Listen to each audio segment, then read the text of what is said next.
The boy, who originally did not believe in the supernatural or superstitious beliefs, ended up becoming a professor at a magic academy. Everything must go back to when he was a child. His mother always advised him to become a shaman, a master who could communicate with spirits.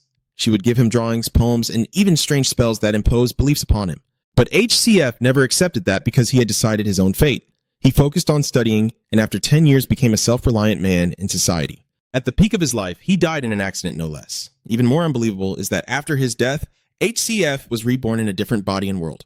Reincarnation is real. Everything your mother said has come true. Indeed, people cannot understand things they have not experienced themselves, but it was only in death that HCF realized this. And the reason he reluctantly became a professor at the Magic Academy was due to a shocking event. That day on the express train, a young man was being checked by the ticket inspector to board the train. He will never know that this would be the last time he would take a train. His name is Joe. By some twist of fate, he found himself sharing a compartment with an old man named Jira. At first, nothing seemed special. No one paid attention to each other and focused on their own books and newspapers on the train. But when Joe looked up, he accidentally saw the headline on the front page. The Civil War in the Kingdom of Utah has ended. Victory belongs to the princess's faction. Jean was the one who spoke up. Ultimately, the Civil War in Utah has come to an end. Ja, after a long silence, finally responded, "That's right, I've always been curious when it would finally end." It feels like just yesterday that the prince's side was still doing everything they could to reinforce their forces, and so the two began to chat and introduce themselves. Jay is on his way to the capital of the Lindsay Brand Empire, which is very famous among tourists. The Excellent Empire is always known as an ideal destination for travelers due to its remarkable development. Z's destination is Levin. He has just been accepted into the Academy of the Excellent Empire. Jera was a bit surprised to hear that Z, being so young, must be quite talented to be accepted there. Z beamed with joy at the praise. Let's return to the issue of the Utah Civil War from earlier. Z said that there are rumors about a person considered the key to the princess's faction's victory. It's not an extraordinary sorcerer or a high-ranking knight, but a wandering mercenary named Machiavelli. Jera knows that this is not a fabricated rumor. The reason will be revealed in the following segments. Jera smiled warmly and asked Zhao if he would be teaching at the Soren Academy, to which Z confirmed and added that he would be assigned to the second year. Jera was very surprised to hear that starting in the second year at such a young age is definitely not ordinary. Z is even more talented than he thought. Suddenly, Jera sensed that something was off. True to his sensitive sixth sense, just seconds later, a section of the train suddenly exploded, leaving Jera and Jay in shock and confusion. This train is protected by a very strict magical engine, so it's strange that this issue has occurred. Suddenly, Jera senses danger from an ambush by a group of thieves. Perhaps their target is a merchant or a noble. If that is truly the case, then among them, there must surely be a sorcerer. Jera suggested that they both leave or hide to ensure their safety, and to be cautious, Jay volunteered to go first to lead the way. You carefully opened the door and stepped outside to observe the surroundings. It seemed that only the two of them were in this fourth carriage. Jera stepped outside as well, and Z mentioned that each compartment on this train has its own protective spell, so it should be fine. But Jera believed that this was not possible, as the outside of the train was also protected by similar magic. Therefore, the compartments on the train were no longer safe either. Based on the noise just now, the explosion earlier probably happened in car number 3. The robbers haven't made it here yet, likely because they're focused on car number 1, where the wealthy passengers buy first-class tickets. Just when they thought they were safe and began to escape, a robber suddenly smashed through the window and flew in, leaving Jera and Joe in a state of panic. Jera sensed something was off about the robber, and just then the robber pulled out a knife and charged at Jay. Fortunately, Jay quickly used magic to subdue him, causing him to fall to the ground. Jera thought that Z had killed him, but in reality, he had only temporarily incapacitated him. Z approached the robber despite Jera's attempts to stop him, wanting to interrogate him a bit. Zai's pointed his unstable staff at the robber and asked what their true purpose for attacking the convoy was, but the robber only chuckled in response. This confused Joe and made him a bit impatient. Then the bandit glared and said that scum like you deserve to die. Then he lifted his shirt, revealing that the robber had strapped explosives all over himself. The countdown clock had reached 1 second. Zoe did not anticipate this happening and of course could not escape in time. The bomb on the robber exploded, obliterating everything in its path. Thanks to his knowledge, experience, and skills, Jera managed to escape death in time. However, the young man was not so fortunate. Jera was stunned to see with his own eyes that both the boy and the robber had turned to dust. The explosion had severely damaged part of this cabin. Jera never expected that the talented young man he had just met would leave in such a heartbreaking way. At that moment, a strange tear appeared on Jera's face. Jera frowned in annoyance and sighed wearily. After all, he had spent a lot of money on it. It was exactly this mask. Realizing it was no longer useful, Jera decisively removed it from his head, revealing a handsome face, which is also the face of our protagonist in this story. Hod van Britus, son of the king of the Holy Kingdom Bretis. To explain this, we must go back to when he first knelt. At that time, HCF had spent a lot of time traveling everywhere and got involved in many incidents, which forced him to change his identity multiple times. Machiavelli was one of the identities he once had. During that time, many events unfolded, bringing unwanted attention to someone like Heathcliff, who couldn't reveal his identity. However, fortunately, the princess's party was deeply asleep in the glory of their victory, allowing him to seize the opportunity quickly. They didn't pay attention to him and change their identity. Unfortunately, while on the way to Lindsay Brano, he encountered such a situation. Who would have thought that the pirate would trigger a bomb like that when electrocuted? No ordinary pirates would do such a thing. This guy's mind is truly unimaginable. If he wants to die, he should die like a boss. Perhaps their true target is not the money, but this very ship. Lost in thought, the captain suddenly approached, the devastation before him leaving him somewhat astonished. Heck briefly explained the situation to him, and the captain seemed a bit flustered, saying he was also planning to evacuate the other passengers. There was something unusual in his demeanor that didn't seem normal. Before the captain could finish his sentence, Heathcliff rushed in and quickly pinned him to the ground. It turns out you noticed something was off from the very beginning. Those bandits seem to have been waiting for a long time. A high-speed train on this rugged mountain terrain is already strange enough, yet the protective magic on the train has been breached as well. Accomplishing these tasks requires a lot of time and is not simple to execute, unless someone on the ship has been helping to do so. And that person is none other than the captain. Seeing that he had been exposed, he no longer bothered to pretend. He immediately revealed his malicious nature, drawing his knife to kill in silence, but was quickly stopped by Jera. Heathcliff asked him what the purpose of all this was, but the captain remained tight-lipped and said nothing. Heck used a knife to control him from behind and forced him to move forward, but after just a few steps, he immediately sensed a powerful killing intent approaching. Jera pushed the captain forward while quickly ducking to avoid the bullets, and the robbers didn't even give him time to send a signal. They rushed to the cabin where HCF was standing, not expecting that despite the heavy gunfire, there were still survivors. Heathcliff stepped out, annoyed, and questioned them about who they were to utter such harsh words of life and death. The bandits aimed their guns at him, ready to fire, but suddenly their weapons jammed. HCF had cast a spell that rendered the bandits' guns useless. But just then, another surge of magic suddenly neutralized Heathcliff's spell. It turned out that among the bandits was another sorcerer who could also wield magic and had nullified HCF's spell. The wizard took a quick glance and guessed that HCF was probably a level 4 mage like him. Otherwise, he would have heard some rumors about him in the mage community.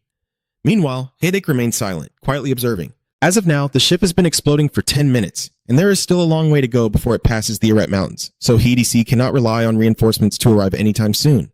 Without hesitation, HDC immediately decided to jump down from the ship's hold, leaving the pirates in shock and panic. The sorcerer ordered someone to go check, but found nothing.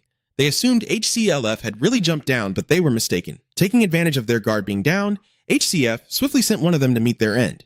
Quickly, the sorcerer among the bandits realized HCF was attacking from the roof of the train. They were all astonished. Chasing after a magically flying train was unimaginable. But there was no time for astonishment now. Under the wizard's command, the bandits immediately chased after Jera, who was running towards the last carriage. However, HCF was very clever. While running, he had set a bomb trap, and it truly worked against the bandits. The sorcerer couldn't believe his eyes. Compared to the mages he had encountered before, HCF was truly different. Terrifyingly so. He looks more like a hunter than a wizard, even a mercenary perhaps.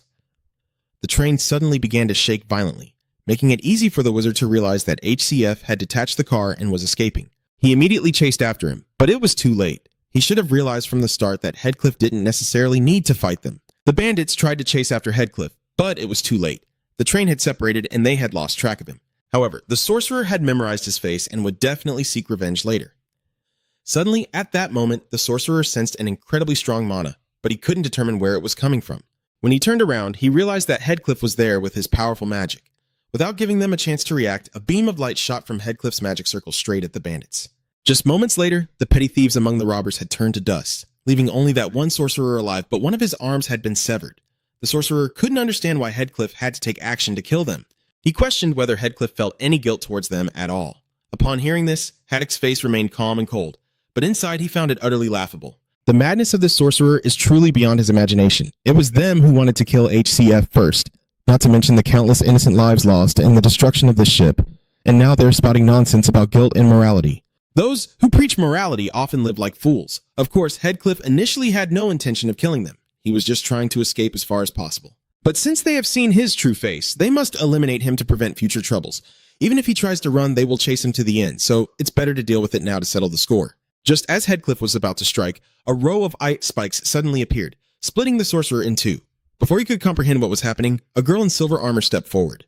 The ice spikes were created by her. She is the captain of the guard, a frost knight. The loud explosions erupted as the survivors from the other carriage fired their guns in rapid succession.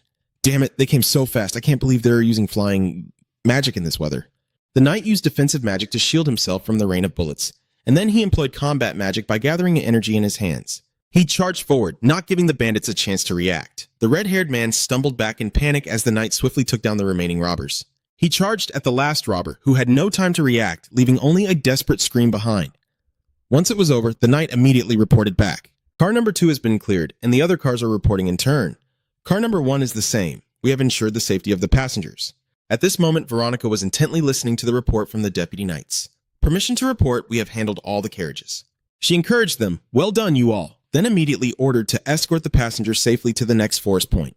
At that moment in Galvin, the crowd was bustling with activity. HCIF sat in the quiet cabin, looking outside. Veronica approached Han and asked, "Are you all right? The terrorists didn't hurt you, did they?" He humbly replied, "Thanks to the help from the knights, I'm fine. I'm just thinking." Her voice was very cheerful, and she was glad to hear that. Then, Veronica introduced herself. "Sorry for the delay. I am Veronica Devil." Hatsy was about to speak when a voice suddenly interrupted the conversation. "Sorry to interrupt." Veronica turned to look at Ramlis and another guard approaching.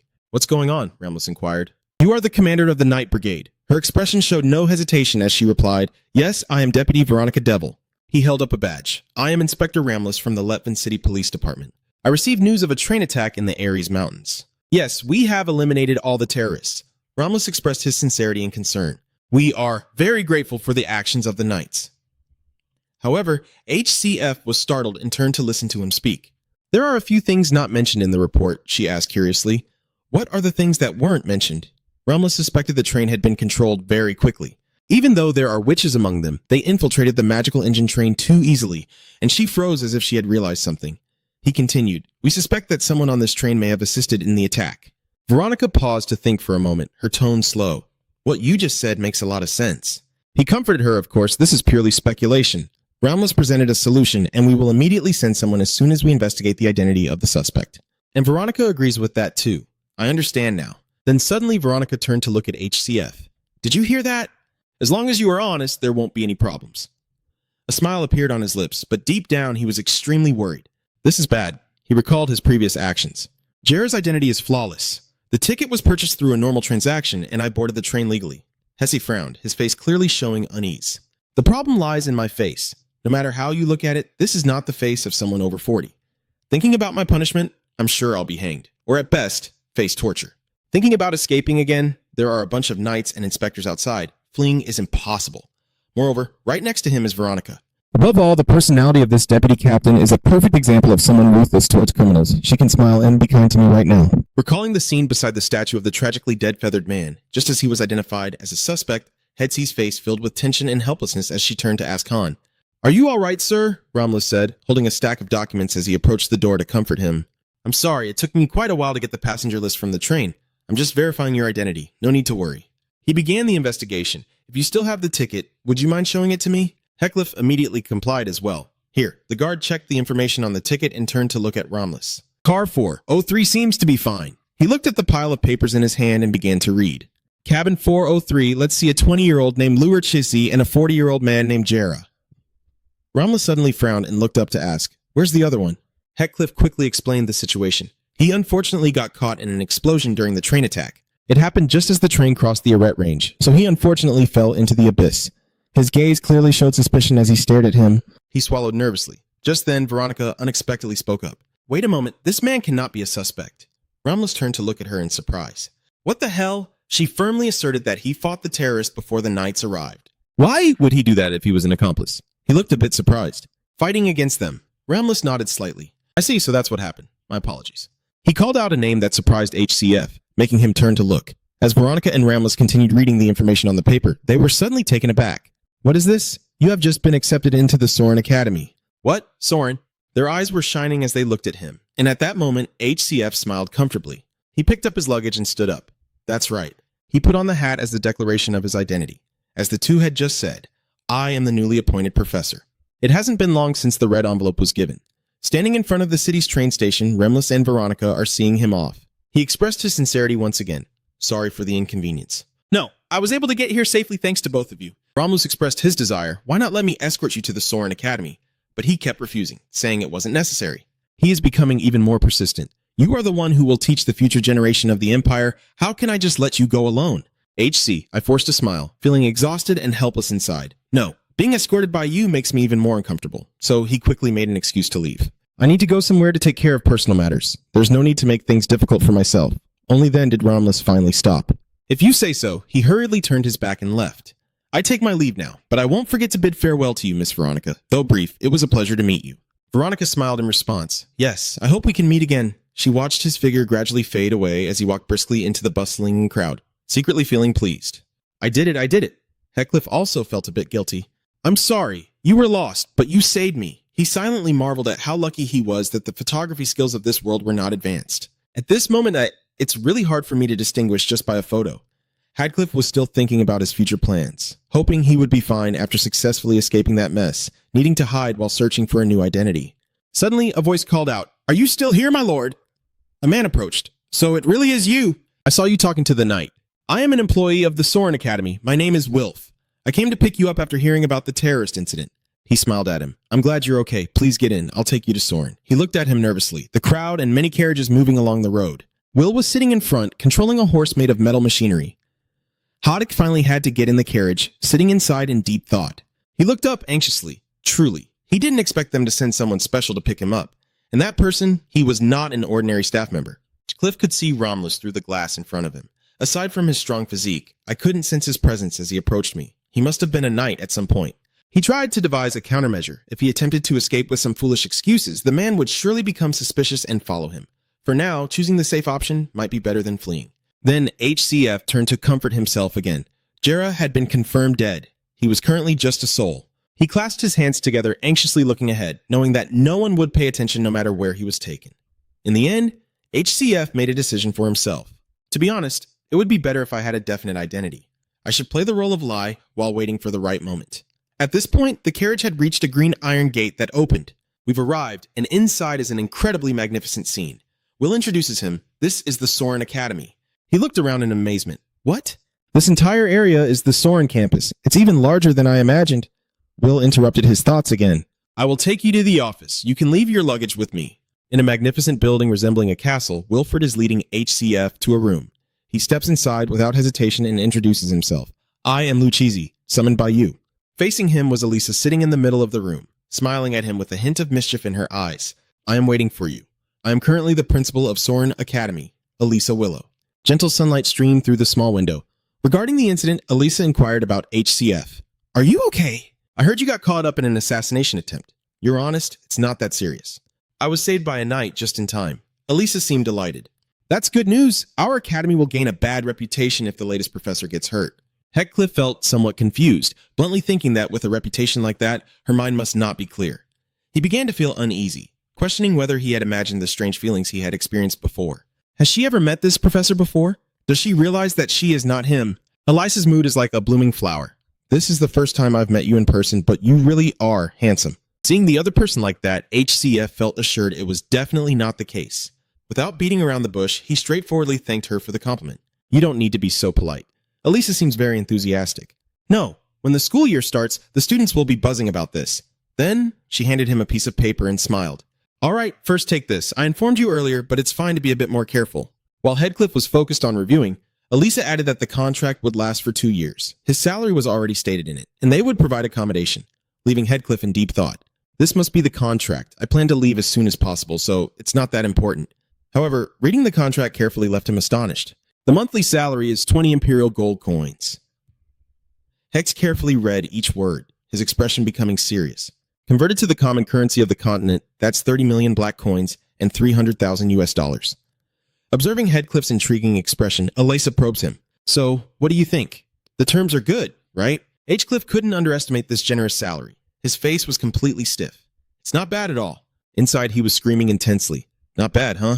No, I just hit the jackpot. But soon, HCF will have to think calmly again. It also means that the expectations for the professors at Soren Academy are very high. He becomes anxious, wondering if he can settle in here. A place filled with geniuses, but having committed to the job, it would be even more suspicious to refuse after coming this far. I have no choice but to agree. Deception, manipulation, and playing with emotions are my strengths. Thinking it over, HC Lift made his decision. I've double-checked, let's sign the contract. He reassured himself that he truly had experience and was not lacking in theoretical knowledge. He thought being a professor would suit him just fine. All right then. Elisa extended her hand in goodwill, hoping to work with him. Professor Lou Cliff also took the other person's hand, marking the beginning of a new job for both of us. Principal Will Lau, you've been cheering yourself on for 2 years. I just have to endure 2 years and then I'll be free. The moon shines along with the stars in the night sky. Hackliff sits in his room, his mind completely focused on teaching issues.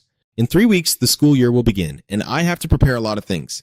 It's confusing to think they even rented a whole house for me. Heckliff leaned back in his chair, sighing in frustration. So this time, I'm a professor at the academy. I've been in this world for 27 years, living without any abilities and relying solely on the memories of my past life to survive because of those terrible parents. I've lived through many ironic situations. It's hard to believe that now I'm a professor at Soren. Hef looks up at the ceiling. This is just like being forced to be a spy. It's more accurate to say I'm being coerced into espionage. He tries to calm himself. Well, I do need a new identity. And this name is perfect for me to impersonate. He is a fallen noble from the small kingdom of Quinn. He is an only child and both of his parents have passed away. And the letters are all formal, so it seems he is not close to anyone. Hackle's analysis means that no one will be able to recognize me. This identity is too perfect. With those thoughts, he began to rise. The remaining items were the teaching materials and information about Soren. All right, time to scout the area. Headcliff's stomach suddenly growled in protest, reminding him that he hadn't eaten since the train accident. He wasn't going to let himself go hungry, so he left home to find something to eat first. He guessed he would start in the morning. Where did they say the restaurant was? One beautiful morning, Heckcliff was in a quiet cafe. He sipped his coffee while reading the news in the paper. It's been 2 weeks already. Time really flies. I've also managed to finish some necessary tasks, and the preparation for the class has gone quite smoothly. In a week, the school year starts. I just need to practice a bit more. Just as someone arrived, HCLF thought about his next journey.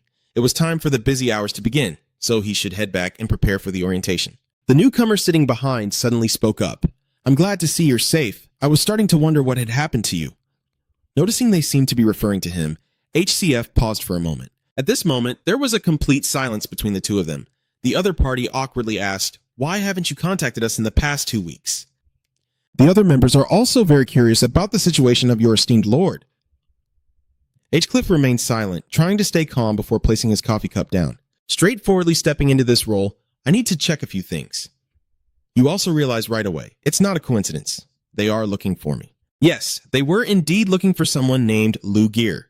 Jacina bowed her head and explained that the assassination was just an accident. We didn't think the rebels would attack at that time. Without waiting for the other party to say anything more, HCF spoke up. I also need information about Soren. The other person was taken aback upon hearing this. What? Didn't we send it to you already? HCF responded with utmost calmness. I need to verify whether that information is accurate. The other party didn't say much more. Ah, I understand now. Though he appeared calm, HCF was secretly trembling inside. Damn it, what is happening? At this moment, I should go along with it to avoid suspicion, but he pretended to care if she had handled everything yet. Sedina is very honest. Of course, before I came here, we had assassinated all the key figures of the academy and identified the traitor in the organization. The girl recounted the entire horrific process without hesitation as I heard it. Their limbs were torn apart and shoved into their own throats before being thrown to the stray dogs. Do you think this is appropriate for the traitors? It's like a warning. Hef was so scared that he turned pale. It's done. He placed his hand on the coffee cup. Stay calm. First, the car suddenly jolted. Then I was left confused and panicked. I'm sorry, I need to check before reporting. HCF truly couldn't understand what was happening. He chose his words carefully to probe the other party. It's fine. Why did you suddenly come to see me? She expressed her reason for coming here after nearly half a month without any news, so HCL raised his voice to question why she took such actions during this critical time, causing Sedina to feel frightened. I'm sorry. He remained silent with a serious tone. Heckcliff slammed the coffee cup down on the table, revealing his irritation. Her suspicious outfit was already bothering me. You're cold. Do you want to look even more suspicious? Cliff suspects they are agitated by his actions. It must be true. Based on the other person's expression, he could relax a bit. This girl is afraid of the guy named Lure. He didn't want to say much more. All right, it's time for the check now. So how many people have gathered already? Sedina asked hurriedly. 31 middle schoolers and 7 high schoolers have successfully infiltrated. Oh, the other first years arrived earlier and are settled as planned. Hackcliff hasn't shown any signs of weakness so far. It's all complete. I know, I've checked it. Get up. Sedina has a message for you. Ah yes, I understand now. In the next meeting, you just need to arrive at the predetermined location. However, HCF shows signs of discomfort. You want me to come? Someone as lowly as you is giving me orders? Sedina, though not facing Headcliff, is trembling with fear. If she were to confront him, she would surely be overwhelmed by his presence. That's not it. I just won't let the opponent explain. Heathcliff interrupted right away. I don't want to hear your excuses. He stood up, completely clueless. It was truly difficult, so he directly brought the advantage to himself. I will decide the meeting place. I only meet when called by someone of equal or higher rank. Sedina clenched her hands nervously. Above level means a higher rank, right? Heck turned on his heel. That's right, don't bother me with details unless it's from that person. He left right after, with HCF feeling like he wanted to log out in fear. Damn it, those guys are more dangerous than I thought. H-Cliff broke out in a cold sweat just thinking about assassinating the key figures of the academy. And what do they do with the traitor? This is insane. I don't want to stay here for another minute. We have to get out of here first. But that girl turned back. Wait, please hold on a moment. H-Cliff struggles to contain his emotions. What is happening? When will she express it? How will you call us, sir? Hack is feeling down. I haven't thought that far ahead. So he once again leveraged his advantage. Do I have to tell her myself? Sedina didn't dare to say anything more either. No, please return safely. Heathcliff was buried in a chaotic pile of papers, a fallen noble with no family. He sat on the bed lost in thought, having reached level 4 the fastest and serving as a professor at Sereno. Never in a million years did he expect Heathcliff to grit his teeth and say, "Damn it, I should have suspected it sooner." The reason for the seemingly perfect circumstances all along was that this identity was created for this purpose, as he couldn't use his real identity to infiltrate the academy. The letters he sent and received under this false identity were all just signals. H-Cliff clutched his head and cried out in agony, "Damn it!" The ceiling light was still brightly lit. Heathcliff lay slumped on the bed, despairing over the future of his life. I'm done for. I can't believe the hasty path I chose has led me to a nuclear bomb like this. I can't accept death. Thinking it over, he still sat up to analyze each letter that arrived. Then HCF realized a detail. He sent and received signals in Morse code? I had my doubts because the sentences were very convoluted. But the real issue is level 1, infiltrating Soren Academy under the guise of a professor and gaining the school's trust. The next steps will be sent depending on the situation. HCIF is filled with concern. Soren isn't the only thing I should be worried about. He sweats coldly, tightly closing his eyes. Heathcliff held his head in frustration, but the more he thought about it, the harder it was to believe. What kind of high-ranking member of a secret society gets caught up in an assassination on a ship and ends up dead? He is a high-ranking member of an organization that has planted many spies in Soren. Someone like him should survive. In the end, he could only sigh. What good is it to criticize the dead? Heathcliff was terrified. After all, there was one more thing he was never meant to know about himself. The Soren Academy and the secret society. He tries to think of the most practical solution. Perhaps it would be better to contact them today. Based on Sedina, Heathcliff can deduce that the secret society has 4 levels. Level 0, Level 1, Level 2, and Level 3. I don't know what Level 0 is, but it's good to know it exists for now. Heathcliff has countless questions, but the most important one now is who the remaining Level 1 is. If he is a friend of Loser, he will soon realize he is a fake. Now, the priority is not to get caught first. The ideal scene in my mind right now is Soren taking them out for me. Soren is very powerful. As long as those guys take action, no matter how strong the secret society is, they can't eliminate them. Heck is struggling too hard to cling to life. Sitting under the lights, he feels exhausted. Of course, he should provide relevant information to avoid getting caught between both sides. Just thinking about the tightrope he has to walk to appease both factions gives him a headache. H-Cliff can't believe it. He sighs heavily, closing his eyes as he contemplates the miserable future ahead. 2 years, and there's no time to relax. Morning will come again, with the brilliant sunlight illuminating the academy. Here, the students are extremely crowded. Most of the class has already taken their seats, and there's inevitably some whispering. Have you heard? The theory class on charms and elemental decoding has a new professor. The second class has a new professor too? He must be really good, right? I don't think it was in the plan since the previous professor suddenly resigned. These words accidentally reached Flora's ears. They continued without paying any attention. I mean, the professor is being opposed by the students right in front of other students. What? Seeing this, Chero quickly whispered, "Flora, they're talking about you." Flora nonchalantly replied, "Oh my, what have I done to deserve this?" As a student, I just want to point out to the professor that their magic technique is wrong. Chero's expression was somewhat reluctant as he nodded in agreement. Yes, that's right, but the students seem very eager for the new teacher. His background is quite impressive. I heard that he wrote a lot when he was an army officer, so isn't he a good person? Truly remarkable. But you know, that person is a fallen noble. They are happy. Really? Then it must be easy to score points. Flora heard all of this. Is she really that indifferent? What a disappointment. At that moment, the classroom door opened. Heathcliff walked in, his posture very straight and charismatic. He slammed his hand on the table to signal for silence before he began to speak. Nice to meet everyone. I am the new professor and I haven't given out any bribes yet. HCF's gaze was calm and serious, and the students were orderly, not daring to misbehave in front of him. Heathcliff looked every bit the part of a real teacher. As this was just a trial lesson, I won't dive straight into the lesson and will first share a few notes. I will teach you all about spells, but my teaching method will be very different. I will focus on practical application. I don't just teach theory, and this class won't be limited to second-year students. First years can join as well. The students began to murmur about his teaching style. Heckcliff didn't want to directly refute them. Silence. I understand your complaints, but I will not lower the difficulty of the class, so please don't negotiate anymore. Suddenly, a hand was raised. Can we know why you allowed the first-year students to join the class? The one who just asked the question is Elenin. Heckcliff recognized her, feeling that he had seen that face somewhere before. I had already prepared an answer in advance. As an educator, I feel it is my responsibility to teach equally, regardless of the year of study. Of course, I understand that my class differs from current standards, yet Elenin pushed him to the limit. Please explain it in more detail, teacher. I still find it very confusing. Heck skillfully brushed her face directly. If I say it first, then where's the fun in that? If you're curious, then attend my next class, he emphasized. However, I must warn you all, if you think getting a good grade in my class will be easy, just because I'm the new professor, I'll make you regret having me as such an outspoken educator. But deep down, I'm praying you won't come to my class. Hades has calculated everything very carefully for his livelihood. Of course, I have prepared all the classes, but I prefer to teach as few students as possible. If second-year students have to share a class with first-year students, they'll feel offended, right? Plus, who would want to take a class when I've already said it's difficult? You're done. Now return to the class. That's it. Any questions? The students are all confused. Is it because he comes from the military? His presence is truly impressive. They say he's the youngest to achieve level 4, right? Hick meticulously calculated to eliminate all the nuisances. They are curious about many things but cannot ask questions. Flora rested her chin on her hand, a faint enigmatic smile on her lips, as Heckcliff stood at the podium, taking his final steps. If there are no questions, the trial lesson ends here. The hallway is long and quiet. Heckcliff left. He had done very well, silencing all the students so he could relax for a moment. Who would have thought that no one would ask a question? I thought there would be some questions about myself. He just realized. Well, that's good for me. But the answers I spent time preparing were useless. Heckcliff suddenly stopped.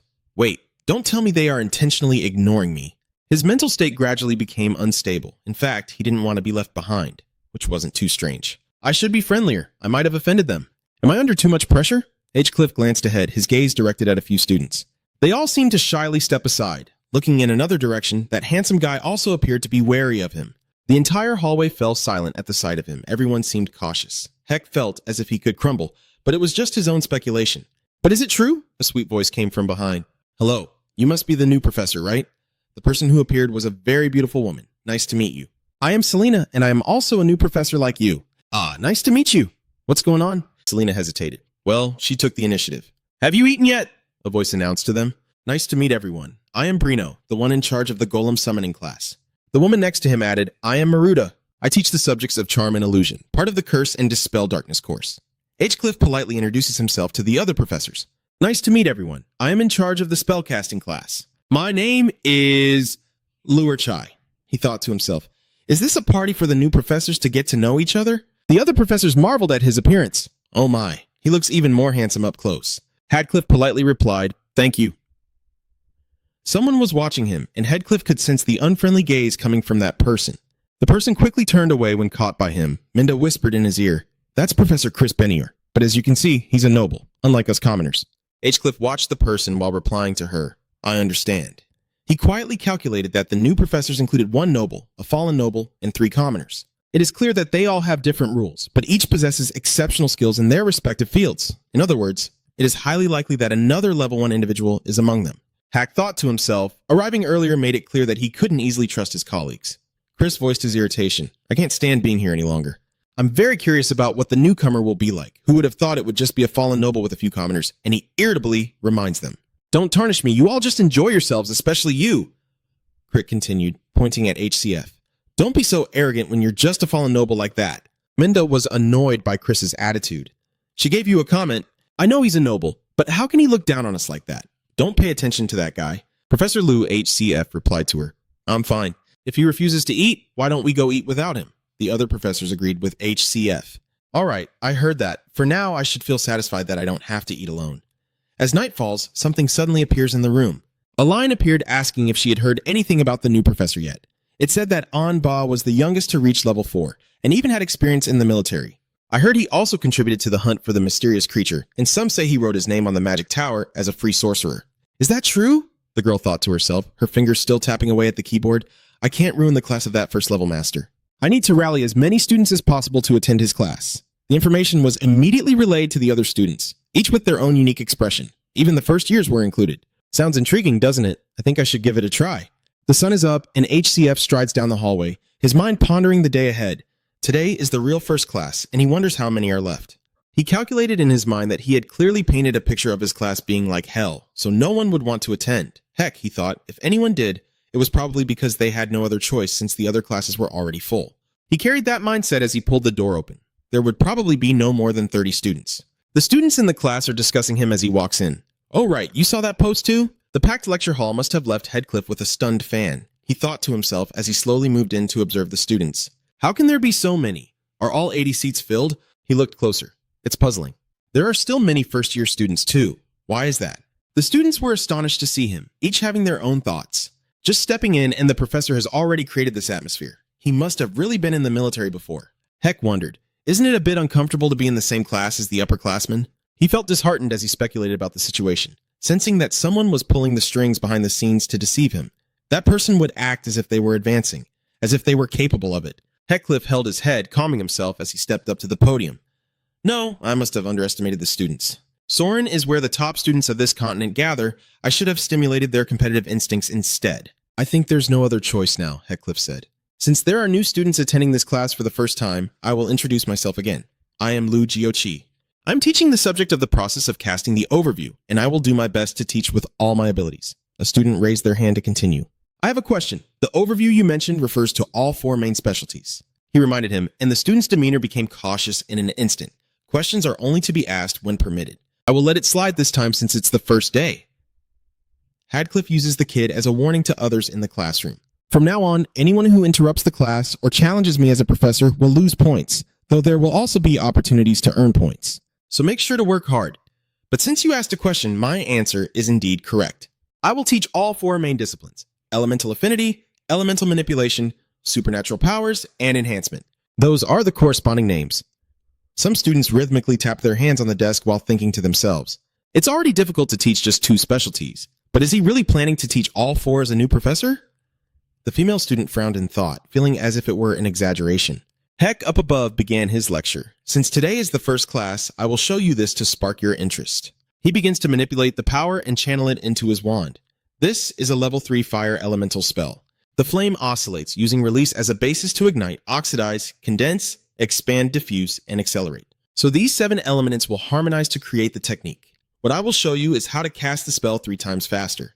The other students were astonished by what HCF just said, and they began to murmur among themselves. Is he really shortening the casting time? Is that even possible? She must be serious. The blonde girl looked curiously at her friend beside her. Flora, do you think he's being serious? Flora rested her chin on her hand and replied nonchalantly. I'm not sure. I don't think it's possible unless the fundamental structure of the spell has changed.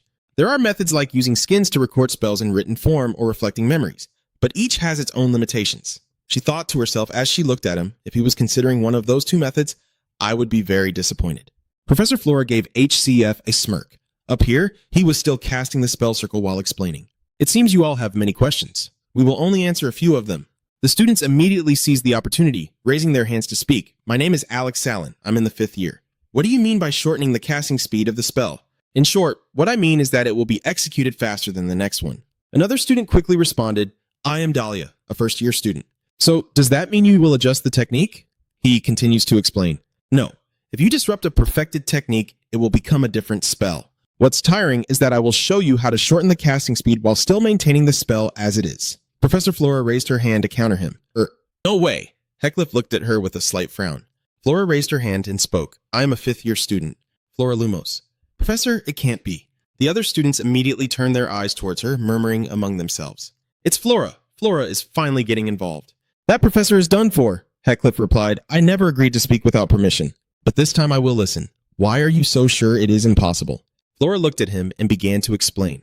According to the existing formulas, the only way to shorten the casting time is through the ability to regenerate. The teacher is talking about an achievement that no genius has ever reached before, so I can't believe it. Heck pondered while listening to Flora Lumos speak and replied instead of saying, it couldn't progress. What if it could progress? His words made Flora pause. What the heck? He continued to explain his argument. Magic is stagnating due to being overly concentrated and bound by customs and history. Meanwhile, science is steadily advancing to the point where it could threaten the position that magic has held for so long. He stated, I'm not saying science is superior to magic, but that magic still has a chance to evolve. So your judgment is mistaken. because no one has ever tried to improve it. I will be the first. Flora pursed her lips and asked again, Do you really mean that, sir? She thought to herself, cursing Hetsy's attitude. What the hell is this? He is so arrogant that he doesn't know shame. HCF continues the lecture. He decided to use the magic circle on the board to clarify her thoughts. It would be very difficult to understand it just by explaining. So I will demonstrate it for you. You said your name is Flora. Do you know the average casting time of a fire spell? She replied like a model student relying on the spellcaster. For a level 3 sorcerer, it's 10 seconds, while higher levels will shorten it to 5 seconds, Hackcliff explained. That's true, but I don't rely on leveling methods. I'm talking about other approaches that suit each student's abilities in the class. She continues to argue with him. So the fastest case would be 5 seconds. Although you could perform a bit faster than that. Heckcliff looked at her, his expression remaining completely neutral. You are indeed very confident, so can you go up to the podium and perform live? She immediately left her spot, agreeing to his request right away. All right then. She stepped up to the podium and began to follow HCF's instructions. A magical vortex appeared, quickly taking shape. The onlookers below looked up at her in admiration, saying, Truly impressive speed. No wonder she's the daughter of the Lumos family. Heck timed it and commented, 4.78 seconds, the total time for the incantation, an almost impossible achievement for 152. The process was also flawless. His words to Flora were like a mosquito. She proudly replied, This is nothing at all. However, his next words made her pause, yet it was still too slow. Flora immediately asked, What's the matter? Heckcliff explained, The fastest record for a third-level sorcerer is 4.41 seconds, so it's still too slow. If you get used to it, you can cast faster. Hack glanced at the clock, reaffirming once more that the record of 4.41 seconds is still too slow. The other students buzzed with curiosity about his abilities. Is he serious? So how fast can he cast then? H-Cliff waved his wand to demonstrate. Upon closer inspection, this is how to use Fire Flash. He shoots out a spark. Flora watched intently, wondering, What is he doing? That's not the technique of lightning fire. A magic circle was formed, leaving not only Flora but everyone present in the room astonished. They couldn't sit still and all stood up. Everyone had a different exclamation. What just happened? The spell was completed in the blink of an eye, taking no more than a second. Flora was visibly stunned. She thought to herself that what just happened could not possibly be the technique of lightning fire. There is absolutely no process for completing the spell. H-Cliff asked her again. Did you see that? I'll do it again for those who missed it. He pointed his wand and cast it once more. A magic circle appeared in the blink of an eye.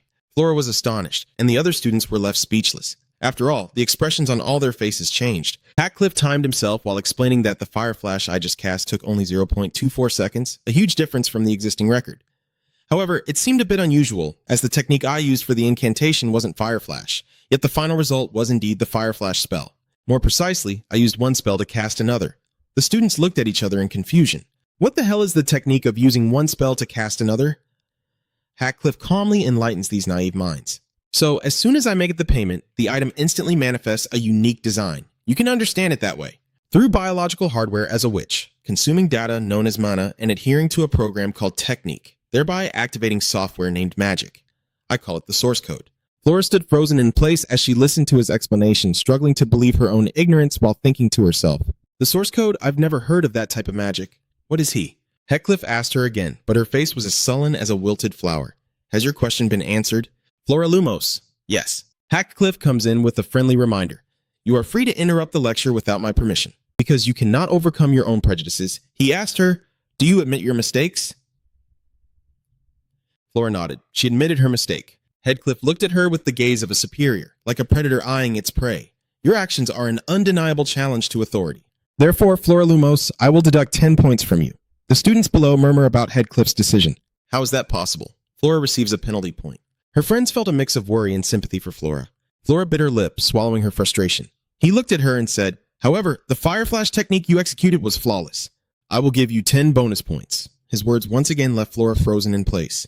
I don't dislike capable students. It's quite commendable, Flora. She clenched her fist tightly and Lai Ni spoke up. Thank you, Professor. The students below breathed a sigh of relief, meaning the 10-point penalty was as good as non-existent. Fortunately, she returned to her seat and the girl next to her immediately asked, Flora, are you okay? Flora forced a smile and replied, Yeah, I'm fine. Thanks for your concern, Cher. She nodded gently and added, I'm relieved now. In her mind, she silently admired her friend for being able to move on so quickly. Truly, Flora was something else. However, Flora remained silent, her expression not resembling someone who had brushed everything aside at all. Hief took off his jacket while lecturing. Now we can officially start the lesson. I will select some students who can keep up with the lesson and teach them the source code. If you want to learn it, work hard.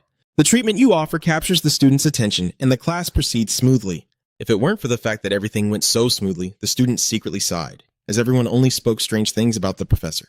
And I wondered if I had chosen a terrible class. Aiden's face immediately brightened as he continued to observe HCF. But surprisingly, I am really in Soren. Time flies like an arrow. Heck announced that when the clock struck 12, the class would end here. He put on his coat and stepped out of the classroom while reminding his students to review on their own. As soon as he left, the gossip about him started immediately. Surprisingly, Ma Koing-wen, I never thought I could witness that. One person spoke up with a mocking tone. You admire him just for seeing that tiny thing. This guy crossed his arms and spoke up. You all are just admitting you're that fool. That's why ordinary people can't do anything. His words made Ian uncomfortable. Aiden looked at Jevin, who had just made a sarcastic remark about HCF, and scanned the area to confirm who Javon was talking about. Then you scratched your head and innocently spoke up. Oh, you're talking to me. Your attitude made Jevin uncomfortable, and he shouted back. Are you mocking me? Aiden explained, feeling confused. No, how could I dare? Devin growled, his hand already clenched into a fist. You dare to be the eldest son of Baron Filio, Aiden helplessly corrected. I said that's not the case, a third person interjected into their conversation.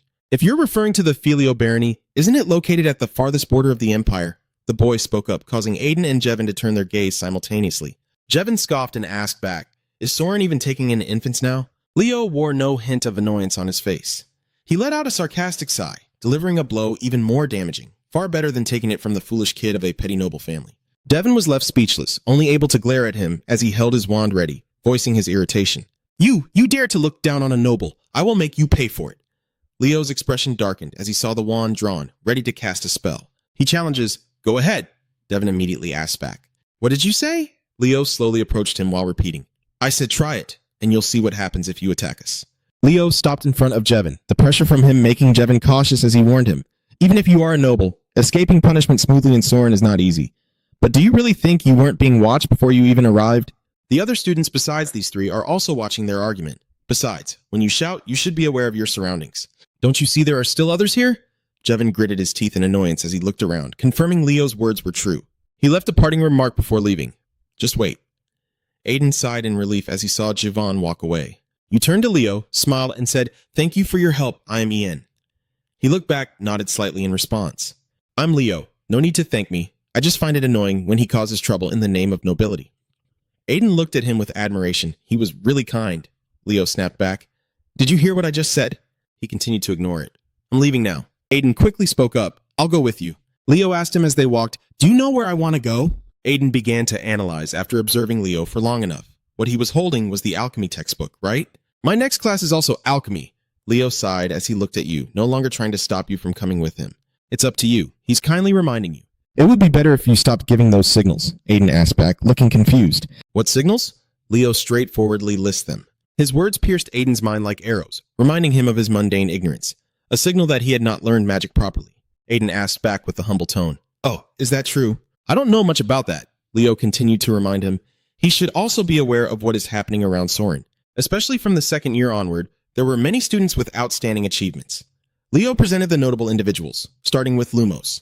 In the second year, Aiden recalled her and added, You were at the lectern during class. Leo adds more about her, saying, I've heard her personality is quite terrible, so it's best to stay away. There's a rumor that the professor who previously cast spells quit because of her. He comes with a second name. Next is the royal lineage of the Excellent Empire, the third princess Ellenden von Exelon. Leo explains, There will be nothing good if commoners like us interact with a high-ranking noble. A bit worried, I ask again. Oh, she's in this class too. I think I saw her in the middle of it, Leo replied to him accurately. And finally, you lead the largest noble faction of the second year, Freyden Gomk. Aiden stammered, You mean one of the 3 Duke houses? Leo looked at him while explaining that they regard commoners as mere insects, so it's best not to get involved with them. Fortunately, it seems he didn't come to this class. He mentioned the name Javon earlier and said, That idiot also belongs to that noble faction. The nobility's mindset is to look down on commoners. If commoners are what I think, then that means I've been marked by them. You continue to sigh while walking with Leo. Well, there's nothing I can do about it either. Is there anyone else? Leo felt a bit scared by Aiden's carefree attitude, unsure if he was brave or foolish. He continued to explain, There are still a few more people. I'll tell you on the way. Aiden smiled. Great. Do you want to have a meal together? Why would I do that? They had no idea they were being watched. The white-haired girl sitting above smiled enigmatically. Hef is walking down the hallway, silently thinking about that and chuckling bitterly as he recalls his first class. The reaction is better than I expected. I didn't anticipate much. The basic timeline of this world is around the 19th century on Earth. Despite considering the power of magic, there are still many shortcomings compared to the remarkable advancements of 21st century science. He frowned in thought, reflecting on the little tricks he had applied to his magic. That's why I intertwined science and magic while creating the source code. The truth is, I never expected the reaction to be so intense. The first time he saw what he had created, the 3 words, "not bad," were the only comments he received. The teacher said just that, so he didn't expect much. Hod looked outside, his thoughts drifting here and there. He could use magic quickly and accurately, but the ultimate limit was the 3rd tier, and the creative process was incredibly complex. I can't keep relying on the source code. If I don't want to be discovered, I need to prepare much more. Hadcliffe stopped in front of a room, looked at the nameplate on the door, and murmured, "Is this my office?" He pushed the door open and stepped inside, where someone was already present. The girl with white hair looked at him and said, "Oh my." She smiled gently as she politely greeted him. "Hello, Professor Liu. How is it? The interior is quite amazing, isn't it?" He paused when he saw the appearance of this girl. She continues her presentation. Soren provides each professor with their own space. "He can do anything he wants here," Hinchcliffe replied. They are sitting together, discussing teaching. Haydick asked directly, confused. "Is that so?" "But what brings you here?" the girl joked back. "Am I in a place I shouldn't be?" Heck clarified, "I'm just curious, and to be honest, there's a bit of pressure." She laughed as she replied, because the professor was now an invaluable speaker for Soren. "Wow, you're so straightforward.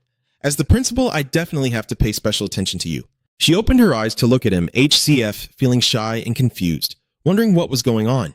Every time their eyes met, his body felt a tickle. The girl continued, "But your reaction is a bit indifferent. I was hoping for a surprised expression." HCF replied, Sorry to say this, but I'm already quite surprised." Headcliffe's face could no longer maintain its usual indifference. He was more shocked by the situation than if he had encountered a ghost at midnight. "I just opened the door, and why are you here?" The girl explained that the other newly hired professors were also surprised. The professor who arrived late was the last one. He frowned, cautiously reflecting on the principal's words. "You also appear in other professors' offices. Well, but why am I the last one?" He observed the girl in front of him, interpreting her knowing smile and speculating that unless she was paying attention to something, HCF made deductions. Even if it was a secret society, someone could become a principal, and she could easily grasp the subtle changes within Soren. "Could it be that she suspects me?" He startled, pausing after scaring himself with an unpredictable thought. "No, but it's really unfair. I don't belong to the secret society, yet I have the responsibilities of one." The principal asked again about his teaching situation. "I heard that you accept new students into your class," Heckliff replied. "Yes, I have no intention of drawing a strict line between the years." She agrees with this approach. "I'm not trying to nitpick. In fact, I agree with your approach. There are some very talented kids in the first year. She also has a student using unconventional magic." Headcliffe's hand glided over the paperwork as he responded to her. "Is that so? I'm just observing the students' participation forms." The principal gently reminded HCF to be cautious, especially since the princess is also involved, to avoid any potential issues. "You don't need to pay special attention to the girl, but it will be very difficult if complicated matters arise." Hades paused, the words "princess" and "your highness" echoing in his mind. The girl smirked, placing a heavy burden on his shoulders. "I have high expectations for you, Professor." As she stood up, she continued, "Anyway, I'm glad you finished your first class smoothly. The student evaluations weren't bad, so my worries eased a bit." Hinchcliffe held her back. "You should have a cup of tea before you leave." The principal gently accepted his kindness. "Oh dear, thank you. I appreciate your kindness, but I still have a mountain of work to get through. Please take good care of me." The door closed behind her. Will, who had been waiting, spoke up. "What is it?" The girl's gaze flicked to him upon hearing the question. "Is he trustworthy now?" She replied to him. "To be honest, I'm not sure either." They walked together down the hallway as she explained. "We are observing the prime suspect, but we still cannot draw a conclusion." Will smiled gently in response. "Is that so? If the principal investigates personally, I believe there will be quick progress." The girl smiled faintly, agreeing with his words. "That's true, isn't it?" She scoffed as she spoke. "Even after facing our enchanting Vasconia twice, I was surprised that he wasn't affected at all." She thought to herself while recalling HCF. If he is at level 4, he definitely wouldn't be able to avoid it. No reaction at all after looking at Vasconia twice. It means he resists the effects purely by willpower. She smiled knowingly as she commented on him. "An interesting fellow. The train bombing. Because a group of fugitives has been hiding inside Soren lately, we cannot afford to miss even the smallest detail." She speculated what it would be like if the attack was just a smokescreen, and the confused man had now changed amidst the chaos, smiling as he turned to Wilford and asked what he thought about it. "Mr. Wilford," Will still maintains that warm smile as he shares his perspective. "I can't say for sure, but I think he's definitely not an ordinary person." He smiled as he continued, though it was just the intuition of an old man. The principal smiled and responded to him, knowing that his ability to assess others was quite reliable. She spoke again. Of course, if we want to trust Professor Liu, we will have to observe him for a while longer. Heck let out a long, weary sigh after seeing the principal off, gritting his teeth in annoyance as he thought to himself that meeting her alone felt like she was there to interrogate him. Heathcliff cradled his head in thought as he read the documents in his hands. After all, he hadn't done anything to be caught yet, so he might as well continue with what he was doing. He glanced over the information of the students in the class, marveling at their backgrounds. Looking back now, he realized the Lumos family was an incredibly influential ducal house. Heck froze, feeling as if he had just shot himself in the foot. No way. Her family wouldn't pressure him over the previous incident, right? A long silence enveloped the room as HCLF tried to convince himself. There's no way she would care about that, right? I even gave it bonus points as a way to ease the tension. He continued to read through the documents, his mind racing. By the way, just as the principal said, there are many talented children here. From those newly backed by low-level magic to the Princess of the Empire. HCF paused when he saw something. The information about Aiden caught his eye, and he thought to himself, this is the kid with the unusual magic. He tapped his fingers on his thigh as he tried to recall the past. But why does this child look so familiar? Haydick continued to flip through the information in his hands while pondering. But I'll remember later. After all, I can't let my guard down just yet. From the way she looks at me, it's clear she still doesn't fully trust me. Heathcliff set the documents down on the table, still lost in thought, wondering if it would be better to side with the secret society. The memory resurfaced in his mind. The girl from before had called him Your Excellency. He recalled the words of the other person, I'm glad you are safe. The First Lord speculated that there was no way she didn't recognize Liu when he boarded the ship, meaning she was quite nonchalant about losers' changing appearance. Hack guessed that if Lost Gear truly had a talent for disguise and infiltration, it was indeed him. He shook his head vigorously, dismissing those random thoughts. No, of course not. I know very well the outcome for myself. If I get caught, there's no guarantee they will save me, even after I have devoted myself to the organization. He looked up at a point while silently thinking that the only choice now is to fulfill the role of a professor well. However, a knock on the door interrupted his train of thought. Halai spoke up. Yes. As he stepped outside to open the door, a young man spoke up. Hello, Professor Liu. I'm here to deliver this item. He looked at it and asked again. Tea ceremony certificate, the young man replied. Yes, since today is Professor Liu's shift, he thought to himself while holding the paper. Come to think of it, it seems to be mentioned in the contract as well. The delivery boy hurriedly left after handing him the letter, saying, Anyway, I've delivered it to you, so I'll take my leave now. Heathcliff looked back at the paper in his hand, murmuring, A patrol certificate? Nothing bad should happen, right? The sound of a disgruntled voice echoed in the practice room. What? Repeat that for me again, the girl with blonde hair asked with a grim face. The other person repeated what they said. I said there's no reason for me to leave, because this place is free for everyone to use. If you feel uncomfortable, why not leave on your own? She spoke with a firm tone. Dynama scoffed and asked her back, Are you arguing with that creation? A lowly commoner like you, the gray-haired girl retorted. Soren doesn't rank students based on status and bloodline. Don't you know that? Din brushed her hair back, looking down on her as she asked, Do you really believe those ridiculous words that make you blindly happy? The people behind her chimed in. Commoners are really stupid, aren't they? Miss Diner, they are hurling insults at this girl. The petty ones are just trying to climb up. I said it before, she clenched her fists, thinking that no matter what she said, her lips were already pressed together as she silently thought. These people had no intention of listening. You heard it. Commoners should kneel and beg for forgiveness. She helplessly turned to leave, but her attitude left Dynama feeling quite uncomfortable. The crowd chimed in. That commoner is gone now, Miss Dynama. It had to end this way. Stubborn in a pointless way, while she was busy noticing the attitude of that girl. How dare a commoner ignore her words? She spoke up as she tightened her grip on the wand in her hand. Someone like you, Dynama, is about to be attacked. How dare you? The blue magic shot towards that girl. The two of them shouted in fear, while Miss Din was astonished to see the magic flying towards her. Her eyes were filled with horror as she saw it, a flash of light accompanied by a scream. Dynama's magic dissipates. She screams, her eyes darting around in search of someone to save the girl. Who is it? Who dares to interfere? Heathcliff's voice rang out. What are you all doing? Dynama's expression twisted as he continued, unable to believe that you dared to fight in the training area designated for honing a wizard's skills. No, it can't even be considered a fight. I didn't expect something this serious to happen right as the semester just began. Soren must mean nothing to you, the gray-haired girl stammered. Professor Liu floated over to them while speaking. I would have overlooked it if it were just a typical argument, but it clearly looked like one-sided violence. Din countered, Why would you do that? This is clearly an issue of protecting the authority of the noble class. Authority? Hinchcliffe asked back, reminding her with annoyance. All of Soren's students are equal. Your noble bloodline doesn't matter, so I can't overlook it. His words made Dynama fearful. He commanded her to follow him immediately. She muttered. Dynama shouted an insult. The decaying nobility is in decline. She paused when she noticed her mouth slightly stretching. The crowd echoed her worries. Lady D.M. The gray-haired girl was frightened. Hinchcliffe paused. He glanced at her and asked coldly, What did you just say? The malice from Haddock was palpable. He suggested she repeat it again. Dynama trembled, unable to speak. Had stood in front of her and asked, "You just called me a washed-up noble." A student pointed to another professor to come and handle the situation. "Professor Selena, over here." She reached out to speak with the intention of stopping HCF from committing a wrongdoing. Nonsense. He reached out and Selena's voice echoed once more. Professor Loser Dynama closed her eyes, biting her lips in trembling anticipation of the terrible punishment from him, but HCF merely placed his hand on her shoulder and said, "Just as you said." Dynama asked back incredulously, "What the hell?" "I repeat exactly what you said. I am indeed a fallen noble, but this is Soren and I am a professor of Soren." He explained to her, "What you just said is a blatant act of defying the professor's authority." The hand, still resting on Dynama's shoulder, exuded a terrifying pressure as he continued, "Am I wrong? But you are still a student adapting to a completely different environment, which is very difficult for you, so I will overlook this as a warning for your slip of the tongue. Of course, you will have to face appropriate punishment for what you did to your classmate." He turned to the worried gray-haired girl and asked Lynn, "You're not hurt, are you?" She politely replied, "No, not at all." "Then I can rest assured." He continued speaking to Selena, leaving the rest to trouble Professor Selena. Selena felt a bit flustered as she responded to him. "Oh, yes."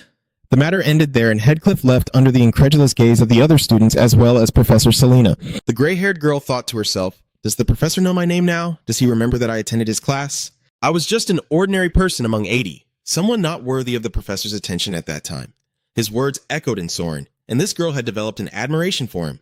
Everyone is equal. She smiled to herself, thinking that her first impression of him was just a fearsome professor. "I feel I can trust and look up to the professor now." She encouraged herself to speak up with determination. "I will do my best. The sky is getting darker. HCF is sitting alone, tired on a bench." He rubbed his forehead in exhaustion and took out a bottle of pills from his pocket, swallowing several at once. Hack guessed that he must be in serious trouble if he hadn't brought his medication to cope with the pain. He felt a strange discomfort, wondering why everything was falling apart at this moment, nearly revealing his ugly side. He recalled the incident with Dynama. "I felt the initial symptoms when starting my first year at the training center. However, I managed to hold on until I encountered the argument, but halfway through, the symptoms worsened, and I intended to leave quickly. But what the hell made me say something so spot on at that moment? I couldn't just pretend nothing happened and act like I didn't hear it." He reflected on his own expression at the time, thinking he had said something worthy of applause, yet his face was incredibly displeased. Heckliff affirmed that he didn't look strange at all. He held an empty medicine bottle in his hand, calculating that the one he just took was the last, and he would probably be fine for about 5 days. Hinchcliffe thought to himself that situations requiring the use of mana could arise within those 5 days. If he borrowed the infirmary, he would have to leave a record. Heck immediately dismissed this method as too dangerous and concluded that he needed to contact him quickly. The sky lit up once more and a voice echoed. The werewolf HCF immediately asked back. "What did you just say?" Selena recounted. "That's right, werewolf." She shared someone else's experience with Headcliff and Merlinda, stating that the students who visited Lether just yesterday saw a shadow wandering on the rooftops in the dead of night. Heckcliff replied, "I understand. Urban legends." Selena asked again, "Right? But there are witnesses inside Soren as well." Heckcliff asked again at Soren. Selena explained, "Yes, of course they might have seen something else, but we cannot deny the possibility that it's real, because a strange phenomenon has also occurred within the Soren Academy, and there are even 7 ghost stories from Soren." "Did you know?" Heck exclaimed in surprise. "Is there such a thing?" Selena smiled and replied, "You must. Haven't you ever heard of it?" Heck commented, "Professor Selena seems to know a lot about ghost stories, doesn't she?" His words made her pause. Selena blushed, using all her strength to explain. "No, I don't always do thorough research when I hear ghost stories in Soren. It's just that when I want to have a casual conversation with the students, I often think of easy topics to discuss. That's why I looked into those ghost stories a bit. It's not because I'm deeply interested in them, nor do I like them or feel drawn to them." Hinchcliffe thought to himself, "That's a compliment." He spoke up. "I understand. Please calm down," Selena continued. "No, it's really not." Wanting to change the subject. "By the way, Professor Liu, I heard you showcased a truly captivating topic in your very first class, right? What was that world-shaking magic that can shorten the casting time called again?" Selena interjected immediately. "The source code." They fell silent when Selena accidentally spoke a bit too loudly. Minda responded, "That's exactly it, right? Is it real? It must be confirmed," Minda added. "So it really does exist." "I can't believe such a spell exists," Selena exclaimed. "The people in the library are staring at them." Heckcliff notices this, and Merlinda explains the situation. "It's because everyone is interested in Professor Liu's magic. The rumors have spread, and you question my magic in confusion." Then HCF takes a bite of food while pondering. Merlinda asked again, "But is it okay to just perform that shock magic here?" Selena added a few more words. "That's right. If it's that great, you could even get a patent from the Magic Tower." Hack explained, "I don't really care about that stuff." He thought to himself, No, it would be better to ignore those patents, because without backing, I can only lie still waiting to be robbed or beaten, and of course, I have no idea what will happen if the magic tower approaches me first. The problem is that the other professors are staring at me with fiery eyes. He is Chris Benior, and that gaze could kill. Heck chewed while thinking to himself. A werewolf, night falls in Soren. Heck is waiting for someone outside. It's too late. He silently speculated, could it be wandering around? From behind, a shadow approached him, a werewolf slowly closing in. The figure lunged at HCF, claws bared. HCF countered in an instant, denying the werewolf any chance to strike. Eichcliffe kicked the werewolf violently into the wall, then spoke to the one sprawled on the ground. I'm still wondering why you showed up so late. So you were just waiting to pull this scare tactic, the werewolf retorted. Damn it, are you going to stand there and act surprised or what? Anyway, it's been a long time since we last met. The werewolf got up while speaking, brother. HC scoffed in reply. Yeah, it's been a while. And HCF asked the wolf's name, and he continued to be a nuisance just like in the past. What was different this time? Han gritted his teeth, covering his face in frustration, explaining, Damn it, do you think I enjoy being like this? I never expected that the dog being hugged by a strange woman would chase after me. Heckcliffe silently covered his mouth in mockery. He was just born funny, while Han, furious, shouted back at him with all his might. Don't laugh just because it's not you in that situation. At this moment, I feel like I'm cursed. Han is a person with a very unique trait. Whenever he is bitten by an animal, he inherits their genes. And then, whether he wants to or not, he will transform into the shape of the animal. Transform into a taxi cat, huh? Transform into a Pomeranian. Han continued to ask him, After all, you brought the medicine, right? Heckcliffe presented a syringe filled with a green liquid. It's here. Ha took it, quickly injecting himself while saying, Thank you. I can't go on like this. He is gradually returning to normal. The fur gradually disappeared as he lamented. Without you, I would have been in misery for days again. Hef continued, just like the first time we met. He recounted the old story. I have a mission to eliminate Cryptus, but a giant Chihuahua appeared, surprising me. Han continued. Thank God everything is resolved, otherwise I would have been done for. By the way, this reminder is a bit confusing. He suddenly realizes something. Looking back now, it seems that was the name written on the letter. He scratched his neck, looking at HCF with suspicion and asked, A professor from Soren, when did you create that identity? And why are we meeting here when the plan was for the Imperial capital? What happened? Han's laughter echoed through the empty alley. He looked at HCF, unable to contain his laughter as he replied, It's unbelievable. If it were me, I would definitely be caught right away. How the hell did I end up in that situation? Heckcliffe replied. If I want to live, I have no other choice, Han added. That name now belongs to an unknown secret society. H-Cliff agreed and elaborated further. Yes, it's called the First Delegation. That's enough laughing. H-Cliff listened as Han tapped his fingers and murmured, The First Order. The First Order. He asked him if he knew anything about it, and Han thoughtfully replied, I'm sure it's in my memories. Aye. Recently, some unfamiliar faces have appeared in the underworld, claiming to be part of some order. That must be them. So what is the name of that group? Han replied succinctly, Dark Dawn. This is the name. He continued to ask HCF, You might survive by luck, but isn't it true that just one mistake could get you caught? HC Liff agreed, stating that preparation is necessary. By the way, do you have the suitcase I asked you to bring? Han handed it to him while replying. Oh, let me ask again. You still haven't opened it, right?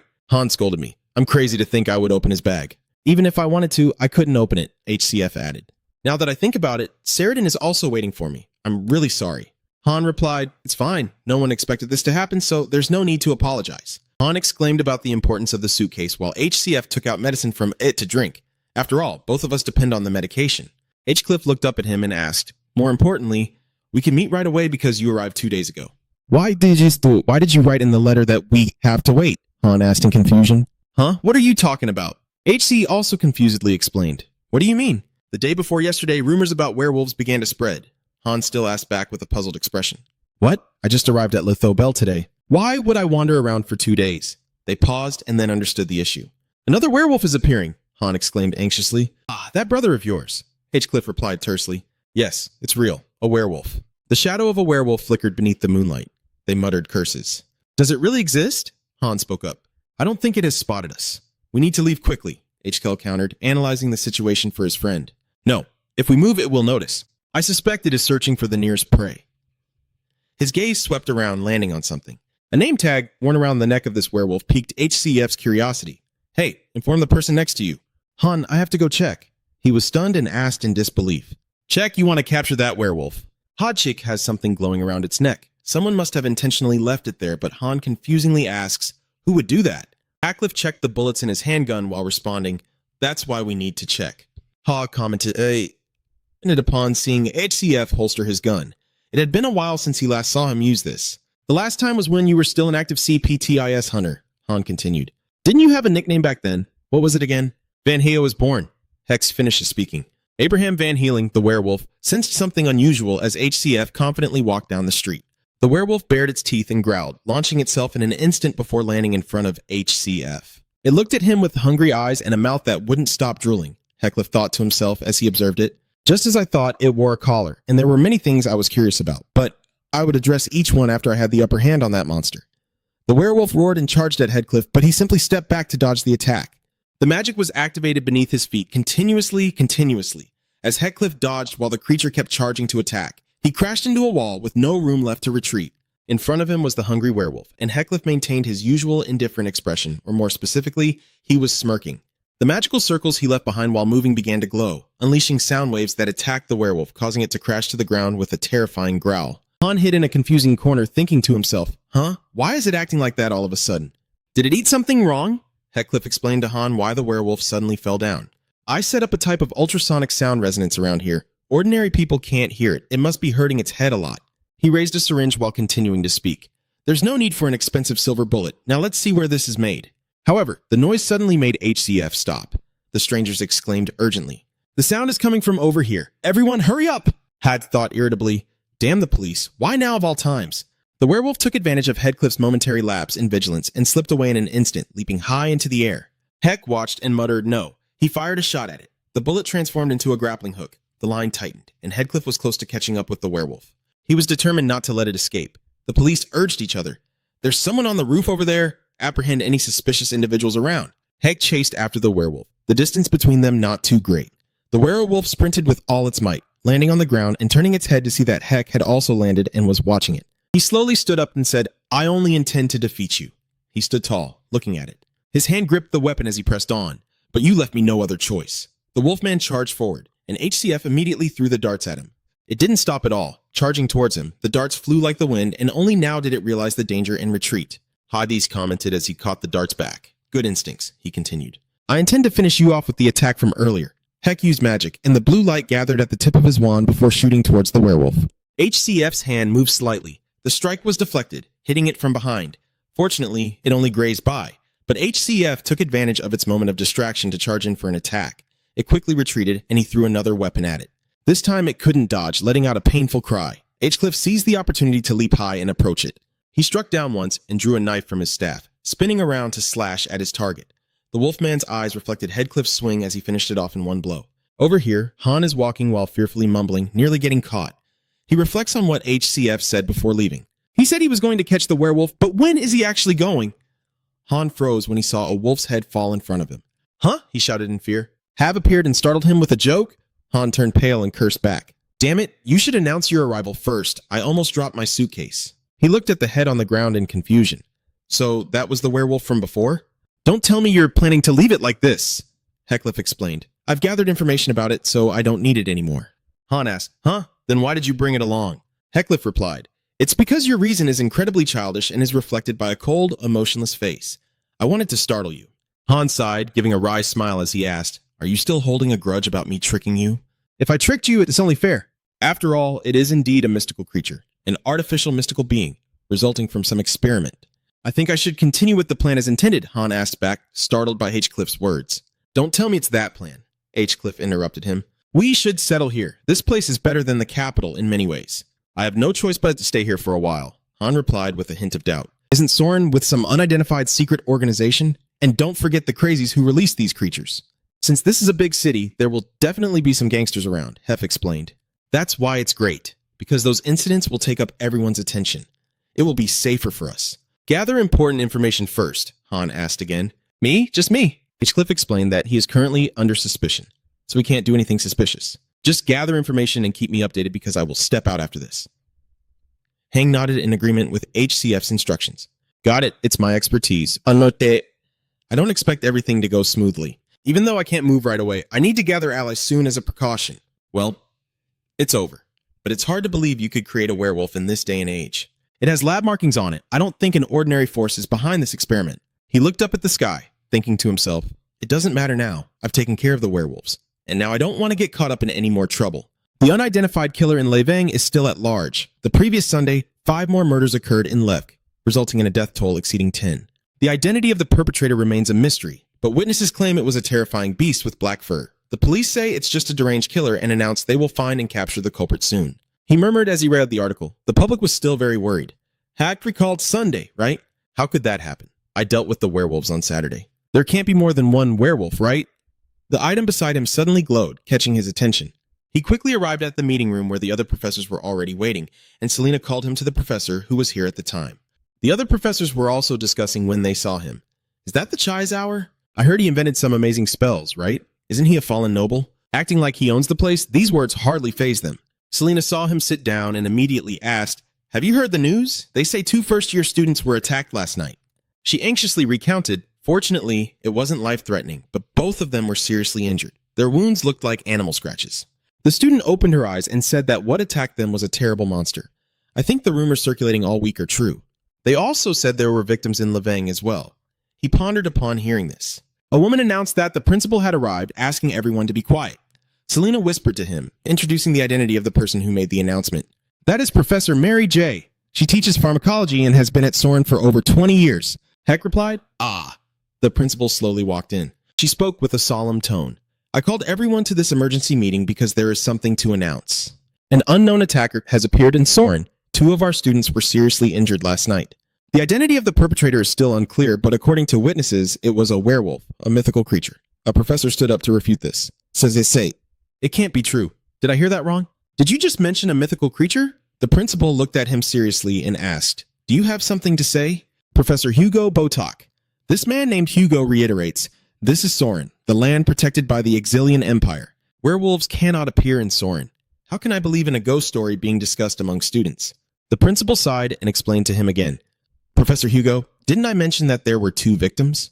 "Hugo," you annoyingly replied, "I heard it very clearly. That is why I believe it is not a werewolf. Aren't both victims of noble lineage?" The principal's gaze hardened upon hearing the accusations from that wretched professor. "I believe the culprit is a student from Soren, and I am convinced that student is a commoner." The principal irritably asked what he meant, while Hugo reiterated, directly accusing the commoner students. "I'm asking if it's possible that this was caused by a common student. Why were only noble students attacked?" "A werewolf attacked Soren?" The professors of noble descent scoffed, secretly looking down on this guy. "It's more believable to say that someone is disguising themselves as a werewolf." HC folded his arms and listened quietly. He thought to himself while observing his surroundings, did he really think the Black Dawn Society would be at a disadvantage? He must have miscalculated. I can't believe they're still forming factions when their united strength isn't even enough. Is this the reality of Soren, the most prestigious academy on the continent? A bug suddenly appeared on his shoulder, dropping down with a thud, catching HCF off guard. He reached out to touch it while silently thinking about the bug. He observed it, and then withdrew his hand. Silently, the crushed bug in his hand left behind a piece of paper. Headcliff silently read the message. 3 experiments have escaped. Eliminate them immediately if capture is not possible. If the experiments are discovered, your identity could be exposed. Headcliff's gaze fixed on the paper in his hand, he crumpled it and silently lamented his hidden identity. "Oh my god. Why are you tormenting me like this?" Selena asked Han worriedly. "Huh? Professor Liu, where does it hurt now?" He waved his hand in response. "Oh no, not at all." He thought to himself that he didn't know if this situation was related to the Black Dawn Society. Judging by their actions, they probably didn't foresee this accident either. I would be very happy if they suffered losses, but my identity might be exposed. Heck weighed the pros and cons and began looking for solutions to everything. If that's the case, I can't just sit back and do nothing. I have to eliminate them before Soren does. I'll be done for if I'm caught. The principal replied to Hugo, saying he could think whatever he wanted. Professor Hugo, but please just get your work done. He asked again, so you will organize the patrol, right? The principal agreed with him. That's right. Please remind the students not to stroll out late at night. You can deduct points from them as well. This is my order. The principal clenched his fists in frustration as he received the orders. Yes, I understand. The girl looked around and replied, all right. Then today's meeting ends here. Well done, everyone. The murmurs continued behind her even as she left. When HCF stepped outside, he paused and commanded the one hiding. Stop hiding, come out. A hesitant girl stepped out, standing opposite HCF. She looked a bit sad and fearful, her gaze fixed on the ground in worry.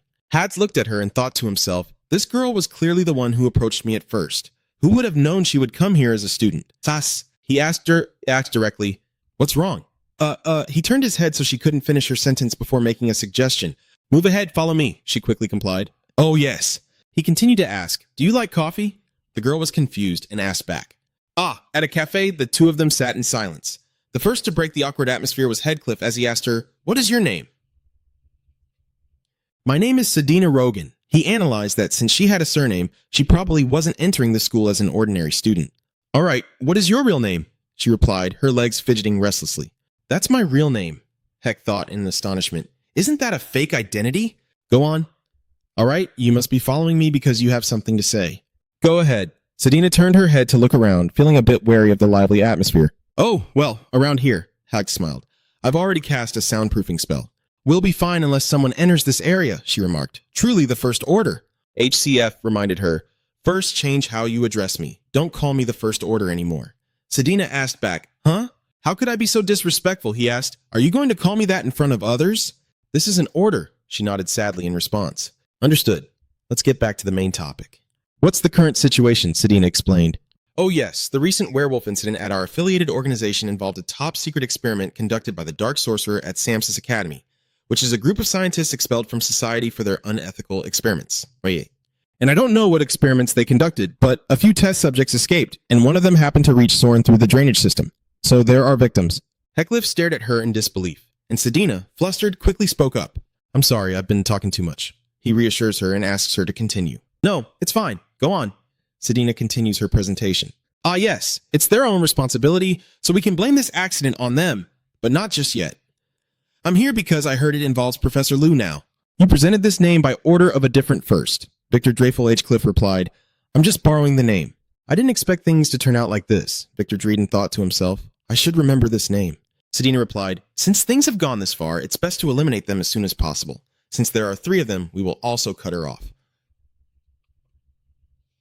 "No, there are only 2, Sedina asked back in confusion. "Huh?" she continued. "Don't tell me when you're going to explain it. 2 days ago, I caught a guy at Levin." She replied to him with an undeniable look of admiration. Truly a forgetful professor. He looked at her, silently calculating. She contacted him without anyone noticing and blended in like a student. How can someone so talented still be in 3rd place? Don't tell me she's being overlooked. Perhaps because she is a noble, an antisocial organization like that wouldn't welcome a noble. She will be drained of her value and discarded. I just spotted a crack in Soren, but I didn't expect to find one in the Black Dawn Guild as well. This accident might be an opportunity for me to extract more from Sedina. He thought to himself and then spoke up. She said they were hiding in the water pipes. "Then I will expand the search there first," he asked further. "Soren doesn't know about this, does he?" Sedina nodded. "Yes, that's right. But we don't know how many days." Cliff replied succinctly. "I understand now." He raised his hand in response. "I understand your situation now. Sedina Wren, if we have the chance, let's meet again." She continued his words. "Yes, okay." Professor Liu HCF advised her, and this time she explained herself better than when we first met. "It's very clear. Next time, I'll ask you to do it again." Sedina was taken aback by this comment. Cliff quickly left, leaving her alone. Sedina pursed her lips and murmured, "Thank you. Thank you very much." She lowered her head in thought. There are people watching from outside. She thought, was that magic just now? Flora watched HCF, feeling uneasy and questioning. What kind of conversation requires him to use magic? What the hell are those 2 talking about? The lecture hall was still bustling even though it wasn't Headcliff's time, and Flora was not focused on the lecture. She was preoccupied with what she had seen that day, the magic she had witnessed through the window. Just by its color, I can confirm it's a soundproofing spell. An ordinary person wouldn't be able to perceive the color or taste of magical power. But what were they talking about? The lecturer above announced that today's class is over. Trust the strange rumors and don't wander too late. If you get caught, you'll receive penalty points. The students are discussing werewolves. Hey, have you guys heard about the werewolf? Of course, isn't it intriguing? What if we try to catch it? The students discuss even more excitedly. Didn't you hear the announcement at the beginning of class? If we get caught wandering around, we'll be punished. So as long as we don't get caught, it's fine. The city is also offering a reward for capturing that thing. Really? Leo asked Aiden. Aiden, what do you think? Aiden asked back, confused. What? Is there a rumor about werewolves? Well, getting caught means discipline, so we should best stay away from it. Leo sighed, not at all surprised by Aiden's response. Ah, right. I knew you would say that, Aiden replied. Leo, what about you? He replied, I don't like taking matters into my own hands either. There's already a victim. We should leave it to the professors. A girl with red hair approached their table and slammed her hand down. Good morning? The girl asked you again with an annoyed expression. What do you mean by good morning? Leo snapped upon seeing her. You said that. You lost last time. Shouldn't you stop now? I should clarify with a similar annoyance that it's Hoa. Moreover, could you not meddle in my business with Aiden? She pointed at Aiden and declared, Let's fight each other once more. We can't hold back our strength. Aiden anxiously asked back. Huh? I didn't think I could. Tassi shouted back, Why are you explaining? Because I still have class this morning and at night we can't move because of that werewolf. She gave a faint smile at his words. What? You plan to run away with that excuse? You're scared now. Leo and Tassi both looked at Aiden. You smiled excitedly in response to them. Yes, let's consider it that way. Taz irritably continued. If we can't fight, we can decide in another way. Aiden asked back. Huh? What else? She suggested immediately. The werewolf who catches the werewolf first will win. How about that? Aiden wanted to refuse. Yeah, he hesitated a bit, but Leo was quicker and agreed right away. Yeah, fine, I want to stop, but it's too late. Leo, why are you doing this? I am satisfied, pointing at them to remind them one last time. Good, don't be afraid to run away. Leo replied with an annoyed tone. You too, don't cry if you lose. She left, and it was then that Aiden spoke up. He's gone, Leo. Why are you saying such ridiculous things? He shrugged and explained. I was just going along with what she said. After all, the professors will handle that werewolf. Ayen replied. I think I'm being very serious here. Leo crossed his arms and asked back. Hey, unless she's stupid, why would she do something so foolish alone? I admit, to be honest, I could do it too. Leo firmly believed it was impossible. They all stood up at once, looking out the window for my figure. They discussed in confusion. When did she get all the way there? Yeah, that's the way back to the dorm, right? Thank God, I know I have awareness too. However, witnessing her change direction, they froze, their expressions stiffening. Both Aiden and Leo were terrified, thinking to themselves, oh no, it's getting dark. HCF is on the road. He reflected on the events that had unfolded today. Today, many people came to see me. First was that guy, Hugo. He replied to him on the condition that he would help restore my family's honor. He wants me to take care of the noble students. He corrected himself. I only said that we should be a bit flexible. That condition isn't bad at all. Who would have thought he would become a fallen noble? He must be quite worried. In reality, he wanted to show that clinging to the judiciary was a significant advantage. Cliff continued at Soren. Hugo asked in confusion, why the flag? He explained. The Soren Academy has no royalty or nobility at all. I have no intention of going against that statement. If you don't mind, I have to go on patrol. He hurriedly called after me. Wait, hold on. Professor is late. He thought to himself, if he sided with them, his identity would be exposed. Why should I do that? I don't want to be randomly blacklisted by the Ministry of Justice. He glanced over and immediately caught the students sneaking out at night. Heckcliff questioned them. Weren't you all instructed to return to the dormitory immediately after class? They stammered in response. Professor, that's not it. Cliff didn't give them a chance to explain and directly deducted points. All of you received 5 penalty points. He thought to himself as he watched them return. This is the 20th group already. Too many. I've heard they usually hang around. But he never expected so many students to come forward. Using penalty points as a threat was completely ineffective. The situation could even worsen if it continued like this, and he needed to handle that before something happened. Near the Soren wastewater treatment plant, Heckcliff slowly makes his way into the sewer system. Sedina mentioned that werewolves move through the sewer system. This is the only place large enough to hold a werewolf. He looked around, silently noting. It seems no one has arrived yet. Cliff uses magic to light the way. He paused when he saw something. In front of him were the footprints of 2 werewolves, one large and one small, heading in the same direction, hoping the tracks wouldn't disappear along the way. Heck followed the trail of the footprints to a point of divergence, thinking to himself that they were starting to split up. The large footprint was heading towards the academy. Surely it was going there to hunt. Hack assessed the situation. The most dangerous threat right now was here, and it wouldn't be surprising if someone was being attacked at this very moment. Just as he finished speaking, a piercing scream echoed. He hurriedly ran. The scream, he thought, I won't make it if I follow the footprints. I should head straight to where the scream came from. A werewolf is attacking 2 other female students. Heck cursed under his breath in annoyance. Damn it, I'm out of time. He drew his wand while chanting a spell and launched an attack at the werewolf. It was stunned, unable to resist before being blinded. Hot kicked it away, successfully protecting the 2 girls in front of him. They looked pale with fear as they spoke up. Professor Lear. He spoke up. Renee Iran von Exion. They replied, yes, Professor. He declared both of you 5 penalty points. They exclaimed in disbelief. What? They exclaimed. Wait, shouldn't you have asked if we agreed first? Heck, Cliff retorted. What can you do to be shouting like this? She explained. I tried to bring the students back. Hesse replied to her. I feel lucky that you're still alive. Instead of talking too much, you should take care of yourself. The girl was immediately speechless. She suggested at least saving this child from losing points. He asked again, what happened? The gray-haired girl explained, oh, I accidentally fell asleep while studying. Renee, I admire your spirit, but you should have understood the situation better. She responded immediately. Yes, I'm sorry. The blonde girl is confused by the difference in Heckcliff's attitude towards the other person and herself. What does this opposing attitude mean? Heck continued. Irende, take Renee back to the dorm. I will overlook both of your mistakes. She incredulously asked again. Huh? Really? Cliff impatiently replied, are you refusing? Then I'll just keep deducting points. The girl hurriedly pulled her friend away. Hey, Renee Hubi, let's go. Yes. However, the werewolf stood up and they reminded him, "Professor, over there," to which HCF replied, "I know." It hesitated, not moving, then decided to flee, causing the two girls to exclaim, "It's getting away!" Haiti chased after while urging them to evacuate to a safe location immediately. He closely followed the werewolf as it approached a tower and climbed up.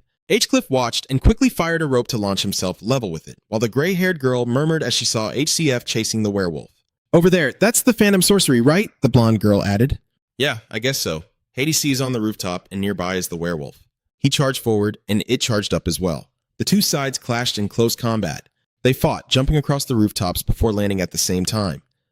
The werewolf kept attacking. Hadcliffe dodged and countered with magic, leaping high as it swung its arm to attack, then striking down with his wand. The two girls exclaimed, "Is that a wizard's battle?" Heckcliff was still dodging the attacks. He stared as the creature's hand swung towards him, using magic to knock it away, sending it plummeting down.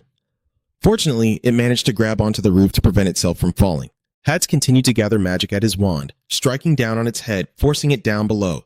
He watched as it became motionless inside. He sighed, feeling exhausted. Clearly, using too much magical power wasn't good at all. He slowly approached it while considering, "I can't fight without using magic in front of the students. I need to quickly finish this guy off and deal with the others too." He was surprised to see that the werewolf was still struggling. Does it still have the strength to move? It picked up a brick. H-Cliff was astonished as it threw it at him. But Headcliff defended himself with a layer of green shield. He thought in disbelief, it can't be. A werewolf knows how to use tools? It moved towards Choan and attacked.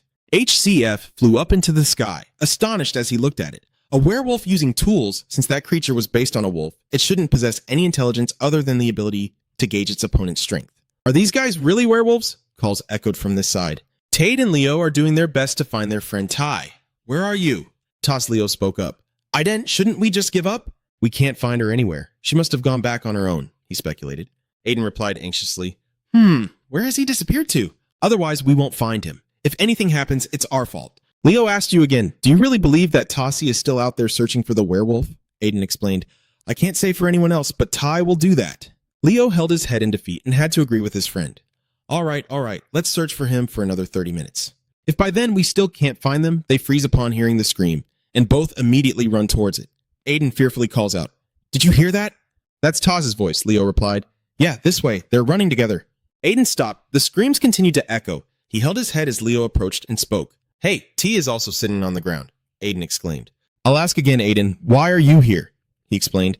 "I just heard the screams." Tossie blushed and denied it. Shouting, "That never happened." Leo interrupted them. "Hold on, this sound is cutting him off and signaled to hush. Follow me." They moved together, hiding behind a large bush and peeking out to observe. On the other side was a wolf, and they wondered, is that a werewolf? "Werewolf pup," I replied excitedly. "So, what do you think? I won the bet, right?" Leo irritably retorted, "You just found it." "The bet is about catching it, you know," she continued. "Okay, then I'll catch it right now," Aiden interjected to stop. "Wait, hold on," she asked irritably. "Why do I feel like you don't want to lose either?" Aiden explained, "That's not it. I think that guy is injured and can't move. That's why it was hiding under the leaves in a hard-to-find spot." She was startled when he asked, "Do you think it could hide like that on its own?" She paused and asked Aiden, "Are you saying there are other werewolves around here?" Aiden replied with a half-assertive tone, "I don't know, but if someone helped it," he paused, winking slightly. "On the other side, there is a sparkling necklace. What is that?" "There's something around its neck." They thought to themselves, a giant werewolf had approached them from behind. The werewolf drooled. Leo turned around, calling out loudly while pulling his friend's hand. The werewolf. Aiden attacks Leo, sending him flying away. Aiden and T scream. "Leo!" It halted, placing a hand on Aiden's head. Toss stammered. "It's really truly a werewolf." She reassured herself. Even though her body was still trembling, calm down, she had to handle this. She needed to do it to restore her clan. It glanced at her, then immediately lunged towards her, preventing Tassie from having a chance to attack it. Ian, holding T. Leo, had found a hiding spot over here. He is injured but still alive. He calls out to Ian. Aiden asked the girl next to him, "Are you okay?" She replied with a puzzled expression. "Why are you helping?" Aiden explained as if it were obvious. "What do you mean why? How can I just stand by when my friend is in danger?" The werewolf stood before them. Aiden raised his hand to stop her while speaking. "Don't worry. I think it's just going crazy thinking its child is in danger. Am I right? I'm not wrong, am I? It's hard to understand, so I ask again. What are you doing? How can a werewolf understand what you're saying? You keep trying to convince that person. It's fine. I'm not doing anything to your child." It turned away and walked towards its own. Aiden explained, "I think it's gone mad because of its child." I was astonished. "Does it really understand what you're saying?" Leo thought the same, but how could he know if it would go crazy or not? Aiden looked at them and continued, Leo Toss, I know what I'm saying might be hard to believe, but please trust me this time. It's okay. We won't do anything to you. You presented a vial and mentioned that the child is very weak, right? Even though the effect is minimal, it will help the person feel a bit better. The werewolf reached out to touch the vial in his hand, but suddenly a hole was pierced through its body, and it let out a painful cry. Golden lights pierced through its body and then formed a dazzling array around it. H. Cliff spoke up. Aiden, Leo, Toss, what are you doing here? Leo and T are worried and surprised to see him. Professor Lu stammered in response, Yes, please continue explaining later. Step back for now. They are Dong Than. Yes. Aiden stood in front of the werewolf and spoke confidently. Please wait a moment. You argue that the werewolf understands human language, so please consider not killing it. Heckliff responds, What nonsense are you talking about? Aiden explained, It's not nonsense, perhaps that werewolf. He shot a cold glance, causing Aiden to hesitate. He pushed you away, astonished, thinking to himself, What was that? The professor's expression when I used fire magic to attack the two werewolves? Aiden was speechless, his gaze directed at him and the fire before them. Hef spoke up. I will punish you for this wrongdoing tomorrow. Let's go back to the academy. The next morning, the three of them were being held in a room. Leo was the first to speak. We're done for, really done for. With so many people, how could the professor catch us at this hour? I'm just thinking aimlessly. I only made a small mistake and didn't actively do anything, but I shouldn't have done that. She glanced over and Aiden was completely silent. The principal is the one talking to them. You all have been waiting for quite a while, haven't you? All three of them turned pale, shocked by this appearance. The principal continued to smile and spoke up. All right. Make yourselves comfortable, you three. They looked at her as she spoke. The principal came here personally, which means we won't just be getting a regular punishment. She spoke up. Do you know why I called you here? It seems the teacher doesn't intend to just give a penalty.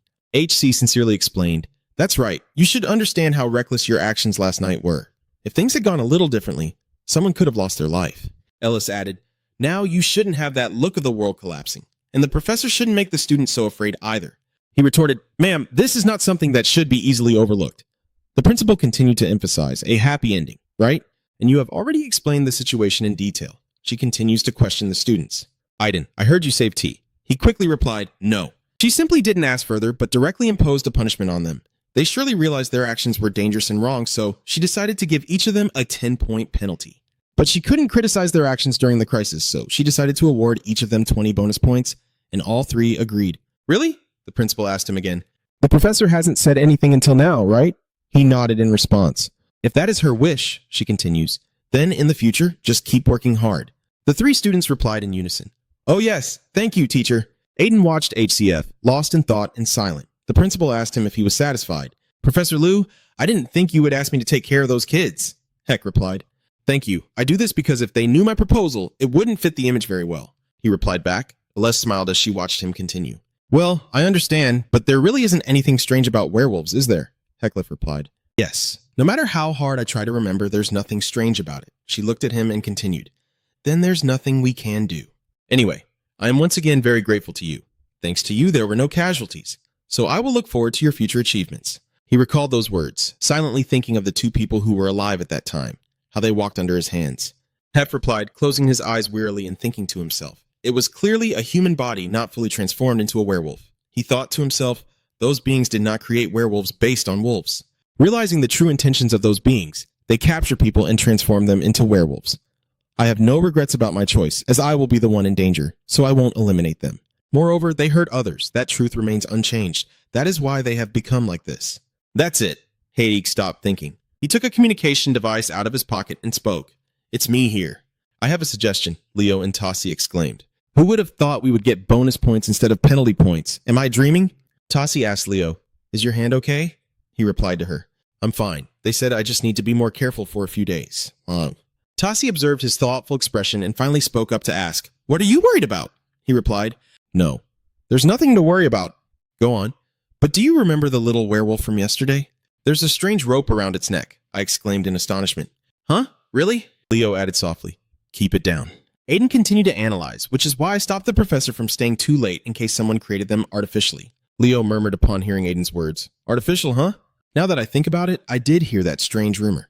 They say there are some suspicious people hiding in Soren. Tosh shouted again. Huh? Isn't that a boring rumor? He replied to her. I'm not so sure anymore. But a werewolf with a rope around its neck is really strange. Aiden continued.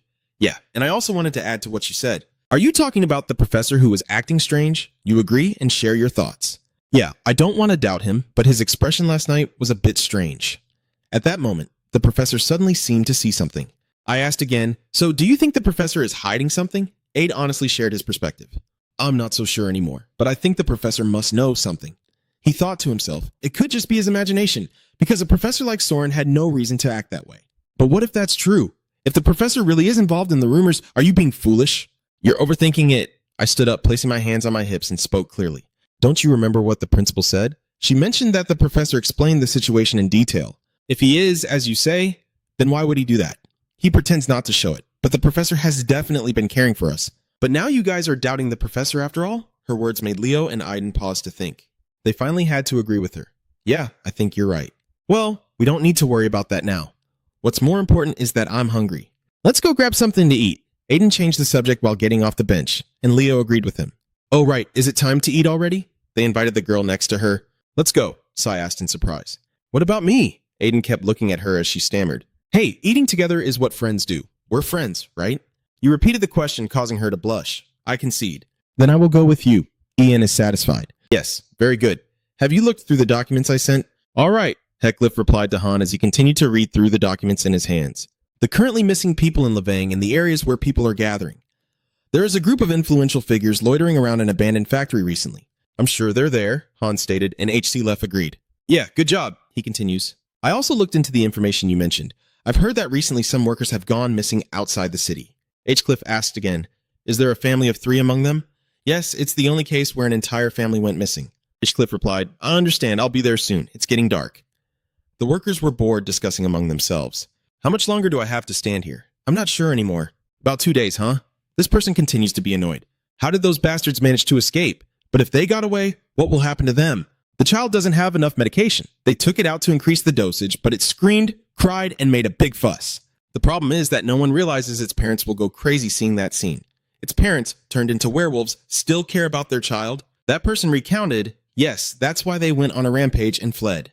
It seems they had someone trustworthy handle this matter. So that means that brat is the reason we have to go through all this trouble, right? That's right, what else could it be? If I had been there, I would have. A strange noise from afar made these two pause. They looked at each other and reached for the guns at their sides, but 2 bullets had already been lodged in their heads before they could move, and they collapsed instantly. HC stepped in. Han said, You made it here? He marveled at his friend's appearance, noting how well he was dressed. He seemed well prepared. He inquired, Are you going alone? Hatz asked again, I'm asking if you're going or not. Han is honest. I think I can take down 1 or 2 people. Haydick flatly refused. No need. I can handle it alone. How many people are there? Han estimated about 40. And since they were preparing to leave, if he was just 3 days late, everything would be in vain. Had continued to ask, What are their combat abilities like? Han reminded him that it would be better if each of them acted as if they had a gun. There are 3 people with power armor and 2 mages. You can enter through the sewer. Just be careful. Yeah, Hadcliffe spoke up again before leaving. Han, my family has been asking about you. Yes. How old is the child? Hadcliffe's words surprised Han. He thought to himself, recalling what Han had said. Did he say the child? 7 years old? A little child. 7 years old, huh? I see now. Heckcliff rushed in quickly, and the sound of frantic screams echoed out. Who are you? Help me. HK takes them down, one by one. A bee is flying after him. It belongs to someone's magic. Over here, the workers are busy at work. One of them sighs and speaks up. It seems there is a rat hiding. The person next to him adds. He from the security department stopped working and sent someone out there. The bee landing on this guy's hand relayed the information to him. It seems he isn't from the security department, but if that's the case, it's good. It means no one will care if he dies, right? The people at this facility shouted. They fired continuously, and someone questioned. What the heck? Hackcliffe used magic to block the bullets. The crowd exclaimed in shock. The bullets are blocked, damn it! Another one chimed in. It's a mage. Guns won't work. Get out the knives. HC slowly advanced, and this time it was his turn to draw his gun. The arrogant man shouted, You fool! With bullets blocked like this, your weapon won't work either. But just as the words ended, the man behind him was shot in the head. Hef was the one who struck. They all turned to look at the one who had just been shot dead, murmuring, No way. That's a magic bullet. Get out of the way. Let me take my shot. One fully armed man charged forward to attack, thinking that even a mage would be finished if hit by this. He fired at Headcliff while laughing loudly. How does it feel? He was horrified to see HCF doing something. He caught them as if it were nothing. He panicked, suddenly thinking, metal attribute magic combined with alchemy? Damn it, high voltage won't work against metal attribute magic. This guy was hit back, the gun in his hand was punctured, all warped and twisted. He let out a pain cry as he was electrocuted by his own weapon. Heck thought to himself that with this last blow he had taken down 20 of them, hadn't he? He looked up and fired a shot upwards, thinking to himself about the bee that had just been hit and was now falling down. I knew someone was watching me. He's tracking me through an insect. Using insects to monitor the infamous insect brothers behind this, it's clear they're waiting for me inside. He strategizes before entering inside. Should I deal with these insects first? Right? He stomped his foot on the ground, casting a wide area soundwave spell, and the swarm of bees was instantly affected, falling to the ground in unison. Dead silence. The insect controller froze when he saw his bees lose connection, muttering, "All signals from the insects have been lost." Before losing the signal, I felt a tremor. Was that a magical sound coming from the wind magic? This guy is annoyed and thinks to himself, assessing Headcliff, what is he using the metal attribute for? Not bad. Those little insects aren't good at resisting the wind attribute. I need to bring out the bigger ones. Then he gave orders to the bald guy on the other side. Barum, get ready to go. The guy immediately stood up and replied succinctly. All right, the remaining people of this facility gathered together, ready to welcome HCF as ordered by that guy. Based on his path, he will definitely arrive here. Let's welcome him when he does. But the lights suddenly went out, surprising everyone. They panicked. What's going on? It's all dark now. Start the backup generator. The insect controller spoke up. Hey, I think this is that bastard's doing. He glanced over when he didn't get a response. When did that guy disappear? His head is on the ground. This guy quickly jumped up and shouted, "Damn it, man!" He frantically thought to himself while looking around. Damn it! Has he come in here? It hasn't been dark for long. I have to make a move before, he thought to himself while controlling a centipede from his sleeve. But this was cut off before it could be used. He turned around. HCF had been behind him for who knows how long. He continued to slash, forcing him to retreat. This guy gritted his teeth in annoyance, thinking to himself, a mage fighting in close combat? What kind of mage is this? It's really dangerous. I need to create some distance. But HCF had switched to using magic, and this guy exclaimed in shock, "Is that fire?" Did he cast it in such a short time? He cried out in pain as he took a hit, then was burned to ashes in a corner. The other guys stammered in fear as they witnessed their leader being treated like a dog. That enemy, when did HCF get so close to him? He wasn't dead yet, but was burned beyond recognition. Muttering curses, "Damn it, who the hell are you?" Hadliff aimed his gun and quickly finished them off. The others stammered in disbelief. The insect brothers die so easily. HCF turned to look at them and they all flinched. He glanced over at the strange noise, something darting by, and Hef looked on, thinking to himself in astonishment. Insect legs, huh? The one who was already defeated is the attacker. He rises while cursing. Damn it, it hurts so much. A mouth appeared in his palm and started rambling. I'm surprised. I didn't expect to be ambushed like this. You killed Brino before I could even show up. Heck speaks up. An insect shape, huh? You got your head chopped off and yet you're still fine, huh? The other guy clicked his tongue and explained. Well, my body has evolved beyond the limits of a human. He exploded. H-Cliff was astonished to see the grotesque sight before him. The other guy slammed his insect leg into the ground and declared, I am not saddened by my brother's death, but I will tear you into 100 pieces to pay for this. The crowd panicked and shouted as they saw Barome transform into a grotesque creature. Run! He's rampaging through them, slaughtering the innocent. VAHCK asked him again. Don't you care about your subordinates at all? He replied, if you're so worried about them, then don't just stand there. H-Cliff fired his gun at him, but his armor was too thick. The bullets had no effect. HCF immediately switched to using magic circles, attacking the monster. But he was astonished, thinking to himself, how could he evade with that massive body? He was pinned down by him, and HCLF continued to attack this guy with even greater firepower. Yet he still showed no signs of aging, making him think of alternative strategies. It was unbelievable that he remained unscathed after being hit directly by magic. He kicked and said, if you want to roast me, at least you should use 4th tier magic. He grinned and reached out towards HCF, intending to grab him. But he quickly stopped laughing when the spot where Vua had fallen was empty. He had vanished. This Barum thought incredulously, what the hell is going on? Above, he immediately looked up as a piece of iron, cut in half, fell towards him. Heck landed, maintaining a good distance to avoid being hit. He scoffed, oh, come on. You're pretty quick, like a flying bug. Heck calculated silently. Neither his gun nor low-level magic would work, and he wouldn't give himself the chance to use high-level magic either. He continued, I don't want to use this either. Barum looked over in confusion. Heck continued to cast spells, but I had no other options left. Meanwhile, Han was sneezing repeatedly, complaining, it's so cold, I should have dressed warmer before coming here. He waited outside, trembling but still not leaving his friend behind. It must be time for the battle to end. It really has been a long time. Fighting 2 dark wizards at once is tough, huh? But he's not the type to die here. Han looked over, the blinding light radiating from the building like a dance club. Huh? Then it exploded. Han exclaimed, is he finally using it? Is that his real magic or something? Han sighed as he watched the sparks fluttering. What do you mean? Magic is just magic. What the hell is real magic? HC stepped forward and Han spoke up. Oh, you're done with the job? How is it inside? Edgecliff replied succinctly, I've taken care of everything. Even the test subjects, they really can't return to being human, can they?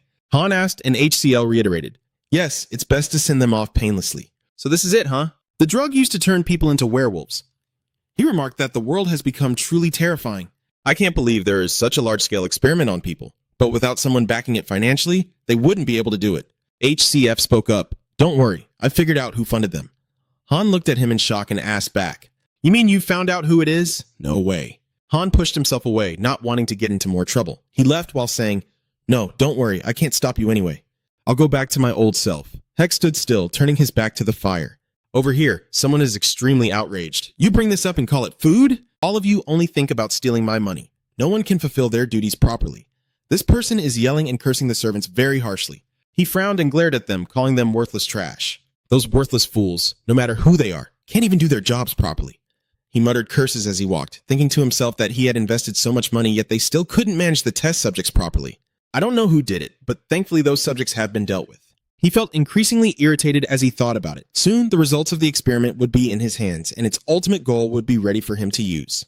Soon, the potion that can rejuvenate my body will be complete. In addition to becoming younger, I will also become stronger and more perfect. When using that drug, the youth I sacrificed to climb to this position will speak up, causing him to hesitate. Belford Rickon. He quickly turned his head and asked, who are you? As he lunged at him, pinning him down. He exclaimed in shock as you choked him. What the hell? The guards, Heck warned, calling for as many as he wanted, but it wouldn't matter. I soundproofed this entire room, he asked back in astonishment. What? Belford Rickon? Heck continued. I will ask you a question. There was a 7-year-old boy who should have survived, but in a cruel reality, he and his parents had to become monsters. The child smiled at the one about to kill him, as if grateful for it. What do you think the person feels when they have no choice but to burn them alive? He laughed at your story and replied, so you are the one who dealt with those test subjects. Beeford continued. There must be some misunderstanding.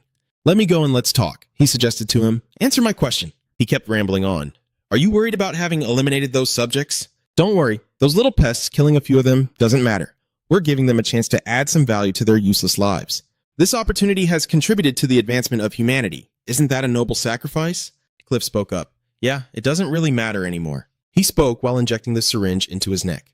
That answer was enough. He shouted. Cliff continued. The answer is so complete that I can't even get angry anymore, Belforce exclaimed. You bastard, what have you done to me? Cliff replied to him. I read the report in the lab. It turns out they are quite interesting. A type of drug that can transform a person into a werewolf with just a small amount. And suddenly, I wonder what would happen if I used an entire vial, huh? In his eyes, a wild look emerged, accompanied by a horrific scream as he transformed into a creature far removed from the definition of a werewolf. He thought to himself, he could sense the deep fear emanating from the depths of his soul, and so he used magic to end this wretch, for he should understand the pain of those he has harmed. The servants in the house hurried over when they heard the noise, chattering excitedly. What is that sound? It came from Lord Beeford's room. Then, pushing the door open, they shouted loudly, Lord Belford! In front of them stood a monster, once their master. They shouted, Monster? Where did this monster come from? Then the process of exterminating it began. Take it down first. If you can't use magic, find Lord Belford first. The monster howled as they cursed after trying everything to kill it. Damn it, is it still alive? Don't stop, we should use up all our mana. Increase the firepower. Over here, Han exclaimed in astonishment. What is this? Take as much as you want and use it for your purposes, then hide it well. Heck replied briefly. Han wondered, it took quite a bit of effort to find this hiding spot. Why don't you take a look around? Save it for next time, save it for next time. Ishcliff replied, after all, I will come back anyway. Hades continued, by that time, I would adopt a different identity to better fit into this underworld. He agrees with him. All right, then you should rest. Hayek left, taking a stroll around, stopping at the dock. Haddock clenched his fists, gazing into the distance, reminiscing about the past. The next day, the news shook the entire region. It was unbelievable. Really? The great billionaire Rickon? He was eaten by the monster. By the time security arrived, there was no sign of Rickon left. Only the monster remained. Perhaps the rumor that Rickon has dabbled in forbidden magic is true. What about the monster? I heard that the wizard security team took care of that. They said it took over an hour to eliminate the creature. They watched as a person with long white hair appeared, accompanied by the security team and a squad of Dark Knights, led by the Guardian, Captain Tarina Leo Nahal. Everyone present immediately focused their attention on this person. I don't think the National Security Agency would get involved in this matter. Could it really be that serious? This news is quite important. We should report that the night team is collaborating with the National Security Agency to investigate the incident. This person orders the gate to be opened. The guard replied cautiously, saying, I was ordered not to let anyone in. She irritably repeated her words, open the gate. The man, frightened, hurried to comply. Yes. Tarina steps inside. Inside, a man greeted her along with his team and began to present. Captain Tarina, it's an honor to meet you. I am Inspector Taborin, she replied. All right, you did well. From now on, the security team will take on the role of investigating this case. You should gather all the collected documents and evidence and withdraw completely. He asked again cautiously. You mean the security team? I understand now. Without wasting a moment, he ordered Quan to retreat. Everyone, just retreat. Only Tarina and her people remain here, a few spoke up, dropping their roles now that it was just them. This atmosphere is really tense. Oh no, N has lost all dignity. Anya replied to him, Loida, we don't need to maintain our dignity in a place where no one can see us. Even when no one is around, everything still has to be the same. You should behave properly as a member of the Shadow Knights. Tarina interrupted him. Come on, Lloyd. As long as the media doesn't see our wrong actions, that's enough. Don't forget the purpose of our visit here. The Dong Thang group replied to her, yes. Tarina looked at the thing in front of her and spoke up. Is this the monster? That's disgusting. Bell is rumored to have not only dabbled in forbidden magic, but also in sorcery. So when I heard he was killed by a monster, this was no ordinary case. Loy continued her statement. The monster appeared, and Rickon was killed. That is the testimony of the witnesses. Enya also added some information. The color of the monster makes sense. Just a glance reveals it was burned down to the bone, leaving us no way to identify the body. Tarina commanded to look around the room. They searched the area. Tarina stopped in front of a painting, puzzled by a small mark on the wall that wasn't burned. Then they began to twist and successfully opened a hidden chamber. Loy exclaimed, Oh, a secret room? Tarina looks around and says, Yeah, but there's nothing here. She bent down to comment, noting that with this size and position, it was indeed a suitable place to hide a safe. Enya asked, A safe? Loy explains that Belf Rickon is known as a tycoon involved in many dark dealings, so it's no surprise he has many secrets. Tarina agreed with them. Yes, he would often hide documents in places only he knew. There must have been a safe here until last night. She thought to herself as she observed closely, it was clear that there were still traces of the safe here. It had only just been moved. The mysterious death of the billionaire, the appearance of the monster, and the disappearance of the safe? This is not just a coincidence. We can only conclude that someone intervened in B. Ford's death. However, what is his purpose in hiding so carefully? The only person I know with such skills is Lupin.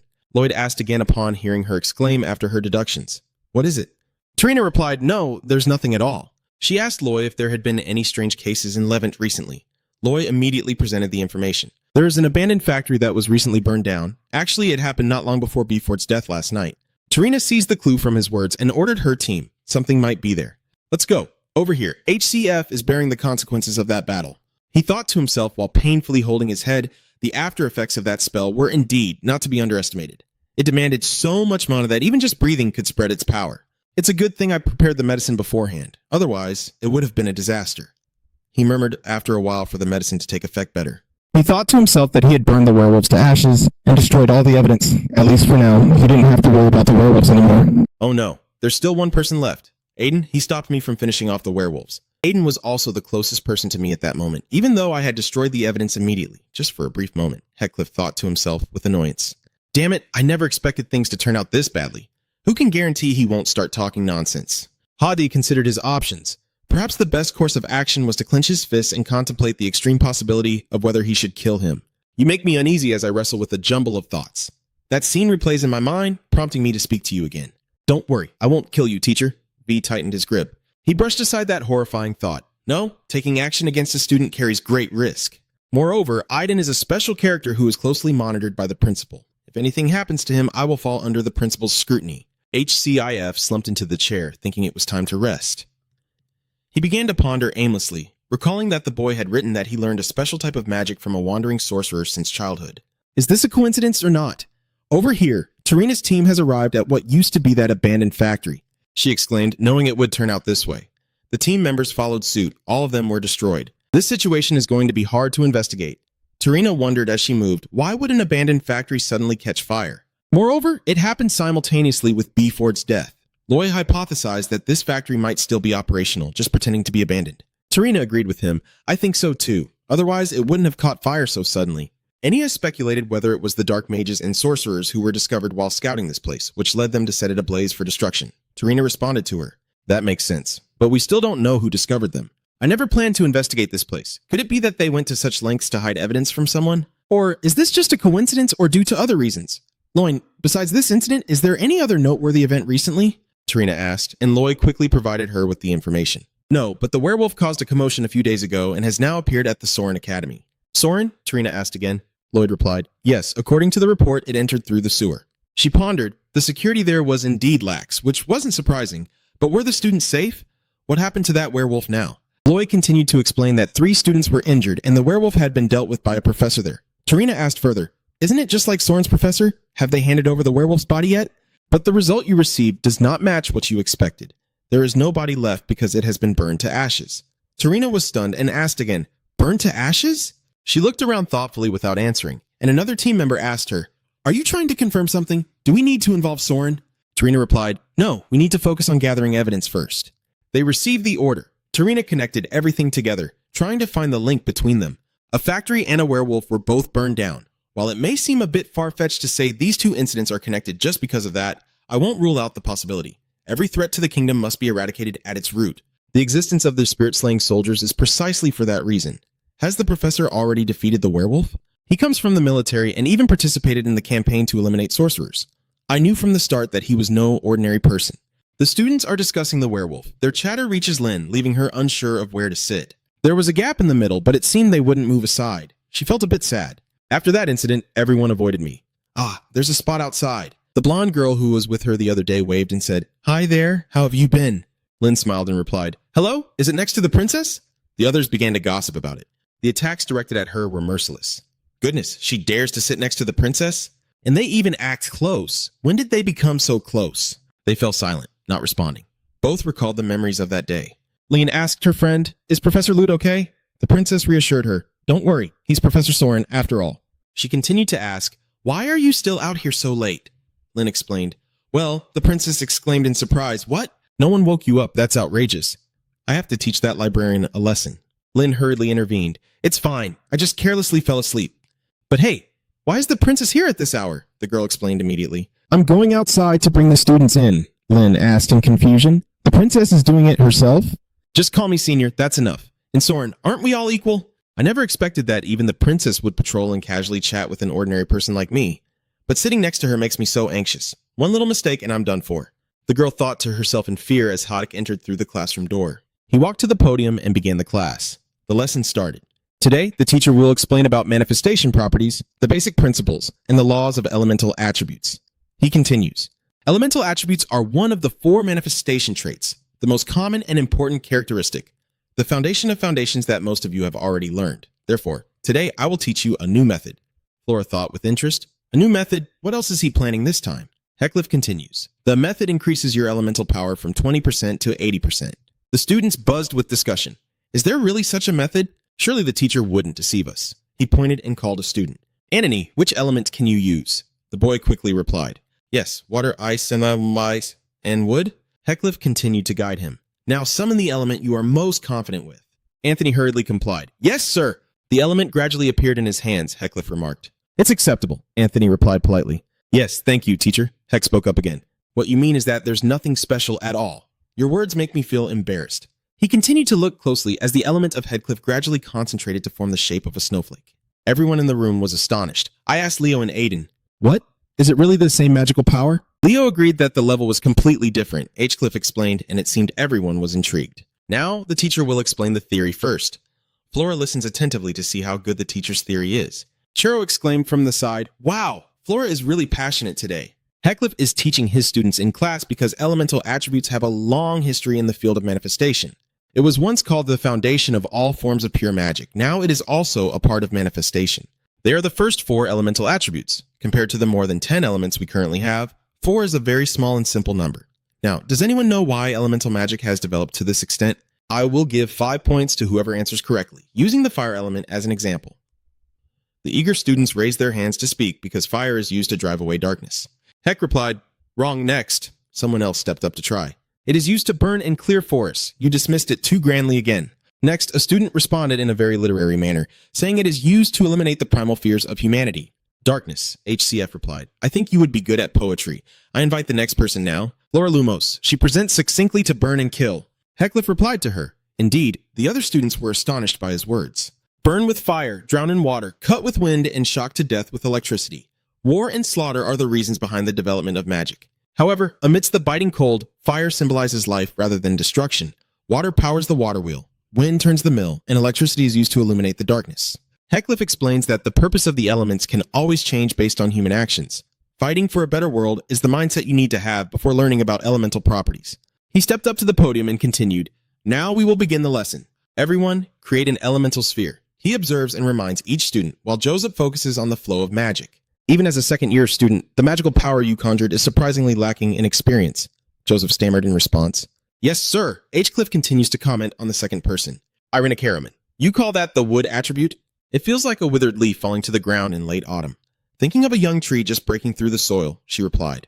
"Yes." They silently thought about his attitude, especially Leo, who kept looking at HCF. "He is really strict," HU sings. The person next to him isn't doing anything at all, which confuses Leo. Aiden spoke up, trying to say something, but before he could finish, HCF arrived at their location. He stood watching Aiden, wondering why the boy was like this. Was he guessing that Aiden was trying to oppose him because of the incident with the werewolves? He observed your expression, dismissing that hypothesis of his. He didn't think it was like that at all. He came to another conclusion. "So, perhaps?" Then he asked you, "Don't you have any experience performing elemental magic?" I honestly replied, "Yes, I am very embarrassed." Cliff realized the problem was like this. He held his head in frustration, thinking to himself about a special student who lacked even the basic knowledge. Even though she has been recognized as special, I am not responsible for someone who can't even follow the basics and can fall behind the whole class. However, I said to her, "I know what elemental attribute you can use." "You know that, right?" Aiden replied, startled. "Ah yes, fire, water, and wind," Cliff suggested. "So let's try the fire element." You look confused. "Huh," Cliff clarified. "It means we will teach you. I can't just abandon a student from the start." He began to teach you, which caught the attention of most other students. "Focus your magical power. Can you perform the basics?" Aiden replied, "Oh, yes. Now think about turning that magic into an element as we discussed." "Fire, I will try as you say." Heck looked at him and reminded him. Don't just think about it. Try to feel the properties of the flame with your senses. Aiden closed his eyes and imagined. Heck provides more detailed guidance, urging you to think of the brightest flame in your memory. Its shape, sound, taste, and feeling. Everything. A spark ignited, memories flooding back. 5 years ago in the snowstorm, the bitter scent of burning wood and the aroma of charcoal. The smell of stew simmering on the stove. The sound of my 2 sisters bickering and my mother's anger. My father's smile as he just returned home. There was too little food and the biting cold wind pierced through my worn-out clothes. It was a harsh winter, but the fire in the kitchen soothed everything. That warmth felt as real as if it were just yesterday. "Exactly," he half replied. Aiden opened his eyes to a faint light before him. He had become someone who could create his own fire. Aiden thought in amazement that he had done it, and this feeling was a memory he had recalled. Cliff smiled at the flame and remarked, "Not bad at all." "You continue. This flame is not hot but warm. It doesn't bring destruction, but rather a sense of softness. I can guess what you've been thinking." The students up there were astonished, thinking to themselves, "The professor has been praising someone else all this time. The fire in your hand is the elemental fire you envisioned. Instead of a common element, it is your own flame. Your magic." Aiden asked again with a hint of doubt, "Is this your own magic?" Heck left while reminding, "Don't forget that feeling."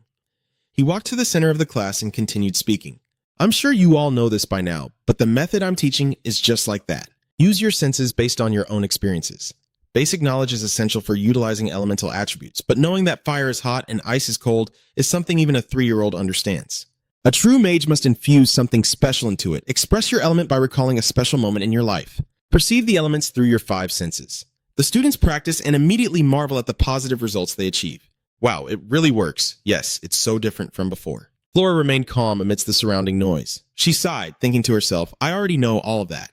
I thought the teacher would show me something I didn't know, but it probably isn't anything special." She looked at Aiden, wondering why the teacher was so meticulous in teaching that rookie, and even praised him just for demonstrating one element. Flora trembled, clenching her fists on the table. "You made me lose face in front of everyone on the first day of class, didn't you?" I intended to do things quietly, but she made a bold decision to see if the teacher would praise her element. Chero exclaimed in astonishment, "Stacking magic? So you can use that now, huh?" Flora thought to herself while manipulating the magic. "If I apply the wind magic technique here and create a whirlpool..." She paused. Something had gone wrong. Chero shouted while the others had already ducked out of the way. "Flora!" Chero anxiously asked again. "Isn't this too dangerous?" "Flora, stop it. At this rate, it will explode. I have to stop it. I need at least one barrier to protect everyone around from getting hurt." The other students scrambled to move. "Run quickly, hide fast." Someone called out Flora's name. "Focus." ADC guides her, placing one hand on the sphere as they reshape it together. Hadcliffe spoke. "Flora Lumos, don't give up. Control your magical power. I suggest we help you." The sphere is surrounded by a blue light. It is gradually being controlled. Flora thought in amazement, "It's more stable now." Cliff reminded her to stay focused. "It's not over yet," he continued. If you stop here, your magic will fade away without achieving anything. Are you okay with that? He looked at her, and she looked back at him, determination evident in her eyes. That's right. I've come this far. I will see it through. There are always two kinds of gazes directed at me, admiration and envy.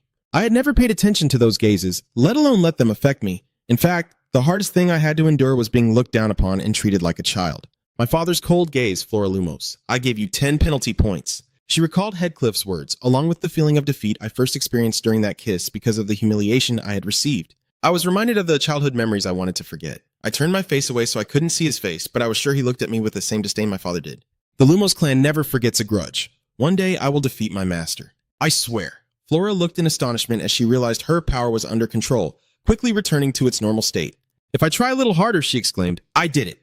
Flora smiled with satisfaction as she observed the power in her hands. I did it. Hex suddenly leaned in close to her face and repeated it, causing Flora's expression to turn astonished. So you have been very naive. Flora Lumos. Flora Lumos. Flora Lumos. Heckcliff continued with the cold expression, an immense pressure radiating from him. I don't care if you try new magic and fail because everyone fails. But if you put the other students in danger, that's a different story. She lowered her eyes and replied, I'm sorry. Along with it, your lack of experience in mixing the two elements, HCF continues. Did those words make her pause? He continued to explain. You also mixed fire and ice. It's very difficult to make two opposing elements harmonize with each other. Flora argues back. That's right. But you succeeded, didn't you? Flora frowned as she argued with herself. I admit that I intentionally wanted to mix in a third element, but when I combined fire and ice, the result was perfect. Heathcliff looked at her without responding, performing what she had just done, mixing fire and ice in front of her. His power completely overwhelms and surpasses hers by many times, Heathcliff explained to Flora. You should know the difference between them, right? Your mixed element is only beautiful on the surface because the fire is frozen, but that's all. Haji asked her sharply, what has this magic ultimately achieved? Is it just for decoration? Flora closed her eyes in complete defeat. Chero and the other students couldn't take their eyes off her. Chero murmured Flora. Heck made his magic soar into the sky, illuminating the area and making the room sparkle. Leo and Ty reached out to touch what he had just created. Is this snow? Flora looked up and quietly noted that the magic was optimized to restrain fire, allowing him to combine the spreading ability of fire with the cold of ice into a single incantation. She pursed her lips. He had transformed the elements he used into something far more useful. I was clearly defeated. Heathcliff spoke again. Flora, I do not blame you for the shortcomings in your skills. She looked up at him, confused, and asked back, what? Hades stared at her intently and continued. You have a very special skill. I have never encountered a mage with such technique at your age. What I am curious about is much more fundamental than that. In my eyes, your magic is merely for show. He placed a hand on her shoulder and continued to advise. I have no right to interfere with your purpose for using magic, but at least consider a path beyond just showing off.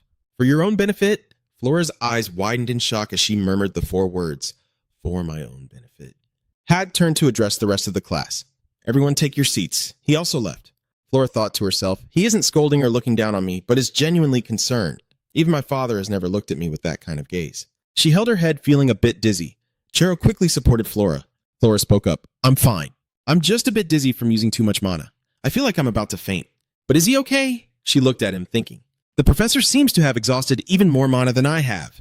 Heck gritted his teeth as he thought to himself while leaving, luckily I took the medicine earlier. I'm feeling really dizzy. He thought about Flora. Not only had she managed to combine the elements at such a young age, but she had also combined 3 extremely difficult elements. I was also scolded by the teacher for showing off like that. I pressed a little too hard on the girl as I recalled that moment. Does it hurt? Still, I hope she gets through it easily. My advice has never been empty words. He stepped up towards the student sitting higher up. Heathcliff thought to himself, it really is Soren. Everyone is doing well. She said this year's new students have many talented individuals. He recalled Principal Ellis's words. Is this the golden generation? Huh? Hod paused, looking at the gray-haired girl, and asked her, what's going on? Lynn replied, yes. Heathcliff looked at her and spoke. So you can't fully summon the element. In general, that element doesn't exist, the girl replied. Yes. Heathcliff informs the students that today's lesson is over. I will replace the homework with a review of what you learned today. Then he looked over at the gray-haired girl and Lynn. Come with me to the professor's office. She was astonished. Her friend is also in the room, which is now closed off. Heathcliff tells her, just wait a moment. The girl obediently replied, yes. She panicked in fear and thought to herself, why did he call me here? No way. Is it a personal interview? Does he want to kick me out of class? Of course he does. How can a student not even summon an element properly to keep up with that teacher's class? But I don't want to miss Professor Lud's lecture. Her scattered thoughts were interrupted when she glanced at him, panic rising even more than before as she realized that it couldn't possibly be a transfer request. He really wants to transfer to another professor's class. Lynn HCF called, and she quickly interrupted him. Professor, I will do my best from now on. I will do everything you ask. Please don't tell me to drop this class. He looked at her while handing her a book and asked, What are you saying? She looked back and asked, Oh, isn't this the class transfer application? Heckcliff replied, You've been saying some strange things this whole time, haven't you? Quick, take it. My hand is getting tired. She grabbed it and exclaimed in astonishment. Oh, Professor, this is your response to her. From now on, you should read and learn from this book. A path you have never known will be written in there. The study of non-attribute magic. She murmured the name and wondered where the teacher got this book. Heckcliff explained, It was just by chance. That's the result of her lifelong research. She added, You can't believe there are others besides me who have non-attribute magic. What about her now? He replied. She is no longer in this world. The girl's face turned astonished for a moment. Oh. Her gaze turned towards him. Lynn saw the contemplation in him. Next to the large floor-to-ceiling window, the sound of two people conversing could be heard. A female voice spoke first. So you can't learn magic of a different attribute, can you? Is there really no other way? Replied a male voice. As far as I know, that's correct. Are you disappointed? The girl replied with a hint of sadness. Yes, at least I want to be able to control one element. Lynn, what do you think about those who can only control one element? Lynn cautiously replied as if probing. Useless. Heckly denies. No, not at all. He said seriously. To be able to control a single element means you have infinite talent with that element alone. Their magic can even interfere with nature, which is how they showcase their superior skills with their own element. A cup of tea is placed in front of Lynn. You just heard my explanation, Lynn quickly replied. So what about attributeless magic? Literally, it has no attributes at all. So Nyamni sipped his tea and replied slowly, still unsure whether non-attribute magic truly lived up to its name. But there was a time when the non-attribute element M was grouped into an earth element. That was in the past. Now that science has advanced, there are various studies, so don't worry. Both the world and magic are constantly evolving. Anything can happen. Start reading that book from today. This is the personal assignment I'm giving you. It will help you a lot. After everything was settled, he leaned back in the chair, closed his eyes, and reflected quietly. It is indeed quite surprising that she possesses attributeless magic. However, he recalls Lynn's piercing blue eyes, the eyes of judgment, and he never expected to encounter such discerning eyes of good and evil there. She hasn't awakened yet, so the girl doesn't know. Heckcliff turned to look outside, the weak sunlight streaming through the window, and said, But I never expected the book she wrote would return to her in this way. Is this fate? After class, Aiden immediately practiced magic diligently after being guided by HCF. You don't know how long and how many times you've practiced, but this time you finally succeeded. Surprise is evident in Aiden's eyes as he joyfully realizes he has done it. The method that Professor Heatsey taught me is truly effective. You recall being in his classroom. At that moment, as he cast the magic, Professor Heckcliff's gaze was both gentle and serious. Did I really misunderstand him? You observe that your classmates have also practiced and succeeded. Ian thinks to himself, after all, someone who loves magic this much cannot be a bad person.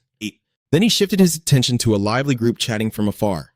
Aiden wondered who they were. The group of noble students gathering seems to be someone very important, while another group of students approaches to mock Aiden's group during their free time. Oh, who is this? Javan said in a ridiculous tone. Isn't Ian that kid who can't even manifest an elemental attribute? So you're still this arrogant, huh, kid? Leo couldn't contain his anger upon hearing that, starting to lose control of his words. That bastard, he better not say another word. But Aiden quickly signaled to stop him. Leo, calm down, let me handle this. You politely turned to Javan and said, Javan, I don't know what I did to upset you, but I'm sorry now. So could you please leave us alone next time? Javan scoffed and replied, Leave you alone, huh? Fine, but on one condition, kneel down. I was immediately furious upon hearing that condition. Hey, aren't you ashamed as a noble? Dean scoffed mockingly. What business does a washed-up noble like you have sticking your nose into this? Truly a poorly raised individual. Clearly, his words directly insulted me. The girl gritted her teeth. Are you trying to mock me? Suddenly, Aiden spoke up, interrupting. Jevin Filio, you stepped forward towards Jevin. You can mock me however you want. But he leaned in close to Devin, both of their faces darkening. Aiden warned, Go ahead and touch my friend, and I won't let it slide. Devin let out a somewhat forced laugh. Then what can you do? You want to play, huh? Then he threw a glove at Aiden. Javan's tone carried a sense of arrogance. Fine, I challenge you to a magical duel. Aiden also agrees. All right then. Hearing that, Leo and Ty were extremely worried. Aiden, what are you doing? On the contrary, you are not afraid to say, But if I win, you must apologize to Leo and Tessie.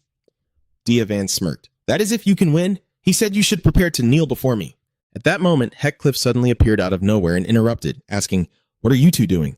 Aiden stammered. Professor HCF immediately showed his displeasure upon seeing Dewey Van. HCF's inner thoughts were equally frustrated. It's him again? You're not the main character, damn it. He spoke up to ask his father for an explanation of what had happened, and Diavon immediately replied loudly, "This is a legal match. I issued an official challenge, and my opponent has agreed." Heathcliff disagreed. "It doesn't seem quite right for a first-year student to fight in a magical duel, does it?" "But," Jan argued back, "is there any rule that forbids first-year students from doing that?" He immediately got annoyed. "What? What's wrong with this kid?" Then he noticed a group of other students behind. HCF quickly understood everything. Now I see the cause of the problem. He noticed Fredden. Is he planning to help that kid? Why does he keep staring at me? In the end, I decided that we would not hold anyone accountable for an accident that hasn't happened yet. Go back to the dormitory. Havon was unwilling to accept that. Professor, suddenly, teacher Chris stepped out. Just let them be. Professor HCF. He says this isn't blatant abuse of power, right? Chris doesn't agree with him. A professor has no right to stop students from voluntarily competing against each other. The others agreed with this. That's right, it is an abuse of power. He felt utterly helpless, not knowing what the guy intended to do, but it was really troublesome. Heck said, "Even so, we can't just let those inexperienced students get hurt." Hearing that, Chris replied, "If you're worried about that, why don't we join in too?" He turned to Javon and Aiden and asked, "What do you think?" They both quickly agreed. "Let's do it that way." "Yes, I will follow your wishes, teacher." In the end, he concluded, "Since they all agree, we will follow your suggestion." Professor Chris suddenly interrupted. "There's one more thing." He extended a formal invitation. "Do you want to bet with me?" Professor HCF Crit suggested. "It's not mandatory. It is indeed somewhat humorous to bet on a match with a known outcome." But HCF quickly responded decisively.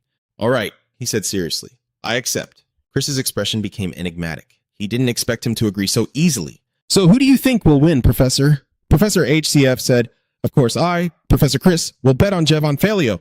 I think she is an extremely talented mage." Hearing her name mentioned with praise, she couldn't help but feel delighted. "Thank you, Professor Chris." Then, Chris pretended to casually say, I suppose you want to bet on Jevon too, right, Professor? Should we change the bet to how Jevon will win?" HCF calmly sees no need to do that. "I said from the beginning that I was going to bet on IN." Chris laughed loudly as if he had just heard a funny story. "All right, I wonder where your confidence comes from. So what's the bet about?" "Professor Crit, what if you share a bit of the magic we study? After all, both of us are assigned to teach the spellcasting subject." Heathcliff was quite surprised after hearing this and casually asked, "Do you really teach spellcasting too?" "I truly don't know." Those words struck Chris like a bolt from the blue, leaving him stunned. His anger surged, grinding his teeth in frustration as he silently cursed in his mind. This washed-up noble was infuriating him to no end. "Do you think you can live peacefully after humiliating me like that?" Heathcliff felt a bit uneasy as well. "So, he also teaches spellcasting?" In the end, he said, "All right then, the match will start 3 days from now." Chris quickly replied in a high-pitched tone, "That sounds reasonable. I look forward to that." After discussing the bet, Chris turned away, visibly annoyed. Aiden approached shyly and spoke up. Professor, I'm sorry. It's just that..." But Heathcliff interrupted him. "Start thinking about how to win." He explained that you and I have completely different starting points, but it's still too early to conclude that you will definitely lose, Heathcliff said, because in a match, variables always exist. Aiden asked, "So what variable can help me win this match?" He said with obviousness, "You already possess it. You just need to use it at the crucial moment." He told himself, yes, if he used it, perhaps he could win. Suddenly, a memory from the past flashed in Aiden's mind, but he raised his voice with determination. "Dear Professor, I want to win with my own strength." Hef was momentarily taken aback. Aiden clenched his fists, his gaze resolute. "So please guide me." Professor HCF. Hearing those words, he began to look more seriously at him. At that moment, Aiden suddenly recalled Veronica's childhood teachings, reminding him that when she taught him these things, it was best not to boast about them too recklessly, or he would get caught up in a lot of trouble and dangerous situations. Above all, she paused for a moment and pointed at Aiden, saying loudly, "This is my main source of income. You wouldn't want me to starve to death in the street, would you?" At that moment, he also startled and replied, Yes, I will remember." Veronica placed her hand on his head and said, "Well, just because I say that doesn't mean you'll never use it at all. When you feel it's truly necessary, go ahead and use it without hesitation." She advised, "Because life is long, there will definitely come a time when you need to make a decision. When that moment arrives, Aiden, just follow what your heart tells you." Aiden recalled that moment, his bright face looking up with determination, while Hatz looked at him in confusion. "This child," he thought in anger right after, "what the hell did it just say?" He told himself, "I accept the request because I believe in your magic." "So what now? You said you wanted to win just by your own strength, but isn't magic part of your strength too?" Hinchcliffe sighed deeply, telling himself that this was a good opportunity to test the kid's skills. He then decided to teach him how to gain an advantage in a battle between wizards. However, he also reminded that it could be as harsh as torture for you, and there's no guarantee that you'll win. Hearing that, you eagerly replied, I will still go for it. HCF, seeing your determination, praised. Good, then let's get straight to the training. Aiden felt a bit awkward. Right now then. Understood. Understood. He then led Aiden along, thinking to himself, they should prepare a victory celebration. I'm quite looking forward to your performance over the next 3 days. That night, when he returned to his room, Aiden began to complain. Oh no, I'm going to die. At that moment, he was lying face down on his bed, telling himself that the training was much harder than he had imagined, and he couldn't believe he was about to continue it for another 2 days. He suddenly wondered why the professor was so sure that he would win. His special magic wasn't widely known. Perhaps the teacher knew something. A little while later, exhausted, Aiden quickly fell asleep. Meanwhile, in his room, Chris was mumbling as he burned a piece of paper in his hand. Heck, Van Britis has personally offered to mentor that mediocre kid. Of course, things would unfold this way. He is confident. Even though he tries to appear calm, he must be desperate for victory. Then he turns to Javon and says, you must know why I called you here. Javon Felio replied, yes, you told me I must definitely win against that arrogant brat. But before he could finish speaking, he interrupted. No, that's not enough. Chris's tone was heavy. You have to show them just how far the gap is between our nobility and those commoners. Then he grabbed the cabinet handle, ready to pull it out. I don't think you'll lose, but it's best to play it safe. As soon as Javon saw the glass vial containing a blue liquid that he presented, he couldn't help but panic and ask, what is that? To which Chris replied, Mana Enhancement Potion, drink this before the match. Javon held the vial in his hand, his face slightly changing as he anxiously asked, But if I'm caught, I won't lose my status as a student, right? Crit also explained to him, this is a special item from the Benior clan. You won't get caught. He said with a hint of disdain, but still remained cautious. Those ordinary scoundrels will definitely use every means to win, so we cannot let them down. Dia quickly replied, yes, I understand now. He tucked the vial into his pocket, thinking to himself that the professor was right. Although it slightly insulted his pride, it was still better than losing to that lowly scoundrel. Chris couldn't help but smile at how obedient he was. He said, you made the right decision. On the day of the match at the training ground, many other students came to watch them compete, and there was quite a buzz of conversation in the stands. The black-haired student said to his friend next to him, who will win here? That noble has the advantage, right? Because your educational program is completely different. The red-haired friend replied, I've heard that the first-year student is also quite formidable. That friend recounted he was involved in the werewolf incident from years ago. The black-haired student seemed to have heard some important news. Did he really catch them? I thought Professor Headcliff was the one who caught them. The red-haired friend added that Professor Headcliff had guided him. The red-haired student looked towards the front row of seats. Really? It seems that the other side belongs to Professor Chris. Then the two began to whisper. Professor Chris? Who is he? Is he the one responsible for teaching the first year? The red-haired friend replied, that's right. It seems they are often compared a lot since they both teach the spellcasting class. Hearing that, the black-haired friend let out a sigh. That's quite unfortunate. Chris had heard the entire story and gritting his teeth in anger muttered, I heard that. Then he looked over at Headcliff. Headcliff Van Britis, from today onward, I will put an end to your arrogance. I will make you suffer a humiliating defeat in front of everyone. Soon after, more people arrived. Clearly, the person who arrived was not a stranger. It was Elisa. As soon as she entered, she greeted everyone with a bright smile. Hello, Professor Chris Benior. You quickly changed your attitude and greeted back cheerfully. Headmaster, what brings you here? Before Professor Hugo and Chris could finish speaking, she interjected, saying she heard there was something very interesting happening. I brought him along as well. After that, Elisa also greeted HCF. Professor Heathcliff, long time no see. How have things been lately? He also bowed his head to greet her and replied, yes, thanks to you. Elisa approached him and asked, I heard you made a bet, so who did the professor bet would win? He honestly replied, I bet on Yen. Hearing this, she looked surprised. Oh my, does that mean Chris bet on Jevin? Elisa seemed excited. I am truly looking forward to it, but the safety of the students comes first. Hearing this, the female professor accompanying her quickly replied, you don't need to worry about that.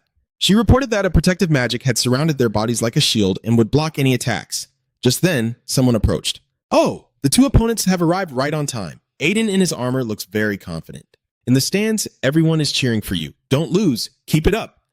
Leo raises his hand and shouts loudly, shatter the arrogance of that cocky brat. I'm excited too. Aiden, give it your all. Javon has also appeared in full protective armor, exuding a somewhat more arrogant demeanor, as cheers of encouragement ring out for him. Javon, we believe in you. Show them the pride of a noble. A moment later, the professor in charge of the match also approached the two. I will check your conditions for a moment before we begin. Aiden said to him, Javon, remember to keep your promise. He replied, just win first then. After inspecting everything, the professor announced that everything seemed fine. However, upon seeing the sword that Aiden brought with him, the professor asked, so, what is this student carrying? "Oh, this?" he replied cheerfully. "This is my personal item that I will use in this match."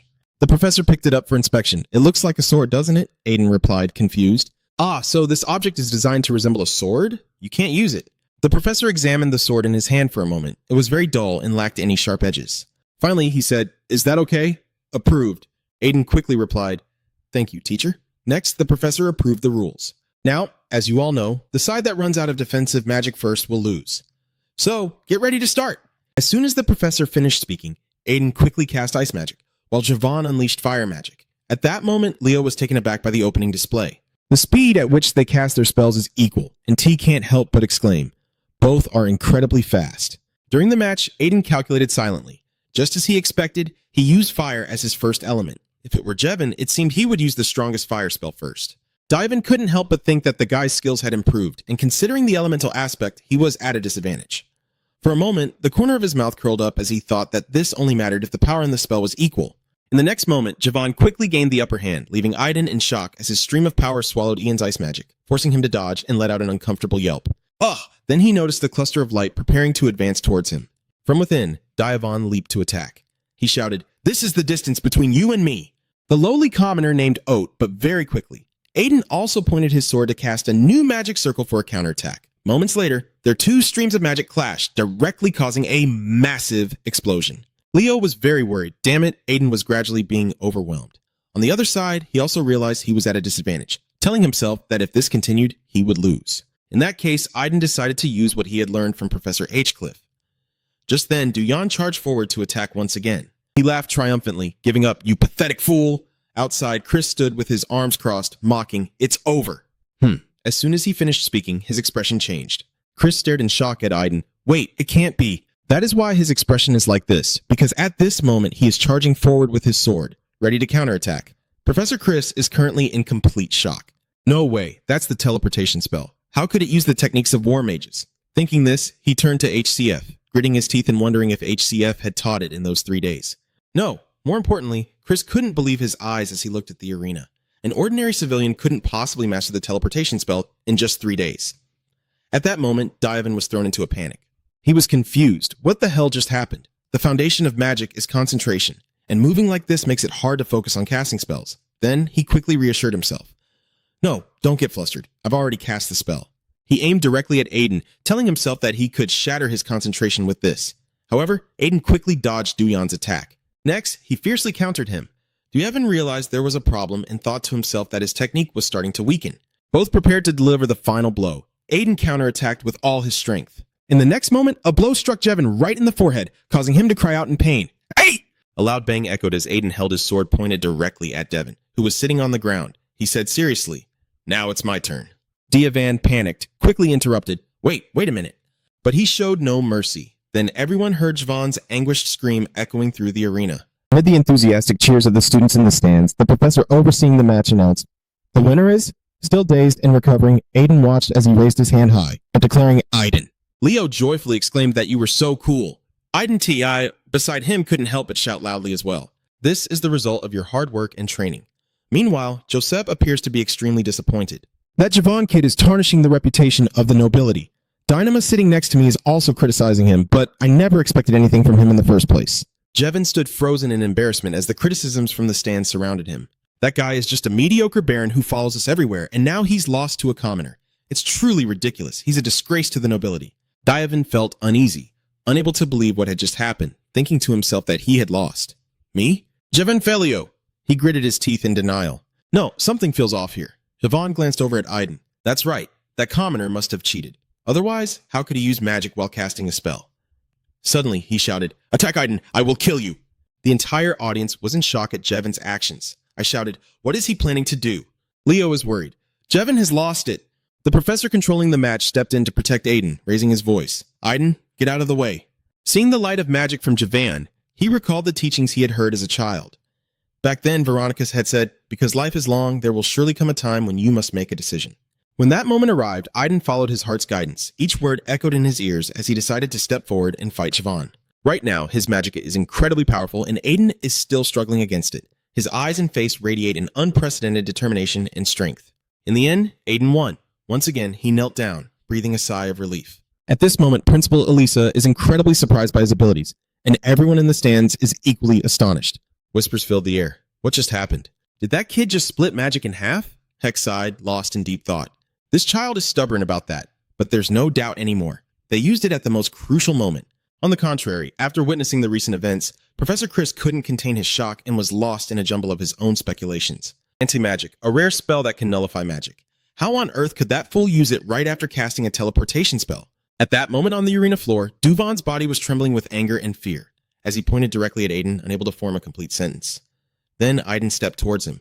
Devon was startled and stepped back in fear. In an instant, a powerful punch landed on Jevon's face, making him cry out. Cough! Javon fell to the ground, his fists clenched in anger mixed with disappointment. Javon, I thought at least you would have to admit that you have failed. Aiden said coldly. I had no idea you would be this pathetic. From the stands, Henry mocked Javon. His defeated appearance was just too ugly. Do you think so? He turned to call the person next to Fredden.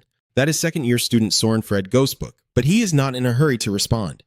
After a moment, as if he has finished thinking, he replies, I don't know. I never had any interest in the Barons from the start. His gaze shifted to Aiden, thinking to himself that he should keep an eye on that commoner Aiden, as he was more outstanding than some nobles. Then, Frieden stood up. Let's go, Henry. The two of them walked outside together. Before leaving, Heckliff had noticed him, but Frieden quickly turned away. Chris, clearly annoyed, asked him in an exasperated tone, Do you know that students can use anti-magic? He coldly replied, I don't understand why you're so angry. You're responsible for teaching the first years. Have you checked all the students' personal information? Heckliff emphasized. Anyway, anti-magic played a significant role in her victory. Hearing those words, Chris's expression immediately darkened. He gritted his teeth to show his attitude. HCIF stood up and continued. By the way, our bet is your specialized research paper, right? Chris was confused. Right, do you want something? He bluntly said, No, nothing at all. I don't want your research paper. However, Chris didn't believe it and turned back to ask with a suspicious tone, What do you mean? Hadliff put his hands in his pockets and casually replied, After all, taking credit for someone else's achievements as a bet is not my style. With that, he decisively walked away, leaving Chris sitting alone in the row of seats, bewildered. Chris muttered, He said it's not my style. Chris Spinney. Thinking of this, he immediately gritted his teeth in anger. He, Van Breedis, on his way back to his room, HCF encountered Sedina. She stood straight and said to him, Congratulations on winning the bet. However, with that result, Soren will pay attention to you from now on. Is that okay? He replied nonchalantly. I'm fine. In fact, it's a good thing. Hearing that, Sedina became worried. Why is that? You mean the HCF interrupted? The principal is currently suspicious of me. She was surprised. Why the flag? You begin to explain. The principal has been aware of our existence for a long time. Even if I am a professor, I still can't easily escape her list of suspicions. Sedina felt awkward. No, it can't be. You came here as a professor to avoid suspicion. But HCF just stroked his chin in response. However, through this event, I have built a good reputation with the principal. The situation has changed. She can't alter her perception of me immediately. But now Sedina has grasped the issue. Ah, I understand now. Next, he also advised her, however, she should cooperate with me as well when going south. She hesitantly asked, Me? Then he pointed at her and said, It would attract too much attention if I frequently met with a student who has nothing to do with me. However, it is natural for a professor to meet with an outstanding student. She must strive to show them the image of a model student. Sedina clenched her fist, telling herself, the first mission entrusted directly by him. Then, as if she had made up her mind, she said firmly, Understood. I will do my best even if it means sacrificing my life. Hearing those words, HCF just sighed and advised, No, don't die. Immediately, Sedina quickly replied, Yes, she clenched her fists, radiating a fierce determination, her eyes shining brightly. I will not die even if it costs me my life. Seeing her intense reaction, a series of ellipses appeared above his head. In the end, he merely shrugged and said, Yeah, whatever. Haydig thought to himself, This girl is somehow becoming a hassle. After returning to his room, HCLF reflected on the events of the day. The recent incident had helped him assert to them that he was on the principal's side, as well as convey to the Black Dawn Society that he could not act recklessly. He sat in his chair, arms crossed in thought, but he couldn't keep this up forever. Haddock began to look around. It was time to establish his own organization, and for that, he needed to start with the basics. At that moment, the orb on the table lit up, catching his attention in surprise. He picked it up and asked, What's going on? The orb replied, Sir, as per your request, I have surveyed the nearby areas. What must we do to maintain our position? I don't know what the situation in the dark alley is like either, but before it could finish speaking, HCF interrupted, It seems it's time for us to use our power. The sphere quickly agreed, praising him for his quick grasp of the situation. You're right. Now we have to use our power. He paused to think for a moment. It was truly the right time. Then he made a decision. We're going there, right now. The sphere unexpectedly asked, "Aren't you very busy?" "I don't think this can end that quickly," but HCIF quickly dismissed that concern. "Don't worry. If that's the case, we just need to wrap it up quickly." The two continued to chat for a while. On the contrary, at this moment in a wooden house that seems to be a tavern, Duoturi slammed the cup down on the table and shouted, "Damn it." Seeing that, the guy in the green shirt quickly asked, "Hey, big brother, are you okay?" He replied irritably, "Do I look okay to you?" Du shouted angrily, "That damn bastard should have turned a profit on our investment before dying. Now everything we've invested in him has gone to waste." The guy in the blue shirt said, "We still have a little money left, right? We can still find another solution, can't we?" He sighed and said, "That's right. That's why I called you all. Soon we will need to expand our business on a large scale." Just as those bastards were about to speak, Dururi suddenly turned around and saw a stranger entering the bar. "Yeah," a voice came from a few tables over. "What's wrong with that guy?" Duri said to the person approaching. "Hey, we're closed. Get lost," he repeated as he noticed the person still approaching his table. "Hey, are you listening? We're closed." Suddenly, the person asked, "Are you Duturi?" The leader of the Red Society, right? But he didn't care, merely indifferent as he said, "I don't know you. Have we met before?" The person chuckled softly in response. "Ah, of course not. I only know you because you're quite famous." Then you introduced yourself with a fake name. "Sorry, I forgot to introduce myself. My name is Jay Moriarty." Duturi was slightly surprised to hear that name and repeated, "Jay Moriarty." His expression turned serious as thoughts raced through his mind. A criminal advisor. The one who controls the black market alleys of the Dalika Kingdom? He has been hiding for years, so why is he here now? Let me check it out. Thinking that, he smiled and said, "Professor Moriarty, I've heard a lot about you." He politely replied, "I'm glad to hear that." Next, Duturi hinted meaningfully, "But Professor Moriarty, I cannot know if what you say is true or not." He asked back, "Do you suspect that I am an imposter?" He signaled to the people at another table, clicking his tongue and saying, "Who told you to suddenly show up in a place like this?" He raised his hand and waved, acknowledging that your reason is quite valid. But behind him, a group of gunmen were aiming directly at Headcliff. He said, "I don't think you should draw your weapon." Then he turned his head back, his voice sounding somewhat surprised. "Oh my, did I get it right? But unfortunately, it won't help at all." At this moment, Duuturi raised his eyebrows as if signaling to shoot him in the shoulder. Everyone pulled the trigger aiming at him, but they all froze, unable to use their guns. One by one, they exclaimed, "Huh, what's going on? My gun." The reason this happened is that HCF has now used his magic to control them. He calmly said, "That's why I warned you earlier." Seeing the magical spinning rings appear, Duuturi couldn't help but be astonished. The Silent Society? Since when did he... A moment later, the corner of his mouth curled into a perfect arc, and then an explosion erupted, the powerful force causing everyone around to scream. As the dust cleared, a massive wolf emerged with sharp claws, and a growl escaping its bare teeth, sending shivers of fear through the onlookers. Hey, the fierce wolf. Its figure is slowly advancing step by step towards HCF. Finally, it quietly stood obediently beside him, leaving everyone in awe at the sight. "You raise feral wolves, so those feral wolves last time were also from this guy." The wolf's gaze flashed as it looked directly at them. Back in time, HCLF had sought out Han. Since they had met before, Han simply acknowledged him with a nod and said, "You're here? It seems you want me to explain the situation in more detail, right?" Heckcliff replied, "That's right, let's get started." Then Han began to discuss each incident. The dark alley where we are lying in wait seems to be divided into 4 criminal organizations. He explained further, the largest group is the gang called the Red Society. Their entire operation is nothing but dirty work. Essentially, that alley is basically under their control. Heckcliff quickly grasped the main point. If that's the case, our target is the Red Society. Han completely agreed with that opinion. Indeed, if we deal with them first, it will be easier later on. However, he stroked his chin in hesitation. The Black Society has a large force, making it difficult for us to defeat them quickly. How about we start with the easiest group then? Heckcliff interjected. It's not a waste of time. He confidently decided that targeting the mastermind would be much quicker. If we cut off the head of the snake, the rest will surrender on its own. Hearing this, Han was surprised but also gently reminded. Really? But now is not the right time. Recently, they have been closely collaborating. You confirm that this only happened after that Bell Boss Ricken guy died, right? Han seems to still be unable to connect the information. That's right. Wait a moment. Heckcliff pondered thoughtfully. He calculated that there seems to be some connection between Belbot Ricken and the Red Society, with many events and concerns revolving around Ricken. Han said, perhaps all the dirty work that the Red Society has been doing was for him. Now that the key figure is dead, they must be really angry. HC continued, if they have colluded, it will be even easier for us to wipe them out in one go. This time, Han seemed to understand his intention, so upon hearing those words, he panicked and said, no, wait, they are not just ordinary thugs. Their strength can rival that of mercenaries. No, they're amateur knights, he countered.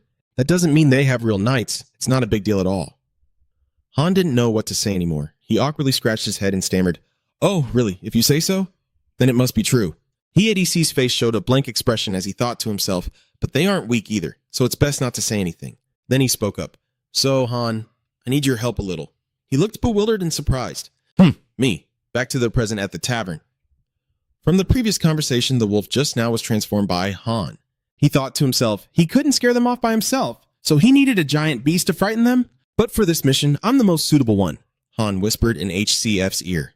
"Brother, I told you, if there's really a fight, I'll run first." You also whispered to reassure. "All right, as long as you make them scared, that's enough." At this moment, Duturi gritted his teeth in anger, looking towards him and Han, still filled with doubt in his heart.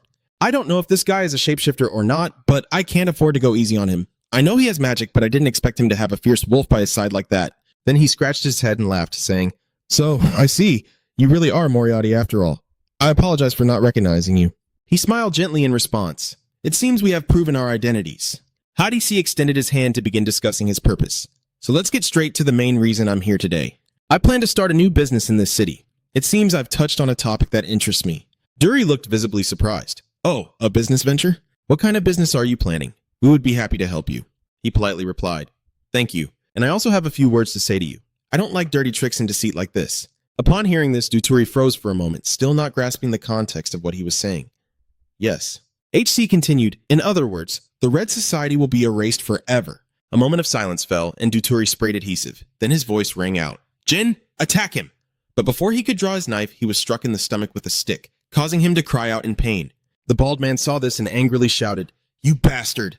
Ha! Seeing the situation starting to get chaotic, felt worried and concerned. "These guys aren't running away at all. What are you planning to do?" But HCF calmly said, "It's time to split up." A second later, he slammed the stick down on the floor. Quickly, a dark area appeared beneath his feet, spreading rapidly to all the places with light. Everyone was in a panic. "What is that?" Gradually, even the areas illuminated by the overhead lights were engulfed in darkness. The surroundings were instantly shrouded in shadow. The people of Duturi began to murmur, "What is happening? Can't see anything. Someone turn on the lights." "What are you planning to do while we can't see? Damn it!" At this moment, HCF began to slowly draw the sword. It turned out that the staff he was holding earlier was actually a sword, and more importantly, it was the Inazuma Theon, shining endlessly. His gaze was sharpened in the darkness. The sword glowed, radiating a lurking danger. Third-level magic, the dream of a fool. A blade slashes down, splattering pools of blood everywhere, using the power of darkness and illusion to instill fear in the enemy. A group of stronger individuals slaughters those weaker than them. This is a spell that spreads curses, a complex magic. As they slashed, they also screamed, "Ah, die, die!" Fresh red blood continuously gushed out, splattering towards Duturi, who was cowering in a corner, fearfully giving orders. "What are you waiting for? Kill him." The chaotic screams echoed. "Save me, damn it." "Stop." A surge of power emanated from the sword as the wielder decisively slashed twice, cleaving the space in two. Duturi couldn't help but be terrified. He stood frozen in shock. At that moment, HC Lif appeared unexpectedly, leaving Duturi in shock. But how could that be? He glanced at him, a knowing smile spreading across his lips. Moments later, the two charged straight at Headcliff. He stepped back slightly, thinking that an aura was being manipulated to cut through his magic. They are definitely allied knights, so he stepped forward to strike back at the two of them. He told himself, after all, I don't think I'll lose to them. Suddenly, he broke into a knowing smile. Amidst the struggle, a delicate glass vial containing a purple liquid fell to the ground. Immediately, a powerful aura erupted from Headcliff, forcing the others to quickly retreat. The purple-haired man raised his hands in front of him, loudly warning, "It could be poison." Step back, but the burly guy beside him, gritting his teeth, said, "Things like poison won't affect us if we protect our bodies with magic." Suddenly, two daggers appeared in front of him, flying at high speed. However, the burly guy quickly slashed out a sweeping strike. He looked down on it as utterly pointless. But at that moment, his sword was struck by a shard of glass. Instantly, the liquid adhered to his hand, and gradually, dark stains spread along with an eerie aura emanating. He cried out in pain, and the purple-haired guy, seeing this, stepped back in fear, astonished. Is he using a dagger as a distraction to throw poison at him? He knows we can't avoid the poison through direct contact. The muscular guy was now trembling as he tightly gripped his poisoned hand with his other hand, letting out a sharp gasp. "Damn it, where are you hiding?" At that moment, a swirling black vortex suddenly emerged behind him, while he remained oblivious, still shouting, "I will kill you!" A second later, HCF appeared, driving the sword straight into his neck. The purple-haired guy and Duturi watched the scene in horror. He coldly stared at the two of them, firmly gripping the sword as he prepared to draw it, then decisively swung the blade, a spray of bright red blood erupting from the wound. The purple-haired man now seemed to have less doubt about his identity. He questioned, "Are you really Professor Moriarty?" "I had no idea Professor Moriarty had such good combat skills," he replied dismissively. "Why should I explain anything to you? Either way, you will die." The purple-haired man frowned in thought, making his opponent drop their guard to reveal a weakness. As long as he was careful, he could win. Then he leaped straight up to HCF, telling himself that he needed to close the distance first, and he quickly threw a vial of magical solution towards him. However, the purple-haired one looked at it with disdain. "You think that move will work on me?" He swung his sword, knocking the glass vial aside, thinking to himself, "I just need to deflect its path." Suddenly, the body of the purple-haired man froze, forcing him to turn his head back to look. At that moment, the sword was stuck in a gooey substance, firmly glued to the ground. He panicked, his sword, "Don't tell me that vase will..." At that moment, Heathcliff pulled out a handgun aimed at the purple-haired guy. Seeing the unfavorable situation, he quickly activated his brain to react. "Damn it! I have to drop the sword to dodge. With my reflexes, I can avoid it in time." Suddenly, his expression turned to shock. The purple-haired man looked down at his abdomen. A sharp object had pierced straight through his body, and the expression on his face was one of disbelief as he trembled. He turned his head to look behind him, realizing that the sharp point had emerged from his own shadow. The purple-haired guy is stunned. How could it come from his own shadow? Magic must be cast close to the caster. I never expected this to be possible. Over here, Heathcliff still holds his gun aimed at the opponent, and then... bang! Moments later, the purple-haired man's body lost all strength and he fell to his knees. Hef quickly stepped over his corpse and finally stopped in front of the trembling Duutari, who was huddled in a corner. He adjusted the hat on his head, a strange smile forming as he said, "So why don't we continue our conversation now?"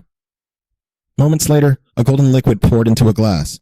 HCLF was casually sitting at the bar when someone walked in and said, "How can you drink at a time like this?" He replied, "Did you take off your disguise?" The newcomer replied, "Ever since my nose became sensitive, I can't stand the smell of blood." He asked about the people lying on the ground, seeming to imply they had cried out in agony. "Is he dead yet?" Heck glanced at them and replied nonchalantly, "Not yet. Now I know all the information I need. I'm about to hand him over to other organizations." Han sat down next to him and said, "All right, I think you'll sort everything out just fine. By the way, what are you drinking?" He lifted the glass to drink and replied, "Gogania 38-year-old whiskey." Upon hearing the answer, Han immediately reacted fiercely. "What, damn it? Drinking alone? Pour me some, will you?" Heathcliff asked back, "I thought you were bothered by the smell of blood," but Han quickly pleaded, "Come on, I want to try it even if it makes me nauseous." In the end, both of them had a glass of wine to drink, and suddenly Han spoke up. "Forget it. What do you plan to do with the remaining members of the cult?" He replied, "I intend to select a few of them, find some who are useful to me." He said, "There are many documents and secret books in the office on the second floor. They will be useful to you." Han chuckled, "I guess I have more work to do now." "Don't you think there's too much work for just the two of us to handle?" He replied, "I anticipated that." HCIF said seriously to Han, "You should know that I know there are many people who can help us." Han was surprised. "Really?" he asked, confused and trying to clarify. "I'm sure there's no one suitable for the job. But come on, do you really think they will respond to your invitation?" But he remained calm. They said they would come as soon as they finished their work first. "Do you hate them that much?" Of course. None of them are normal at all. The words just spoken met HCF's warning gaze, causing Ha to quickly change his attitude. "Yes, I know I have no right to say this." Then he sighed, looked up at the sky and lamented, "Even if I complain, we will still carry out your plans. I remember the principal is suspicious of you. Is it really okay for you to be lurking around like this?" Heathcliff set down the cup and said, "Don't worry, they won't follow us." Those sorcerers would never take risks they weren't sure about. He thought to himself, especially during the time the principal was under scrutiny from the opposition, she wouldn't do anything that could jeopardize herself. Han nodded. It made sense. "So what will you call the organization? Are you asking for a name?" Han analyzed for a moment. "You want to take control of Letho Belg, right? Then at the very least you need a name." Suddenly, HCF asked, "How many people do we have in total?" He said that, including the two of us, there should be around 10 people. Then he finalized this idea. Hef mentioned the name Unowen. As soon as Han heard that name, he immediately asked back, "Unowen. Nameless? Are you planning to name the group Nameless?" He turned to reply, "Well, that's also an idea." Han continued to pour the wine, nodding in approval. "No, I can see that. Onen?" Then he raised his glass towards HCF. "How about we make this the last toast of the day?" He didn't hesitate to say, "Sure." They clinked their glasses together, saying in unison, "To the birth of the organization." The scene shifts to another space. At this moment, Selena is anxiously asking HCF, "Professor Heathcliff, why don't you have an assistant?" His fork paused at the unexpected question, then he casually replied, "I don't feel it's necessary at the moment." She reacted with a hint of disappointment. "But you have 80 students? Don't you find it exhausting?" He replied casually, "That's right, it's not that exhausting. Immediately after, Selena's sweet, admiring voice rang out. Wow, he really is amazing. However, deep down, it felt as if countless lightning bolts were striking in a clear sky. He bitterly pondered, does everyone have an assistant? Am I the only one who has to work like a dog? He suddenly looked up and asked Selena, Professor Selena, do you have an assistant? She cheerfully replied, that's right, but I don't need much help, so I currently only chose 3 assistants. As soon as she finished speaking, HCF immediately felt a few black stripes flowing down his head. He was at a loss, helplessly thinking, didn't she just say she didn't need much help? So do professors usually have up to 10 assistants? Suddenly, he heard a commotion in the distance. Over there, Chris was angrily muttering something, followed by a group of students. Heathcliff whispered in admiration, it seems that 3 assistants for Professor Benior is indeed too few. Feeling helpless, he returned to the table, as other professors advised. You should hire a few people too. It would be tough to manage alone. I think you at least need about 5 assistants. Mary spoke up to help. If needed, I can help by making a list of promising students. Selena kindly added, I'll help a little too. Heathcliff could only helplessly agree.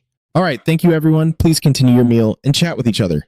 Returning to his office, HCLF glanced at the book, wondering about the assistants. He contemplated that they would receive extra credit in additional classes, with no limits on scores, and even the new professor could have at least 6 assistants. He rested his hands on the chair, still deep in thought.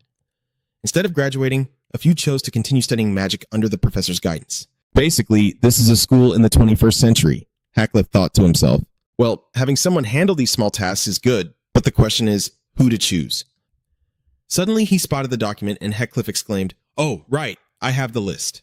He picked up the stack of papers and flipped through them, thinking to himself that it wasn't urgent. Suddenly, he noticed the information about someone, this young man. At this moment, HCIF is walking down the hallway when he senses something, stops, and remains silent to feel it out. After a moment, he speaks up. If there's something you want to say, just come out and say it. Sedina quickly replied from behind the wall. Oh, yes. Sedina peeked from behind the wall, nervously explaining, I'm sorry, I just saw the professor passing by. Hly shot her a glance, silently rebutting in his mind. No one is quietly following the professor like that. Doesn't she have anything to do? Suddenly, he seemed to realize something. He turned back to her and said, all right, by the way, I also have something to ask you. Sedina felt uneasy when her name was mentioned. Let me ask you directly. Do you have classes on Tuesday and Thursday from 10 a.m. to 12 p.m.? Sedina was surprised. Wasn't that the professor's teaching schedule? She honestly replied, I'm free during that time. Does the professor have any requests? Heathcliff walked towards her and said, wonderful. My brother stopped in front of her, leaning down to look at the inviting car and asked her to be his assistant. Meanwhile, she remained bewildered, responding instinctively, oh, okay. As the words ended, she froze for a moment before realizing a shrill scream echoed. Ah, Sedina said, panicking and at a loss for words. Wait, assistant professor, what is the professor talking about? Why someone like you? Hef replied nonchalantly. If you become my assistant, you'll be able to approach me more naturally. But Sedina couldn't help but worry. But what does she have to do with the professor anyway? The professor will also be under suspicion. Heathcliff recalled the list of students from earlier. He reassured her, don't worry, your name is on the list we received. This makes sense. Hearing those words, she felt more at ease. I understand now. Then he added one more thing. If you don't want to, I won't force you. Sedina was indeed startled and quickly replied, of course not. HCF confirms again, so you agree, right? She immediately nodded like a chick pecking at grain. Finally, he said, all right. Within 2 days, bring the application documents to become my assistant. Sedina replied excitedly. Yes, Heathcliff gently stroked his chin, deep in thought.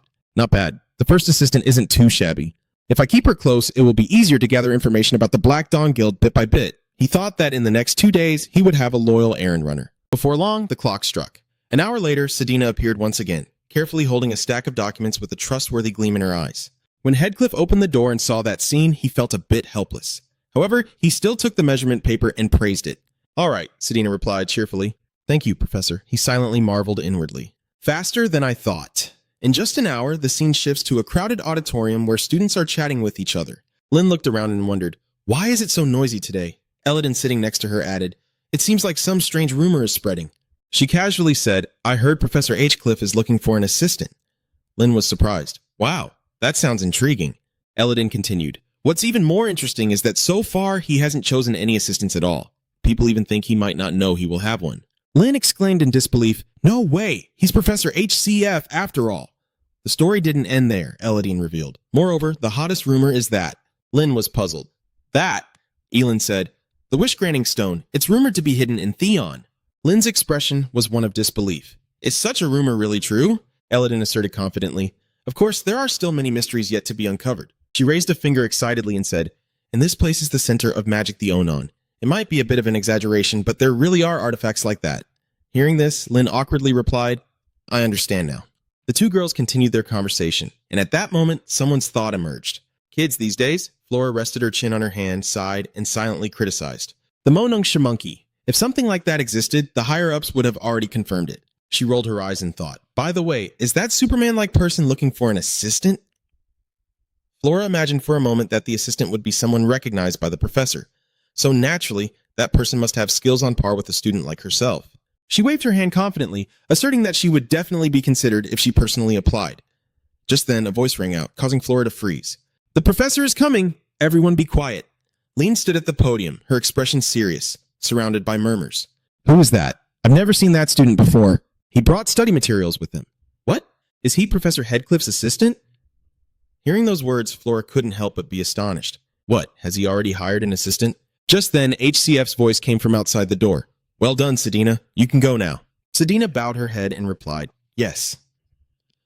Looking at the gaping faces of the students, he wondered why they were like that. Then he cleared his throat and said, "Focus. Class is starting." After a while, HCF reminded them, "That's it for today. The knowledge from today will be tested, so make sure to review it." Suddenly, a female voice spoke up. "Professor HCF, I have a question." He quickly replied, "What do you want to ask?" Julia Bloomhat. Hearing her name, Julia, A immediately showed a look of surprise. "Oh my gosh, do you remember my name? I recall she was the top student in the entrance exam. I heard the Magic Tower is helping her too." Hef spoke up. "Go ahead and tell me." Julia laughed loudly, putting on a carefree act, but it wasn't that important. A moment later, her expression turned sinister as she asked, "How did you manage to recruit such an assistant?"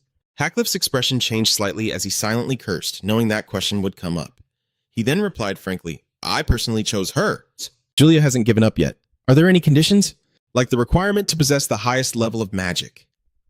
Her face was filled with sarcasm, or perhaps someone so famous that everyone remembered their name. Heck scoffed inwardly, this wasn't just a simple curious question. Immediately after, he replied, "When choosing an assistant, the only thing that matters to me is character." Julia froze, no longer as composed as before. He continued, "If you have a good personality, then we would be very welcoming, and you will be interviewed." His expression darkened, narrowing his sharp eyes as he declared, However, after asking that question, I don't think you need to be interviewed anymore. His voice was as cold as a knife, leaving Julia speechless. "Because it seems you are not the right person to be my assistant," he finally said. "If there are no more questions, then I will take my leave." Leon witnessed the recent conversation and began to worry. Hadcliffe reminded the class one last time. "The midterm exam is coming up, so make sure to prepare well." After finishing the class, Heads left the classroom and suddenly noticed someone, glancing over. Seeing Sedina standing outside the door, he asked, "Have you been standing here all this time?" She was startled. "Ah, I interrupted him. Next time, don't wait outside the lecture hall like that. Go to the assistant's office and wait for me." Sedina quickly replied, "Ah, yes." Suddenly, she awkwardly called him. I noticed you keep hesitating like that, so I asked what's wrong." Then Sedina brushed it off again. It's nothing, Professor. I wish you a good day at work. He gently replied, "All right, I will too." Then he handed her a stack of documents, reminding her, "Right, this is the homework the students are submitting today. Keep it safe until the end of the day, okay?" Sedina replied with certainty, "Yes." "Yes, sir." He walked away from this place, but hadn't gone far when he heard a voice calling. "Excuse me, Professor, so that's Flora." He turned his head to look at her and asked, "Is something wrong?" "I'm Flora Lumos." She hesitates slightly. I heard that you just hired an assistant," Heck replied. "That's right. Do you want to be an assistant too?" Hearing that, Flora jumped in surprise. Of course not. How could I possibly do that?" "Then you asked me. So what brings you to see me?" Flora remained silent for a moment as if deep in thought. Suddenly, she spoke up. "I want to say thank you, teacher." She turned her hips and looked away, a bit shy, and naturally continued. "It was thanks to your help last time that I returned safely, and your advice was absolutely right." He replied seriously, "I only did what a professor is supposed to do. As long as you seriously consider my advice, that's enough." After finishing her sentence, Flora asked, "So did you go back right away? You must have used more magic power than I did that day." He casually replied as if nothing was wrong. "I'm completely fine." However, deep down I was gritting my teeth. Actually, I was close to passing out too. Suddenly, Flora became curious about another topic. "Professor, how many elements do you master? I only see you using 5 elements in class." He closed his eyes in despair and replied, "That's all the elements I can use." But in his mind, he cautiously thought that he could actually use all 10 elements, but that wouldn't be good. Contrary to a mage who specializes in one element, deep down he felt pain. The downside of being multi-elemental is that none of the elements are truly strong. HC quietly calculated, but if this got out, he would be in a difficult position, so he only said 5. At this moment, Flora, after hearing his answer, rubbed her chin and murmured, 5 is too many. Seeing that there seemed to be nothing more to discuss, he turned to leave, leaving behind a remark. If you have no more questions, then I'm off. But she quickly reached out to stop him. HC seriously reminded her, if you haven't changed your mind yet, then you're welcome to sign up to be my assistant anytime. You can definitely become my assistant. Hearing those words, Flora felt a bit stunned and surprised. In the end, she couldn't say anything more. Her hand remained raised in the air, eyes still following HCF as he walked away. She suddenly pressed her lips together. Then her expression darkened as she bowed her head to her clenched fists, muttering an incomprehensible and frustrating remark. The scene shifts to an elegant room where HCF greets the principal. Did you call for me? Principal Elisa sat at the desk, leaning on her hands, and asked with a smile, Hello, Professor HCF. Have you heard about the recent rumors? She continued. The omnipotent stone inside Theon has disappeared. He calmly nodded in response. I've heard about it too. I think it's just a silly rumor among the students. Elisa suddenly became serious and interrupted. No, you don't seem to understand. Yes, she reached out her hand and a sparkling stone appeared. Elisa smiled and said, The all-powerful can truly grant wishes. She continued. A mystical object with unique powers has existed for a very long time. He was astonished after hearing that. A sacred artifact, really? She confirmed once again. Yes, that's right. Eliza began to explain. An ancient relic of unknown origin is what it is. Its power is estimated to be 100 times that of a holy artifact that a grand sorcerer could create. HC wondered, Is such a relic really in Theon? She replied, Yes, we've had it in our possession for quite some time. Her gaze revealed deep contemplation. Elisa said, But that's classified information. If there are rumors, it means the information has already been leaked. HC Lift then speculated that someone had leaked the secret. She agreed with that idea, but there was still another possibility. Elisa elaborated on her suspicions, explaining that due to the immense power of the Universal Stone, the area where it is stored is subjected to very strict security protocols. The information may have been leaked while the storage room relaxed its security during the transportation process. Her eyes narrowed as she said to him directly, But because this rumor is very special, I'm considering assigning you to investigate it for me. His face darkened, his eyes narrowing as he sensed danger and switched to alert mode. He silently analyzed that on the surface. It seemed the principal trusted him with the task, but she was not the type to trust him just because they were on the same side. Looking at her sinister face, he became even more convinced of his thoughts. It was more likely that she wanted to take the opportunity to investigate his background. Elisa tapped her finger on the table and continued. Just let me know if you have any questions, and please assist us with that artifact. He agreed. All right. Are there any other mages involved? She replied. Yes, but they have all been assigned to different areas, so you won't meet them. Hatch closed his eyes and calmly confirmed. I understand now. Elisa gives one last reminder. There is still some time until the stone is transported, so for now, just continue with your normal work. He then left her office and returned to his place, as the sky was gradually darkening. Heckcliff sat with his chin in hand, pondering the earlier issue. What information was leaked from Theon? Could it be the break order? But then there's no connection to Sedina? He adjusted his glasses and analyzed everything, unsure if it was another deal or for some other purpose, but an incident was bound to happen soon. He slipped his hand inside the layer of his coat while thinking that HCF held up a shiny stone. Pondering that it seemed like he had found one of the relics here as well. He began to recall the long time he had spent recently. I have changed my identity while traveling through various lands for quite some time now. Sometimes I am a mercenary, other times a professional criminal, and occasionally a merchant. There is only one reason I have wandered this world with so many identities. The light reflecting off the shiny stone made him think it was to find the remaining pieces of this holy artifact. His eyes widened, as if reminding himself. He came here because he heard the Empire had a sacred artifact, but he never thought there would be one in the Onan as well. Hcliff recalled the dark green stone, thinking to himself, of course it was different from the relic he was searching for, but what if he could use the Universal Stone to locate what he was looking for? Suddenly, the orb on the table lit up again, and Han's voice came through from the other end. Boss, I've cleaned up the scene. He reported back to HCF. Perhaps because he was keeping an eye on the Chain Guild, the other 3 guilds remained inactive as well. But Piranha, the one who wanted to take over that guild, was going crazy.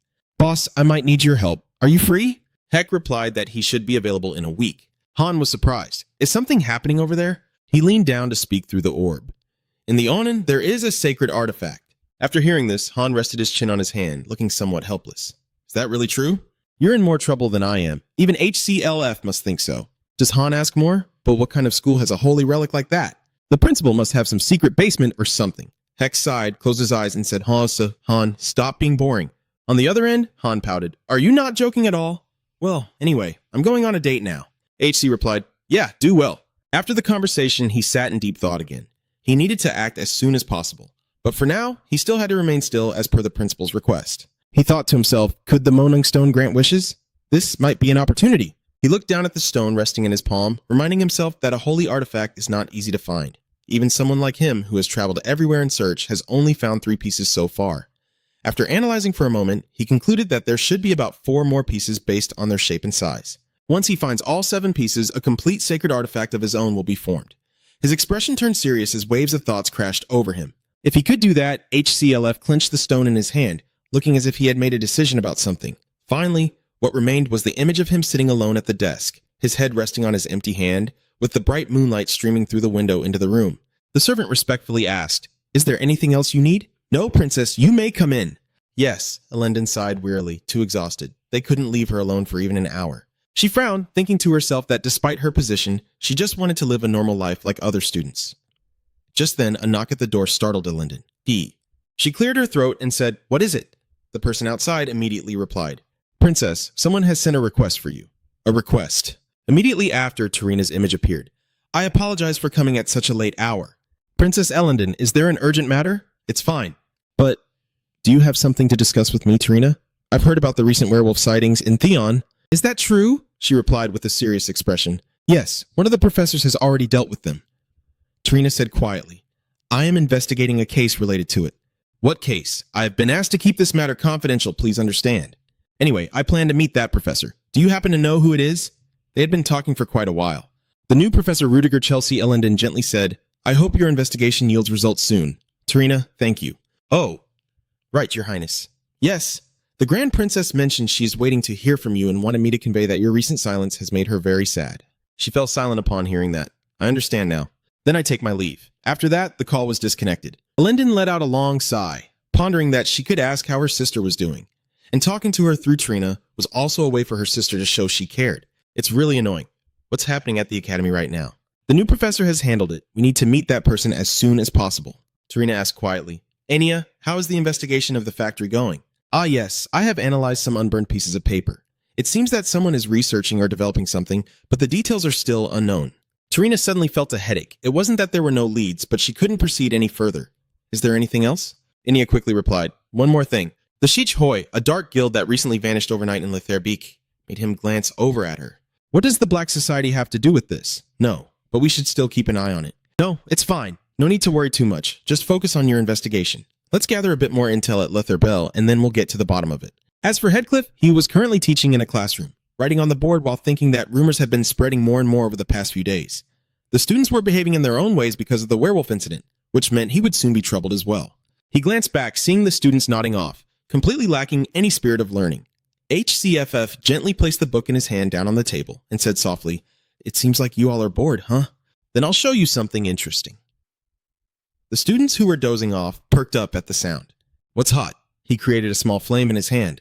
Mages always use magic by centering themselves, as the mana comes from the incantations. However, HCL glanced at the students, noticing some were still dozing off, not paying attention to his words.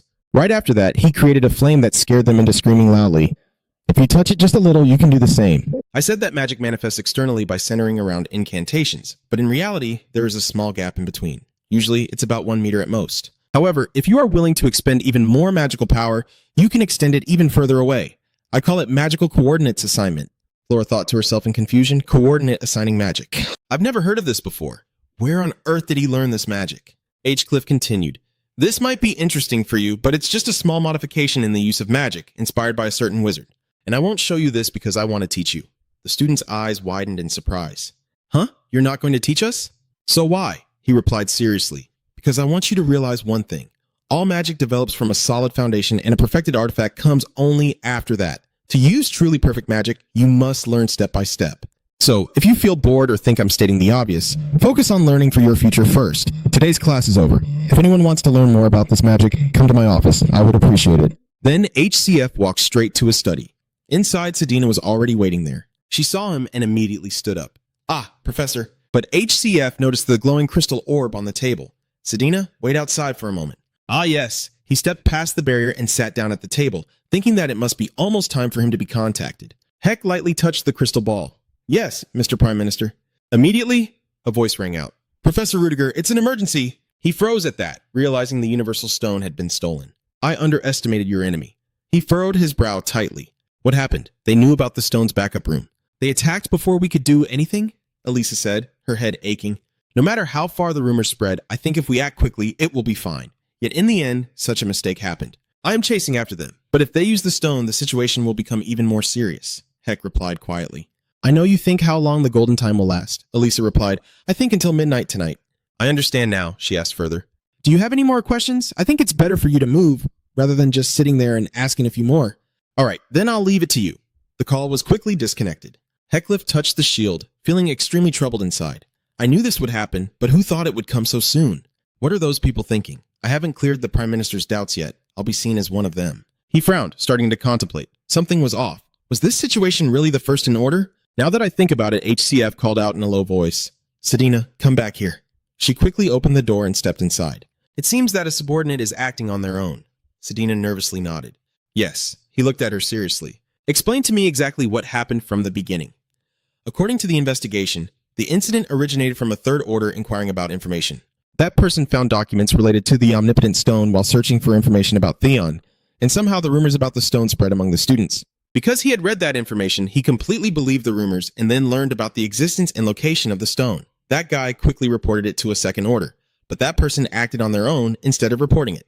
His name is Damilis. He has close ties to the government and handles matters related to them. Heckcliff replied that if it was such important information, he should indeed report it to the First Order. Did he really think I wouldn't know? Do you think why he would do that? Sedina hesitated a bit before responding. This is just my speculation, but I think he wants to become a First Order. The First Order's 7 positions can change at any time. Demille's talent isn't enough to satisfy his greed, so perhaps this time he wants something grander. I understand now. So what about the image now? She didn't answer, but asked back. Professor, do you intend to take action yourself? Yes, they have chased after him, and if we're not careful, our identities will be exposed. Sedina frowned slightly. They were currently on the run after stealing the gem with a few dozen accomplices. I only know that they are heading towards the Silent Forest. Haydock immediately stood up after hearing this. All right, I should be going too. She hesitated and asked, what should I do then? You don't have to do anything. That information alone is more than enough. Well done. Sedina, I will leave the rest for you to handle. With that, he quickly walked away, leaving her standing there in a daze, unable to hold back her tears. Thank you, sir. Hef is standing outside. He glanced into the study, wondering to himself why she was making that face after just a few words. He thought it might be extreme loyalty or something, but it seems that's not the case. The most important thing right now is that he gritted his teeth and said, Athen Noctis. Immediately, a surge of black power enveloped his body as Hef cast a cold, piercing gaze ahead. The sky was now darkening, and the streetlights were all turned on. Haddock walked forward with a chilling aura, silently thinking to himself that Athen Noctis was a type of summoning spell known as the Path of Magic. It consumes a large amount of magical power, but it can completely conceal the user's presence. To ensure no one can find them, he walked straight past Flora and Chero. Flora, who had been laughing and chatting happily, suddenly froze. Chero noticed and asked, Flora, what's wrong? She didn't respond but turned to look in the direction HCF was going, yet she couldn't see anyone at all. Huh? Someone just passed by. I can't see anyone, but I can definitely smell magic. Invisibility magic? I need to check this out. Flora, where are you going? Flora. At this moment, at the gate separating the academy from the forest, a group of people is still standing guard there. Damn it, they actually ran into the Silent Forest. Even if it's dangerous, shouldn't we call for more people? How can places like this forest still exist? It has been destroyed many times already. They are just busy talking and have no idea that HCF just rushed past. You went straight into that dense forest, but no matter how hard you try, it grows back incredibly fast and drives those who enter it mad. Blocking the entrance is our best option. The scene shifts deep in the forest, where heavy breathing echoes continuously, as DeMiles grits his teeth, reminding a man clutching his head and groaning. Calm down. Do you want to go crazy like that guy? The others asked anxiously. Lord DeMiles, what should we do? We're surrounded and can't stay here much longer. Without waiting for them to finish, he shouted angrily. Shut up! I have a plan! The group immediately fell silent. DeMiles pulled out a blue stone, staring at it with wide eyes. Damn it, it's truly a moaning stone, but completely useless. The power emanating from the stone is real. But why? Why is it not reacting at all? Suddenly, they all jumped and turned their eyes to one spot. Who are you? Heck calmly said, Is this all there is? I heard there were at least 10 of them. Are the others captured or left behind? DeMiles and the others trembled in disbelief. Lord HCF. He looked at him with a gaze that was utterly icy. Second in command, DeMiles. Do you think I came here myself for no reason? He turned pale with fear, thinking to himself that the Lord must know everything. How could he be so unlucky to encounter the cold-blooded HCF? Today I'm going to die. Demiles raised the stone. This is the Monung stone. I offer it to you. Cliff observed it without any expression. You reached out to take the stone. Well done. Then farewell. He looked up in confusion. Huh? But right after that, 3 sharp spikes suddenly emerged from the ground, piercing straight into their bodies. Before completely losing consciousness, Demiles still managed to say, First Order, why? Heck, uninterested, snatched the universal stone from his hand, staring at it with a dark expression. Why tell you when it only wastes my time? This is the universal stone? Huh? He suddenly furrowed his brow. Wait, this isn't a holy relic. It has a powerful source of magic within. But that's all. Yet the principal mentioned that Heckcliff looked up in surprise as a beam of pink light suddenly appeared in the sky. It shot straight down from above at an incredibly fast speed, illuminating the entire forest with its light. Then, a massive explosion occurred, shaking the ground more violently than ever. The entire area was devastated, leaving only a deeply sunken patch of land. In the center lies the versatile stone playing a game of dodge. Oh my, I shot it really hard.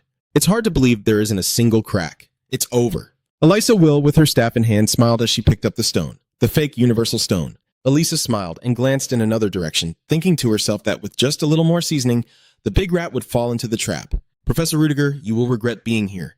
Not far from the tree trunk, Heckcliff has used a teleportation spell to hide behind it. He gritted his teeth, realizing something was wrong. Remembering earlier, when that beam of light shot down, he quickly used the Athens melody to teleport away, narrowly escaping disaster. Heckcliff couldn't help but exhale. His spell was equivalent to magic. Perhaps that's why he managed to survive.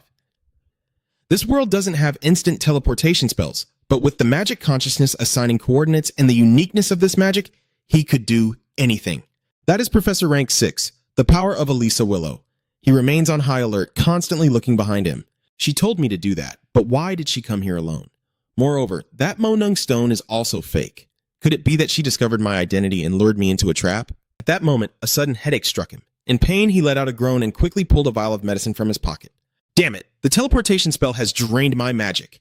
HC poured all the medicine into his mouth, swallowed hard and frowned, thinking no, she wouldn't choose such a troublesome way. So she had been acting on her own from the very beginning, even keeping it a secret from her allies to achieve maximum effect. Truly an extraordinary person. Soon after, he sensed the presence of someone nearby.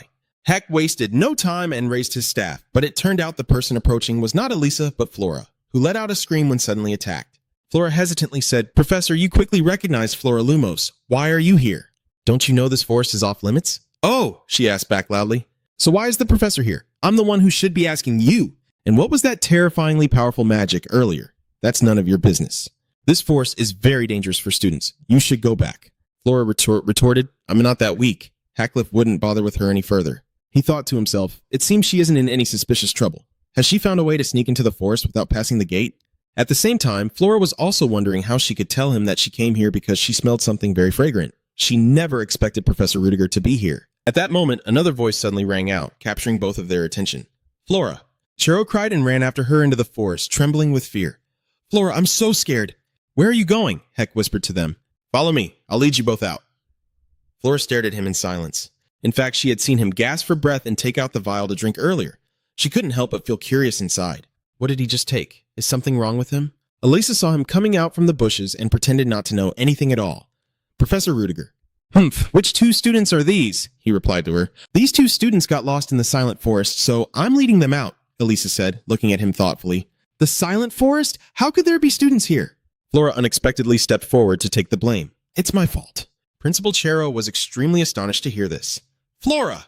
Elisa also glanced at her. Flora Lumos, she said seriously. I went into the Silent Forest on my own, so Cher chased after me. Professor Rudiger found us right after that. I see. Heck then asked, how should I deal with them?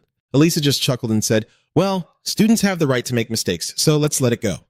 But what should we do now? The current situation is quite urgent, so we need to handle it first. He nodded slightly. So that magic earlier was yours? Principal, if that's the case, then everything must have been taken care of.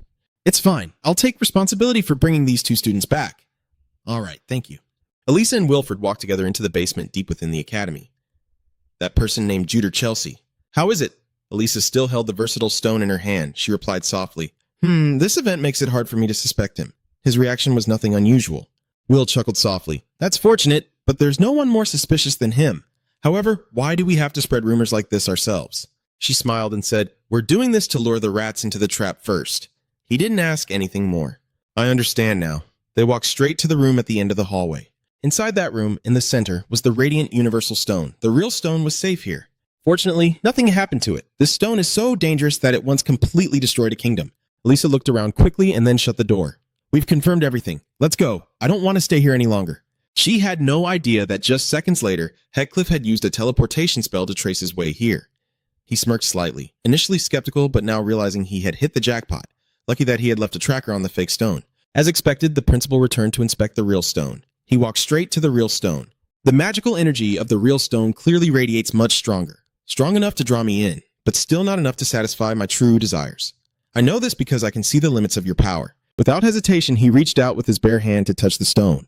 However, at least I know you can show me the location of the remaining relic fragments. The powerful energy of the stone radiates intensely, the magical energy becoming increasingly fierce, trying to penetrate deep into my body. Heathcliff said softly, "Be quiet. If you go any deeper, even with my will supporting you, you'll shatter into pieces." All right, now tell me the location of the remaining pieces. After a moment, Heathcliff looked at the stone that was no longer emitting energy. Indeed, it couldn't specify the location of each fragment, but one fragment is very close by. It was nighttime at Heathcliff's mansion. What happened? Heck wearily spoke to Han through the crystal ball, saying the matter I mentioned the other day is done, so let's schedule for tomorrow night. Han asked, "That's good since the deadline is approaching, but why does your voice sound like that? Is something wrong?" He sighed and said it was nothing. We have found the location of the sacred artifact. Even though there's only one, I've been working a bit too hard. Han frowned slightly and said, "A lot has been happening lately, but having just one seems a bit trivial. Actually, there are two, but the other one is already known." Before he could finish his sentence, Heathcliff guessed it was right at Lather Bell. "Based on the scenery I saw through the holy artifact, it's likely at the auction house." Han continued, "Auction house C. That's the only auction house here. I heard there's a big event happening there soon, probably an auction item. Did you check the auction item list?" "Yeah, it was easy. See you tomorrow night." "Yeah, good job." The call ended just like that. Transition to the early morning the next day. As the sun rises, "What are you doing?" Cliff frowned as he watched Flora sneaking around in front of his office. Upon seeing him, she froze in place. Then hesitantly asked, "Aren't you in there, sir? You didn't beat around the bush and ask directly, do you need something?" Flora frowned, thinking to herself, what should I say? Should I ask about the special magic he used last time? Should I ask about the potion? That's why I hesitate to bring it up. HC waited for a long time without receiving an answer, so he bluntly walked past her. "If you have nothing to say, then I'll go in here." Flora let out a soft exclamation. Wait, he really felt a headache coming on. What's going on? If it's not necessary, suddenly different sized drops of water flew in front of him, causing HCF to widen his eyes in surprise. Not stopping there, Flora also conjured ice and fire magic. She smirked and asked, "What do you think about my coordinate binding spell, teacher?" He calmly replied, "That's surprising. I didn't expect a student to be able to perform that kind of magic." With the praise, Flora's entire face seemed to want to look down on the world. "It's because you're a genius. Being the only one, you should be rewarded for it, right?" Ashley glanced at her and asked, "Okay, how about this? The highest score, then. What do you think? A grade doesn't quite match the effort I've put in. I want something else equivalent to that highest score." He looked at Flora with a serious expression and then opened the study door. "Come in." Flora quickly stepped inside. She looked around for a moment. "This is my first time being here." Hackle whispered a reminder, "The laboratory is over here." She was a bit surprised to hear that. A laboratory? He opened another door, revealing a fairly large room filled with various laboratory equipment. Flora frowned as she looked at the lines of text and drawings written on the large board. What is he researching? I've never seen this character before, but it doesn't look like random scribbles. Not giving her any more time to think, he softly said, "To be honest, I didn't expect you to succeed, so I was unsure of what reward to give you. As you know, assigning coordinates is a mathematical formula. You have to simultaneously control mana and express a formula." Flora pouted and thought to herself, "So that's how it is, but I'm just mimicking what I can see. Since you understood and accomplished it, I will show you this." He lightly waved the wand, and immediately a stream of golden light appeared, wrapping around the wand. Flora widened her eyes in surprise. "What is this?" Before long, Heathcliff had drawn something in midair, her face paling visibly as if Min's head was about to split in two. "What is this feeling?" Flora then fainted right on the spot. After a while, she slowly opened her eyes and jolted up in surprise. He, sitting at the table, asked, "You're awake?" How long has it been?" "Not even half an hour." Flora furrowed her brow at him. "What kind of magic did you perform just now?" He didn't hide it and replied, "It's a bottle. I call it by its name. I had seen it before, so I figured out how to create it myself just for experimentation." Flora couldn't help but feel surprised.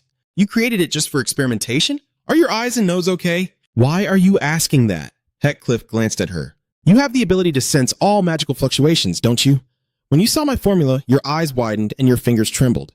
You must have sensed it in a way that ordinary people cannot. You must have been shocked since you've never seen this kind of magic before." Flora clenched her hand slightly. Aren't you curious?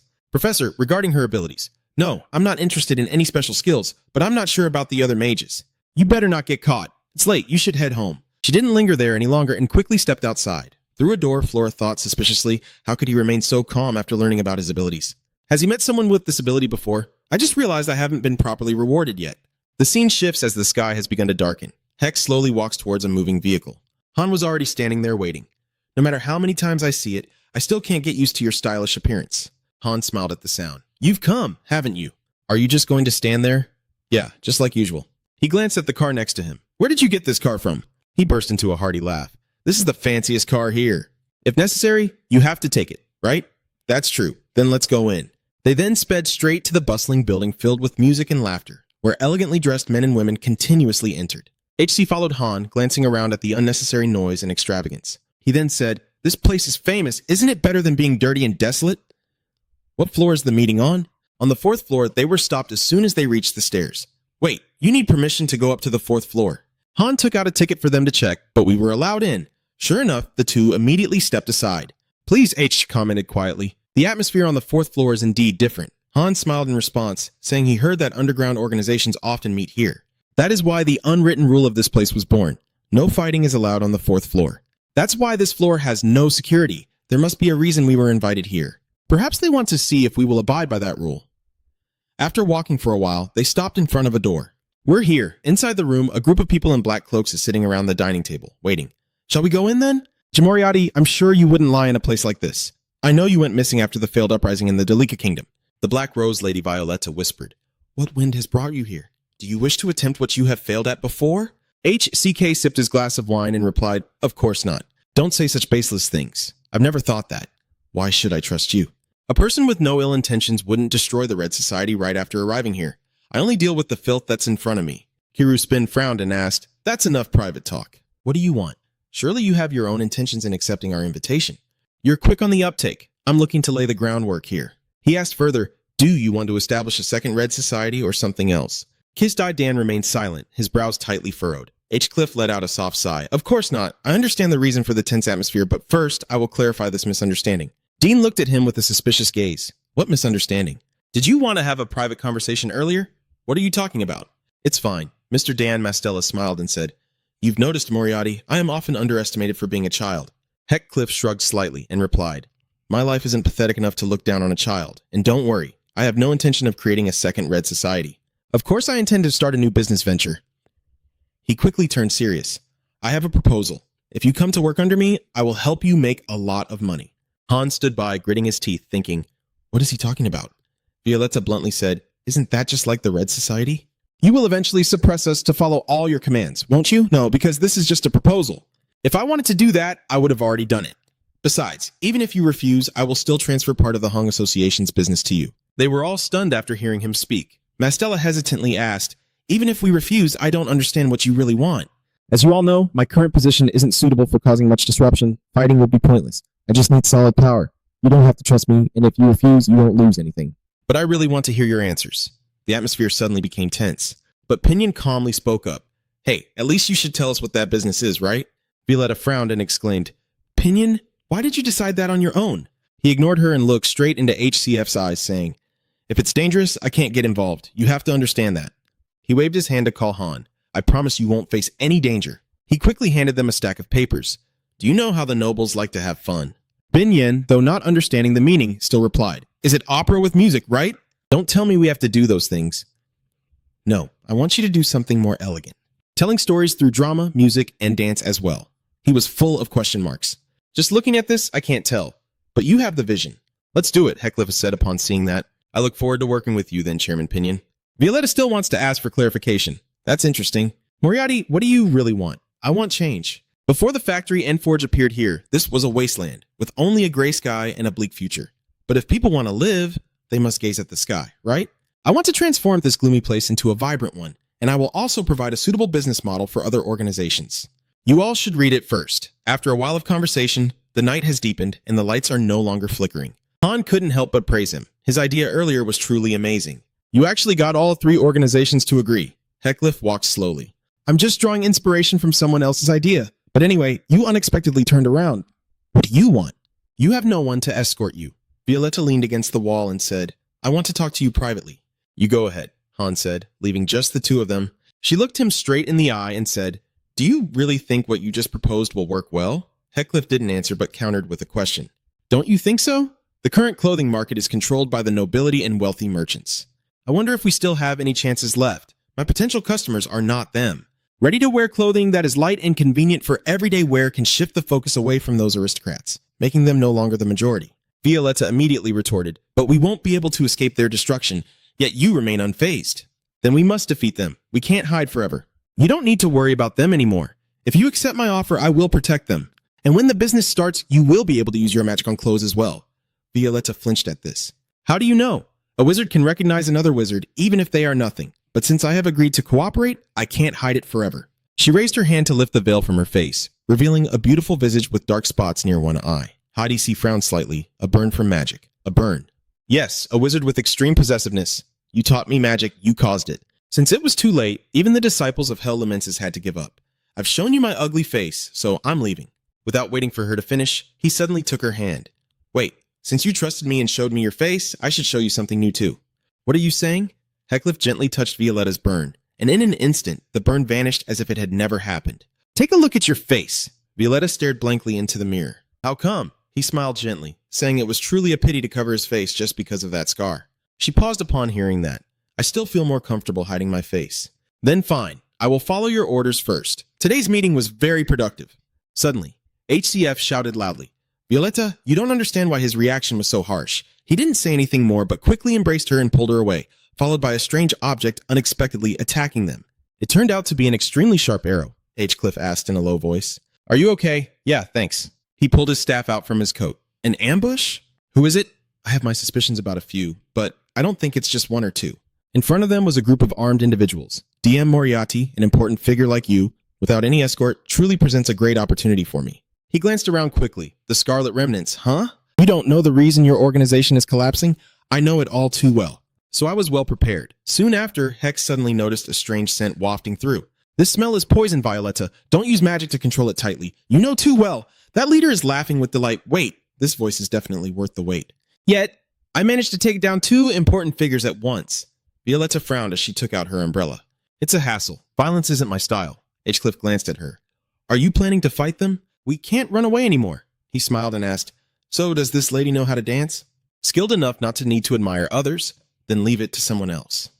In the battle area, the surge of power impacted the houses as HCLF and Violetta worked together to deal with the remnants. Those guys were panicked to see the two of them so strong. Damn it, they're still too powerful for us even without using magic, right? Even so, they seem to be running out of strength. Just hold them off a little longer. Violetta, now exhausted, spoke up. I'm worn out. Is it because I don't exercise often? Cliff joked with her, saying she should consider working on her fitness after this is over. Though it was a joke, he was still trying to figure out who shot the first arrow. He is hiding himself after the surprise attack. He is using a rare diffusing scent that can conceal his murderous intent, and it seems there are professionals among them. Thinking for a moment, he suddenly spoke up. Violet, what did you respond? He immediately picked up Violetta and dashed in one direction at full speed, causing the others to panic and shout to each other. These fools are running. Chase them quickly. Violetta, being carried, anxiously asks, What are you doing? He explained, They have a professional assassin hiding in their ranks. We will be at a disadvantage if we continue fighting like this. She exclaimed in panic. One of them is an assassin. Immediately, two presences surged through the remnants. Two assassins with knives charged after the two, and just as Heathcliff was about to respond, the two were already closing in. HCF then asked, Do you know who they are? Violetta quickly replied, I've heard of a group of assassins from the south of the desert, those who are willing to kill for money. The southern desert, huh? Just as I thought, that's a Kansipa assassin. Heathcliff was about to make a move, so he warned her to be careful not to bite her tongue, leaving Violetta still confused. Suddenly, from his hand, a chain shot out, allowing him to scale a tall wall. The two agile assassins leaped up, and after the two climbed onto a rooftop, the assassins had also arrived. Just as one of them arrived, he swung two powerful blades with both hands. Heck and Violetta quickly jumped back to evade. Violetta quickly opened her umbrella to block the force, but immediately the umbrella was corroded by the stream of energy. Violetta was utterly astonished. What did they coat those blades with? My umbrella is melting away. Cliff turned to answer as if he understood her confusion. It is a special poison used by the assassin Kansaba. Basically, there's no way to defend against it. After hearing this, Violetta anxiously asked, So what do we do now? At this moment, the two stood back to back and HCF replied to her, Either we wait until they run out of throwing knives, or we escape from here. Violetta quickly made her choice. The second option sounds better. That's why I go along with it. All right, then hold on tight. HCF immediately lifted Violetta up once again, then jumped down and ran away. The two assassins were also startled. Headcliff's feet accelerated, running as fast as possible. Then, he jumped down from above once again. The assassin fell momentarily into silence. Then they exchanged glances and nodded as if sharing an unspoken understanding. Then the two men on either side separated and charged down. Just as one of the assassins was about to leap, a voice called out, Wait a minute, Violetta spoke up, standing alone in a corner. Are you just going to leave me here? It seems I was wrong about you. Coward. The assassin quickly drew out 2 more poisoned daggers. While she thought she was alone, had that guy really run away? There's no way he would leave her here and run away. He peered out from behind a wall, watching her from the shadows. This reeks of a trap. That woman is definitely bait. And that guy must be hiding somewhere nearby, just standing there and calculating. Suddenly, he threw 2 knives in one direction. Over there? But it turned out to be just a pillar of the house, which left the assassin in a state of panic. Moments later, Headcliff appeared from behind him and thrust a sword through the man's chest, blood gushing out. The assassin was trembling in pain, yet still questioned in disbelief. How is that possible? Headcliff's cold eyes turned to respond to him. It's just magic, although I did use a few components of aroma diffusion. Saying that, he decisively pulled out the sword, blood gushing out once more. His body fell to the ground as he turned the bloodied sword up, thinking it was quite faint. But there was still a bit of fragrance diffusion at a level that wouldn't affect the mana. I transmitted some sound through it. Suddenly, Violetta shouted a warning. Wait, there's another assassin from above, HCF diving down to attack you. At that moment, he shot out a chain, which hooked onto his sword. After the assassin pulled his sword, he lunged forward as well, confidently shouting while stabbing a dagger coated in deadly poison towards him. It's over now, HCL stepped back to evade. But at that moment, he pulled out another weapon from behind. This startled him in panic. Was he still hiding another weapon? But just a second later, Headcliff had swept past him with a sharp blade. Of course, he was taken down in one move, his body lying face down in his own pool of blood. He could only leave behind 2 words. Truly unfortunate. At that moment, HCF turned to say, Your judgment is good, but you were careless at the most critical moment. Suddenly, other voices echoed at that moment. I heard a noise over there. Catch them. We'll die if they get away. Both of them turned their heads to look. It seems the scent is about to dissipate. Can we leave the rest to you? He finished speaking and took out a black handkerchief, replying, Well, this is easy. The remnants of the Pink Society are rushing in. They found them. Where are they? But before he could finish speaking, a surge of power rushed towards him. A loud explosion erupted in a small corner of the city. After handling the situation, Violetta bent down to pick up her scarf and said, It seems that's all there is. I didn't expect them to regroup for a surprise attack after their group was scattered. Hinchcliffe turned away and said, Perhaps someone ordered them. She was astonished and asked, What do you mean? Who do you think ordered them? He replied, It's possible he's the one who paid the assassins. I've already killed Belfricken, so it can't be him. When she realized something, Violetta exclaimed in shock, Wait, you killed Beeford Rickon? You? He affirmed, Yes, it seems he's doing something shady while providing funds to Do Chai, even engaging in acts that violate human dignity. I don't want to be in the same position as someone like that. By the way, speaking of Dochi, I'll give you his new recruits. You've suffered enough, so do whatever you want with them. She asked back, You want us to find out who caused this incident, right? Heck replied straightforwardly. I originally intended to ask it in the form of a different request. Violetta sighed upon hearing this. It seems like we will be quite busy soon. We also have to manage the business you suggested earlier. He turned back to ask, Can't you handle it? Violetta teased. Wah, you're hurting my pride. Then Violetta covered her face with the hood again and asserted, I will do both perfectly. I will work harder than you expect. Take care then. After finishing their conversation, the two went their separate ways. At this moment, in another space, some noisy sounds emerged. Hey, assistant, come over here quickly. Who told me I was her assistant? Hinchcliffe pushed the door open and saw a chaotic scene. If you're called, just come over. I know. Now step aside, he finally spoke up. What's all this noise? It turns out Han is being climbed on by a girl with white hair and yellow eyes. The girl turned around and exclaimed upon seeing him. Oh, my lord. This girl is Saradin Tonfit, a colleague of Rudiger, the dwarf inventor. Han, with his trembling hand, reached out for help. Please stop her! But HCF just stood there calmly in response, looking amused, just teasing. But he finally spoke up to defend him. Don't bully Han anymore. And look at this. Saradin immediately jumped down, curious. Okay, let me see. Sir, did you reel in the line while pulling someone else along? I told you it can only be used for one person, right? The clip part is all loose now. Complaints echoed around. Hinchcliffe felt helpless and could only respond, I have my own reasons. Saradin took the item and turned away, then turned back to say, it will take about 10 minutes. Please wait a moment, sir. Han then stood up, grimacing and rubbing his neck as he complained, Is this little brat being so mean to me? Heckliff said a sharp word that pierced Han's heart, for he was weak. But he also reminded her that she is older than him. Be a little patient. Han then turned and exclaimed, "At first, I thought she was just a child." Heck asked if it was the first time he met her in the mines of the Delica Kingdom, to which he replied, "That's right, she was captured and enslaved there." Hearing that, he fell into deep thought. Does that count as being captured? At that moment, a dirt tunnel appeared, and both HCF and Han entered to see Sheridan sitting in front of a pile of explosives. Both of them were sweating profusely. It turned out to be a memory that the two recalled. Han felt goosebumps as he hugged himself in fear and said, "If the bomb had exploded then, we would have been done for, right?" Meanwhile, HCF calmly replied, "If that thing exploded a kilometer underground, even the captain of the Knights would be done for." He suddenly remembered something and said, "I just recalled seeing some strangers looking for you." He firmly held the staff at his side and replied, "I've taken care of them. They're from the Red Society. There must be someone behind this. Can you investigate?" Hearing that, Han felt like complaining. Checking the items at the auction had exhausted him. Suddenly, Sheridan called out, "Hey, assistant, hurry up and get over here." Heck immediately told him to go to Sheridan and not let her take the medicine. A moment later, as he glanced through the window, he thought in 10 minutes, they would probably take 30 minutes, so he would rest a bit in the meantime. Suddenly, he seemed to see something that left him astonished, exclaiming, "Huh?" Outside, several figures in tightly wrapped black cloaks resembling assassins were darting away. He thought to himself, "They move so quickly and silently that I can't even hear their footsteps." A group of people moved in perfect harmony at this moment, when suddenly one of them glanced up with sharp eyes as if sensing someone's gaze. The person looked up at the window of that house, and the one following stopped and asked in confusion, "What's going on?" The captain then replied, "No, it's nothing." At this moment, HCF quickly hid behind the wall, then thought to himself that she seemed not to have seen him, thinking they could be knights. But that silver hair. The guardian of the Night Patrol Knights, the image of Tarina Leo appeared before him. He began to wonder why she was in Lather Bell. "I heard she is responsible for the murder of Bell Boss Rickon. Does she think that case is related to what just happened?" Fortunately, I had erased all the evidence by then. I didn't want to be involved with that strange person anymore. Shortly after, Sheridan came out and waved, saying, "Hey sir, I'm done." It took a bit of time because I wanted to make sure every part was in good shape. Haddock took the item, put it on his hand, and exclaimed, "Oh, it's smaller and thinner now." Sheridan then said, "Give it a try." Immediately, he raised his hand and shot out a chain hook that embedded itself deep into the wall. He couldn't help but marvel at its increased strength. Sheridan confidently said, "I've made it twice as strong so you can use it for 2 people. I've also added a new function. Try making a fist and moving your wrist." Heckliff was astonished and exclaimed, "A new function!"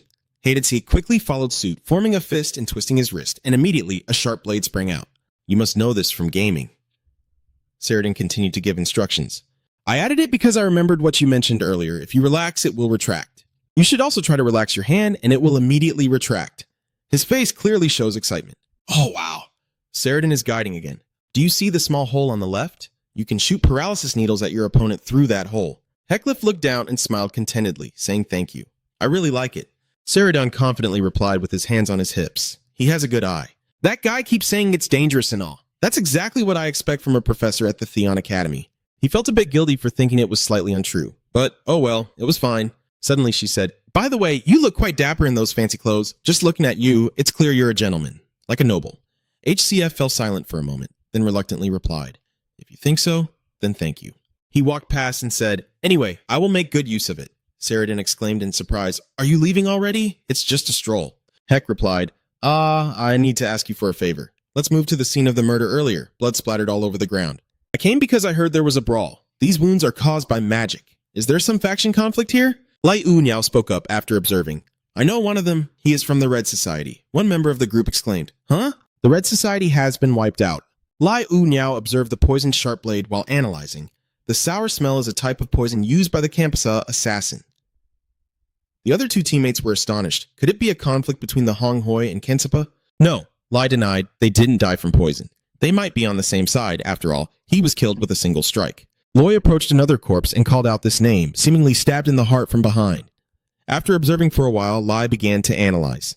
One assassin engaged in close combat. They must have thought their opponent was a mage unable to use a dagger. Their misjudgment led to their deaths. The culprit who killed the assassins is a skilled mage who wields a sword and is the one who wiped out the Red Society. Why do you think that? The teammate asked, and Lun Hao explained. An organization that has fallen apart is trying to hire Kansapa. It must be a deep-seated grudge.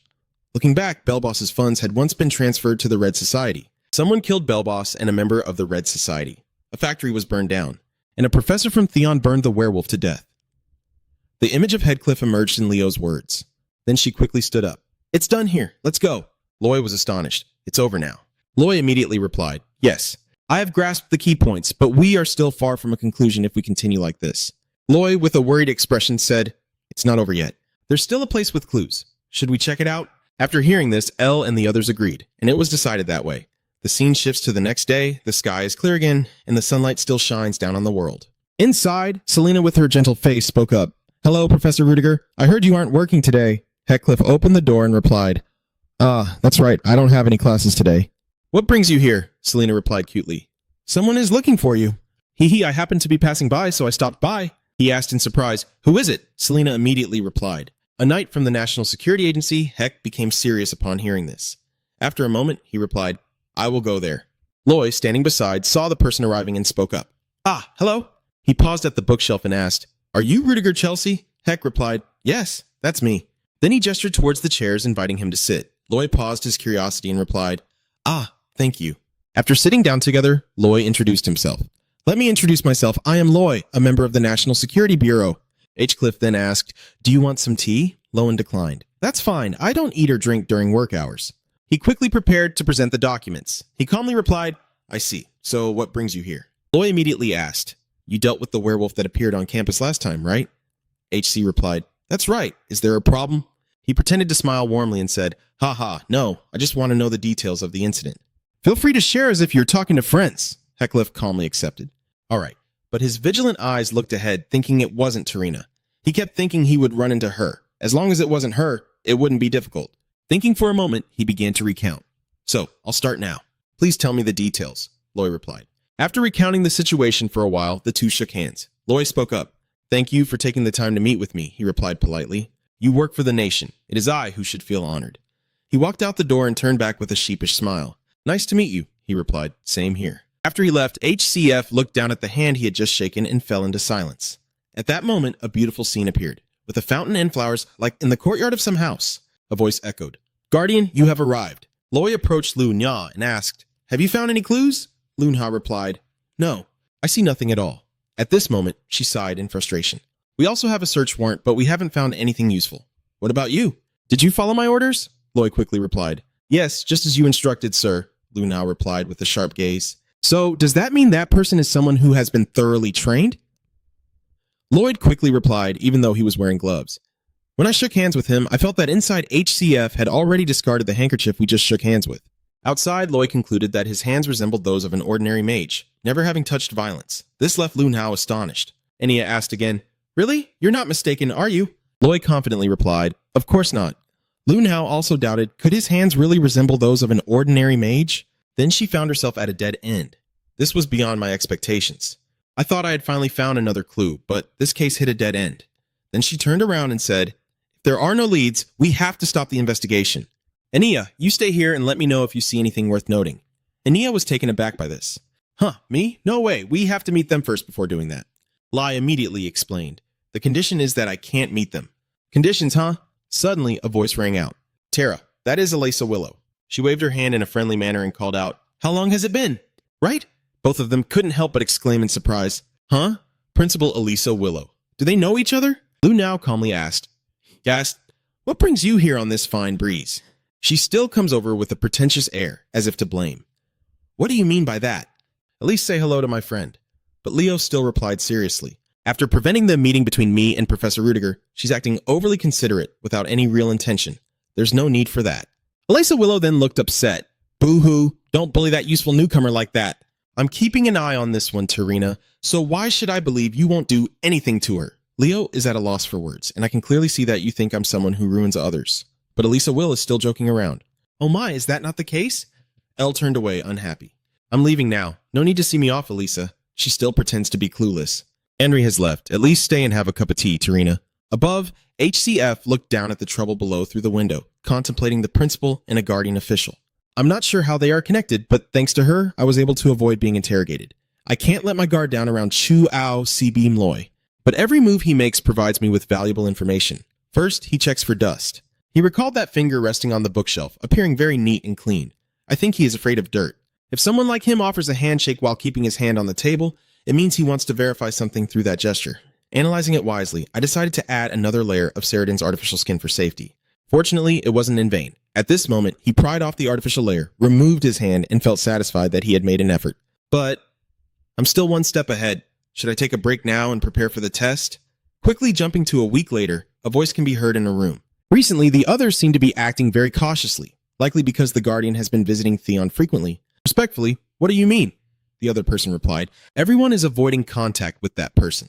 The private gathering place has already been moved outside Theon. He said, I understand now. Is there anything more unusual? So it turns out that Sanita is reporting the situation to you. She then said, oh, speaking of which, 3 people from the 3rd level were captured 2 days ago. Heckcliff paused in shock and exclaimed, high schoolers? Sanita quickly confirmed. Yes, it wasn't very important, so I didn't report it to you. He wondered again. Even the high school students couldn't be foolish enough to get caught by the guards. She replied that it was said to be related to students from Theon Academy. 2 male students and 1 female student from your class. You really took notice and looked up. Our class? After picturing those 3 students, he let out a small sound. So you quickly read out the names Aiden, Leo, and Tassi? Sanita exclaimed in surprise. Yes, that's correct, Heckcliff asked again. Did they capture someone from the outskirts? She replied. It seems like they are on a mission, Heckcliff wondered. A mission, you say? Sanita just mentioned that low-class students have a task board to complete in order to earn money for their tuition. None of those 3 students belong to any wealthy family. After hearing that, he nodded thoughtfully. Even so, I didn't expect those 3 to be able to catch the 3rd-tier group. I've been keeping an eye on them, but this is beyond my expectations. Sanita asked me how I should deal with those students, and HF fell into deep thought, tapping his fingers on the table. Then he coldly said, just let it be. We don't need those defeated by ordinary students. Sanita was momentarily stunned after hearing this, then quickly complied. Yes, you are right, Professor. He asked further, is there anything else besides that? Nothing except that I agree we should keep a low profile for a while. Is that so? Then that's fine. After putting on his coat, HCF spoke up. Let's go. Sanita picked up the folder and replied, yes. At this moment, a steady voice echoed in the classroom. Today marks the beginning of the exam period, and you must have studied a lot. The chalk continued to roll smoothly on the board as Heckcliff spoke. As mentioned before, I will teach the primal magic to the 5 most diligent students. Of course, I won't teach everything at once. I'll divide it into 4 stages, teaching 1 part during each exam. If any cheating or unfair advantages are discovered, I promise there will be appropriate penalties. And now, if you have seen the end time, these words only make the students more anxious. Having said that, he raised his hand, conjured magic, lifted the documents, and announced that the test begins now. The clock ticked away, marking the passage of time, and soon after, an announcement echoed. The exam time is up. You all did well. The students who finished the test looked exhausted. I knew it would be tough when the professor said we could use our materials, tough enough that even looking at the books wouldn't help. At that moment, friend Von Excellent suddenly saw Renee Hoodby rushing down, and she was astonished to see Renee Hitchcliffe leaving the classroom as Renee called out to Professor Rudiger. He turned back and asked, Renee, do you have any questions about the test? Renee Hoodby held out a book and said, oh no, I finished reading the book you gave me last time. I want to return it. He looked down and replied, no need, that would confuse Riney. The kind HCF continued, you'll need it later, and this edition suits you perfectly. Bye. Then he turned away. I thought that doing so would show respect for its previous owner, so don't return it but keep it because I believe you will take good care of this book. Renee was left in shock after hearing that, standing there watching his figure disappear. Friend Von Excellent then came out and called for Renee, who anxiously walked over. What's wrong? You walked away too quickly. Renee, her cheeks flushed, turned back and replied, oh, it's nothing. Then she smiled brightly and asked, it's okay. How did you do on the test? It wasn't as hard as I thought. But friend Von Excellent seemed awkward. Oh, really? Renee realized something and broke out in a cold sweat, feeling reassured. It must be that his mood during the exam wasn't good. That's quite common. She helplessly agreed as well. Ahem. I have to think about so many things that I can't study properly. At this point, someone reads the materials and sighs. No matter how many times I look at it, I'm still surprised that Professor Rudiger wrote such a question. It can only be Elisa Willow. She expressed interest while watching, stating that a solid foundation and understanding of the basic principles are necessary, combined with the predetermined difficulty and being a trick question. Since he is inflexible, I don't expect much, but I am still quite surprised. Mr. Wilf then inquired about him. How does he compare to Professor Chris Benny? Since both teach expression techniques, I'm sure the subjects of their tests are quite similar. Elisa Willow waved her hand dismissively. Hey, comparing like that is really rude. He's just someone who throws in some technical terms on the test to show off. I'm sure Professor Chris sees it now. I'm very curious to see what his expression is like at this moment. Professor Chris's image seemed to fall into darkness as he read the document. His hand trembled so much that the paper crumpled, and unable to contain his anger, he threw the document away while shouting curses. Damn it! Professor Chris clenched his teeth in frustration. I wondered why the principal suddenly showed up, just to jot down a bunch of questions from Professor Rudiger. He recalled the image of Elisa Willow smiling as she handed over the documents. Professor Chris, you also teach expression, right? I brought this because it might be useful for your upcoming test. Just thinking about being compared to some lowly noble makes his eyes want to burst, yet Professor Chris slams his hand down hard on the table, filled with hatred. Just wait, Rudiger Chelsea, I will make you pay for this humiliation. Transitioning outside the school, the sun is still shining brightly as Renee Hoodie walks alone on campus. Pondering that since he has already prepared for the other tests, taking a break shouldn't be a problem, right? But then she thought about the awkward image of friend Von Exilian and felt worried. Senior Irendia went straight home after being too shocked by the test, hoping she would recover soon. Suddenly, laughter echoed, huh, and then she noticed it too. At this moment, a group of people approached, and a blonde guy, upon seeing her, spoke arrogantly. Oh, who is this? Isn't it the noble and proud commoner? Renee Hoodby was a bit flustered and quickly said, please, step aside. But the blonde guy still raised his hand, deliberately making things difficult. What did you say? I can't hear you. She looked up, annoyed, and replied, is your behavior because I rejected you last time? You are being quite petty. Don't you feel ashamed being a noble? The blonde man became furious and shouted, you lowly commoner, you still don't know your place. Then he grabbed her by the ear and dragged her along. Follow me. Renee was startled by such treatment. What are you doing? He forcefully threw her to the ground, and the food bag fell out as well. Let me go! Renee turned around in anger. That guy continues to insult her. Do you still dare to lift your head? Then he brought out some kind of weapon and shamelessly said, this is why we need to educate the common people. But at this moment, Fredden has appeared and spoken up. What are you doing? When those guys saw your icy expression, they panicked and exclaimed, while Broy Gomk and Renee Hoodby over here also broke into a cold sweat. Broy Gombik, the one rumored to be incredibly ruthless and to treat commoners like trash, and right now too. The blonde guy approached with a forced smile to explain, I'm just educating this rude commoner, that's all. As a noble, Fredden immediately exclaimed education. So you mean you are banding together to bully a commoner? He spoke up to question, causing the blonde to panic. That's not true, my lord. This wretched commoner dares to disrespect a noble. Immediately, Fredden coldly commanded, silence. The blonde was immediately pinned down by a surge of power, lying flat on the ground as he cried out in pain. Far glared down at him with murderous intent. You are the filth tarnishing the name of a noble. Why don't you just crawl back into the trash and stop parading your face around? How much longer must I watch filthy scum like you roam around causing destruction? What about you? Do you feel angry for being lectured out of the blue? The henchmen, along with the blonde, are extremely frightened. No, of course not. Fredden can chase them away. Go on, I won't say it a second time. He can only obediently listen like a dog. Yes. Renee Hoodby was still sitting on the ground, trying to speak despite her fear. Thank you for helping me. Fredden then noticed her and asked why Renee looked so confused. Fredden turned away and said, it's nothing. Then he spoke up. Oh right, wasn't that your lunch? And now it's not even edible anymore. Renee looked at the spilled lunchbox and replied, oh, it's fine. I just need to brush off a little dirt. You feel helpless with it, this girl. Eating food that has fallen on the ground? If you don't mind, you can eat with me. Renee was stunned and didn't know how to respond. Later, Fred spread out a mat and sat down while she looked around and said, where is this place? This is the first time I've seen this spot during my time at Theon. Fredden replied, this is my private spot. Even my bodyguards don't know about it. Leaning against a tree, he pulled out the lunchbox and added, you can come back another time if you keep it a secret from the other students. Renee confidently replied, of course, I won't tell anyone. Then, looking down at the shiny box full of beautifully arranged meat, she asked, but is that really your lunch? Senior, Free replied nonchalantly. Yeah, I got a bit carried away while cooking, so I ended up making too much, Renee exclaimed, hearing something even more astonishing. Did you cook all of that yourself? Your senior immediately asked her if she wanted to try some. She didn't refuse and replied, oh, thank you. After taking a bite, Renee chewed like a little squirrel, food sticking to her face as she exclaimed adorably. Oh my, it's so delicious, Fredden replied. I'm glad it suits your taste, but slow down a bit. At that moment, she was eating while glancing at him and thinking to herself. They said he was a very ruthless person who despised commoners, but he was nothing like that. I guess this is why I shouldn't just believe the rumors. Thinking that, she happily continued eating. Fred just sat there in silence watching the little squirrel eat. The scene shifts to outside the campus where voices can be heard. As soon as Selena spotted someone, she called out, ah, Professor Rudiger, have you finished all your tests? He replied, I'm on my way to grade the tests now. Then he asked again. This time she had to supervise a practical exam, right? Selena smiled brightly and replied, yes, for spirit studies, practical work is more useful. Would you like to come and watch? Heck was about to decline. I'm fine. But seeing Selena's sparkling expression of hope, he couldn't bring himself to refuse. It seems she's anxious since it's her first time taking the test, so he reluctantly agreed. Then I'll come to watch, Selena exclaimed joyfully upon hearing this. Wow, come with me to the house. At this moment, the scene shifts to a forest. H-Cliff leaned against a tree, watching Selena stand before the neatly lined up students as she spoke, just as she had mentioned earlier. You will form a pact with the spirits in today's test. You will use your magical powers to communicate and befriend the spirits.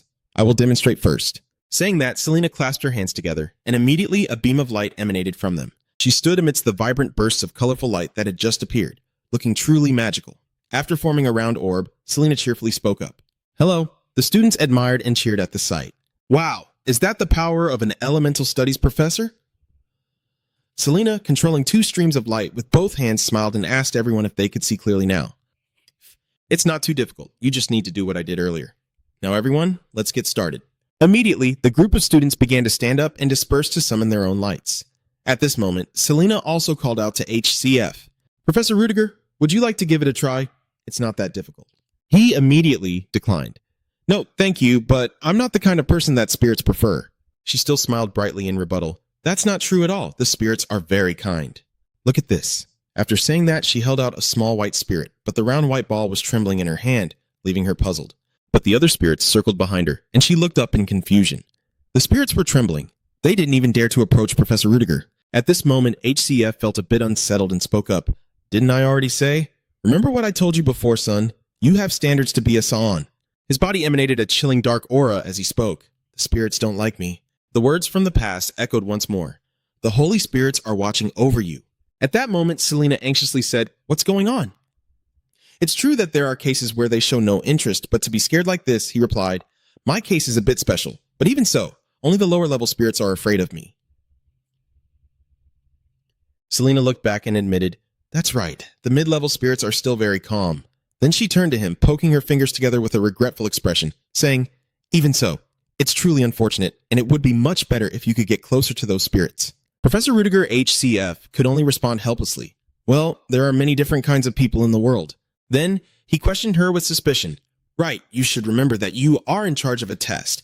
Is it really okay to let the assistants handle it like this? Selena was startled and panicked after hearing that. Oh no, I forgot. I'll get back to work right now. After Selena ran back to the group of students, he sighed. Phil HCF was so tense that he was sweating profusely. Thank goodness I still have enough magical power. If the mid-level spirits start reacting, Selena will definitely become suspicious. What the spirits fear is not me, but what is behind me. Because they are the weakest spirits, they can sense the strange power. How ironic. He was lost in thought when suddenly his gaze sharpened. He began to sense that among the lush green forest, they were hiding among the trees. This energy was quite high for a fire spirit. Don't the others notice? Even Professor Selena, who is very sensitive to spirits, isn't reacting at all. Selena was still chatting and laughing with her students, completely oblivious, while Heckcliff puzzled over the presence that even a professor of spirit studies couldn't sense. So this one is not a naturally occurring spirit. It is an artificial spirit being controlled by someone. And if they dare to openly watch me like this, there can only be one answer. There's another spy hiding in the Unen. Why are they appearing now and just watching me without doing anything? He sweats nervously. His lips wondered if his identity had been exposed. No. If that's the case, then they wouldn't just be watching. They want to send me some kind of signal. Thinking it over, he fiddled with his tie and sighed. It's a bit warm, isn't it? The temperature around him just rose. They are reacting to his words. So he turned away from Selena's group, walking alone deeper while continuing to analyze. What if he moved to a place with no one around? What will you do now? Even if they do nothing, at least I will know what I am up against. I don't want to miss this opportunity. With that thought, his eyes sharpened. Suddenly, sparks appeared in front of him. On the ground was a line of text written in fire magic. Heck exclaimed in astonishment. The letters? Tonight after class at this place, after reading, he looked around and observed. The space seemed to be distorted by magic. Quickly, the scene shifted to night, and Heckcliff appeared in the position he had been before. At that moment, a gloomy voice echoed, Oh my, did you arrive so early? It was a dark flame. Heckcliff looked up at the flame and thought. His original body was not here. He had a feeling this would happen, but then he seriously urged to get to the point. What do you want? The flame replied, Wow, getting straight to the point, huh? You're always so cold like this? Well, I called you here because I need your help. Hearing this, he couldn't help but be astonished. My help, you say? The flame leaned in. I'm planning to create chaos in Theon. You know, I'm the one who specializes in destruction. However, those mages extinguished the flames I had ignited. Do you want me to help you play with fire? He sighed wearily, thinking of chaos. It seemed they were plotting a terrorist attack. The flames were now extinguished. Was it a game with fire? Why would I want to do that? However, not only have my subordinates disappeared, but the second tier has also vanished. Unlike those in the first tier, you don't work with anyone. With your skills, you can easily conceal your identity and assist me. The image of Hadlif standing alone amidst the bright eyes emerged. On this side of the fire, the contact with Hadesy continued. Of course, I'm not asking you to work for free. If you're willing to help, I will definitely repay you fully. It was like a promise and an agreement. Hef asked carefully without any expression, who signed this contract? The person on the other side replied. Of course, it was between Joe and Esmeralda. Heckcliff was bewildered after hearing this. Esmeralda isn't their real name. It must be a nickname just like mine. The fire asked again, so do you accept this offer? He remained silent for a long time as if contemplating, then reluctantly replied, I refuse. Given the current situation, I can't do anything. The unbelievable flame exclaimed, what? Wait, I told you everything? Are you serious right now? Don't tell me you're making excuses because you're lazy, Heck replied bluntly. Usually that's true, but now it's different. The principal still doubts me, so I can't make any hasty decisions. Upon hearing this, the fire fell silent to ponder. Then he prepared to turn away and said, if that's all you wanted to say, then our visit here is over. Feeling that he had enough information, he was ready to leave. Suddenly, the flame called out, causing him to pause. Wait a minute. Now that I think about it, I've heard some interesting things lately. It began to speak. I heard you have an assistant, right? The image of Cyanida appeared, transforming into two sharp blades, none other than the great and omnipotent Ron, who has an assistant. Furthermore, is it a second-tier minion? Don't you see something off about that? With that, the flames transformed into streams of power attacking HCF from behind, and his expression grew serious. Before attacking him, it spoke up. Don't tell me you're planning something behind their backs. At this, HCF fell silent for a moment before responding. You speak as if you know me well. For someone who comes to me seeking help, you not only jump to conclusions, but even doubt me. Then, he shot a cold, murderous glare back and questioned, just because I infiltrated the Onin but haven't taken much action, you dare to underestimate me now? That flame just started to regain its strength and said, what the hell? You're that weird action guy. He calmly explained to avoid complications. I can't be the only one without an assistant while all the other professors have one. I think it's best to choose someone from the organization. After all, I don't really need to explain it to you.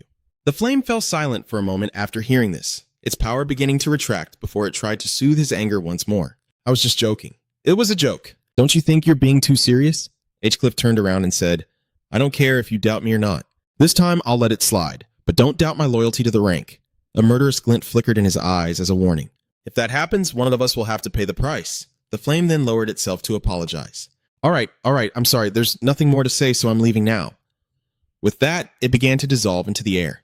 The scene shifts to a while later. Still in that forest, HCLF feels panicked, raising his hand to cover his face, nearly losing it. His expression clearly shows extreme tension. Good thing I studied the personality of that John Doe beforehand. Otherwise, I would have definitely been done for. Then he leaned against a tree to calm down a bit. Thinking back, the voice behind the fire belongs to a young woman. If it's a young woman and an elemental controller with strong fire spirit manipulation, then the most suspicious individuals are the elemental professors, narrowing down the suspects to include students capable of controlling fire spirits. Now that I think about it, Lethel is hosting a welcome event for the new mages since all the sponsors for Theon will be attending. All professors are required to be present. If they are professors, they will attend the welcoming event. This is my opportunity. Soon after, HCF returned as well. Someone had been peeking at him through the window. IDC calmly walked by, even though he noticed the glowing window. The person inside the room held a candle, observing his expression while thinking. Because he is so dedicated to his work, I thought there was something wrong. It seems I was worrying for nothing. He showed no fear before his own flames. Perhaps he was even stronger than I imagined. A red pupil appeared. She turned away, truly a futile effort. I'm done. Feeling frustrated. Now that I think about it, we still have that event, damn it, it makes sense.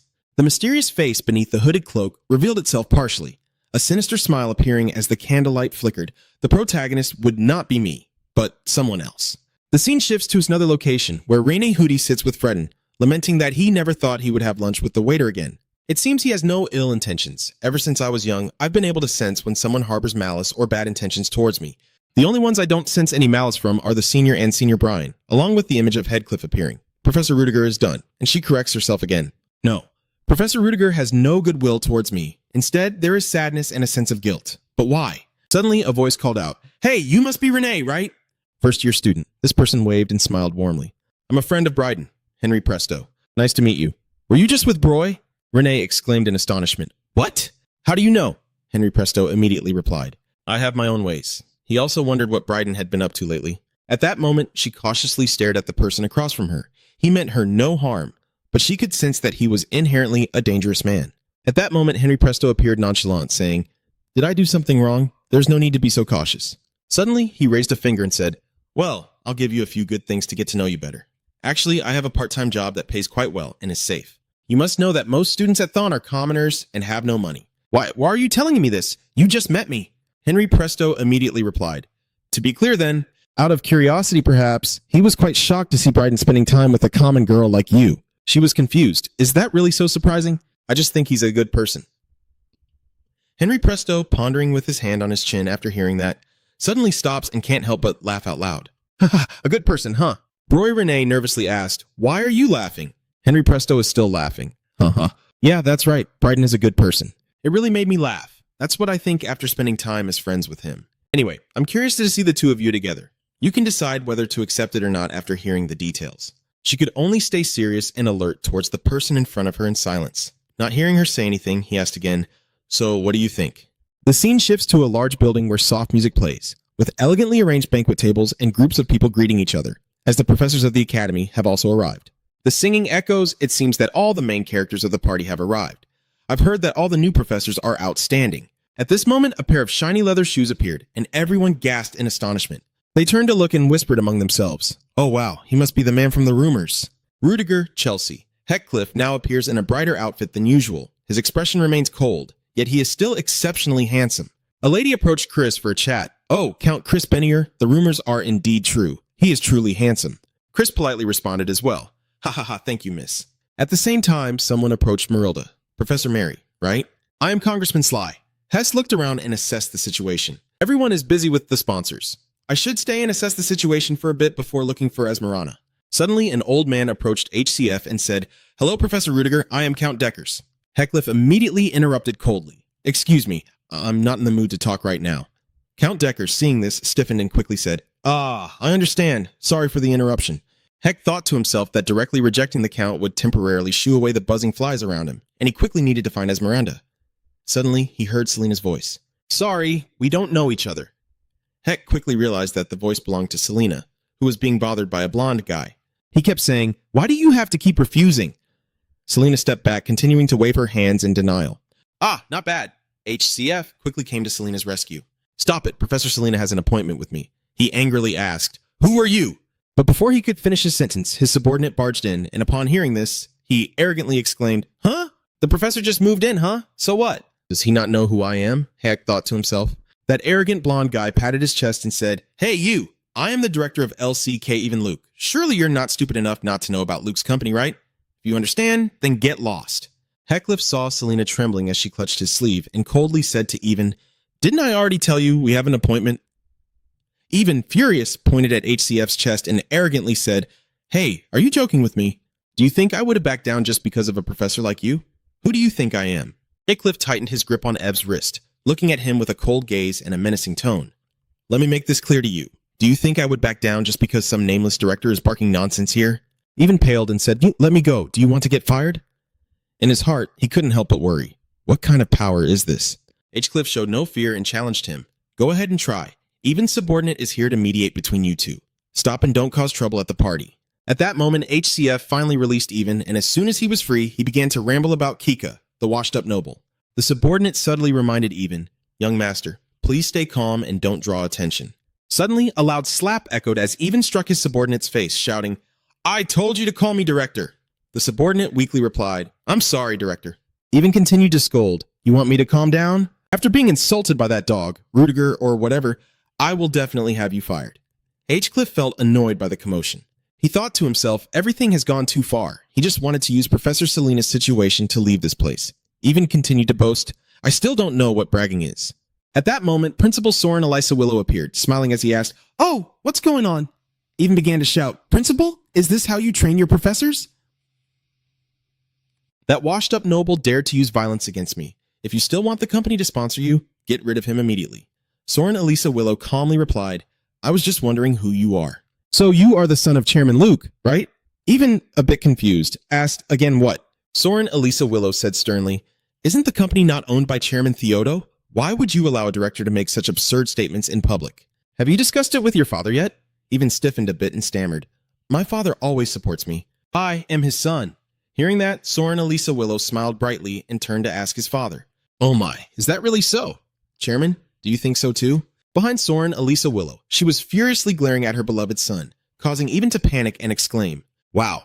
As he hurriedly turned to Soren Elisa Willow, he said, I'm so sorry, Principal Elisa. Please forgive my useless son. Soren Elisa Willow smiled brightly in response. No, it's actually a bit refreshing. Luke politely thanked her for letting it go. Suddenly, Soren Elisa Willow said, but ending it like this feels a bit forced, doesn't it? Then how about this?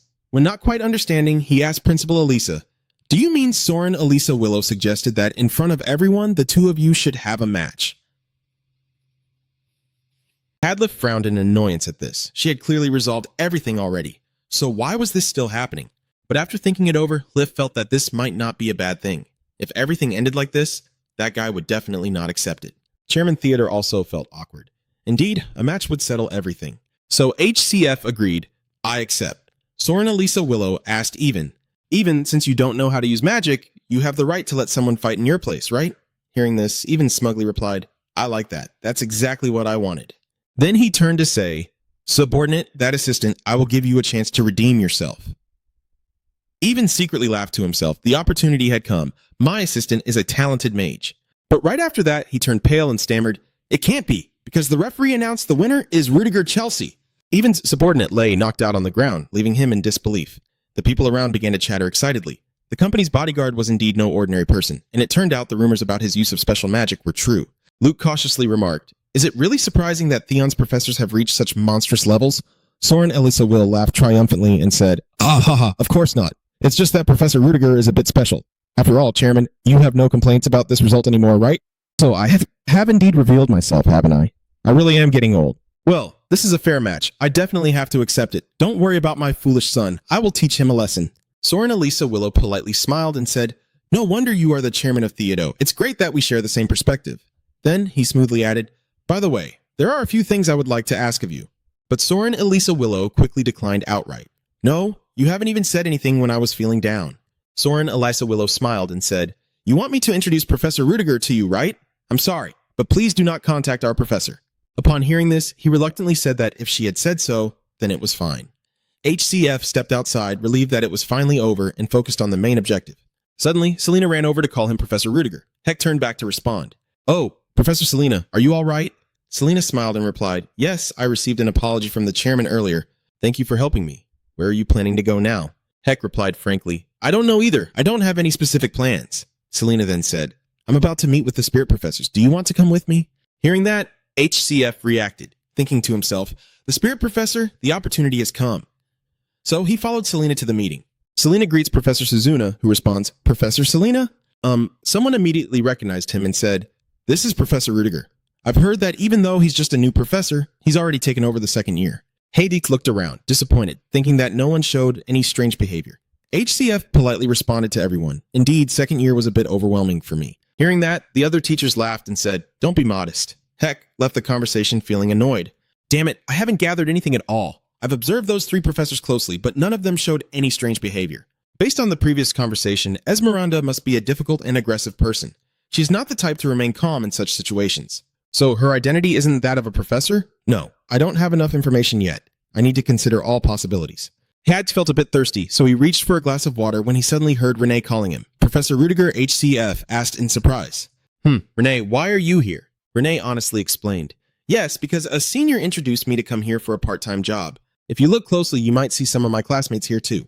All right, don't overwork yourself. Remember to head home before it gets too late. Renee obediently replied. Yes, thank you, teacher. I'm leaving now.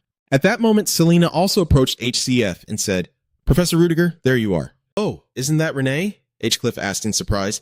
Professor Selena, do you know Renee as well? Selena replied, yes, I have met her before. What a coincidence. My assistant is also working here part-time. H. asked. You mean the teaching assistant? Selena pointed to HCF. That girl over there, even though she's just a freshman, she has a real talent for spirit studies. Joanne Lovett. At this moment, HCF began to realize. Upon reflection, he had completely overlooked the students. Because she is a high-level spirit, I mistakenly thought she was a professor. Seeing Joanna turn and leave, HCF observed intently. Where is she going? Heckcliff observed intently. Where is she going? Seeing Joanna just place the tray and stand still, Heckcliff reassured himself. Is she just returning the tray to its place? I must be overly sensitive, fearing I might miss out on the ordinary details I should be paying attention to. Suddenly, HCF overheard a conversation among the noble merchants about whether those guys wanted to do business or something like that. They brought a large amount of fabric, probably wanting to get into the clothing industry or something. Huh. What are those lowlifes thinking? H. wondered. Violetta, she's moving faster than I thought. Even though she's trying to hide it, she must be feeling frustrated now. I still have hope for her. Those noble merchants are still gossiping and mocking. It's truly ridiculous. How can they not know their place and dare to enter the royal family to make such a trivial deal? Why get angry? Isn't it obvious they won't achieve their goal? Haha, just keep drinking and watch the show. H. sipped his drink, silently cursing. Those fools. Their actions will create a huge wave. It will change the future. They will soon realize themselves and all the others. At that moment, a sharp pain shot through HCF, causing him to drop the glass of wine from his hand. Selena stood nearby, worriedly asking, Han, Professor Rudiger, are you okay? Hodge suppressed the pain, trying to respond, I'm fine. The floor was a bit slippery, and then he made an excuse to leave. I'm going to get some fresh air for a bit. Crit also noticed the unusual behavior of HCF. At that moment, Lai's head was pounding, and the words echoed urgently in his mind. Choose us, our power. You are the chosen one. At that moment, Lai shouted angrily, shut up and hurry up and take the medicine. At this moment, the pain subsided, and he wearily thought to himself that he had used too much power in his focus to end the match quickly. He was truly reckless, only realizing it now that he was in such a state. Chris stood in a corner, observing everything, feeling puzzled in his mind. Medicine? Just as Lai was about to go inside, she suddenly heard frantic cries for help, leaving her puzzled. What's happening? Everyone in the hall is running and screaming in chaos. The monster is running fast. Seeing the fire spirit aggressively attacking around, Chell couldn't help but be surprised. What is happening? It's all because of Esmeralda. The mages are trying to fight it. A man is frantically asking where that monster came from. Another uncle, calmer, ordered everyone to quickly extinguish the fire and evacuate the guests first. Suzuna directed others and urged everyone to hurry down this way. Just as the fiery rocks were about to fall on them, a water spirit appeared to shield them. It turned out that they were the spirits summoned by Angela Anderson, a fifth-year elemental magic professor, and Viano Dentis, a fourth-year elemental magic professor. The mages launched a combined attack, but it had no effect at all. Suddenly, lava fell from the ceiling, and someone shouted, "Watch out! Something's falling from the ceiling!" The people below tried to knock it away, but unexpectedly, they were burned to ashes. Seeing this, the commanding uncle shouted, "Don't let the flames touch you. If the fire hits anything, just forget it." At that moment, Shirley quickly assessed the situation. This was no ordinary fire. It was like lava. It is no longer just a high-level spirit. It is the highest level spirit at level 6, nearing level 7. At this moment, he suddenly realized, wait, why does this spirit take on a human form? Usually, they should have a natural shape like animals or plants, right? Something is off. Now I just noticed that damn creature. At that moment, Shelley started looking around and realized there was no torso. It was transforming thanks to some kind of medium, wasn't it? The advantage of using a medium is that it can conceal the identity of the caster based on the location of the spirit's appearance. So the medium is likely the silver tray placed in the center of the table. Just as I suspected, Joan Lovett is Esmeralda, and now I can't chase after her. I will find a way later, but for now, I have to deal with this. Before I could act, Chelly suddenly saw Renee trapped in a pile of debris. Renee struggled to sit up, vaguely thinking, oh no, I'm stuck. What is this? I have to get out of here quickly. But suddenly, fire was shot towards Renee, and she fearfully shut her eyes tight. Fortunately, at that moment, Chelly had managed to move Renee to another place. He anxiously asked, Renee, are you okay? Renee exclaimed with joy. Professor Rudiger looked around and asked in surprise, huh? Since when are we? At that moment, Lai didn't respond, bent down to check Renee's condition and said, my leg is injured. It's not serious. I'll tend to it right away. Meanwhile, Lai searched through her bag for supplies to help Renee, while she was lost in thought. Why does this scene feel so familiar to me? Thinking that, Renee spoke up. Professor, may I ask what's going on? Renee got straight to the point. Haven't we met somewhere before? Lu Lai hesitated for a moment, trying to keep a stable expression on her face and pretended to say, what are you talking about? Perhaps I misunderstood something. Renee hurriedly explained, oh no, I just have a feeling that. But at that moment, Chelly interrupted Riney before she could finish, saying, your wound has been treated. It's very dangerous here. You need to leave quickly, Renee asked worriedly. What about the professor? Chelly coldly replied, I have things to do. You should leave first. Renee politely said, yes, thank you for saving me. Now I will run away. Meanwhile, Lai walked into the banquet hall with an indescribable emotional expression. He harnessed the power of the Athen anthem and approached the monster, coldly stating, the celebration will end here. Virano Dentis commanded the spirit, bite it. Ventus won. The people around cheered with joy. It's a success. One of its arms is broken. At this rate, we will win. But Virano Dentis didn't think so. No, the last attack didn't deal as much damage as I thought, and with just one hit, Anneline's form has already shattered. Suddenly, the hand of the fire spirit ignited again. Virano Dentis panicked, thinking its hand just healed. He hurriedly said to Angela, Professor Angela, bring Ventus 1 back quickly. The water spirits need to retreat. Virano Dentist felt a headache coming on. With their current strength, they couldn't take that thing down. Just when the principal stepped outside, were they targeting that? Suddenly, Virano Dentist noticed a dark figure. It was Heckliff. While the water spirits continuously attacked the fire spirit, Virano Dentist felt something was off. What was going on? Those spirits are moving strangely, as if they are trying to protect something. Virano Dentist saw the silver tray in the middle of the fire spirit and exclaimed, "So, that's it!" That was summoned through a medium. Angela behind wondered and asked, "A mediator?" At that moment, Seeley assessed that he didn't have enough power. Having been drained earlier, he couldn't use any major spells now. Then, at that moment, Choli unleashed a powerful ice elemental attack towards the fire spirit, not forgetting to say to it, "It's over." The fire spirit cried out. Kiak Virano Dentist happily said, "He did it." Suddenly, the fire spirit spoke. "You despicable humans, surely one day all of you will be burned to ashes." At that moment, Shirley replied without hesitation, "Go ahead and try. If you can do it, the fire spirit will scream in anger before disappearing. I'm sure I'll see you burned to ashes." Later, Virano Dentist asked Lou if it was still not fully formed. He replied honestly, "That's right. And after closely examining the blurred area, I found it connected to an intermediary object." Virano Dentist was surprised and asked if you discovered this as well. But at that moment, Shirley calmly replied, "Anyone in my position would surely notice this." Virano Dentist quickly denied it. "No, I didn't pay any attention to that." Rather, because my expertise is in spiritology, I don't think that far. The contracts in spiritology are created to be fair for both parties. Therefore, the forced summoning of something that spirits hate the most is something that has almost never been used, and I have never heard of a spirit hating humans before. At that moment, Shelley asked curiously, "Aren't spirits usually like that?" Virano Dentist replied, "Because spirits represent nature, they do not have consciousness like humans." Just thinking about the existence of such spirits, along with the incomplete responses, is concerning. However, thanks to the professor, we have at least minimized the damage caused. Especially with the spell you used at the end of the match. That must be a space jump, right? At that moment, the teacher was a bit cautious with LCY, and Virano Dentist said, "You don't need to be sensitive about that. Because I have lived for so long and have seen so much, I can recognize many things." Hearing this, Shelley replied, "That's right. This magic is created by placing magical energy at a specific coordinate and then manifesting it." Virano Dentist looked surprised. "Oh, setting coordinates, huh? Is that even possible?" Chizzy replied calmly. "At first, it was quite difficult, but once you get used to it, it becomes easy." Virano Dentist silently assessed that no matter how accustomed an ordinary person might be to using this magic, they still couldn't use it easily unless they had a talent for spatial awareness or were certain of their thoughts. Virano Dentist asked if he was okay, to which Cher-Lissy replied in surprise, asking what he meant. Virano Dentist got straight to the point. "When you use magic in a poor state, do you experience any unusual symptoms? For example, hearing those strange sounds is just my concern, but sometimes there are people whose perception develops more than others. The world sees them as geniuses. However, the truth is a bit different. If geniuses are those who break through a part of the given barrier to showcase their talents, then those others have no barrier at all." That's when Shelley said, "Isn't that a good thing?" Virano Dentist continued to explain. "At first glance, it seems like a blessing, but in reality, it's not like that at all. People do not realize that the barrier preventing them is actually a solid wall, protecting them from the outside. That's why I ask you, Professor Liu, have you ever heard a strange sound in any special situation?"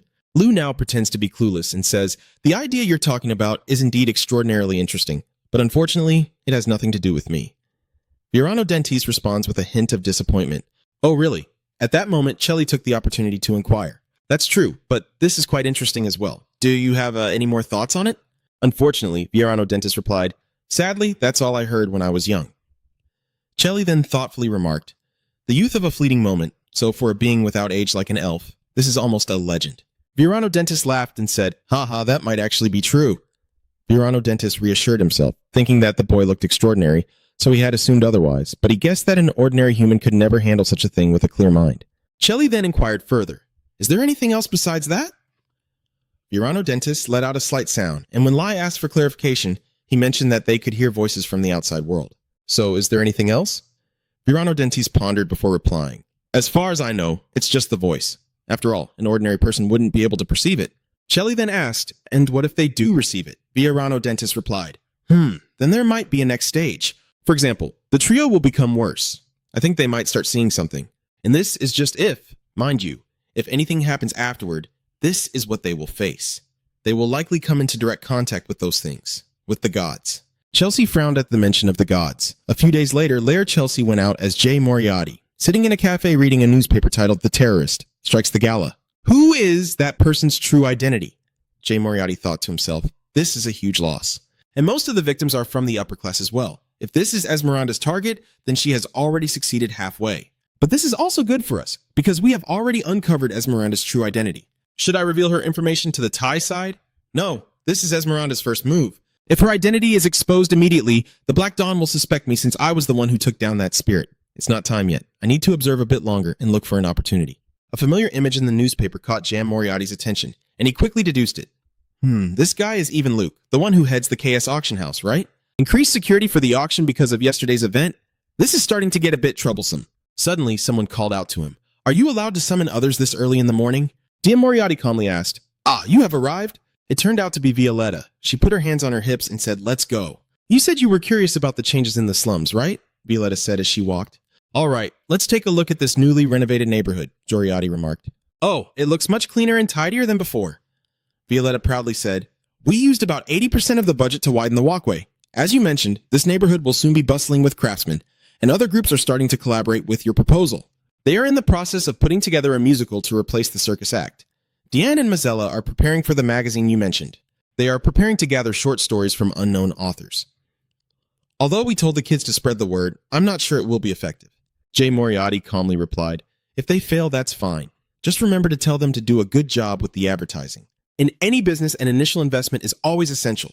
Violetta sighed as she replied, saying that, but so far not many people want to invest in us. Then Violetta led Jay Moriarty and continued. This is the newly opened tailor shop. They plan to start with simple, accessible clothing and gradually import more luxurious and renowned designs. Jay Moriarty asked softly. You seem confident, Violetta replied with a smile. Of course, I've always dreamed of this moment. Moriarty nodded in satisfaction and said, all right, it seems we've seen all the innovations. Now let's go meet everyone. Violetta asked in confusion. Oh, who are we meeting? What do you mean? Moriarty replied, the people we will be working with. Moriarty and Violetta moved, suddenly spotting a dashing young man pressing a girl against the wall. Oh, my muse, if only you could give me a chance to be by your side tonight. The girl shyly replied, oh, I really can't. Jay Moriarty calmly said, here he comes, I'll step in to rescue her. Excuse me, my lady, but I must go with him now as we have a prior engagement. The girl shyly replied, of course. The dashing young man expressed his disappointment, saying it wasn't time for the appointment yet. Moriarty replied, I thought you would be late if left alone. That charming young man is Alex, a member of UNEN. He sadly says, come on, leader, who do you think I am? But right after that, Alex turned his attention to Violetta and asked, oh, may I know the name of the beautiful lady standing next to you? Violetta asked with a hint of suspicion. Is he really working with us? Jay Moriarty calmly replied, it's true, he may act like a fool, but he has the skills for the job. Violetta still didn't quite understand Jam Moriarty's point. She thought to herself, what if he has more to offer than what meets the eye? Suddenly, Alex winked at Violetta and told her to let it go. What kind of treasure in women are you looking for, leader? Violetta felt disheartened, losing faith, and desperately asked Jay Moriarty, are you sure we can trust him? Alex stepped closer to Violetta, politely introducing himself. Sorry for the late introduction. I am Alex, a noble from the southern part of the kingdom of Fatima, and I hope we both find good fortune. Violetta asked in surprise, a nobleman, really? Suddenly, Jam Moriarty spoke up. Be careful, he's a professional con artist. Violetta, hearing this, shot an annoyed glance at Alex, thinking to herself, did he just impersonate someone else in front of me? Alex chuckled with delight before asking Jay Moriarty, so why did you call me here? Jay Moriarty replied, I will explain in more detail after we return to the hideout. Alex stroked his chin and said, your hideout? You mean the place of those people? I wonder what it would be like if I felt disappointed by its mediocrity. Jay Moriarty was silent for a moment before replying, you don't need to worry about that. Hansa greeted Jay Moriarty with a pale face. You're back already? Jay Moriarty asked about the situation. How is the investigation going? You look tired. Han weakly replied, I'm fine. It's just that I can't stand this. Suddenly, a voice rang out from behind. Han, where are you? Oh, you're here. Ah, boss. Long time no see. Bella Luna Patana, also a member of UNEN, wielded a knife in one hand while patting Han on the shoulder with a frightening expression. She turned to Han. Now where was I? Han helplessly shouted in despair. Is she? Violetta asked in surprise. She's a fairy waste. Jay Moriarty replied, as you can see, that is Bella Luna. She is an elf. She is responsible for producing potions as well as gunpowder. Bella Luna excitedly pinned Han down, reassuring him that it would only sting a little, despite Han's pale face. Violetta wondered aloud.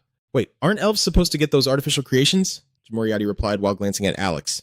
It's just a stereotype that people assign to the elf race, saying that is no different than all other species looking at you and thinking you're a fraud. Alex felt a bit awkward and said, Leader, I wonder what you really think of me. There was also a voice coming from outside earlier. Everyone has arrived already? D. Moriarty calmly replied. Oh. It seems both of them arrived right on time. Apiantos, they are also members of Yunen J. Moriarty, then said, now that we are all gathered, let's go inside to discuss. Everyone entered the room and sat around the table. J. Moriarty said, all right, now that Alex has finished his introduction, it's your turn. Phantos crossed his arms and coldly said, I am Phantos. Thank you. Alex, somewhat surprised, said, what the hell, is that all you're going to say? Aha quickly explained. Phantos usually doesn't say much. I hope everyone understands him. Then he introduced himself as well. Oh, my name is Aha. I don't have a surname. Han asked curiously, looking at him with nothing special about him. How did you get to know the leader? Aha replied nonchalantly. Are you talking about the day Rudiger? Well, if I have to say, it's my father, I suppose. Violetta turned to look at Jam Moriarty and reacted strongly. What? Jam Moriarty added, to put it briefly, this isn't my biological son. It's quite complicated to explain. Afa continued, when I was born, I didn't have much knowledge about this world. Han still didn't quite understand and asked, what do you mean? Aha replied, the reason I consider your leader as my father is because he has taught me many things. Aha continued, I can introduce Phantom myself, but could you take off your hat first? Everyone was surprised to see Phantos' ears. Is he a beastman? Aha replied, that's right, among the beastmen he has the most developed physique. He works quite hard in tasks that require his strength. Things like whale hunting? Han asked in surprise. Whale hunting? Aren't beastmen usually afraid of water? J. Moriarty spoke up. That is not true. Phantos' strength and skills could have led his people, but he finally spoke up, saying, even so, I still lost to you. That's why I decided to work under him, J. Moriarty said. Phanta will work for us as a combat spy. If we consider the guild, he would be the second strongest. Everyone gasped in surprise. J. Moriarty turned to Violetta and finally Violetta, who asked in surprise, what? Me? J. Moriarty replied, yes, I had hoped you could continue working with us. Violetta stammered, wait, I just came here to give you directions. I'm already busy enough. Moriarty continued, if you're talking about business, isn't everything already set? Violetta hesitated a bit. Well, I didn't mean to say that I have no intention of joining. However, I'm still not sure if I should go in or not. Everyone has their own strengths, and I, J. Moriarty, interrupted her and said, Violetta, if I thought you didn't have the necessary skills to join us, I wouldn't have brought you here in the first place. There's only one reason I brought you here and introduced you to everyone. It's because I feel you have more than enough skills to join us. I want a confirmation from you. Will you work with us? Moriarty reached out his hand towards Violetta. She bowed her head in silence and then extended her hand to shake his, cheerfully saying, all right, good luck to both of us. J. Moriarty politely replied, all right, thank you. J. Moriarty looked around and thought to himself, and so, we have enough members needed. I have chosen the finest individuals I know. The people here are even better than I expected. J. Moriarty smiled smugly and said, now before we start the meeting, let me introduce our first target. In the coming days, we will raid the location where the CS auction is about to take place. Violetta exclaimed in surprise, what? The Ka-J auction, Moriarty replied. That's right. They have something I want. While we take that, I think we can grab a few extra goodies on our way out. Suddenly, Alex raised his hand to speak. Leader, wait a moment while I clarify this first. As far as I remember, I don't recall anyone being able to raid the auction. Back then, hundreds tried, but no one succeeded. In addition, due to recent events, security has been tightened, with no one allowed in or out. There are even rumors of a treasure that can help them monitor the warehouse area at all times. So, if you're that confident, I'm sure you have a plan, right? Moriarty smiled and replied confidently. Of course, Han, bring it in. Han handed the map to Jam Moriarty. He placed the map on the table and said, everyone please pay attention. This is the blueprint of the building I was able to obtain. Our target is here. The next day, HCF was walking to class when he suddenly noticed Professor Selena and Joanna Levate talking to someone. Curious, he decided to stop by and take a look. Selena saw him and said, ah, Professor Rudiger? Heck greeted, long time no see. Professor Selena smiled and replied, long time no see. It's been a while since that incident at the party, hasn't it? The man Selena was talking to suddenly apologized and left. It was then that HCLF asked if they were discussing something important. Selena replied that he was just a bit worried about what happened at the party, and Hackcliffe apologized for not asking sooner how she had been lately. Selena politely replied, I'm fine. Indeed, there's nothing that escapes your attention, is there? Thanks to you, Professor Rodiger, all the students are safe. Has my assistant expressed her gratitude to you yet? At this moment, Joan also bowed in respect at Selena's words. Hackcliffe thought to himself, Esmeralda, it seems that pretending to be unaware is the right choice. Selena suddenly said, forgive me, Professor, if I could have helped you in any way back then. Heckcliffe just comforted her. She evacuated everyone and tried her best, but Selena felt sad and said, no, that's just all I could do. I lacked the necessary skills. So HCIF seemed to realize and wondered if she was worried about such things. So he spoke up. Professor Selena, unlike you, I don't know how to smile brightly and warmly at everyone like you do. Her attitude was what helped everyone stay calm during the evacuation. You did very well in your role, but Selena, still sad, insisted on smiling brightly and being friendly. I don't know either. Do I really deserve to hear those words? But right after that, Selena rang the village bell. Oh, have the classes started already? I'm sorry for wasting your time. Thank you for listening to my troubles. Next time, I'll treat you to a meal. Then, Selena and Joanna left. Where did Sna appear from behind HCF? She murmured. I feel a bit uncomfortable. How dare she voice her troubles and make you listen? Heck reminded Setna that she should learn to handle situations like this more naturally. Setna stammered in response. I understand now. Professor Rudiger Hliff suddenly asked, putting that aside, can you investigate this person for me? Sna immediately perked up, eagerly responding, sure, leave it to me. I'll even trace their distant relatives if you need. Hliff replied, no need to go that far. I need you to investigate Joanna Lovis. Setna eagerly responded, yes, I'll get started right away. The next day at the auction site, Even stood outside checking his watch, muttering, I've heard they're on their way. When will they get here? The subordinate just said to Even, Sir, why don't you wait inside the house? Even replied irritably, Fine, let them arrive during that time and embarrass us. Ah, this is a great opportunity for the corporation as we will be able to present the Lotus and boost our business. Moreover, this could be the only chance for me to regain my father's trust. At this moment, a car approached and the subordinate stammered, They are here. Even stood straight and politely introduced, Welcome to this place. I am the manager of this auction house. My name is Ivan Look. The person who stepped out of the car also introduced himself. Oh, it's a pleasure to meet you. I barely had time to let the person finish speaking when Even said, I have heard about you, Lord Agoramusa. But in reality, it was Alex in disguise accompanied by Phantos. Alex laughed and replied, Haha, it's an honor to hear that someone like me who was cast aside by family is still welcomed. Even solemnly said, Now please follow me inside. We will certainly provide you with the best services.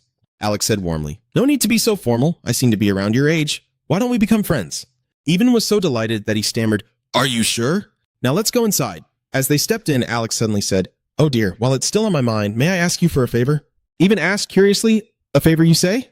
Alex began to explain. I was given a valuable item on my way here, but I still haven't found a suitable place to keep it. Even asked again, What is it? Alex replied, Currently, our house is still utilizing magical water to produce high-quality magic stones. Even immediately realized that this was the magic stone business. Alex cheerfully said, This is the design prototype for the business. I can't keep it by my side, can I? Even laughed and replied, Haha, you're not wrong. Alex got straight to the point and asked, If so, do you happen to know a suitable place to store it? Even eagerly replied, Of course, sir, there's a perfect spot to keep it in the basement. Let me take you there. Alex also smiled politely and said, Is that so? I really appreciate it. Alex was wearing a miniature transmitter on his wrist. A few hours earlier, while in the car, he had eagerly praised Violetta. I can't believe you were able to make a noble southern outfit so well. I'm impressed. Is it Violetta? Jay Moriarty replied coldly. That would be great. I hope you remember who you are supposed to be playing. Alex confidently stated. Of course, even though I don't have much power, my father's business in the magical stone market helps. I am a handsome young noble with the right kind of influence. Jay Moriarty harshly told me to pretend I didn't hear the last part. Then Jay Moriarty instructed Phantos. Phantos, can you play your role well? All you need to do is stay silent and pretend to be his bodyguard. Phantos replied coldly. If that's an order, Jay Moriarty said, resting his chin on his hand. Recently, the corporation has been trying to expand into the market of magical tools and artifacts. This led them to search for a source of magical water, as it played a crucial role in creating magical tools. Alex immediately recognized the issue. Ah, so that's why you chose this identity for me to impersonate? Jay Moriarty replied calmly. That's right, he will seize this opportunity to build a connection with Ivan. Then Jay Moriarty handed the item to Alex. We're almost there. Put this in your ear before you go out there, Alex said, looking at it with curiosity. What is this? Jay Moriarty replied.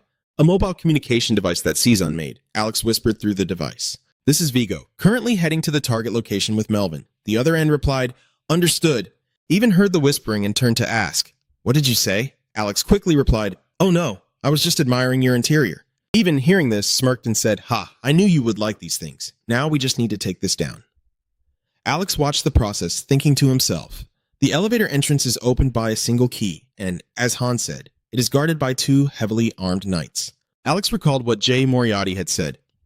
The location we are targeting, the basement of Facility K, won't be easy. All items are stored 30 meters underground. Additionally, there is a treasure that allows them to capture every movement. However, that does not mean it is impossible. Alex Phantos, I need you to look inside the storage area.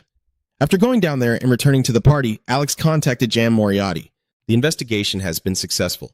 Leader, looking at the current situation, I can confidently say that we will succeed. Jay Moriarty replied. Is that so? That's good then, Alex asked. Should we continue to stick to the plan? Jay Moriarty replied calmly. Just keep going, but only if you remember what we discussed. Alex, feeling a bit frustrated, said, Why do you have to tease me like that? Don't worry about that, Jay Moriarty replied. All right, I trust you. Just finish everything quickly and come back. Alex confidently said, Understood, I will quickly say my goodbyes and leave. Cutting off communication, Alex muttered to himself as he stepped outside. Really, why does the leader want me to stay here? Suddenly, Alex heard something and thought to himself, that voice sounds familiar? Alex's face turned pale as he hid inside and reported to Jay Moriarty. Leader, there's a problem, Jay Moriarty asked curiously. What's going on? Alex said in a panic. She's here. Jay Moriarty was confused and quickly asked, Who are you talking about? Explain it to me. Alex replied in panic, Enya Joiners, my ex-girlfriend. Moriarty was also somewhat puzzled. Enya Joiners, why was she here with the authorities? And he ordered Alec to get out of there as soon as he had the chance. There was nothing good about being discovered by her, especially since it was him. Alex glanced at the situation and replied, I understand. I will leave as soon as I get the chance. In Alex's heart, he thought to himself, she is still the same as always. Enya. Alex approached Even and said, My friend, I have to go now. Even, a bit reluctant, asked, Are you leaving already? Oh, there's still the business matter we have yet to finish, Alex replied as an excuse. I prefer to discuss this at a more private time. Then Alex and Phantos withdrew. Upon returning, Alex wondered aloud, Hey, hasn't Bella Luna come back yet? Jay Moriarty calmly said, It's fine. She's analyzing something I gave her. Then Jay Moriarty shifted to the main topic. D, explain it to me in detail. Alex began to recount everything he had gathered. The relative architecture of the auction house is quite similar to the map you showed us. However, more importantly, the auction items are divided into 3 rooms based on their significance, with the most valuable items placed in the highest numbered rooms. The auction lasts for 3 days, with items from each room being auctioned, starting from those in the first room. Han added, After investigating, it seems that the items we are looking for are in the 3rd room. Sheridan eagerly said, Then we should aim for the 3rd day of the auction, right? Jay Moriarty replied, No, our plan will take place on the 2nd day. Sheridan asked curiously, Why is that? Jay Moriarty replied calmly, On the 3rd day, security will be tightened. Alex added, On the 1st day, the auction will also attract a lot of attention. The right time is the 2nd day. At this moment, Jay Moriarty suddenly asked Sarita, how is the thing I requested? Sarita confidently replied, It's almost done. I will finish it in 3 days. See. Moriarty turned to Violetta and asked, Violetta, can you find an expert in construction or interior design? Violetta calmly replied, I will try to ask something more important. I heard of a knight from the intelligence agency who was involved. The knights from the intelligence agency are quite renowned for their agility. Will everything be all right? Alex replied, It's just a low-ranking knight, nothing to worry about. Violetta was somewhat skeptical. How do you know there's only one? When our plan unfolds, there may be more, Alex replied. Thinking back, I believe I have encountered that knight before. Hearing this, Violetta grew more suspicious and asked, What if you run into him while carrying out the plan? Alex sighed and said, We met once a long time ago. Don't worry, I will fulfill my role perfectly. Jay Moriarty also reassured Violetta, There won't be any problems. The information we've gathered today is enough. Only after hearing Jay Moriarty did Violetta feel reassured. All right, if you say so, Jay Moriarty said thoughtfully. That's just a hypothesis. The plan remains unchanged for now. At the same time, in another location, C stepped onto the train station and shouted excitedly, I'm here. Lethobi, she turned back to Betty and said, Look, assistant, it's about to rain. Stop dawdling and come over here. Betty struggled to pull the stack of papers while irritably shouting, Hey, don't just go ahead by yourself like that. I have a lot of luggage. Why did you bring so much useless stuff from the beginning? Are you talking about the things that bring me endless inspiration? Suddenly, Betty lost her grip and the papers flew everywhere. She angrily sat down and complained, What the hell is this? Who brings a pile of case files from last year with them? The calm tree said. They're all important, Betty. Moreover, shouldn't you be hurrying up? Betty asked curiously. Why? The tree replied. Why? I already said it's going to rain soon. Isn't that right? Betty asked in a panic. That's a big problem. When will it rain? The tree slowly responded, taking into account the humidity, rainfall, and countless other factors. 5. Betty joyfully exclaimed, Is it in 5 minutes? If we hurry, it will be fine. Who would have thought the tree would start counting down? 4, 3, 2, 1. Each drop of rain begins to fall. Betty screams in panic. It's raining now, the tree calmly replied. I know it. And she opened the umbrella. Betty was panicking and shouting, We need to find a place to hide right now. All the papers will get soaked. Wait a minute, these things can't get wet. You know how meticulous I am. Suddenly, there isn't a drop of rain to be seen. Betty let out a surprised gasp. The mischievous tree asked, Are you surprised? Betty sighed, glancing at Sai with reproach. You really are something, Sai. If you were going to do that, why not do it from the start? Turns out C is the one holding the title of Green Jade Water and also the private detective C. Moy. While following Casey, Betty asked curiously, "But Casey, why do we have to go to Laetho Bell?" Casey replied, "I've heard that strange things have been happening in this city lately, the movements of suspicious organizations and the attacks by werewolves." Betty said, "The appearance of sorcerers isn't unusual, right?" But suddenly C told them they were not ordinary sorcerers. That left Betty utterly astonished. What was not ordinary? The tree began to clarify. Moreover, his last trace was directed towards this place. Betty didn't understand anything. She asked again, "You're skipping over the important details." "Whose last trace is it?" the tree replied sternly. "Jay Moriarty," Betty said in confusion. "But didn't Jay Moriarty die fighting you?" C crossed her arms in disappointment and said to Betty, "Do you still believe that ridiculous rumor?" Betty then added, "Is it true that the rumor about the two fighting by the waterfall near the cliff and both falling down in the last episode was also Scythe Gyat's doing? That makes me speechless. Are you joking with me?" C. Cook continued. "The difference between the rumors is that the person didn't die. My intuition tells me so." Betty sighed, partly skeptical, saying, "Intuition again, huh?" "As for your superior deductive skills," C replied, "it's not just intuition. I have evidence too." Betty still seemed somewhat unconvinced. "Are you really asking again?" The tree confidently says it's true. "My evidence is the articles and data you brought with you. Last year in the kingdom of Duramong, a large amount of abnormal sorcery attacked the people. The night is known as the Blood Purge. It was also on that night that a giant, furious monster, the Beast of Jarden, appeared. The man hunting that monster is none other than Abraham Van Helsing, but he has forsaken his reputation and has never been seen again." Betty, not quite understanding, asks what her sister means. The tree continued to explain.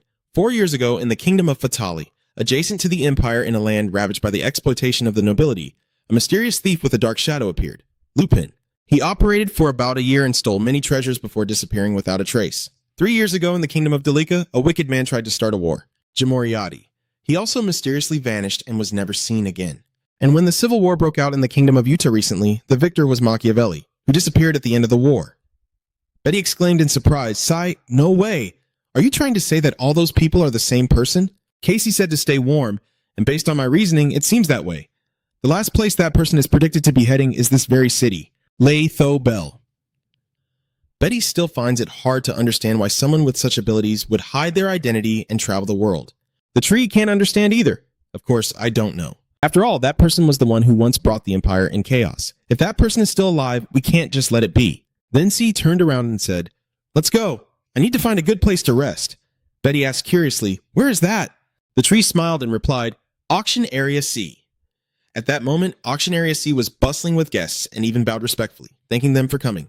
"Princess Iron von Exilian. I am even Luke, the one in charge of the auction." Iron von Exilian replied indifferently, "Ah, nice to meet you. I'm a bit tired now. Could you take me to your resting room?" Even eagerly responded, "Yes, I will lead you to the royal chamber." Iron von Exilian politely replied, "Thank you." As she walked down the street, she looked around and sighed to herself.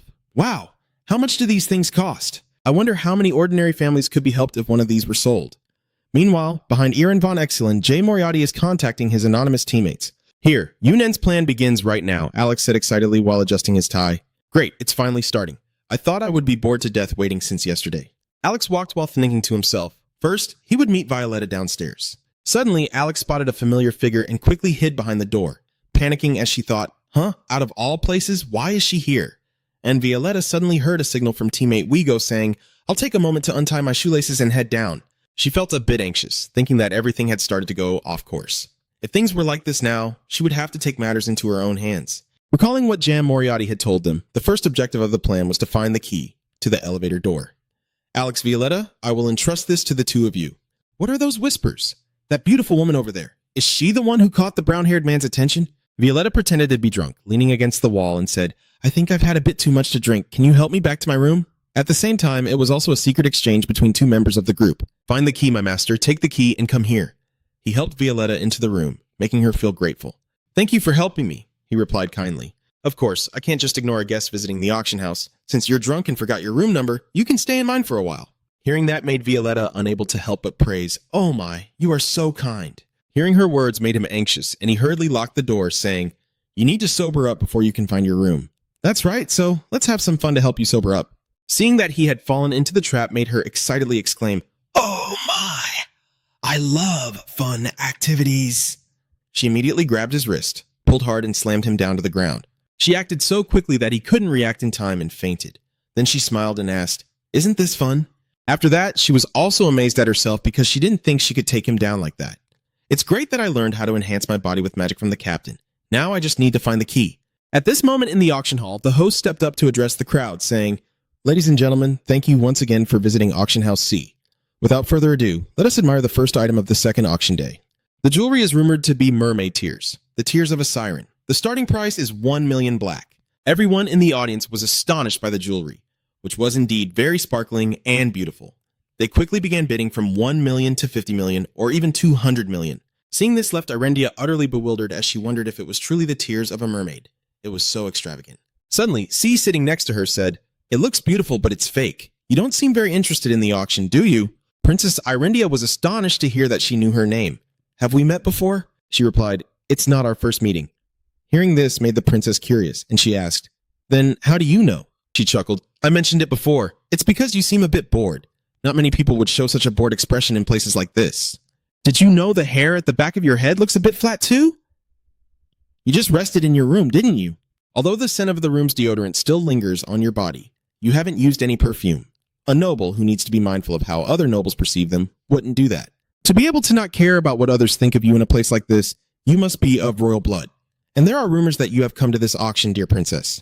Irendi was incredibly impressed by her upon hearing that. "Amazing. You must not be an ordinary person if you're sitting in the VIP seat, right?" Hearing that, she began to introduce herself. "Ahem, I forgot to introduce myself. My name is C, a detective." Just hearing that name made her quickly realize it might be the famous detective.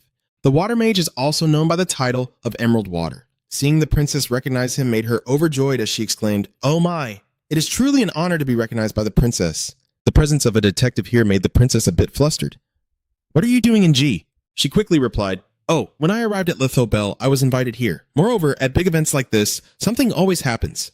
Her saying that left her a bit confused, so she replied, "Just consider it my detective's intuition." On Rudiger's side, he walked while pondering that things seemed to have gone slightly off course from the beginning, but Violetta was doing her best to complete the mission. Now, he should gather with the other members. Suddenly, someone stopped him and said, "Oh, who is this? We meet again." "It's quite a coincidence. It's been a while since we met at that engagement party, hasn't it? Rudiger Chelsea, I don't know what you're doing here, but it's truly a pleasure to see you. Are you enjoying the auction?" Seeing that it was even, he coldly replied, "That's right, I find it quite impressive to come to this place." Hearing that, he disdainfully said, "Ah, just as they say the mind affects perception, but you don't seem to care about that," and coldly say, "Yes, that's right, I beg your pardon." Seeing you about to leave made him uncomfortable, so he ordered his bodyguards. "Hey, where do you think you're going all of a sudden? It seems you have no one accompanying you, so allow me to escort you. Guards, this is a very important guest. Treat him well." Seeing his actions, he realized that the man wanted to keep an eye on him. It seemed that his true intention was to flaunt his power. "If things go like this, I won't be able to act freely. So I quickly contacted Han and reported anonymously, stating that I won't be able to act and will wait for reinforcements." Hearing that Rudiger couldn't act left him utterly surprised. Damn, reinforcements mean me. Dumat beside him said, "Han, I think you need to go." Han knew that too. "First, this device needs to work before I can leave. And for now, don't use my name. Just call me KFC. "Oh right, KFK, can you just call me Duma?" Han knew that and replied to you. "Even if you don't say it, I'll call you that anyway. We'll be delayed much longer than expected." "If that's the case, I have no choice but to act with Aba."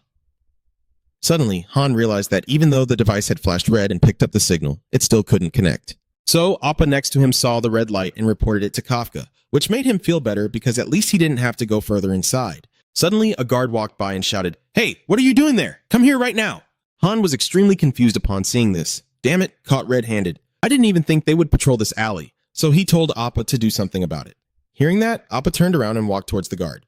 He saw you and asked, "What the hell is this? Just a kid?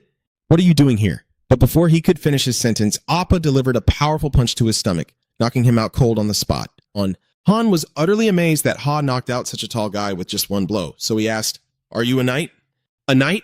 Oh, you mean those superheroes who graduate from the military academy and become official knights, those who are much stronger than ordinary people?" Hearing Appa's words made Han feel he shouldn't ask and told him to forget it, praising him for doing well. Then Han told A to tie him up and hide him in some trash. "I heard those two." Suddenly, another guard came over and shouted loudly, "Hey, where the hell are you?" Han felt frustrated by that. "Is there another one?" Suddenly, Appa spoke in a voice mimicking the knocked out guy. "Hey, wait, I'm right here." Hearing Decker's voice, he asked back, "What are you doing in the alley?" Seeing him getting closer, you said, "Hey, don't come over. I'll deal with my sadness first. I'll be out in a moment. I've checked, and it seems there's nothing strange here. Hearing Decker mention dealing with his sadness, he quickly left, feeling too grossed out. After the guy left, Appa cheerfully asked Han, "So? Sounds just like it, right?" Han asked in confusion, "What kind of monster are you, really? Anyway, just turn on the device based on the signal and go inside." You can quickly follow in and respond too. On the other side, Alex finishes his task and steps outside looking exhausted. Whew, finally got it done. I can't believe Enya is here. It was so hard to get down. I need to hurry. I have to meet Violetta and get the key too. As soon as Violetta stepped out the door, she bumped into Alex, handed him the key, and left as if nothing had happened. The knights, seeing that they were not doing anything suspicious, overlooked them. Having received the key, Alex quickly made a call. Hugo reported, "I have the key and I'm heading to the elevator now." Hearing that, Phantom quickly replied. Melvin reported, "I will wait for you at the elevator." Then he began to cloak himself to wait for Alex to arrive. Seeing him pass by, Phantos appeared and said, "I'm here." That surprised Alex. "What the hell? You startled me. Is that how the beastmen conceal their presence?" But he didn't care about that and asked where the key was. This made Alex frustrated as he said, "You're really rigid. I have it already. Let's act quickly." Then Alex looked out into the hallway and saw many guards there just as he had expected, as the number of guards had increased due to the auction. So he called out to Sheridan, "This is Hugo and Melvin. We have arrived at the gate." She quickly replied, "Gels, here, I will start acting now." Then Sheridan glided past everyone with steam, leaving them all astonished and coughing. "What's happening? Is it a terrorist attack?" Seeing everyone's reaction, she chuckled softly. "This is much better than expected. The special spicy flavor of Baluna." Seeing the situation was not good, the guards advised everyone to please remain calm and go to the shelter. Please also ask for help from the guards. There are still not enough people here. Seeing the guards, Alex felt it was starting. He then turned to ask Phantos, "You can handle those too, right? Let's go." "Got caught," he replied. "All right." After that, the two of them approached the two guards, causing them to become alert and ask, "State your name. This is a restricted area." Seeing this, Alex awkwardly said, "Wait a minute. It was chaotic out there, so we got lost while looking for your hideout." "Oh, now that I think about it, you probably don't know who I am, right? I was here last time with my friend Even." "That's right. Now that I look closely, I do recognize you. Last time I was here too, right? Do you know where Even is?" Seeing the two approach made them fearfully say that. "First, don't come any closer and stay where you are." However, Phantos couldn't wait for Alex to handle it, so he charged in and punched both of them at once, knocking them out on the spot, leaving Alex utterly bewildered as he exclaimed, "What the hell is this?" "You haven't killed him yet, right?" Phantos replied, "I avoided his pressure points." Seeing him so strong that his armor was hooked made him wonder, where did the leader find someone like this? Then Alex called Han, Hugo, and Melvin to report. "We've taken care of the guards at the entrance." KFK and Duma were saying, "We're on our way." Hearing that, Han pushed the cart inside, and at that moment, the host in the auction room announced that the next item would start at a price of 500,000 black, after which the guests quickly began to bid exorbitantly. Rudiger, inside the auction room, noticed that two bodyguards were still tailing him, making him wonder if they were really following him. It would be difficult to move freely now. According to the radio communication, everything seems to be going smoothly. Suddenly, he notices the gun. Earlier, when the two were fighting, he asked her, "Have you lost your mind? If this continues, you'll lose your life too." But she told me she didn't care. "Even if I haven't defeated you yet, I'm still willing to pay with my life, as long as I can destroy you." "All right, good, then come at me. Jam Moriat." Right after that, he quickly turned his head away to avoid being noticed by her. He was puzzled as to what that woman was doing here. I've set the stage, so it's unlikely she'll recognize me, but that bitch is incredibly talented. If my campaign is thwarted by her, it would mean all the effort of the past few weeks would go to waste. There's no way she could know about the plan in advance, right? No. If she really knew, she wouldn't look so calm.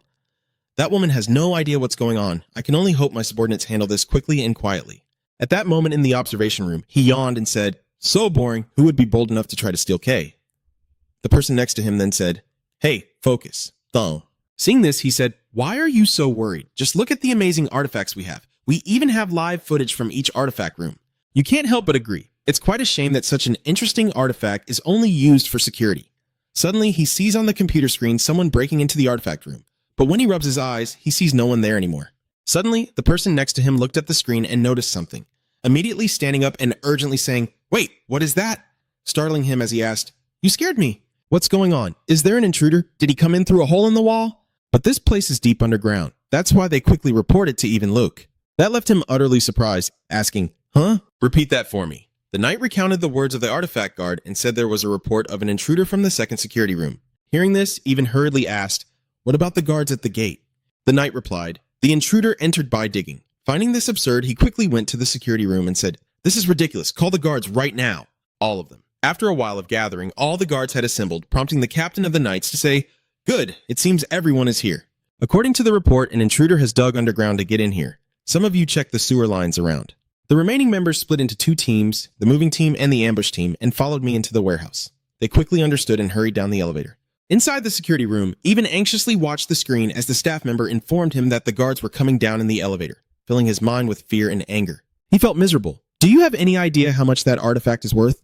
Do you think I would just sit back and let you take it from me?" So he then told the bodyguards, "You all know the procedure, right? The top priority here is to move the items from storage 3 to a safer location.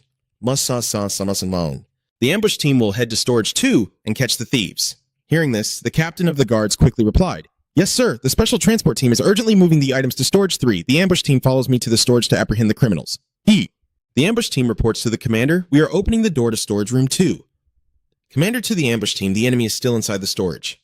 Even told them to hurry inside. But when the ambush team entered, they found no one there, leaving them bewildered by the absence of any presence, which infuriated Even. "You mean a hoax?" But the security team is still adamant that there are no signs of a breach and all items are intact. Hearing that left him utterly confused. So what the hell was he looking at? He must have definitely entered the wrong room. Then the screen changed and Even saw the security team had entered storage room 2 and was walking around the room without seeing anyone other than the security team. At that moment, Even's assistant realized that what they had been watching was a fake screen, prompting the security team to ask Even, "What should we do? Or should we take the items back to storage room 3? But he instructed them to leave them there for safety. "Understood, sir. We will take them along with the transport team that is currently in the elevator." He was furious afterward because it was just a fake screen, meaning someone had played a fake video midway.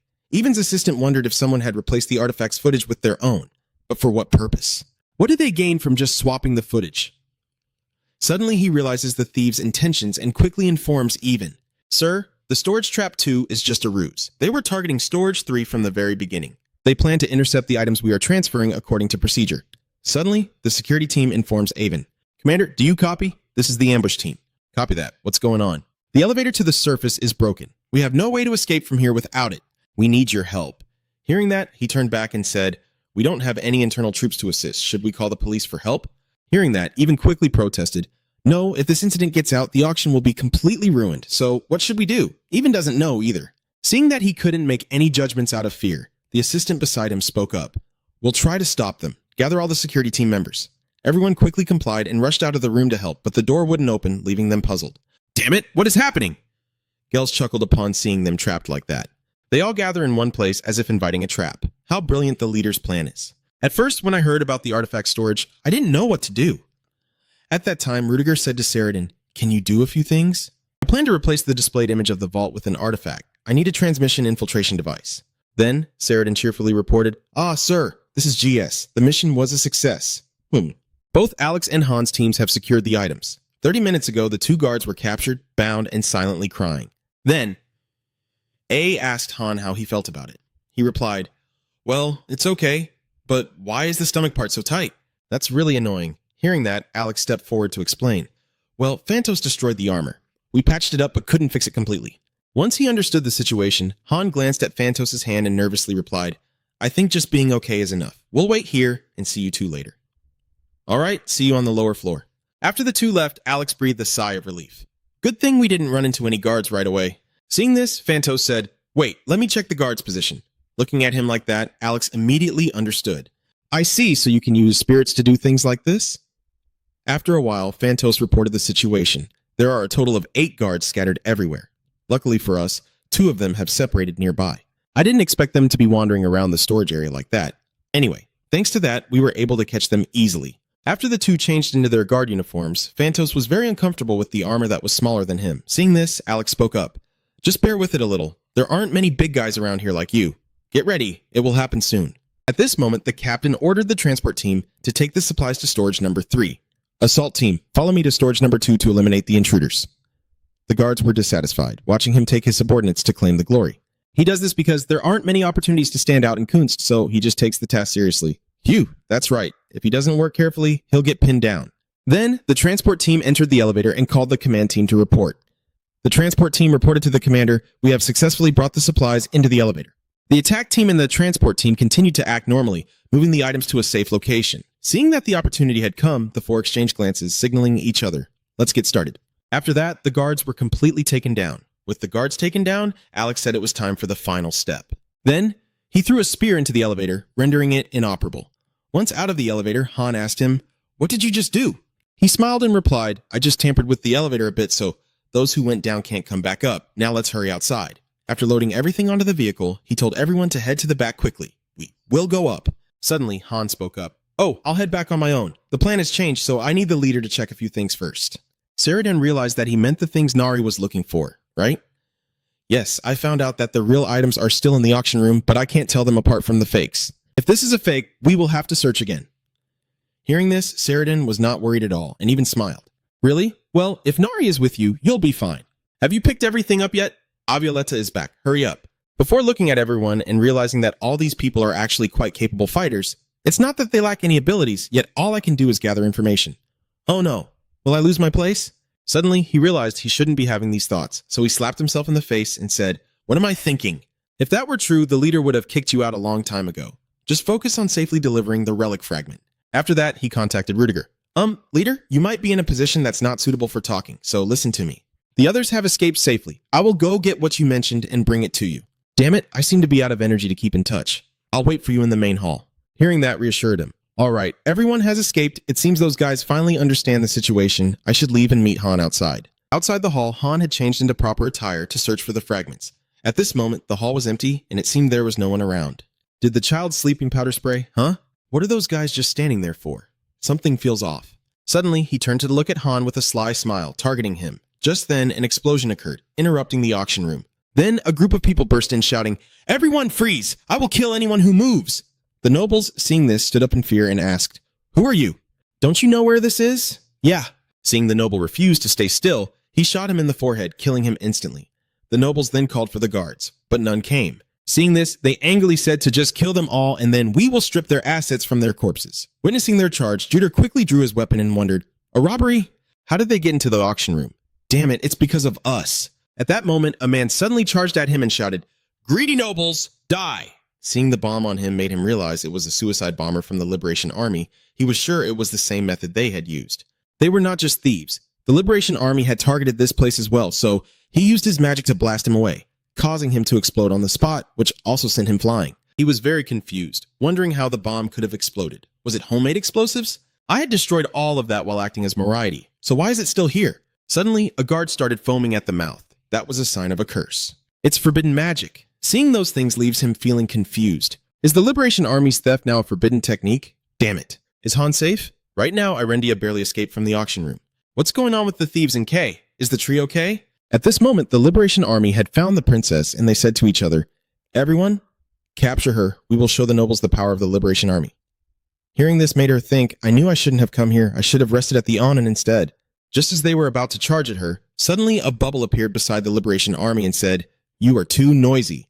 Then they were trapped inside the bubble, wondering, "A bubble? I can't break it. The bombs won't work. No way. That's a special explosive that can nullify magic." At this moment, C appears and says, "Calm down. No matter how special it is, it's just explosives, right? I just need to wet them and that's it." Then Betty also came to report. "The tree over here has been cleared." "All right, Betty. I'm done here too." After a while, Anne came over and asked, "Is the princess all right?" C then remembered. At that time you were with Tarina," she quickly replied. "I am honored to be remembered by you. I am Anne from the Night Watch Nights." Then C came over and said, All right. It seems we are done here. Let's work together to get out of this place." "Where did these guys come from? How did they get past the K guards?" "Come to think of it, I haven't seen any guards around here. For some reason, they went down to the basement and all sorts of people jumped in to cause trouble. It's very dangerous here. Let's go outside and talk." Suddenly, C realized the building was collapsing. That night, when Han spoke to Rudiger at the tavern, he asked him, "Captain, why do you accept a coward like me?" Hearing that surprised him a bit. Why did he suddenly ask that? He replied, "Well, you know I'm a coward who always runs away, leaving you to fight alone. Even though I have abilities that others don't, you don't care about that because you accept me for the coward I am." This surprised Han, making him wonder if he had misheard. And then he said to him, "I know very well the extent of your power, how dangerous it is, and the responsibility that comes with it. You are just afraid that your power will hurt others. Is that right?" Hearing this, Han sadly pressed his lips together and told me he had no parents. I had lived in an orphanage since I was little and couldn't get along with the other kids. But I am close to a girl who feels like a sister to me. She's a smart and cute child. I was nothing when standing next to her. One day, she brought home a little black puppy. It was very cute.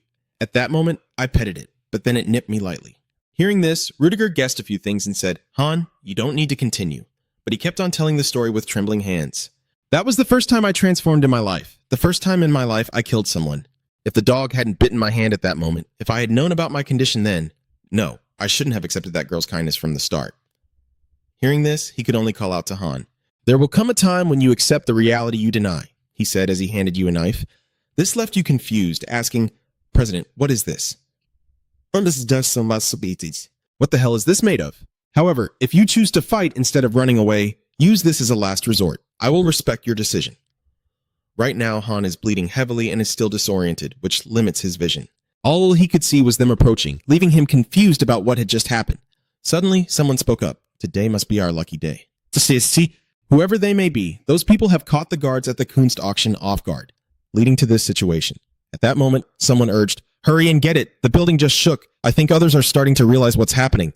He replied, In such a hurry, wait a moment, you foolish idiot. Do you think you can hide the mana of an achievement in a bag like this? Seeing him grab the bag to hand it to the captain, he quickly grabbed his leg and said, Give it to me. I need to hand it to the captain. Seeing that you are still alive, he said with a sly smile. Oh, still alive, are you? Then the curse is working just as planned. After saying that, he kicked him hard in the stomach with disdain. You can't even move and you dare to tell me to give this to you. Seeing you struggling to hold yourself back, he laughed and said, Have you been trying to restrain yourself with sheer will all this time? Great, either way, you won't be alive much longer. I will be merciful and let you die slowly. If you can, try to survive. As he saw him leave, he raised his hand to try to stop him, but his body was too heavy. That is not something for you bastards to take. If anyone else but me were here, the relic would not be taken so easily. I might even be left behind. From the very beginning, I was just a coward, unable to help the leader. It was all because I was weak, and at the moment of death, I would only be a burden to him. So when he tried to get up and chase after them, suddenly the knife the captain had given him fell out, reminding him of the moment the captain entrusted him with the decision. That's right. If this is the end, let this be the last time I burn everything I have. Immediately after, he stabbed the knife into his own hand, causing his body to quickly transform. He heard a scream and turned back, saying, What a stubborn bastard, he's still alive. Immediately, he was killed by the boy in just one move. At this moment, C, Phantos, and Rudiger realized Han's presence in the car. At that moment, Phantos kept staring at the auction house, prompting Alex to ask Phantos, What are you staring at? He replied, The place we just left. Hearing this, Alex realized it was the Coon's auction house. What's there? He can clearly sense the presence of the prey. But it's dangerous. The scent and presence of this thing are extraordinary. I've only encountered monsters like this a few times, and none were even stronger than the beasts I've faced. Hearing that reminded Alex of the conversation between him and the captain. If it came from the auction house, then it must be. In the room, Alex asked the captain, I have a question. Last time you said Phantos was the second strongest fighter among us, right? So who is the strongest then? Me, Rudiger replied, turning his head. No, I excluded myself from the evaluation. Hearing this, Alex confidently assumed that he was the strongest and coldly replied, You're ranked third. Even though your score at the Knight Academy was high, you still haven't reached that level. Huh? So who was in first place? He didn't hide it from you, so he said it was Han. At that moment at Auction House K, Even, feeling defeated, shouted, What is this chaos all about? My auction items, my auction house. It's over, this is the end.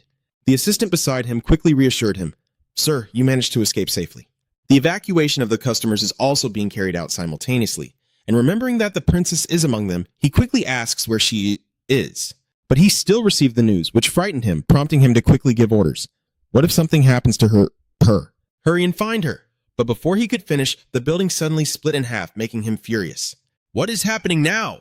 He looked up to see Han's monstrous form towering above him with its long tongue.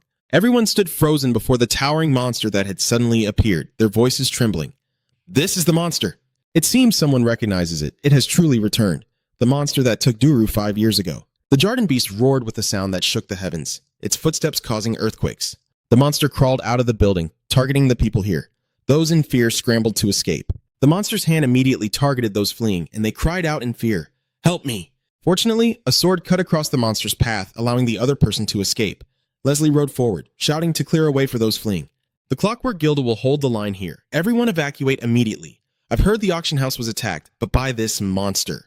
Leslie shouted loudly, Everyone listen here. He instructed his subordinates that no matter what happens, the safety of the people comes first. Focus on taking down the monster. Before finishing the sentence, the beast's hand lunged forward. A deafening scream echoed, Get out of the way! The group urged their horses to scatter around. Leslie aimed his sword to create a fireball. Damn it, before the fire could fly, he had already hesitated. Something came rushing towards him like a bullet. Fortunately, Leslie dodged the beast's attack just in time. From a distance, the monster can be seen shooting deadly rays from its back, targeting all the horse riders surrounding it. Don't rush. We have to wait for the right moment. Leslie is in a state of panic. What kind of incredible speed is this? It's huge and fast, too? It's too dangerous. Where did this thing come from? In the blink of an eye, the monster nearly obliterated this place. If this continues, everyone will die instantly. The exit sign. Everyone, follow me and trust me. Then they all jumped after her, a bubble enveloping them before they fell into the water. After bringing everyone to shore, C turned back to check. Is everyone okay? Anya nodded. Yes, it's thanks to you. A loud noise startled them and they turned around. In front of them was the monstrous beast rampaging wildly, terrifying them. Is that the Jardin monster? Hearing that, everyone was stunned. Are you saying that the monster that devastated Durham 5 years ago is still alive? I was shocked. I thought it was dead. I can confirm that I saw its corpse displayed in the museum in Duruong with my own eyes. Her voice was filled with hesitation, even though it didn't look exactly like this. Its structure was unlike human bones. Anya made a conjecture. Could it be another species? The tree was not entirely in agreement, but could not rule out that possibility. Everyone knows that the Jardin monster was defeated by Abraham Van Helsing, yet it is now appearing in Lebelg. And the last trace of Jam Moriarty has also been found in LBK. Sai is even more convinced of his thoughts. That's right. There's no way this is just a coincidence. This further strengthens the hypothesis that these two are one and the same, and he's definitely here as well. Moriarty, her gaze sharp as a blade. What are you doing here? Setting aside her thoughts, she focused on what needed to be done now. The water beneath her feet surged through the gap, rising with her intent to form a column of water that shot toward the monster, determined to take it down first. Before long, the monster was bound by the water column. The soldiers present froze for a few seconds, wondering if an ally had restrained the creature. That doesn't matter. This is our chance. Charge forward. The water bindings seem unable to hold for long. They begin to snap under the movement of the beast. The tree can't hold on for long. What kind of power is this? The beast's fiery red face flashed with a red light as it let out a roar. As soon as the water binding snapped, the beast shifted its focus to her. Had the magic just been dispelled? The water bubbles shattered. I couldn't maintain the magic. Could it be because of its roar? The tree resolutely raised its sword high. If I let myself be defeated by this thing, how could I ever be called a worthy name? The water knights are being executed, and everyone is excited. A team of knights made of water. Really? Great, we have a chance to turn the tide. The captain shouts for a change in strategy, a full assault, and the monster roars again. In another place, a familiar figure glided through the pungent stench, as Hotsk observed a strange source of mana. Was it dark magic? And the traces of being bitten by a creature. You stand high above, looking down. Han, have you really resorted to that? Beneath the crowd subduing the monster, Heckcliff whispered softly in the wind. You must be in great pain. At Thanktonus, a thick black wind rose. I can't stop you like this. We will return. His cold gaze remained fixed on the monster. Just hold on a little longer. Han! The wolf heads fell down amidst the cheers of joy. Our attack has been effective. Don't stop now. The beast's eyes flashed again, and Kai startled, stepping back in caution. The eyes in that skull just glimmered, just like before. It will break my magic, so I must be prepared. As expected, the monster roared again. The tree cautiously looked up. The water knights are still intact. Wait, they're still intact? On the contrary, she immediately felt a strong tremor beneath her feet. An earthquake? What the hell is going on? Elendon suddenly shouted. Look over there. She trembled as she pointed in a direction. There are some coming up. She looked in that direction, her eyes wide open. It was only when they got closer that they could see clearly. A swarm of rats, an army of rats approaching, was the cause of the earthquake. A swarm of rats? No way, it can control other animals. Kay panikedly clutched the umbrella.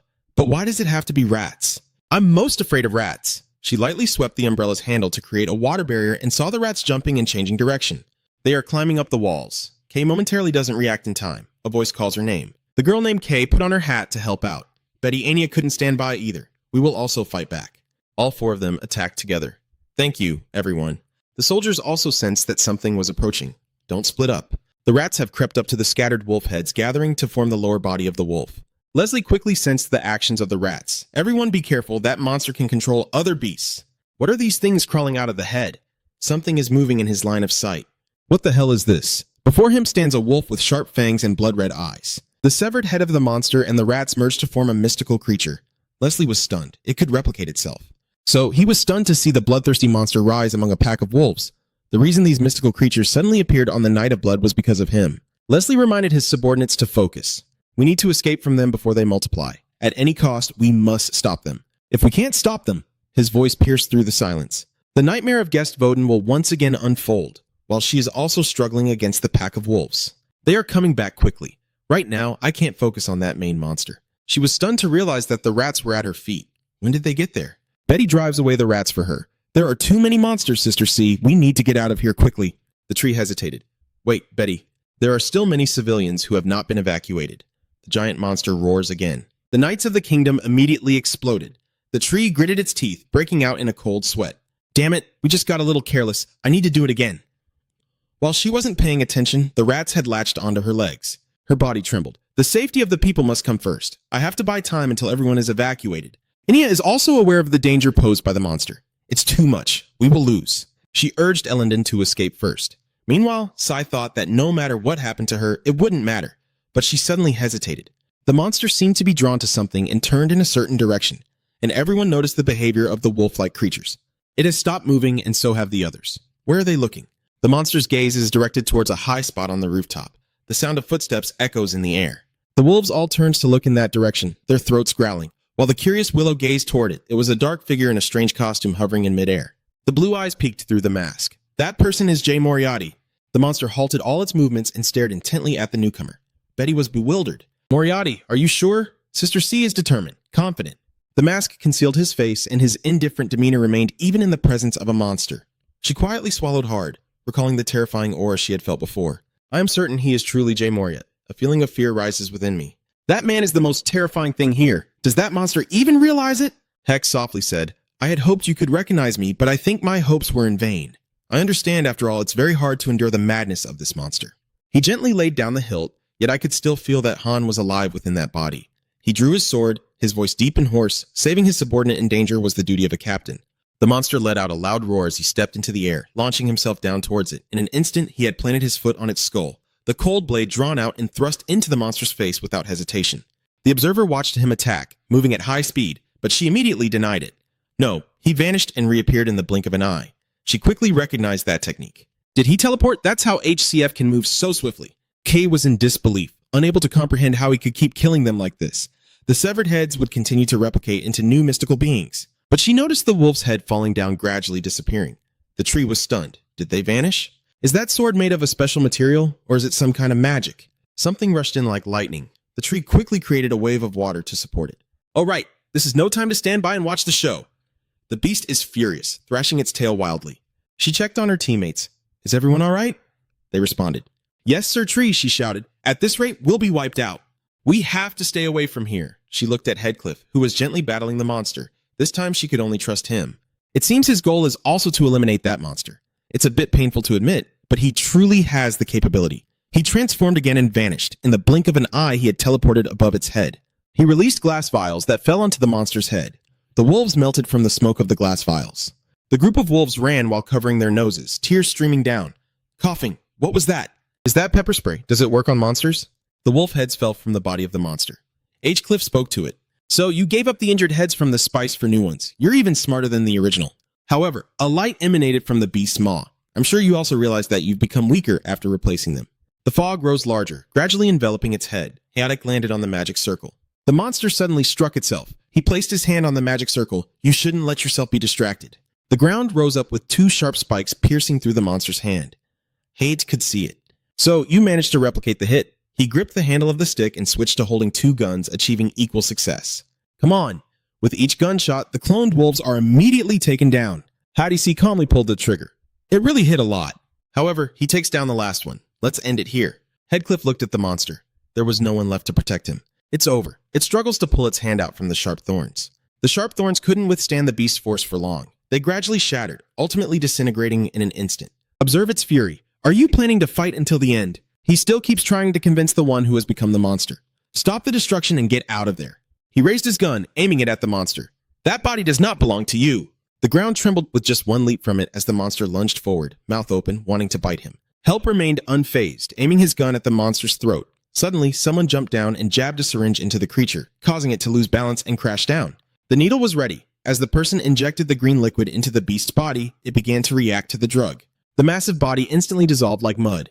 Hellcliff watched as the masked figures jumped down. You arrived just in time. His hair gently fluttered in the wind. Now let's go back. He softly called the name of the man who had escaped from the monster's form. Han. The people who just fled have stopped, their hands raised to listen. There's no sound from that monster anymore. Is it dead? Damn it, there's too much dust. I can't see anything. A soldier asked the captain for advice. Should we go check it out? Leslie looked around and observed. He instructed that there were still many civilians who had not been evacuated. First, we need to ensure their safety before checking later. The subordinates immediately complied. Yes, Chang Hai, one of the three masked individuals, seemed a bit worried. Captain, is he okay? That giant spear has pierced his neck. Hellcliffe reassured him. He will be fine. His transformation self-healing ability is quite impressive. He took out a pill and put it in his mouth, also needing to ensure Kafka's safety, so he should leave before the knights arrive. Suddenly, a scream cut through, stopping him in his tracks. We've met before, haven't we? That person seems familiar to you for quite some time, doesn't he? C bravely stood there, locking eyes with Jay Moriat. He responded softly. Hello, long time no see. Have you been searching for me all this time? Yes, C does not hide it. I know he didn't die that time. The three behind him are a bit hesitant. That's Moriat. He glanced at her coldly and warned in a deep voice. I suppose you don't value your life. Barely able to manage yourself. You should pretend not to recognize me. That would be best for both of us. On the contrary, C let out a breath. Does he think I would give up so easily? As if he were underestimating me, Jay Moriarty corrected. It wasn't Abraham Van Helsing's words that startled him. Sai confidently stepped forward. Or, A.C. Lupin, Machiavelli, they are all you, aren't they? What is your identity in this city? Her tone questioned, Since I realize that you constantly change your identity, there's no need to hide. I will continue to chase you to the ends of the earth. After a few seconds of silence, Hellcliffe offered a compliment. You're right, I underestimated you. He stroked his chin, his cold blue gaze fixed on C. I knew she was sharp and determined, but I didn't think she would delve so deeply into my past. He had considered the final step of being exposed. Even when I had run away, she still advanced right behind me. If my identity is exposed, I can no longer hide. Everyone knows my true face. It seems he has made a decision that won't be easy, but I think I have to kill her right here. Hearing C's sharp voice again, all the troubles in the Excellent Empire were caused by him, right? Or should I say, his organization did. He was taken aback by the argument from Jay Moriarty of the Black Dawn Society, leaving Hellcliffe confused. Why is she bringing this up now? The infatuated one thought she had him cornered, hitting the nail on the head, didn't she? Look at his expression right now. He vaguely realizes. Wait, could it be that Hellcliffe is playing it to the end? He smiled lightly, just as expected. My old rival, Miss Casey Moy, you have figured everything out. He smirked and pointed at the buildings behind. I won't stop you if you want to arrest me, but is that really okay? There must still be a bunch of hostages and civilians trapped in the auction house. Sai hesitated again. So now you're threatening the lives of the civilians? Hellcliffe shrugged indifferently. It all depends on how she interprets it. He smiled enigmatically behind his half-mask. I don't intend to be captured that easily. Even if she captures me, there's no guarantee for the lives of those inside. The tree did not expect this shameless behavior from him. You coward, I've changed my mind. You're really annoying but also truly skilled, so I'll make the most of my abilities. She imagined the day the tsunami would strike that evil guild like a hunting dog, ready to tear apart the Dark Dawn. Then he uttered 3 names.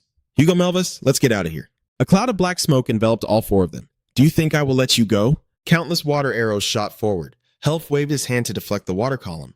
The tree is ready to launch another attack. Water columns shoot like arrows, surrounding the HC group. His voice softly echoed. She had visibly grown stronger as a magic circle appeared, but it was not enough to stop me. Thunder crashed, dispersing the streams of water. Betty, on the other hand, couldn't stand still. I will help you too. You're a real pain. The moment she reached for Hellcliffe's hair, she was stopped in her tracks, leaving Betty momentarily stunned. He blocked her punch with just his arm. In a split second of distraction, she was sent flying into the beam. Ka looked on with concern. Betty landed to reassure him. I'm fine, just a little scratched. Right after that, all their attacks were blocked. They were all surprised. Who is this person? His defense is as skilled as that of elite knights. So how about this? A figure stealthily drew a knife from behind their sleeve.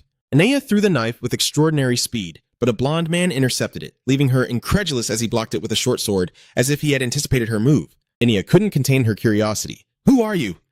Suddenly, a strong gust of wind arose. What the hell? That's because a masked person used magic. It's almost time for the night squad's patrol. We can't waste any more time. All right, Poppins, let's go. Seeing they were about to leave, Cece chased after them. Wait, Jay Moriarty, she shouted. Don't think everything is over. I will catch you and your organization. Hell smirked, clearly provocative. I'm really looking forward to it. She searched for clues. He left a farewell, promising to meet again. A questioning voice shattered the eerie silence. Why did you do this? Long black hair came into view. I didn't expect that. I thought you would understand. That person's voice was as cold as ice. Living among ordinary people, did she really think she was one of them? How can their low standards be imposed on us? Hellcliffe loosened his grip. This world is too boring and dull. The people living in it are truly mediocre. He stood among the corpses with bloodstains splattered on his shirt. I couldn't breathe and I was going crazy. C's voice trembled slightly. Is that also the reason he killed that child? Was it so wrong to provoke me and receive nothing but that indifferent gaze from HC? She pressed her lips together at his words.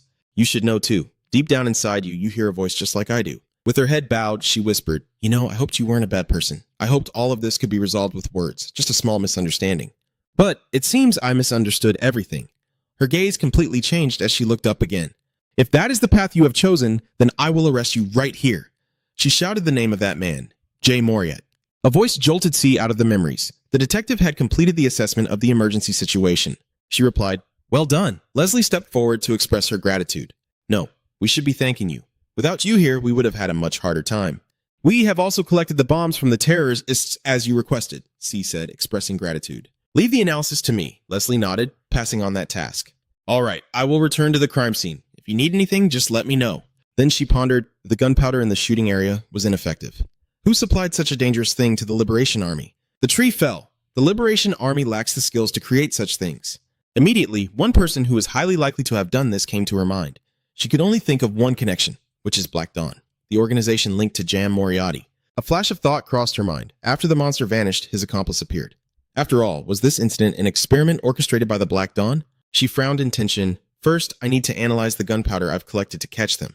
I need to prepare thoroughly. Just wait, DM Moriarty. The moment everything is ready, I will definitely catch you. Han woke up with his eyes open in a distant place, his voice hoarse from not having had water for a long time.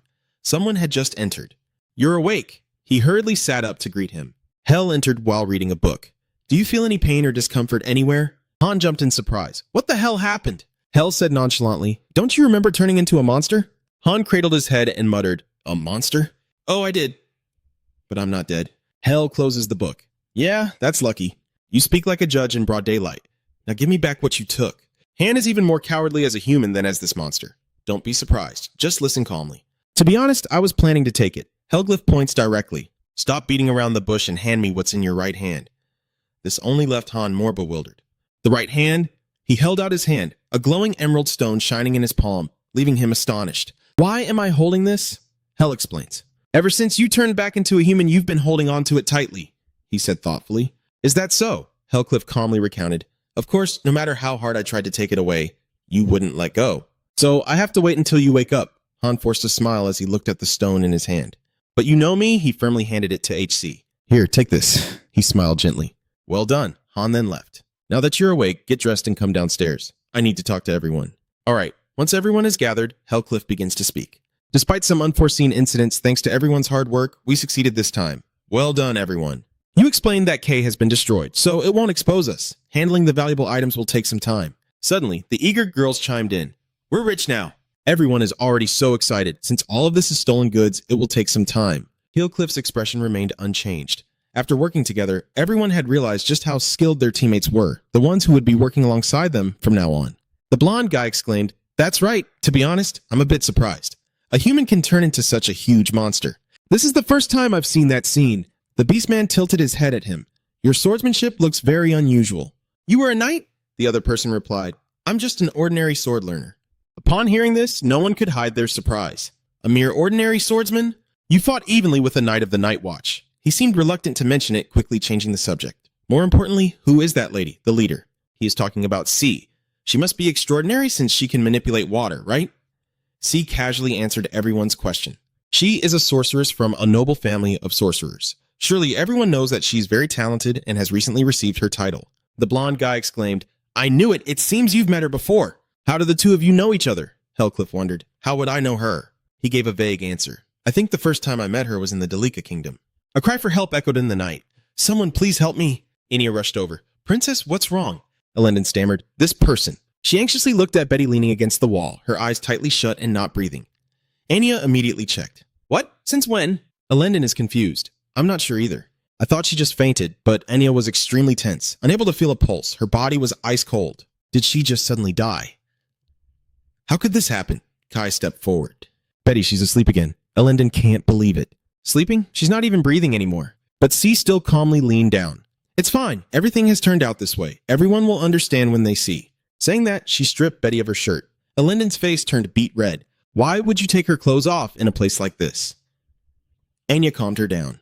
Please, wait a moment, Your Highness. She keenly noticed the unusual detail. Is there a hole behind her back? The tree pointed out. That's right, take a closer look. Anya could also imagine what the tree was trying to point out. So, Ms. Bettetti is not human? She rummaged through her pocket. That's right. As you two can see, she's a self-operating machine, an automaton. This may seem hard to believe for the other two, but she looks just like one of us. She pulls out a golden key. Indeed, she knows how to integrate into the community and has emotions. Even witnessing it firsthand, one cannot help but feel confused. She is, after all, a machine resembling a human. I've never heard of this before. If she's such an advanced machine, the rumors must have spread everywhere. The rumors not spreading is quite normal. Years ago, Betty was secretly created in the Delica Kingdom and is a covert warrior. After some effort, Betty opened her eyes and Sai smiled brightly. Is she awake now? Betty? Betty was dazed for a moment before realizing her clothes were gone. Why am I like this? The tree is... I saw you sleeping, so I wanted to tease you a bit, Betty shouted loudly. That's just ridiculous. You told us we would be leaving soon. So go pack your things then. Don't forget my ingredients either. Betty stormed off in a rage. I had no idea. C looked back at the two, who were bewildered. Should we keep going? The first time I met Betty was in the Delica Kingdom, when I was chasing after Moriarty. Anya is confused. Moriarty? Really? So you already knew who he was from the beginning? And the answer is a no. No, I only know him as a mathematician. His abilities are quite impressive, and we've talked a few times out of my curiosity. CC's attitude suddenly shifted, mumbling in annoyance, but he drives me absolutely crazy. She groaned, cursing from their first encounter. His tone was already very annoying, and he thought he was the best. The other two exchanged glances as they listened. In the end, she shrugged. After discovering he was a ruthless criminal, I started to chase him, and in the process, I met Betty. I recount that day when I was facing him in a secret automated machinery factory. As we confronted each other, a massive explosion occurred and the basement collapsed. Moriarty took advantage of this to escape the scene, and I tried to chase after him but lost track. At first, I thought I should get out, so I searched for an exit and discovered her between two walls of martial arts equipment in a hidden space. And she saw Betty lying in the glass chamber, her voice filled with nostalgia. That was the first time I encountered a successful product of an illegal project conducted under the secret codename Beta, and everyone listening felt a sense of wonder. So Alpha is also an automaton? Hellcliff replied. That's right. So we ended the conversation at Alpha. After hearing what you said, I understood, they murmured. At first, I thought a rare creature like him really existed. Then we both stared at Han. He feels embarrassed. What? Why is everyone looking at me like that? Han glanced at HC with suspicion. The blonde guy suddenly realized the one sparring with me is also an automaton like me. When we met, I already knew, even though I didn't know there was another child who escaped besides me. Hellcliff just found out about this too. Me too. I thought all the other automatons had been destroyed, yet she was with CC Moy. Bobbin still can't understand why the Delica Kingdom created them.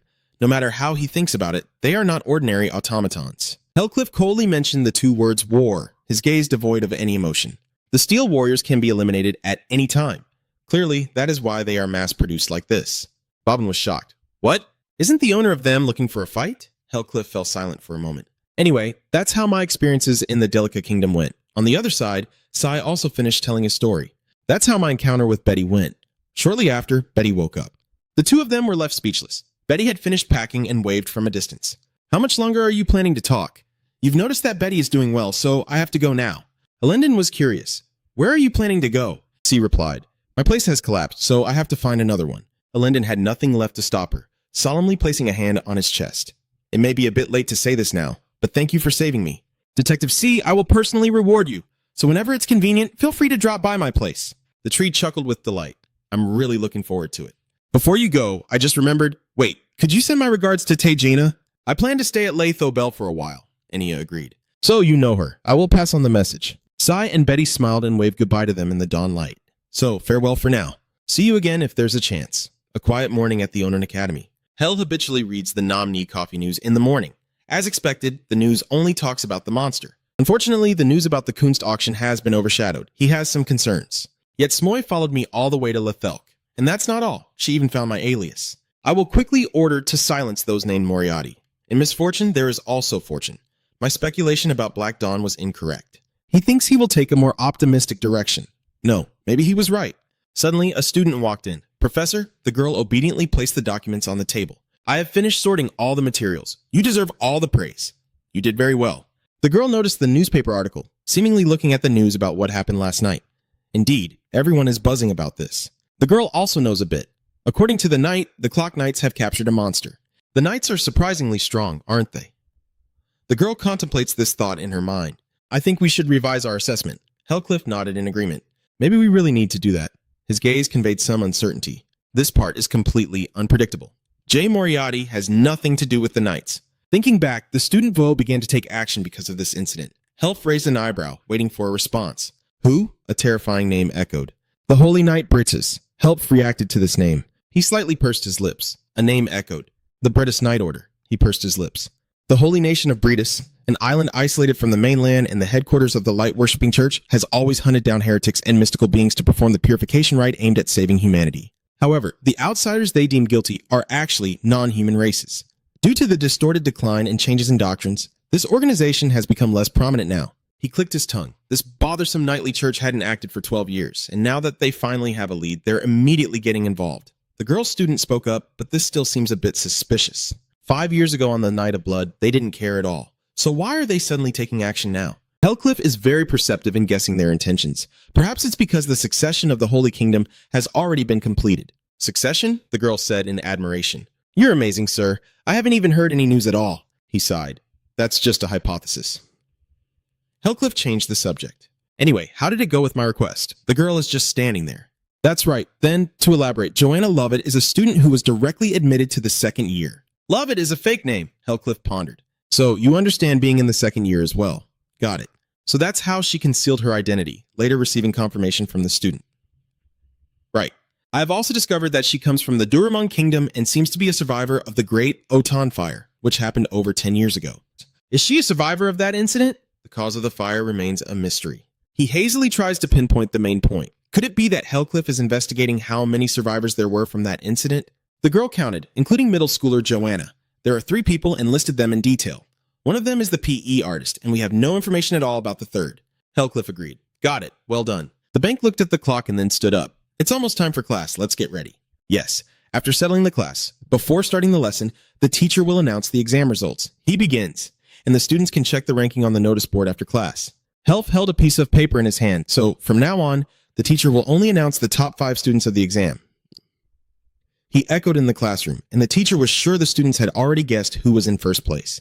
Flora Lumos with a perfect score of 100, the proud girl scoffed, and next up is the white-haired student Julia Blumat, tied for first place. Oh my gosh.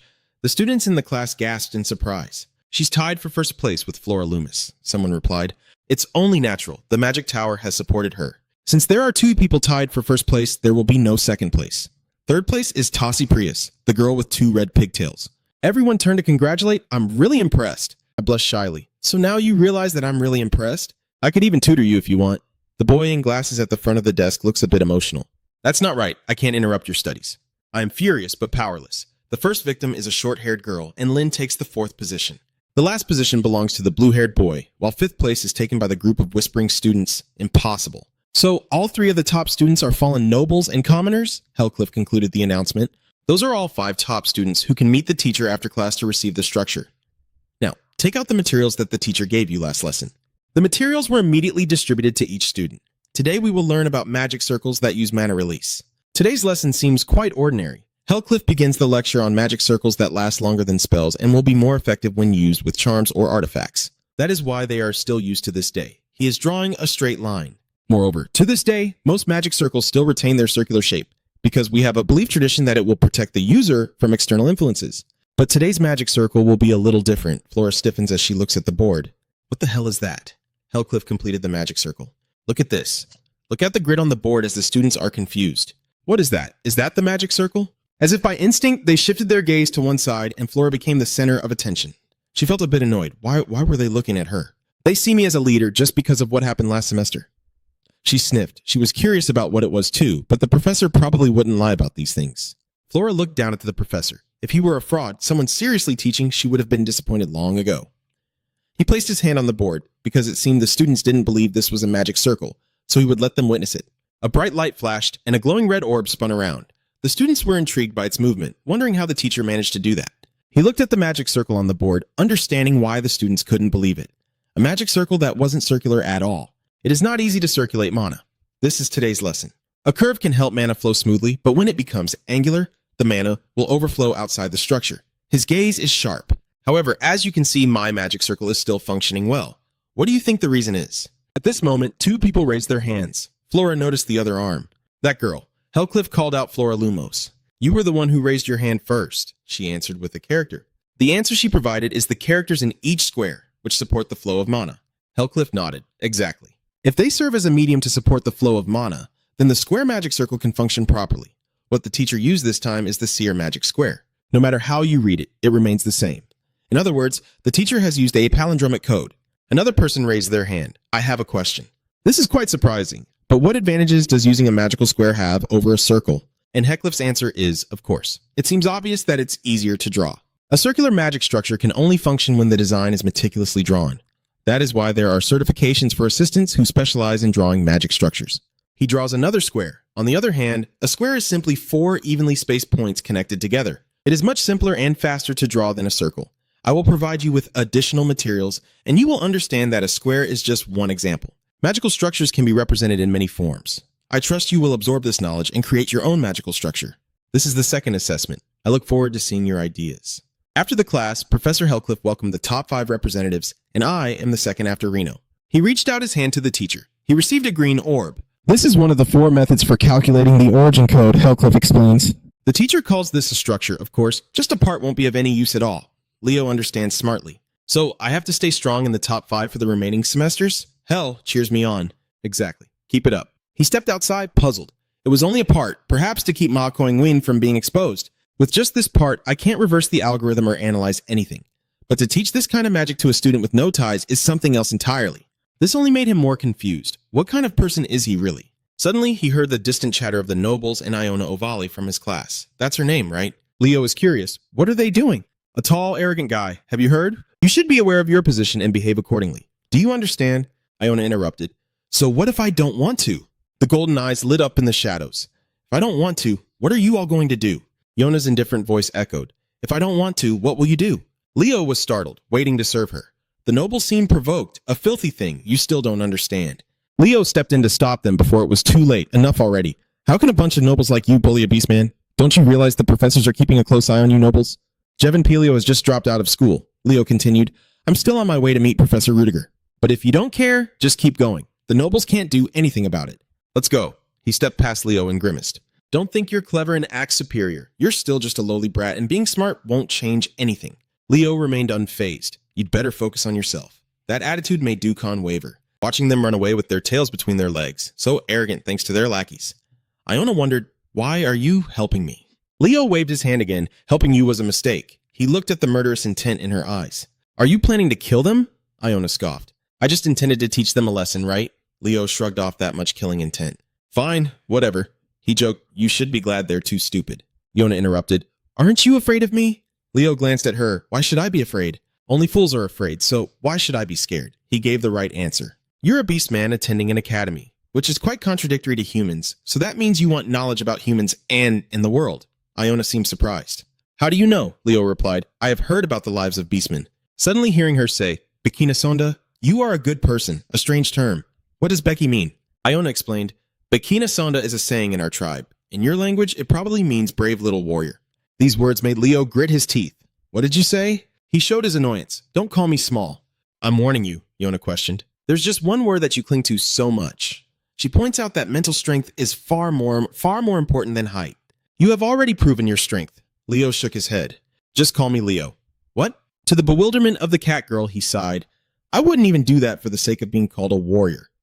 Suddenly, someone called out his name. Leo, here he is. Aiden greeted warmly. I'm here with Ty to pick up the artwork. I heard you were going. He immediately turned his attention to Iona. Oh, are you two having a conversation? What's your name? She replied, confused. Iona Ovali. Is that so? Nice to meet you, Aiden said enthusiastically. Are we going to eat yet? Do you want to join us? I'm panicking. Wait a minute. Aiden, I'm not your friend. I heard the answer immediately. All right, Lynn stepped out of her HC room a bit disappointed because it was too easy. She thought it would be more challenging. Alendon called her, asking if Lynn was going to eat together. She turned to see who was calling her. Senior, Lynn is confused. I'm sorry, I already have plans today. Alendon was slightly taken aback.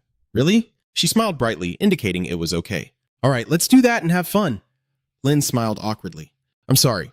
Let's have lunch together tomorrow, okay? She felt secretly relieved. Luckily, she understood. She was worried that her sister wouldn't be happy. Lynn thought to herself, she's too easygoing. It must be because she's a princess.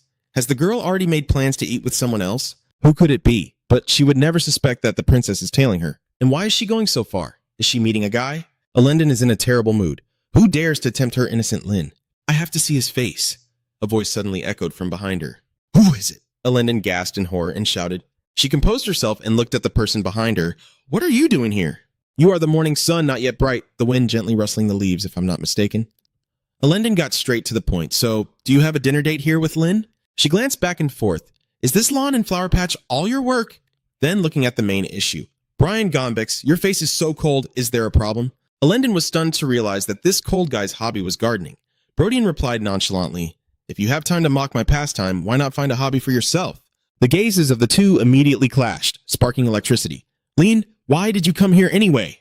The third princess was confused. Well, I noticed you went too deep into the forest, so I was a bit worried. Brodian scoffed coldly. The reason you have no friends is exactly that. This remark hit a nerve. She bristled. Hey, what do you mean by that? Lynn was puzzled. Urin's eyes sparkled, wide and round. Do you really not have any friends? That's so sad.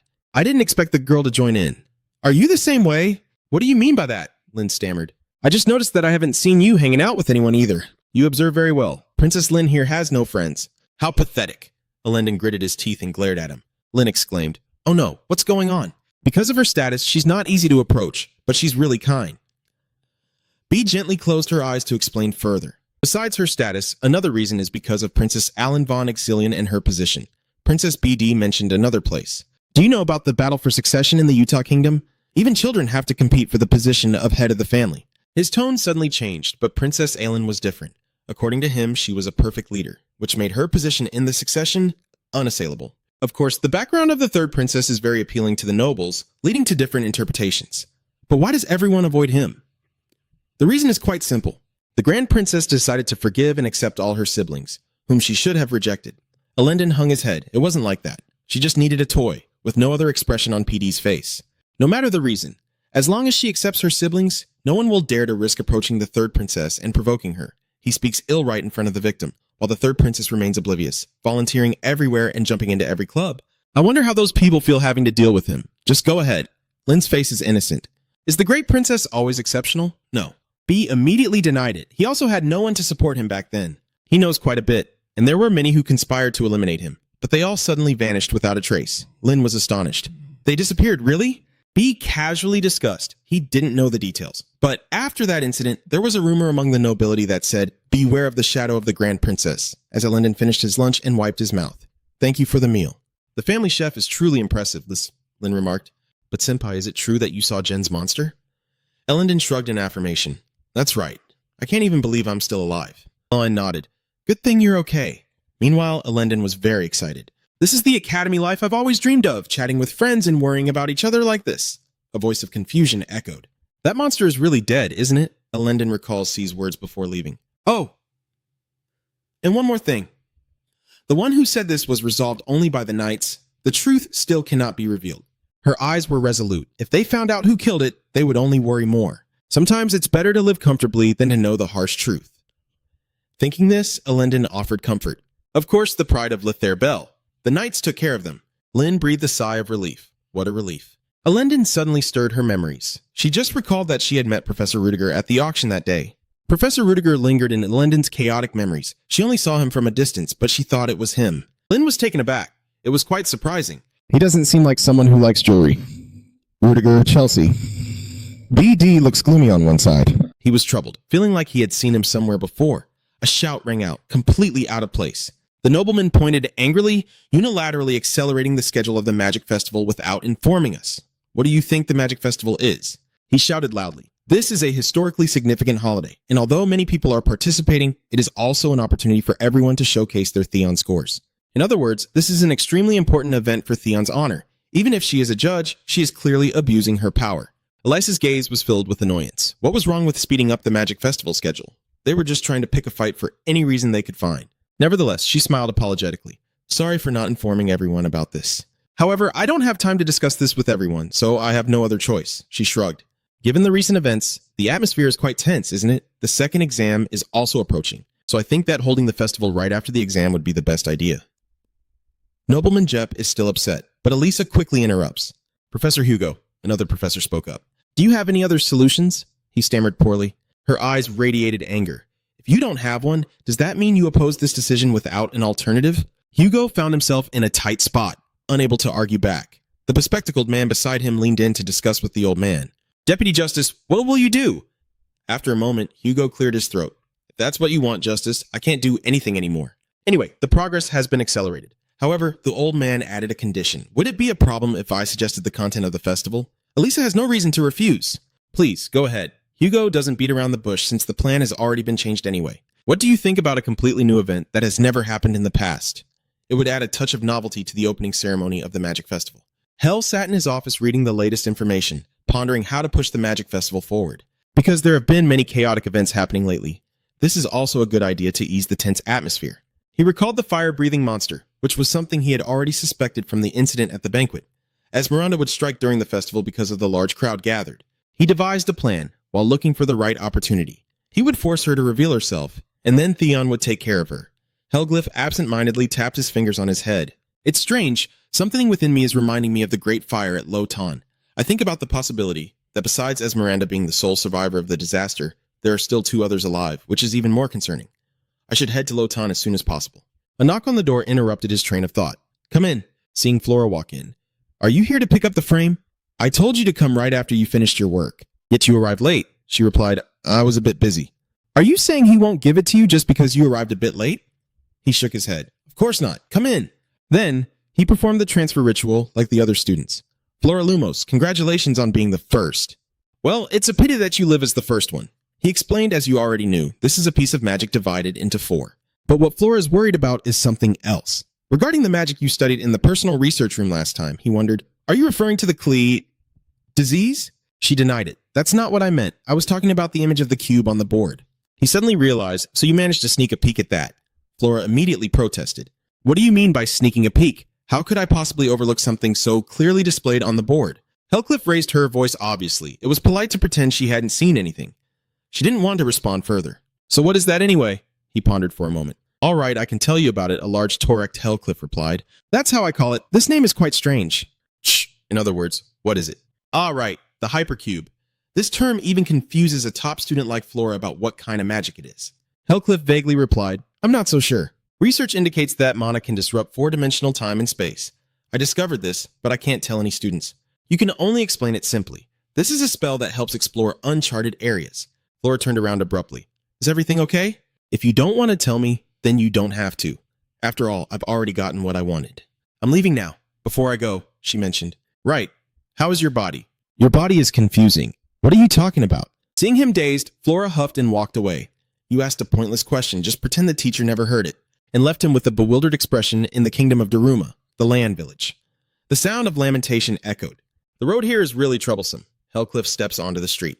It's been a while since I've been here, Han complained as he trailed behind. Why do I have to go along too? Hellcliff's voice was naturally skeptical. You'll be in charge of gathering information. Han was at a loss for words. How can you gather anything when this village has been burned to ashes for so many years? The 2 of them stepped into the thick grass. I heard that a survivor from that incident lives around here. Han wondered, if he knew so well, why didn't he come here himself? His face was expressionless. It must be lonely to come here alone. Han was stunned. Are you serious? The 2 quickly spotted a village that looked less dilapidated. Hurry up before it gets dark. Oh my. All right. Han shyly looked away. Anyway, brother, hasn't that person already moved to another place to live? No matter how I look at it? All that's here are just ruins and grass. Hellclyph suddenly changes direction. You're mistaken. Look over here. The 2 of them turned their gaze towards a hilltop. I think we found him. That person is painting alone. The 2 of them slowly approached. We've come to the right place. Han seemed surprised. Huh? Is he drawing while blindfolded? The man looked over at the 2, seeming to realize he had guessed.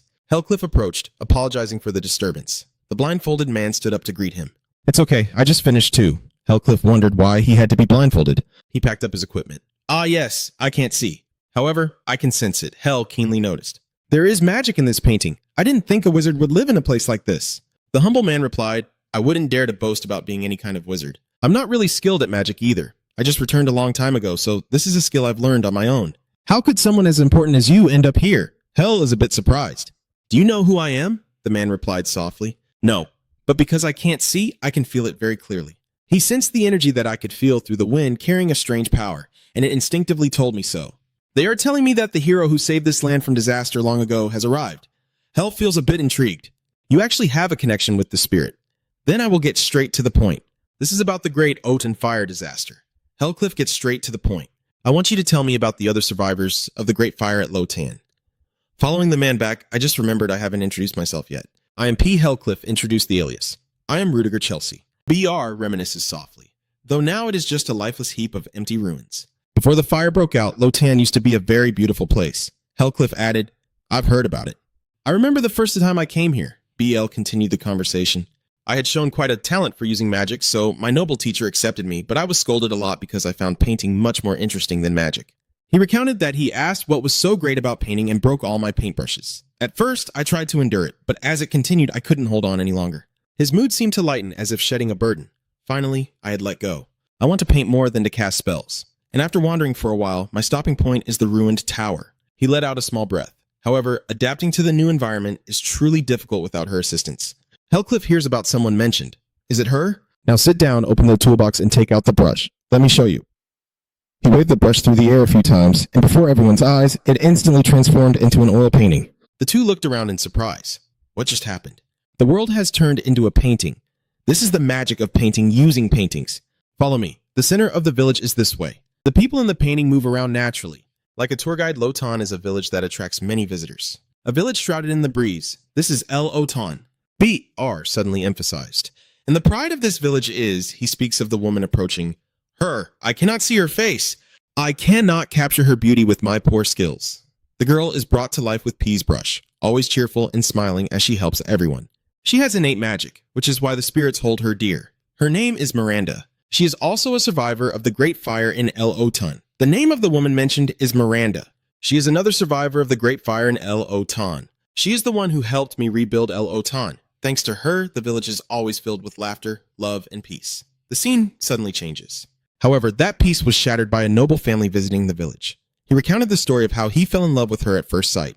Marry me. He whispered sweet nothings into Esmeralda's ear. The woman in the painting smiles. She innocently has no doubt about his words and has accepted the nobleman's proposal. Hell reflects, of course, that is not love. Now agreeing, that's right, he only wanted her power, her intimacy with the spirits. BL felt a twinge of sadness, yet she was too kind-hearted and innocent, thus she had been deceived by such an obvious lie. BL looked at the oil painting that was turning yellow. Of course, the villagers were worried after hearing the news about her marriage. They didn't want her to live unhappily just because of that nobleman. He felt regret, but no one did anything. Hellcliffe knows that. Of course, the people they are up against are nobles. You seem to have some understanding of this matter. Indeed, for the people of the Durham Kingdom at that time, they would face severe punishment. When facing a noble, they could be charged with treason. So they just sat back and watched her get married? BL breathed out. No, instead they resisted, starting with one person and then everyone united to stop her from marrying. At this point, the voice became steady, marking the beginning of a brutal tragedy. The scene shifts. Esmeralda, don't trust him. He's someone who specializes in tricking others into deadly situations.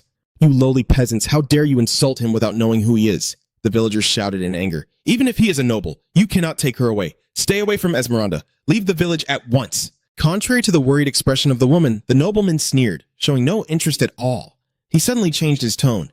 You lowly ones, do you dare to defy me? Kill them all. The soldiers immediately obeyed the order to massacre the entire village. The girl was stunned by this terrifying scene. Not only that, the ruthless soldiers ordered to set everything on fire. Yes, my lord. The flames quickly erupted and Han gasped. It can't be. Now there's no denying it. That's right. As the two of them see, the cause of the fire was not natural. He looked sorrowfully at the village engulfed in flames. This is the truth that was never mentioned about the great fire that consumed the village. The pleas echoed continuously. Stop, please, stop! The woman knelt down trembling. The villagers are innocent. I will do as you say, so please. The noble's gaze is shameless and foolish. It's too late now. He arrogantly watches. This is the consequence of defying a noble. Groaning, he barely glances at her, kneeling in agony, his patience nearly exhausted. Are you done? It would have been easier if you had done this from the start. He has no feelings for her at all. The smell of burnt waste is too unpleasant. Take this woman away once we're done. Yes, the waste is stunned by what is happening before her eyes. Why is this happening? Just yesterday, the village was filled with laughter. Tears streamed down her cheeks, but just one day later, everything was reduced to ashes. She couldn't believe how those soldiers came to take this woman away. Where her tears fell, they turned into tiny sparks. The soldiers stood bewildered, unaware of what was about to happen. What is it? A spirit? Annoyances are just low level. A soldier touched by the fire spirit instantly burst into flames. The remaining man, still confused about what was happening, shouted at the woman, "What is this? What are you doing?" Her eyes blazed with the fire of hatred. "I despise you all." Fire spirits flew out from the flames in the village as she cried out in anguish. "I hate all of you." The soldier's eyes widened as he gazed at the final flames. "I'm going insane. I will burn everything you have. She created a monster from the fire spirit, leaving it with a task. I leave that to you. Quasimodo, the woman who has gone mad, burns everything I hate. BR ends the story by the fire, and with that, she burns all the soldiers and leaves the village. He touches the black eye patch. That was when I lost these eyes. Hell glanced at him. Even though he lost his eyes, he was still alive, and that was enough. Io shook his head. Truly, if it weren't for that child, I would have died. Another person mentioned that child. He recalled how he was barely clinging to life when he was rescued near a village. Thank you.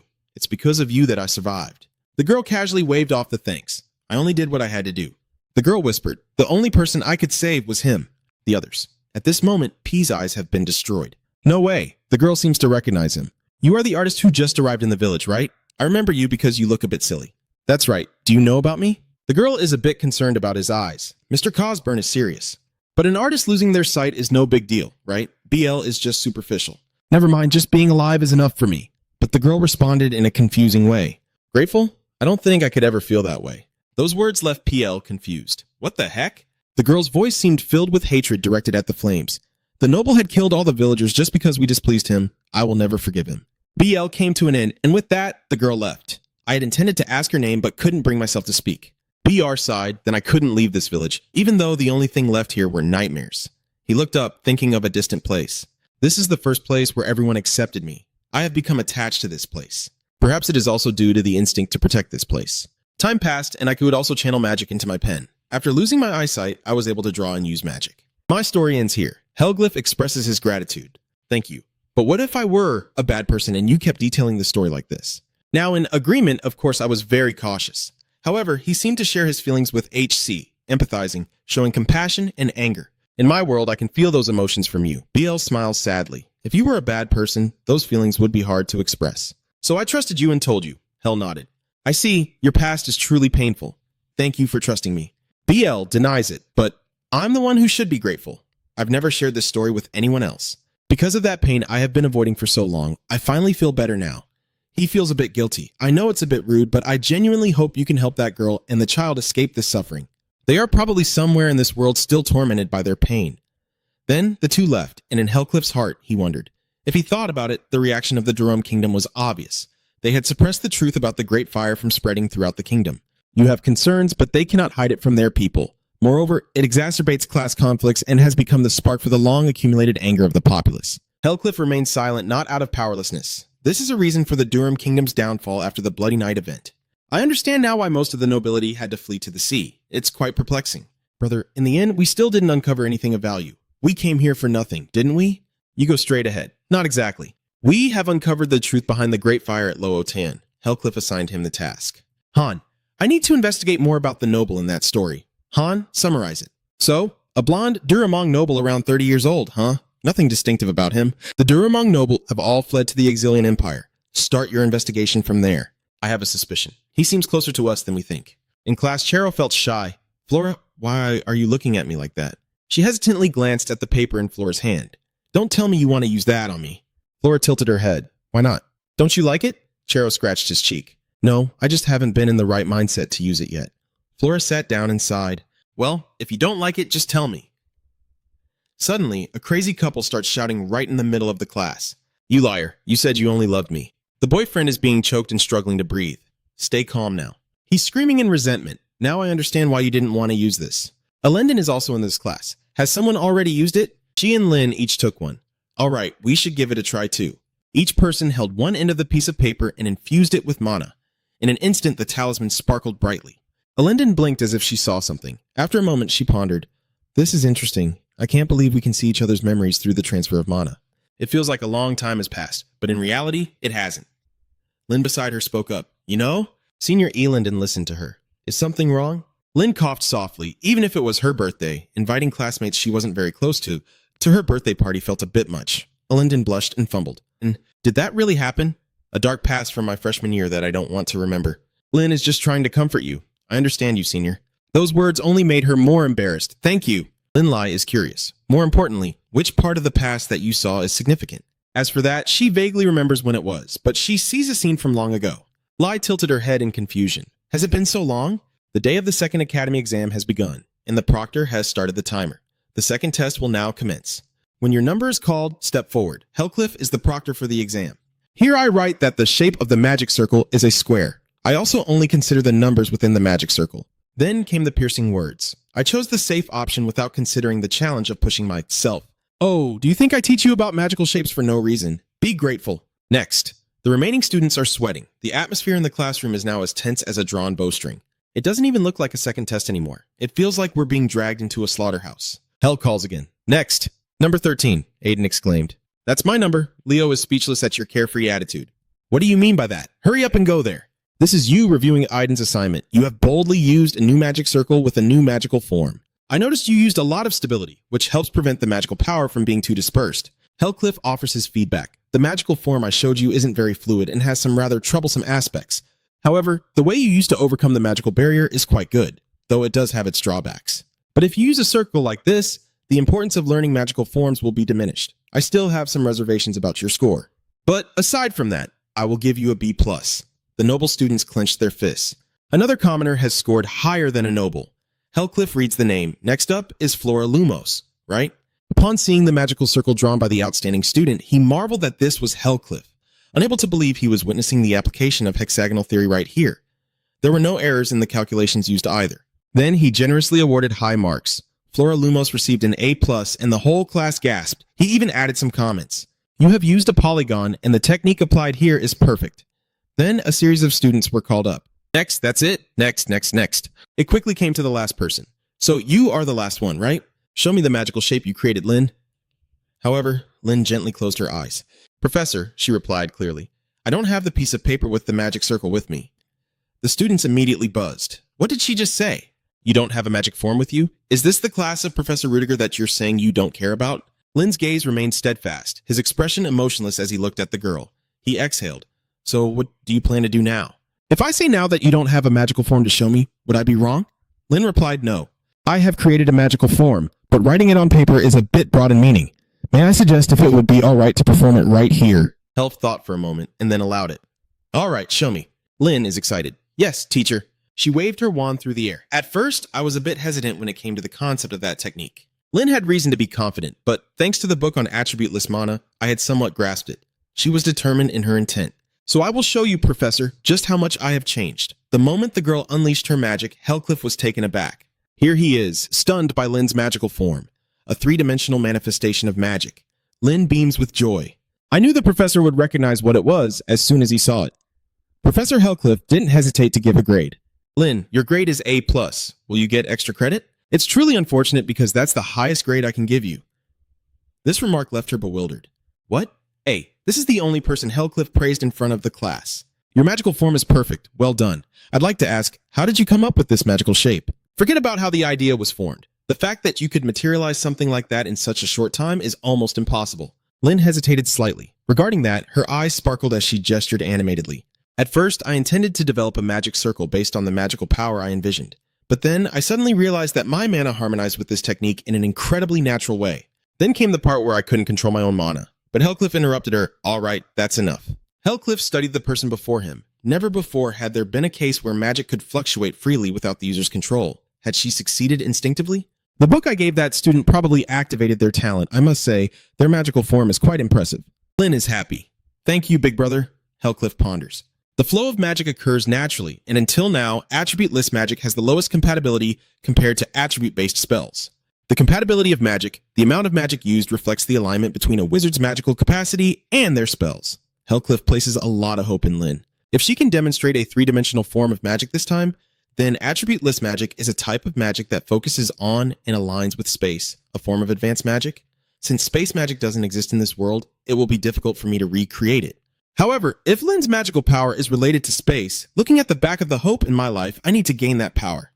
Hellcliff called out the names Flora Lumos, Lynn, Julia Blom, Eva Ovali, and Aiden. The people I just named are the top 5 in this test. I have something to attend to now, so come find me after the Magic Festival. The students were allowed to leave class, and the lawless ones went outside. My life is over. What is AD? D, and among the top 5 this time, there are only 2 nobles. What frustrates me even more is that commoner's name. This is the first time I've seen Professor Rudiger reward someone like that. They couldn't help but be astonished. He has never said anything like that to Flora Loomis before. This is also when they come face to face in front of the classroom door. Lynn avoided Flora's gaze. Is Senior Flora looking at me? I have never felt this gaze from a senior before. At this moment, Ellendon spoke up. Miss Loomis, do you need us to do something? But that green-haired girl ignores. Flora. Chero is confused. Sorry, it seems like Flora is a bit down today, Ellendon grumbled. What the hell is this? She blocks the way without answering and just turns away. Lynn was sweating. Maybe she wasn't feeling well. Chero curiously entered the classroom. Flora, right? Why did you do that? You're not usually like this, are you? You never pay attention to the other students, do you? Is it because she scored the same as you? Flora felt frustrated inside. What even is that kind of magic? And why is she being praised so much for that? It's really frustrating. Chero pressed on, asking, Flora, are you even listening?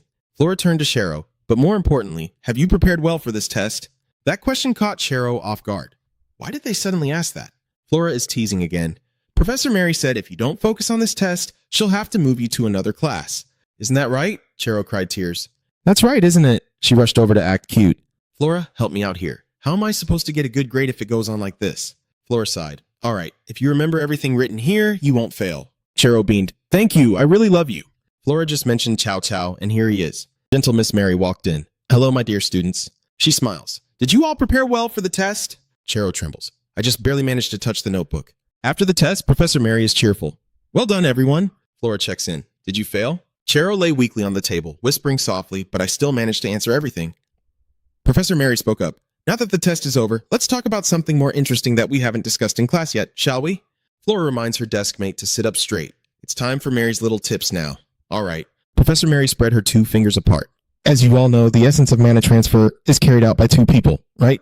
But if the mana transfer lacks experience in controlling magic, it can be extremely dangerous.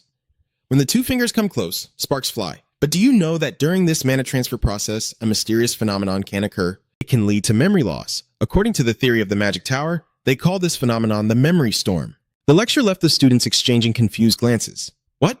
No way, isn't that just a joke? I don't think so. I remember hearing about this before. Professor Mary held up a few purple papers, gifts from her former student, which had the ability to simulate a bit of the memory storm's effects. She invited them to try it out, as it was a newly crafted item. So, I wonder if any students want to give it a try? Flora ponders if she can use it on someone else. A student asked, Professor Mary, it's not dangerous, is it?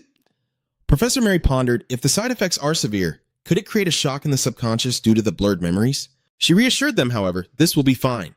This product is quite weak while still maintaining high stability. But you need to be cautious about one thing, she reminded. To create a memory storm, you must do it in pairs. And when doing so, remember that the memories from the past you wish to hide may be seen by others.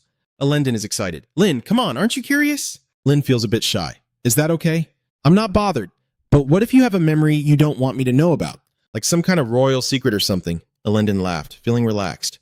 It's fine. I don't really have much to reveal anyway. She turned pale. Even if I had to hide some secret, that bastard Bryden would have spilled it already. Sure, let's give it a try. This made Ellendon exclaim with excitement. Then I'll go ask her for it. Professor Mary hands out the talismans to the students. If we all channel our mana into this paper, can we experience losing our memories? Flora is intrigued. It is quite interesting indeed. Using it now would be a bit of a waste. At this moment, turning to Ellendon's narration about Lynn's memories, she sees you as a child, looking 10 years younger than you do now.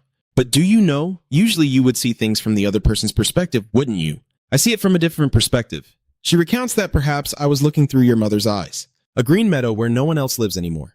I think that's where the 2 of you used to live. Ellendon smiled and said, You and your mother look very happy. I feel that your mother loves you a lot, Lynn. This surprised Lynn. What? Ah, what are you talking about, senpai? She exclaimed in horror. I grew up without my parents, didn't I? Ellendon was taken aback, right? So, you don't remember the time with your parents anymore, right, Lynn? I'm sure I've already mentioned it. Are you certain about what you saw? Ellendon replied, Of course. It's a storm of memories based on that person's mana, isn't it? She reflects on the memories she has seen. Since she viewed them through your mana, they are your past, aren't they? But what you saw was through your mother's perspective, so Ellendon is confused, making it very strange. Don't you think so? Lynn considered that it is indeed strange, but since not many people are aware of this phenomenon, there are bound to be some exceptions. Ellendon repeated to Lynn, Do you really not remember your parents, both your father and mother? Lynn replied, Yes, I only remember that I grew up with my master. This person has never been mentioned by her, Lynn's master explained. Although he is called a master, he is nothing special, just like a grandfather. He can be quite careless at times and a bit vain.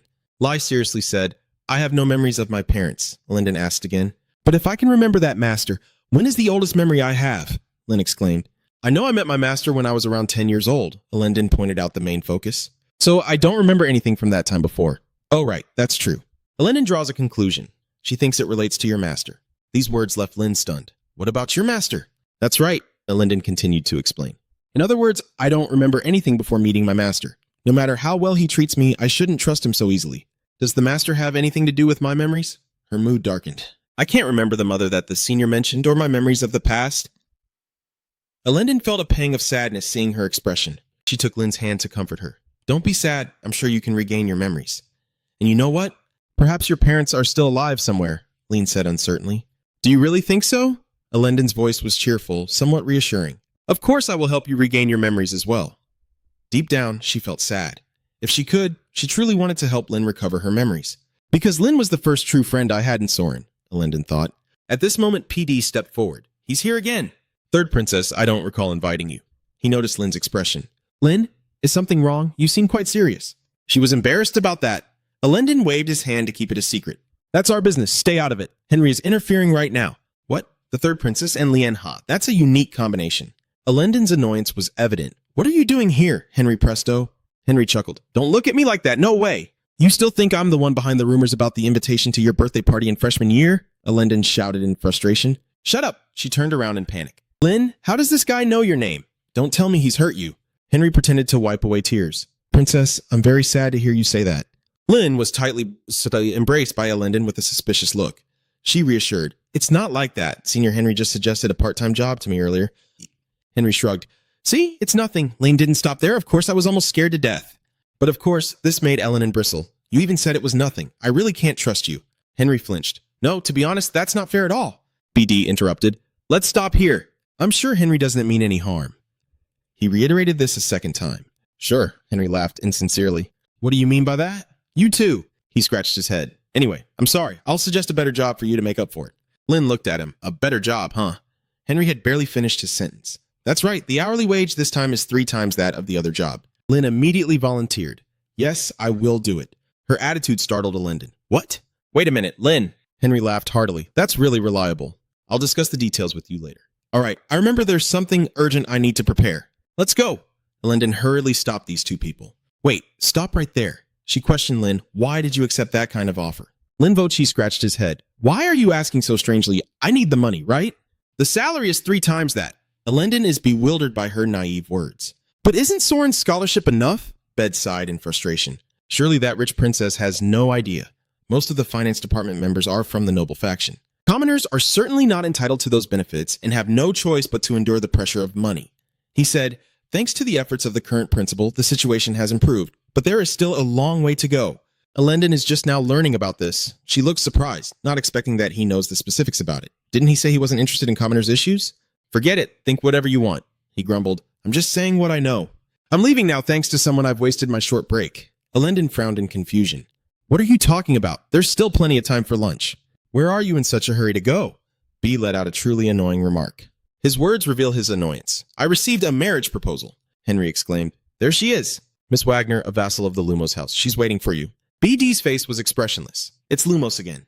It must be the work of the leaders and the elders, Henry recounts casually. They say that during the festival, the leaders from both sides will visit Soren. It seems they want to solidify their alliance through marriage as soon as possible. If you don't like it, you can refuse like every time before.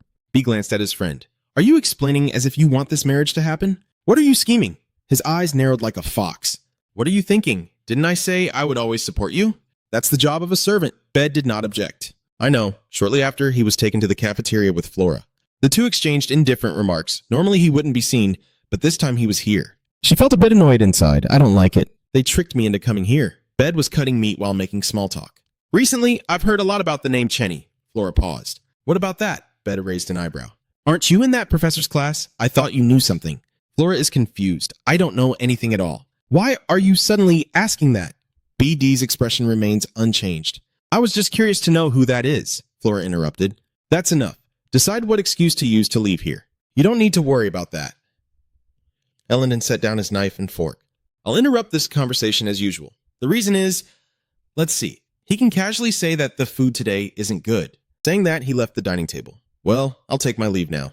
Flora didn't care what anyone else was doing. She suddenly remembered. Wait, I want to ask you this question. What's going on? Flora absent-mindedly swirled her wine glass. Recently, I heard that dried gourds are very good for health. This question left PD at a loss for words. Do you know where to find it? On the HC side, he just received a notice. The professors will be demonstrating magic at the Magic Festival. Hugo Borotok is the one who came up with this idea. He intends to elevate his status among the nobility by winning, doesn't he? He pondered. There were too many things to consider. I can't waste time on this. Hellcliff suddenly felt something was off. No, I don't need to win, right? I can start off with moderate effort and then lose. That should be fine. Moreover, after the incident in the banquet hall, the Black Society has yet to make any moves. Selena has also reported that nothing has happened. His eyes radiated a chilling aura. What are you scheming? Esmeralda suddenly saw the communication orb on the table light up. Han, what's going on? Did you find out anything more? Han replied confidently. Yes, I finally found it. The final answer is that only one family meets all the conditions. 2 hours later, in front of the mansion, Hellcliff arrived and knocked on the door. Is anyone there? He quietly observed the entire house. There were no letters in the room, and the surrounding area was well maintained. I'm sure that person lives here. There's no other choice but to check for myself. His hand touched the doorknob, and the door suddenly swung open, causing Hellcliff to quickly step back. What is it? The person in front suddenly raised their hand to create a glowing orb, magic. Hellcliff immediately conjured a shield, then regained his composure and charged to subdue the other man. A loud crash echoed as the madman lay still on the floor. Don't act recklessly. Do you want everyone outside to know everything? The man groaned. Who are you? You were the one who eyed my house before. You sent a demon to kill me, didn't you? Hellcliff coldly warned, I don't care. If I wanted to kill someone that badly, I would have done it myself. I need to talk to you. You directly called out the name of the man before you. Sir Crollo Fabius, you are not the culprit behind the Great Fire. Oh, Duke Fabius. At that time, Hellcliff was still taken aback. I have never heard of this family in the kingdom of Durham, Han replied firmly. I'm quite sure of that. They must have left the kingdom before you arrived. After that bloody night, the Durhamong nobility had to live in exile. Hellcliff needed more information, but he had already been in exile before that happened, and there must be another reason, not just exile. Han replied, Indeed, you are quick to notice. He added, I am curious as well. So I started to investigate. One day, those connected to that family began to disappear one by one. As the number continued to rise, they began to spread rumors that the family had been cursed. His voice held a hint of fear. After a while, a person suddenly caught fire without any contact with flames, and the head of the family was burned alive. Hellcliff was vague. If that was the case for the missing people, Han presented the gathered information. They had been burned alive. I'm sure that family did everything to hide the truth. But there was no way to stop the news from spreading when it was clear that people had died like that. You could explain that's why the Duke's family fled as they were exiled. So, how many people are still alive now? Han asked. Just one. This information is too shocking. One person, even after living in exile, Esmeralda's revenge has not yet ceased. Hellcliff asked further, Han, who is the last person still alive? Han stroked his chin. His name is Crollo Fabius. Where does he live? I want to meet him before it's too late. As soon as he finished speaking, Han looked stunned. What did you say? You really don't know? What happened? That man is currently living in Soren. The two have settled into their seats.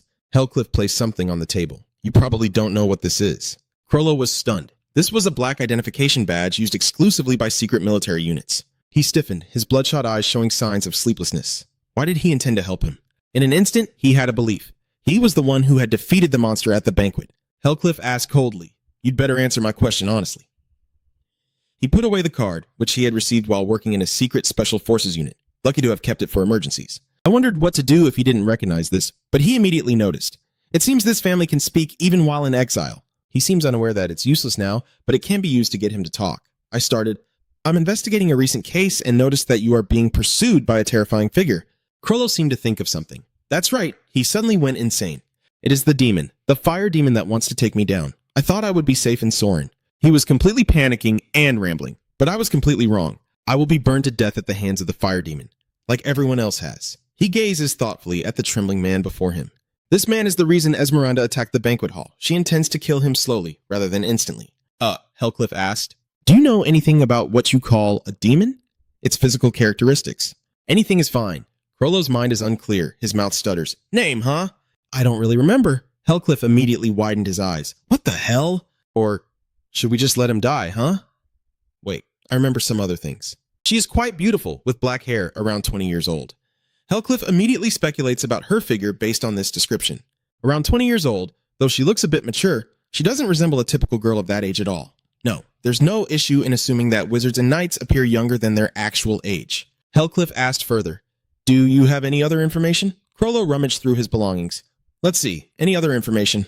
He suddenly presented a letter. This is a letter from that demon sent to me, a letter from Esmeralda. The content of the letter says, On the last day of the festival, I will come to visit you. Crollo was worried about this. What do you think? Can you handle it? Hell shook his head. Not enough yet. What do you mean? He placed the letter on the table. I still can't identify that person with this. Are you telling me to deal with an unknown enemy in just a few days? Krollo was confused. If so, he could ask Soren for help.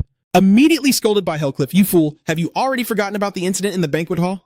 Even if I report it to Soren, they won't be able to protect you completely. Krollo's voice trembled. So what should I do now? He had to come up with a plan. At this point, he would use that to deal with Esmeralda. He spoke again.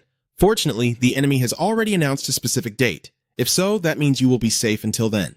He whispered a threat. However, if he did anything suspicious, the enemy might act immediately. So just don't do anything stupid and wait. Do nothing at all. That's your role.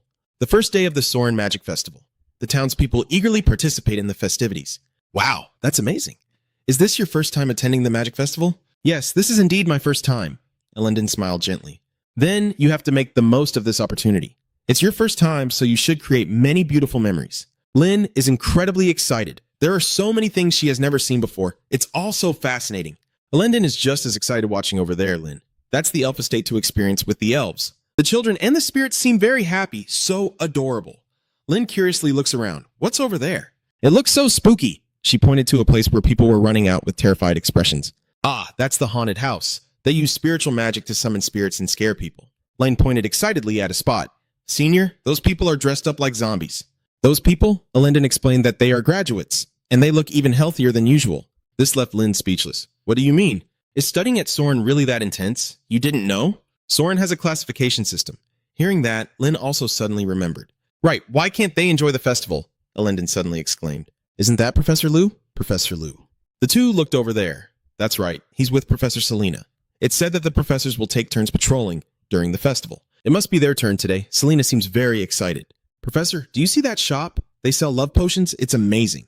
Oh, how curious. His mind was racing with thoughts. There was still plenty of time until the festival's end, but he didn't know when Esmeralda would show up, so he had to think of a countermeasure now. His face turned pale. Even with Fabius, if she suddenly showed up before the appointment, it would be a bit difficult to handle quietly. When did Professor Liu Selena touch his cheek? What is Professor Liu thinking that he isn't answering me? Hell is interrupted. I'm sorry. I've been preoccupied with a lot of things lately. If you don't mind, I could listen to what Selena is curious about. His cold gaze flicked over. Let go of her hand first. She hurriedly pulled her hand back. I'm sorry, I was being rude. She awkwardly changed the subject. So, the thing that's bothering you is because of the tournament tomorrow, right? He nodded. Yes, that's right. Speaking of which, I completely forgot about it. Selena is a bit worried. You must be very concerned since this is an event that even foreign guests will attend. Hearing him ask if Professor Selena would participate as well, Selena let out a long sigh.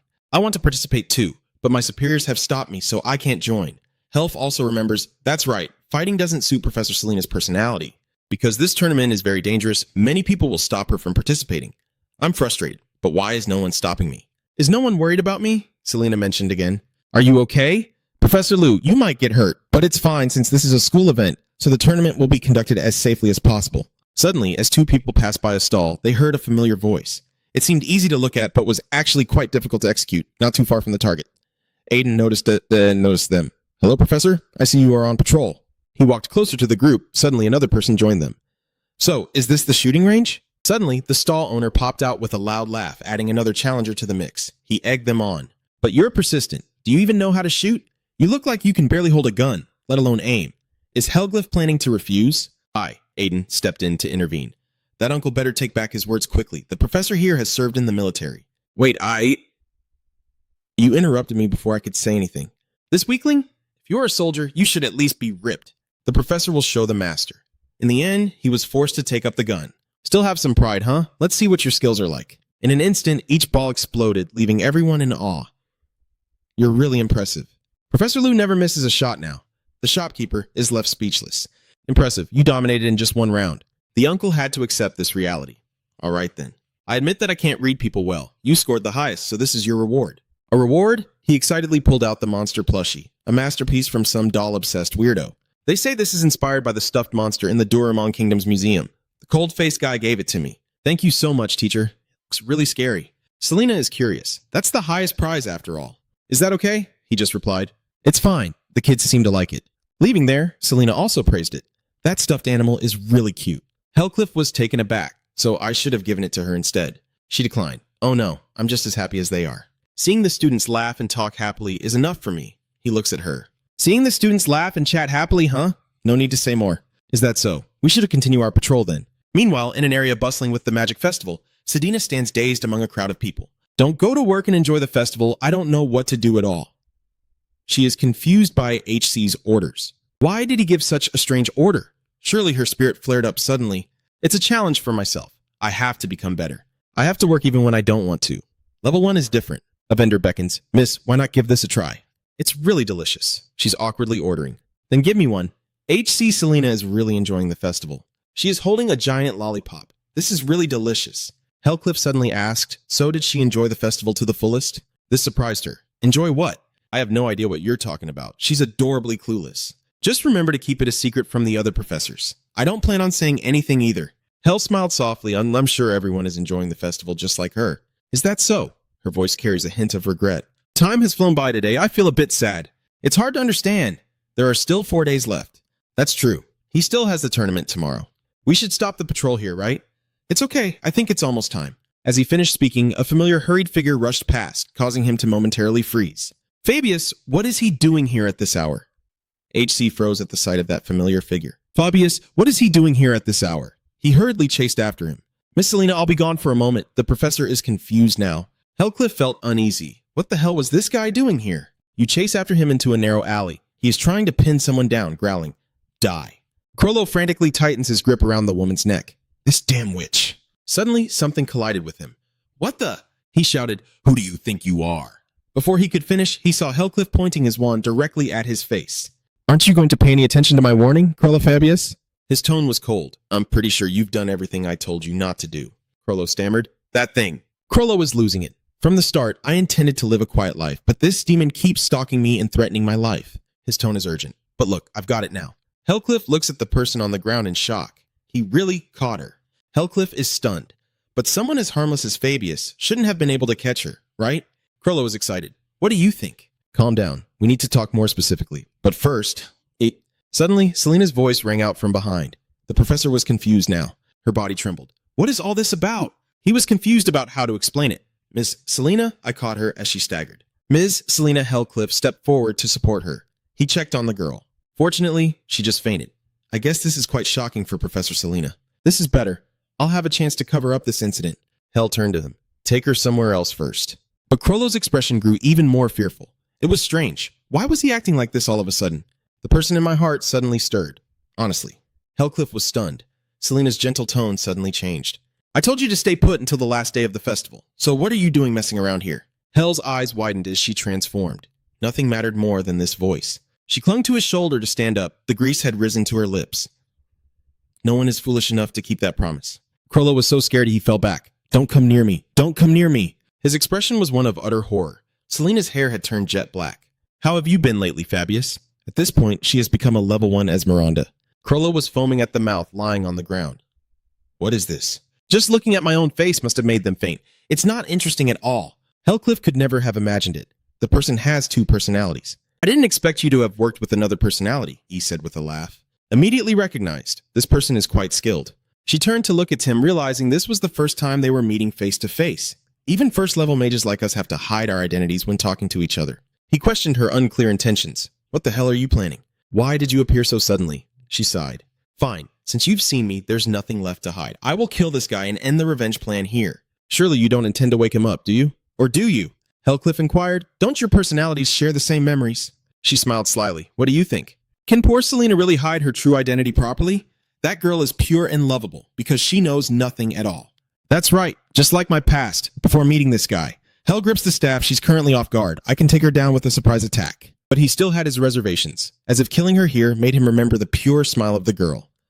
Professor Liu, the other personality, that is, Professor Selena, would also disappear. He clenched his fist. He needed to decide right now. He suddenly stopped to look at the flame before her. Wait, what is that energy? Through Shimoto, he sensed it was looking this way. Does it still remember what happened in the banquet hall? Damn it, I have to get out of here right now. He suddenly turned around with a smile. Well, I have to go now. I can't kill this man for nothing. She touched HC's face. Take good care of Selena. You seem to care quite a bit for her. Immediately after, her eye and hair color returned. God help her. Her initial energy state has returned. I still can't believe it, even after witnessing it with my own eyes. Selena, you touched the green gem around your neck. I'm here. Come to me right now. Hurry up. Then he fell into depression. This is bad. She was so close, and yet I didn't realize it. Joanna Lovett is the girl who once saved LP as well as Esmeralda. She has joined the Black Dawn Society to plan her revenge. Of course, Professor Selena is also a suspect. I've checked thoroughly, and there are no traces of Esmeralda's magic left, so Selena is no longer a concern. He rested his chin on his hand, yet even knowing the whole truth, Professor Selena was left with only one concern. Could he bring himself to kill her? This was a significant issue that prevented him from acting directly, as sharing the same body with that woman raised the question of whether she deserved to die despite her ignorance. Looking at Sedina with a strange expression. Professor Lugier, did you call for me? You must have played your heart out, huh? Well done. She was confused. I'm sorry. Hellcliff waved it off. There's nothing to apologize for. Come here and deal with these two. After an unknown amount of time, Selena opened her eyes. You're awake now. She sat up, bewildered. Professor, where am I now? He came up with a random excuse. It seems you've been under a lot of pressure lately. You fainted while on patrol, so I had to bring you to the infirmary. Selena immediately blushed and turned away. Fool, how dare you faint in front of him? Hellcliff observed her condition and guessed that she didn't remember what had happened before she fainted.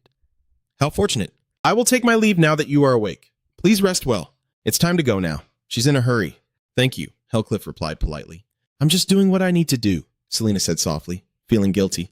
Not only for helping me when I passed out, you also gave me advice and helped me enjoy this festival. I am also very grateful that you accompanied me even though it seems you didn't like it much. I'm sorry for causing you trouble. Hellcliff remained indifferent. Professor Selena, if I thought you were such a bother, I would have said so from the start, he said softly. I haven't said anything until now because I don't actually hate it.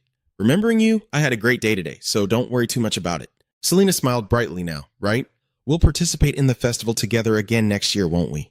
I agree, of course. This event happens every year, so Selena is excited. So let's enjoy next year's festival together. Promise me. You leave a message. Yes, I promise. Late at night, a shadow lurks. This is the office of loser Chen Ha. The thief entered casually, seemingly without any anti-intrusion magic. He approached your desk, opened the drawer, and said, Security is really lax. I found it. Magic pills. He triumphantly took out the vial. Who would have thought that at this hour Chelsea's powers would be lacking in magical strength? The second day of the Soren Magic Arena Festival. Many people have come to watch the excitement. Look, there's the wizard Kuma and Shinma from the Magic Tower. Even the high-ranking nobles are here. They are excited, unable to believe they have the chance to see them in person. That person over there is the headmistress, right? Elisa welcomes the newcomers. Ah, esteemed guests have arrived. The old man with silver hair approaches. Principal Elisa, it's been a while, hasn't it? That man is the Duke of the Catatusan family, or Bach Catatusan, smirking at the person next to him. It's been a long time since we last met, old friend, Duke Caden Lumos of the Lumos family said disdainfully. Who is your friend? Elisa greeted with a smile. It's been a long time since we last met, hasn't it? You're here to see your daughter, aren't you? Caden replied coldly. I don't necessarily have to answer that question. Hai Bak Fi smiled. Come on, my friend, why do you get so worked up every time I mention your daughter? And yet you call yourself a father? You should mind your own business. The two of you aren't joking around. Oh my. Look at this guy. He has no sense of humor at all, even more so than having to act close to that fox from Katajisan. Elisa exclaimed, You two are still as close as ever. She wondered, but why don't I see the Duke here? I thought the Duke would come for all 3 days. Hai Bak heard and realized who she was referring to. Is she talking about David? Maybe it's just because we arrived early. I haven't seen it here either. A chuckle caught their attention. Who is this? It's hard to believe. The pillars of the kingdom have gathered. Hugo appears excited. The tournament event for the instructors is sure to meet everyone's expectations.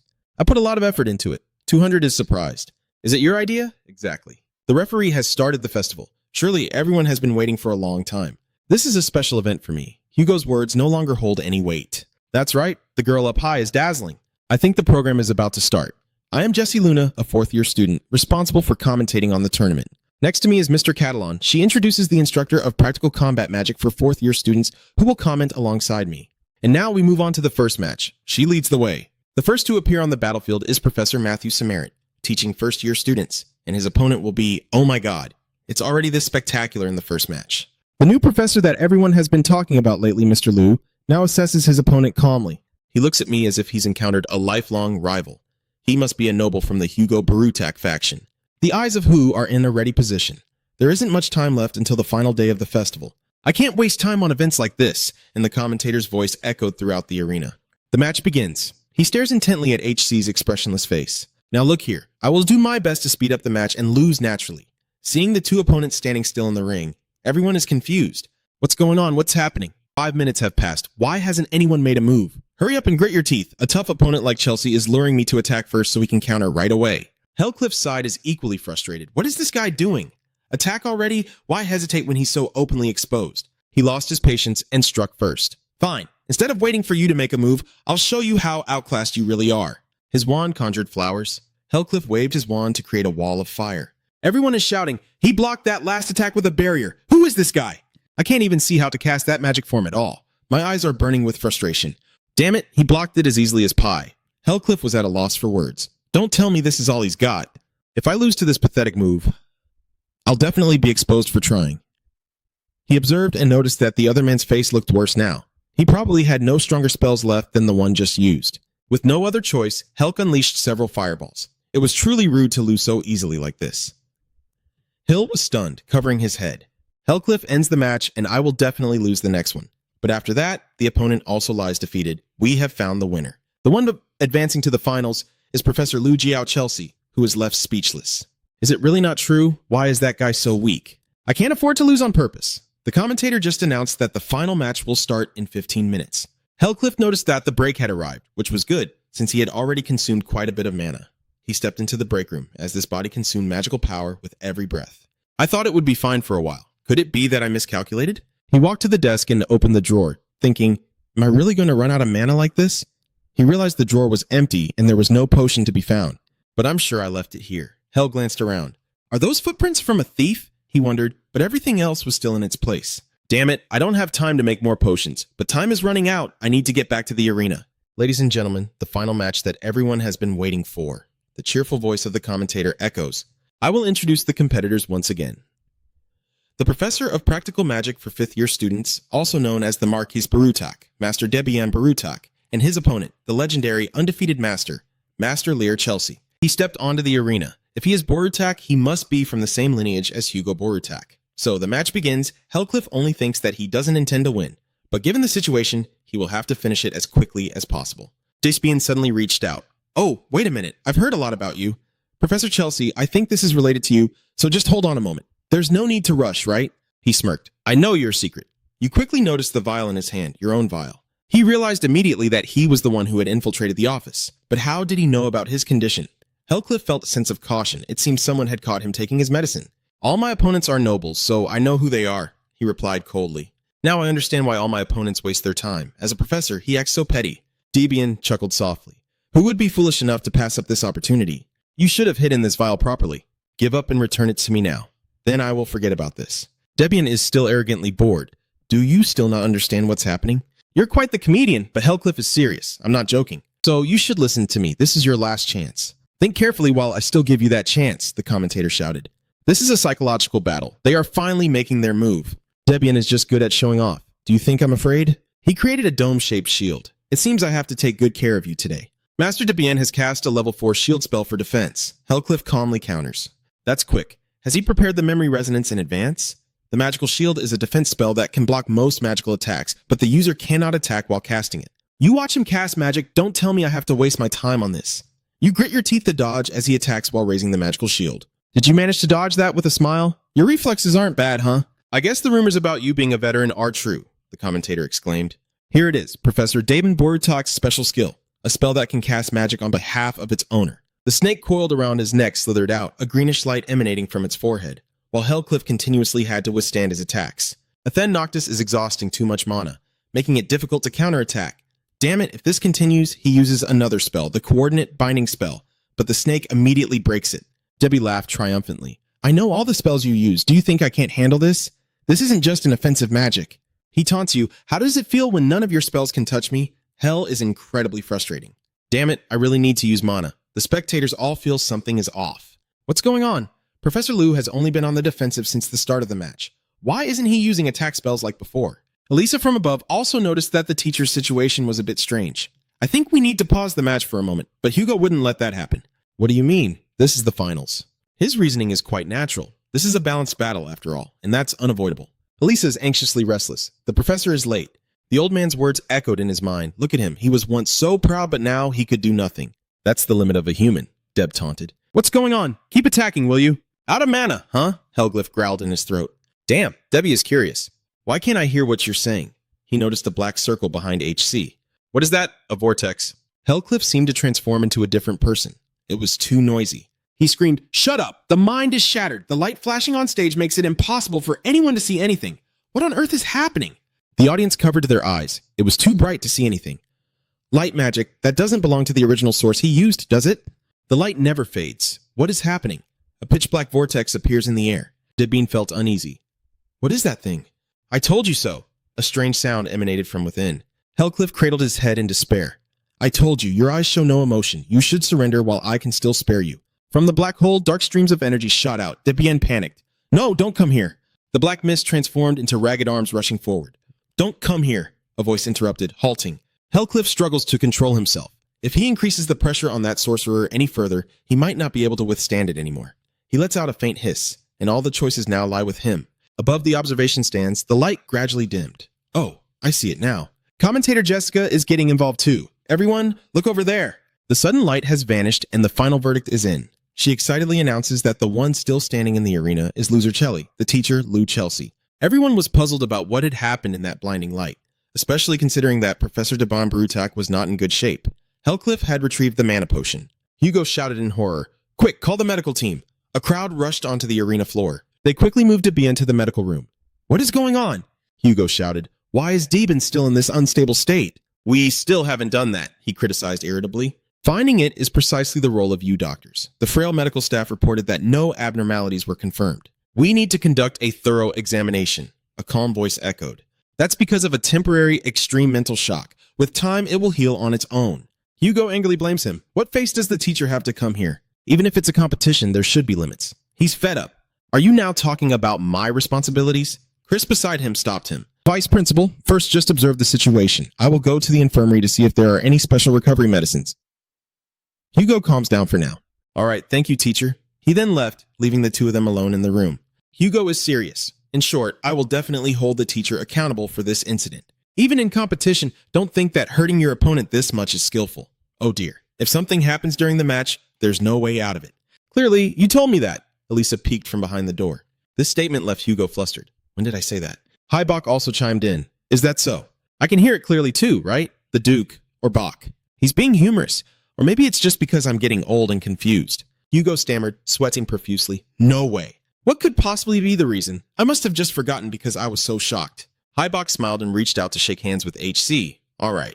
It was truly an impressive match. I am Heibach Kadatusen. He politely replied. I am Lu Jiochi. We shouldn't disturb the patients in the room. Let's talk outside. The Duke of Lumos has also arrived, so I will go out as well. All right. Heibach thanks you. Thank you for comfortably coming outside with me. Actually, I find it strange that I had no knowledge of a talent like you until now, especially with that incredibly fast magic projection ability. Stepping outside, there are already so many people here. Looking into Elisa's cunning eyes, he realized what was happening. Is she helping to deal with the nobles coming to see me? Heibach chuckled. It's a bit noisy, isn't it? They all want to meet the teacher, so please bear with it. Hell replied briefly. It's nothing. You're bringing it up again. And thank you for helping the principal hold back that rowdy crowd. Heibach was a bit surprised. Do you realize that? Indeed, you are quite observant. I forgot to the point that I have other matters to attend to.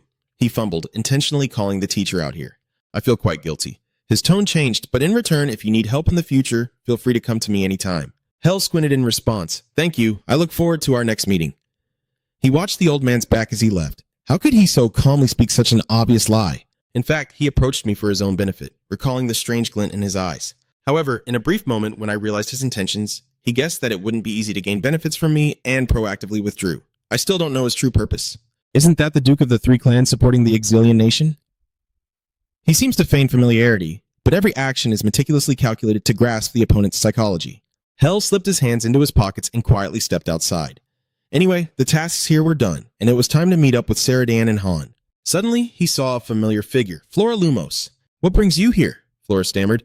I'm just passing by chance. You know that well. It seems like it's not just a simple passing by. He speculates about the purpose of this visit. Are you here to see your father? I heard Duke Lumos is talking to the principal.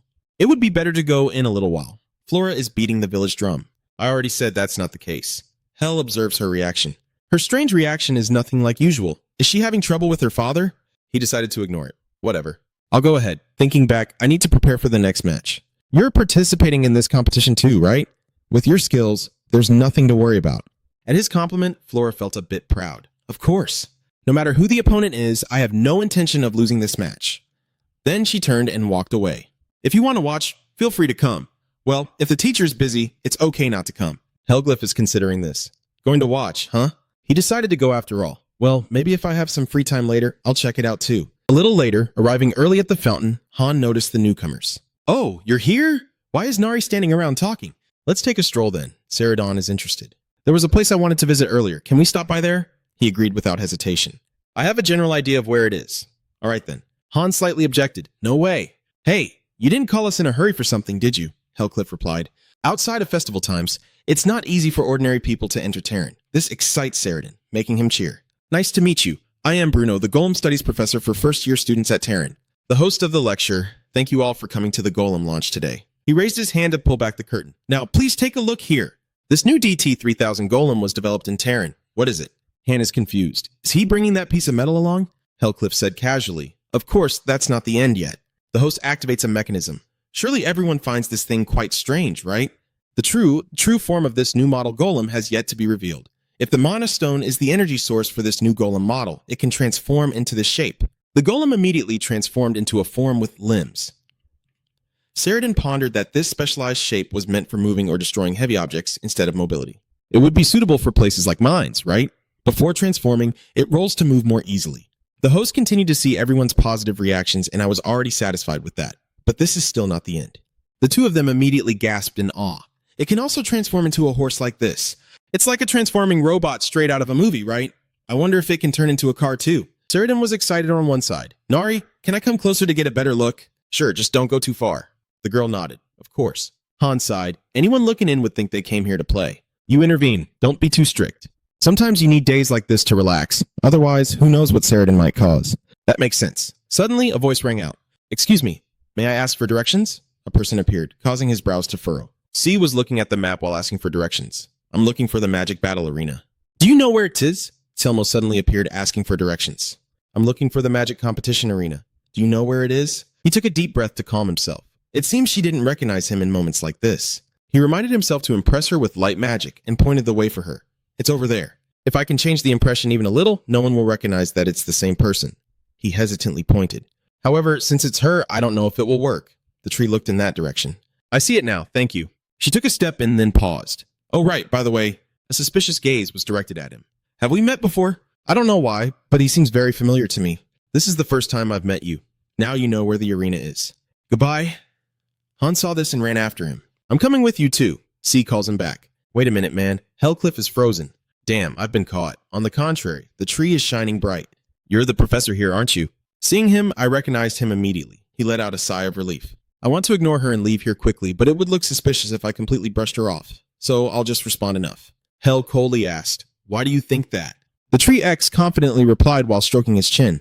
First of all, the fabric of his outfit is of high quality, something that is a bit beyond what a commoner would wear. She analyzed carefully that since he wasn't carrying any money, he probably wasn't a wealthy merchant, and he even looked quite noble. However, she didn't see any insignia on his outfit. So it is very likely that he is a nobleman who refuses to reveal his insignia. She shrugged and assessed. But would a low-ranking noble dress like that just to enjoy a festival combining those elements? The final answer is, you are an employee of this school, so you are that famous Chelsea, right? These words made him tense. I heard you are quite recognizable. It's true. I can't believe she deduced so much just from looking at my outfit. Time to go, he thought, quickening his pace. That makes sense. Goodbye, miss. He stood there, waiting a moment to see. Is that all you have to say in response? Usually, everyone is amazed. Hearing Hellclyff speak again, is it really that surprising? If you have nothing more to say, then I'll be on my way. What a twisted face. Who is this guy? How can he be so indifferent? She vaguely touched upon the answer. She had never received a reaction like this before. No, there's only one person who would treat me like that. A thought flashed in her mind as Betty called out from a distance, C, what are you doing? The match is about to start. C turned to face them. Ah, I got a little distracted. Then she snapped her fingers and the steam condensed, creating a floating water bubble in front of HC. Please, contact me if you need anything in the future. The plant warned, I'm not someone to be taken lightly. Ha, looking through to the frozen steam turned into a stiff card. I thought you were caught red-handed. What is that? A business card? Hellclyff pondered. It's quite complicated, isn't it? He felt awkward. If she recognizes me, there won't be any more exchanging of business cards. Is this how to build a relationship? After all, being noticed by her is a problem in itself. Even though it's not much, I can sense the magic from it. If I throw it away, she'll notice right away. You advise Han to pay more attention from now on and to get rid of the outfit he is wearing as soon as possible. Han finds it hard to say. Wait a minute. But she only glanced at me briefly. This outfit is really expensive. Hell coldly warned. If you've heard her reasoning, you should understand. That woman can uncover the truth in an instant with just a tiny clue. You always emphasize the strength of the tree, so never underestimate her. The two of them turned their attention back to the other person. The girl over there keeps chatting away. Before they knew it, the other students had already gathered there. Han felt awkward. Should I take her with me? Hellcliff replied. Forget it. Who knows when Saradin will have another chance to discuss her interests. Looking at him smiling, he seemed to truly fit the role of a professor. Even if by chance he looked very happy laughing with the children. He rubbed his hands together. Actually, I feel a bit uncomfortable being here. Since I didn't grow up in a nice environment like this, I envy them. His voice interrupted. For people like us, those students are like flowers blooming in a lush field. Hell remembered the smiles of each student. However, those children are innocent. Children should laugh and speak freely, right? All right, Han reluctantly accepted this statement. If you say so, I won't add anything more. But the age gap between those kids and me isn't that big. So why is your attitude so different? This statement left Hellcliff confused. Huh? How old are you? Then Han's statement was very shocking. I'm 24 years old this year, feeling shy. Oh, then you can just call me brother. I'm sorry. It's okay. Hellcliff even avoided his gaze. I'm sorry for being a bit harsh on you. Han shivered and said it was fine anyway. Hellcliff cleared his throat softly. More importantly, how is the research on the drug that causes addiction in the werewolf incident progressing? Han pointed out that he was changing the subject. Seeing him silent, he sighed. Oh my, let's just skip it, Han reported. After the analysis, they discovered a hallucinogenic drug that seems to be extracted from the Paruma plant. Here's your medicine. Hellcliff looked at the small box in his hand. If it's Paruma, isn't it a variety that only grows in Batang? I'll study it after the festival ends. Han brought up something again, but was what he said earlier true? The identity of the first-level mage. He whispered softly. That's right. Han is worried about your mood. Are you okay? That's his close colleague. Not receiving an answer, he sighed. Well then, there's no way you could still be okay. I asked something pointless. Even so, don't feel guilty if things don't end well with an outcome that's not what you hoped for. His voice was sorrowful. You've been through it too. No matter how hard we try, there will always be innocent victims. Hellcliff looked down at his hand, vaguely stained with blood. Professor Moriarty, please take care of my younger brother. He replied softly, I know. Han advised, what I mean is, if that's what needs to be done, don't hesitate. He knows that if we don't kill our enemies, we will be the ones who are killed. Hellcliff clenched his fist. Since we live in a cruel world, death always welcomes us with open arms. Han agrees. That's true. It is an inevitable law from the past. Bitterly, it is our reality. On the third day of Soren's Outdoor Magic Festival, the event continues to attract a large crowd. 200 laughs heartily, saying that hosting a daytime party is quite enjoyable. Is that right, buddy? Hell replied with a dark expression. Yes, that's right, he complained inwardly. Why does this old man keep following me? Hellcliff turned and said, I'll ask directly. What do you want from me? He chuckled. What do you mean? I don't want anything from you. Professor, his gaze is sharp. If I truly find what I want, it must be something that genuinely captivates me. Hell's expression turned serious. It seems I am an interesting person to you, Duke. On the contrary, H. Bach is quite at ease. Feel free to call me H. Bach. The more I leave, the less interested I become in those things. He laughs carelessly, but I won't overstep my boundaries. So, don't worry. Hellcliff has nothing more to say. This guy is like a sly old fox, isn't he? A person suddenly came into his view. That is Flora Lumos. He looks at the wandering student at the banquet. What is she doing here? There's an unusual tension as well. Bach also noticed the girl. Isn't that Flora from the Lumos family? Hellcliff seemed a bit surprised. You know Flora's game, he sighed. As far as I know, the girl was born with extraordinary talent, but she is also a pitiful child. This is very difficult to understand. What a surprise. Next comes Flora's difficult family story. The girl was rejected by her own family for being the daughter of a concubine. What could be more regrettable than that?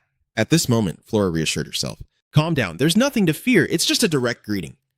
She couldn't suppress her fear. She was no longer the same person she was when she lived in that family. I will show him that the child he once looked down upon is now living very well.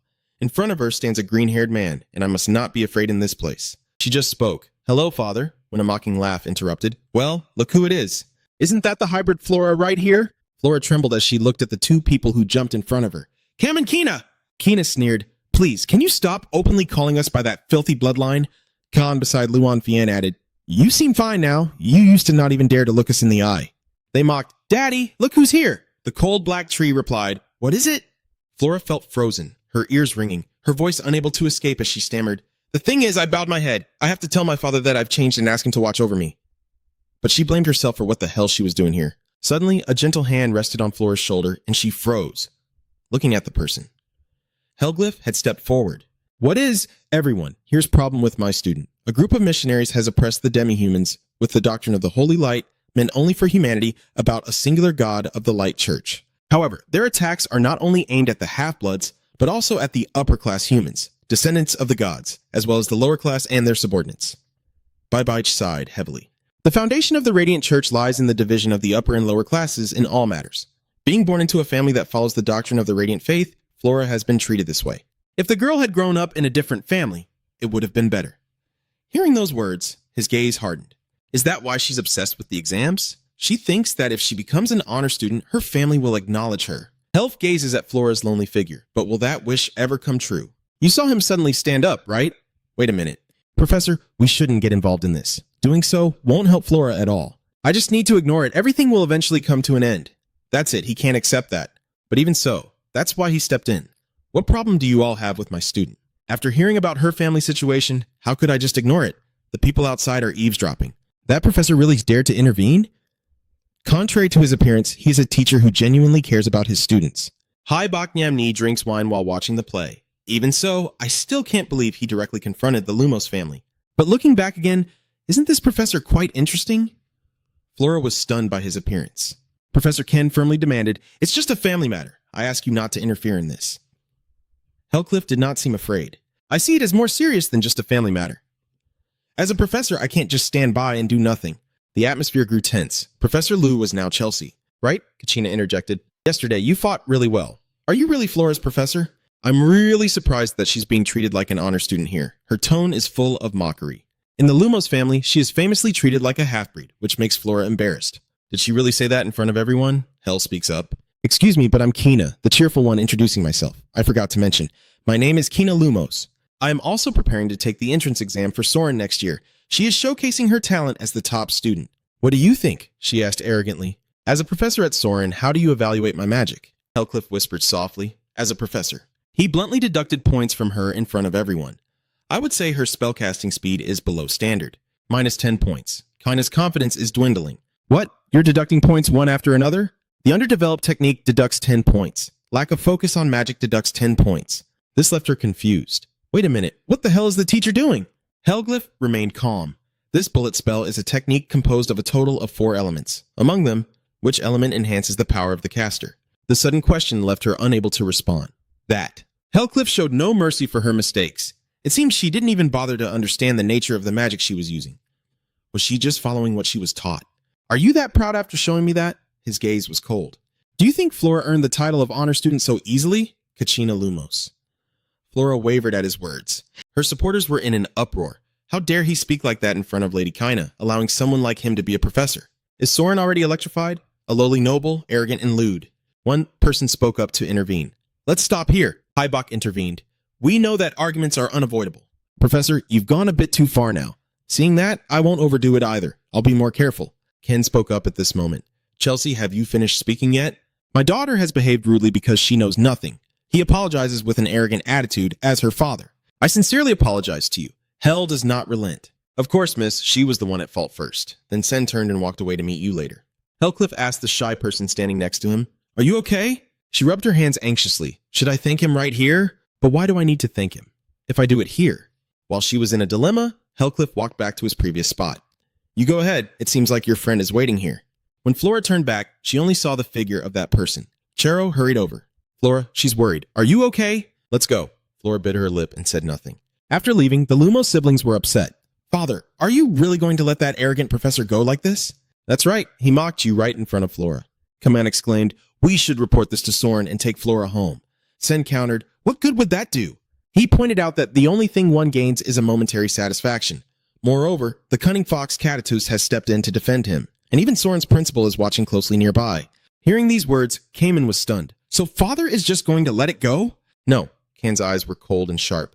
I'm leaving now, but this isn't over yet. Lumos, we will never let it go. Over there, Beck was chatting while walking. You really care about your students, don't you? Hellcliff humbly replied. I'm just doing what needs to be done, he exclaimed.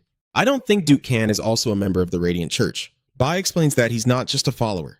He worships that belief to the point of madness. He said casually, You know, the glorious church condemns the body of a child with impure blood as soon as it is born. Essentially, the girl's stigma is unavoidable. But fortunately, the child was not marked. Hearing this, he speculated that Kan had given her freedom. On the contrary, it is a denial. No, the girl's mother desperately protected her daughter. Flora's mother, unfortunately, is no longer in this world. Hell is a bit surprised. This is the first time I've heard about this. Haybox sighed in exasperation. Not many people know that the girl is the daughter of the concubine of that family who used her power. Hellcliff sighed, yet it seems he knows quite a bit. Your Grace, a tone that is quite mocking. Even if we are comrades fighting side by side, we should at least know one weakness of our opponents. We never know when we might be caught off guard by an enemy. Is that so? You seem to have some doubts.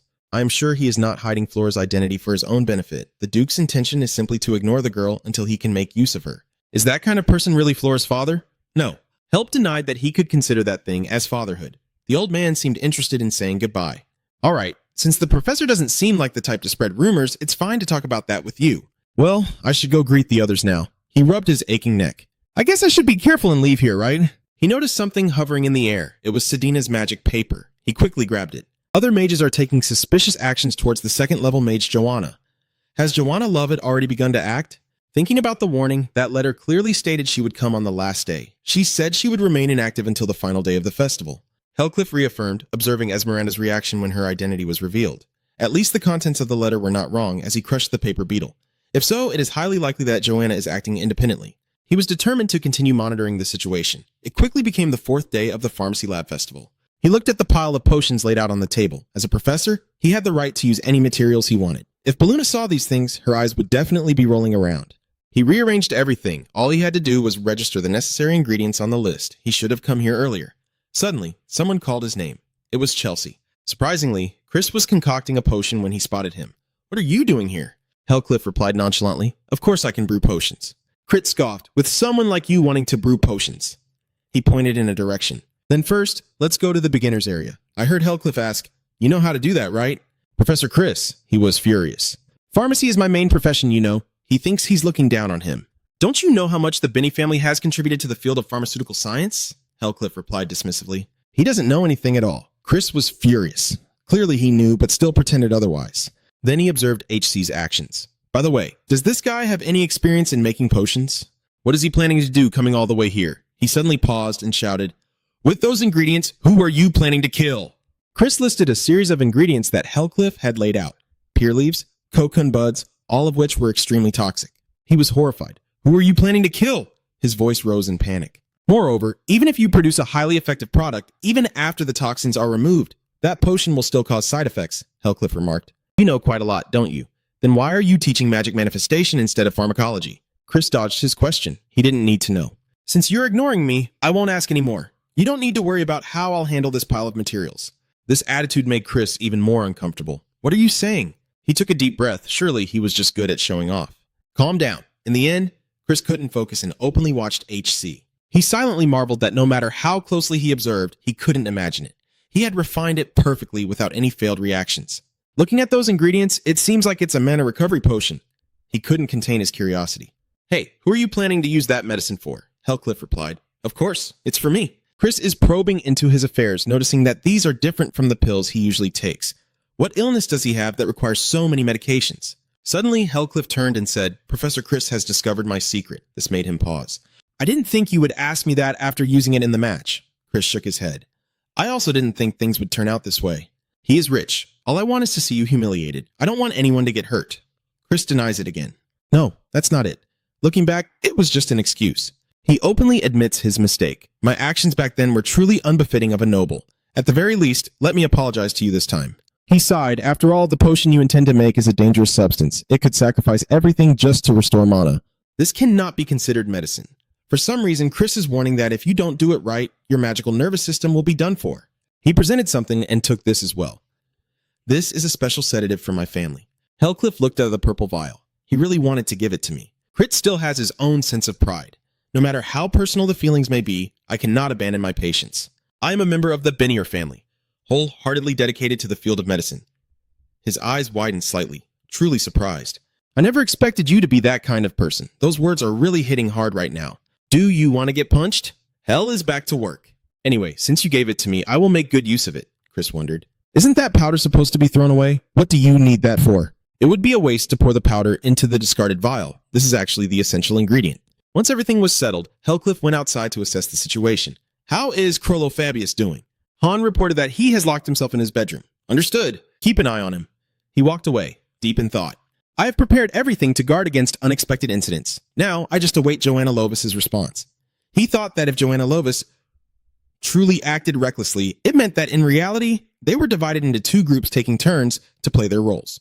The anxiety grew stronger on the last day. Who could stop Joanna while I dealt with Esmeralda? He thought of an important member of the Sedina Club who said she prioritized his orders, but he couldn't ask her to stop another member of the Black Dawn Club without a valid reason. A suitable student could stand against Joanna. Hellcliff thought of someone who had only one choice.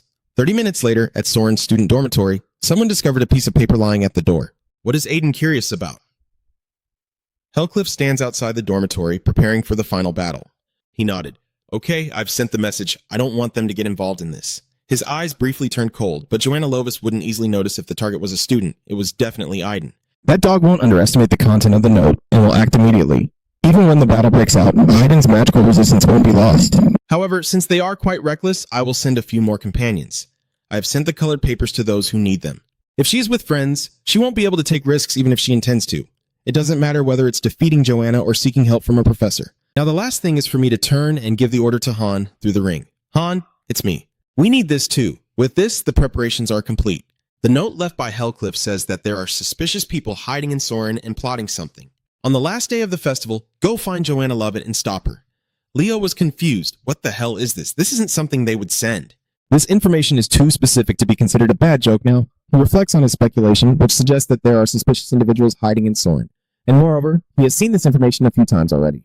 Leo bit his hand in tension, but who was responsible? Had he already discovered it? That I am a spy for the Liberation Army's intelligence agency. Yes, they must know and are warning me. He struggled to decide that if the person didn't want their secret exposed, they had to obey his orders, tearing the paper apart. But for what purpose? He sighed, not wanting to think any further. I don't want to join the Liberation Army either. No matter how I think about it, nothing will change.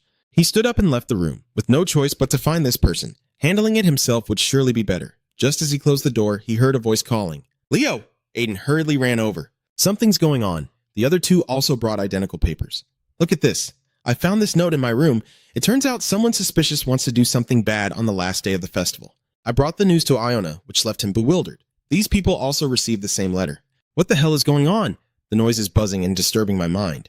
Help me, please, that voice keeps repeating. Please, I beg you to help me. The shadows haunting everyone are because of you. I wanted to help you, yet if you had stayed in the village, none of this would have happened. Sister coldly criticized Esmeralda. All she screamed, stop, it's just a dream, forcing her to wake from the nightmare.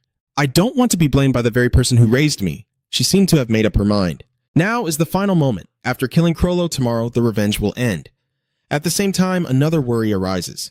But is it really okay? After the revenge, what will happen? The obsession with revenge has completely destroyed the soul. I hesitate, so I can never go back to the way things were. Selena, another persona created by my sorrow and desire to cling to the past, longs for something more. In reality, I have always wanted to live like her, laughing and talking with everyone, happy and pure. It was as if a curtain stood between her and the world outside. She reached out to touch the light. What should I do? If I give up the chance for revenge now? A fierce voice interrupted. What are you thinking? Esmeralda, the fire monster, erupted. Are you really going to let the man who killed everyone get away? E, frightened, clutched her head as the fire monster whispered in her ear. You must complete your mission, because you are a good girl, aren't you? He smiled softly as if convinced by it. Yes. She hugged herself and grinned widely. I must take my revenge. On the 5th day of the final night of the Magic Festival, laughter and voices were still lively as Selena separated from the crowd. She is no longer herself. In the blink of an eye, she transforms into. She is hunting down the last survivor. The day has finally come. Where is he? The sound of leather shoes softly treads on the floor. Crollo trembles and curls up in the room. He left no contact information at all. I'm not being fooled, am I? The shadow of a woman falls on the wooden door, which creaks open to reveal a man driven mad. The frog chuckles. Is that you? Sir Crollo Fabius. The frog chuckles. Is that you, Lord Crollo Fabius? However, the window of the room was wide open, and the room was completely empty with no one inside. The frog wondered if it sensed a presence here. At that moment, the swarm of rats had rushed into his room. The rats knew how to open doors. Wait, Crollo didn't think much and immediately chased after the swarm of rats. That person definitely sent the rats. They will lead me to safety. A fleeting sense of relief washed over my despair, knowing that person would never abandon me, right? Even when the prey tries to escape, E only smiles. A person who rarely leaves the room has finally made up his mind to flee. She laughs with delight. Yeah, go ahead. Watching the prey struggle is much more entertaining. Try to escape from me, Crollo Fabius. At that moment, S's activities were also reported to HC. Boss, she's on the move. Han uses binoculars to observe. The rats I brought are luring Fabius. My special ability turns out to be useful in times like this. You have your orders. All right, Han, it's time for us to take action. The Aiden group has also been deployed. I'm anxious. Aiden, it's very dangerous to go like this. We should go back and inform the professor. She turned eagerly to the blue-haired boy. Leo, why don't you say something to Aiden? You're always the one leading and guiding everyone. Why is it so quiet today? Is Leo responding? I think Aiden is doing the right thing. Think about it. How would we know about this? I replied in confusion. It was written on a piece of paper in front of our room. Leo sharply points out the oddity. We don't even know who left that message. Will the professor believe us? Even if he does, it's already too late to turn back. Leo felt a heavy weight in his heart as the sender of the message wanted him to complete this task on his own, even dragging his friend into this in case he went against their wishes. Indeed, a cautious person must quickly resolve this matter quietly. A hoarse voice echoed. Is everyone here yet? Aiden whispered. Everyone, quickly duck down. They can see a group of cloaked figures meeting in the woods.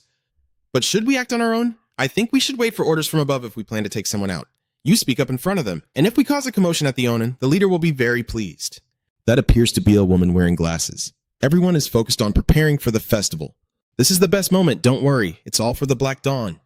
Aiden quickly recognizes the round glasses and black hair. It seems that is Joanna. Taz was startled. What is this? The message is real. We need to go now. At this moment, Krollo was panting. He had run quite a distance and had only just stopped for a moment. The haunting voice of a woman echoed behind him. Oh dear, have you given up so soon? Fabius is teasing. What's wrong? Why aren't you running anymore? You've always been good at escaping, haven't you? She laughed with delight, just like when everyone in his family was burned to death and he was the only one left alive. He had to keep running if he wanted to survive. Krollo gritted his teeth and cursed. Damn it, why is it me? He was cornered and shouted, Don't stop, this is enough. This act doesn't please S at all. How much more desperate do I have to be to satisfy you? The Fabius family has long since fallen. Look at me, is this not enough? He seemed to go mad. What about me killing all those villagers? I was just punishing the guilty. They dared to oppose a noble only because those commoners had been protecting you from the start. Finding his argument, he boldly pointed a finger at the woman in accusation. That's right, it's all your fault. Without you, they wouldn't have to suffer like this. He murmured, It's my fault that everything turned out this way. Those words stepped on S's tail, and she screamed out in outrage. Krollo Fabius, at this point you're still denying your guilt. Krollo's tone remains firm. It is indeed your fault. It seems there are countless angry eyes staring at her. It's all your fault. They were living peacefully, but because of you, they died. E stood dazed, lost in the accusations. That's right. If it wasn't for you, why did you come to our village? Don't try to argue. It's because of you that we were killed. Yet she seemed entranced by these words. No? Krollo shouted. What do you mean? He desperately dragged her into the abyss. Who was it that caused them to be killed and burned while remaining alive? Will they hate me more or resent you more? He accuses. The one denying is not me, but you. With a loud scream of denial, a fierce fire erupted.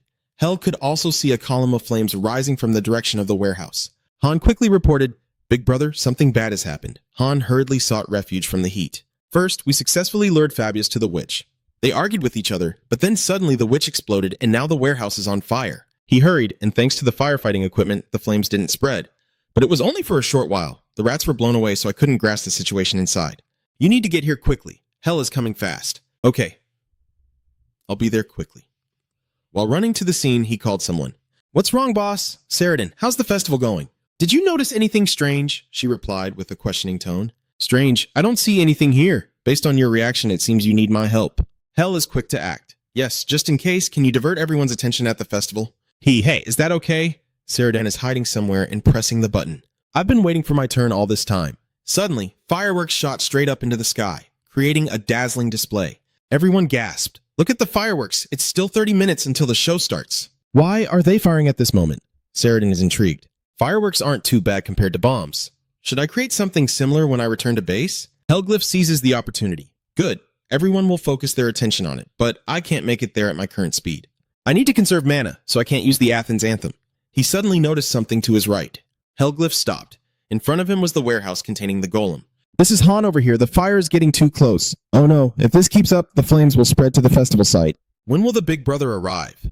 Suddenly, a noise caught his attention. In his line of sight, Hellglyph rode in on a galloping horse. It was the big brother. He recalled that he was driving the transforming golem we encountered last time, feeling confused. But why is he rushing into the fire? The golem leaped high into the flames, landing softly without any damage. Hellglyph has seen the massive monster inside. The situation is worse than I thought. You greet the fire monster. We've met before, haven't we? Quasimodo, you calmly confront it.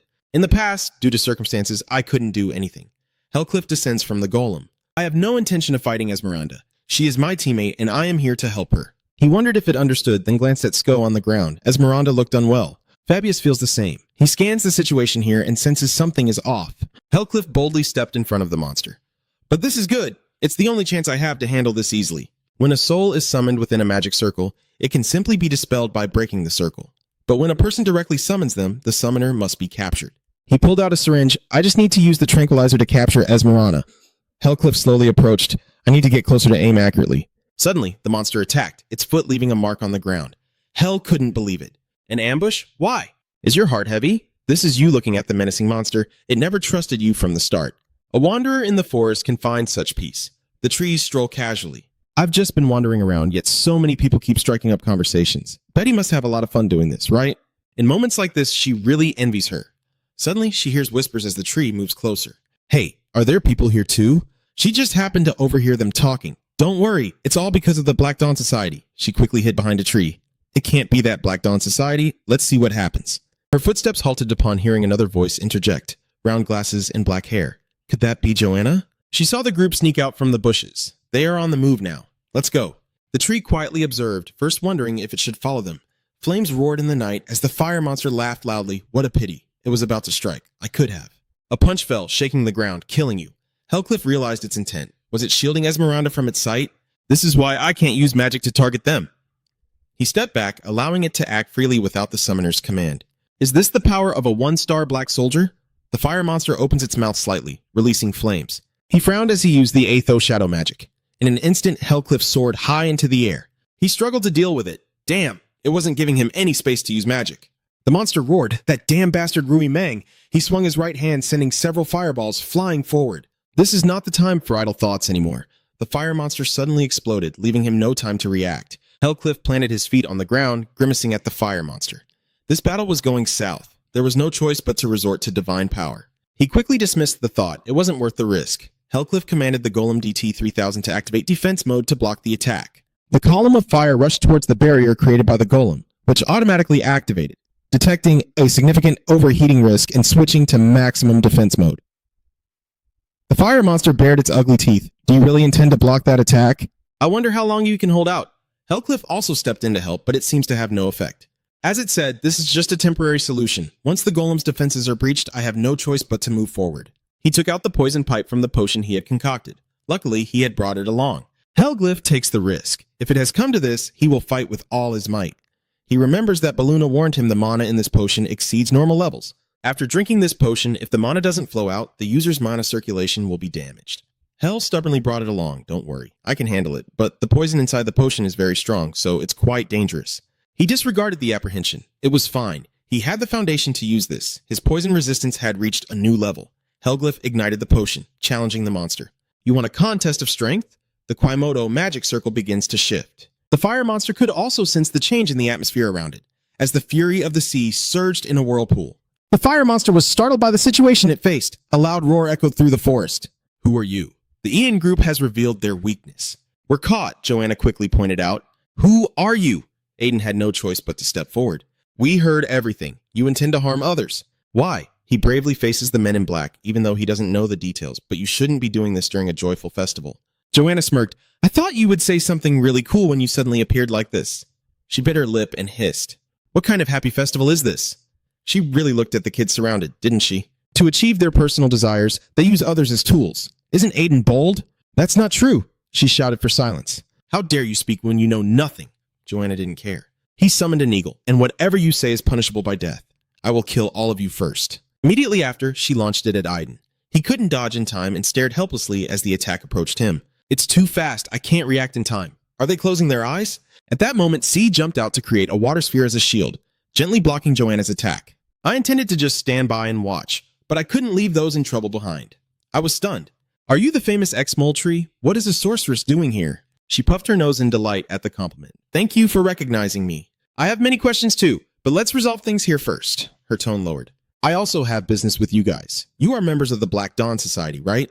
On the HC side, the fire monster has lost an arm from that last blow. With 5th level magic, can it only injure one arm? He realized that he indeed needed to use more advanced magic, and then the monster suddenly struck down. You have angered it. That damned human, I will definitely kill you. Hellcliff couldn't have anticipated this. Damn it, it's regenerating its arm right away? With the remaining mana I have, I can only use high-level magic 2 more times. However, the shield is starting to crack, and I need time to prepare thoroughly before unleashing this technique. But with the current condition of the golem, it can't hold out much longer. He pulls out a vial of red potion, so I'll use this. I'm sorry, Master. He opened the lid and poured it over the golem in front of him. The golem won't be able to withstand this support magic from the Master, but it will be able to fend off Quasimodo's attack for a while so I can prepare. The core of the golem instantly turned bright red. The engine is reset. It raises its hand to block the punch from the fire monster. It was stunned. The golem, on the verge of destruction, managed to repel my attack? You little human, what have you just done? I'm powering up to crush the golem. No tricks of yours can stop me. But at this moment, it suddenly realized that the human had vanished. It looked around anxiously. Where have you gone? Where are you, human? Hellcliff's voice echoed above it. Here I am. When have you ever been in the air? Hellcliff summoned a large ship. Try to block this. One by one, the cloaked figures fell. They have cornered Joanna. You are the only one left. Surrender now. Suddenly, Taylor shouted, Wait, everyone look over there. In the sky, everyone turned to look in that direction. A ship? Who could possibly wield magic like that? Not in that direction. Joanna suddenly shouted. She took the opportunity while no one was paying attention and ran away. Seeing this, the tree chased after her. Hey, stop right there. At the same time, she felt suspicious as she ran towards the direction the giant ship was heading. Why is that? Is the rest of the Black Dawn Society over there? They were getting closer and closer to the giant ship. Without caring about them, the magic was heading towards Terran. The situation is too dangerous. If I'm right, I've read about that mage in a book before. The magic was illuminated by Lair, an explorer and sorcerer. A sixth level magic circle appeared. High-Bing detonated the ship, and it immediately fell as directed by HC. It stood frozen, watching the ship descend while the monster screamed. Damn it, how dare you! Its eyes widened as it witnessed the final scene, Rudiger Chelsea. Then the ship crashed down, creating a strong shockwave. Hellcliff approached and picked up Esmeralda. I was afraid to touch her earring, so I had to use a sedative to put her into a deep sleep. The spirit connects with the summoner through the mind, so Quasimodo will be summoned soon. However, when Esmeralda awakens, Quasimodo will regain his power and return. If I want to completely eliminate that monster, I must seal it. I need the soul of a living being to perform the sealing ritual. He struggles to think of a way. The only chance is now. Is this the only way? Suddenly a hand grasped the hem of his shirt. Hell stared in shock at the person in his arms. The tranquilizer has worn off. S trembles weakly. Run! Run away! If I lose consciousness, I won't be able to control it anymore. Hellcliff momentarily didn't understand her words. The monster appeared behind him, ready to strike. Fortunately, Hellcliff reacted quickly. He remained unharmed thanks to the emergency shield. The monster sneered, You're quite skilled too. Hell couldn't believe it as he glanced at S, who was unconscious. It had taken a level 6 spell, head-on, and yet was already recovering. More importantly, I had lost consciousness during the summoning incident, so how could it still be moving? He noticed something suddenly appear, a red thread. It connected Esmeralda to Quasimodo. Hellcliff reached out to touch the red thread, memories flooding back from it. This is a resonance of memories. A voice filled with surprise and delight echoed in the ear. Surprisingly, that person spoke about the desperate girl sitting on the ground, a spirit absorbing magic that was increasing exponentially with the hatred and desire for revenge of its contract E. No, I believe a sorcerer with the traits of a spirit would be more fitting.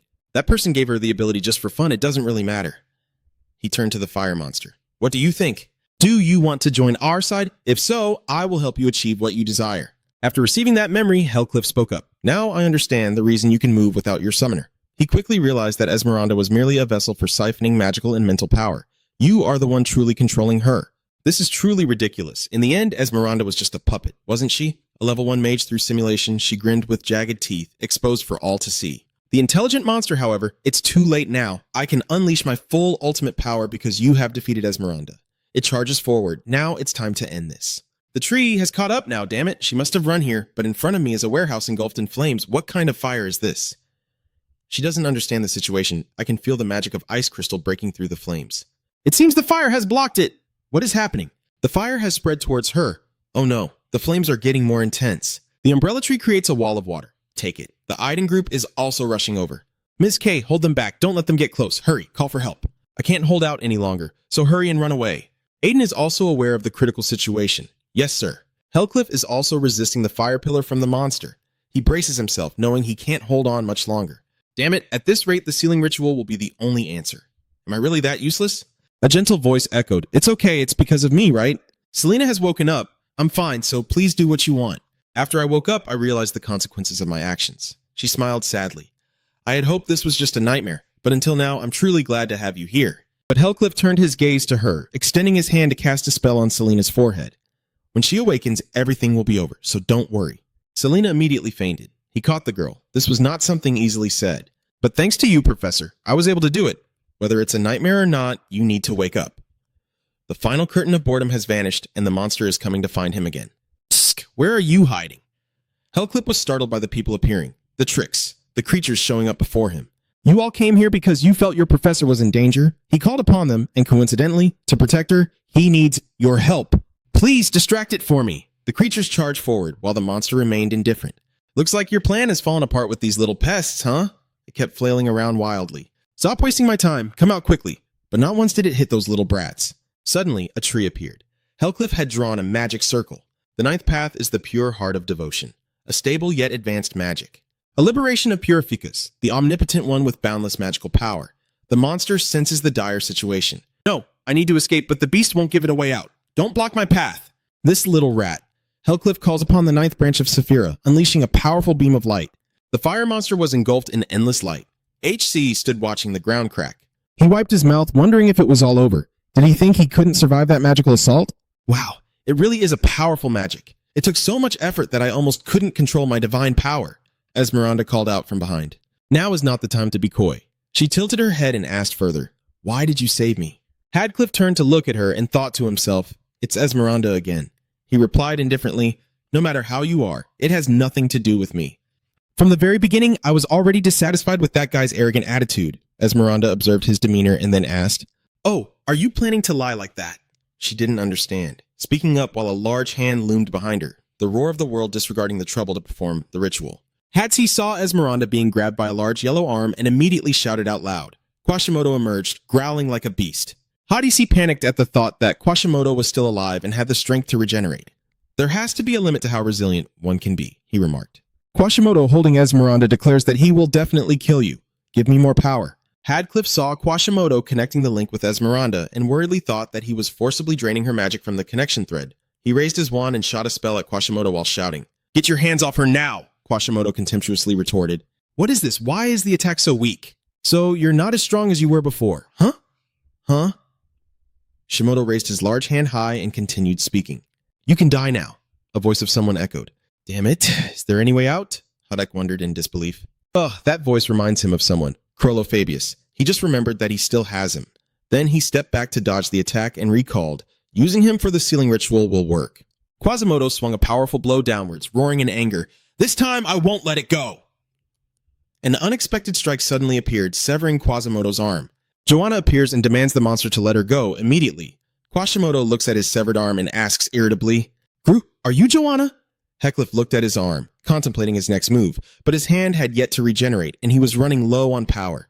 Here it is, an opportunity, Quashimodo said doubtfully. Why are you stopping me? I'm helping you get your revenge like you wanted. You want to stop me? Are you going to save them? Joanna shouted. Shut up, Quasimodo mocked. You can't even save anyone, not even your own family, as a strange voice appeared. No, a figure appeared to deny everything Shimodo had said. Joanna's claim of not saving anyone, or even the statement that you are saving them, is all false. B appeared with a briefcase and a brush, looking over at Headcliff and speaking. Hello to you both. Hello, Roozer and Joanna. I arrived just in time, didn't I? B happily said. Finally, I know the name of the person who saved me. Joanna wondered or asked, how did you get here? B talks about the things he found to get here. The other day, I shared with him about the past, so I decided to confront it. I was still worried about how to find my way, but luckily I have the Holy Spirit to guide me. Quashimodo angrily raised his hand to gather energy and shouted, It has been too noisy all this time. Joanna was taken aback. She hadn't caught up with the situation and frantically turned to ask where PE was. P disregards everything and asserts that this is not the time for idle chatter. Although my abilities still have many shortcomings, at least I can still blind my opponent. Seeing the monster's overwhelming power, B had no choice but to flee while saying, I know it's a bit shameless, but I'll leave the rest to you all. Fabius angrily destroyed everything. This one too. That one as well. A bunch of pests. Quaimodo shouted, Your magic tricks won't work on me. Burn as much as you want. This hack coldly thanked his friends. With that, he lifted Fabius, creating chains that bound Shimodo. Thanks to your timely intervention, I was able to turn the tide. Heckliff clenched his fist, causing the chain to tighten as he spoke. Now it's time to end this, Quasimodo. This Quasimodo is struggling to move towards Emerald. Connecting me with someone else? No way. Quasimodo still tries to rush closer, using a persuasive tone. I have already made a pact with Esmeralda. I can't form a pact with anyone else now. Heck, with a cold expression, waved his hand behind him to explain, knowing one but not the other. The old contract was being defeated by a greater one. The weaker the contract, the weaker the person, and now you won't be able to resist any longer. Quasimodo controls the dark red threads connecting to Esmeralda. What are you doing? Hurry and save me. Quasimodo still tries to pull Esmeralda towards him to absorb her energy, hoping to escape from the chains. Esmeralda, you need me to be perfect, so I can't just disappear like this. Quick, save me! HC rushed in anger. This thing is really loud, Joanna shouted. Sister Esmeralda is gathering her strength to do something. If you want me to come like this, you free your soul from your body while taking everything away. Everyone is in a panic. Esmeralda has fainted. Quasimodo reached out his hand in an attempt to stop it. No, I'm being pulled away. What are you doing? Do you want to die together? Esmeralda screamed. That's right, let's die together. Quasimodo, stop your pointless slaughter. End it here. Joanna intended to rush in to save Esmeralda. No, you can't, sister. No. P tries to dissuade her, saying that if she goes out there, she will be caught up in it too. Quasimodo is being consumed by a raging fire, screaming. So, what exactly is this fire? A fire that ignites within me. It's just absurd. Esmero explains to Quasimodo that it is the fire that burns the soul.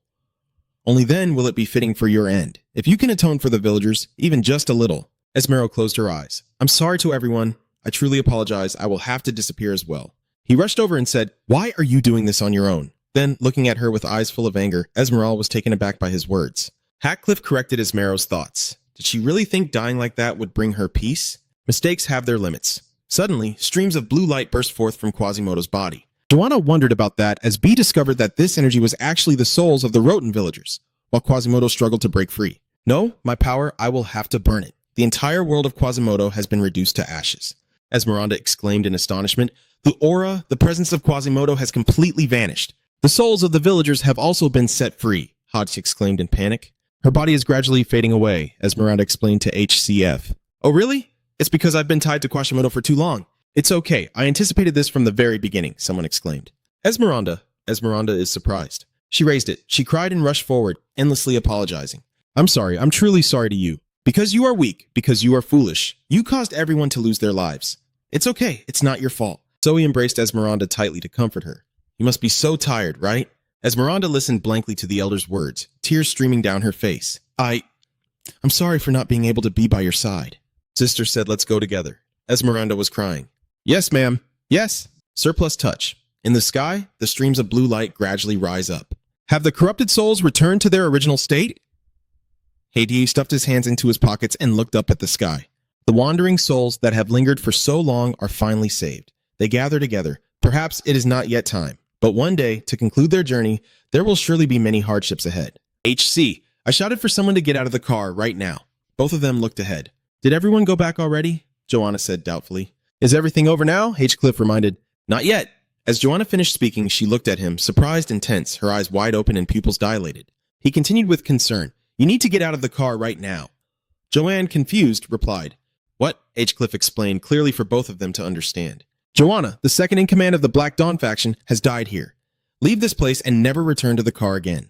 Are you asking if my magic can quietly help Joan escape from here? Sure. B quickly replied, leave it to me. Heckcliff entrusted him with confidence. Then I'll leave it to you. Joanna still didn't understand and asked, why is that? B gently reassured. It seems there is still work to be done. Let's go back for now, she asked in surprise. Going back? Where to? B replied, where else would it be? He continued, of course, we're going back to our hometown. Both of them walked forward where their homeland awaited. Hackcliff supported Selena while anxiously thinking that he had suspected something. He couldn't believe she was still breathing. He wondered in his heart how not only her personality, but also her soul had been divided. Selena opened her eyes gently.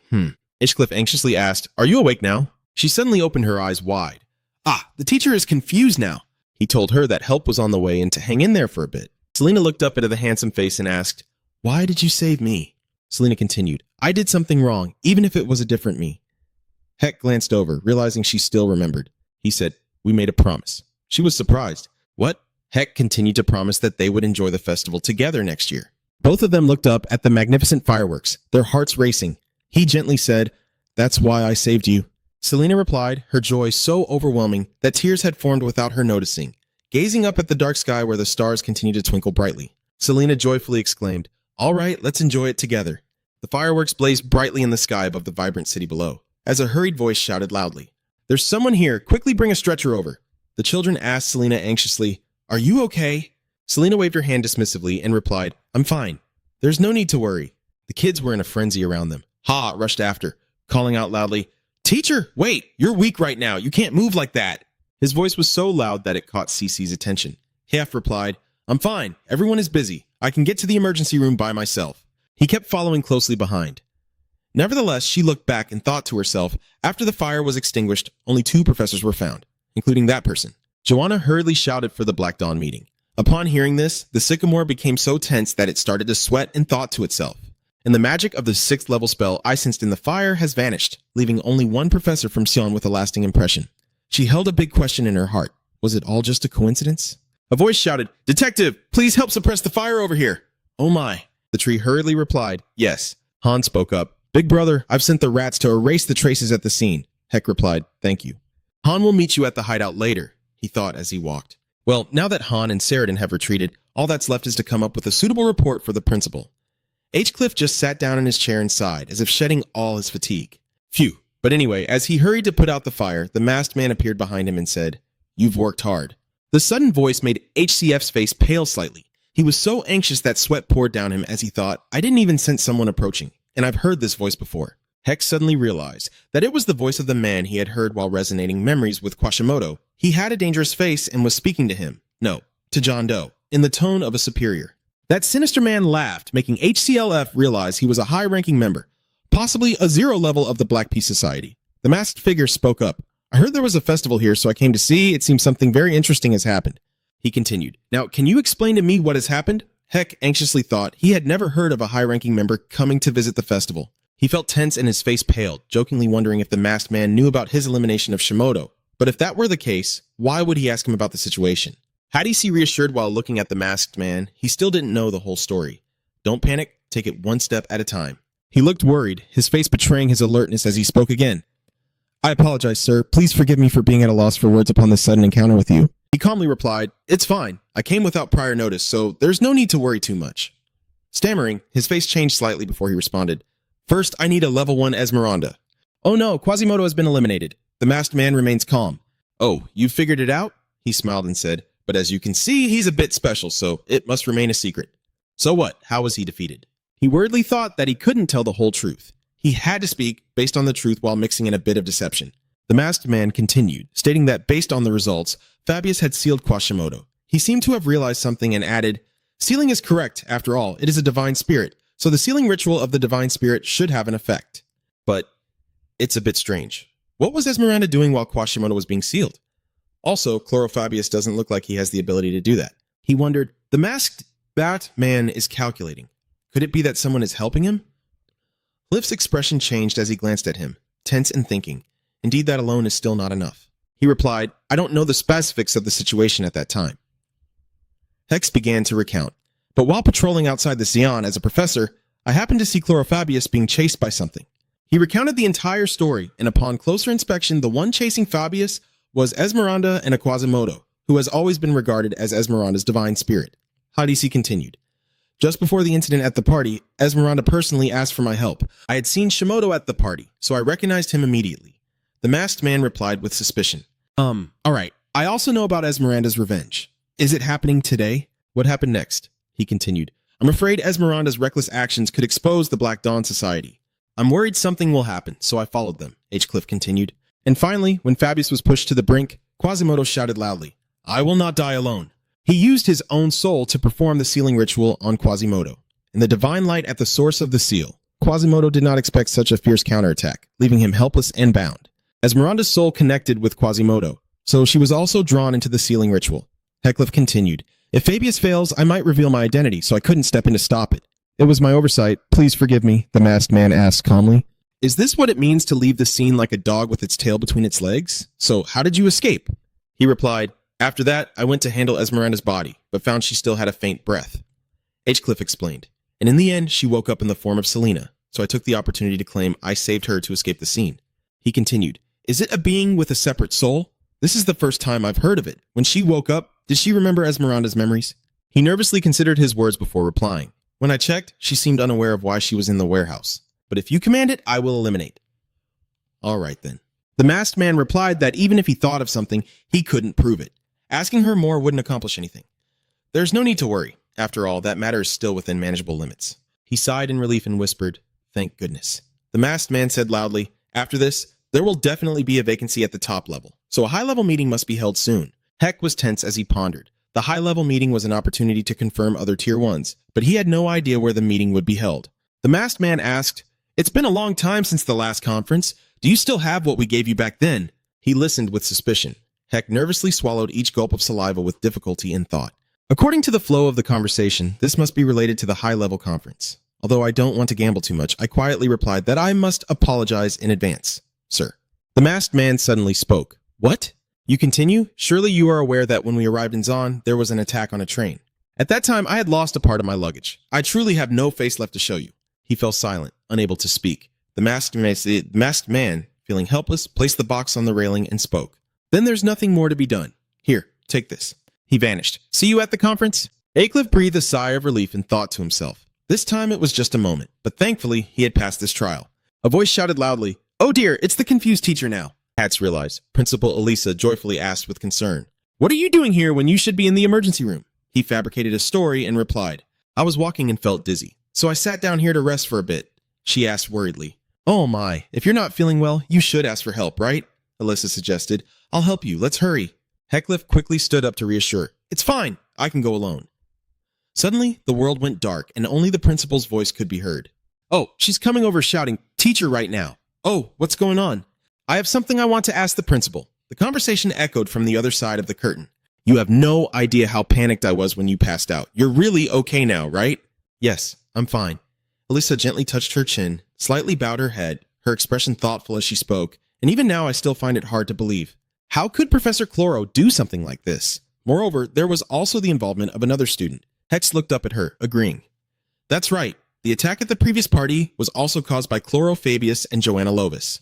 The principal sighed and suddenly asked him, Mr. Lair, do you still remember the Universal Stone incident?" HCF replied, "Oh yes, I still remember," as the image of the black-clad figures with their sinister smiles flashed in his mind. She voiced her speculation. "I think they are related to the one who attacked the Universal Stone." He was very surprised to hear that and asked, What do you mean?" The principal continued, asking what Chloro had said when he intended to set Sion on fire. In HCF's mind, an image of a man responding without hesitation appeared. "It's all because of the Black Dawn Society." Elisa agrees, "That's it. I found out that the one who took the Universal Stone cable is also a member of the Black Dawn Society. It seems those guys are hiding in the car even deeper than we thought." He just looked at her intently without saying a word. Not allowing the silence to linger, Hiff continued, stating that they should have done everything possible to capture him alive and interrogate him. Hearing that, Elisa just smiled and shook her head. "No, I just need the teachers to be safe. It's already fortunate that no one besides the criminals lost their lives." Then she reminded him to take care of himself before turning to leave. "In short, I'm heading back now. Take care of yourself." Heck nodded in response. "Yes, take your time." He glanced around carefully. After confirming that no one was nearby, he sighed in relief, glad he hadn't been discovered. Remembering the principal's expression earlier, he thought to himself that even though she didn't fully believe his words, the only remaining evidence was just the statements of the two professors. Even if it's not clear, for now, I can't dig deeper. I'll have to ask Selena to match her testimony with mine. He thought, all right, let's check if the items I brought back are enough. Heck. Cliff took out each item in turn. First the items that were not given to him, followed by the red gemstone obtained when Shimoda was defeated. Holding the box in his hand, he thought, the gemstone is still here. I need to see what the items that weren't given to me are. Inside the box he opened was a ring, which sparkled with the light along with his thoughts. Holding the ring in his hand, he examined it carefully. The inside was engraved with a spell that activated by wearing the ring and channeling magical power into it. He lowered his head to examine the ring closely, noticing the inscription inside, which revealed it was a dream magic that could transport the user's consciousness to a designated dream space. Using dreams as a meeting place, huh? Indeed. It's quite clever. An image of a black-cloaked figure sitting high on a throne appeared in his mind along with these thoughts. After Shimoda's elimination, there are only 6 level 1s left, including Victor and myself. His brow furrowed, his gaze radiating a chilling aura. If all goes well, this time we might learn more about the other 5. Voices can be heard from the other side of the door. Nice to meet you, KCSM. Elisa held the teacup in her hand, playfully winking at the person across from her. You not only helped us gather evidence from the scene, but also informed us about the locations of the other injured individuals. I called you here today to thank you for yesterday, and I also have something I'd like to ask you about. She brought the teacup closer to her lips, pondering that it would be best to cross-check between the two of them. The tree sat with arms crossed, a serious gaze directed at her. I will cooperate to the best of my ability, but in return, I have something to ask the principal. Elisa spoke up. So you really don't know anything about the fire scene? He didn't hesitate to continue. Yes, there were flames surrounding the scene, so I have no idea what happened inside. The principal of Soren sighed inwardly, looking at the person before him who seemed unremarkable. From this side's account, nothing seemed out of the ordinary. In her mind, the memories of the scene began to resurface as she chased after a suspicious figure from the secret organization heading towards the site. After the fire was extinguished, only 2 professors remained. She recalled the image of a woman with black hair running ahead. The person running towards the scene must be the student the teacher mentioned earlier, and her eyes narrowed, shining with intensity. The teacher's testimony has been consistent all this time. In fact, it feels increasingly natural. Yet, I can't shake the feeling that I've overlooked something. Suddenly, C spoke up. So who is that person named Lou that LC mentioned? Elisa, though puzzled by her question, still smiled and explained. He is one of the outstanding professors at Zahn. What's wrong? The tree didn't respond to her words, letting out a sigh, its expression indeed filled with contemplation. Indeed, she wasn't going to reveal it easily. It's true. If I'm not even sure, how could I say he's suspicious? She waved her hand. It's nothing. I'm just quite interested in him. Elisa smiled. He really is that kind of person. She set down her teacup. So in the end, regarding what happened at the scene inside the fire column, I can only rely on the testimony of the teacher so far. C immediately replied. Yes, that's exactly right. Elisa's hand lightly touched her chin, smiling in gratitude for the cooperation. Miss Ko, what is it that you want to ask me? The tree looked straight at her, its expression filled with seriousness as it replied. I want to directly participate in the interrogation of the remnants of that organization. There is someone I must definitely catch. Heck pulled back the curtain and said, It's nice that you came to visit the sick. Then he added, But please don't disturb the other patients. The students, hearing this, awkwardly apologized. We are sorry. Are we going outside now? He looked up at Selena and said, Miss Selena, you don't have to attend to all the students. Selena awkwardly apologized. I'm sorry for disturbing you at this hour. Then she continued, All because of me, you ended up in this hospital room like this. Before she could finish, he interrupted her. That's my choice. You don't need to worry too much. Flora and Chero pushed the door open and entered. Flora spoke first. I heard that you were injured. Are you okay now? Is he seriously injured? Aiden shouted unexpectedly from behind, startling Flora. Is the teacher okay now? Leo, Iona, and Tassi followed their 3 friends. Leo immediately scolded. Hey, Ian, how can you shout like that in the hospital room?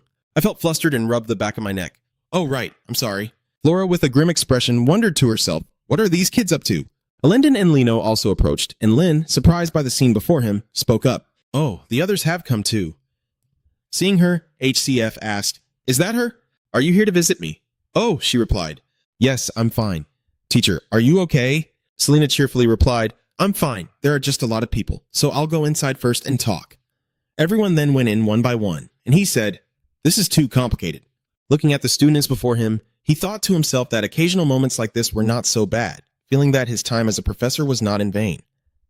Suddenly, he noticed someone, a person named Flora, who spoke up in confusion. Freyden Ghostbook. Leo is just as confused, wondering why that person is here. Ellendon turns to whisper to Lynn. Look at that, Fred is truly dazzling.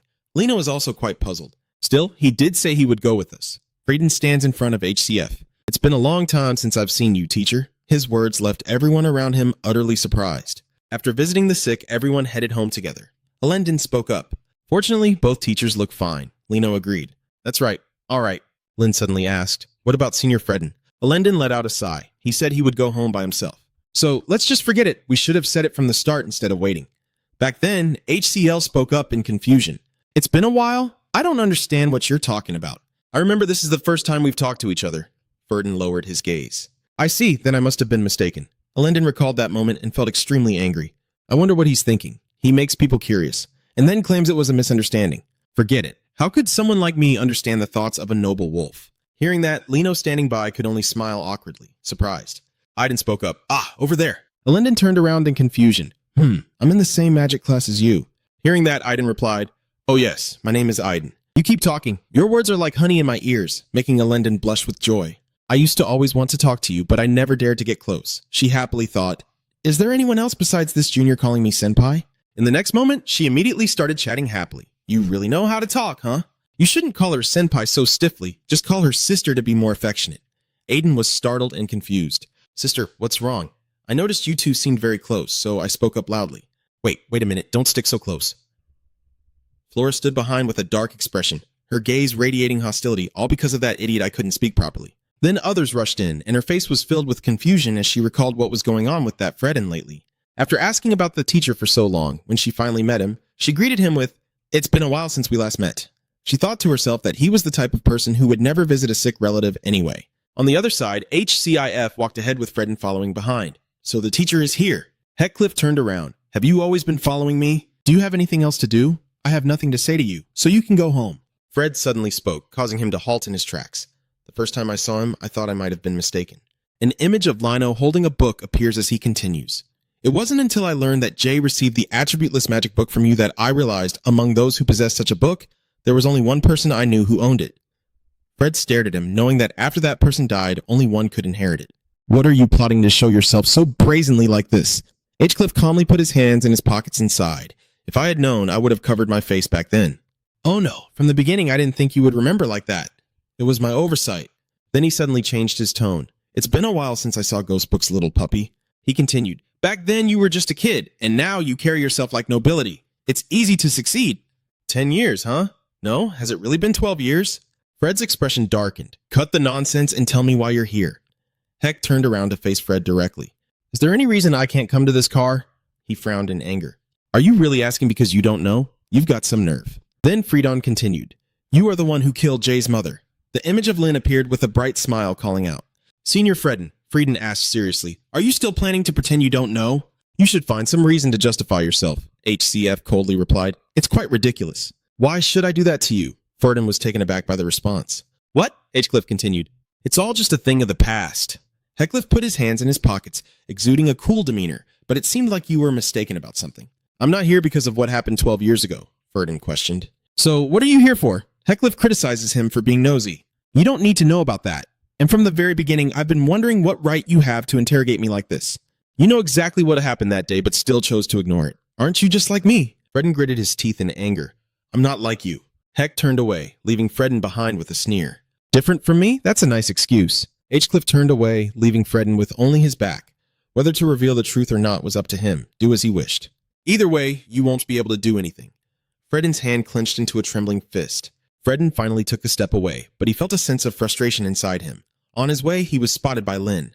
"Hello, Senior Frieden. Are you still here?" Frieden was also surprised and replied, "Oh, Renee." He asked her, "I'm about to leave, but what are you doing here?" Lynn explained to him that she forgot something and came back to get it.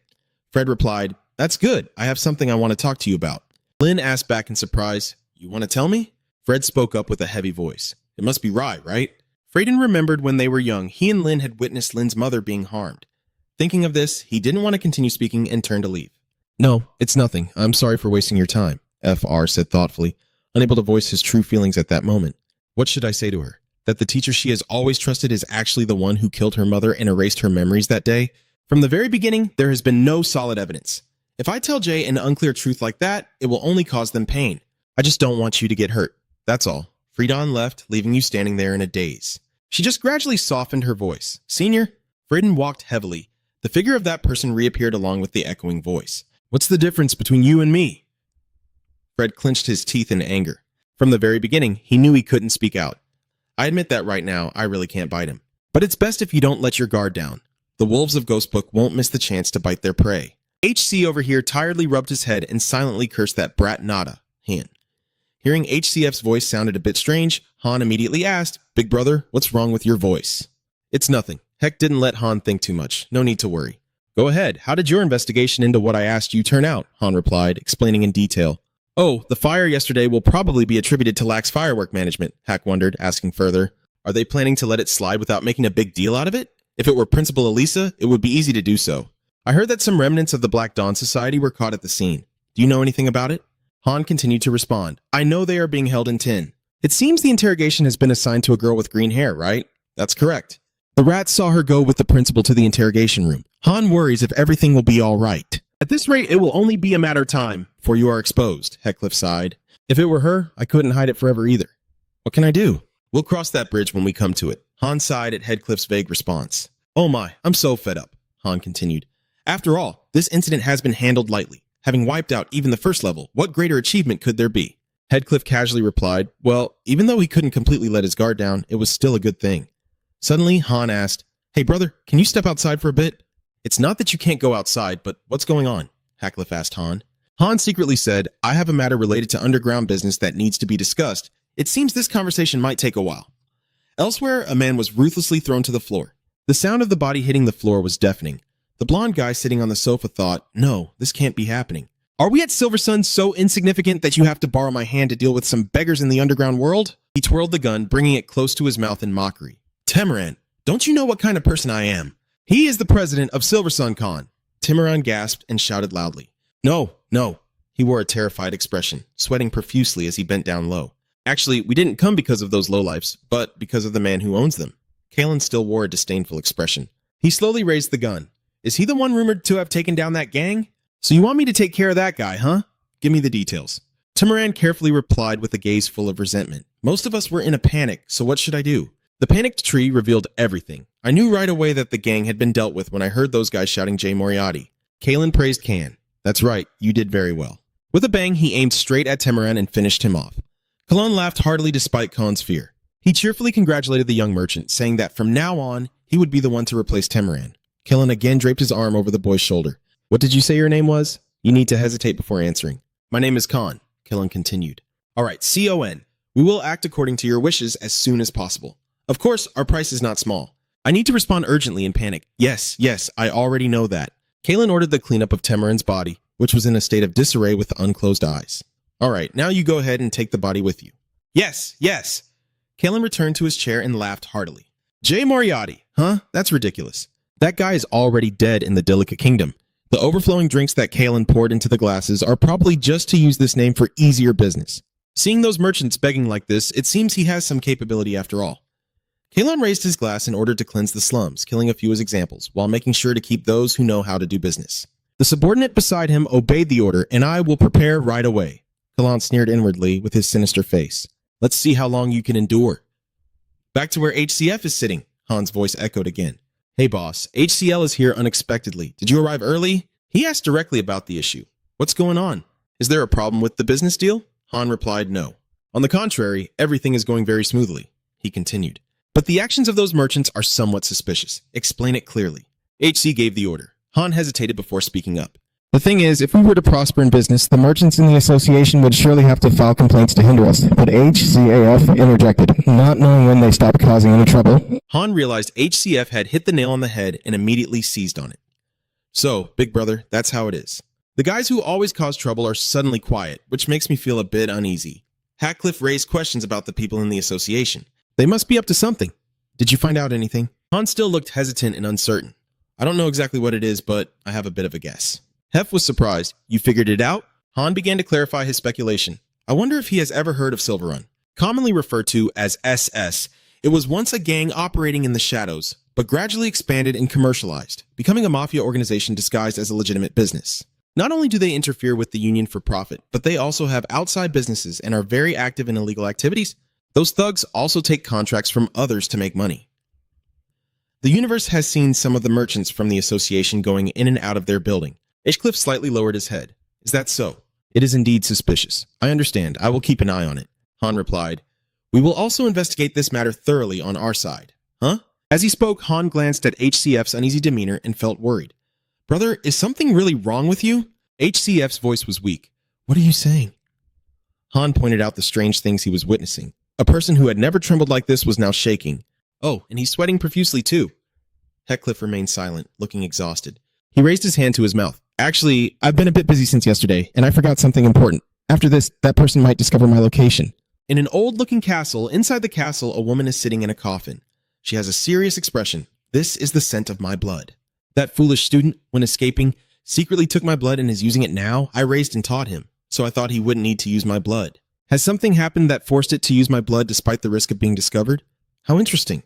It's been a long time since I had a reason to go outside. If you want to make me unhappy, that's not going to happen. My student over there is asking Han in frustration, what's wrong with this guy? Hey, what's wrong with you? Just say it. The sunlight filters through the trees, the wind blows causing the leaves to fall, and Han's voice lingers. Aren't you shaking a bit too much? Anyone who doesn't know might think that your master is the Grim Reaper.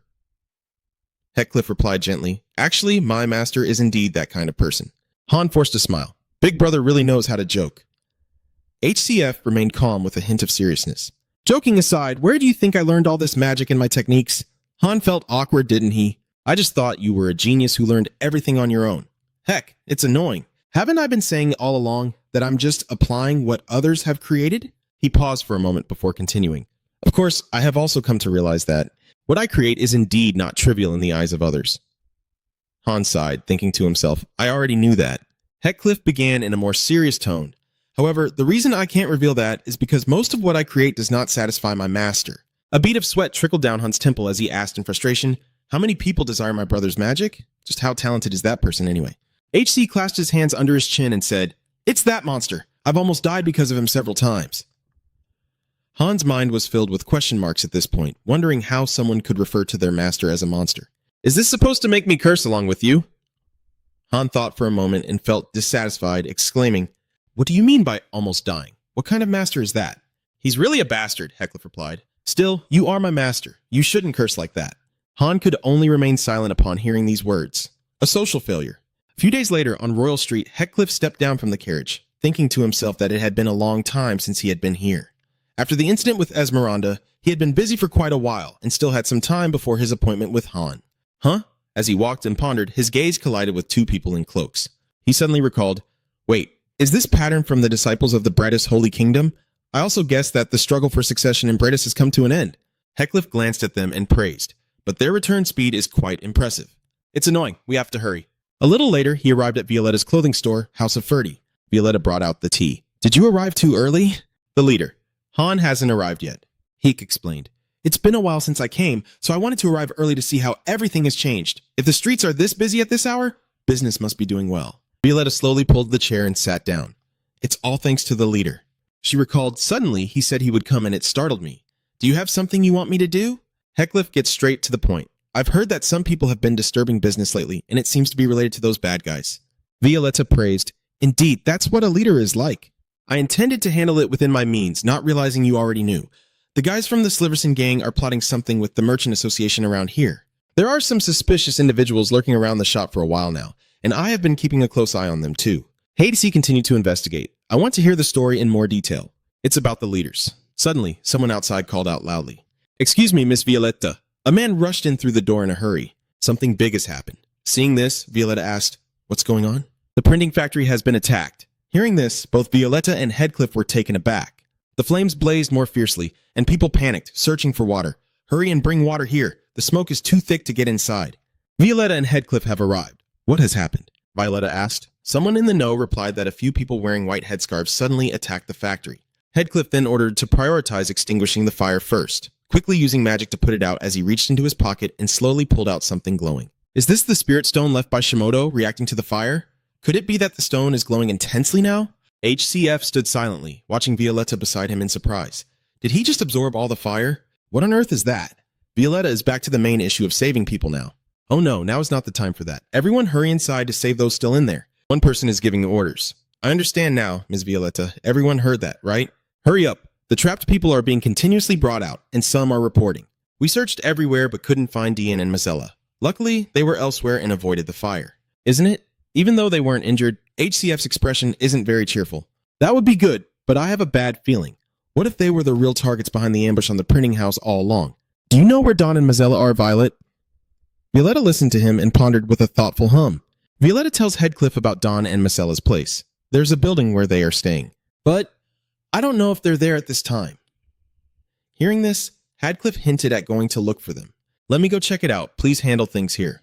Throughout the building, corpses lay sprawled everywhere. CO was present in every corner of the room, creating an extremely terrifying atmosphere. Hats arrived and heard a call. Is the leader here? I should have gone to meet you instead, Heck asked after observing.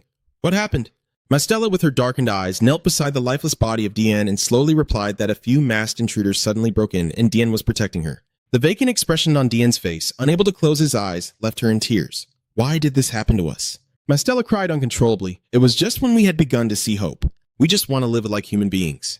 Mastella, step outside for a moment while I try everything I can. Heathcliff warned her with a cold expression, and no matter what happens, absolutely do not come back here until I come out. Mastella remained silent as she turned and stepped outside. I have G2 the seal. Come out now. A stream of black energy enveloped HCF. Standing before the crazed corpse, Heathcliff spoke to the energy. I need your help. I need you to save this person. He coldly said, If you don't like it, I'll call someone else. He had to accept the condition. But if you help me, there will be appropriate compensation. What's going on? Outside, Marcella was very worried and called out loudly as she saw HCF helping Dien. Mr. Morella jumped into Dien's arms, surprised, and asked, "What happened? Are you really okay?" Dien gently replied to the girl, "He is fine now." Han apologizes. "Big brother, I'm sorry for being late." Cliff is generous. "It's fine, I've just finished dealing with it." He held up a pendant and asked, "Violetta, I found this at the place of Dee and Mazella. Do you know what this is?" Violetta looked worried when she saw it. She explained, "Girl, that must belong to the Sliverson gang. Those guys who broke into our shop had one too." Cliff seemed to understand something. "Fine, if that's the case, I won't compromise any further." Han was unexpectedly the boss. Hades he turned to leave. I was enough on my own. Everyone else stopped following. At the outskirts of Royal Street, Khan's house, a gatekeeper spoke up. "How much longer until the shift change? I wonder if it's really necessary to stand guard here like this." The other one spoke up. "That's right, who would dare to tease Slivers?" The guy just yawned and suggested it. "Hey, after work, let's go to a bar or something." The other one chimed in, "I know a place, right?" A figure approached from afar, leaving the two guys bewildered. What was that up ahead? Wild animals? No, looking closely, it resembles a person. Suddenly, that figure appears and disappears. Suddenly, a punch came out of nowhere and struck the neck of one of the two gatekeepers. The other stood there watching his teammate get knocked out, fearfully stepping back to ask, "Who are you?" Hodge, with his extremely cold eyes, replied with just one word, "Jack." Hads fought his way from the gate into the main hall, turning the entire room into chaos. One man, unable to believe it, was drenched in cold sweat. "It's absurd. We were taken down by a single person. The knife still dripping with blood is slowly approaching HCF, making that guy turn pale, and he can only open his mouth. Wait, HCLEY, if concealed behind the fabric, expressionless, coldly swung the knife down in a flash. Kalan remained calmly seated, sipping wine and enjoying the show, a smile creeping across his face. The head of that guy fell mercilessly, accompanied by the mocking voice of Khan. "Have all the guards in the hallway been killed already? It's really sad. They were so skilled yet fell so easily." He raised his glass to his lips with a cheerful smile. "I've been waiting for you." The Spirit Master Unwin sat down for a heartfelt conversation, didn't he? Hayseek slowly removed the cloth from his head. Callan is still sitting there, shaking his wine glass. Why so obedient? "I thought you would strike me down the moment you saw me." Heckcliff sat down opposite him. "You knew I would come." Callan chuckled a few times. "Of course. You know very well that I am the mastermind behind this morning's incident, don't you? So, do you like my little gift?" According to my servants, it seems the workers' screams sound particularly special. Hinchcliffe reached out to touch the edge of the mask, and I couldn't help but wonder if he had prepared an excuse to sit and talk with him. He pulled down the mask, revealing his cold, unapproachable face, but all he did was ramble on, which only infuriated me. In Kalen's eyes, a glimmer of fear appeared as he thought to himself, "What kind of damn pressure is this? I thought he was just a kid with a hollow reputation like everyone else said." He slowly regained his arrogant demeanor. "So, you really are quite proud. Of course, I acknowledge that you are quite exceptional for making it this far, but how long do you plan to maintain that hostile attitude?" Heck said sarcastically after a moment of silence. "You are so foolish that I can't comprehend it. How is that the Sun Guild is still managing to survive?" With a thick face, he burst into laughter. "I'll take that as a compliment. I'm not sure how the fools outside operate, but all the ones here are elite knights that I've carefully selected. Stop wasting both our time and surrender. You know what will happen if you confront me. He offers a condition. If you surrender, who knows? I might show mercy and let you retreat from that slum." Hadesy interrupted. "I'll enlighten you on two things before we begin." Hearing this, Gon was unexpectedly a bit frightened, his face darkening. "First, I am not at all comfortable. I am just surprised by your pathetic actions. Second, violence is the battlefield where both of us are most confident." As soon as he finished speaking, a bald man outside was knocked out, losing his teeth, and a smoke bomb exploded, sending the guards into a panic. Alex scoffed and sighed. His lackeys were just like a pack of dogs. Alex stood confidently at the front of the group. "So we just need to collar the whole bunch, right? Too easy. So you all better conduct your business properly. Inside HCF, I'm the one who has surrounded all of you by myself." "So this is all the power of the Scion Club, huh?" Kalen was utterly bewildered, his eyes wide with anger. "Seeing your face all smug is really annoying. You guys kill him." As soon as he finished speaking, a strange source of energy emanated from beneath the feet of his subordinates, causing them to panic. "What? What is this? Why is that bastard suddenly doing something?" Hinchcliffe remains calm. "I didn't do anything at all. Someone else is doing it for me now." Kalen is manifesting once again. He shouted loudly, "You all stand there and kill it immediately." A long-haired man charged forward with a sword, shouting, "Die!" when suddenly something jabbed into his hand. He widened his eyes in horror as the black substance began to consume him. The others were collectively filled with fear. "What the hell is that?" His face changed color. "What have you done?" Heckcliff lightly closed his eyes, feigning innocence. "I already told you, I didn't do anything." Suddenly he asked, "Kalon, do you believe in the divine?" Without waiting for his answer, he continued. The pitch-black tentacles right in front of him were what people call a god. Its master is a goddess who, long ago, lost her reputation due to betrayal. After becoming a malevolent spirit, she lost her symbolism, and humanity no longer remembers that goddess. Nevertheless, you still hold a deep affection for humanity, so much so that your body is now made from humans themselves, which may be quite staggering by human standards, but it is also quite useful as it has the ability to heal any wound, as long as the person is still alive. However, you were not a devoted deity, so you agreed to a deal instead of saving the life of a dying person that morning. His eyes gleamed with resentment. Because you were the ones who caused that tragic death, I decided to sacrifice all of you. K-Salone's face twisted in fear. Is that really a god? You can't escape from me. Do you know who I am? Don't worry. That being loves humans very much, you won't die. The tentacles began to surround Ka-Lon, who ran for his life, screaming. No, just kill me already.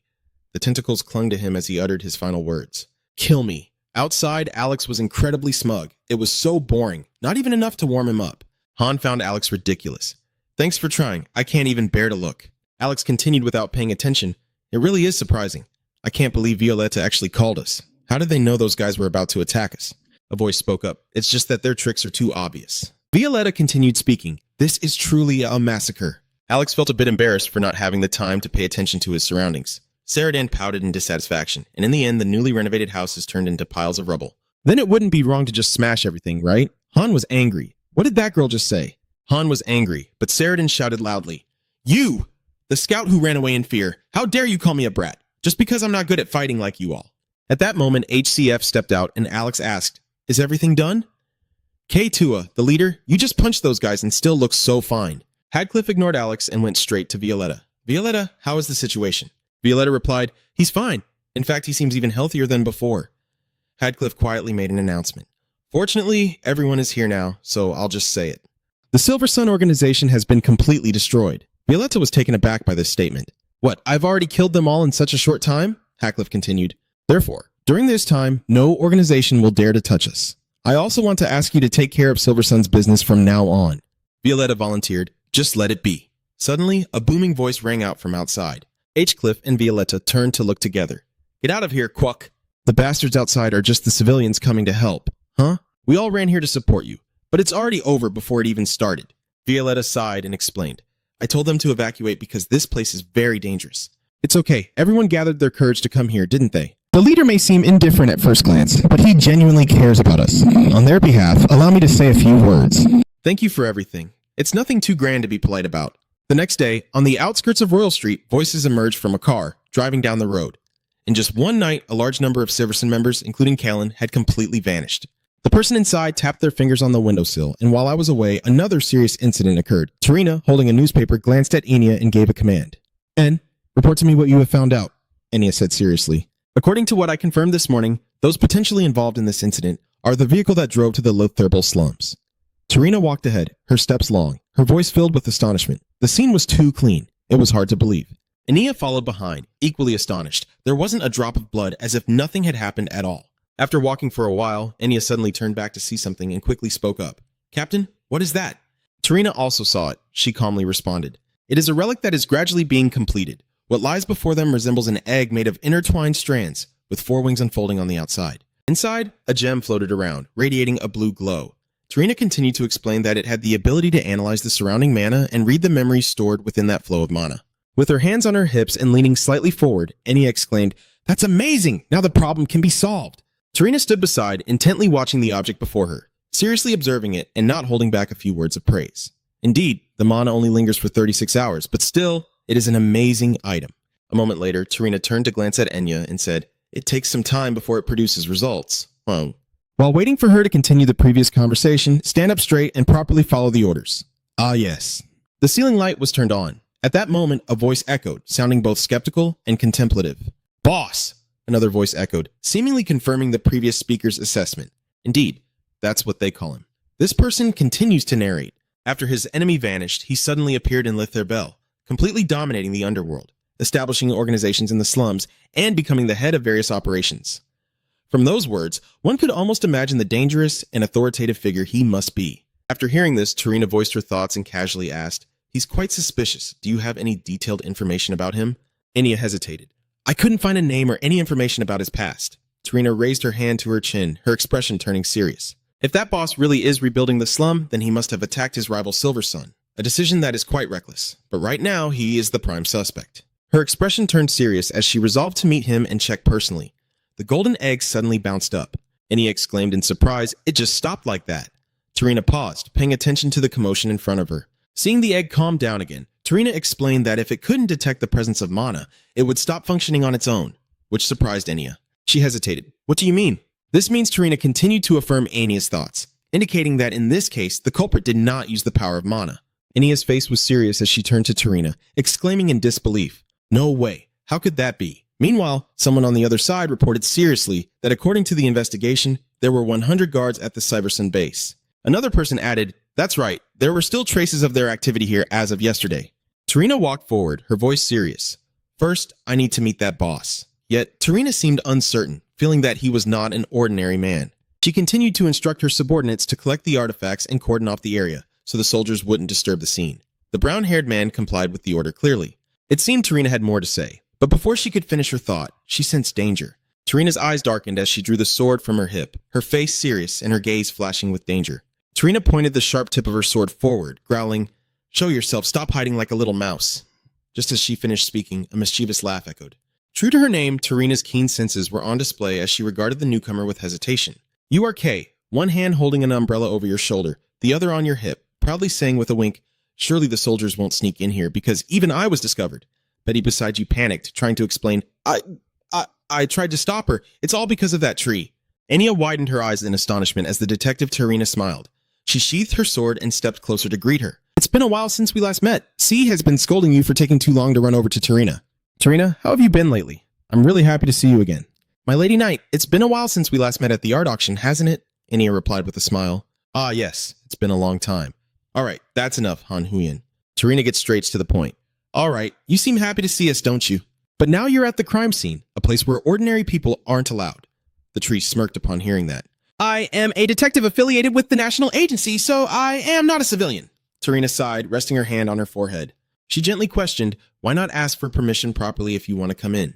You could enter here openly. Why do you have to sneak around like that?" Kay seemed to disagree. Feng Fu shook her head, saying that it would take too much time. The tree raised a hand to rub the corner of her mouth, speaking as if reluctantly but feeling the need to respond. "This case is truly intriguing. I can't resist getting involved. C made an offer that can't be refused. It seems you need someone to guide you in this case. Would you like my help?" In less than 3 seconds, Tarina declined. "No need," she explained further. She couldn't trust her. "And I also can't accept help from anyone on cases like this, so this answer doesn't surprise me much." She leaned to look behind Tarina. "She makes me feel so embarrassed. To be honest, I came here to help you find the culprit, so there's no need to be shy." After a pause, C put on a cute expression to plead. "Just let me borrow something useful, and that will be enough." Tarina looked uncomfortable. "I know this case is quite difficult." In the end, she couldn't deny it and just went along with the tree. "If it's you, I don't think it would be a problem." The brown-haired person couldn't stay silent after hearing that. He quickly retorted, "That captain is an outsider." Tarina spoke up, "It will be fine. I will take full responsibility." The brown-haired person seemed to want to say more, but Tarina interrupted. Her mind was made up and could not be changed. "You all see it now. She can hide in plain sight from you. So instead of finding no clues, it's better to let her borrow it." The girl with her hands on her hips threw her head back and laughed. "Thanks. I'll make good use of it." Betty, shocked, placed a hand on her shoulder and exclaimed, "You've just caused a mess!" The brown-haired person handed the golden egg to Betty. When Tarina questioned, "So where will you use it?" Feigning mystery, "That's a secret. Once I resolve the issue, I'll report back." Tarina chuckled and shook her head in resignation. "Fine. If that's what you said, I won't ask anymore." After getting what she wanted, Kang didn't linger long, winking as she waved her hand to create a blue glow surrounding herself and Betty. "Thanks, but I'm really busy now, so I have to leave right away." "See you later, Tarina," Enya exclaimed. "Like the wind, she comes and goes like the wind." Tarina straightened her face and continued the previous issue. "All right, now let's head to the slums." Enya received the order. "Understood." While they were discussing important matters, the rats gathered to hide behind the observation post. Meanwhile, from beneath the sunlit canopy, a voice came from the other side. "Got it. Well done, Han. I was a bit worried, but now it's fine, so I'll let you go scout." "I think they're heading to the slums, so do we need to find a replacement?" The other person replied, "No. If it's Tarina, she'll find out quickly." He reached in to pull out a face and a mask from the drawer. Cliff looked down at the items below. "I will personally meet her. I have prepared because I knew this day would come." Violetta also prepares to leave. The scene shifts to Tarina and Enya walking side by side through the town. She exclaims, "This place has changed so much. If you told me this was a different place, I would believe it." Strangely enough, the townspeople did not give them a single friendly glance. The harsh looks revealed that the locals did not like knights at all. "Everything has changed completely," a voice interrupted Tarina's thoughts. "Greetings, Sir Knight." Violetta gently bowed her head to introduce herself and explained the reason for her visit. "I am Violetta, and you will be my guide today. The master has ordered me to lead you both. Please." Inia frowned slightly in doubt. "Do they know we would come here? Is it safe to follow her?" Tarina calmly reassured. "It's fine. Only ambushes require planning. It will be okay. Let's go." Unowen set up a decoy base to welcome guests. Tarina sat with her arms crossed, looking sternly at the person across from her. "It is an honor to meet the Knights of the Night Watch. Although that may be a bit much to say, I am indeed the person you are looking for." Heck smiled as he explained why he wore a mask. "I have to wear a mask because of some burn scars. I hope you understand." When Tarina got straight to the point, she voiced her doubts. "Your real name isn't Boss, is it? Please introduce your real name." Heckcliff realized then, it seems she is suspicious of me. "All right, it's nothing much," he chuckled, fabricating an identity for himself. "My real name is Oliver. I was born and raised in this alley. To facilitate business, it's necessary to hide my real name and date of birth, as not everyone in these alleys is kind." Tarina seemed unconvinced. Is he really hiding it for that reason? He was skeptical. Why? "Do you think I'm lying?" Tarina reached out her hand. She points out the unrealistic aspect. A great merchant from the alley has returned just in time. Coincidentally, the suspicious person eliminated the enemy, established the slum, and used that place. Heckcliff crossed his arms on the table. He calmly replied, "It's terrifying. I ran away from them. And when they reappeared, they were dead." Tarina truly did not believe HCF's lies. "I think he has prepared a countermeasure." Not wanting to waste any more time, Tarina got straight to the point. "I have many questions to ask, but now let's get straight to the point. Last night, Silver Sun disappeared. She posed a question to him. I heard that people in the slums in Sverren recently had a mic clash and knew about the fight, right?" Heckcliff doesn't seem surprised either. He explained that it wasn't a fight. The people from Sion had caused trouble first. "Are you being too suspicious to think I'm the culprit?" Tarina doesn't trust. "She is suspicious. I suspect you because there is a conflict between you and them." Heatsea's voice was soft. "Is that what she thinks?" He countered. "She knows how many people want to take revenge on Silver Sun." Heck raised his hand to cover his mouth. He suggested that when that group was formed, they had committed unforgivable acts. Wouldn't it be better if they just disappeared? The blue eyes hidden behind Heckcliff's mask glinted with a cold light. "What reason do the Night Patrol Knights have to suspect someone unrelated like me?" Tarina exhaled, casually letting the words slip. "That's just your opinion, so don't threaten me so clumsily." Tarina frowned, her eyes flashing as she said sharply, "If we truly believed you were the culprit, your blood would already be on my sword." Suddenly, the atmosphere in the room grew tense, as both sides seemed to be silently baring their fangs at each other. HCF placed his hands on the table, intertwining his fingers. He smiled slightly. "Thank you for considering that. I will remember it." Enya paused, an ominous feeling washing over her as she looked at the man before her. He showed no fear in the face of the captain's killing intent, truly an extraordinary individual. Tarina recalled the way the townspeople looked at them when they first arrived. The reason they gazed at them like that was because they were worried for their master. In their eyes, he was clearly a hero, the one who had saved the alley residents when the country had abandoned them. She thought of the worst possible scenario. If we go against the alley residents, it would turn into a battle filled with corpses. I need to avoid that. After a long while, Karina finally spoke up to break the gloomy atmosphere. "Now we have to go." She stood up abruptly. "Thank you for your cooperation. Let's go." Enya. It seemed like it had been a while since that name was mentioned, and she responded immediately. "Yes." HC sitting behind the desk looked regretful. "I can't see her off." Tarina didn't even turn her head as she declined. "No need." Just as Tarina was about to leave, someone opened the door and walked in. "I'm so tired. Are you here?" "I finished my surveillance. Was it necessary to call me all the way out here?" The three of them ran into each other, but the most surprised ones were probably Alex and Enya, as her voice hesitantly called out to Alex. He was just as surprised. Enya sighed inwardly, feeling a bit bored. "Oh no, I didn't think he would come back so soon," Enya shouted. "So when you said you were going back home, that was a lie?" she said, while chasing after Alex. "So when you said you were going back home, was that a lie?" Alex spoke in a flat tone. "She doesn't need to know," he coldly stated, "because we have no relationship at all." That statement hit Enya like a punch to the gut. If you're not embarrassed enough, he's just adding fuel to the fire. Can she leave now that he's done talking? Enya lowered her head, biting her lip, her voice stubborn. He still hadn't changed at all. Her pride had been hurt, and she didn't want to cling to him anymore. Enya left with a remark. "Yeah, sorry for interfering in your business. Goodbye." Then she turned and walked away. Alex struggled to hold back as he walked away. Even though he was reluctant, things could never go back to how they were. Suddenly, a voice rang out. "Oh, so you're here." Alex turned around to look at the crowd eavesdropping, feeling helpless as he spoke. "Did you see it? How many people are following me anyway? At this point, everyone will know everything. Heck, scratching my head, I don't even know what to say. I had planned to go alone, but here we are. So now you feel guilty again. And I'm sorry. I didn't tell you out of courtesy. Alex waved his hand dismissively. It's okay. I'm the one who opened the door without asking you. Since it has come to this point, I'll tell you everything from the beginning. After a while, the others rushed in to ask him, and Han was astonished to hear such a world-shattering story. You studied at the Noble Knight Academy, the best knight training school, right? And that knight is your colleague. Violetta also curiously interjected, I heard that Sir Alex was not honorably discharged. What happened? Alex stood next to Lan Kan, looking down. He mentioned that a few days before the inauguration ceremony, he had fought a trainer alongside a cadet. Han was curious. Why is that? Alex recounted, as if this were just an everyday story. They kept bothering me because they couldn't stand that a commoner was better than a noble. No matter what I did, they always complained and punished me. They treated me like that for 3 whole years, so how could I not get angry and ignore them? Violetta exclaimed.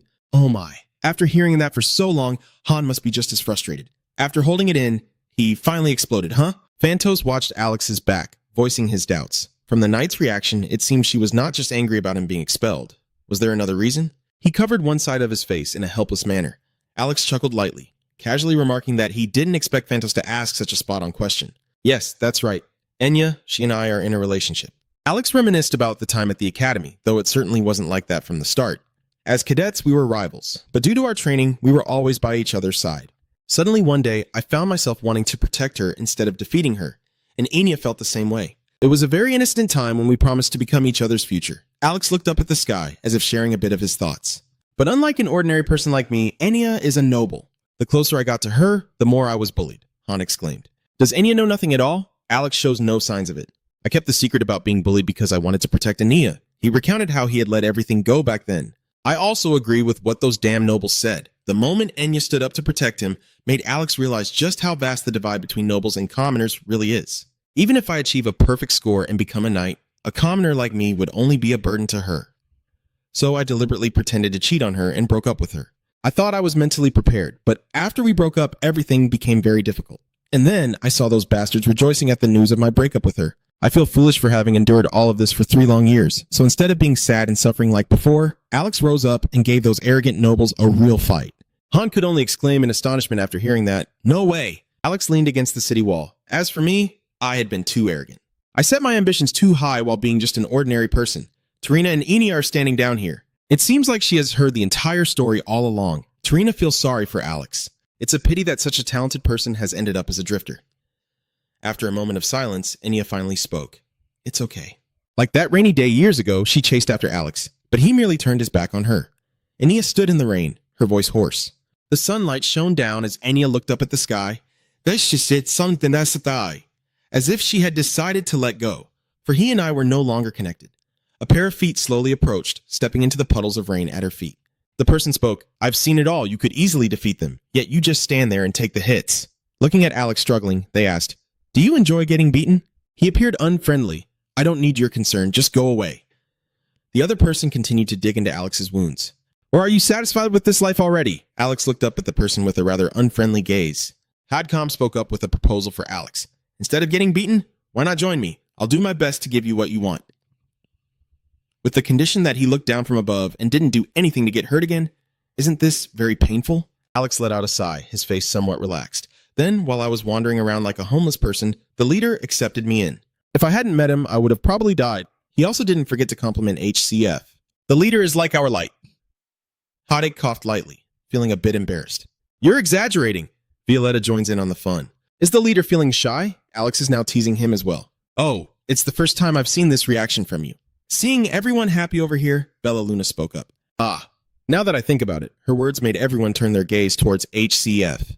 We still don't know anything about our leader, Saradan exclaimed excitedly. That's right. Can you share with us? Seeing everyone eager, HCF thought for a moment and nodded in agreement. Yeah, that's fine. I was planning to tell everyone one day too. Saradan was surprised. She didn't expect things to be this easy. Are you really going to tell us? Hadixi stopped and turned to speak to everyone here. He declared, but first I will tell everyone why I asked you to collect the relics. Hadesi posed the question to everyone. Have you ever felt like this world is just a giant birdcage? Have you ever felt suffocated? Saradan questioned, you want us to solve a puzzle? He looked at the relic in his hand. It's not what I just said. I am collecting them to break free from this suffocating cage. Alex stroked his chin, nodding as if he understood. Ah, so this relic is a tool to destroy the world, is it? Heckliff felt relieved that someone understood. That won't happen, so you can rest assured. because the creator of the relic does not wish for that. So the reason you keep changing your name to Lupin and Van Heelring is because of the achievements. But that's not all. Alright, let me reintroduce myself. My real name is Ma. On the other side, Lin suddenly woke up. At that moment, someone spoke up. I sensed a strange energy that brought me here, but this is quite interesting.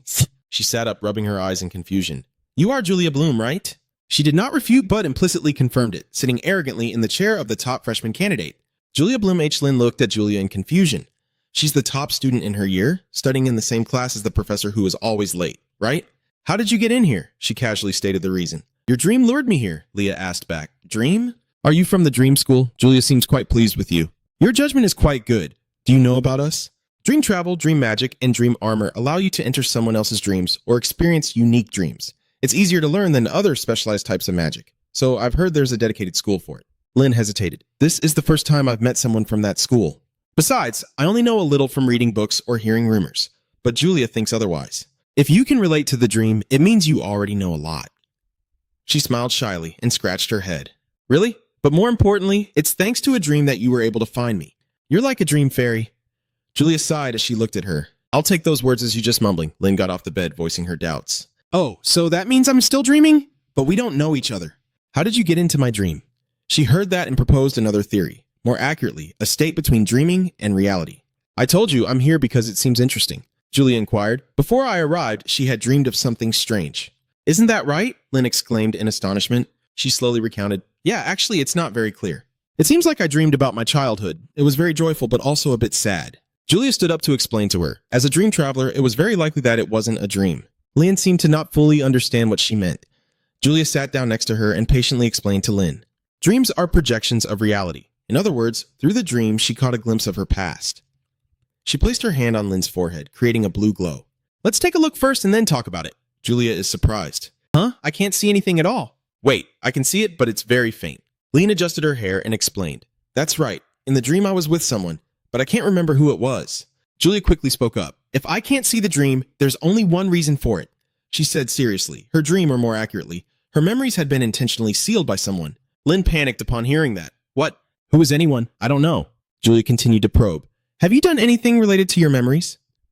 Lin furrowed her brow, trying to recall if her memories were connected to her past resonance with Senior Irindia. She turned to Julia. Can you break the seal on my memories? She shook her head. No, I can't do that. Julia pointed to her head, indicating to Lin that in the dream she might find the key linked to her seal. Think about it. Is there anything in the dream that you can remember clearly? Lin raised her hand to her chin, as if recalling something, realizing she couldn't remember the face, but could remember a name. Julia exclaimed, Really? What is it? Lin parted her lips, already envisioning half of a person's face in her mind as he stood there revealing his identity. H.C. Van Bredes. I am a member of the royal family of the holy nation of Bredes and the son of the former king, Julia asked back. Lin also asked her if the name sounded familiar. Julia shook her head. No, this is the first time I've heard it.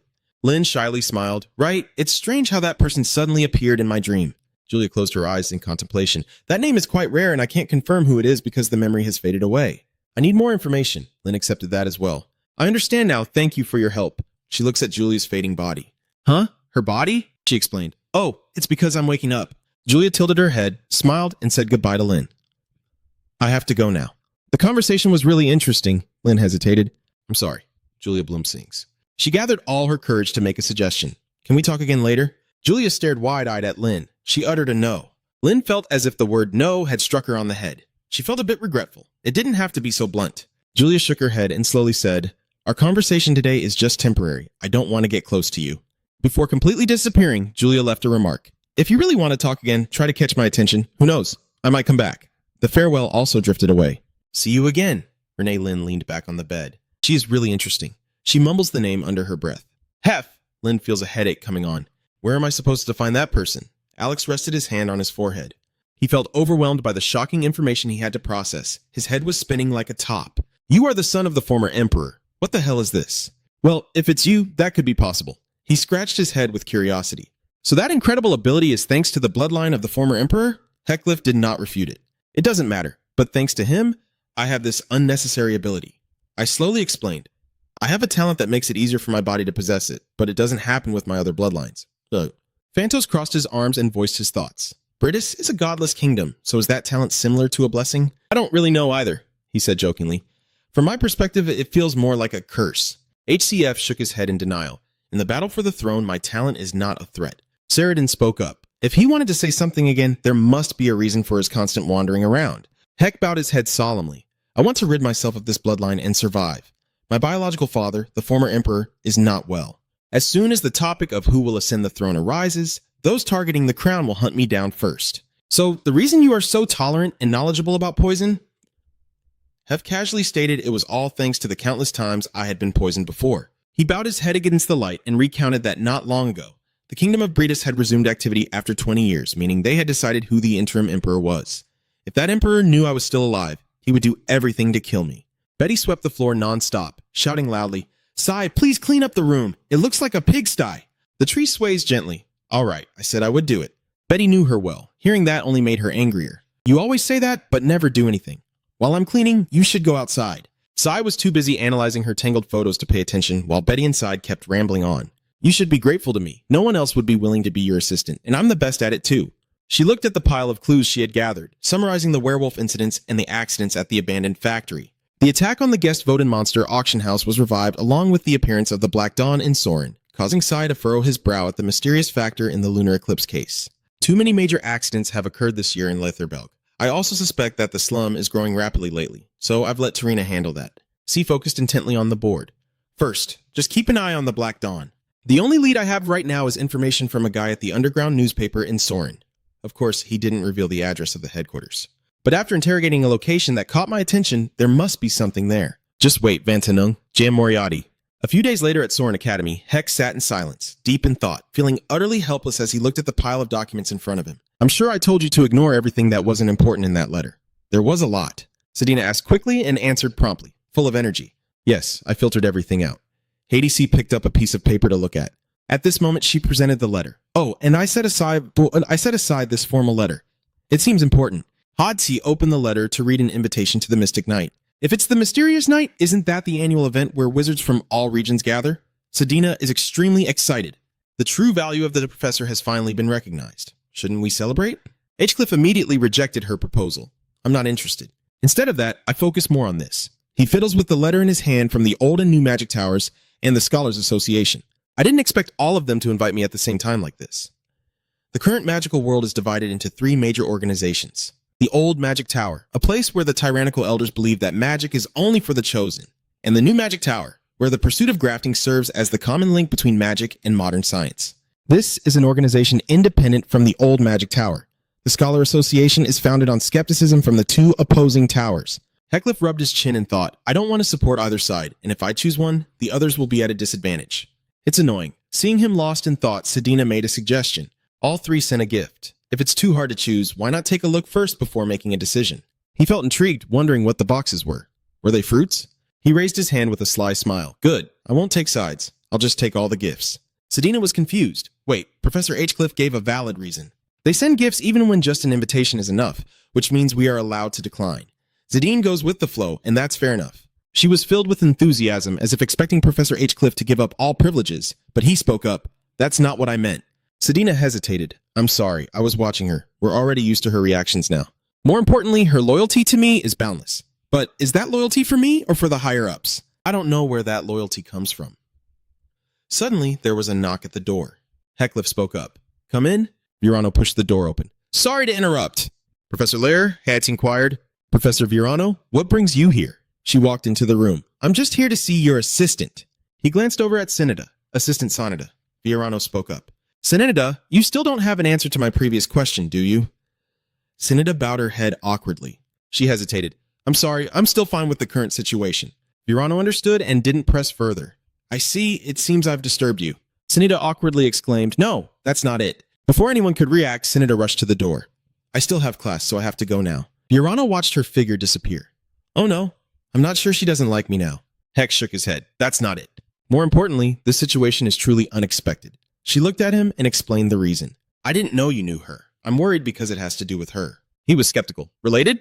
Viana was also surprised when he asked that. Didn't he know? The student listens to you very well, so I thought you knew. She hesitated. I'm not sure if I should tell you since she still hasn't talked to you, but I think it will be fine because you're the person she trusts the most. Have you ever thought she's quite strange? Cliff suddenly realized upon hearing that. That's strange. Verano gets straight to the point. This is an open question. I'll get straight to the point. Have you seen her ears? He paused. No way. Verano nodded. She must have the blood of a half-elf. A half-elf. A voice rang out. Sanida, may I come in? Sanida hurriedly said, Wait a moment. She opened the door, her voice hesitant. Please, come in. HCF stepped into the room, observing his surroundings. Your hobby is gardening? Sanida replied, somewhat surprised. Yes, I've liked them since I was little. Heckcliff didn't beat around the bush either. I just heard about your background from Professor Villarano.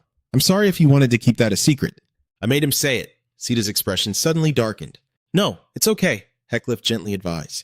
If you go to the village that Professor Villarano suggested, you can leave the family that abandoned you and live in peace.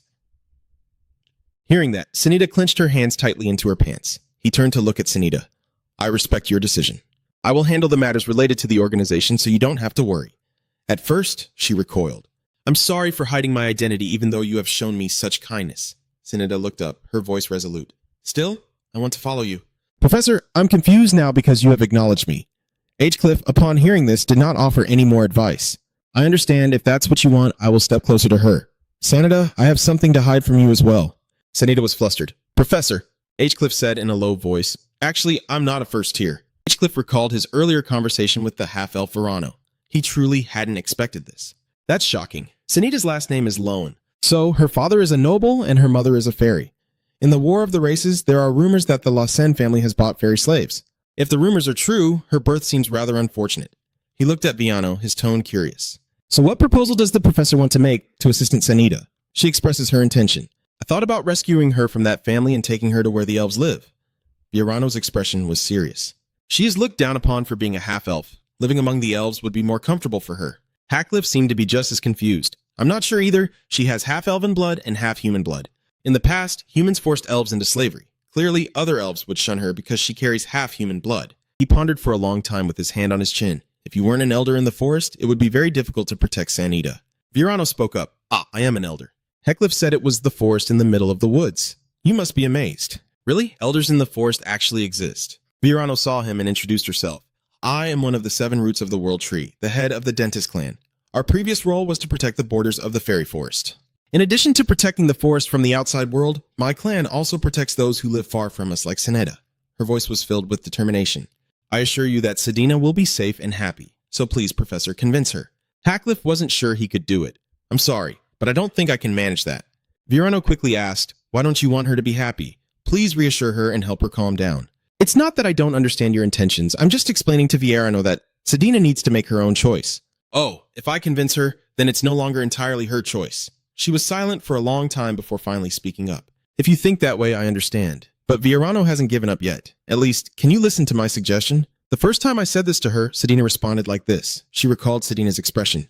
You need to listen to Professor Lu's opinion now. It seems she relies on you a lot. In other words, I think you are the only one who can truly understand what she wants. Hedik listened intently as she said, so I want to ask you to find out what she really wants. At that moment, HCF and Sedina faced each other, and she hesitated, thinking he was joking. You're not a level 1? Are you joking or just burying your head in the sand? HCF replied calmly, I know it's hard to accept, but I'm really not a level 1. He began recounting all the events. Rondo, level 1 Doa level 1 was supposed to meet her first. He died in a terrorist attack on the subway. I'm just using his identity. All this time, the person she followed was neither a rank 1 nor John. Hearing this, Sedina felt her heart sink. Sedina, unable to believe her own ears, gritted her teeth and asked, so you have been lying to me all this time? HCF reached out to pat her shoulder in comfort. Calm down, Sedina. She reacted violently, pushing his hand away. That wasn't the intention. Don't touch me! Sedina turned and ran away. Hef stood there watching, seemingly already aware of the outcome. I knew it all along. She would react like this. He stood there listening to her speak. Why? Sedina stood at the door, seemingly on the verge of breaking down. Why did you deceive me? Then who am I doing all this for? After a moment, HCF finally spoke. I'm sorry for deceiving you all this time, but please just answer me one question. He posed a difficult question to force Sina to choose between 2 options, and she had followed him wholeheartedly. Or you can follow me, the one behind the facade. Sedina's voice trembled. Of course it's Black Dawn. Heckcliff interrupted her words, so why was she hesitating and not leaving? Taina's hand on the doorknob paused. He turned around. I could hide the truth from you and use you until the last moment, but I chose to tell you the truth and listen to what you have to say. I want to follow the professor now. You have acknowledged me until the very end. HCF turned his back to her, resembling a judge delivering a verdict to a prisoner. Now it's time for you to make your choice. If you want to follow the Black Dawn, then open that gate and leave. I was mentally prepared when I decided to tell you the truth. I respect your decision. Sedina felt a bit shaken. She hesitated. HCIF turned away. You have helped me a lot, and you have worked hard to improve. He stepped forward, placing a hand on Sedina's shoulder in praise. Well done. You did great. Sedina's eyes warmed, recalling the harsh words she had endured. Did you come here to take revenge on your family? The Lo Sen clan is quite famous, after all. What's going on? Be careful, she might be a secret spy infiltrating here. Those damn arrogant bastards. Sedina is caught up in her own thoughts. They don't say it, but I still know. The reason Black Dawn accepted me is so they can easily use the name Lotus. She began to reminisce about the past. At first, I approached the first level because I was pushed aside. I do not respect or revere organizations, but this person is different. He acknowledged me and listened to my opinions. Sedina recalled the first time she received a compliment. Well done, Senita. For the first time in my life, someone praised me. At this point, Sedina could no longer hold back. Her eyes rolled as she covered her face, crying uncontrollably. After a while, HCF spoke up to inquire. Are you calm now? Sedina replied. Yes, then who are you? I think it's not time for me to tell you yet. At this moment, Sedina sits across from him. Then I will introduce myself once again. My real name is Sanada Flante. Flint. Heck was puzzled. Is that your mother's surname? She nodded. Yes, that is my mother's surname. He replied. I understand now. Sedina spoke up. More importantly, what should I do now? Heck reassured her. Don't worry, just act as you have been all this time, because I still have connections with Hak Bin. His voice lowered as he reached out to Sedina. And from now on, I want you to bring me more information about them. I've been considering eliminating Hak Bin. She was astonished. Yes, Heckcliff stood up. Since we have revealed secrets to each other, I think it's fine to tell you this. Get up, I want to introduce you to someone. On the other side, Virana walks down the hallway, her mind filled with countless thoughts. The professor said he wanted to talk to her, but she didn't think she would achieve the results she desired. Still, I can't just push her like that. I never expected to find the bloodline of Flante and Soren. The daughter of the Flante clan went missing after the war between the races, and the clan secretly purchased her under the guise of being a slave. And then Sanita was born to those disgusting bastards. Virana rubbed his chin. Anyway, it would be great if Sanada wasn't wary of me, but that could happen since she has endured discrimination and mistreatment from her own family. Just trust the professor for now, she murmured to herself. Next time, I must gift him the special tea from the Enchanted Forest. Heyday, she introduced. So this is Sanada Lawn. You will become our new member starting today. Sidin shyly hoped everyone would take care of her. Suddenly, someone asked, Is this child a member? Bella Luna approached. She looks familiar. Seeing Sedina's awkwardness, HCF explained, She's a half-elf. It seems like other elves can recognize their own kind. Sanita is a very skilled sorceress and an excellent information provider. She has helped me a lot in gathering information about the Black Dawn all this time. Han bit his nails on the side, feeling his position threatened. Wait, so her role is the same as mine? Ceradan cheerfully approached to greet her, happy to meet her. Unable to hold back any longer, Han asked, So, the reason you're here in hiding is to introduce this kid to us? Heckcliff glanced at him. Yes, but I'm also here to assess the situation regarding what I entrusted to you. Hearing that, Han thought since he had come all the way here, he must be talking about the relic, right? If that's the case, then there should be results already. He replied succinctly, All right, go ahead. He hesitated, pointing at the car standing there. Wait, can I speak in front of her? HCL shook her head. It's fine now, she's one of our teammates. Han had no choice but to agree. If he said that, how many fragments did he need? We found one at Auction House K. There are still 3 more, and one of them might be in Linden Barrow, as Heckcliff expressed his intention. Yes, I'm on my way there too. But due to the terrorist attack on the train, I ended up here. So the question is whether we have found the location of that fragment in the capital. Han has reported it. After using the method, I have narrowed down a location, the 3rd castle of the Exilian Empire. That's the only location I couldn't investigate in the capital. He leaned against the table, planning. If it's a castle, it won't be easy. We need a way to outsmart the guards and get inside. Does she have enough time to do that while also being a teaching assistant? Hadisi is sure that with Sanita's help, it will be possible. More importantly, since we already have a very reliable assistant in Soren, let's get ready, Han asked. What are you getting ready for? He adjusted his tie. We will eliminate the Black Dawn. I will be there soon. Let's go.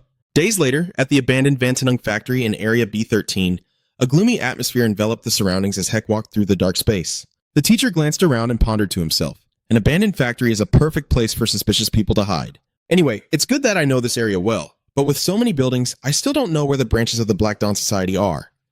Suddenly, a scent wafted past him. Heckcliff immediately took notice of it. Huh? This scent is HCF standing on the rooftop looking down below. He rests his hand on his chin and contemplates. Is that a person resembling a chemical hit in the research room in the underground sewer? Suddenly, a voice rang out, startling him. What is he doing here? He tightly gripped the umbrella in his hand and pointed it straight at him, a cold tone ringing out. Professor H. Van Breedis, you heard that sound. Heck thought to himself, so annoying.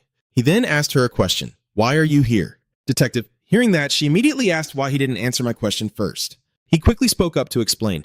I'm investigating the person behind the fire at the festival. I have some information. That's why I'm here. The tree seemed somewhat skeptical of his words. Wow, what a coincidence. That's also the reason I'm here. She continued, I came here because I sensed a familiar mana while searching around. It seems you still have my business card. Hearing those words, HCF panicked and cursed silently in his mind. Damn it, who would have thought bringing that business card would backfire like this? C continued to question HCF sharply. Why not stop pretending? I'm sure you would come here if you were him. A cold voice echoed. A new professor investigating the one behind the incident all alone. If you want to put on a show, at least do it properly. Do you think I'm a fool? She continued. No matter what, slowly turn your face back here. Hearing the panic, he thought, I can't hide it any longer. He turned to face her. Heckcliff, in a dignified stance, stared intently at her and with trembling hands slowly declared, Ha ha ha, I know it's you and you can deceive others, but you can't fool me. She shouted his name loudly and cast her magic. Jam Moriet Heckcliff was taken aback by her actions. He calculated in his mind, oh no, she's attacking me directly. He quickly reached out to use his magic staff, waving his hand to block her attack. He crouched down to gain momentum and jumped towards her, catching her completely off guard and leaving her in shock. He was too fast. She screamed out in fear. He pinned her down to the ground and commanded, Don't move or I'll put a hole in your neck. Hearing that threat, C calmly responded, Oh, is that so? C quickly summoned countless sword beams and aimed them at him, confidently telling him to go ahead. HCF's gaze fell on them before he spoke up. Are you preparing to counterattack? That's progress. Hearing that, she replied, You're a bit arrogant to think I would let you attack me. Let's see who is faster. Hadit gently moved his body and said, If that's what you want, then I will. Suddenly, he noticed the sword formation slowly fading away. Hadge pondered, What is this? Suddenly, her magic began to dissipate. He realized something, and with fear in his eyes, she looked away, her body trembling with dread. Seeing this, he looked straight at her and asked, Don't tell me you're afraid of mice? Hearing those words, she panicked and stammered. Humph, what are you talking about? I have no idea what you mean. He furrowed his brows tightly, grabbed the little mouse in his hand, and held it straight out towards her. The tree screamed in fear. Seeing this, he sighed and replied, Just to that point. He quickly turned and walked away, saying to her, That's why I don't want to fight with you.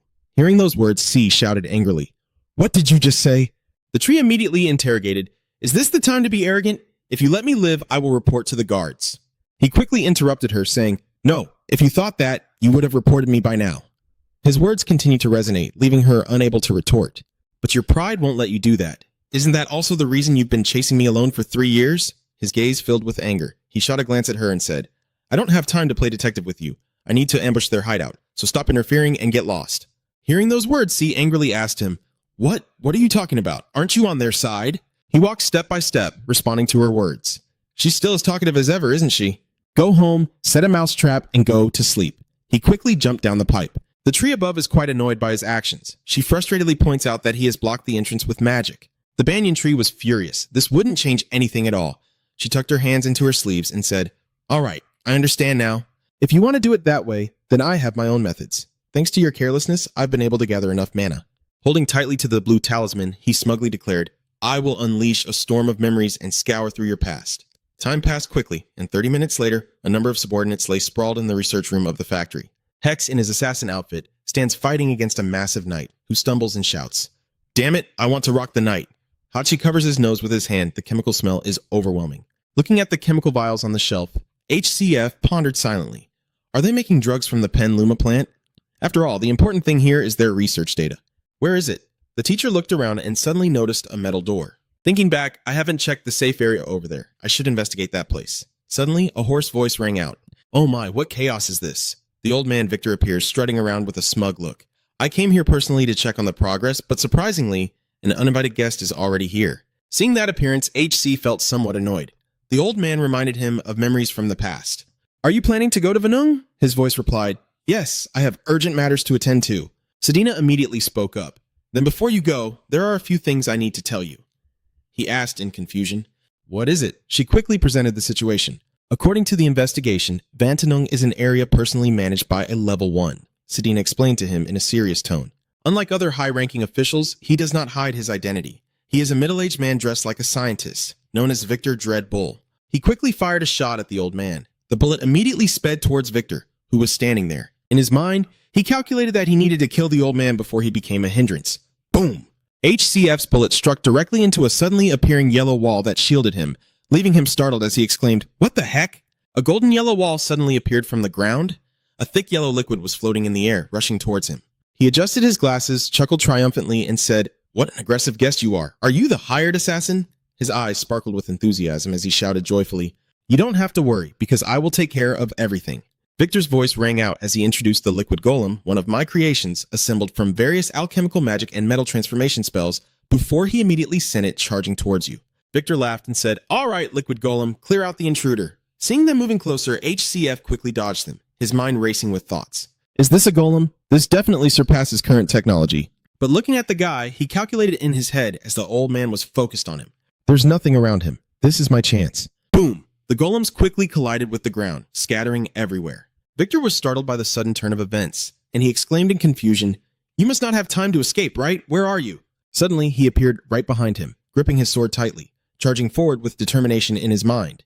This is where it ends. Clang! Suddenly, a knight appeared to shield him. Hackliff was somewhat startled by the current situation, frantically thinking to himself, "No way. Did he teleport?"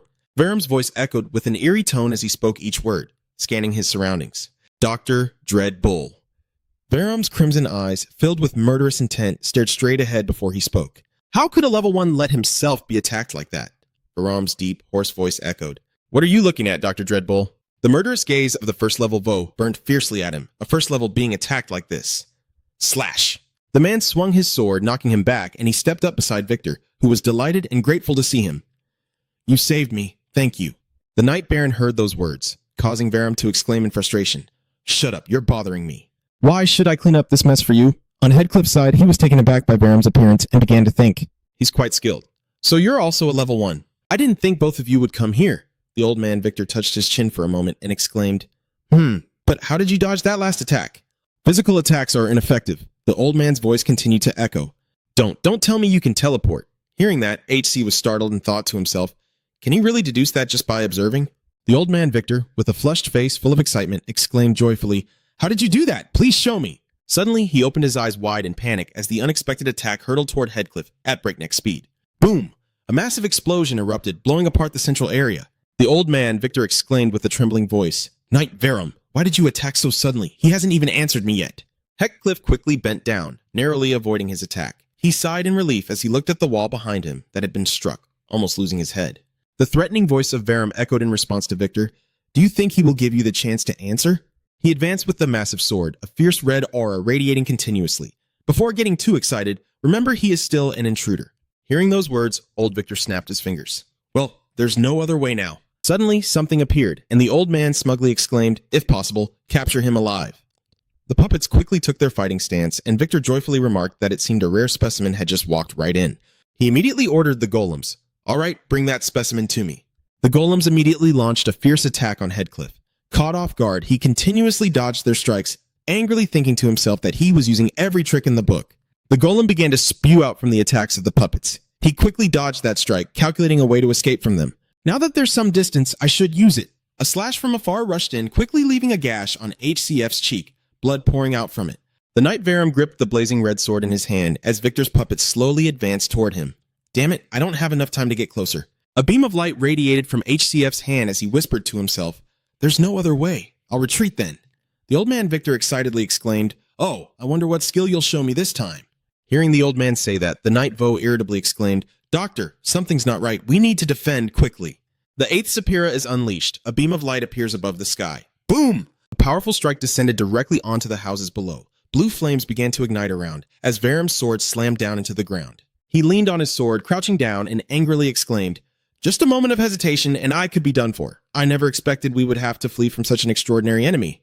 Suddenly, the old man Victor clutched his head in panic and shouted, "Servo, that's not the issue." He looked at the chest in front of him and shouted in panic. All the items in the vault had disappeared. All the experimental data was in here. He kept cursing under his breath, thinking he should have protected them with his life. How could this happen? Vero stood nearby, silently speculating if the intruder was responsible. When will it be? At this moment, HCF is sitting on the rooftop, looking down below as the magical aura slowly dissipates, thinking to himself, "I wish both of them would just die right now, but that would be too greedy. I cast that move using weakened magic, so the damage was less than half of a normal attack. Holding the documents in my hand, I calculated in my mind that I had seized the opportunity to steal the data while they were blinded, so the objective was accomplished. Heckcliff flipped through each document. This is the report on the experiments published by Black Dawn up to now. In his mind, he quickly contemplated the progress of the special gunpowder that ignites without fire. The experiment using humans to simulate the strength of monsters had more variations than he had imagined. Suddenly, he noticed something. Looking at the documents, he silently speculated about their contents. 3 years ago in the Delica Kingdom, a report on the automated machine experiment slipped away unnoticed. The next day, at the Heckcliff Academy, he sat in his room, his mind continuously reflecting on the documents from yesterday. The automated machine experiment, I never expected those bastards from Black Dawn to be involved in it as well. Memory suddenly flooded his mind. Thank you for helping us. If you have nowhere to rest, please allow me to escort you. He replied, then I will assign it to you. I should be the one to thank you. In his mind, he thought, if possible, I will help the kid with his homework while I'm still here. Hearing this, the boy quickly replied with joy, oh, really? Thank you, sir. Can I call you teacher then? The boy handed him the paper and exclaimed joyfully, teacher, an invitation letter from the most prestigious academy in the kingdom, Orden University. What a wonderful opportunity. The boy's face lit up with a smile as he asked, will you go, teacher? His hand clenched tightly as the name A suddenly escaped his lips. Just then, a knock sounded at the door, and a voice gently called out, excuse me, Professor HCF? Hearing this, HCF replied, Wilford, what is it? Hearing that, Wilford bowed his head and replied, it's nothing, the principal just wants to see you. Upon hearing those words, HCF exclaimed in confusion, the principal, I'll be right there. He quickly made his way to the principal's office. HCF's voice echoed, are you wanting to introduce the project leader position to me at the academy? Elisa quickly replied, yes, that position has been vacant for a long time. He quickly replied, from what I've heard, that position holds a lot of power. Heckcliff quickly asked, why me? Elisa raised her cup of tea and softly said, haven't you done so much for Theon? I just want to repay you. She continued to speak. Of course, I have acknowledged your abilities all along. He found the situation somewhat confusing, looking up at her and assessing. He couldn't tell what she was thinking. Even though she doesn't fully trust me, she appointed me to such a position. Is it pity or does she want to keep me close for easier observation? He thought to himself, well, whatever. With it, I will be able to grasp the situation in the Onin more quickly. HCF quickly responded, thanking her for the suggestion, but he didn't think it was a position he could take just based on her proposal. Hearing those words, Elisa set her teacup down and gently replied, to be honest, I can only make a suggestion. You are the one who must prove your worth. Elisa continued, I'll give you ample time to prepare. If you start now, it will only take about 6 months. He suddenly interrupted, a week is enough. Hearing those words, Elisa was somewhat surprised and exclaimed, excuse me. He cheerfully raised his teacup, smiled lightly and said, right now, I'm in the process of researching something important. I will finish it and show it to you. First, I will return after my class ends. From the school side, the bell rings and HCF announces, today's lesson is over. Please submit the report next week after you finish. Suddenly, Lynn ran up from behind and spoke to her. Sorry, Professor. Hearing that, HCF quickly replied, what's wrong, Lynn? She replied shyly. I have a question. I don't understand this equation. He quickly grabbed the document from her hand and replied, this life equation is all twisted up. Lynn looked up at him with admiration. HCLOF's voice continued to resonate. It didn't seem like a big deal, but if left as is, the flow of magic would be affected. Every time she looked at Professor HCF, she felt an overwhelming sense of familiarity. Recently, that feeling has become even more familiar, as if a fragment of memory has been passed down. Suddenly, Lynn's voice exclaimed, startling him. Heck, her tone came out so naturally. Heck's eyes widened in astonishment at those words. Heck trembled in fear and exclaimed, what did you just say, Lynn? Lynn panicked and apologized. Oh my, what did I just say? I'm sorry. I've been a bit sleep deprived lately and let it slip. HC sighed wearily and said that students need to get a lot of sleep. The teacher is happy to see you working hard, but overdoing it can lead to disaster, you know? Hearing that, Lynn hesitated to reply, yes, I understand now. Watching his back as he walked away, Lynn sighed in relief and whispered to herself. Luckily, he let it go. If I said that I accidentally blurted out my name that I remembered from a dream, the teacher would probably scold me and tell me to focus more, right? Lynn's eyes were filled with lingering thoughts. But why do I feel so uncomfortable about it? Outside, the sound of students suddenly erupted as they whispered and chatted among themselves. What's going on? Professor Heckcliff's assistant just posted it. Seeing the notice on the wall, everyone gathered around to discuss it excitedly, recruiting members for the clinical research. Hearing the female student next to her, she replied, a study being conducted by Professor Heckcliff is about that. I quickly informed the principal and she picked it up to read the information on it. Increase magical output through artificial methods. Elisa looked at them and calculated in her head. If successful, he will secure the position of project leader without any issues. Not only that, the entire magical community will be in an uproar. She rested her chin on her hand and sighed wearily. When did he start researching this? Who are you? Hadcliffe leaned against the table, lost in thought, wondering how that name could come from Renee's mouth. Recalling the past when Lynn apologized, he began to contemplate. Based on that reaction, it seems the girl's memories have not fully returned yet. I'm sorry, but even so, we should still be careful. HCF's gaze was filled with killing intent. Renee is not allowed to remember all of her memories. Suddenly, Sedina's appearance interrupts. She reported, "Professor, I have posted the notice." Hearing this, he replied, "Oh, all right. Well done. That was quick." She continued, "It's already noon. Have you eaten?" The professor quickly replied, "Not yet. I plan to have the magical meal later." Hearing his words, Sedina exclaimed in shock, "Excuse me, why a magical meal?" Heck was left helpless. Wait, she continued to challenge him. "Is that what you call a meal?" Her gaze was filled with intense hostility as she exclaimed, "If this continues, it will affect your health. No matter how convenient it is, you must not skip a meal," Sedina advised. "Now I'll take care of the remaining messy tasks, so you should go eat something." Inside the dining room, Selena's group is gathered with him to eat and drink. Selena cheerfully said, "It's been a while since we all sat down to eat together like this, hasn't it?" Selena asked him with concern, "But what happened to both of them?" Hearing that, HC calmly replied, "It's nothing." Looking at the man beside her, she then spoke up to inquire, "Professor Brino, you seem to have lost quite a bit of weight since the last time we met." He replied tremulously, "Oh right, on the last day of the festival, someone stole my masterpiece golem and I still can't get over that pain." He awkwardly turned his face away. Long said, "I'm really sorry, Professor Brino." Maryuta, sitting next to him, then asked, "By the way, Professor HCF, it seems you're conducting some clinical research, right?" Selena added, "Oh, I see. It's research on increasing magical output." Hearing this, Professor Brino turned to him in astonishment. "You're doing something amazing, teacher. So how many students have signed up so far?" Heck quickly replied, "Well, I just put up the notice, so it will take some time. Most people will strongly oppose clinical trials, so I'm worried that no one will participate at all." Selena cheerfully exclaimed, "Don't worry, it's your research, so I'm sure everyone will join in." He picked up the meat fork and replied, "I hope so, thank you." Time flew by and 3 days passed since the final recruitment for the clinical trial. His voice echoed, "So there are 6 candidates, huh?" Hinchcliffe put his hands in his pockets and gently said, "Honestly, I was hoping for more participants, but this is fine, let's proceed. You instruct everyone to sign the non-disclosure agreement on the table, and I will explain the details after you finish." Lewin turned to Ellendon and smiled, saying, "I didn't expect you to join too." She quickly replied, "It's nice to see a familiar face here, so I feel more at ease." Fredden's gaze shot towards him sharply, communicating with him through his eyes. "If you dare to harm Renee, you'll regret it." HCF quickly replied, "I know what you're thinking." Julia, sitting next to him, glanced over at the opposite side. She observed Dina intently, silently saying to herself, "Sanada, the quiet friend and the first one I opened my heart to. But then one day, he started to push me away and create distance." Her emotions fell into a silent void, allowing her to perceive the dream state of others through color. Most feelings and the atmosphere surrounding people do not easily change, and this also applies to the colors of dreams. Watching HCF's back, she continued to ponder in her mind when she would meet him again at the Onin. His dreams were the worst. The bright colors of the past have vanished, leaving only a deep black. Yet today, even though it doesn't shine as it once did, the colors around him are bright enough to notice. The hand holding the pen trembles slightly. Dreams reflect desires and ideals. In other words, the essence of a person. A stronger dream will influence a person's current dream. Julia's gaze was filled with sorrow as she pondered in her mind. From what I know, the only person Sanida is close to is Professor Headcliffe. Next, she immediately shifts her focus to evaluate him. But Professor Hinchcliffe is the only one who doesn't dream. How can someone without dreams influence Sanida? She picked up her report, and I will take this opportunity to keep an eye on him. The cold, piercing gaze follows Sedina, and together with Sanada, I will restart our relationship. Headcliffe takes the document in hand, looks at it, and evaluates. Your signatures are all fine since you are all here. I will explain my research project. A student wearing glasses suddenly stood up and shouted, "Yes, you mentioned increasing the output of magic." Hearing those words, he quickly replied, "I hope next time you'll answer a bit more quietly." Flora, who had been silent until now, spoke up, saying that although the effectiveness is quite low, there are still other methods to increase a person's magical output.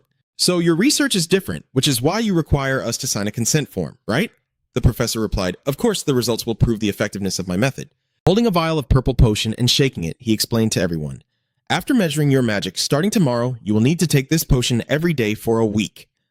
Seeing it, the students hesitated and stammered, "Is that really a potion?" Heck explained, "It's called medicine, but in reality, it's more like a mixture of various herbs blended together." Flora, feeling a bit uneasy, exclaimed, "Wait, I didn't mean to say it looks like that." Lynn then asked, "Will drinking that permanently increase our magic output?" He then clarified for them, "No, instead I will have a very hard time using magic and I can only use under 3% of my total power."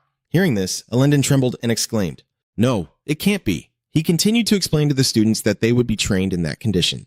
Basic exercises such as control, release, and materialization of magic. Heathcliff's tone became filled with menace. Training will begin tomorrow. Make sure you are all ready. Time passed the next night in Heathcliff's office. Heathcliff stood looking at the documents on the table, pondering to himself, it's already late. I just wanted to check a bit, but time really flies. Suddenly, the box on the table shook, catching his attention. He thought to himself that the ring he obtained from level O was emitting energy. Don't tell me the executive meeting is happening now? Good. I'm ready. This is a good opportunity for me to extract information. He took the ring in his hand, looked at it, and then spoke up. We will accept your invitation. Black Dawn. He quickly slipped the ring onto his finger. A dark light suddenly enveloped his face. HCF's gaze was filled with killing intent. The meeting was in progress. Todd heard the council members at the table murmuring to each other. Why is the Broadest Kingdom acting at this moment? Isn't it because the number of sorcerers is increasing? I've heard about it. I intended to conduct an autopsy, but they all surrendered. How humiliating. Heathcliff appears from a distance, hearing them whisper in his mind. They are all level 1. Everyone continues to chat animatedly. Heck glanced around, noticing the OS Miranda seat was empty, while everyone else was present. He looked over at the old man Victor and Varum, reflecting that to his left were the guys he had encountered before, their shadows feeling familiar. Next, looking to the opposite side, on the right I had never encountered before. Suddenly, the old man Victor spoke up. Who is that? Approaching so quietly must be John Doe. Quickly sit down so that the knight and I can talk to you. Hearing this, Vo angrily shouted right in the old man's face.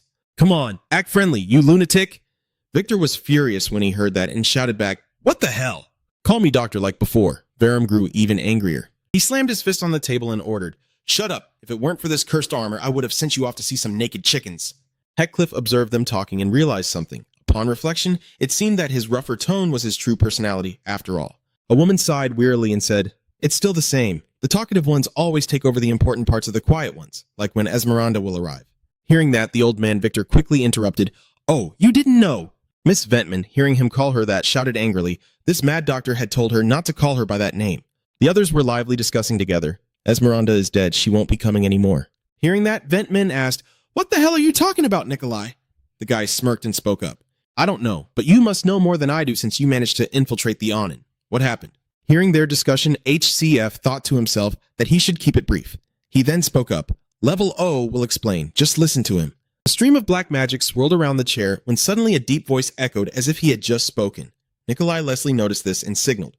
Level 0 has arrived. The voice of Level 0 echoes. It's been a while, hasn't it, Leslie? He put on the mask and said, Thank you all for coming to this extraordinary meeting.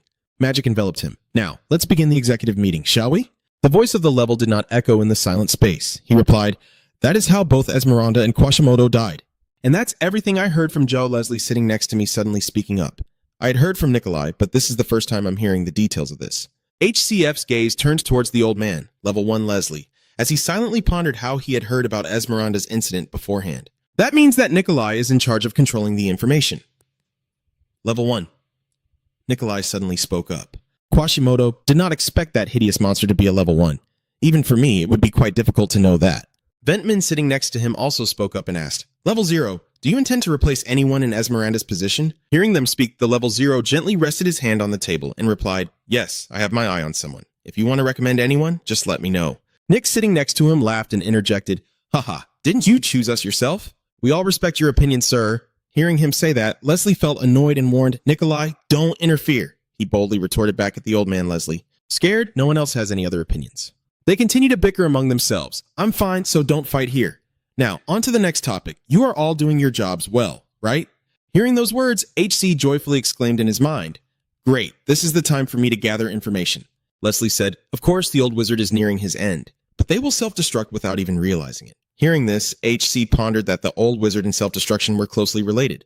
Yes, his gaze turned towards the old man, thoughts racing through his mind. If they are the old wizards, then they must be connected to the entire old magic tower. If that is about to happen, is his goal the mysterious night?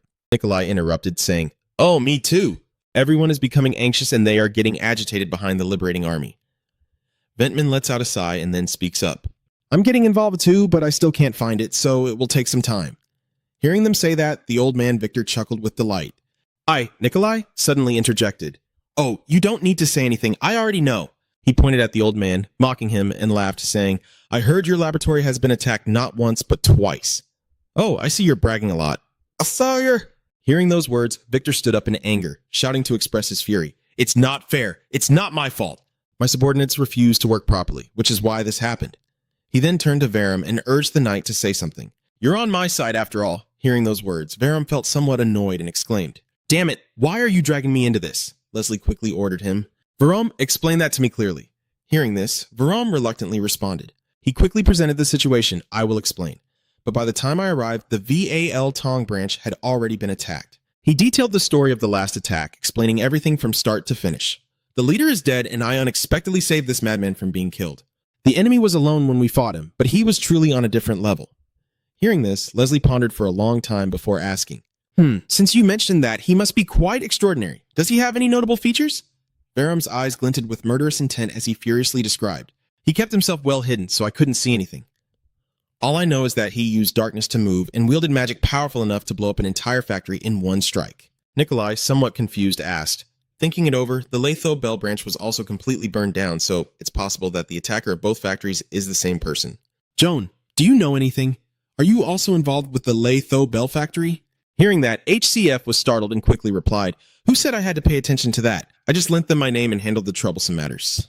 Nikolai replied, Oh, really? His gaze was filled with killing intent as he glanced at him and continued, Well, you seem quite busy at the Onin, to the point that I wonder if you have any valuable information. Hearing this, HCF refused to back down and quickly argued, but I already guessed who was behind it. His words surprised everyone present. The tree S digging her up was very suspicious. He pointed out the evidence for them to understand. It seems she has recently been tracking our organization. One person from the Onin has been interrogated. The higher-ups, not pleased to hear this, spoke up. Oh, Nikolai hasn't provided me with this information yet. Varum quickly spoke up, recalling the day of the ambush. A witness claimed to have seen her in Vontanung. Upon hearing this, the old man Victor quickly replied. The intruders used fire and shadow. He continued speaking without pause. I know C only uses the water element. Hearing this, he spoke up. Well, you can't rule out the possibility that she has an accomplice. Bentman immediately stated, She is a mage using multiple elements, so we cannot ignore this. Leslie, sitting next to him, quickly added her input. So how should we deal with her? Nikolai quickly made his judgments. Of course, we've already killed them, as we always do. We will eliminate anyone who dares interfere in the affairs of the Black Dawn Roan. Don't get involved. You are a renowned professor, so you must not do anything at all. This is the perfect time for me to gather information. Of course, the fake mage is about to meet his end, but they will self-destruct without even realizing it. Just stand there and watch us work from the Onin. Hearing him say that, you glanced over and replied, Do whatever you want. I only take orders from the higher-ups, and I thought to myself, does he really show such hostility towards Zhao Do? He remained silent, pondering in his mind. Well, the information I've conveyed should be enough. They won't suspect me anymore. HCF felt somewhat sad and thought to himself, but I feel a bit guilty for mentioning her name. I should be careful for a while. The level 0 spoke up quickly, saying, All right, this conversation ends here. I'm glad everyone is doing their part well. Of course, there are times when things don't go our way, but don't be discouraged. Hearing those words, the old man Victor chuckled and replied, As expected from you, Capcom. Upon hearing this, Capcom responded, Then the meeting is over. Well done. Let us be alone for a while. Suddenly, he exclaimed something that left everyone there in shock. Ah, Roan, stay for a moment. Hearing that, HCF quickly replied, Yes, I understand now. In the now silent space, only two people sat facing each other at the table. Cox suddenly spoke up. All right, how did today's meeting go? Hearing that, he quickly replied, Still fine, not bad. What do you want me to do? He burst out laughing at the answer and said, still as stiff as ever, that he probably wouldn't be able to keep an eye on the Onin much longer. He didn't mention his intentions, so he needed you to find someone in Theon, the one blessed by fate. Hearing this information, he was somewhat surprised. The one blessed by fate, he thought, was not simply asking him to find someone. Hake quickly spoke up and asked, Does that person have any special traits? He hesitated to answer. I'm not sure either. The level didn't immediately reveal the information that left HCF astonished. She is a woman and she can see what others cannot. Do you know who she is? His mind immediately thought of his two students, a girl who could see what others could not. Don't tell me, HCF quickly replied to him. No, I don't know. Hearing that, the mate replied, Understood. If you find it, let me know. He then continued, I've kept you long enough. You can go now. Hearing that, he quickly replied, Understood. Then I'm off. Seeing him leave, the officer called out to Zet. From behind the vehicle, a figure in a black cloak appeared. Yes, sir, the officer said. I need to go to a place. The subordinate immediately responded. Where do you wish to go, sir? He then added, Yes, that place is quite harsh. I need to go to the Arite mountain range. The voice coming from the orb in Nikolai's office spoke up. I understand now. A tricky, colorless wizard. After thorough preparation, I will take action. Hearing that, he replied, Yeah, I trust you. After the conversation ended, he sighed, slammed his hand down on the table in anger, and spoke bitterly. Damn it, that smartass John Doe thinks he can act superior just because he got some favor from the higher-ups? His body trembled with anger, his mind raging with curses, and he had information that he lacked. You think you're better at gathering information than me? Surviving the train attack, is he gaining strength against us? Nikolai pulled at his hair and muttered to himself, I must have underestimated him. I shouldn't rely too much on the Liberation Army. His gaze was filled with killing intent, and threatening words echoed. There won't be a next time. I will prepare thoroughly to kill you. Amidst the blizzard engulfing everything around the AD mountain range, each heavy step left deep imprints in the snow-covered ground. As Zio trudged through the snowstorm, he suddenly noticed a cave atop the mountain. Over there? My vehicle is approaching the cave entrance. Looking at the skeleton on the ground, he remarked that he could still crawl up here after falling from the cliff, but judging by this place, it seemed he wouldn't survive for long. The dry bone was becoming visible. Truly a pitiful last moment. Sadeo looked at the skeleton on the ground and sighed. You really died a tragic death. He quickly shook the bell in his hand. The ringing sound echoed as he murmured, Open your eyes, O sleeping soul, wake up and talk to me. The skeleton on the ground began to stir slightly, a stream of green energy swiftly rising from within the bones. Wake up and talk to me, the quick-witted Tady asked insistently. Do you not recognize me? Ron asked hesitantly. The soul within the skeleton quickly responded. Citadeo, a subordinate of the 0 rank. Ron looked around in surprise and exclaimed, Where is this? What has happened to my body? What have you done? Citadeo quickly replied to him. I understand clearly. I'll just say it straight. You're dead. The opponent, not believing what they just heard, exclaimed, What the hell? The guy continued to explain. It must be because you just woke up, so you don't remember. Let's assume that's the case. Now think back to what your mission was when you were alive. Hearing those words, Zhao Do rummaged through his old memories and replied, Now I remember. It was to infiltrate the Onan Academy. To carry out its mission, I disguised myself as someone named H.C. Van Brodus. Upon hearing this information, the vehicle I was in began to praise me. Good, it seems you remember now. Ju continued to explain the situation to the person in front of him. After boarding the train, I spoke with another stranger. His eyes were filled with fear from the past. That's right, there were terrorists at that time. There were terrorists on the ship. They had taken one of the passengers hostage. The accident from the past quickly flashed in his mind, and as they tried to extract information from him, he detonated himself. Next, Jay recounted the events in detail. After using magic to reduce the damage from the explosion, I escaped to a nearby cave. The aftermath of the explosion left me severely injured, and without food or water, I couldn't hold on for much longer. Wait, something's off. Is he asking you to talk to a passenger on the train? If it were the usual Zhao Do, he wouldn't act that way. Hearing this, Zhao Do narrowed his eyes in annoyance. It's because he is not an ordinary passenger. The other party asked, What do you mean? Zhao Do replied that he is a person with many identities, and with each identity, he manipulates the continent in different ways. After investigating him for a long time, I could only uncover 3 of his identities. The mysterious thief Luis Penn, the renowned detective Franua, and Machiavelli. He quickly recounted the memories that surfaced. At that moment, he was also wearing a different identity. But after I mentioned one of his identities, even though he appeared calm on the surface, I noticed he reacted for a brief moment. Upon hearing that name, Citadeo replied, Machiavelli, the one behind the victory of the Utah Kingdom. If what you say is true, then he is indeed extraordinary. He showed his annoyance and said, But what does his being extraordinary have to do with you talking to him? You have nothing to say to someone like him. Hearing Citadeo's question, Ron Do stammered in response, That matter. The tone of that guy suddenly turned angry as he sternly asked, Now that you have answered my summons, you must not disobey my orders. Ron Do nervously stammered, I'm a fan of him. I do this because I respect him. Hearing that, the man understood and replied, Is that your reason? It seems I completely misjudged you. Zoe shyly advised, Don't talk about that anymore. He quickly asked Cetadeo, more importantly, if I were to die, where is the mission at now? Hearing that, Cetadeo replied, I've already prepared someone to take your place for the mission, so there's no need to worry. Cetadeo's mind recalled the image of him, and he silently reasoned that if the person Joe Doe was referring to right now was HCF Van Bredis, then it made sense that everyone would follow his words in the meeting. Hearing that, Joe sighed in relief and replied, That's good then. Do you have any more questions? Satade held the bell in his hand and then spoke up. Oh, it's not over yet. His tone was filled with danger as he warned. Well done. Push forward. The sound of the bell rang out, and suddenly, the illusory chains quickly wrapped around the opponent's soul. Seeing the scene unfold, Jay panicked and shouted, Why did you suddenly do that to my vehicle? Sadeo replied coldly. The master only ordered me to find you. He didn't say what to do after that. Saying that, I shook the bell in my hand and instructed him to rest in peace. Boom! An explosion instantly obliterated the spirit of Rondo, and Cetadeo stood watching the scene for a long moment before turning to leave. He whispered to himself, Heckliff Van Bredis, I don't care who you are. His domineering words echoed, but if I could use you to kill the rankless, I would do so. In the dormitory of the Onin Academy, a student's voice rang out. Ugh, I was already tired, but today I'm even more exhausted.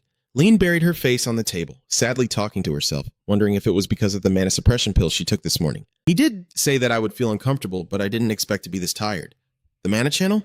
Every mage has a system of channels that allows them to control the maximum amount of mana they can use.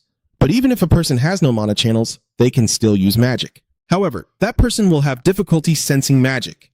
The mind recalls his instructions from when they were still in the classroom. Once you have taken this mana suppression medicine, you will be able to sense and use the hidden mana channels within your body. Cliff spoke up to guide and explain thoroughly to his students. If you can tap into the mana flow the teacher is talking about, the amount of magical power you can use will increase. Especially right now, while the potion is suppressing your mana, you will witness the amazing results of accessing the mana flow. He continued, I will give all of you 1 week. During that time, find a way to recognize your mana flow and continuously use mana. Thinking of those words, Lin recalled the images of the top 3 and whispered to himself. It sounds easy when the teacher explains, but it's not that simple when I try to do it. Wait, since 3 people have already succeeded, it must just be me left. It's okay. Lin bent down, his mind filled with a determined reflection. It's okay. I still have time. I just need to try a little harder and I'll make it. Time flies by. A few days later, his voice echoed as he announced the results. Cliff took the report in hand and began reading it aloud to the club members. The average mana output of all of you last week was 12%. And this week's average mana output is around 36%, which is a 3-fold increase, leaving everyone present in awe of the results he was reading. Aiden exclaimed in shock. 3 times, really? He clenched his fists, his face filled with joy. Oh my gosh, I have felt more energetic lately, but I never expected my mana to increase this much. Flora sitting next to him was equally delighted, cheerfully saying, that's what makes it worth taking that bitter medicine and training every day. On Freen's side, An cast an annoyed glance at HCF, thinking to himself that he must be the only one noticing how much he was walking around here. He also glanced back at him without hesitation. Why is that brat looking at me like that?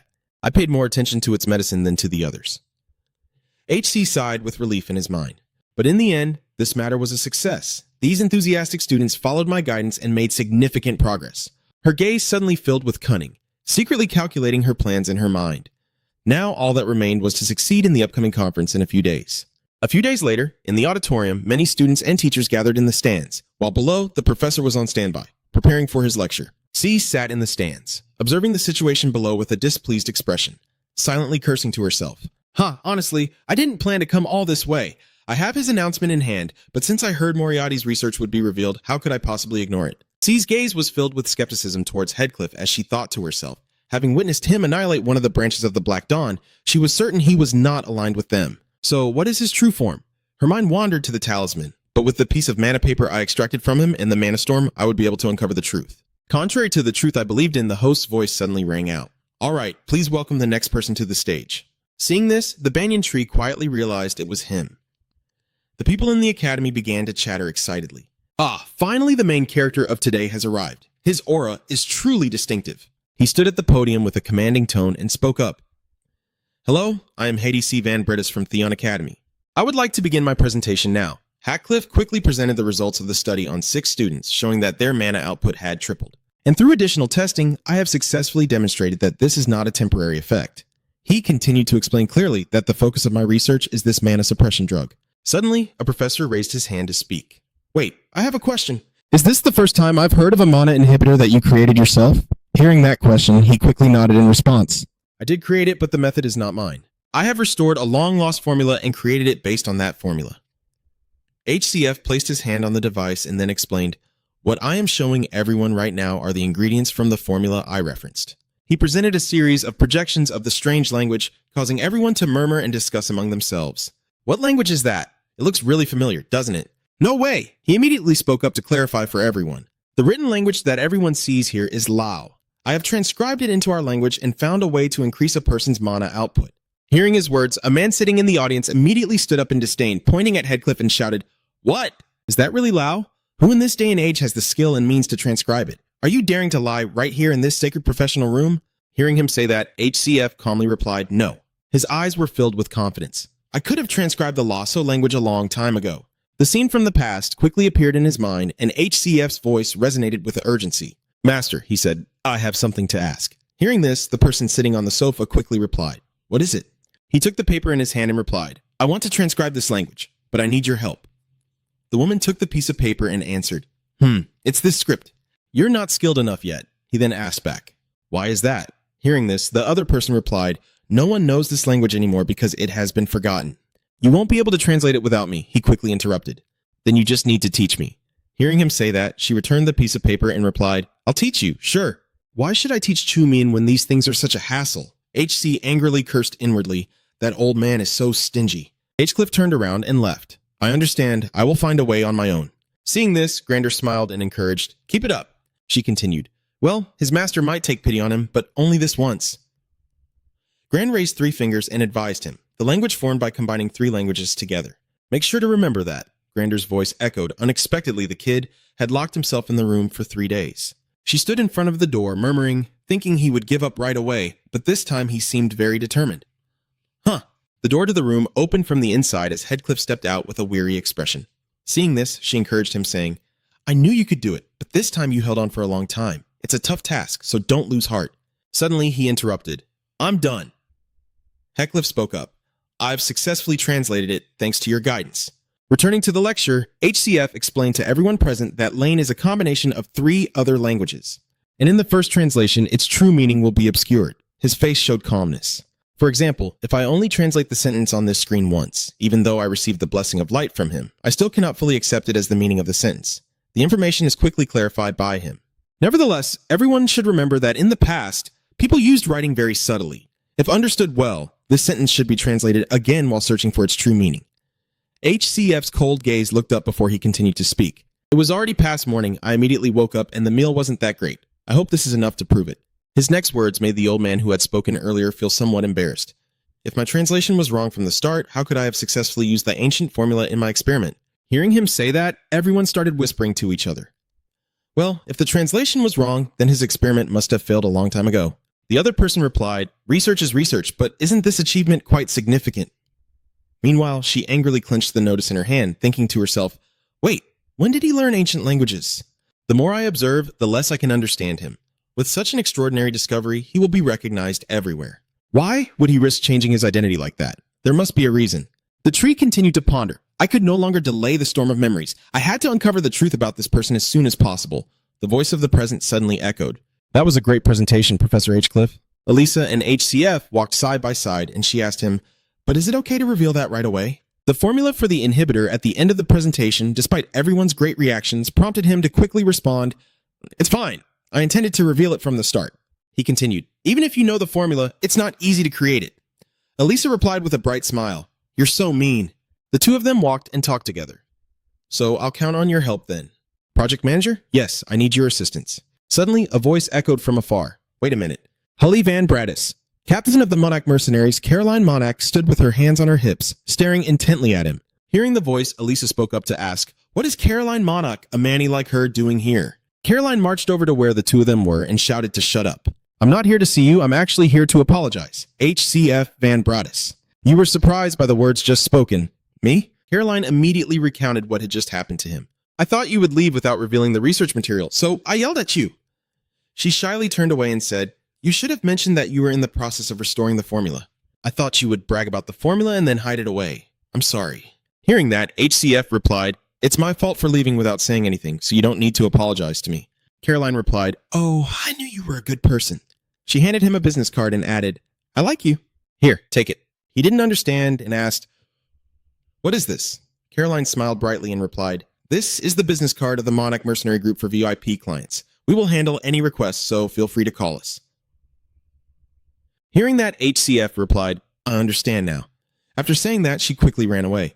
"Then see you later." Elisa, standing beside, spoke up. She hadn't changed at all. Hearing that, he asked, "It seems you're used to it, right? Do you also call her by some title?"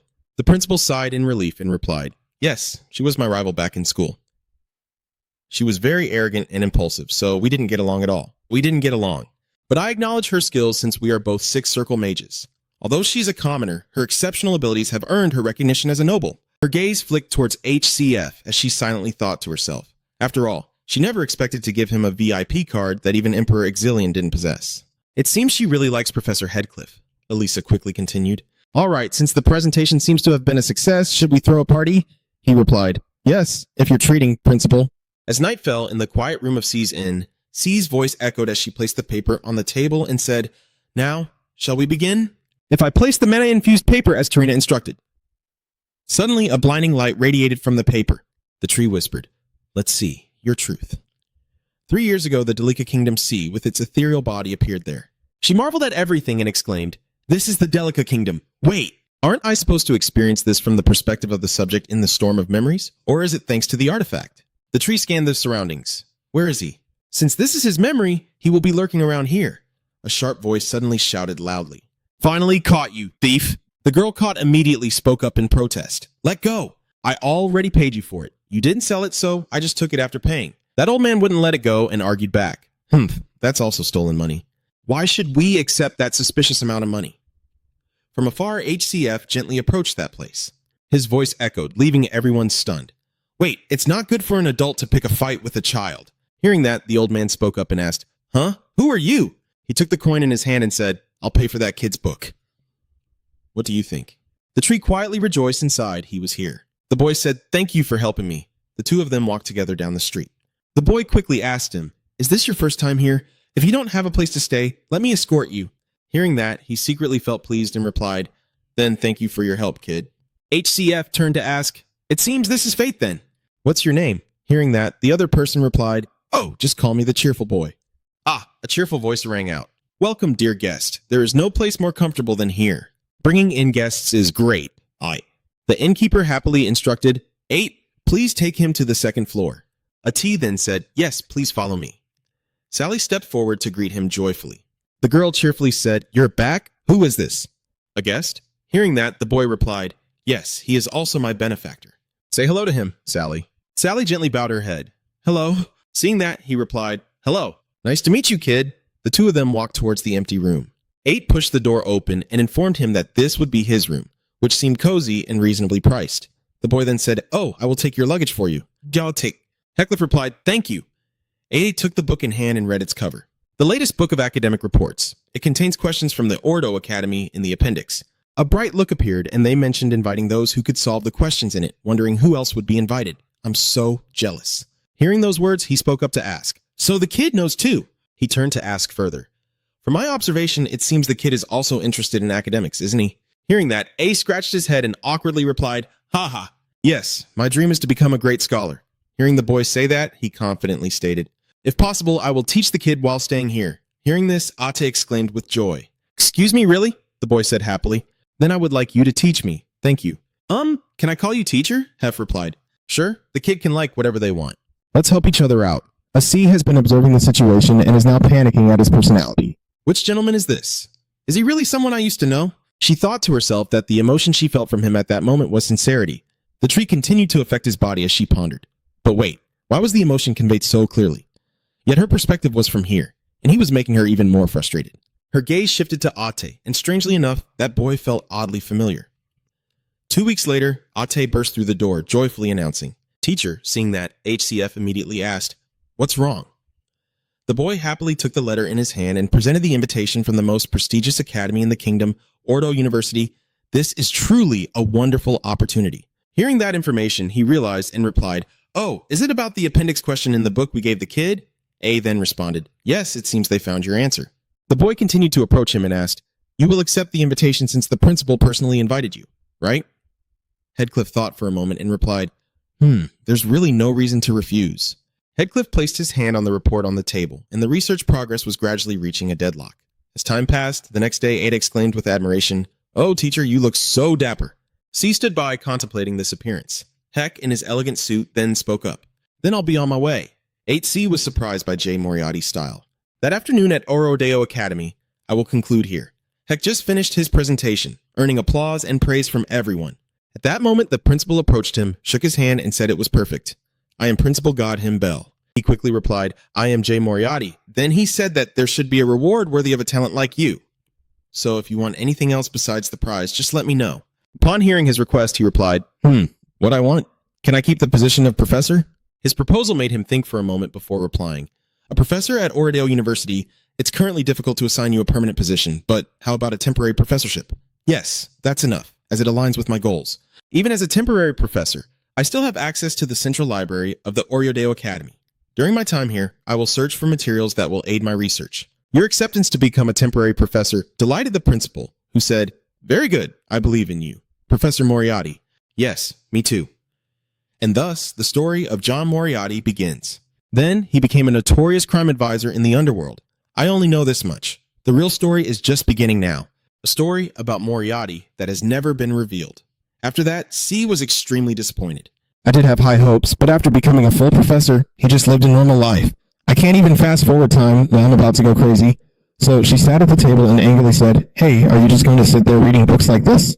So boring. His personality is completely different from before, yet at this moment, he is still just like he used to be. Suddenly, there was a knock on the door, so he invited them in. It was C.C. Smiley. She walked in and excitedly asked, "Is this Professor Moriarty's research room?" Seeing that it was indeed herself surprised her. At that moment, Jam calmly asked her, "That's right, but who are you? As far as I remember, you're not one of my students." Hearing that he didn't know her, she was surprised and asked back, "Do you really not know who I am?" "That's interesting, but you must have heard of me before." "I am Cisse Moy, a genius detective who has solved many cases," she said with a proud expression. Hearing her introduce herself, he suddenly remembered, "Oh yes, I've seen her in the news before. Why would a famous detective like her come here?" She stepped forward and said, "The newly appointed professor at Oridu Academy is quite well known too. Thank you for the compliment. I want to see just how talented you are. You should feel honored to have caught my attention." Seeing herself act like that filled her with shock. Had she really been so arrogant 3 years ago? Don't you see him looking at you with pity? After that, the case in his memory handed him the book and said, "Oh, since you're here, I would like to ask for your autograph. This is the book I wrote. Please sign it here." Hearing that, he quickly signed his name in her book.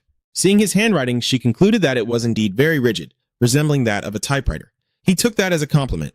Seeing this, she said that based on his handwriting, he was likely a perfectionist or hiding his true identity. Hearing this made him pause and ask what she meant. She firmly stated, "That's exactly what I mean. Perhaps you are hiding your true identity." Her words made him uncomfortable, prompting him to retort, analyzing that it sounded interesting. But handwriting isn't a reliable basis. I think you should read the entire book first. What he said left Cece stunned. What? He then said, "This book is made of easily crumpled paper. Just looking at that half that seems new, I can already guess how far you've read. Even if you're a genius, you'll realize that reading less will quickly shrink your brain." His criticism made her angrily smile and say, "Thank you for your concern, Professor. I've got your signature, so I'll take my leave now. I've been quite busy lately with a lot of cases to solve." After saying that, she quickly left to avoid feeling more awkward. Looking back at the scene made the tree feel extremely embarrassed, turning red and collapsing to the ground, silently screaming, "This crude guy, now I see just how detestable he is. I can't even be bothered to be nice to him."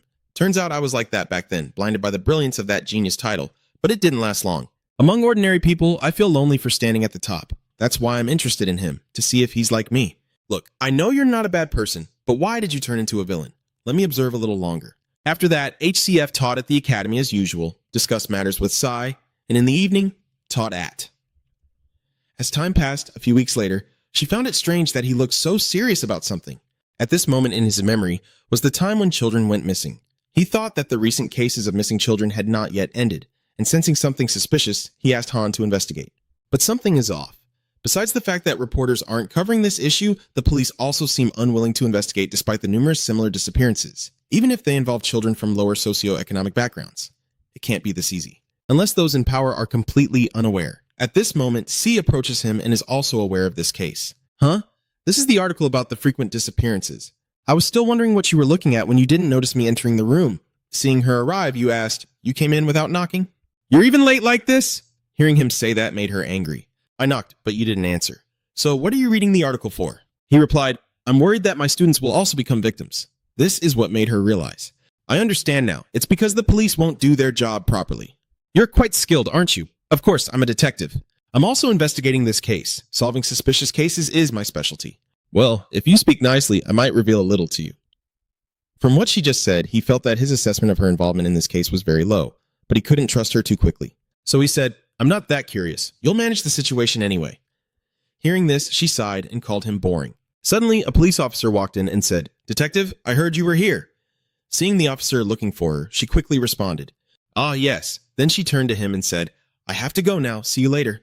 He also said goodbye to her. After she left, he began to reassess the situation because the detective was working closely with the police, and in this case, he shouldn't rush to trust her. First, he needed to inform Ate and Sally to be cautious. Suddenly, the crystal began to glow, and he immediately recognized it was Ate calling, prompting him to ask in confusion, "Hey, why are you calling me so late?" He hurriedly replied, Cell went out for work and hasn't come back yet. What should I do? What if something happens to her? Seeing him so anxious, he told him to stay calm, Ate. We still don't know what's going on, but there have been many missing children lately. Let me check. Don't worry too much. Just wait at the dorm.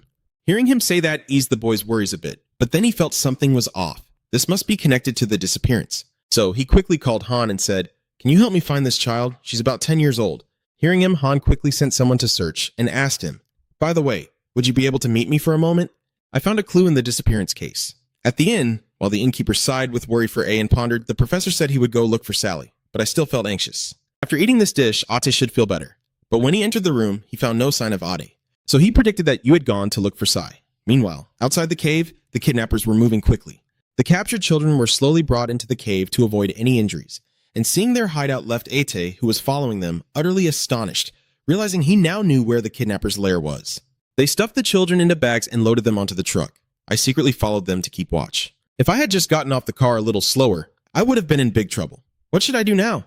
What if I go out there to find Sally? No, I can't. If I get caught, it's all over. I need to go back and ask an adult for help. As Ate trembled and ran, he spotted 2 police officers nearby. Feeling fortunate, he quickly approached them for help, calling out, "Sir, please save me. They're kidnapping over there." Upon seeing him, they were furious, wondering what those guys were doing, letting one escape. Hearing the police's words left him stunned and amazed. HCF quickly ran over and asked, "Have you found the girl yet?" Han quickly replied, "I still haven't received any new information. The rat I sent to the slums hasn't returned yet, so we have to wait." Seeing Han, Kais quickly realized that he was the one who had been with Moriarty at the festival. Hearing that you wanted to talk to me, he anxiously asked, "So what do you want to discuss?" His reminder made you recall, so you said, "Ah, right, about that. The missing persons case has some very strange points." That left him utterly astonished, asking, "Why is that?" Han began to explain it to him.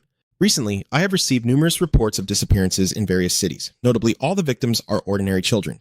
Realizing something was off, I investigated further on the day the children began to disappear. Bantanung had started to acquire all available iron, and all the factories that had shut down began operating again.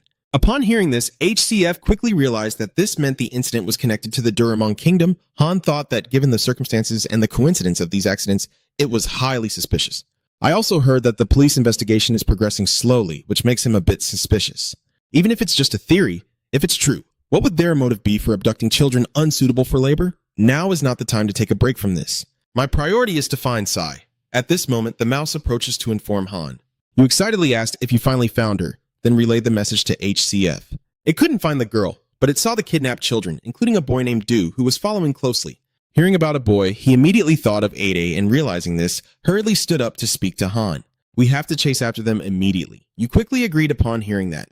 Fine, I don't want to use it, but since things have come to this, I have no other choice. Seeing Han's actions left C confused. What is going on? He suddenly stripped off his clothes, drove a fang into his hand, and transformed into a werewolf. No, wait, this isn't the time for surprises. I need to quickly chase after them. At this moment, on the kidnapper's side, 8 is gradually waking up and sees a strange ceiling. Confused about where he is and unable to move. It seems he had gone to look for Sai. At this moment, he is being dragged away and hears the kidnapper say, "Be gentle with them. What if they die before we can conduct the experiment?" But his accomplice confidently replied, "This isn't enough to kill you, don't worry." At this moment, Ate had woken up and realized that he had come to ask the police for help, but they had knocked him out. Who would have thought they were on the same side as them? As he rushed past the rock, he quickly grabbed it and threw it at one cop's head in anger. "Kidnapper, give me my sister back now." This made him furious as he turned around to grab a weapon to threaten. The filthy homeless punk, who doesn't know his place, was struck hard by him in a fit of rage, causing blood to splatter everywhere. Seeing this, the accomplice next to him asked, "Wait, it's not dead yet, right?" But he replied, "Who cares anyway? Once the experiment is over, they'll be tossed aside. My uniform is dirty now." At that moment, HCF arrived to find Ate lying motionless on the floor. Seeing that the person entering was Professor Moriarty, surprised them greatly. "Professor Moriarty, why have you come here?" But he didn't care what they said and ran straight to Ade, saying, "Open your eyes, 8. Hearing his voice, he struggled to open his eyes and smiled, saying, "Professor, you're here. I'm sorry." Seeing him struggle to speak made him quickly interject, "Don't say any more." But he continued, "I didn't listen and I'm a bad kid." "Professor Moriarty, my sister asked you to take care of her." After saying what he had to say, he closed his eyes, leaving him speechless. The police officers saw this and started discussing among themselves. What should we do now? Everything will spiral out of control. If we kill Professor Moriarty, perhaps we should use money to silence him. But one of them refused to back down. He charged in with a weapon and shouted, "What nonsense is this? Since he has discovered it, he must be killed, die. But before he could touch him, he was pierced to death by magic in one shot. The remaining men also could not escape the fate of being pierced by magic. The tree witnessed this and realized what was happening. Is that what happened? She realizes that she misunderstood him. At that moment, C from the past arrives and sees Moriarty, asking him why he is here and why there are so many dead bodies piled up. It can't be, right? It's not what I thought, is it? It must be a misunderstanding, right? Seeing her makes him think CCS is using his reputation. I have met with high-ranking officers and police, but I also suspect they are involved in this. But now you choose to trust me in this situation? It's pathetic. If I reveal the truth, I can clear up the misunderstanding. Even though it's late, I can still collaborate with Co to solve the case. But is that really the best choice? No matter how hard I try to reveal the truth, the one behind this incident will use money and power to cover it up and escape. They killed an innocent child and will not be held accountable for it. It's truly unforgivable. I will make them go through the same thing. Seeing Jam remain silent only made KC more anxious, shouting for him to answer, but he refused to speak the truth and instead said, I can't believe you thought she would understand. Living among the commoners, you probably think you're one of them, don't you? Why do people like us have to lower ourselves to live like this? As soon as she felt HCF's emotions, she found it hard to breathe and collapsed to the ground. Then he continued, this world is very bland and dull, and those who live in it are truly pathetic. The more he spoke, the harder it was for her to breathe, and the pain was driving her almost to madness. At that moment, C in the memory asked him, so you killed a child, just for entertainment? He quickly refuted what she said. Is that wrong? She knows it too. She can hear that voice from deep within her. His words left her feeling deeply disappointed as she lowered her head and said, you know, I had hoped you weren't a bad person. I thought this situation was just a simple misunderstanding, that we would end it with a normal conversation. But I was wrong. If this is the path you've chosen, I will have to arrest you right here. Hearing that, HCF coldly turned back and said, come on, do it. Deep down, he told himself, wait for me, AT, no matter what, I will put an end to those involved in all of this, even if it means sacrificing myself. After that, C quickly grabbed his wand to cast a spell. J. Moriarty, you also used fire magic to fight her. She thinks she can't let her guard down. Just that much isn't enough to defeat someone like him. But right after that, her wand was knocked away by him. Even without her wand, she was still able to use magic and advance to attack him. Seeing this piqued his interest in her. Her wand was gone, yet unexpectedly, she could still manipulate the water in the air. Is this the elemental control in the hands of a single attribute sorceress? Then she said, I know you're very strong, but you're impressive too, Moriarty. Yet with just that, you won't be able to defeat me. Seeing this, he coldly replied, while I intended to leave after defeating you, I can't suppress my curiosity when faced with a single element mage. But just then a pipe started to hiss. Seeing that he had teammates, she intended to stop him, but the building was starting to collapse. With the broken pipes on the ceiling about to fall, she had no choice but to leave quickly and vowed to catch him next time. Moriat. Only after the gate was slammed shut by the falling rocks did they finally feel safe. Han sat down on the ground in fear and said, I thought we were all going to die. But more importantly, who is that child? When I saw you, he was on top of you. But HCF interrupted and darkly said, I know, but I don't want to leave him behind. Seeing that, the boy felt a deep pang in his heart, unable to speak. Han, upon hearing this, accepted it, as he would follow whatever the boy said. Looking closely around, he noticed this place was different from where he initially entered, so he asked you, what is this place anyway? This isn't the path I took to get in there. Ha looked at the path and explained that he told me to scout the opposite side, so I didn't found this corridor. Then I accidentally fell into a very large laboratory. It was a room filled with mechanical dolls, and as I ventured deeper inside, I found children in test tubes filled with a greenish liquid. Hearing that, he realized with a chill, could it be that they were conducting experiments on children? If he thought along those lines, it could be true, so he told Han, please carry Ate for me for a moment, so don't let him get left behind. Hearing that, you quickly complied, reaching out to hold on to Ate and hurriedly chased after Headcliff. He tried to run as fast as he could because at the very least he needed to ensure Sally's safety. As soon as he arrived at the laboratory, he immediately killed all the police and turned to a few remaining ones, asking, if you want to live, answer my question. Where are the children you kidnapped? Upon hearing this, they replied, which children? They all died. As soon as they entered the laboratory, their souls were sucked away and the process began. After asking everything he needed to, he immediately killed them and rubbed his eyes in anguish. Suddenly, Han called out to him and said, brother, I found their research documents.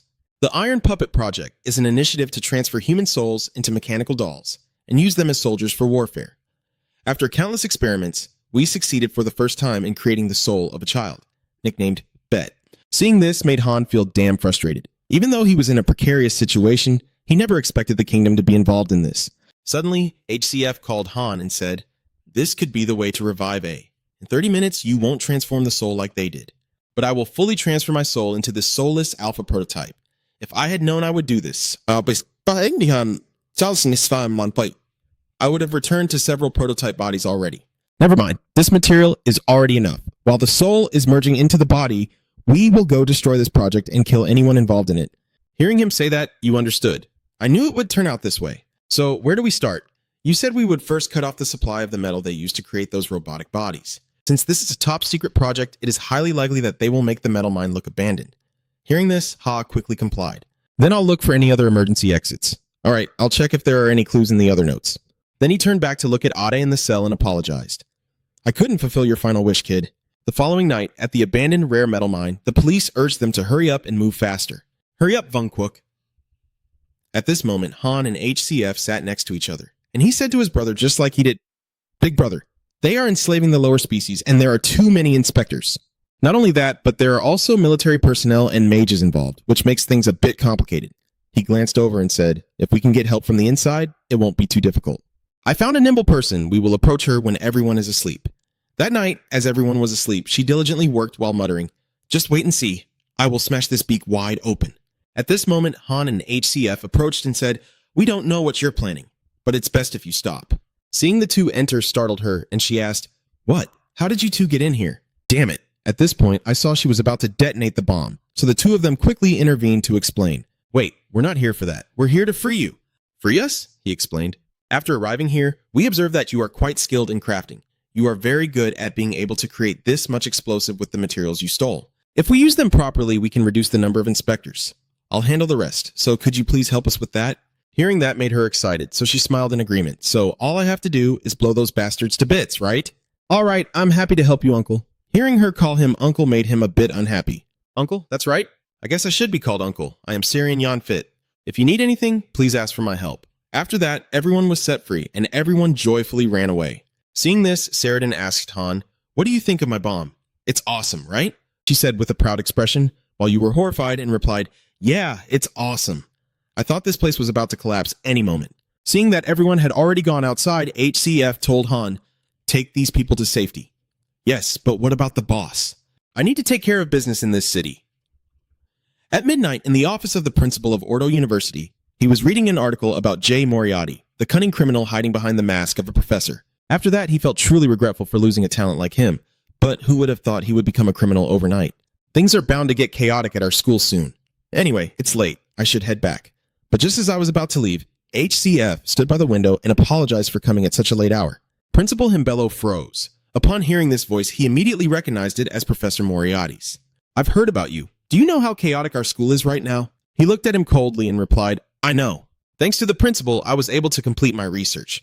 But I'm sorry for tarnishing the reputation of this school. So this principal, I'm giving you a chance. Mentioning a chance makes him fearfully step back and ask, what chance?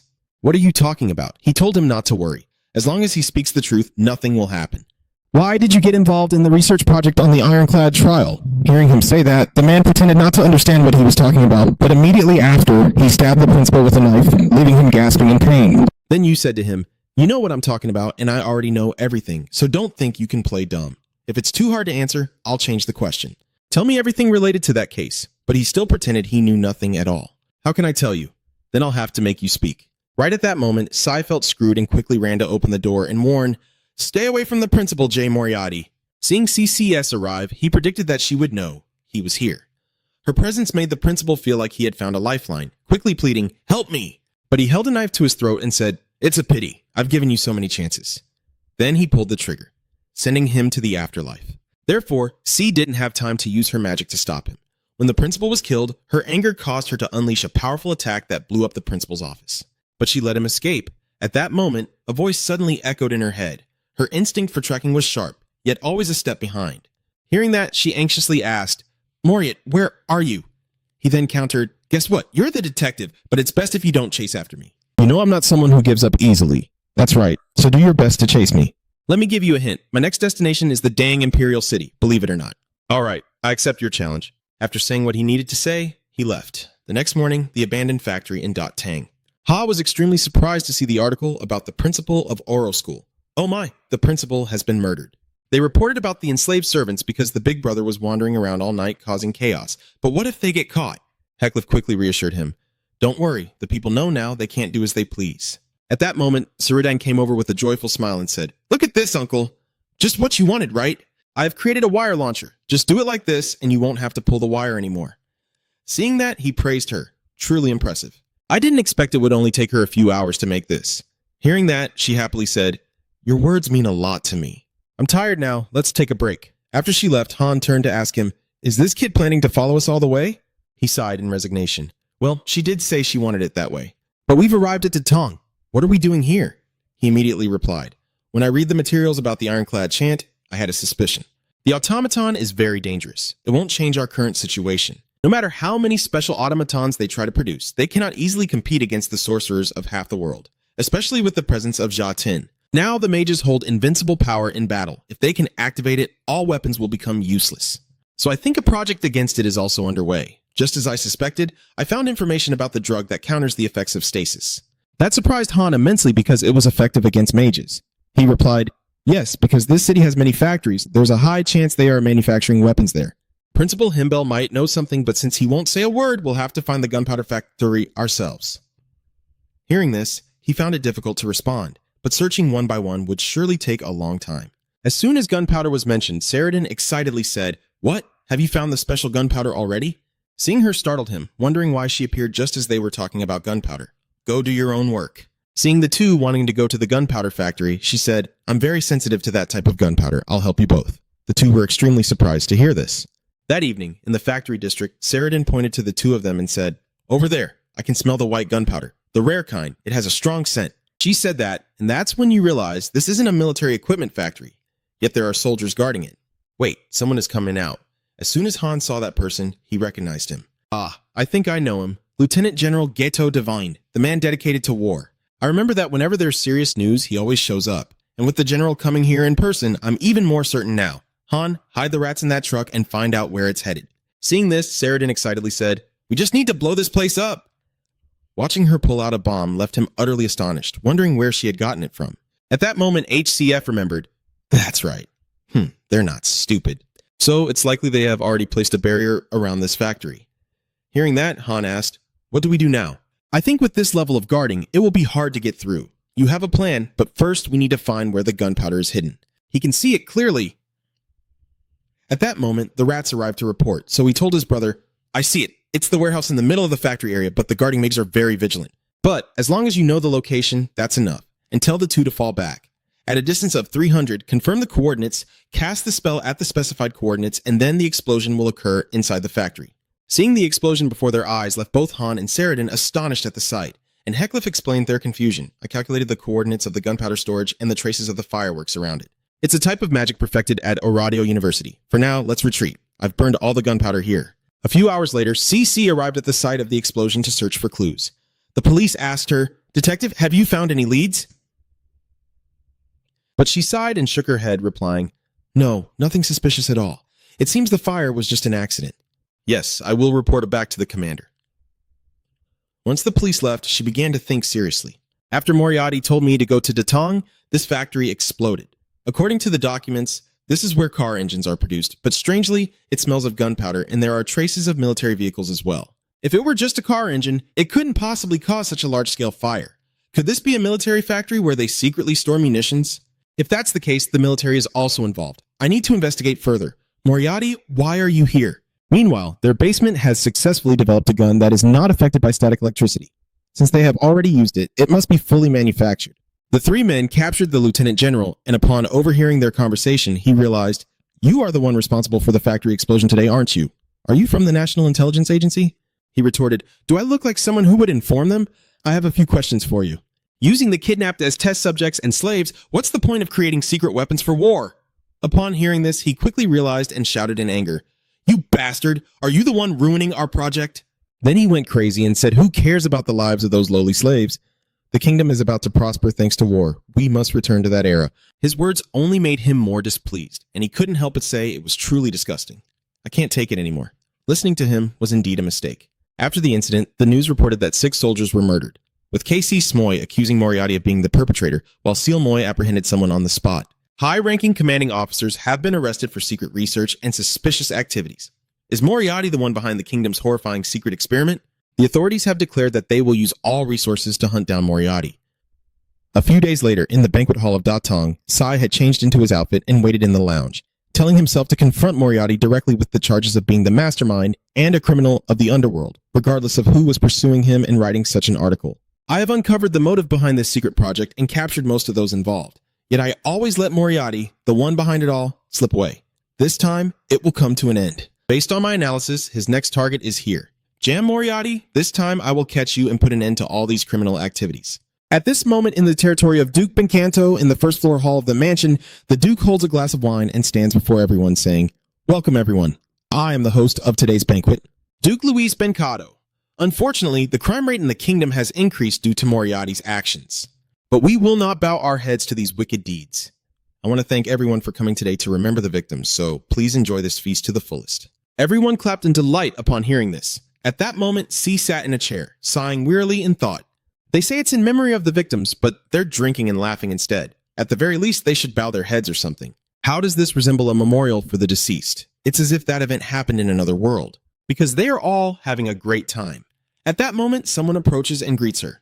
"You are Detective K.C. Say, right?" "I am," but she doesn't want to talk to him and sends him away. "I'm sorry, but I want to be alone." In her mind, she was extremely angry, because she had chased away all the useless people trying to get close to her, which is why she didn't want to come here. It's all because of the food.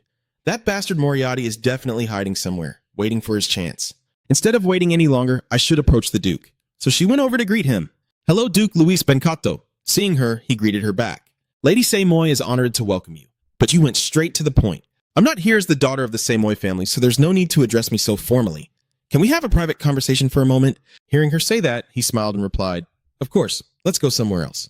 After the two entered the room, he asked her, "All right, you can speak freely in this guest room. Do you have something to say to me?"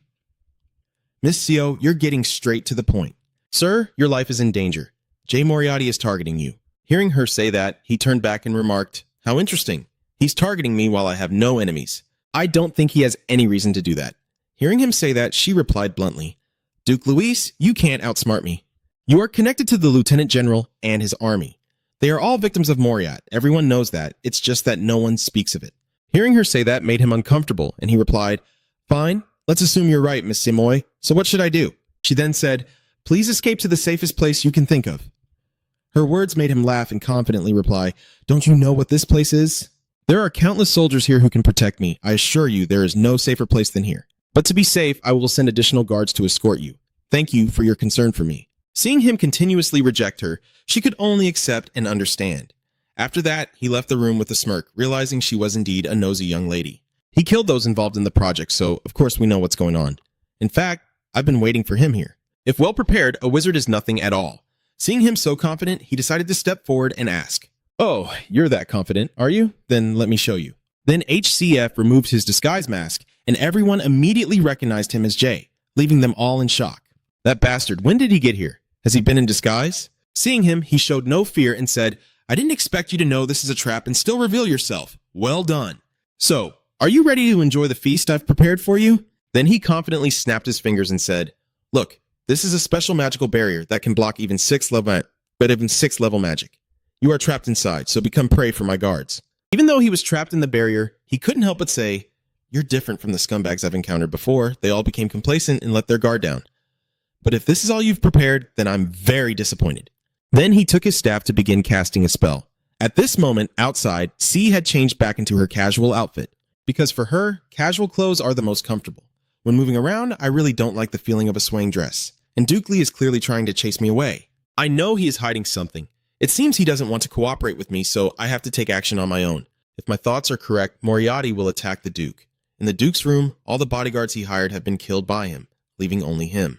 Seeing them die so easily made him retreat in confusion. What the hell is this? All the soldiers I chose died so easily. After defeating all those who stood in my way, you approached and said, "This is my true magic that you have never known."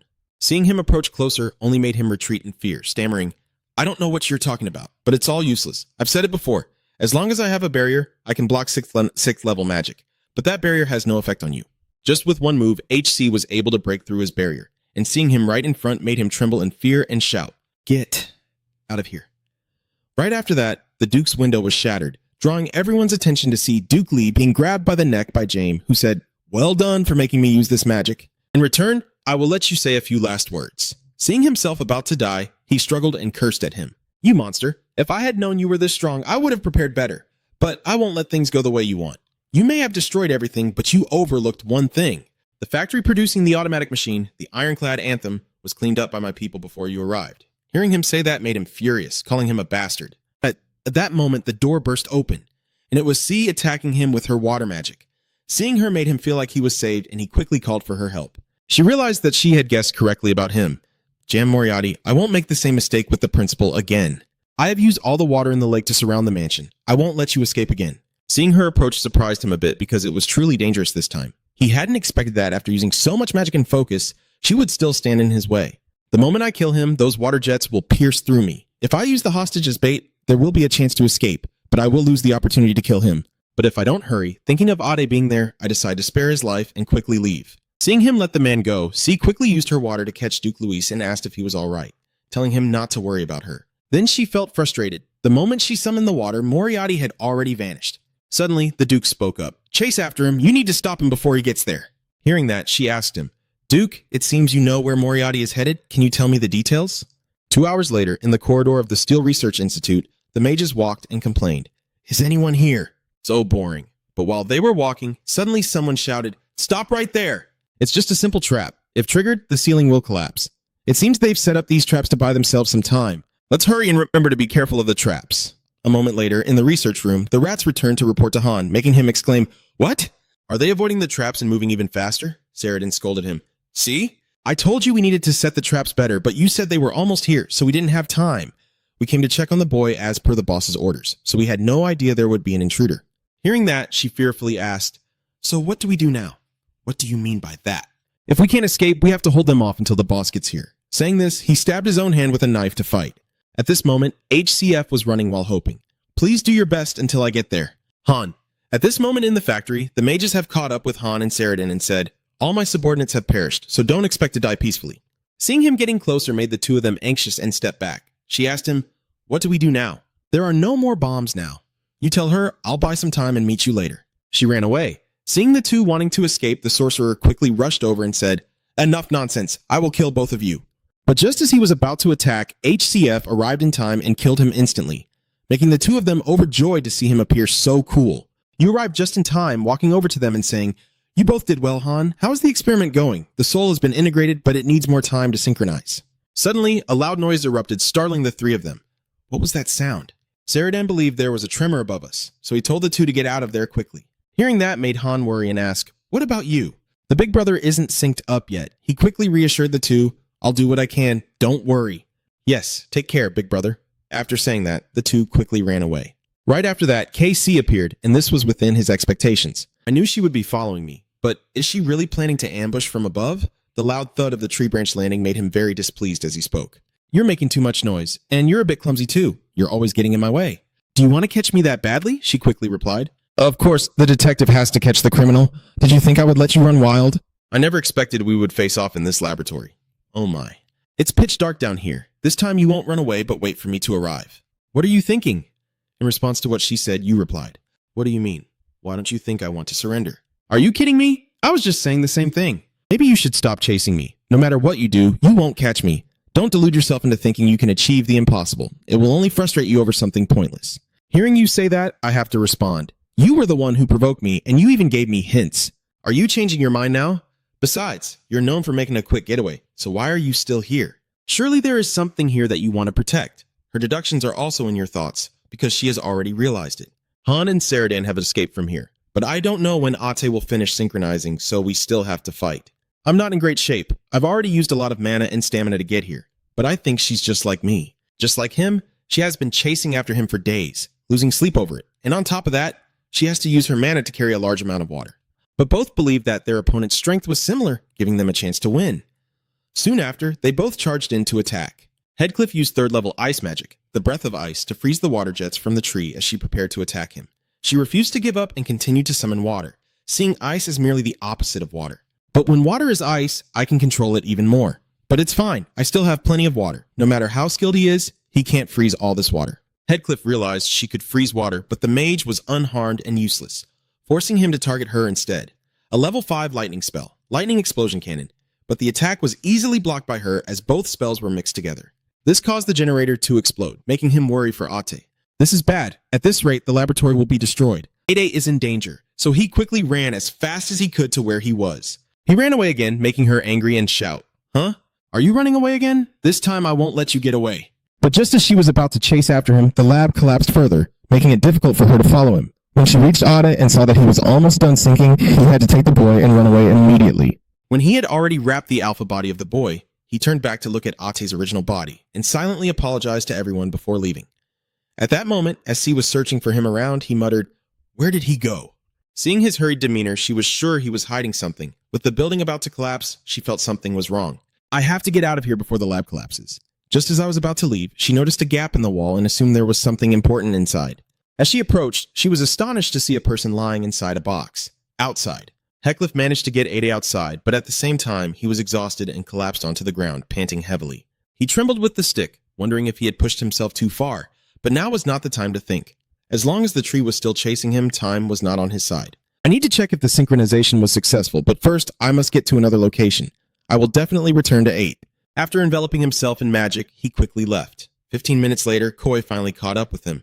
When she arrived, she was panting from exhaustion. She said to him, "You can't run anymore, Moriarty." But he replied, "Isn't this waterfall magnificent? This is the most resonant sound of nature. Do you know the name of this waterfall?" But she said that no one had ever been here, so of course it doesn't have a name. Hearing her say that, he smiled and said, "An unnamed waterfall, huh? Then I will call it DB. Let's end it here." C is exhausted. After a while of fighting, C has used up all her strength to battle him. Seeing this, HCF spoke up. "Why are you attacking me?" "Oh, right. It seems you've run out of mana." She trembled and said, "Aren't you the same? You can't deny it, but it seems your situation is more serious than mine. This is the first time you've experienced the feeling of running out of mana, isn't it? You can't continue fighting in this state." "This is my victory." Hearing that, Selmoy became so furious that her veins bulged. "Don't mess with me. You have no idea what I've done to corner you like this." "As if I would just let you win like that." Joriati shouted your name and tried to use all her remaining mana to attack you. That surprised him, wondering how she could still cast spells in this state. "If I had any mana left, I could have easily defended myself." Right after that, she lunged at him, embracing him tightly as they both plunged into the abyss. Seeing this confused him, and he asked, "Are you crazy? You might end up dying too." But she was indifferent. "Who cares if she can't catch him here? I will sacrifice myself to kill him and put an end to all his evil deeds. Let's die together, Jay Moriarty." But at this moment, she was gradually losing consciousness. Seeing her gradually lose consciousness, he used the winch to avoid falling any further. He looked at her and said, "You've won. Cicicelo Justice has triumphed." The next morning, every newspaper reported on the two of them. Shocking news. Tilamoy, the godfather of the criminal world, has taken down Joriati. A tense battle took place above the waterfall, ending with K.C. Smoy jumping down the falls. Jay Moriarty was presumed dead while Saicio was rescued and taken to the Central Hospital. The next morning at the Central Hospital of the Delica Kingdom, Sai tightly held the newspaper, wondering if she had defeated Jam Moriarty. No. The fact that she survived after jumping down the waterfall with him meant that Moriarty was still out there. At that moment, the nurse approached with a bright smile and said, "Ah, Detective, you're awake." "Thank you so much, Detective."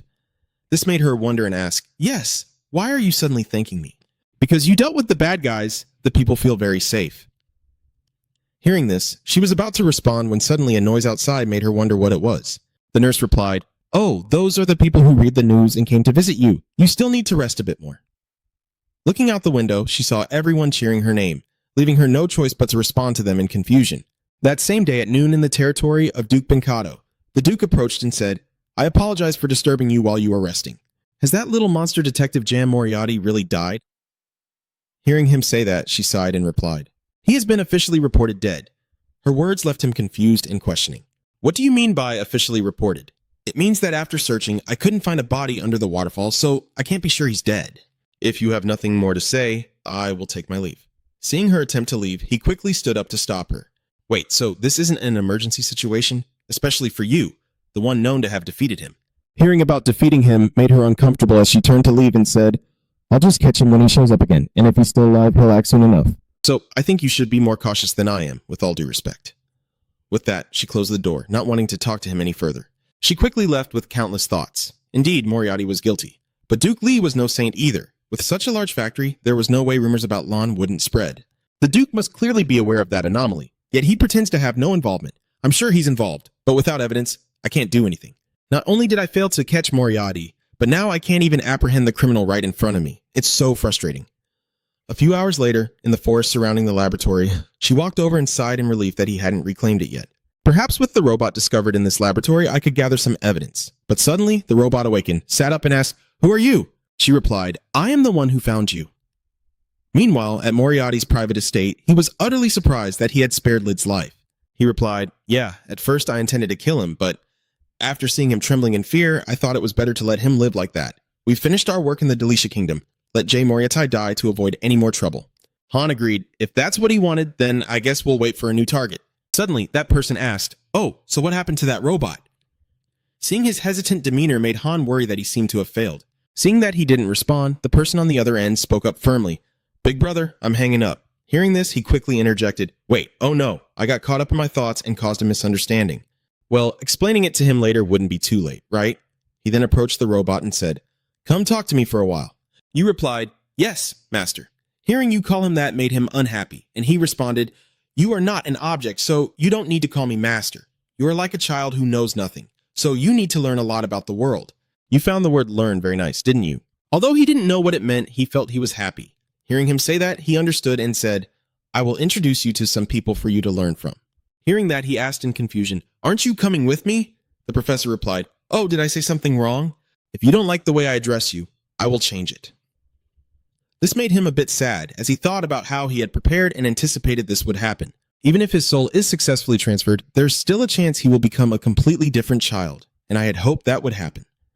When he lifted the branch above the waterfall, he quickly ran to the robot and found him awake, waiting for him. So hearing that child call me professor again when he opened his eyes, I can't help but wonder if I truly deserve to be called that.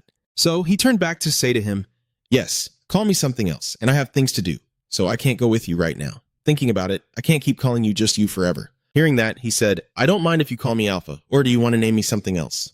Hearing this made HCF feel the spirit of that child within it, so at the very least, he shouldn't let that child's name be forgotten, and he decided to call him Aha. From now on, your name is Afe, and upon hearing it, you feel a sense of familiarity and like it. Your response pleases him, knowing you appreciate the name. Speaking of which, you are more handsome than I thought. Your noble appearance seems to attract attention. If it's about appearance, I can make small changes. Is there anything you like? Can you smile? Upon hearing that, he immediately complied. If you want me to smile, I'll try to smile as much as I can. If it's difficult, you don't have to make me. But he happily replied, "It's not difficult at all." All right, then let's go. Afa. Hearing that, he quickly ran to obey him. After watching HCF's memories, C sat in silence, unable to speak. At that moment, Betty walked in sleepily and asked, "Are you still awake? If you stay up late, it will affect tomorrow's schedule." But when she walked in and saw her crying, Betty was shocked and asked, "Huh, Sai? Why are you crying? Are you hurt? Is it because of the last ambush?" But she didn't answer, only thinking how pathetic I am. Am I still a genius detective or the hero who saved the nation, even though he deceived me? Despite being mocked by others, that man still chose to save this country, while I remain unsure if I am lacking or just foolish. I couldn't save anyone, and I even got in his way. Seeing that she didn't say anything, Betty approached to pat her head and comfort the little tree. This left her astonished and blushing as she asked, "What are you doing?" While patting his head, she said, I don't really know either. Why did I do that? I just thought it was the right thing to do. It may sound a bit strange, but to be honest, I prefer a lively tree X like before, rather than a tired one like it is now. On the day we first met, you saved me. The X tree, right? Hearing that made her feel touched. After all, there was still someone she had saved. Once I regained my composure, C turned to thank Betty, saying that thanks to her, I felt much better. Hearing her say that made Betty smile as well. See, I prefer C like this. 7 days later, Hugo voiced his dissatisfaction. Professor Head C, are you out of your mind? It's only been less than a week since you were appointed. How can you start checking things already? Hearing him say that, he replied, Please call me the head of planning. Moreover, I am merely restarting the processes that were delayed due to this position being vacant for too long. After reviewing, I found that both the internal audit assessments and the budget figures had serious issues. So, I selected those with the most serious conditions and put them on the list, and coincidentally, all of them are here. Hearing his words left him speechless. This bastard had investigated to this extent, not even giving him a chance to retort. Then he said to him, I will bring this matter to the disciplinary committee soon, so please be prepared. Hearing this made Professor Hugo fearfully speak up. Wait, Director, do you really have to do this? I never said what we did was right, but you don't have to go this far. He said this, making you sigh wearily and reply, As a professor, it's also difficult for me to have you punished so severely. That's right, so I will give you a chance. Professor Hugo, a chance, huh? Hearing that left him perplexed, and Heck suddenly stated that if it rains, getting wet is unavoidable. Right? Then please point out those who got wet from the rain, Professor. Professor Hugo realized the meaning of his words and shouted in anger, "Don't tell me you want me to point out those who will be punished." But he coldly replied, "As long as I have evidence, none of you can expect to be exempt from punishment. If you want to object, that's fine, but then I'll have to follow the rules. However, if you point them out, the number of people punished will be reduced. I hope you make a wise choice." The others listened in fear, wondering if they should point out their close aides. But if they refused, they would face punishment. This damn name. After a while, HC slumped down in the chair, tiredly sighing. "I'm so exhausted, but at least one troublesome matter has been resolved." Sedina then asked, "Do you mean Professor Hugo?" He replied, "Yes, with this, Vice Principal Hugo will have to stay put for a while. I bet the principal will like this too, but we still have a lot to do. We also need to prepare for the upcoming field trip." Hearing this, she asked in surprise, "A field trip?" He replied, "In coordination with the Royal Magic Association and schools supporting the Onan, we will introduce the students and talk with them while showing them around the capital." Oh, well, the purpose of this is good too. Speaking of the capital, she also realizes it. Seeing this, he told her to do as he said. There is a holy artifact in Linden Barrow, the capital city, and since I will also participate as a guiding professor, I plan to neutralize the artifact as well. Of course, to outline a specific plan, we must finish our tasks first. Serena replied, "I understand, then I will do my best. Fortunately, the tasks on this field trip will be supported by volunteer guides." Suddenly, Sai flung the door open and said, "Long time no see!"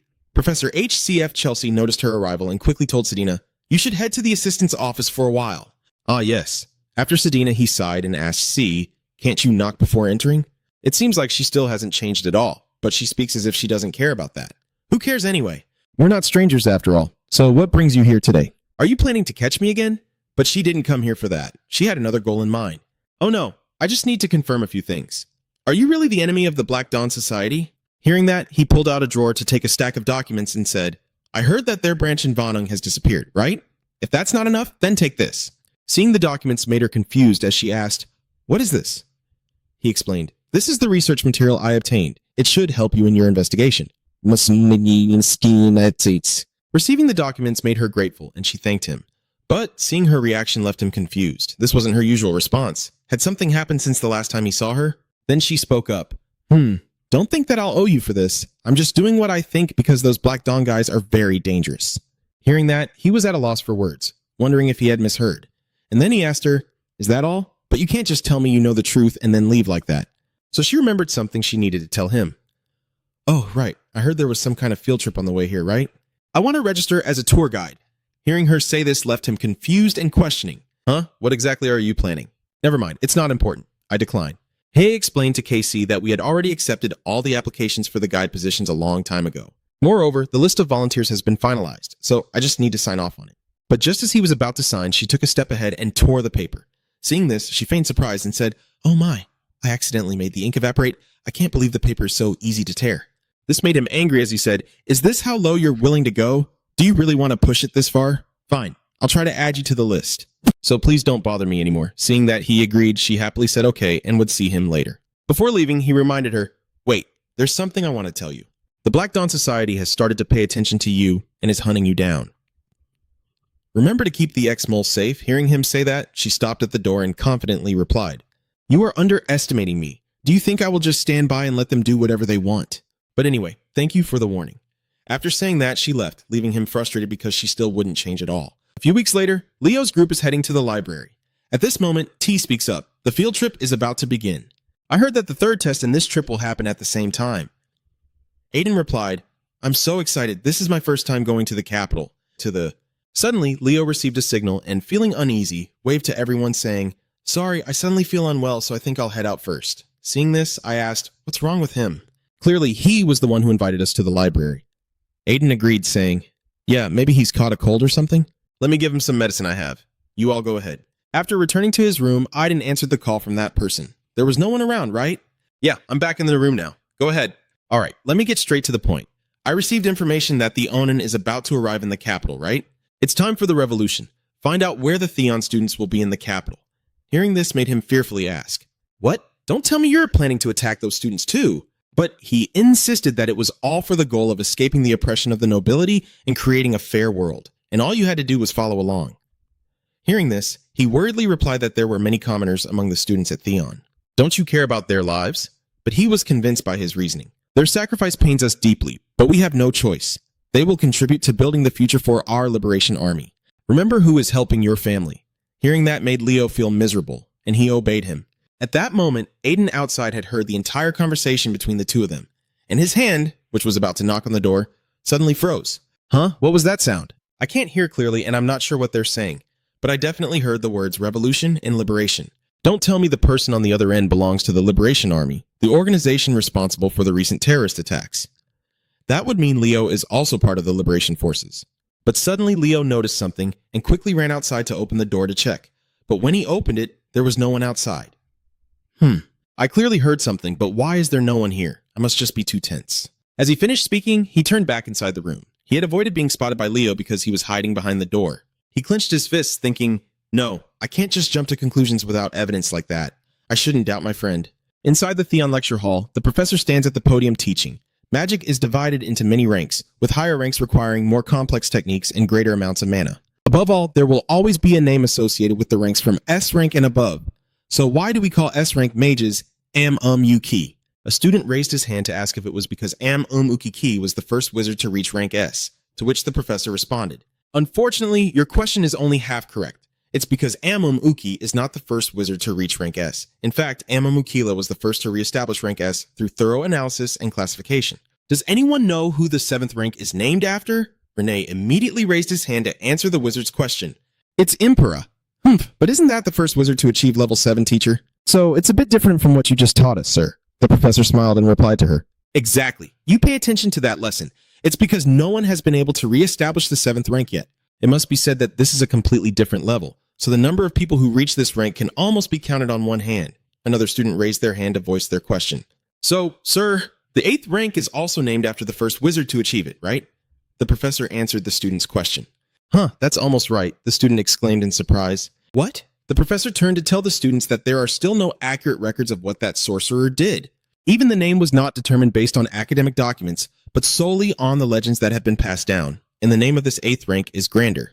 However, to this day, no wizard has been able to reach this rank, and many theories suggest that Grander is actually an untranslatable term in ancient language. If an 8th level mage were to appear, then surely that person's name would be given to this rank. In Headcliffe's office, he placed the documents on the table and wearily leaned back in his chair. "All urgent tasks are considered completed now." Boss Na cheered upon hearing this. "That's great, Professor." He took off his glasses and said to her, "Thinking back, the field trip is coming up soon. With the time left, I'll need to plan in detail for the upcoming artifact retrieval." He looked up at the ceiling and thought, usually the students at the Onin rarely had the chance to go outside, so there's no way the Black Dawn would just sit still. He asked about the internal situation of the Black Dawn. She heard him ask and immediately replied, It sounds a bit hard to believe, but the Black Dawn group hasn't made any moves at all." He said in disbelief, "Really? That's strange. How could they let this opportunity slip by?" Chief Na continued, "Right now, the higher-ups have only issued orders to remain inactive." He said in surprise, "Is that all?" Heck thought that even though he was of high rank, he still hadn't received any orders. "So, do they really have no intention of taking any action? Or what?" He spoke to Setna. "I will need to confirm and verify this." "Setna, you may be aware of some of Hookie's movements, but after all, you can't know everything." Setna replied sadly, "Yes, that's true." HCIFF asked her in what cases she couldn't gather information. She immediately answered his question. Most information passed down to the lower members must go through Mr. Nick Colan of the upper echelon. There are also cases where certain information will not be conveyed. He leaned on the table and thought. I had considered this possibility, and finally, his name was mentioned. If that's the case, it's very likely they are blocking information from our side. Given Nicklin's hostile attitude towards John Doe in the previous meeting, this is entirely possible. I will also consider the possibility that Nicklin might be planning something on his own. He stood up, not forgetting to compliment her first. "Well done. You can go back and rest a bit now. I will return to the hideout and start drafting the plan." She replied to him, "Yes, I understand now." An hour later, at the hideout of the Un-Owen group, Han turned around and asked, "Oh, it's you? Why did you come without letting me know first?" Heck pulled out a chair and asked, "You seem busy, huh? Should I come by another time?" Han quickly interrupted him. "Oh, it's fine. I'm not that busy anyway." Heck looked at the bird trapped in his arms and asked, "By the way, are you now keeping crows too?" Hearing him mention the crow, Han replied, "Oh, this little guy? It's because my powers have gotten stronger lately, so now I can control crows, not just mice like before." He asked in surprise, "Is that so sudden?" Han said, "After all, crows are intelligent creatures." Han spoke up. I really don't get it." He told Han his intention. I'm considering a possibility that could help you grow stronger. But Han interrupted to ask him for confirmation. Huh? Really? He replied to Han. The Gavaduan monster could be because you transformed into it that time, he asked in surprise. Is that really the case? He explained to Han that, like him, Gavaduan could also summon various kinds of monsters. So, it's possible that this has somewhat contributed to increasing your strength. If that's the case, then it's not necessarily a good thing. Because if it can help you become stronger, then there's also a chance you could be consumed by its wild instincts. However, you don't need to be pessimistic about that. Your physique is so unique that I don't even know much about it. Who knows? My assumptions could be wrong, so depending on how you use it, it might open up a better path for you. This depends on your will, Han, and for now, it's not a major concern. So, make sure to make the most of your abilities. Han found it hard to understand what he meant. Huh? What do you mean by that? He told him, why not take a look around the royal palace with this kid? Hearing his suggestion, he realized that it could be done. After all, they never really paid attention to a bird flying in the sky. He continued, that's right. If you can cooperate well with Setna, we can find the location of the holy artifacts soon. Han exclaimed in surprise. With that girl, I get it. So once we locate the holy artifact, how do you plan to get your hands on it? Are you planning to steal it? He pondered. That makes it a bit tricky. If it's located in the royal palace, then it will definitely be surrounded by all sorts of protective magic. We should find another way. But I have no motivation left at all. I just finished the job and now I have to plan for this. Heathcliff tiredly lowered his head. Han laughed and said, haha, it seems you're not exactly a workaholic, are you? How about we change the atmosphere a bit? He thinks this idea isn't bad. It's been a while, hasn't it? Sounds pretty good. 30 minutes later, at the house of Viti, Han turned in surprise to speak to Heathcliff. I thought only the nobility came here, but it seems there's much more diversity than that. Above all, many renowned designers have come here through word of mouth. I have a few things to discuss with Violetta, so I'll stop by her for a bit. He nodded and replied, okay, then I'll wait for you here. He looked up thoughtfully. Since I'm already here, maybe I should buy some clothes? Just then, a cheerful voice called out to him from behind. Oh, is that Professor Hidek? He turned around and saw Selena. Professor Selena, what are you doing here? She cheerfully walked over to him. Professor Selena, huh? What brings you here? She smiled and replied to him. I heard the stuff here is really nice, so I thought I'd check it out. You must be here for that too, right? Oh, by the way, I have something I want to show you. But there are too many people here. Can you come over with me for a bit? He curiously asked, do you have something you want to show me? He thought for a moment and decided, just a little should be fine, right? In a small alley, Selena summoned the spirit for him to see. She happily introduced it to him. Ta-da! This is the spirit I just made a pact with. He nodded and asked, that's the dark spirit, right? She excitedly replied, that's right. I wanted to show it to you first, Professor HCF. Suddenly, the dark spirit lunged at him again, but he quickly blocked it. Selena exclaimed, oh my gosh, I'm so sorry, teacher. Hey, don't just jump on people like that. I don't mind much, it's fine. After all, I'm not hurt. He thought, even though it's a spirit, why did it jump straight at him instead of being afraid? He asked her if she had named it yet. Selena laughed and replied, oh, you mean the name of this little one? Esmeralda. He repeated the name. Esmeralda is quite a name. Suddenly, everything around him went dark. Esmeralda quickly ran away as Selena, confused, said, oh my, Esmeralda, why did she suddenly come back? Heck seriously called her, Professor Selena, from now on, no matter what happens, you must remain silent. Selena looked at him in confusion. What does he mean? A figure appeared behind her, greeting as they walked.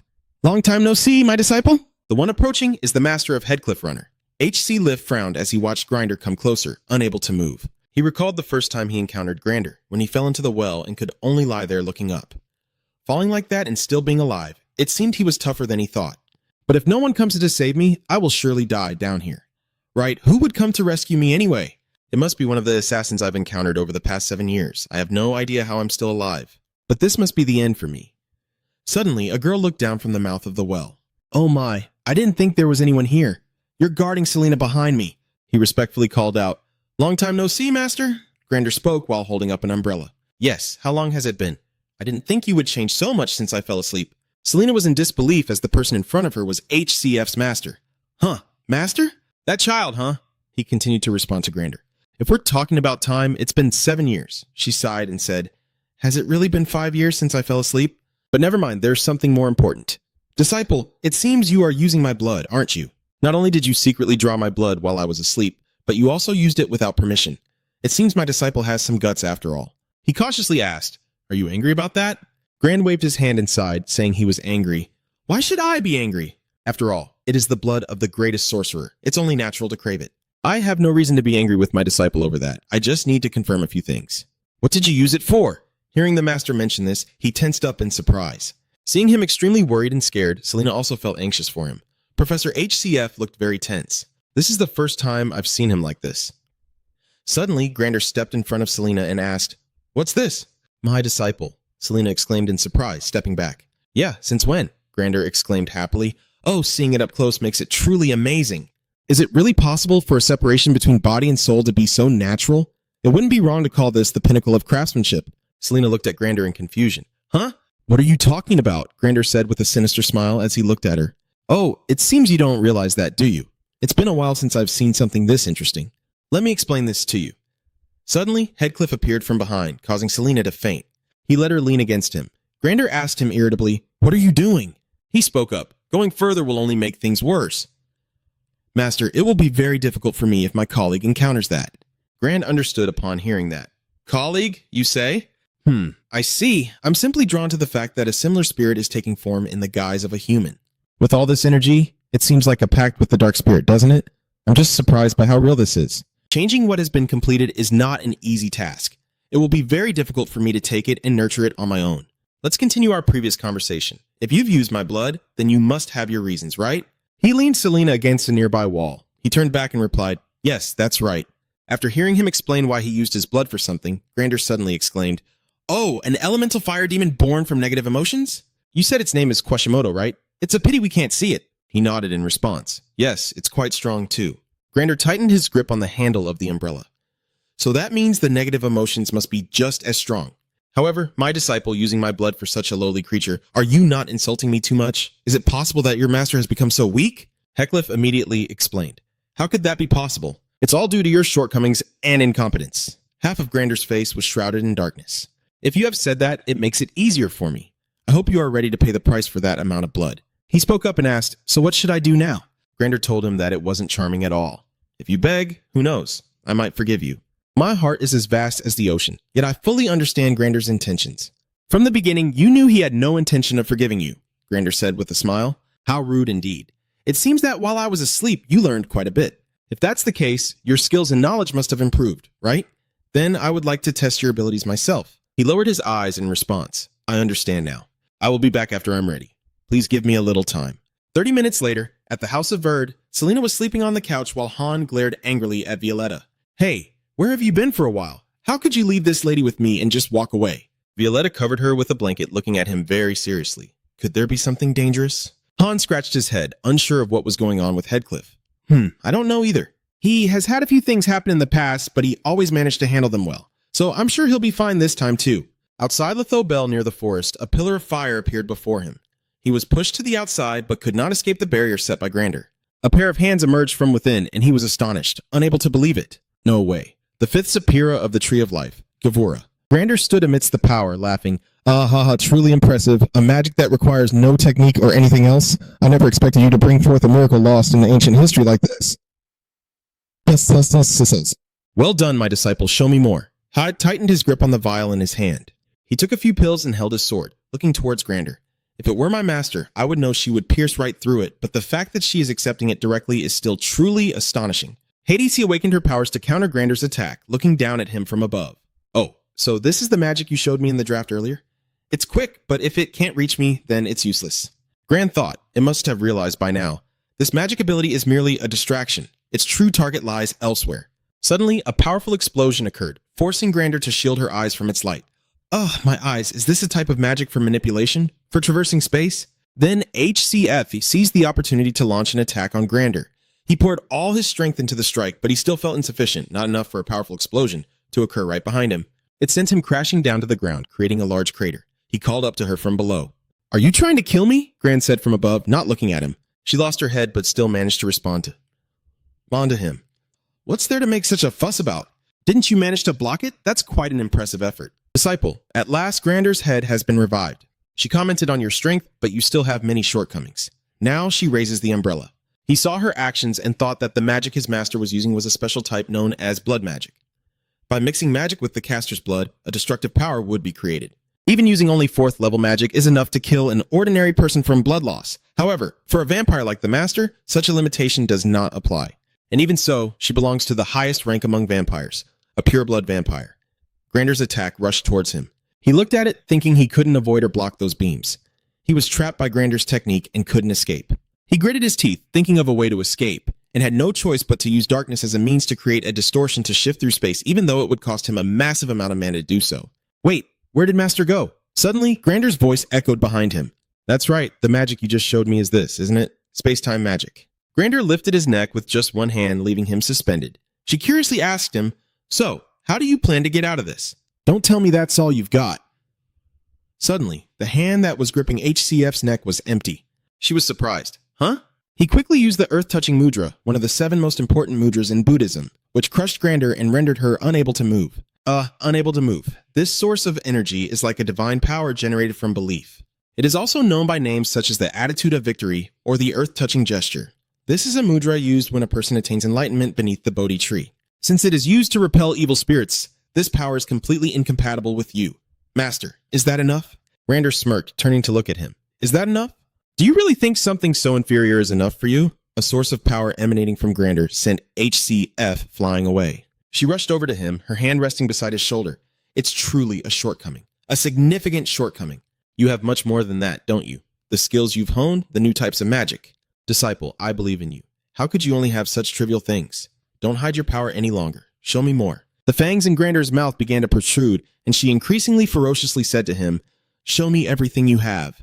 Pierce through my heart and please kill me. He closed his eyes and called out. That's enough. After hearing him call like that, the red sky immediately turned back to a clear blue. Grander stood up and brushed off the dust from his clothes. You little rascal. Do you only call me like that when you need something? Hackcliff sat up to respond to her. If you don't do that, how will the master hear you? She didn't want to listen and turned away. Enough, it doesn't matter what else I say. He continued. I believe I have proven the strength you taught me. She sighed and turned to look at him. Do you think I wouldn't notice when you haven't unleashed your full strength? He replied. You're the same way, master. She said you always have to retort to be satisfied, huh? Well, leaving you out here is my fault too. Hackcliff recalled the moment he fell into the well and encountered Grander. The hair and the scent of red blood. You must be from that cursed holy nation, right? It seems your relationship with them is quite complicated as well. Still, you were left here all alone, huh? Maybe I understand now. You're not afraid of me or hostile like them, huh? All right then, let me take you under my wing, kid. I will provide you with food, shelter, and train you to become stronger. He didn't understand why Grander wanted to help him, but why? What do you want from me? She laughed and said to him, Haha, you're young, yet you can think like that. Don't worry, I don't need you to repay me at all. It's just that when you become strong enough, I want you to kill me. So, do you promise? You look at her and place your hand on hers, you're still as ruthless as ever. Master, let's return to the present. Heck took Grander's hand and said, Now let's head back to the city. There are a few people I want to introduce to you, Master. She replied, Is that so?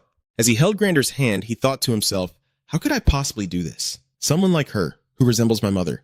How could I bring myself to kill someone like that? He looked back, sighed. It seemed we had caused quite a mess here. A few hours later, at the hideout of the unknown group, HCF concluded, So my master will stay here for a while. I hope everyone can act normal and take care of her for me. I just wanted to say that, but right now he turned to look at Grander, reminding the master. He glanced at everyone who was on alert, ready to attack. Since it's the first time everyone is meeting, could you not put pressure on them? They've had a tough time. She sighed in concession. All right. I was just joking a little. Alex smiled as he looked at her. So this is the master the leader mentioned, huh? Phantos spoke up. I can't see the limits of her power, HC asked Han. So Han, what about the person I entrusted to you this morning? Han hid behind Phantos, fearfully replying, You mean that, Professor? She's still at the House of Verd. He turned to leave, not forgetting to remind Rander once more before he went. Got it, I'll head over there. Just don't bully these kids while I'm away. She looked at him and asked, Kid, where do you think you're going, leaving your master behind? Han whispered quietly, Well, I was going to. But before he could finish, Grander interrupted him. Oh, do we need 2 people for this? But then again, looking closely, there are a few interesting folks around here. While my disciple hasn't turned around yet, why don't we greet each other a bit? Everyone was extremely startled by her words, except for Phantos, who looked forward to it. Meanwhile, in the forest near Letherbeek, the captain of the knights looked into the deep pit below. Oh my god, has a war just happened here? It's as if there was a large-scale bombing here. But what exactly did the report say? The rookie replied to him, stating that the sky turned red and then a thunderous explosion shook the heavens and the earth. He was taken aback, thinking, the sky turned red? Sounds strange, right? Even after reading the report and seeing this terrible situation, I still can't imagine what happened here. The rookie shared his thoughts with him. Could this be the remnants of a battle between powerful mages? Although the level of destruction is much greater, it resembles something I have seen before. The others then laughed at him. Haha, it seems our rookie has some interesting ideas. Which mage would come here and secretly fight? Who could possibly have the power to cause such destruction? Captain Sodao pondered. A wizard. If it were a 6th level mage or higher, this could happen. However, there are very few 6th level mages. And why would they be fighting here? This is almost impossible. The team members shouted as they saw someone approaching. Ah, those people. Aren't they the Knights of the Lumensis Church? The captain frowned, wondering why they were here. The leader of that group approached to shake hands with the captain, expressing pleasure in meeting the believer and wishing for the grace of the bishop to always be with him. He impatiently said, "What's going on? Please get straight to the point. If you plan to gather any information, just give up. We don't know anything." He laughed and said, "Oh, Commander, don't you notice the stench coming from this place? We've already guessed who caused this." He looked at him in surprise. "Is that so?" he continued. "We, the servants of Lord Lumensis, can assure you of that. This is the trace of a creature that the church is hunting to eradicate, the last remaining vampire in this world. The alley at Letherbo." Selena looked at him apologetically. "I'm sorry for suddenly fainting like that." And before she could finish speaking, he interrupted, saying, "It's okay, don't worry too much." She nodded at him and said, "Then I guess I should head back to the academy now. Thank you for accompanying me." He nodded and replied, "All right, take care." After seeing Selena off, he turned back and said, "Don't follow me anymore. Show yourself." He stepped forward and said, "Sorry, I didn't mean to do that." "Professor H.C. Chelsea is right. I've always wanted to meet you." He frowned at him. This guy continued, "I am a follower of Lord Lumensis, the Sheep Freeden. Though it's a bit humble, I am indeed the bishop of the Luminous Church." He frowned, thinking, "A follower of Lumensis, huh?" The young man urged him, "Please just tell me the real reason you all are here." He calmly replied, "Oh dear, it seems I'm not very welcome, am I? I came here because I want to make a proposal to you. While others may not feel it, I am different. That divine power is clear evidence that a person has been blessed by the gods, and I can feel it radiating from you, HCF. So, are you suggesting that I should join the church?" He hurriedly explained, "That's not something I can just say casually like that. I'm only thinking of what's best for you." Professor HCF stepped forward and quietly said to him, "If you were truly thinking of me, you shouldn't have shown up here." Freiden couldn't believe what he heard from Rudiger. He sighed and said, "Then allow me to say this to you in the name of one favored by the divine. A lot has happened recently in Letherbo. The king of the monsters has been resurrected, and today a horrifying red flower has bloomed in the outskirts of the city. With so many unusual events occurring, I hope disaster does not befall you. Now I'm off." Rudiger watched him leave as he walked away, praying, "Oh, divine being, please shine your sacred light to guide this little sheep." He pondered silently, considering that their departure might mean the church is still not entirely certain. If they have come because they have confirmed the holy power, then perhaps my true identity has been exposed. I have never been discovered before, yet a stranger can sense the power flowing from me. It must be because I've been using divine power too frequently lately. He closed his eyes and decided that it was perhaps time to use the sealing technique. Rudiger stepped in to report to Grander. "I'm back, Master." She looked up at him and calmly replied, "Back already? Seeing the weary state of everyone in the guild, can you tell what she has done to them?" "What exactly did you do to make your teammates like this?" Grander replied calmly. "Which master? Why are you blaming your master for their exhaustion and tears?" "We simply took some time to understand each other better, but I must admit, I'm truly impressed by you." "My disciple, how could you manage to bring these people here?" He put his hands in his pockets and answered her question. "He just happened to meet them while traveling around the world." Grander laughed out loud. "Haha. Oh my, look at how humble he is. That cunning little man is quite skilled in swordsmanship despite being just a human. While the large beastman clearly feels uneasy, yet is also filled with fighting spirit." He thought for a moment and guessed she was probably talking about Phantos. He was always like that. He has traveled around the world in search of a strong opponent to unleash his full power, even challenging his master when they meet. Although she wasn't there at the time, I had to fight in her place. If he had fought the master that day, he probably wouldn't be here now. But what stands out the most to Han is that I'm really curious about that old man's name. Sometimes he is human, sometimes he is beast, but not entirely either. More importantly, there is something quite interesting lying dormant deep within his body. Finding someone like that is quite impressive. Did you discover them in a cardboard box on a rainy afternoon? You helplessly argued with her. Please don't say that in front of Than. It will hurt him. At that moment, Grander glanced seriously at him. So, what is the purpose of gathering these people? Surely you must have a reason to leave your master behind and wander the world. What is it that you can't tell your master? Rudiger is determined not to reveal it to her. I'm sorry, master. When the right time comes, I will tell you later. Although it might be a bit shameless, I have something I want to ask of you, master. Could you take a look at my sealing technique? She looked at him in confusion. The sealing technique? He spoke up to explain to her that not long ago, a bishop from Luminous came to see him after sensing the power emanating from him. If we leave it like this, sooner or later, the church will discover your true identity. Grander spoke up, questioning whether it was weak enough for them to recognize it. He just picked up something from the table while answering her question.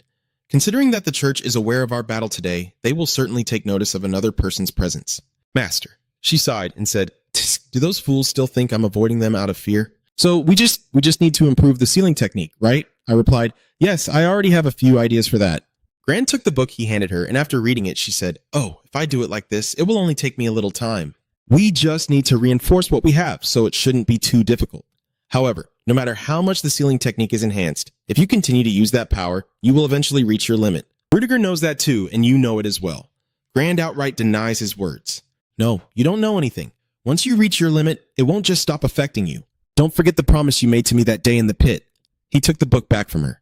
"Yes, I always engrave it in my heart." She replied, "You're quite the smooth talker, just like this morning when you had enough determination to kill me." He stared at the book, just as the master said, "After all, this is only a temporary measure. If I continue to use the holy power, it will weaken eventually. Still, considering the enemies I have yet to face, it's only a matter of time before I resort to using holy power. Ultimately, it's just a question of time until the Holy Kingdom finds me. Perhaps I need to accelerate my plans. The goal is clear. During this field trip, I must obtain that holy relic." A week later, at the Linden Barrow station, Rudiger stood before the group of students and shouted, "Your guides for today will be waiting in the central square. Please follow their instructions so you don't get lost." The students excitedly looked around. "Wow, this is the capital of Linden Barrow." He walked while thinking with his hands in his pockets. "It's been a long time since I was last here. It's probably been about 7 years, right? Now it has developed much more than before. I initially planned to come here as Jay, but since I have to use the identity of a professor this time, I don't know what will happen next." Arriving at the central square, the students cheered. "Wow, the fountain is so big. Look over there in front of it. They must be the guides for this field trip." An excited student exclaimed, "I heard some outstanding people would be coming here, but this exceeds my expectations." A professor approached him and greeted him. "Oh, Professor Rudiger Chelsea." He hesitated, recalling the person who approached and replied, "It's you, Veronica, right?" "We met before during the train heist, didn't we? The newcomer is Veronica Devil, the deputy commander of the Knights of the Black Steel." She spoke up. "Ha, so you still remember me?" He stepped forward and asked, "What are you doing here?" She answered his question. "Today is the practical trip to the capital for the Theon students, right? So, to be cautious, the royal family sent us here." And you asked in surprise, "All the knights? Won't that leave the northern mountains unprotected?" She spoke up in response, "Oh, it's nothing.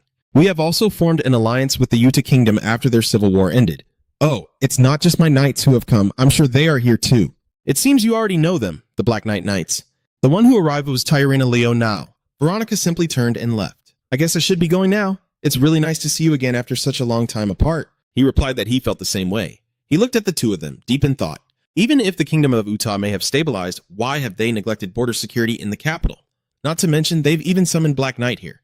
This is serious. What on earth is happening in the capital? I need to tell Sedina. Since there are too many people here, I'll speak quietly so only the new half-elves can hear. You should let Han know that the Iron and Black Knight Knights are in the capital. Sedina on the other side replied to him, "Yes." She wrote that down on a piece of paper and sent it out to everyone. Tiarina on the other side asked Veronica, "Isn't your commander coming?" She replied, "Yes, no matter how safe the North is, the commander says we can't let our strongest resources leave, but that's probably just an excuse. After all, going to the capital is quite a hassle." Tiarina sighed and said, "Still the same as before, huh?" Veronica got straight to the point, and with Tarina here as well, it was unclear what was happening in the capital. Tarina didn't know either. She was just following orders, and I hadn't heard any specific information.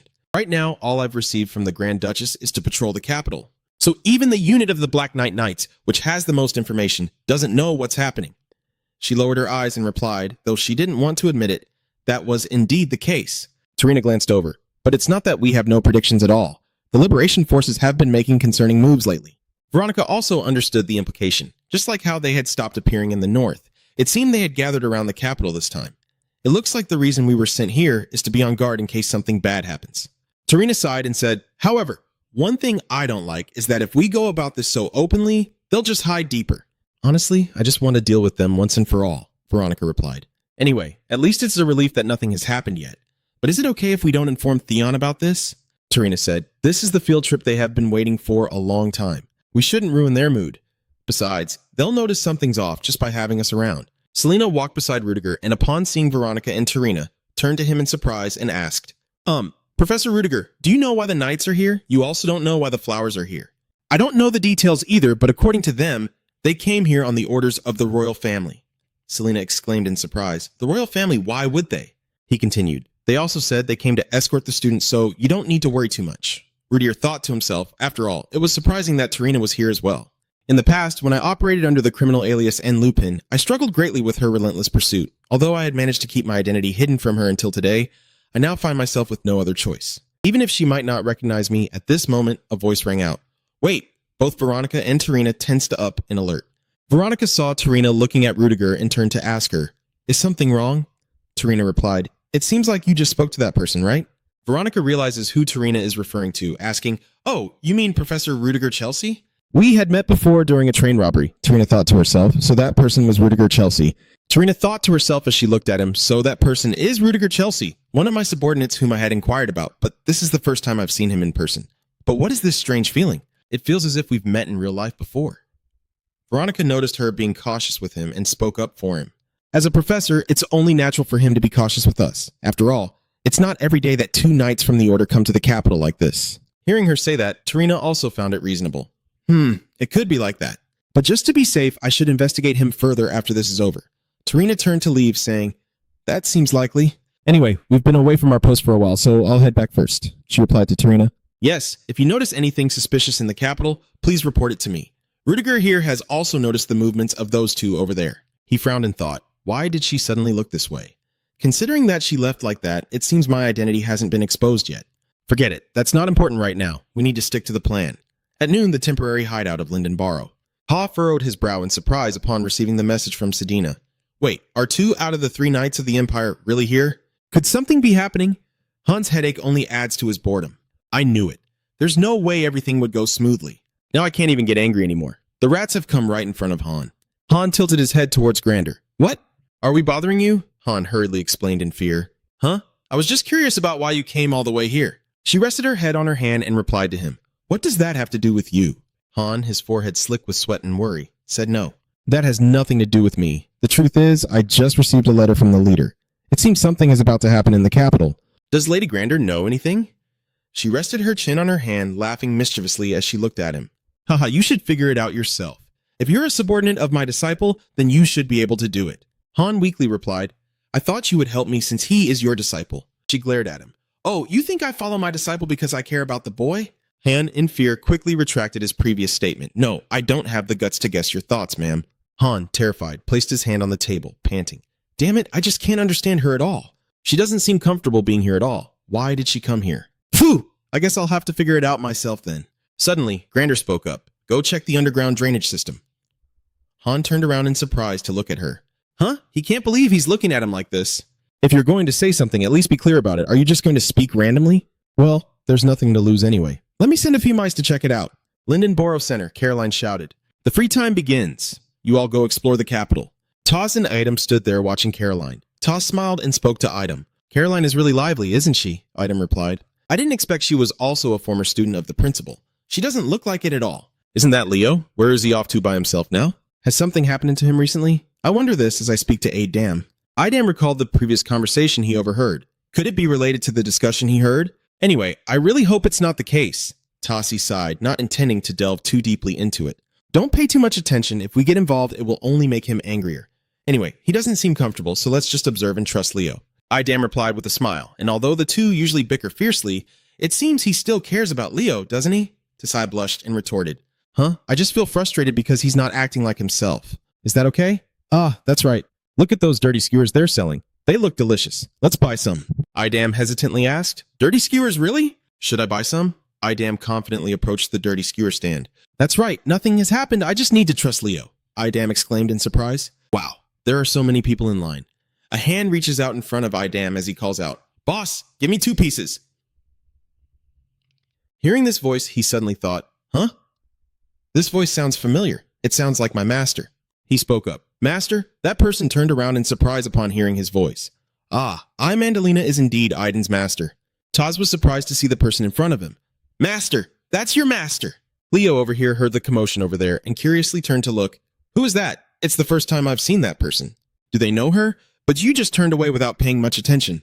Thanks to that, they got distracted. I'll take advantage of this opportunity. Leo walked into a secluded alley where someone was waiting for him. You're late. Let's get down to business. The plan will be carried out as scheduled. So what route will the students take? Leo furrowed his brow, pressing his lips tightly together. I asked in surprise. So this is the person who taught you anti-magic? I damn replied with a smile. Yes, I gave my master a loaf of bread after finding her about to starve on the road. In return, she taught me counter magic. I never expected the reason she taught him anti-magic was for a loaf of bread. She taught him that special magic just for a loaf of bread? I don't understand what this is about. Is this fate's arrangement? But isn't physical ability and talent very important for special magic? What will she do without talent? Mandalina laughed and replied, "Ha ha, then I can only say it's a pity and eat cake." The little one chimed in with a laugh as well. Aha, luckily it seems like you have some talent too. I, Sai, looked helplessly at both of them. How straightforward they were. She must really care for him. But Mandalina placed her hand on Aiden's shoulder, unable to hold back her praise. Who would have thought this kid had the potential to match me? Truly, fate has its plans. Ah, right, I got a bit distracted. I guess I have to leave right now, Aiden asked regretfully. Oh, are you leaving already? She replied with a smile. That's right, my master has a job and an important mission to undertake. It's time for me to get back to work, and he pretends to cry tears of joy for her. Do you already have a job? That's such a relief. I thought you would starve somewhere. She immediately pouted in protest. Hey, what kind of disciple talks to their master like that? Before I go, I have a piece of advice for you. If possible, try not to stray too far from your mentor. He asked back in confusion. Haha, you won't know what will happen next. All right. I'm off. After walking for a while, Mandalina looked around to confirm there was no one, and then took something out of her bag. They probably can't see us from this distance, right? I'm heading back to the palace now. Dear Grand Duchess, the palace has 3 glass corridors. The students following the group couldn't help but marvel at the surroundings. Wow, it's so beautiful. This hallway alone is already a masterpiece of art. Selena, walking beside Rudiger, couldn't help but exclaim, I never thought the royal family would prepare tourist spots for us. It's only natural that they treat us so specially because it's Theon, but I wonder if it's safe to entrust the students to them. Rudiger spoke up to reassure her. Don't worry, this year we have many people of the same rank as the principal. He looked away, thinking that despite having seen many strange things while traveling across the continent, this palace was truly impressive. Not to mention it was also extremely vast. Very few people are allowed to explore this place, but is that all? I wonder if I can find the holy artifact as well. The fragments will resonate with each other, so even if I can find out where they are kept, it will still be difficult to retrieve them. However, escaping from here will be the biggest challenge. Given the vastness of this place, it's highly likely there will be many soldiers, making it inevitable to be surrounded. Even if I use teleportation, there's still a risk that the coordinates will be too off due to the numerous magical barriers within the palace. A person approached, politely bowing and introducing himself. Excuse me, it's a pleasure to meet you all. I am Fio from the Royal Guard. Another person asked in surprise, Is that Lord Fio? The guard who handles important matters of the royal family. Another person asked in confusion, Why is the Royal Guard here? He inquired if anyone here is named Rudiger Chelsea. He stepped forward and replied, Yes, it's me. May I ask what you need me for? He approached him and said, Rudiger Chelsea, it's a pleasure to meet you. If possible, could you follow me for a moment? He was surprised, thinking what was going on. He didn't understand anything at all. He gracefully declined his invitation. Sorry, but we are following the group, so if I separate now, it would be a bit... He guessed that he would refuse, so he approached him and spoke in a tone only the two of them could hear. That person really wants to meet you, Rudiger. Hearing that made Rudiger suspicious of the person, and he told me he understood. Then let's go. Before leaving, he turned back to tell everyone, I'm sorry, but I have to step out for a while. I'll be back soon. Seeing him leave like that, Selena replied. Oh yes, please go ahead, teacher. I wonder what happened that only he was called away. Oh well, that's Professor Rudiger Chelsea after all. Do royal guards always attract that much attention? I asked Aiden at that moment. Your master is quite unusual, isn't she? Hearing that, you smiled and said you hope she's doing well. Suddenly, Tai X couldn't see Leo anywhere, so he asked, Where did Leo go? I can't see him anymore. Our free time is almost up. Seeing this, Aiden spoke up. Let me go look for him. He probably hasn't gone far. Tai felt worried upon hearing that. Oh, is he going to be okay? If it's Leo, I think he'll find his way back on his own. But Aiden is still worried since Leo isn't familiar with this area either. Let me go find him. Okay, then we'll wait here. After wandering around, Aiden scratched his head in confusion and looked around. Just as I said, I don't see Leo anywhere. Has he gone that far already? Suddenly, you see an alley. At that moment, he recalled the previous incident and began to doubt. A perfect place for clandestine meetings, the conversation from then kept lingering in his mind, hoping it was all just a misunderstanding. Indeed, in the alley, Leo was secretly meeting someone, and he irritably asked why they weren't responding. Leo was sweating profusely and quickly said, So we not only need to plan for the future, but also execute the plan right now while the knights are everywhere? He glanced over and explained, That's why they're being careless. They will surely think we are busy hiding. Now is the perfect time to free the civilians. His words made you reluctant because there were both students and instructors present. Even if we ambush, we will just be stopped. But he refused to accept those words and arrogantly said, Isn't our goal in fighting against you instructors to show everyone just how powerful we are? What are you talking about? This time they have several level 6 mages. Upon hearing this, he was taken aback in shock. Seeing his reaction, the boy quickly intervened. Yes, you know how powerful they are. They are no different from living weapons. The outcome is already clear. We don't need to carry out the plan at all. Although he is shocked, he still arrogantly believes this is completely beyond my expectations, yet we will proceed with the plan without any changes. Seeing him so stubborn made you incredulous. Then he spoke up. I understand what you're trying to say, but this is not something I can decide. The higher-ups have already decided to carry out this plan. This made Leo uncomfortable as he said, Are you kidding me? Do you really think I will obediently follow you? Seeing him like that, he brought up Leo's family. I think you should do it for your family. Once family is mentioned, you seem to accept it. But I don't really know the entire route, because the trainees and their instructors have all separated. Suddenly, he grabbed your shoulder and said, Hey, you think I don't know what you're thinking? You're planning to give me limited information to buy time, right? Never mind, it's not important. Anyway, we've already received information from someone else. I called you here just to verify. Hearing that made him extremely angry as he shouted, You bastard! So you've been using me from the very beginning, he replied. How can we trust someone as unpredictable as you? I'll let this go. So think about your family and make your upcoming choices wisely. See you later, and don't do anything stupid. Even if you go report it, you're still on their side, got it? After he left, you angrily cursed and hit the wall, not expecting to be used like this. Those damn bastards, he won't listen to me. Have they really gone insane from hatred? No, they must be the ones willing to take such risks. Did I miss something? Suddenly, someone called Leo, causing him to turn around in shock and see that it was Aiden, who was looking at him with a worried expression. At that moment, in Linden Barrow Square, the central square, Sna anxiously looked back and saw C staring at her, which made her uneasy. Why does she keep staring at me like that? At this rate, how can I secretly gather information using paper magic? Meanwhile, C stared at her deep in thought. That's the student I met in the professor's room before. She's that guy's assistant, right?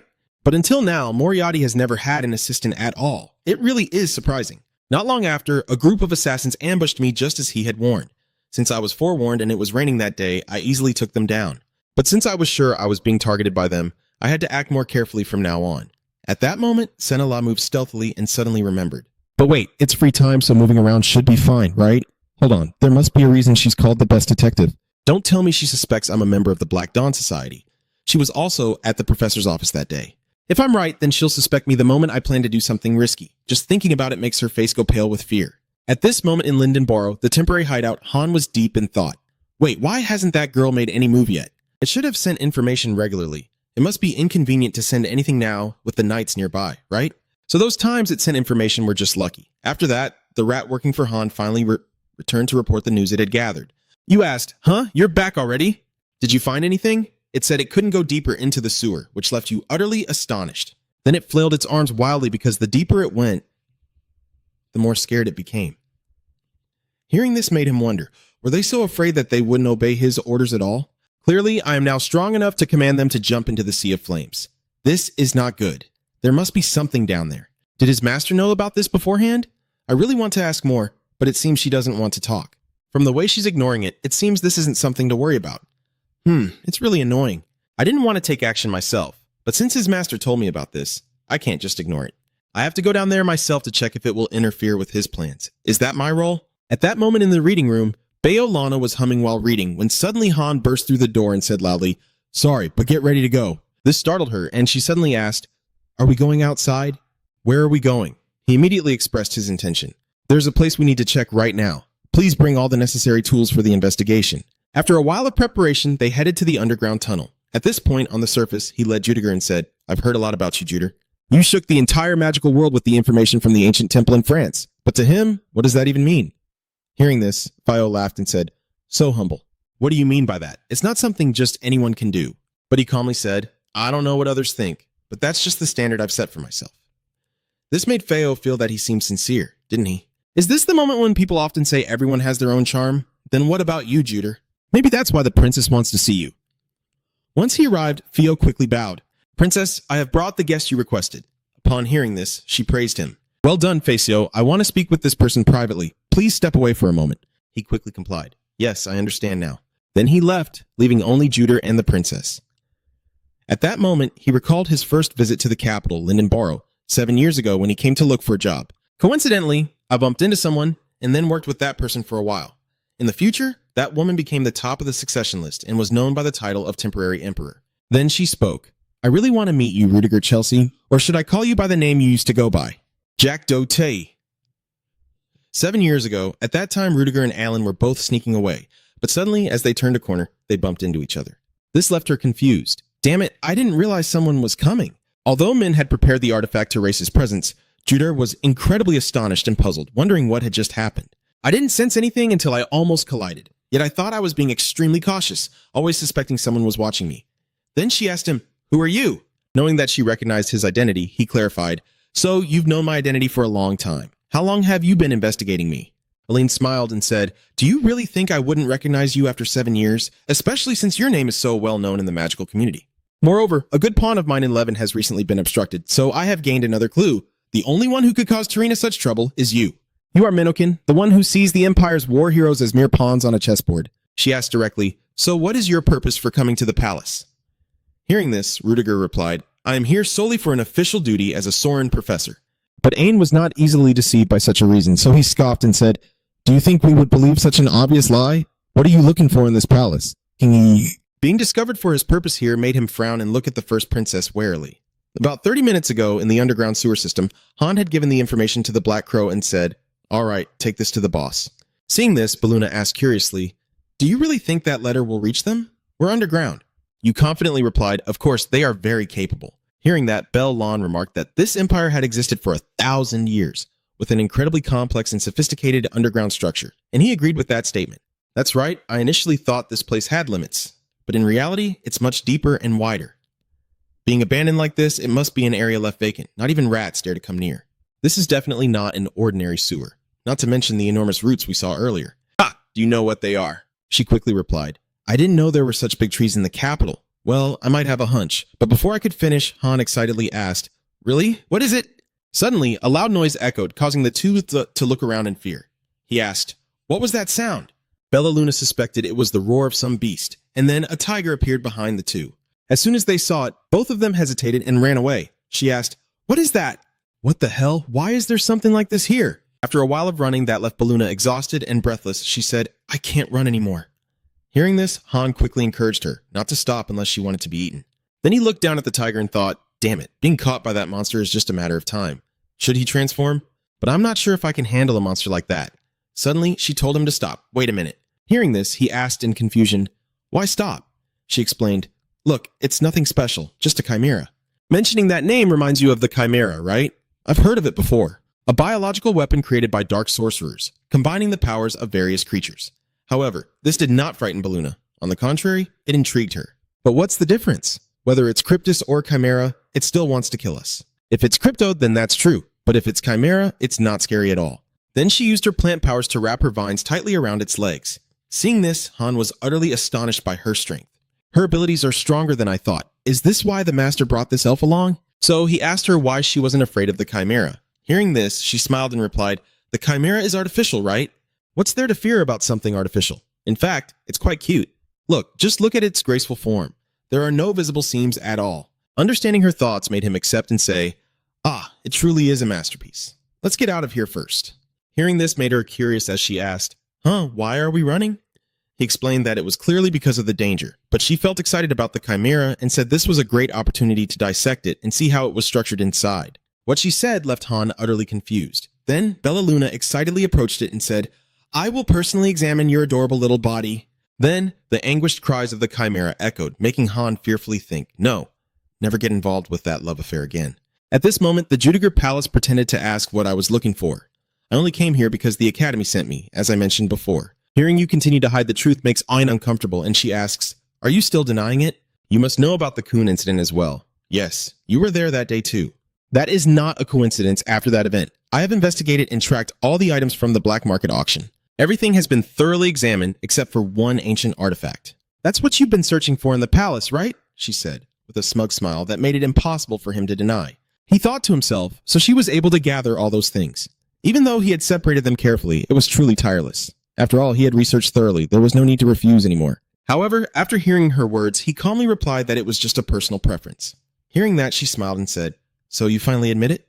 I won't ask what you want from that artifact, but if it's something you desire, it must be stored in the palace's treasury. You're not planning to steal it, are you?" Hearing those words, he said nothing and just listened in silence. But when she told him that no matter what his plan was, wouldn't it be better to go through the main entrance? "Just like 7 years ago, I want you to do one thing, and this is the real reason I called you here. As for the payment, you will be allowed to take 3 items from the treasure. Does that sound reasonable? This made him waver because the Empire's treasure was filled with priceless artifacts and relics of unknown origin, and only the royal family was allowed to enter. Taking 3 items from there was indeed tempting, but on the other hand, it meant the mission would be dangerous. Then you asked her, before making a decision, I want more information on whether this is related to the 2 knight orders summoned to the capital. She replied, yes, you must have seen them on your way here. As he suspected, there have been reports of suspicious individuals infiltrating the capital. We have conducted searches to eliminate the threat, but have found no traces. Hearing this, he asked whether they had left the city. She replied, since the report was made, we have tightened security at all the gates. If they leave, we will know immediately. Hearing that, he guessed they might still be in the city, which is why the night squads are here as a precaution. That's exactly why she needs his help, his ability to infiltrate and complete missions regardless of where the enemy is hiding. Seeing this, he guessed that they must have reached a dead end and needed his help. Even if he refused, he could still get caught up in this mess. Moreover, there are also my students in the city right now, so he couldn't refuse and agreed. I believe the reward will be delivered as promised. Ain happily placed a hand on his chest and said, of course, you know I'm a man of my word. Then Rudiger asked, is there any other information? She said, my subordinate will give a brief report. Wait a moment. Ain is here. After that, the subordinate approached and bowed. I have arrived, Your Highness. As soon as Mandalina and Rudiger locked eyes, both gasped in surprise. She quickly asked him, why are you here? He also asked her back, what are you doing here? Mandalina. Meanwhile, in the hall of the magnificent Crystal Palace Museum, the voice of the guide echoed. Is anyone there? This is the Crystal Palace, where you can explore the history of magic. Even on regular days, this place is always crowded. The visiting students are distracted by their surroundings, not paying attention to the guide's words. We have a reservation, so you can go in right away. Feel free to explore in your own way. Behind the noisy group of students, Roya is kneeling down, bowing her head with a sigh. I'm so tired. Royal Pavlini, a level 6 mage, is a member of the Magic Alliance. She gently patted her sweaty face. Why did the Magic Alliance assign me to be the guide? I'm not good at dealing with crowds. Lin slowly approached. Roya jumped and turned red as she looked back. Oh. Is something wrong? Lin looked around with a puzzled expression. Can we see all kinds of magic here? Roya replied. Yeah, that's mostly true. The Magic Tower and many other organizations have contributed a lot of information about magic here. Oh, so can we find information about non-elemental magic here? After a moment, Roya led her to the Crystal Palace Magic exhibition. The elemental magic is displayed in glass cases. Roya explains that this place may hold information about magic you've never heard of before. However, they will not reveal the fundamental secrets of those types of magic. Lin was a bit surprised and replied, oh, I see. Lin glanced to the right and saw something. Oh, dream magic. Roya explained it in a way that was easy for her to understand. Ah, it relates to holy magic. A statue of a person with closed eyes stands with hands clasped in prayer inside a glass case. She elaborates that this is one of the most commonly used types of magic in the strange category. It is often used by knights, judges, and priests of the Lumensi Church, but modern theory categorizes it as magic. Meanwhile, Lin is feeling a bit distracted. She stared silently at the statue. What is this? I feel drawn to it for no clear reason. Lin's eyes sparkle like stars as if she has encountered some mysterious wonder. At that moment, at Elin's tea table, HCF stood up abruptly. Mandelia, how dare you come here? Mandelia panicked and raised her hands in defense. I can explain. Elin sighed at the sight. Enough, she is my subordinate. Heckcliff was surprised. Subordinate, since when did you start showing such mercy? You laid out all of Mandelia's crimes, making her tremble in fear. This woman is a member of the Break Ops Alpha Team, a special forces unit under the command of Marcus Tone, the mastermind behind the coup 7 years ago. Elin gently clarifies this misunderstanding. The day I met you was also the day I sneaked out of the palace to confront him. After the Alpha Team was wiped out, she was the only one deemed worthy of recognition, but I had no intention of letting a traitor survive. She recalls Mandelia's figure from that time. Naturally, since the Alpha Team consisted of the most dangerous individuals in the Empire, I personally hunted her down after the coup was thwarted, preparing for a fierce battle. The memory of Mandelia kneeling with her hands raised, shouting, I surrender, was vivid in Elin's mind, but the moment she saw me, she surrendered without a fight. I feel foolish for having prepared so thoroughly. In the end, I decided to just take her in. Heck anticipated the situation. She wanted to surrender from the very beginning, didn't she? Elin found it intriguing. Oh, I thought you spared her for a reason. Heck recalled the image of Mandelia bowing her head with her hands clasped in plea for mercy. I felt helpless. She begged with such a pitiful face that I let her go. Elin glanced at Mandelia. After all, she is now my loyal subordinate, so don't worry. Mandelia felt flustered. She smiled shyly. That's right. Now I am the loyal subordinate of the princess. Heckcliff had no choice but to give in. All right, if that is your wish. Your Highness, Elin turned back to ask. So, Mandelia, what is it? At that moment, Mandelia remembered her mission. Ah, yes. Allow me to report. She presented her case seriously. After tracking their trail, I believe they are hiding in the underground sewers. However, due to the existing barriers, I can only locate the entrance. Ain listened intently. If someone like her had to retreat, their base must be very well fortified. Suddenly, HCF turned and took a few steps away. Wait a minute.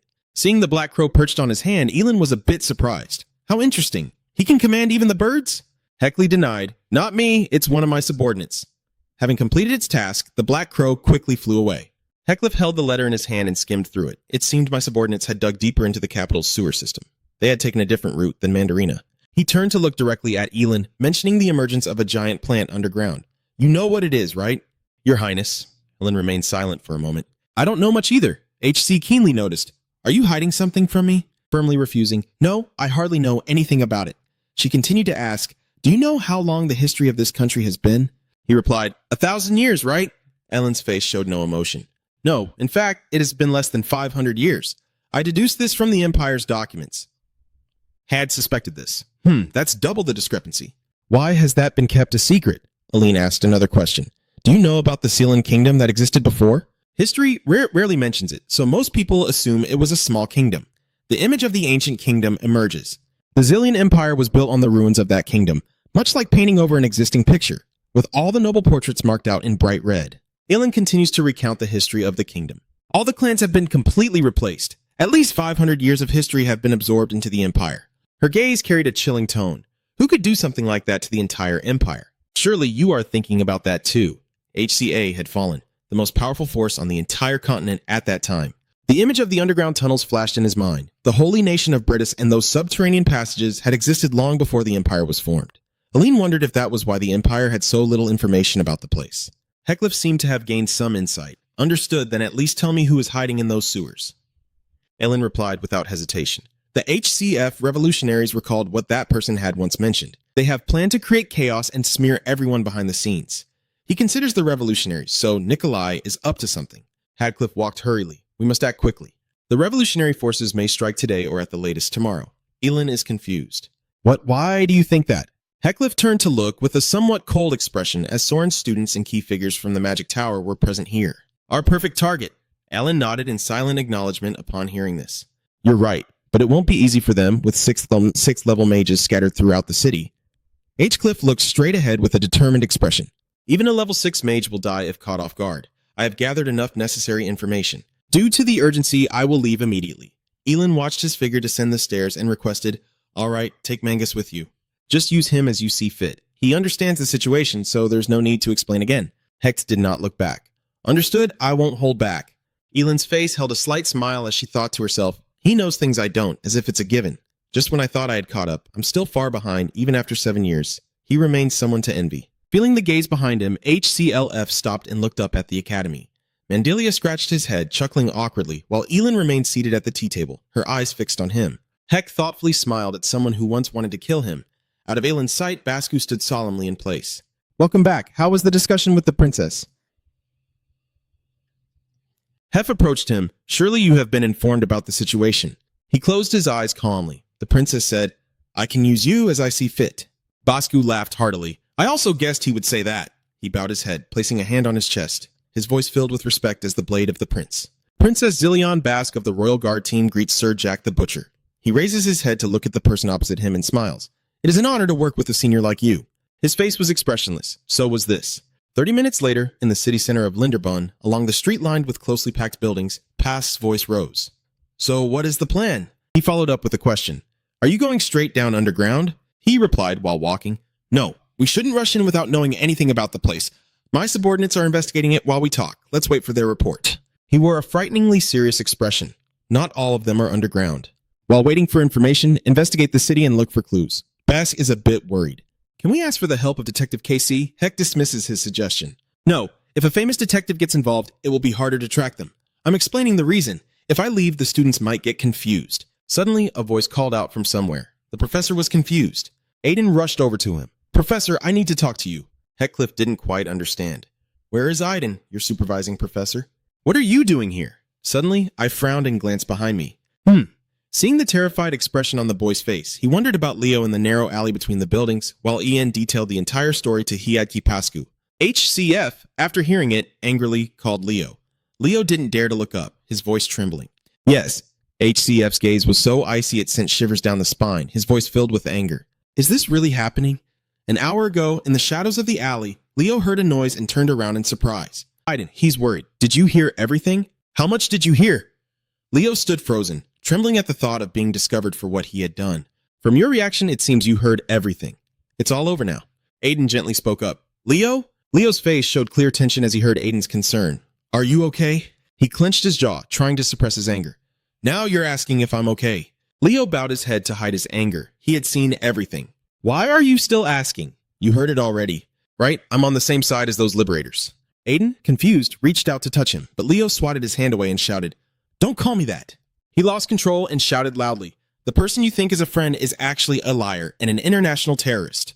I lied to you and Tessie and Sedina, everyone, Leo Keat said with a slight frown. Then why is he looking directly at that heartbroken face? Why are you looking at me as if you're worried? Leo cradled his head and sank to the ground in front of Aiden. Sigh. He finally spoke up to explain. I'm sorry for eavesdropping, but you tried to defy the orders of the Liberation Army, even in an impossible situation. Leo clenched his jaw as he tried to calm himself, realizing that the attack hadn't happened yet and we could still prevent it.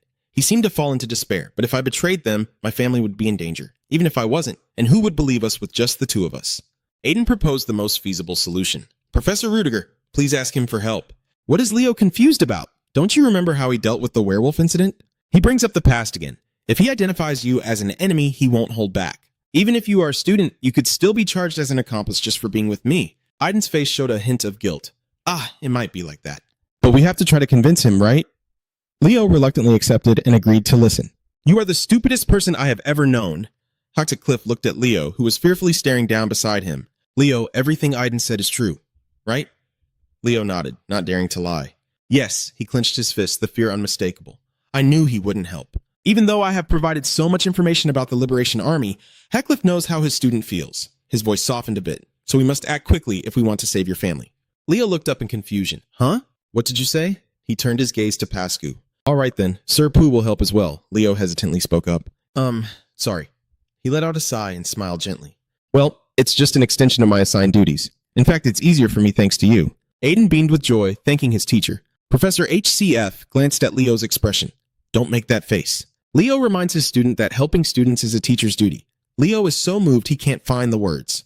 The professor's face fell as he suppressed the long-held frustration, while Leo broke down in tears like a child. Thank you very much, Professor Rudiger. Meanwhile, in the city of Linden Broad, the Liberation Army's secret branch reported one by one that Branch 3 had been discovered by the Knights, as well as Branches 5 and 17, which were managed by the responsible executives. Hearing this, he calculated faster than expected. Those Imperial scum, but upon reconsideration, it made sense that two teams of Knights were acting as well. His face was expressionless. His eyes concealed schemes. The raided branches are just decoys to buy time. Their arrival at the main base is only a matter of time. He ordered his subordinates to move all units to the designated position via the underground waterway system. If there are any issues, ensure that at least one person escapes. Suddenly, the wall behind exploded, turning to rubble and injuring several people, their voices lacking vitality. What is this? We've been discovered already, just like that. A figure flickered in the dust from the explosion. They asked, Is it you? Hadzi wore a cold, disdainful expression. That filthy creature has threatened my students. The Liberation soldiers lay sprawled on the floor, spitting out mouthfuls of blood. Yeah, the curses were bitter, damn it. Many were unconscious on the spot, unable to move. He couldn't accept this truth. That brat really betrayed us. They crawled back, looking at HCF approaching them. He speculated, but this guy fought as if he knew that silent fire would be ineffective. Even that brat didn't know that. It was a closely guarded secret. His eyes narrowed with hatred. Yes, in this range, I might not survive, but I will take you down with me. He closed his eyes, took a terrifying explosive from his pocket, and threw it at Heck while shouting, Die! Sensing something was off, his eyes filled with blood vessels, and he was taken by surprise. What is this? Heck casually contained the explosion in the palm of his hand. This only made him more panicked as the explosion was drawn into a single point. He looked at HCF holding the stone in his hand and thought, the spirit stone through Shimoto, so it also absorbs the shock from fire-related explosions. Cack trembled and huddled against the iron fence. Heck interrogated him. How dare you threaten and exploit my students? Cliff kicked hard into the left shoulder of the guy, causing him unbearable pain. He grabbed that spot and pressed down hard enough to hear the sound of bones shattering, subjecting him to horrific torture. Heck squinted in disdain, wondering what it felt like for his entire body to tremble violently, as if his organs and blood were about to turn inside out. You filthy scum won't confess under ordinary torture, so I have to do this. Spill everything you know right now. They trembled in fear and said, You don't have time for that. We've already sent agents to the family of that scoundrel. Heck's expression darkened, and a terrifying aura surrounded him, while they continued barking as if blind to the danger. He is a knight with unparalleled swordsmanship. No matter who you send, they will be cut down along with that traitor's family. Heck's tone became casual. You don't have to worry about that. Meanwhile, in the city of Lindenbrad, in a narrow alley, the knight was knocked to the ground. HCF smugly replied, Yes, I've sent a reliable person there already. Bass turned to check on Leo's family. Is everyone all right? They hesitantly replied, yes. The knight quickly got back on his feet. Impressive. Even if it was an ambush, you managed to push me back. He wielded a sharp weapon, his voice low and menacing. You look like a knight too. If you wanted to kill me, that was your last chance. The knight unleashed a flurry of slashes aimed straight at Pascu. Do you think you can defeat me without a sword? Pascu smirked. Yes, that was a good opportunity. But the reason I didn't kill you is quite simple. His eyes emitted a menacing glow, the concentrated internal energy in his arm ready to unleash. Pascu, charge forward. I can create an opportunity to kill you. The internal energy is unleashed to shatter the attacks of the knight whenever we desire. Time passes swiftly, and 30 minutes later, the sky darkens ominously. Leo grabbed Pass to thank him. Thank you, brother. Thanks to you, my family is safe. Boss was a bit polite. I was just doing what I had to do. Cliff advised Leo to be careful. Take your sister and mother to a safe place. I have been reunited with my family, so take some time with them before returning to school. Leo hesitated for a few seconds before responding. Yes, thank you once again, teacher. Professor Rudiger. The two watched as Leo's family and Aiden gradually disappeared from view. Vasco curiously asked, So you have no intention of holding that kid accountable? Even though he helped the Liberation Army, are you sure about this? Cliff asked in return, So do you see that student like the other members of the Liberation Army? Boss scratched his head awkwardly and replied, Well, probably not. But it could all just be an act, right? I never thought you would trust a student this much. Heck answered with a philosophical remark. It's not about trusting the student, but trusting in the person who needs to protect their family. Basket suddenly remembers what Elin said to him. Bassett, the reason we chose you as the shadow. You are ready to get your hands dirty, yet you still pursue justice. Elin smiles in Pasca's memory as she says this. That contrast reminds us of Jack's deep anguish, your predecessor's shadow. He is rational and cold-hearted, yet kind and deeply caring towards others. Pasca's face shows a reluctant sigh. Bask still has some unanswered questions. Have you dealt with the pile of corpses yet? Heck answered candidly. After extracting the necessary information, I handed it over to the Knights. They are planning to soon carry out a large-scale terrorist attack. He reveals some information he has to Pascu, targeting crowded places, especially the Grand Square and the Crystal Palace. Suddenly, a strange noise echoed loudly, and the two turned to look in its direction. Bask was slightly surprised, thinking that sound must be the manhole cover being smashed and thrown onto the street. Bask observed the changing scenery and deduced that they had already begun. The clawed feet of the wild beast stomped heavily on the pavement, sending the citizens fleeing in panic. HC issued a serious command. We need to hurry. B frowned. Understood. At the time of the incident, the Lindenbrook sewer cover was being pushed up by a powerful force. The ground around it about to crack open. An explosion caused the sewer cover to warp and fly into the sky. Several monsters crawled out of the sewer, and the city dwellers saw them and ran for their lives. It's a monster. Run away. The creature with glowing eyes and sharp, drooling teeth attacks a man who is screaming in terror. A Weirin arrived just in time to stand in front of the man, his hand gripping the monster, which trembled as it was lifted by the neck, looking up at the sky. Behind him, a firebolt shot forth, exploding the remaining monsters. Weirin is ranked 5th in the Physiology Muscle School of the United Academy. His face showed a mocking expression. Hey, young lady, if you unleash fire like that, the whole street will be destroyed. Caroline Monak is ranked 6th among the mercenary mages, and she is throwing a tantrum. Hey, Muscle Pig, does that even matter right now? We don't even have time to clear them out while you're there taking them down one by one. Amidst the chaos, Wen laughed loudly. Ha ha ha, all right, I leave this area to you. Caroline was annoyed. Fine, show off and focus on rescuing the students. Meanwhile, at the Crystal Palace gate, another group of monsters charged forward, powerfully rushing towards the entrance. The members of the Magic Guild quickly blocked the monster's path. Gunfire erupted continuously. The commander sternly ordered to keep shooting. Do not let the monsters get close. If this place is breached, those inside will be in danger.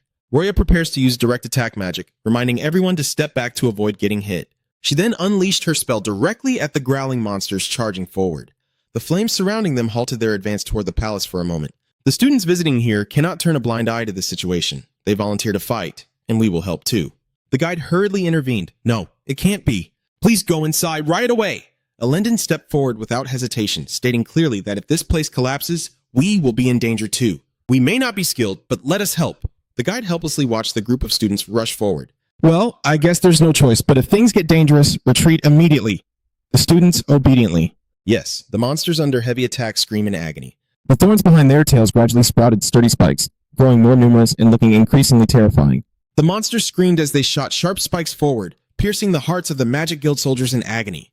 Flora holds her magic wand towards Chero, asking for help. We must stop that mass of thorns. Chero counts on you. Chero replied without hesitation. Got it. The two of them are skillfully coordinating their magic. Chero struck first to stop the vines from advancing, and Flora followed up with a freezing spell that hit its mark. She raised her wand high into the sky, concentrating her energy. Lightning bolts gradually appeared, striking the monsters down. The other students were amazed by such power. Truly impressive. Another person spoke up. I know you're a genius, but I didn't expect you to be this strong in actual combat. While others marvel at Flora's strength, she notices two monsters climbing onto the roof. Thanks to you, we can breathe now. Two monsters stared directly at Flora and launched their spiked tails to attack her. Flora was caught off guard and couldn't react in time. Leon created a magic circle in front to block the attack and protect Flora. She turned back and asked, Are you okay? A beam of light appeared in the sky filled with dark clouds. The group of students looked up in shock. Yes, in fact, it wasn't just one ray, but many rays striking down, obliterating the monsters. Heck appears in the sky. Is everyone safe? He slowly descended to his students, who joyfully shouted his name. Thanks to you, Teacher Juder, we are safe now. Hedy turned his head and stared in one direction, towards Flora and Lin. The two were startled and looked over. Heck asked Han with concern. Are you okay? Flora blushed with a smile. I'm fine, but I'm so embarrassed. Heck is looking at this person in front of her. Sedina. Flora sprayed the stiff glue while listening to them talk. Lin replied. Oh, yes, I'm fine. Flora clenched her fists and bowed her head, trying to hold back her emotions. An hour later, in the Lindenbrot temporary shelter square, two guards stood watch outside the camp. Aelin sat upright in a chair, exuding royal authority. First of all, I would like to express my appreciation for everyone's efforts. Thanks to you all, we have successfully suppressed this incident with minimal damage. Then she ordered her subordinates. All right, report in. Roy stood at attention and clearly summarized the situation. At around 2 p.m. today, the Chimera emerged in the city from the sewer system. Taking advantage of the chaos, the Liberation Army launched a terrorist attack targeting students and teachers. Roy recalled the image of slaughtering the Liberation Army, and he continued. However, thanks to the princess who had provided our knights and teachers with information about the explosives beforehand, we successfully suppressed the Liberation Army with minimal losses, but due to the overwhelming number of Chimera, there were still significant casualties. Alin closed his eyes to calm himself. I understand. Alin looked at HCF, lost in thought, contemplating how much worse things would be without this person. It was truly frightening. He even saved Irendia in the Crystal Palace. I owe him too much. Both then and now, she makes the decision. Right now, addressing the situation is more important than worrying about our losses. Let's discuss the next course of action. Everyone is proposing solutions. First, we should establish a defensive line to prevent further damage. Above all, the safety of the people is of utmost importance. Others chime in. I believe we should quickly enter the underground tunnels and clear out the enemies. Now is the perfect time as they have lost a significant amount of their forces in this attack. Ellen Tintam interjected amidst the debate, suggesting that we should blindly venture in without knowing what lies beneath. What if there are traps? The other person countered, everyone here is strong enough to take care of themselves anywhere. Do you think we would fall into a trap set by the Liberators? Suddenly, a voice caught Ein's attention immediately. Everyone, can I say something briefly? I don't believe the enemy's methods have ended here. Ellen confirmed the identity a bit. You are Keimo, the second daughter of the Selm family, right? All right, share your thoughts. Be serious. Yes, first let me talk about the chimeras that have appeared. She presents her thoughts clearly. As everyone knows, chimera is the specialty of dark magic sorcerers. This means that the Liberation Army has collaborated with the dark arts sorcerer. The memory recalls images of the Liberation Group, but if they possess the knowledge to create chimera, will they only stop at creating chimera to fight against the Empire? Her gaze sharpened. There must be something to ensure victory. This attack could merely be a distraction tactic to buy time for that. Caroline found it reasonable. The trump card beside her, Yiren, seemed a bit restless. But I don't know what it is. Someone spoke up to express their opinion.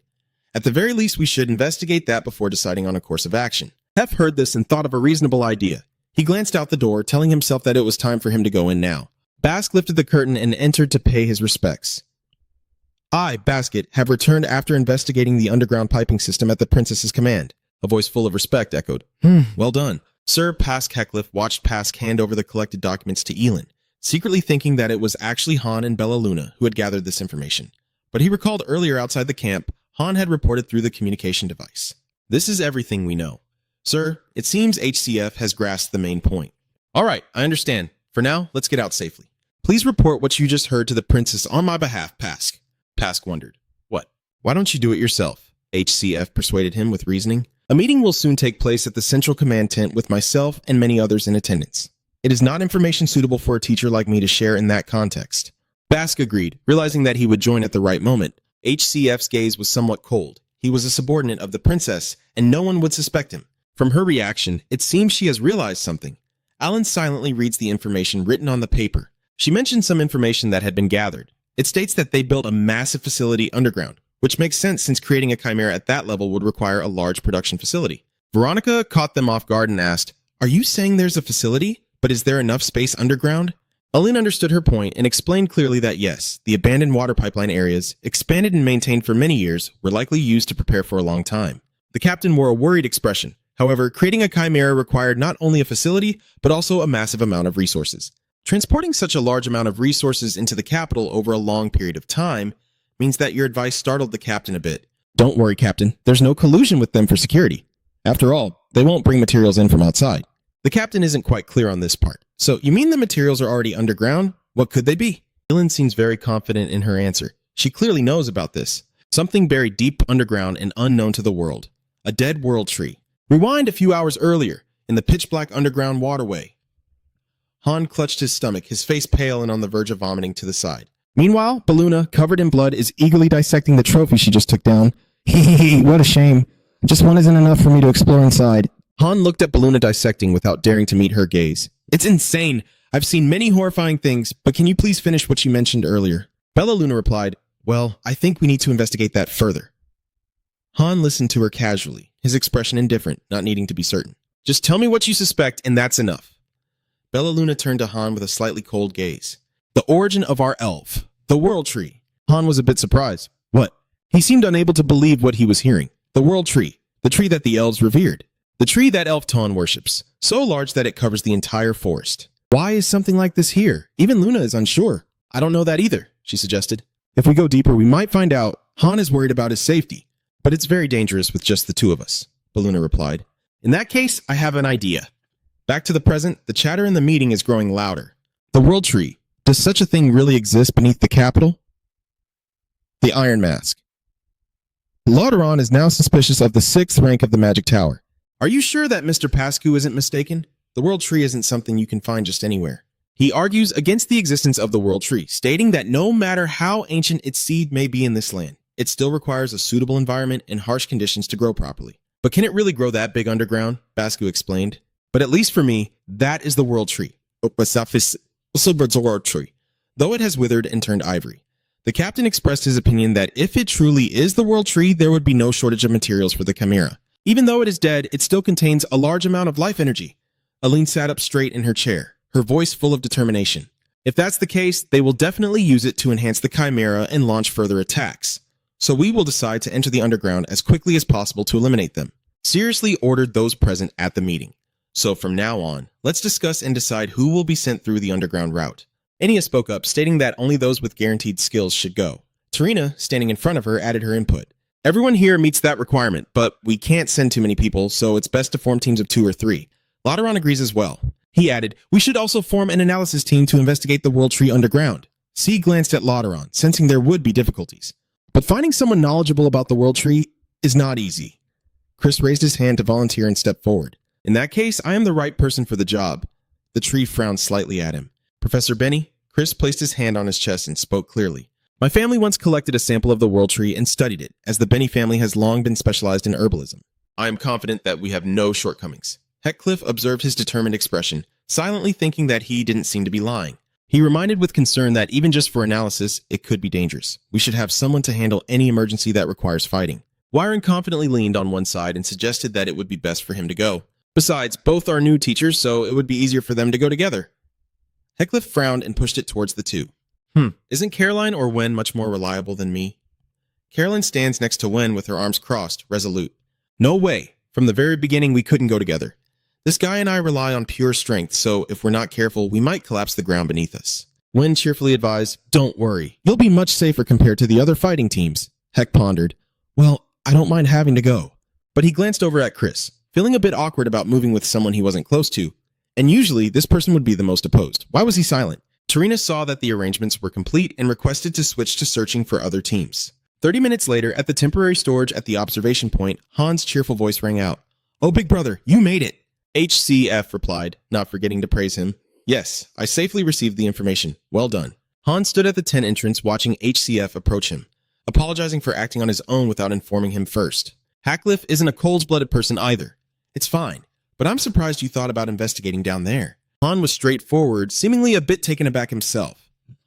Ah, Master, you told me to check that underground area. HC discovered something.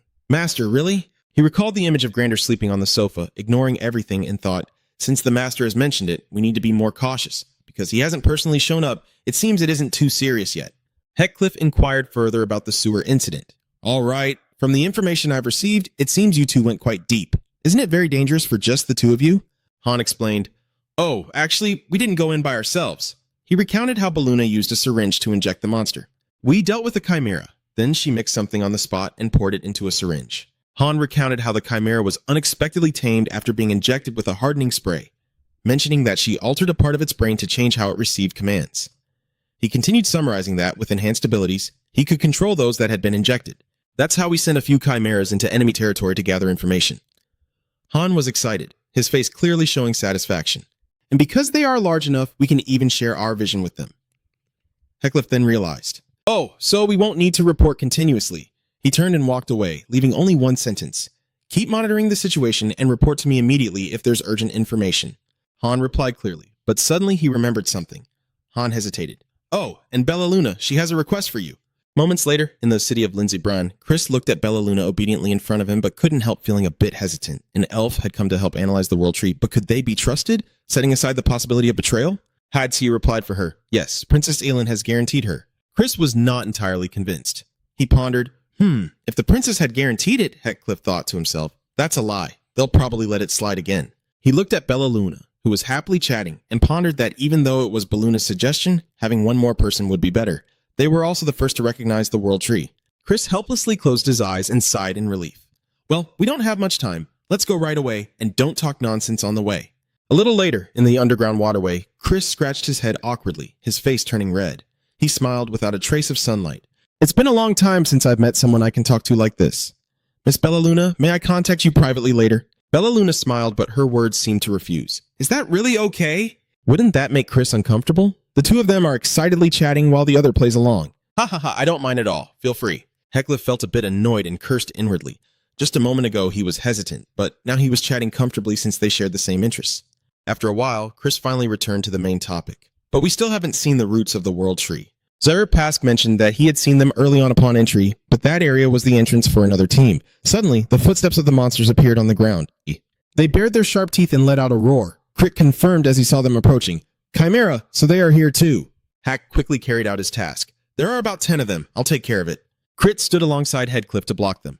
Let me handle this. This is too easy for me. Heckcliff also did not refuse the good intention. If he was determined, the beast growled and charged straight at Chris, who was holding tubes resembling chemical containers. He threw 3 tubes forcefully towards them. They were poison vials. They shattered and spilled right at the feet of the Chimera. The monsters were still poisoned and dying, as usual. The Chimera screamed in agonizing pain. Hackcliff never expected to take them down so quickly, as if it were that easy with just poison. Bella Luna's eyes sparkled like stars as she looked at Chris with admiration, almost as if she wanted to crown him. You mixed 3 different compounds to optimize the poison's effect, Chris said proudly. The expert guaranteed by the princess is indeed different. HCE interrupted the conversation right there. But, because of the poisonous bones, it seems our path is blocked.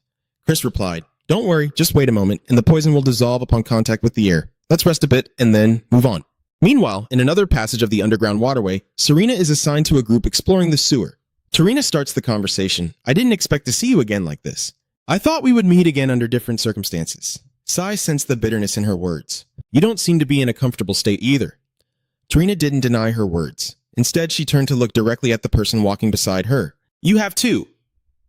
Or rather, I should say you have changed, right? Has something happened while we were apart? Sai is eerily silent, seemingly unwilling to answer this question. It took a moment before Sai gently asked, Hey, Tarina, what if someone hasn't done anything wrong but is still accused of being the bad guy? How would you feel about that, especially since you don't know the truth and have judged them harshly? Tarina doesn't understand why they are blamed for something they didn't do. A strange noise suddenly draws her and C's attention, and Tarina looks directly at the 2 glowing spots coming from the Chimera. She quickly set this matter aside. Perhaps we should talk about it later. I also know my current mission. I guess I've been too sensitive. A moment later, we return to the trio Heckcliff, Chris, and Bella Luna. They have reached the end of the sewer. The roots of the tree lay on a pile of debris. Chris was astonished. It truly exists, the roots of the world tree. Cliff glanced around, making deductions. This place is much larger than the others. I don't know what kind of facility it is, but it seems to have fallen into ruin. Chris quickly moved forward, requesting an urgent analysis before the enemy arrived. Bella Luna wholeheartedly agrees. That's right. Suddenly, HCF felt that something was wrong. He was startled. Cliff quickly stopped Chris. Wait a minute, Chris asked in confusion. What is it? Heck suggested everyone to please look up towards the roots. Chris stared up at the roots in confusion, frozen in place and unable to speak. Chris hesitated. Here. The tree root protruded in the shape of a human reaching out for help, as if trying to resist being pulled into something. Chris was terrified. What on earth was this? In the central square of the temporary refuge area, everything around the city has now turned chaotic. The soldier on guard keeps shouting, "Quickly get inside. Bring the injured into that tent." In another scene, Lynn is huddled under a tree, sitting quietly despite the constant shouts echoing around her. Seeing this, Elendon ran over from afar, worriedly asking, "Lynn, are you okay?" The sudden question caught Lynn off guard. "A senior, have you seen the princess again?" Elendon could only awkwardly explain. "Oh, I met her. She kept nagging me, saying she was worried sick." Seeing that, Lynn suddenly smiled. It seems the Grand Princess really cares about her. "Senior," Elendon quickly denied it. "No, she just sees me as a toy." Then, with a sigh of complaint, more importantly, Lynn rushing out of the Crystal Palace was too reckless. "Do you have any idea how shocked I was?" Lynn also realized she was wrong and quickly spoke up. "I'm sorry. My body moved on its own." Then she found it confusing that Flora said nothing and just walked away. "Flora Lumos, can't she even say thank you?" Elendon quickly spoke up for Flora. "Oh, maybe she was just too flustered and quickly changed the subject before leaving. It would have been bad if Professor Rudy hadn't been there." Mentioning Rudy made Lynn feel cheerful. "That's right. He's really cool." But before long, Lynn sensed something terrifying. Her face turned pale, and seeing Lynn like this made Eleanor worried. "Huh? What's wrong?" Lynn quickly explained. "It's nothing. I just felt a bit dizzy all of a sudden." Yet deep down, Lynn wondered to herself, what is this strange feeling? From Lynn's gaze, the ground emanated dark, ominous energies. Not the surface. I can feel it deep beneath the earth. Putting aside the above matters, down below, Chris looked at what was before him and explained. Partly so, but someone had deliberately blocked the information stored in the World Tree, surely the work of the Dark Sorcerers who created the Chimera. Cliff immediately turned to ask, "So there's no way to learn more?" Crit could only respond helplessly. "Unfortunately, my abilities can only take us this far. I'm sorry, we have no choice but to return like this." Suddenly, Bao Luna stepped forward and spoke, startling both of them. "I found something!" Crit suddenly asked, "Really?" To prove her statement, Bella Luna reached out to touch the blue energy within the tree, confirming her suspicion. It seemed easy to destroy, yet there was still a tremendous life force inside. The Dark Sorcerers must be extracting it and using it. HCF raised his hand in thought, as this was similar to what we discussed in the previous meeting. "So, did you discover anything about that grotesque shape?" With that, all three turned their eyes to something protruding from the log that resembled a human figure. Baluna also mentioned her guesses that humanoid figure protruding over there might be fundamentally different from the roots of the World Tree. Chris showed curiosity about the core difference. Bella Luna further explained that someone must have forced it in there, but it was still trying to escape, which is why it seemed to be fleeing. Hattie wondered the struggle to escape was different from Headcliff. Chris trembled in fear, meaning it could move. To prevent Chris's misunderstanding from continuing, Bella Luna explained this to him. "No, that's just the trace of something trying to break free. Its true body is still asleep inside the World Tree, and it's highly likely that the Liberators and Dark Sorcerers are trying to control it." Hearing this made Chris so angry he gritted his teeth. Yet HCF remained calm as always, asking, "Do you have any idea what it is?" "Come here." Bella Luna's voice suddenly dropped. "Yes, if my judgment is correct." She concluded that this thing is the power of a demon. Hearing that, both Chris and Headsea were taken aback, while Hotz anxiously looked at the wooden figure trying to escape. He asked Belluna, "Demons, aren't they just creatures from ancient records?" Bella Luna did not deny that perspective either. Most people believe that, but there are those who have truly felt the power of the demon. Suddenly, Chris stepped forward to interrupt. "But, Miss Bella Luna, how do you know that the information from the World Tree is blocked?" Heathcliff expressed surprise at Chris's statement. Bella Luna here awkwardly explains why elves can communicate with the World Tree and instinctively sense the genetic information of plants. So even if the information is blocked, we can still read some of it. Hearing that left Chris astonished. "Really? It's different from what I heard from Professor Vera. Besides, I heard that communicating with the World Tree is strictly forbidden except for all administrators. May I ask, you don't have a secret of trying it out before, do you?" "Isn't that right?" Hackcliffe replied. "No, I won't go that far. But seeing Bella Luna's flustered expression makes him reconsider." "Is that so?" Sweat dripped down Bella Luna's face. She stammered an explanation. "It's fine, I was only caught once." Upon hearing this, HCF was at a loss for words. "So you're a repeat offender?" Heck glared at Belluna amidst his thoughts. I thought she was banished from the forest for her self-centered nature, but it turns out she's a walking miracle. You should have told us earlier about the ceremony. Belluna Chris, feeling the glare directed at her, pointed at Belluna and scolded, "Why are you glaring at me?" I mean, I was surprised too. We have no right to judge the laws of the elves. Hearing this, HCF felt annoyed, thinking it was easy for him to say since it didn't affect him. For us, it could lead to a conflict with the elves. But then Chris calmed down. Anyway, we have useful information. Let's go back and report right away. However, HCF remained silent and suddenly turned to Chris to share his opinion. Instead, let's move inside now. If the Dark Sorcerers are truly plotting something with demonic power, we must stop them immediately. But wasn't Chris dissatisfied with his opinion? Isn't it best to report first before taking action? Moreover, we have people here who cannot fight. However, HCF explained the reasoning behind that opinion. In today's world, demons are only regarded as myths. Without concrete evidence, no one will believe us. And Miss Belluna, you are not in a position to disclose this either. Seeing this, Chris also showed some humility. Technically speaking, you have a point. Even if we follow your plan, we still won't know where they are. After observing the tree for a while, HCF explained, "If I were them, I would conduct research at the core of the roots. Following these roots, we could reach their base." HCF's gaze turned icy as he glanced back and coldly remarked, "Moreover, our escape route can no longer be considered safe." From a distance, the figures of two people appeared. Had cautiously pointed his wand at them and instructed Chris, "Then I entrust Miss Belluna to you, Professor Chris." Crit is not idle either. He simply replied, "You don't need to say that. I was already planning to do so." Meanwhile, in a passage of the underground waterway, cold ice blocks were scattered throughout the tunnel. Amidst the scene of countless corpses, Veronica walked coldly, her face darkening, stopping only when she confronted the Liberation Army. She tightly gripped the sword, radiating power in her hand, and said coldly, "So they finally showed up. The scum of the Liberation Army." The mage following her also took a fighting stance. They were not in sync. They know that moving in a large group will put them at a disadvantage here. Veronica confirms this, but it is highly likely that they are elites. Suddenly, a sense of unease washed over her, causing her brows to furrow. Be careful. But what is this strange feeling? They seem different from the Liberation Army members we've encountered so far. On the other side, a member of that group had a face as pale as a vampire, with bulging white eyes, blood vessels visible all over, and strange white smoke emanating from his mouth, accompanied by growling sounds. The scene shifts to the center of the underground waterway, where the conversation of the group echoes beneath the roots of the world.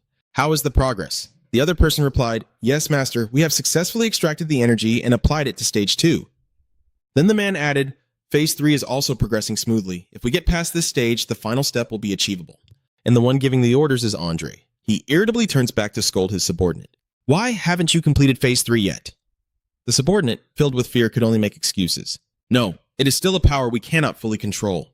Seeing this, Andre did not want to pursue the matter further.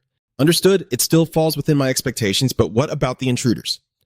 The subordinate recalled the two who had infiltrated, and their numbers seemed few. "It seems they have sent an elite team. I have dispatched the incomplete second units to every passage." Accordingly, the figures of those sent out also appeared, their faces somewhat resembling those of the people Veronica encountered. The subordinate added, "We need to buy as much time as possible. Deploy all second units." Andre then added, "Also send the chimera designated as number 1. Those are the tigers after they have been altered. Chung has blue eyes and antlers growing on his back, which the subordinate also agreed to." Yes, back at the laboratory, Andre instructed his subordinate, "No matter what, the 3 experiments must be carried out perfectly. As for the current state of the third, all that can be seen before the 2 is a gigantic test tube filled with red liquid, inside which there is a person." The subordinate then explained, "The energy is still resisting, but for now it has stabilized. At this rate, it could awaken within the expected time frame. Inside, a man is curled up with experimental wires embedded in his back." This inevitably makes Andre exclaim, "It truly is a fierce desire." A senior member of the Liberation Army voluntarily participates in a risky experiment with uncertain survival. It is a captivating power enough to make them take the risk. He also added, "Yes, we were lucky. Initially, we only targeted the World Tree for our plan. Who would have thought that the power of the demon was buried deep within this World Tree as well?" So his subordinates followed suit, a power only found in legends, a force superior to humanity. Andre remained calm as if he had already grasped that power. Once understood, it was no longer a terrifying strength. Once the third is completed with that power, the final step will be the end. As soon as he finished speaking, he was suddenly alerted by something. He quickly turned around, conjuring fire magic in his hands and shooting it towards the approaching chimera, instantly blowing the head off one of them. Seeing this, the subordinate anxiously called out, "Master?" Andre remained calm and drew his conclusion. It seems that one of the intruders has extensive knowledge of biology. Looking at the corpse of the chimera lying on the ground, Andre deduced that they have taken control of our first type and are observing them. It seems our methods have been exposed. The subordinate was taken aback. No way. Andre immediately instructed his subordinate to check all the chimeras again for anything unusual. The subordinate shouted loudly, "Understood!" The scene shifts to Veronica, who along with her mage is desperately racing towards the roots of the world tree. Tarina and Sai are no exception, and Andre also reminded them to speed up their research. Among the crowd, Andre's eyes widened as he realized that from now on, it was a race against time. At the place where the chimera's conversation echoed, anything even slightly suspicious was dealt with promptly. The other person praised the job well done and immediately returned to their original position. Han, after realizing he had been discovered, showed his annoyance. "So he has been found out? But I heard something important." With that, he immediately turned to instruct Sedina. "Sedina is reporting everything I said to the boss right now. I have something to take care of." Without hesitation, Sedina immediately agreed. "Yes, Senior." Below, Chris and Heads, after taking down the members of the Liberation Army together, exclaimed, "We got them!" Heck was no different. Sensing their strength made him affirm it as well. Indeed, they are much stronger than the usual members of the Liberation Army. Seeing Chris's beast piqued HCF's curiosity. "Is that beast of yours, Chris? It can blind enemies with its vines, which is quite useful. Although it's convenient, Chris also pointed out its drawbacks. Yeah, but it consumes a lot of mana. But right now, I feel a bit uncomfortable. It doesn't suit me, so I don't like to use it, especially in front of this person." Suddenly, Alon jumped out, its eyes sparkling with admiration. "That beast is amazing. It suits you perfectly, Professor Chris." Being praised like that made Chris a bit shy. Really. Ignoring the banter between the two, HCLF reached into his pocket, deep in thought, not surprised at all. "Huh, Han." From the object in HCF's hand, Han Chiem's voice emerged, revealing an irreplaceable addition, the central experimental room. Hearing that incomplete conversation made HCF lament how weak the signal underground was. But he grasped the key point, a special experimental object. He had to act quickly. Suddenly, from a distance, the body of a soldier began to stir. He turned around wide-eyed. A scream echoed, "Professor Chris!" Chris also turned alert as he realized a soldier was charging towards him. Suddenly, a figure dashed by like a flash, a girl with white hair who sliced the soldier in half before he could reach Chris. That person was none other than Tarina. After recognizing the identity of the person in front of him, Chris stammered her name. Captain Tarina couldn't go without CC by her side, and then Tarina stepped forward to greet. "Surely you from the analysis team are pleased to meet." Crit also politely thanked the one who just saved his life. "Thank you for saving us. Do you still know that they are moving?" The tree had a slightly surprised expression as it glanced at the body of the Liberator and explained, I encountered it on the way here. When they suddenly transformed and charged at us, we were shocked. We only saw black spikes protruding from the back of the gorilla, and the tree added, "That must be a combination of necromancy and the results of Camilla's research. Since only some of them transformed, it seems that the incomplete specimens were mixed in." Saying this, C glanced curiously at Belal Luna behind. "But who is that person behind you? I thought the analysis team only had 2 members." Hearing her name mentioned made Beluna flustered. I nodded. Chris quickly pulled Bella Luna behind and made up an excuse. "This person is an expert here to provide more accurate analysis." The Grand Princess personally assured them, "So you can trust her," Bella Luna quickly added. Indeed, this inevitably raises Rena's suspicions. The Grand Princess couldn't help but ponder. She had never seen that person while working under the princess, but given that she kept many secrets, it was perhaps not surprising, and she nodded slightly. "I understand now." HCLF couldn't help but feel grateful to Chris for speaking up. "If I explain, they will become suspicious." Seeing that expression on HCEF's face makes me wary and glance over. But then she dismissed the thought in her heart. "No, this is not the time for that. Listen, not the time for that. At least not until this situation is resolved." In the end, they gathered to discuss the information, so did they discover anything? After a while of talking, Tarina also understood. "I see now, if that's magic power, it explains why the test subjects look like monsters." Nang Sin was equally astonished. Who would have thought that magic power actually existed in these underground tunnels? Hadi C made his own conjecture. "That's right. It's clear that the Liberation Army and the Dark Mages are using magic in the World Tree to plot something." His gaze turned sharp again. "By now, some people have likely reached the main base and are fighting, so we should move quickly." Meanwhile, in the underground center, a battle is raging between Andre and Veronica, with both sides attacking and defending. Veronica's gaze was filled with hatred as she swung her sword furiously, while Andre fought to defend himself. His 2 disciples rushed over anxiously, shouting, "Master, he saw that and shouted, 'Don't worry, I will buy as much time as possible, so do whatever it takes to complete level 3. Seeing this, the 2 of them quickly got to work without forgetting to respond. Yes. Andre fought while feeling the harsh cold. Could it be that their aura absorbed elemental properties, yet they couldn't be safe from their own chilling aura? But seeing Veronica unharmed, even fighting more fiercely, made him realize. I see. They must have trained in the frozen north with the ice steel to build their cold resistance. Then he secretly took out some vials from behind his back with malicious intent. If this continues, it will be dangerous. Before he could carry out his plan, Pask suddenly appeared. This caught Andre off guard. Without hesitation, Pasqui immediately thrust his hand straight at Andre's head. The vials in his hands fell to the ground. Seeing the opportunity arise right before her eyes, Veronica immediately shouted, "Good job, Pasqui. Destroy the central specimen quickly. Stop them at all costs." After taking down Andre, Pasqui wasted no time and charged towards the experiment sample, prompting the liberating soldiers to line up with the intention of stopping him. Suddenly, Pasqui felt danger from behind and turned around, just as a monster lunged towards the spot where he was standing. Fortunately, he was lucky enough to escape with his life. It turns out these monsters were summoned by Andre. He laughed and said, "Those skills are quite impressive." His expression was full of confidence as he ran his fingers through his hair, declaring it boldly, "But it wasn't enough to kill me. My body has surpassed that of a human." Seeing him still alive, Pasqui couldn't help but worry, recreating those monstrous creatures. However, Andre calmly said, "Don't you see that labeling anything slightly different from humans as a monster is what truly hinders humanity's evolution?" Suddenly, he noticed Veronica trying to sneak up on him from behind. A strike she put all her strength into was blocked by the monster that Andre had created. Not only that, but he counterattacked, sending her flying. This left her astonished as she blocked a powerful attack with her bare hands.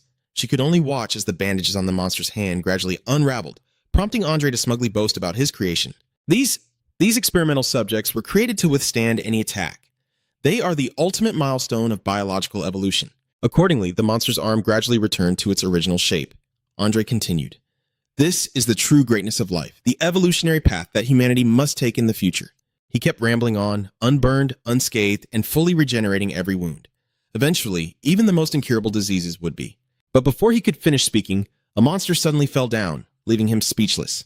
What? It collapsed immediately without even a chance to regenerate. It turns out that the one who knocked the monster down was Rodaron, and he couldn't help but feel annoyed by Andre's remarks. "You're too talkative." Seeing the newcomer, Andre froze in place. That is Rodaron's iron mask. The shape of Rodaron's power is that of a hero. Andre feared as he thought, a unique magic that borrowed power from the great heroes of the past, recreating the myth of the origin of magic. Seeing he couldn't fight back, he played dirty, pulling a syringe from his pocket, thinking it was over. He aimed the syringe at his neck, determined to use everything he had. As soon as he injected the substance, a sharp pain made him grit his teeth. But right after that, he gained a terrifying surge of power. It was so immense that it blew everything around him away. He raised his hand high to the sky, his eyes radiating light, and above his hand, brilliant stars appeared. He shouted loudly and quickly threw everything down to the ground, creating a large magic circle infused with immense power, a sixth level magic circle. Right after he shouted heavenly shock, a creature resembling a whale emerged from the summoning circle, leaving Rodaron in disbelief at the terrifying sight before him.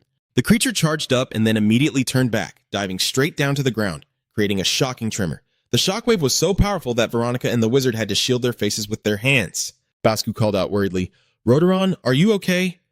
Rodaron struggled to use his magic to withstand the recent attack, replying with difficulty, "I'm fine. I dodged the fatal blow." Andre then approached, his entire body radiating a black aura, feeling smug about his newfound power.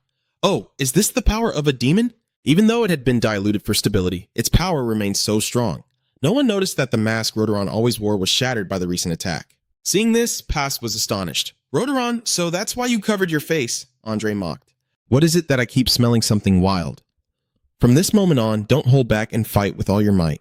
After that remark, Rodaron's expression was revealed. He is a beast man.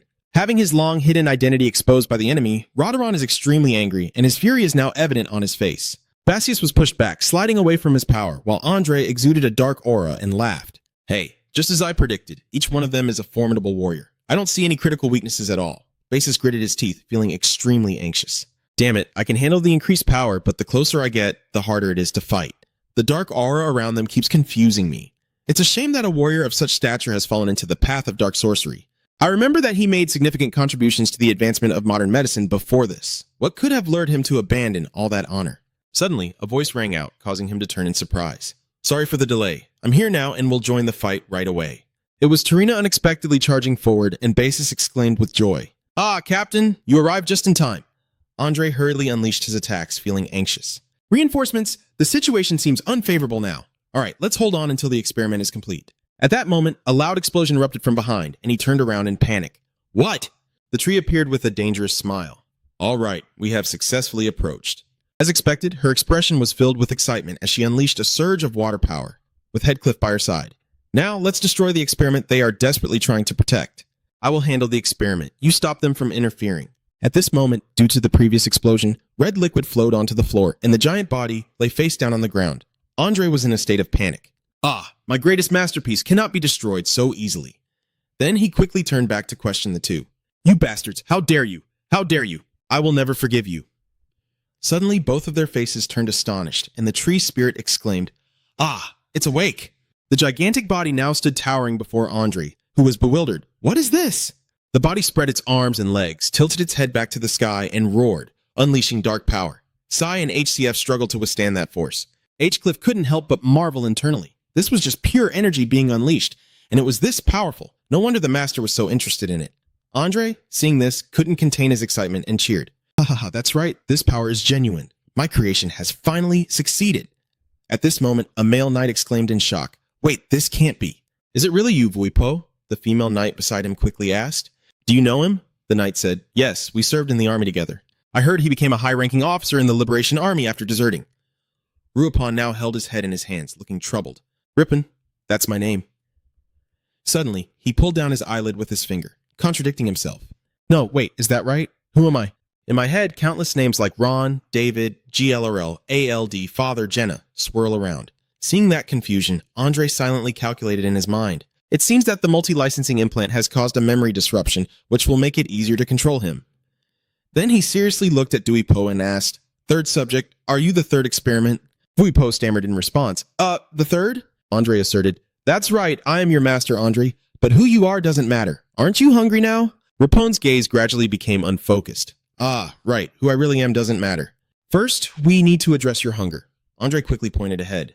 Exactly. Thirdly, do you see that pile of bait over there? Grab them! But immediately, he was effortlessly lifted by Duapon with one hand. He calmly said, I will start with the most delicious-looking one first. A stream of blood flowed from Andre, and he was extremely bewildered.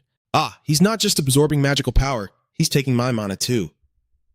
Suddenly, a surge of power shot forth, severing Dupon's arm, and then he spoke. Do you think we're fools just standing by while the enemy grows stronger? Then HCF turned back and asked loudly, Cass, are you ready? The tree, now serious, unleashed its power while responding. Of course, this underground area is filled with water. Immediately, a giant water creature she created emerged joyfully. Andre was lying on the ground, crawling and calculating. If this continues, I'll be swept away too. I have to hide. The sharp-eyed tree shouted loudly, Brace for this. The immense force of water surged down relentlessly. The water punch struck down, causing Ruipo to scream as he braced himself against it, leaving Kay looking panicked. What is he? Even with this weight pressing down, he shows no signs of struggle. He doesn't even seem to be drowning. Does he not need oxygen? H-Cliff quickly turned back to call Veronica. Veronica quickly replied, Ah yes. Her hand immediately drew the sword.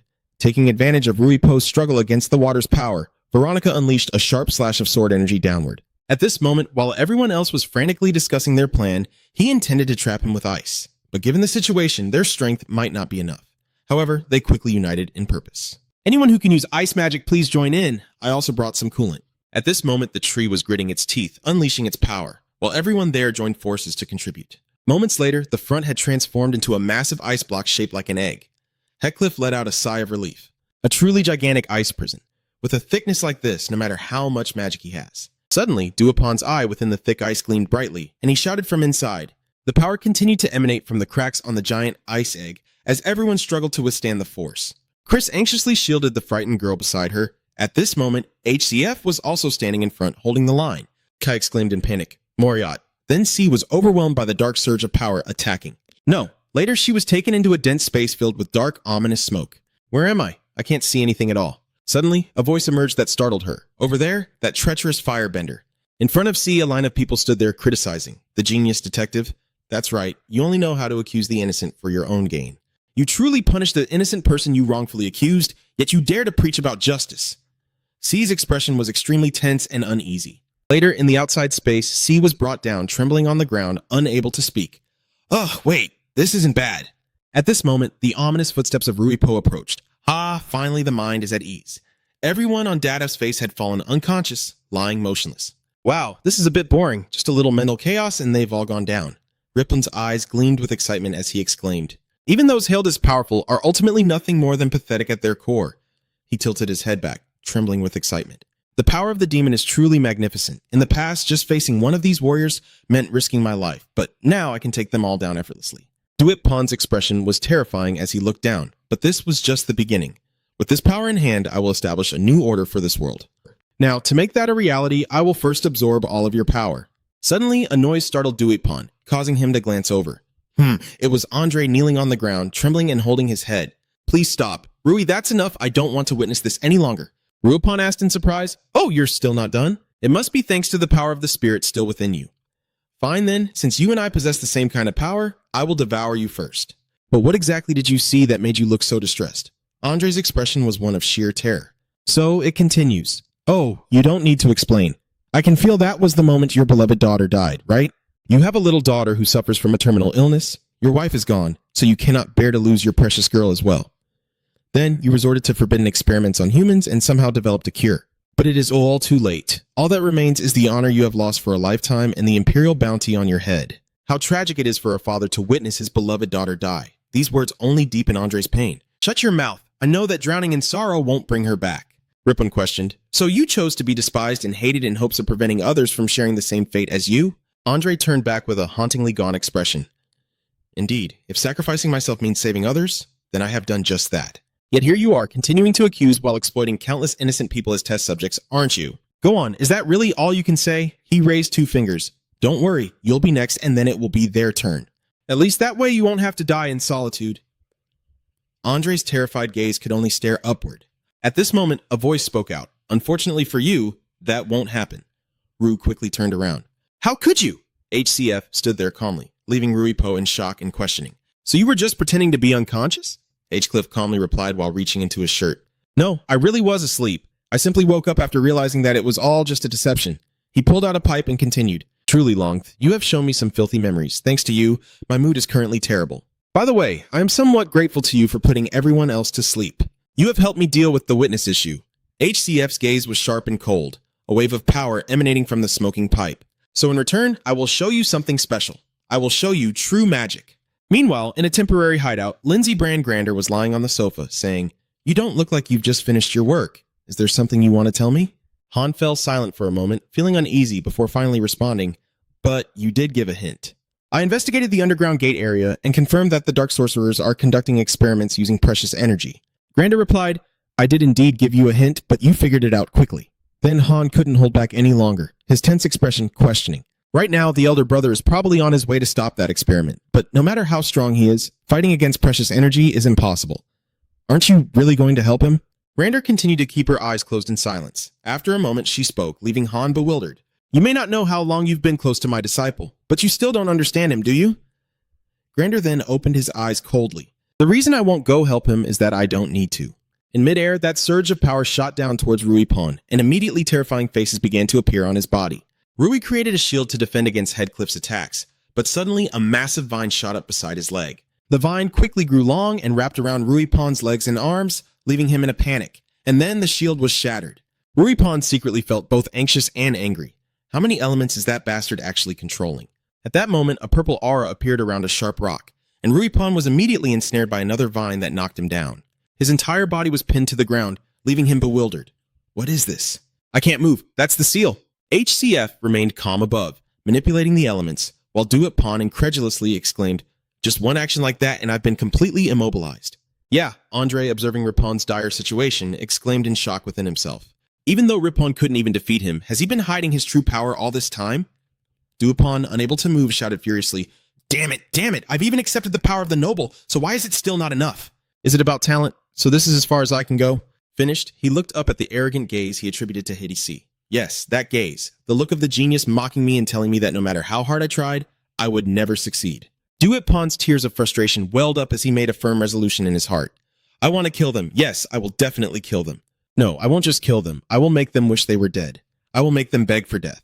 At this moment, Dupon's body began to transform into a monochrome state, with foul, putrid liquid gathering around him from an unknown source. Ashcliff exclaimed in shock within himself, What is this? Is there black liquid oozing from the roots of the world tree? What is happening? Juipo's expression now radiates sheer indignation, as if the entire world has wronged him, while before him is some chaotic creature thrashing about. HCF's gaze turned astonished as he caught sight of the creature, questioning it to himself. What is that? Is something crawling out from the roots? But before that, I didn't see anything there. Suddenly, that thing looked up with a savage smile that made HCF flinch and grimace. A noise echoed from one side. He glanced over in that direction. Ah! Andre is struggling to get up, breathing heavily as he speaks. Is it absorbing all the power I have? Heckcliff hurriedly asked, Do you know what is happening here? Andre replied, Are you serious asking the one you just faced? It is likely that he is losing control in front of the noble energy, as his noble energy reacts to the negative emotions. Even he is not an exception. So those black waves are absorbing the negative emotions of everyone here and growing stronger. Combining it with the opposing power of the world tree, the result of that balance is the third. They thought that by doing so, they could control it, but instead they were counteracted. In short, the precious energy has its own will. It wants to absorb Duip. You are holding it. Heckliff was utterly shocked to hear these words. Suddenly, Duopon unleashed a wave of dark power, causing him to startle and retreat. He struggled to withstand the surge of power. His formation was being shattered. The atmosphere inside the hall was incredibly eerie. Rapon lay in a viscous liquid, which was being spewed out from a root of the world tree, and it was pouring down more and more violently. Ron seemed to be injected with adrenaline as he rose from the ground. His shadow cast beneath the pool of liquid, embraced by that strange creature. The gap from the root of the world tree has now begun to stop flowing. But what appears before Headcliff is a large winged creature radiating an incredibly dark energy. Andre's eyes widened in horror as he saw it. That was a demon. HCF's expression grew increasingly tense as the demon's foot appeared, adorned with claws and a horrifying color. He stood up straight, with 4 arms, 2 legs, and 2 wings. The demon raised a hand to stroke its head, breaking into an excited smile. Ah, I have finally escaped, the demon said with great satisfaction. After so many years, I have finally broken free from that cursed world tree. I must express my deepest gratitude to you. HCF clenched his teeth anxiously. First a test subject infused with precious energy, and now a truly insane demon? The demon then smiled menacingly and continued. There's no need to be so wary. Unlike a host, I have no intention of fighting you, as you seem to possess great power. Provoking you would bring no benefit. Heck cautiously questioned, Yet you still used humans to resurrect yourself? The demon replied nonchalantly, I only reclaimed the price for lending my power. The disaster was not caused by me, but by humans using my strength. This differs from what has been recorded. After all, those records were written by the Luminous Church, so discrepancies are not surprising. Still, he asked him, So what do you plan to do next? The demon looked at the people who were unconscious. I have a mission that was assigned to me long ago, and I must complete it. We all have our own missions. Cliff felt confused. Are you saying that everyone has their own mission? He pointed in one direction and asserted, Of course there are those who do not follow their mission, but I am one who always fulfills my duty. He interrupted. What the hell is that? Suddenly, his expression turned serious as the demon unleashed its power towards the Shi, immediately forming a dark shield. But as that power coalesced into a black sphere, a large den appeared on the floor. Heckliff managed to save the Shi just in time. Heckliff gritted his teeth in worry, realizing he hadn't noticed immediately because the attack wasn't meant to be hostile. If I had reacted 1 second later, I would have been dead. Then he turned around and questioned. Didn't you say you wouldn't kill? The demon asserted. Indeed, I did say that, especially not with you. Heck set down the axe and questioned. So why do you want to kill my teammates? The demon still grinned maliciously. Is there something wrong? Cliff squinted, his gaze sharp. I see now. It turns out he wasn't lying at all. It's just that since it's his mission, he will kill without any emotions or enmity. After realizing this, HCF calmly pulled something out of his pocket and spoke. All right, now I understand. Remembering those words back then, the effect is 10 times greater than the previous byproduct, right? I know the sect leader has poison resistance, but is this really okay? Yet he began to calculate. If our opponent is truly the demon from the records, then our current strength is completely insufficient, and we must fight with all our might. Yet the HCF around exudes a gloomy aura as I take a puff from my pipe, lamenting how foolish I was to think I could converse with a demon, even for a moment. At this moment, his face changed slightly as a dense stream of dark purple energy radiated from him. The diagnostic time has ended. In the dark space of the tree, a voice echoed, expressing true disappointment in you. She fell to the ground in despair, calling out, Grandfather, please listen to me. But that person interrupted her. I just wish the world would become a fairer place, the tree exclaimed hastily. That's right, I act for justice as you taught me. But that person just let out a sound. Have I really lived by that principle? A figure appeared behind the tree, and the tree turned around with a stiff expression. She couldn't see the person's face because they had their back turned. Suddenly, cracks appeared on the floor near the tree. Everything collapsed, and she felt as if she was falling into an abyss. As she fell, she began to doubt herself. That's right. What right do I have to defend myself? We can't even uncover the truth behind a child's death, let alone the kingdom's conspiracy. What justice is there? What genius detective? I'm just a fraud detective building a reputation by framing innocent people. Someone like me is better off disappearing. Just as C was about to give up, another hand reached down to grab hers. Pulled back with a strong force, C looked up in shock. That person grabbed her hand and said, You won! The Smo tree. Justice has triumphed. The glass shattered, revealing the image of the elegant tree being rescued by someone. That's right. Back then you told me those very words. Even though you knew the whole truth, in the real world, the Smo suddenly opened its eyes. and the demon at that moment soared into the air, radiating a dark aura while questioning. So you still want to fight me? You must know that facing me will not end well. Hef replied seriously, Are you awake now? With a pained expression yet determined, she said, I will fight too, this time for justice. H-Cliff gently told him to rest, causing C to panic and shout, Wait a minute. But at this moment, both she and her teammates were enveloped by a surge of dark power. The demon exclaimed in astonishment, Oh, just now I saw you could use shadows to teleport. Can modern mages really do such things? Heck irritably said, You're talking too much. His gaze was cold. I don't want to waste any more time with you. Come on, demon. The demon's expression remained a detestable smile. This will be interesting. Fine. Sooner or later you will become an obstacle in my mission. I will use you to test my strength right now. As he spoke, he began to unleash his attacking power down towards Headcliff. Headcliff quickly generated his energy to counter the flow of power, while the demon relentlessly unleashed bursts of dark energy. Can you block this attack? Heck calmly deflected and dodged the incoming power. The energy arrows from both sides clashed head-on, and Andre, witnessing the battle beside them, couldn't help but feel a sense of dread rise within. Oh my god, so the demons are truly on a completely different level, and the one fighting it without being overwhelmed, could that really be the level a human can achieve? The demon's eyes grew serious. This opponent is more difficult to deal with than I expected. I need to end this quickly. Then he began to gather his hands to create a sphere of water energy. Defeated ice, melting water, fusion magic flowing glacier. The column of water energy was shot directly at Headcliff by the demon. He stood there as the massive pillar of power drew near, and at that moment, Headcliff brought his hands together. Suddenly, a powerful force erupted from him, a golden energy piercing straight upward. The demon grimaced from that power, and then a gigantic Buddha figure appeared before him as Headcliff's eyes shone brightly while he struck out with a palm. The hand of the Buddha rose up in response to him. Diamond P! The demon gritted its teeth, creating a fragile shield. The monstrous instinct screamed that I absolutely must not take this hit and must block it at all costs as the Buddha's hand pressed down on the shield. The shield showed heavy signs of cracking. The demon was in a state of panic. No, it can't be. Am I really being pushed back so easily? This is bad. The moment my defense is broken, I have to dodge immediately. After realizing the source of that powerful energy, he exclaimed in shock, Binding magic. That bastard is Andre, who is contributing right now. The cracks on the shield are increasing due to the immense pressure, while the Buddha statue patiently confronts the demon. As that hand exerted more force, a chilling scream echoed out. The Buddha statue, with a gentle expression, crushed the demon down. Meanwhile, at Lin Brand, people are confused and discussing. The noise is getting louder. What on earth is happening underground? Everyone, please remain calm and move carefully, Elendon urged while running. Hurry, we'll be safe once we reach the palace. Lin replied, Yeah.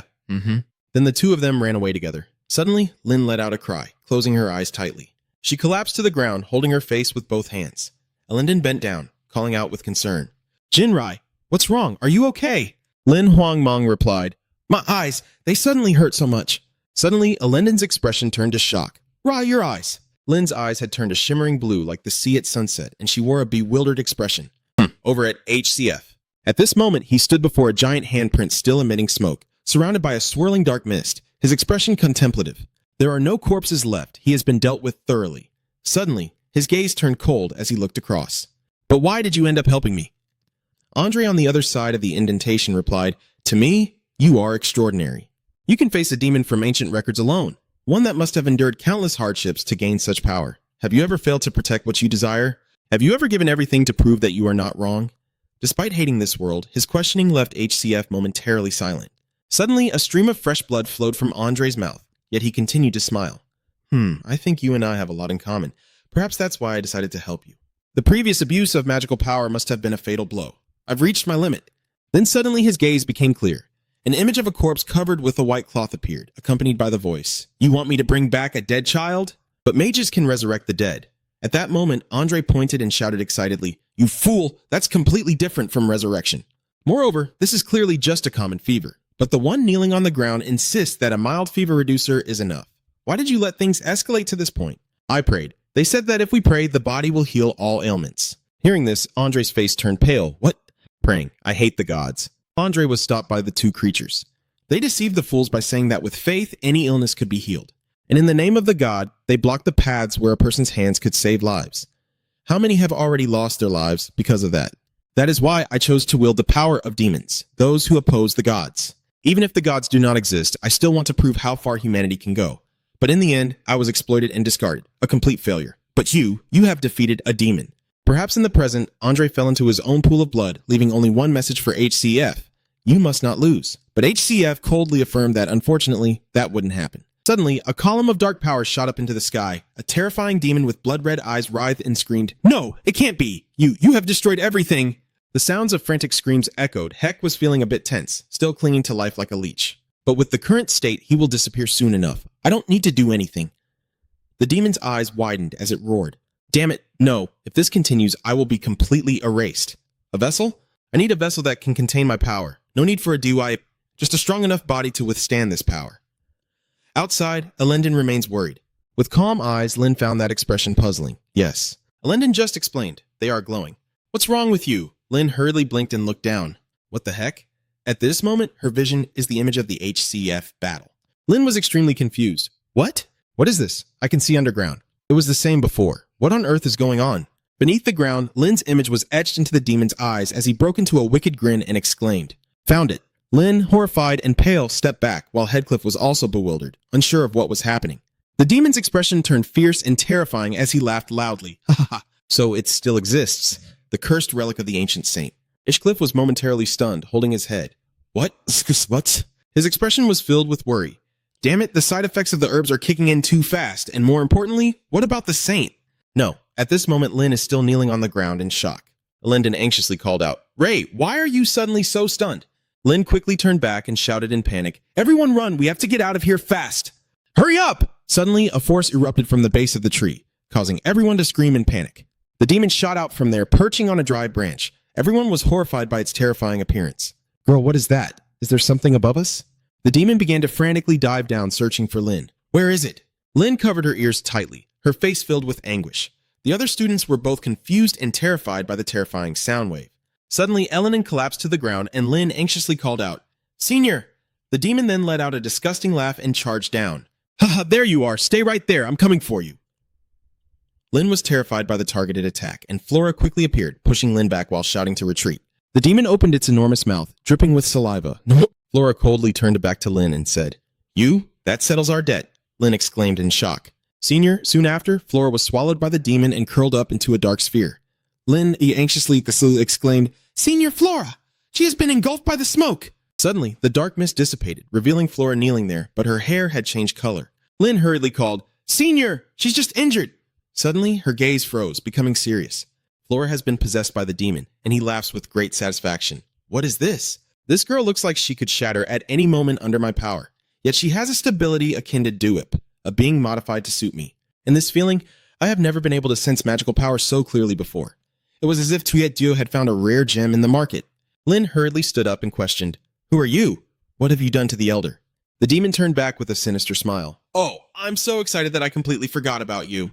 Looking back, it's quite strange that a saint of this era is here without a single bodyguard. And it seems you haven't even fully awakened your powers yet. Lion shouted in fury, "What have you done to my senior?" The demon then conjured a sphere, inside which Flora was curled up.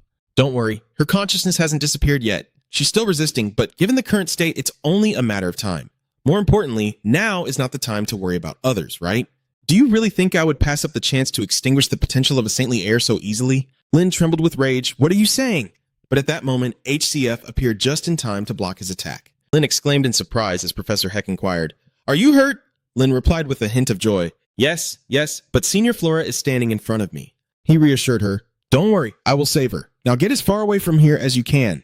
Lin knew she would hinder him if she insisted on staying, so she hurriedly turned and ran away. Please be careful, teacher." At this moment, the demon mockingly exclaimed, "Oh my, what a dramatic rescue, just like a prince on a white horse." Heckcliff felt annoyed. Your tone is really irritating. But the demon just laughed nonchalantly. "Oh, I'm just acting to fit this body. So what do you plan to do with the girl? Don't tell me you're not going to kill her, right?" "If you kill me, the girl will die too," Heck replied in a deep voice. "If necessary." The demon laughed heartily as he unleashed his power. "Ha ha ha, you truly are a ruthless teacher. Go ahead and try if you can." A dark orb appeared. The demon was incredibly confident. "I have reached a completely different level than before." Above, Mandilia observes the situation below with a sigh. Well, I just happened to come here to check if the evacuation of civilians was going smoothly."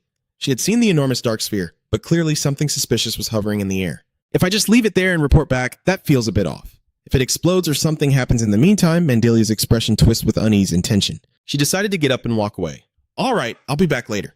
I have never been here before. By the time I arrive, everything will soon be over." Suddenly, Mandelia looked down and saw two people lying unconscious on the floor. Upon seeing their faces, she gasped in shock. Aiden's situation made Mandelia tug at her messy hair. Her face contorted in a struggle of will, and finally, she decided to descend below.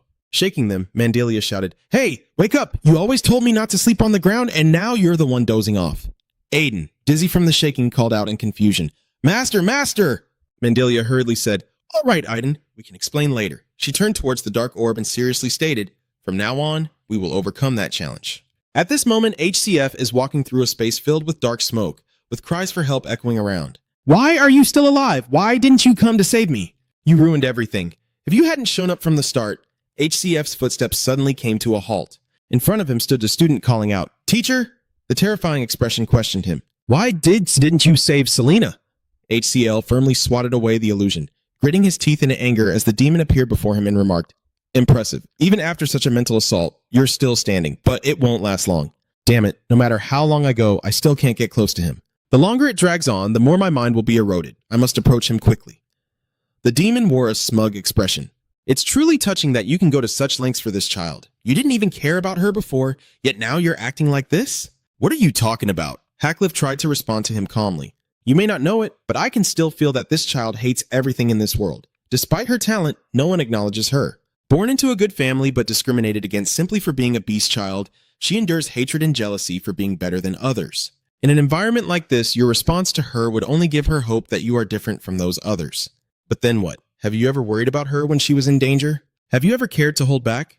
In the end, you're no different from them. If that's the case, it would have been better from the start.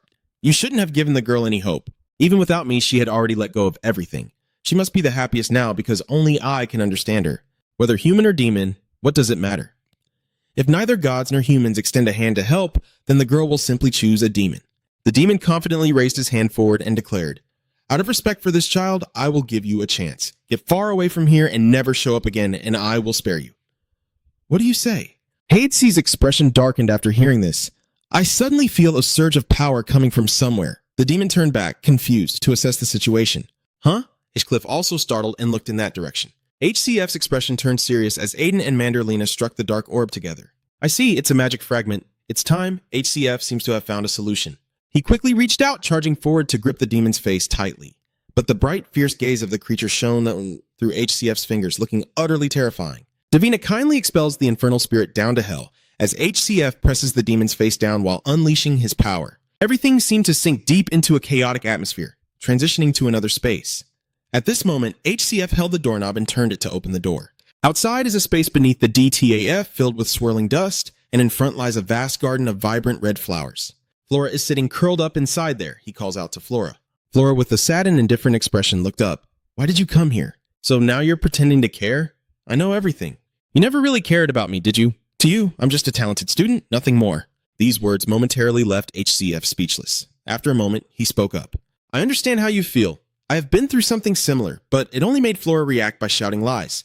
She stood up, pointing and shouting, "Have you ever been abandoned by your family? Almost treated like trash when you were a child?" "You've never experienced that. What do you know?" At that moment, the demon appeared from behind HCF and added, "Yes, kid, you're right. Lying is wrong. Flora doesn't like that. It's surprising. I never expected there to be a type of magic that could penetrate so deeply into the subconscious like this. But unfortunately for you, Flora is rejecting you now. Actually, this is perfect. You have entered the spiritual realm on your own. This is where I can use my full power, and I assure you, I will erase you completely here." A giant demon appears, intending to crush his head with its sharp claws as savage laughter echoes. Ha ha ha. That surge of power spirals deep down towards Headcliff. He tried to create a shield to defend himself. The demon opened its terrifying mouth in triumph. Struggling quite a bit. How about this? Seeing the attack coming from behind, HCIF quickly turned to call out to Flora, then immediately jumped away from his original position. He stood in front of Flora to shield her. Flora looked up in panic and called out, "Teacher! Teacher!" Heck's face darkened as he tried to speak. "Flora, you must be seeking salvation. Someone will come forward, take your hand, and lift you up. You want me to be that person, but seeking salvation from others is futile. You must walk on your own will. Do you know the lotus flower? Though it rises from the murky swamp of the marsh, its flower possesses a pure beauty untainted by filth." He spoke while turning back, but Flora's face turned pale. "Teacher, you're back."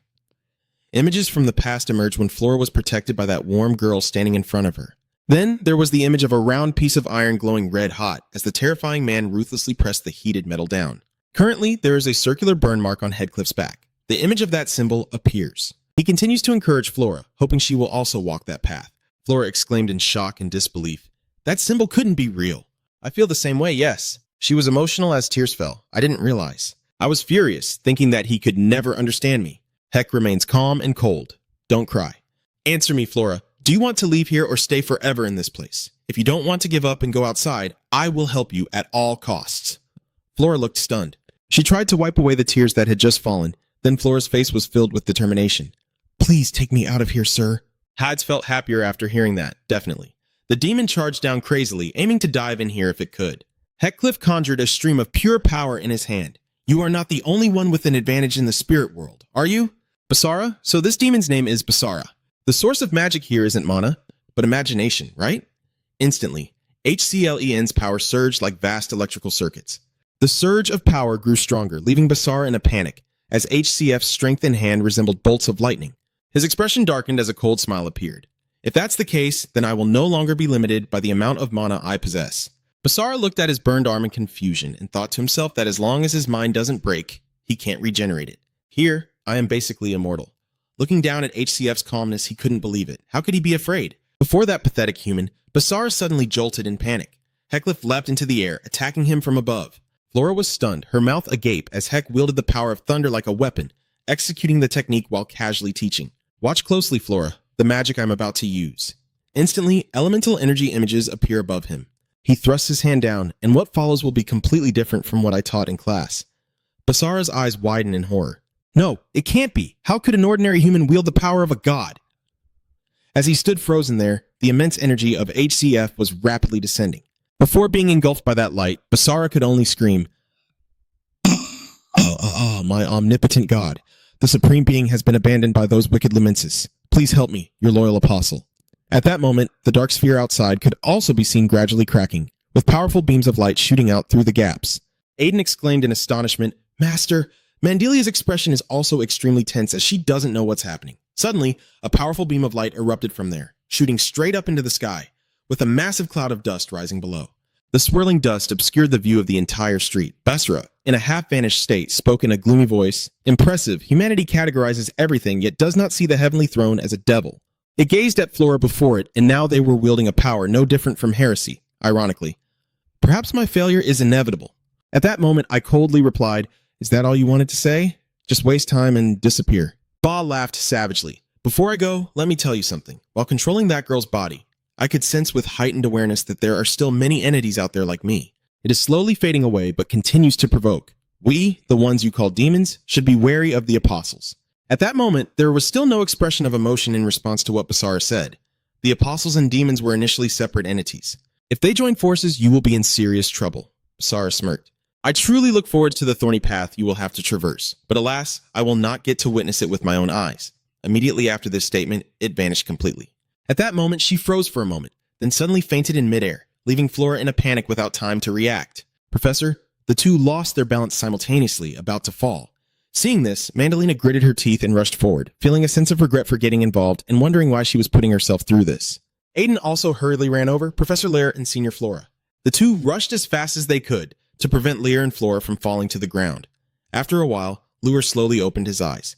He glanced around at the surroundings. Is this a hospital? He slowly propped himself up to sit up. Suddenly, he glanced to one side and spoke.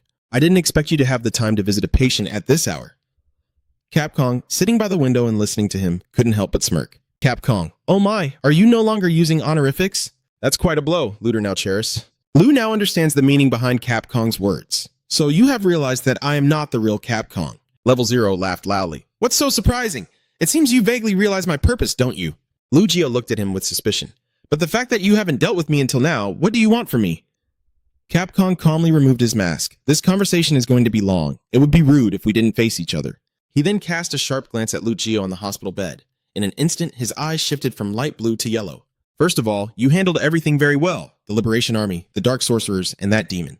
Lucio replied, wasn't that all part of your plan? You asked Nikolai to have the Dark Sorcerers use the underground facilities, didn't you? Capcom still maintained a cheerful demeanor. Wait a minute. That's really unfair. It was all Nikolai's doing. Even I was surprised. He wondered, you knew everything and still let him act on his own? I can't deny it any longer. By the way, how is the mission I assigned to you going? At that moment, he hesitated a bit and replied, "The mission you mentioned is for the one chosen by fate. It must be the one who possesses the Eye of Judgment, right?" Kep happily asked. "Knowing that much, you must have figured it out, right?" Lure replied frankly, "No, but I have read the documents about the Eye of Judgment, a privilege of the Saintus, and such records usually come with a list of related entities." He then directed a questioning tone at the person before him. "Is that right? The demon on the list? Or should I call you an apostle?" Kep was not exposed, but calmly asked, "Did Boss Sarah tell you? Now, are you not afraid to explain? But he did mention that beings like you exist. And that alone is enough for me to determine your identity and purpose." Cock, upon hearing this, immediately covered his eyes and burst into laughter. "You know who I am just from that? Yes, if a demon in the records is searching for something, it's only natural to deduce that." At that moment, he immediately asked, "So why are you looking for the one who possesses the Judgment Eye to eliminate that person? The level doesn't reveal it? That's a secret. We have our own circumstances as well." Then he shifted the topic to himself. Not exactly a conversation, but I will tell you something. We are the harbingers of disaster, defying the will of the lumens. God plunges the world into chaos. We, the ones you call demons, refer to each other as apostles. Hearing this, I pondered. Apostles, the messengers and minions sent by the god. If what Basara said before dying is true, it seems you are serving another god. On the night of the festival, when I first met you, I could immediately sense that, despite being human, you could still see the same world as us. Then you suddenly asked a very strange question. Have you ever felt that this world is like a cage, trapped in a rigid, narrow cage without even realizing it? At that moment, I just sighed and said, "Are you trying to convince me to side with you? Sorry, but I have no intention of teaming up with someone who caused this mess from the shadows." The level was not denied, but there was no sign of disappointment. "Yeah, I know. Looking at the path you have chosen, it is completely opposite to mine." Suddenly, someone walked in through the window. "Oh my, the one who came is a girl." She directly sat on the windowsill. How long were they planning to talk? "Are you the human who defeated Ba?" Without waiting for an answer, she continued. "Hello there. I am Helia. You are about to become a new level 1. Helia, didn't I tell you to wait outside?" Helia immediately replied, "You took so long to come back, I was quietly assessing you. She behaves quite reverently towards the non-class. Is she also a demon?" Suddenly, Helia's expression darkened. I don't know when she stood right behind Lear. He truly is an interesting human. He doesn't even show any fear and is analyzing us instead. She wrapped her arms around him from behind and leaned close to his ear. "You truly live up to the title of one who has defeated Basara. We should say that you are worthy." As I waited for her to finish speaking, I glanced over. Is this an illusion? Seeing that it was discovered so quickly, the illusion vanished. Impressive. "How did you know that? My illusion is very realistic. Even if I act suspicious, no one would notice." If Cock isn't interrupted, he will speak up in annoyance. "Helia, stop disrupting. We are in the middle of a conversation." Helia shows no restraint. "Are you giving me orders?" "We are equals. So why should I follow your orders?" Helia sighed. "Don't be so angry. You're acting like a traitor, and you even dare to think about killing another apostle if that person annoys you." At this moment, I couldn't help but wonder about the betrayal, while the subordinate could only bow his head in helplessness. Hell, then he no longer paid attention to her. "All right, we don't have much time, so I'll get straight to the point. You know the Holy Kingdom of Broadus is preparing to take action, right? Because of the events in the capital, they will try to intervene in the Exilian Empire at all costs." Lu immediately added, "Even if you don't say anything, the Empire isn't going to sit back and take it. With the current power of the Holy Kingdom, they cannot easily control the Empire." The officer did not refute. "That's true, but this isn't without precedent. Do you think that's why such infrastructure was left abandoned beneath the capital?" Then he explained that before the rise of the Excellent Empire, there was once a vast kingdom whose influence was so great that even the Bredis Holy Kingdom could not easily touch it. That kingdom did not want the Holy Kingdom to dominate other nations, so they allied with the elves to begin researching the world tree.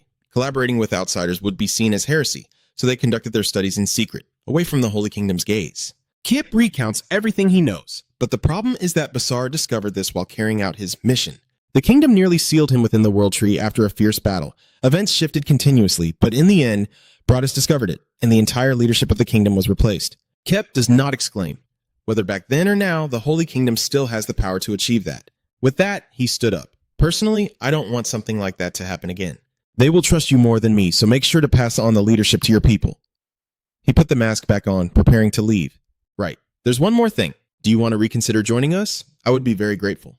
At this hour, I remain unconvinced. My answer is still the same. I will not be discouraged. "So, you don't completely oppose this.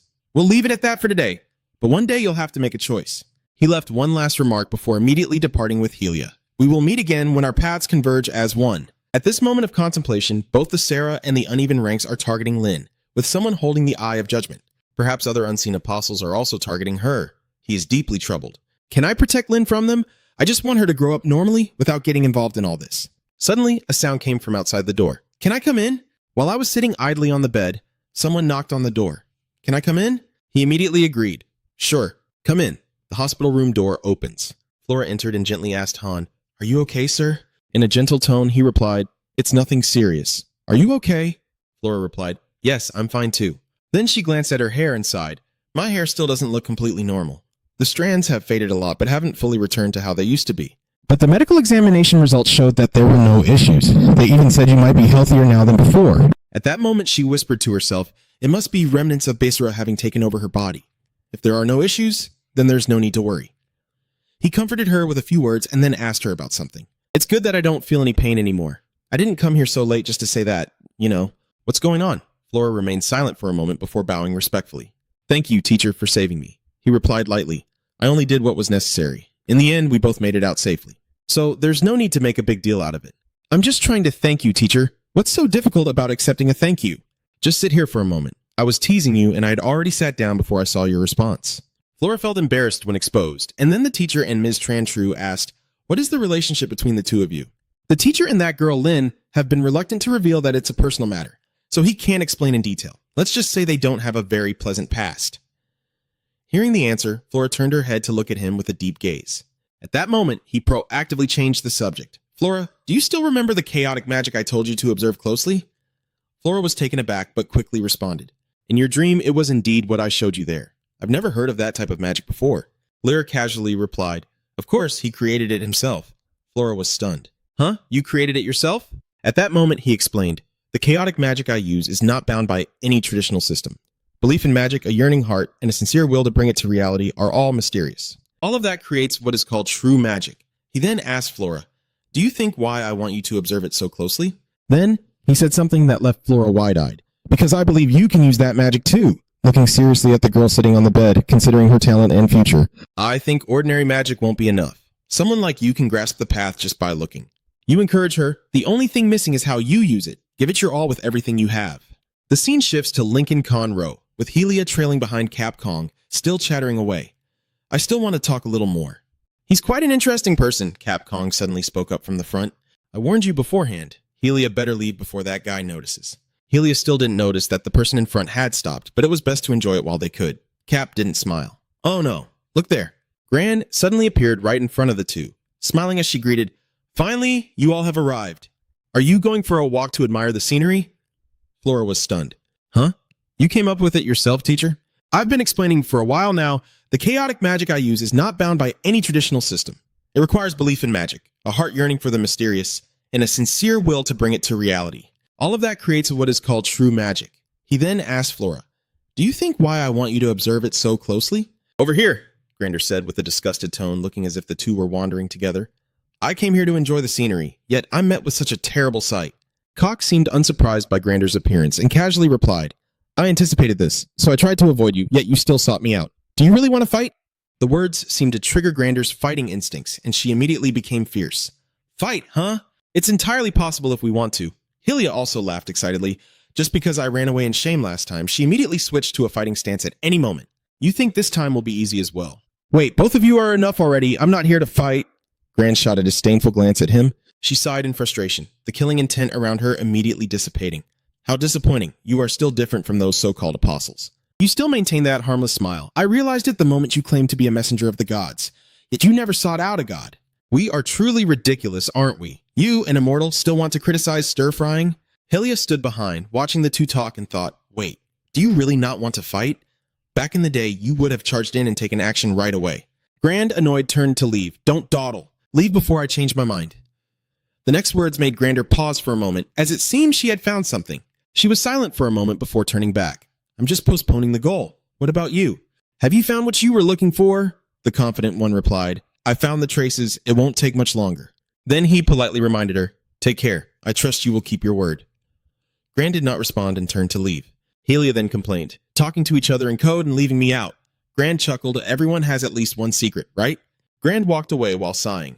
Oh, I was all set to drop by and have some fun with that student for a while. It seems today is not my day after all. I guess I'll go tease someone else then. Han over here suddenly shivered for some unknown reason, and he looked around in panic. What's going on? Why do I suddenly feel a chill? Is it just my imagination? After looking around for a while and seeing nothing, he continued to tend to the person lying in bed. Oh my god, how much has she overexerted herself to end up like this? Always locking herself in her room. Henry, her stamina is so poor. The scene shifts to the next morning at Huang Thon Div, where Lu quietly glances at Chris, unsure how to start a conversation with him in his gloomy mood. Professor Chris, there's Miss L. But before he could finish, Chris coldly interrupts. Miss Bellaruna, prompting Lu to correct himself with a sigh, hoping she has woken up safely like the others and returned unharmed, so he doesn't need to worry too much. Chris exploded at this, shouting loudly, how could he know if she was taken away by some bad guys while unconscious? Miss Bellaruna is a model and sensitive woman. At that moment, he quietly assessed that model and sensitive elf was actually a notorious unlicensed doctor in the alley. What he means is different from what I understand. He secretly glanced at the man beside him, who was trying to suppress his anger. Therefore, Vayuna was sent to a private hideout, so of course she wouldn't be present when she woke up. But is it really necessary to worry like that? Thinking it over, he decided to suggest it to Chris. If you insist, I will ask her directly when we meet, so please try to stay calm at least until the award ceremony is over. Chris had no other choice. All right, I'm entrusting this task to you. Then someone came to announce everyone, the preparations are complete, please head outside. In the grand hall, the person on the high podium picked up a paper to read. Yesterday, you ventured into the heart of danger to eliminate the group behind the terrorist attack at Linden Brothers. You are ready to storm their fortress and fight bravely, taking down the enemy. The one I'm reading is the Emperor of the Exilian Empire, Alvistas von Exilian. Therefore, I, Emperor Alvistas von Exilian, commend your efforts and present this medal to you. Tarina stood there solemnly. This incident was concluded mainly thanks to Puss and Tarina. Of course, that was part of the agreement to conceal the chaos caused by the Apostle's appearance. At that moment of reflection, there were a few others beside me who had also seen the Apostle nearby. I intend to warn them not to speak about it carelessly. He thinks of the first person, Mandarina. Surprisingly, she is very dedicated to such matters, so there should be no problem. At that moment, I suddenly remembered something. Upon reflection, CM was also present there. She even declined the medal and returned to Lithobel, which left him a bit confused. Basis said he wasn't feeling well. At this moment, Emperor Alvistas had awarded the medal to him, bringing him back to his senses. Perhaps he would go and inquire. He glanced around once more. After all, this award ceremony seemed formal enough to involve even the members of the royal family. Then he spotted a young man with a familiar face standing among the Emperor's children. The person between Elin and Irendia is the second Prince Ion von Exilian. Yes, he is overshadowed by the Grand Princess. It is said that he renounced his claim to the throne due to a lack of ambition for power, but suddenly his gaze turned fierce. This scene fully captured Lear's attention. He couldn't help but be taken aback, silently questioning in his heart. But just moments ago, that gaze, Elon had now returned to the indifferent expression from before. Even if it was just a moment, that was not the gaze of the second prince that everyone knew. It immediately made him wary of this seemingly harmless person. That guy is deliberately hiding himself. At the castle's medical station, Elon gently asked, "How are you feeling now?" He politely replied, "Thanks to the treatment, I am recovering very well." Ain sighed in relief. "Thank goodness it was indeed wise to assign skilled and discreet doctors to treat you. You owe me, so be grateful, all right?" Luder sighed. "Even if you didn't say that, I would still be very grateful." Elin retorted, "If I hadn't said anything, you would have pretended not to know." Basis, standing next to Elin, awkwardly chimed in with praise. "Well done, Lord Rudiger. I feel guilty for taking all the credit for your work. I wasn't paying attention at the time, so it's no big deal." Ain said seriously, "I will give you the promised reward, but there is one more thing first." She stated directly, "The situation has been briefly reported, but since there were many people present, there are still things we cannot discuss yet. I've arranged this meeting, so let's be straightforward." Yes. So the two talked for a long time, implying that he was the test subject who used demonic powers, and that awakened the sealed sin demon, right? Yes, that's correct. So everything in Mandalina's report was caused by the demon, Elin suddenly asked. However, is the daughter of the Lumos family who was possessed by the demon, all right? At that moment, the honest reply was, "She has undergone some physiological changes, but other than that, there is nothing unusual." Elin then entrusted the task, saying to take care of the girl just to be sure. If the demon mentioned in the ancient text truly exists, this will be very troublesome. Lu agrees. Indeed, this is the perfect reason for the Lumensis Church to intervene. Elin did not object. Yes, they will conceal the information, but it's only a matter of time. She is a bit worried. They will begin their investigation and will soon discover that you are involved, including the daughter of the Lumos family. You have been drawn into this matter. At that moment, I silently listened to Aelin. They are very ruthless. They will do everything possible in the name of the deity and the special privileges. Even if it angers us, we cannot easily stop them. Suddenly, he spoke up. Come to think of it, the demon told me about the dead world tree in the underground facility and how he was sealed inside it. Elin was taken aback. Really? Luke remained silent. Actually, it was the level 0 that told me. But it would be better to say it was the 3? Thinking that, he replied. Yes, and there was something he mentioned that was very interesting. The elves helped create the world tree down there, Elin murmured. Elves, now tell me more of what you know. Thinking back, I've heard that there are very powerful nobles living in the kingdom of the elves. Among them is the Languid Acceleration. They protect the world tree, located at the center of the forest and is the strongest tree. Ain made his guess after hearing him speak. However, they only began to protect the world tree after the event of the sapling. If what you said is true, then the seedling event and the death of the world tree could be related. If the fairies who once helped were the ones who protected the world tree from the Lore family, then they were overthrown for presenting a sapling of the world tree to humanity. Elin lamented that if any of them were still alive, we could learn the truth about what happened that day. At that moment, he speculated that they must be living in hiding to avoid being hunted, so finding them would be like searching for a needle in a haystack. He intended to continue, but there was another matter we needed to discuss. But before continuing, before he could finish his sentence, he was interrupted. We understand. We haven't forgotten. So don't worry. Follow me. I will take you to the palace's treasury. In the hallway inside the Silver Castle, quite a crowd has gathered to admire the unique artworks here. It's amazing. This statue was made by the famous Gabbett. Selena was incredibly excited by the lively scene. It was great to see the students enjoying themselves. Maryuta beside her agreed as well. Yes, I think so too. It's surprising that the palace has allowed us to stay here. She sighed. Due to the chaos yesterday, the field trip had been ruined. Surely they are showing hospitality so that the students can have an enjoyable experience. Hearing this, Selena felt a pang of sadness. I understand now. While the students are in trouble, I am safe inside the palace. If I had done something, I might have been able to save a few people. Maryuta saw her like that and quickly comforted her, telling her not to let it weigh on her heart. The palace's restrictions were to protect them. She explained further. Not only that, but there are also people in need of help, and it's good for friends, neighbors, and family members to share their sorrow and empathy together. Selena, hearing this, looked blankly at the person next to her. Professor Marilda, all we can do is believe that everyone will get through this. Hey everyone, let's go check that place out. Aiden stood behind, mesmerized by her. Iona stood silently behind while Leo was almost out of breath, complaining, Yeah, I'm so tired. Can we take a break? Hearing that, I turned back to scold them. Don't you think it's a shame that our field trip is ending like this? At least we should take a stroll around the palace. Leo couldn't help but argue. Yeah, so much has happened that everyone is exhausted. Then he couldn't help but think. Well, all my worries have vanished after what happened, so spending time on this isn't so bad.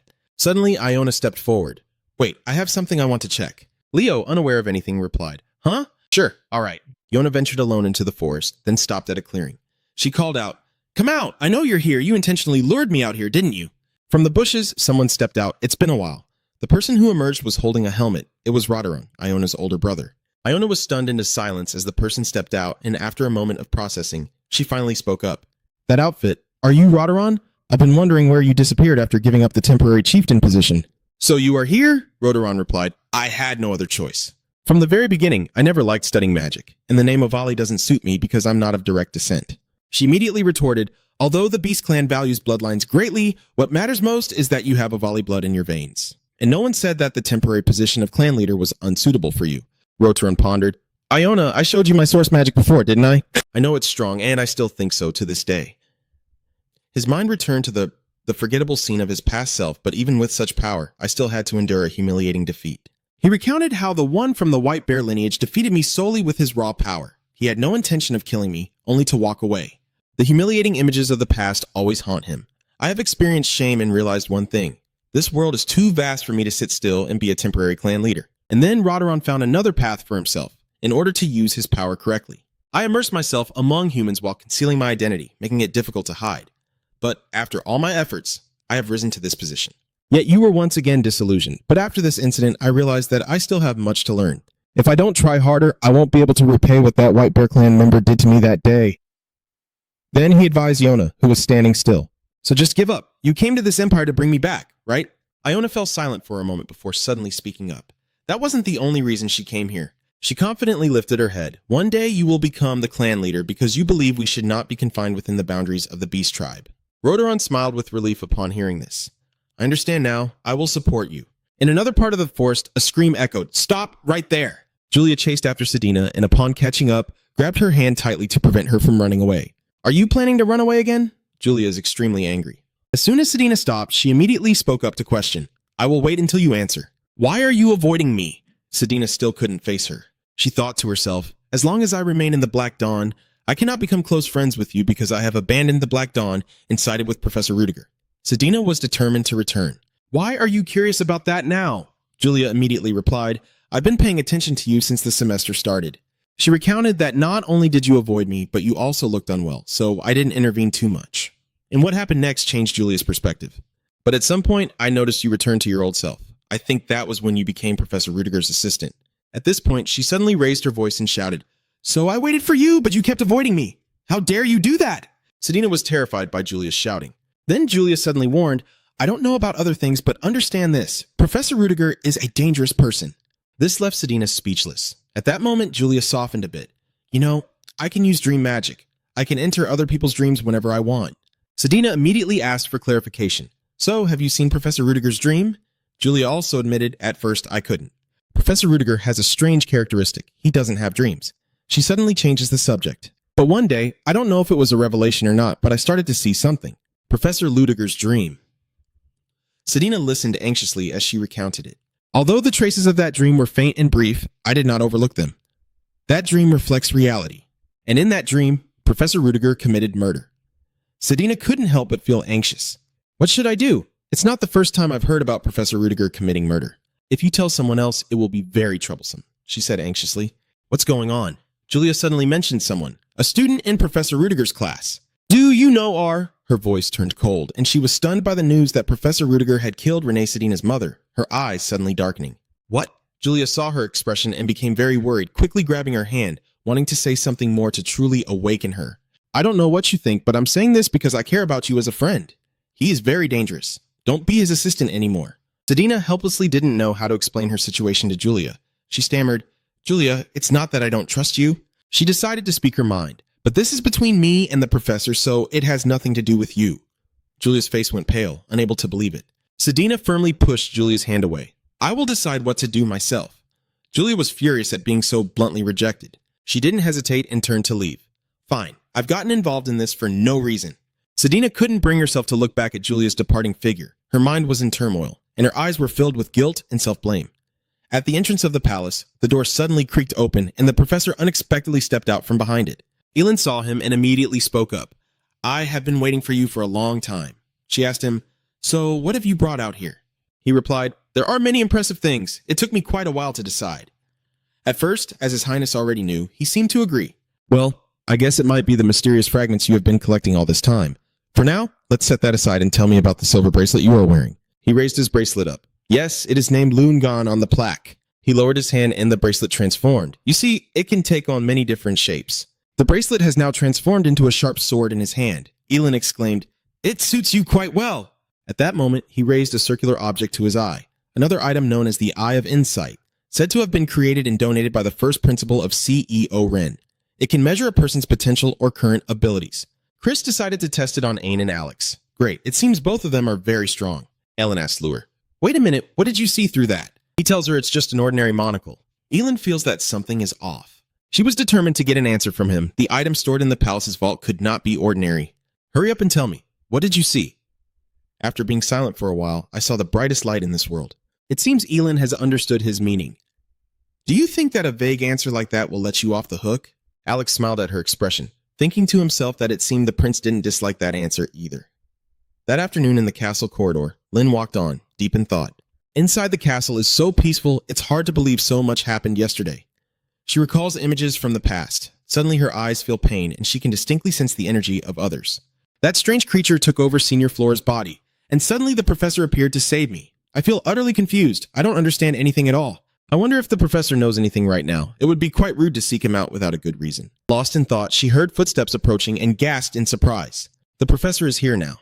She was just thinking of a way to meet him, and now he appears right in front of her, leaving Lin astonished. Lin, you arrived just in time. I have something to discuss with you. Let's go somewhere more private. Is that the professor's magical beast? It looks so special. The two sat down on a bench to talk. Its name is At Noctonus. It moves in the shadows and often disguises itself as clothing. Lin wondered, So when you appeared and saved me, was it thanks to the power of this creature? Chris explained it thoroughly to her.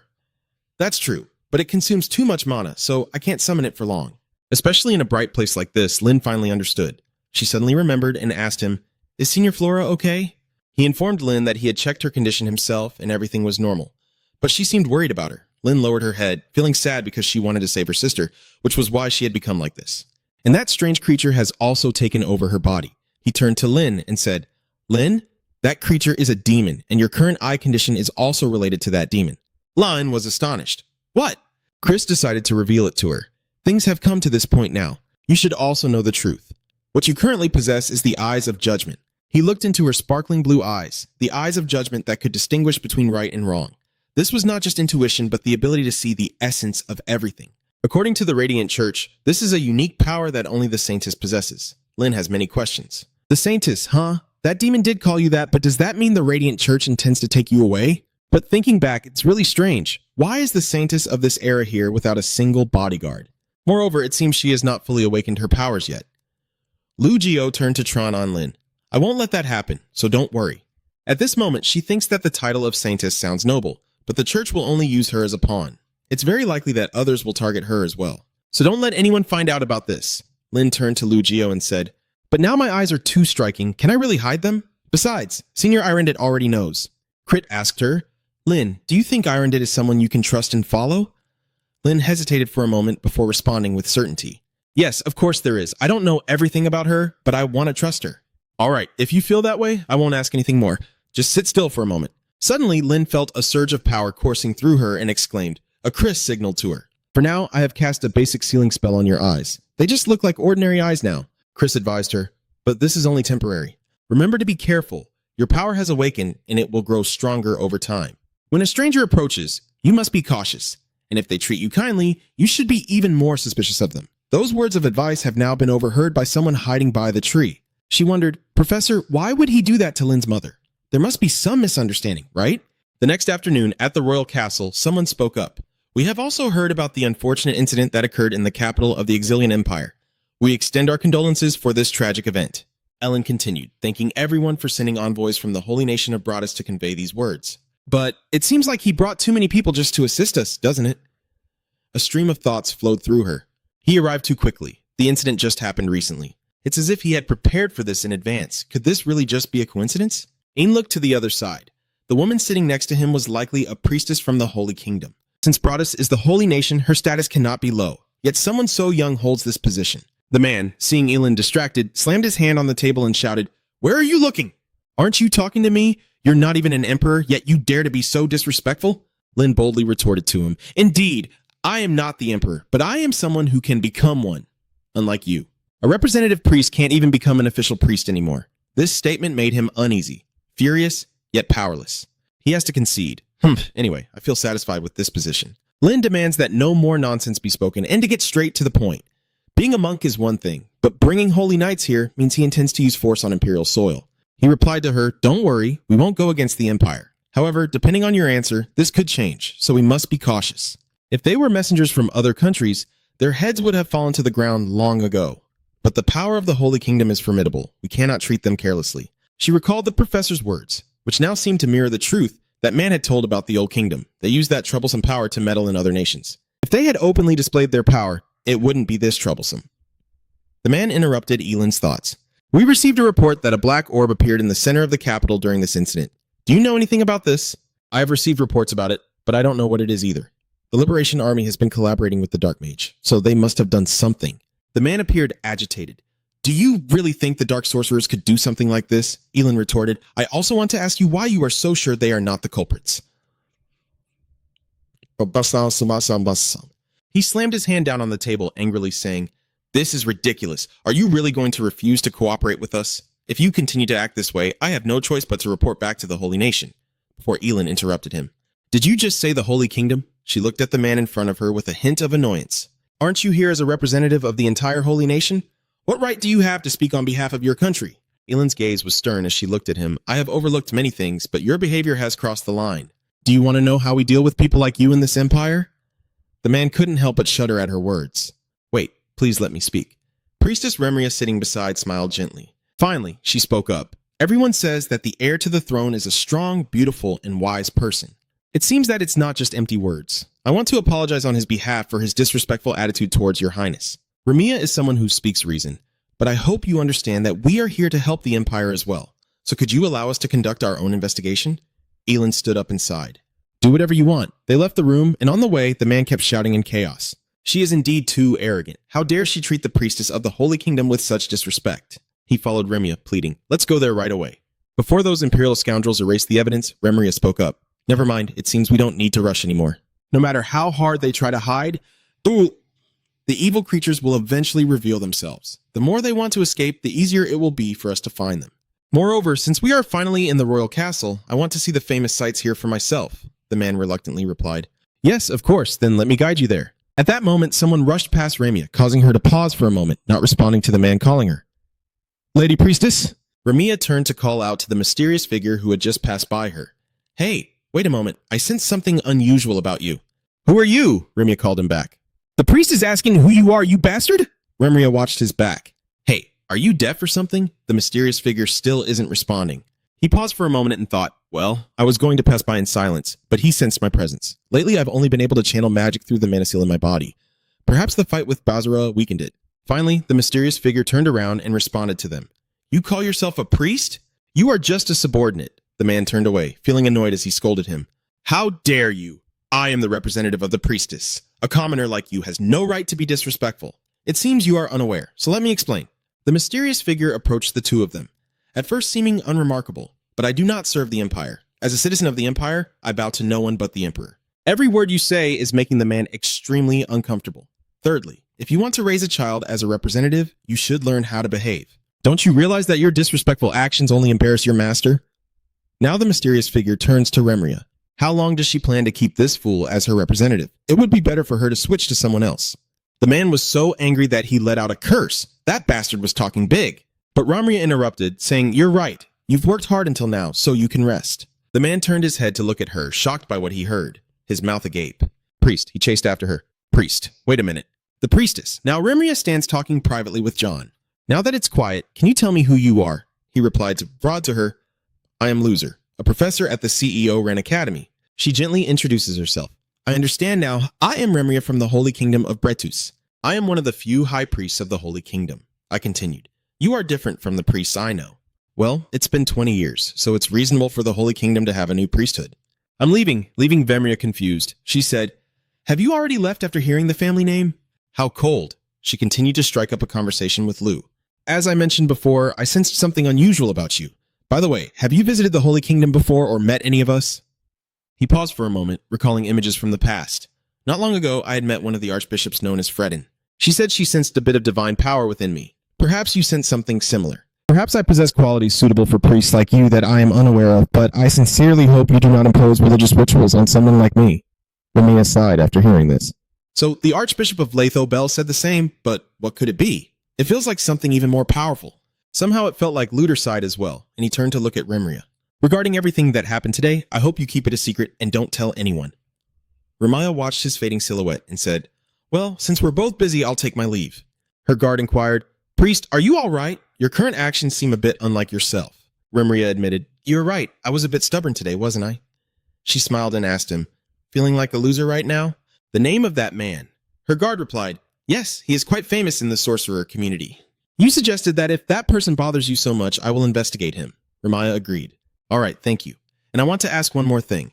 Don't mention today's events to anyone, especially not to the eldest sister over there who's been walking and thinking to herself, looking at how she dismisses her subordinates just because of my complaints when we haven't even met. It makes me feel uncomfortable, and after trying a bit, I was sure. In the Holy Kingdom, orphans are taken to the monastery under the guise of being supported and raised. They will become priests if they demonstrate rare talents. After training, their status becomes very high in the Holy Kingdom, and the high priest and priest are not to be underestimated. However, during the training, subtle suggestions were planted in their minds so that they would never rebel against the bloodline of the Holy Nation. At that moment, Bang realized he sighed. Nothing had changed after 20 years. Those damn details are still quite bothersome.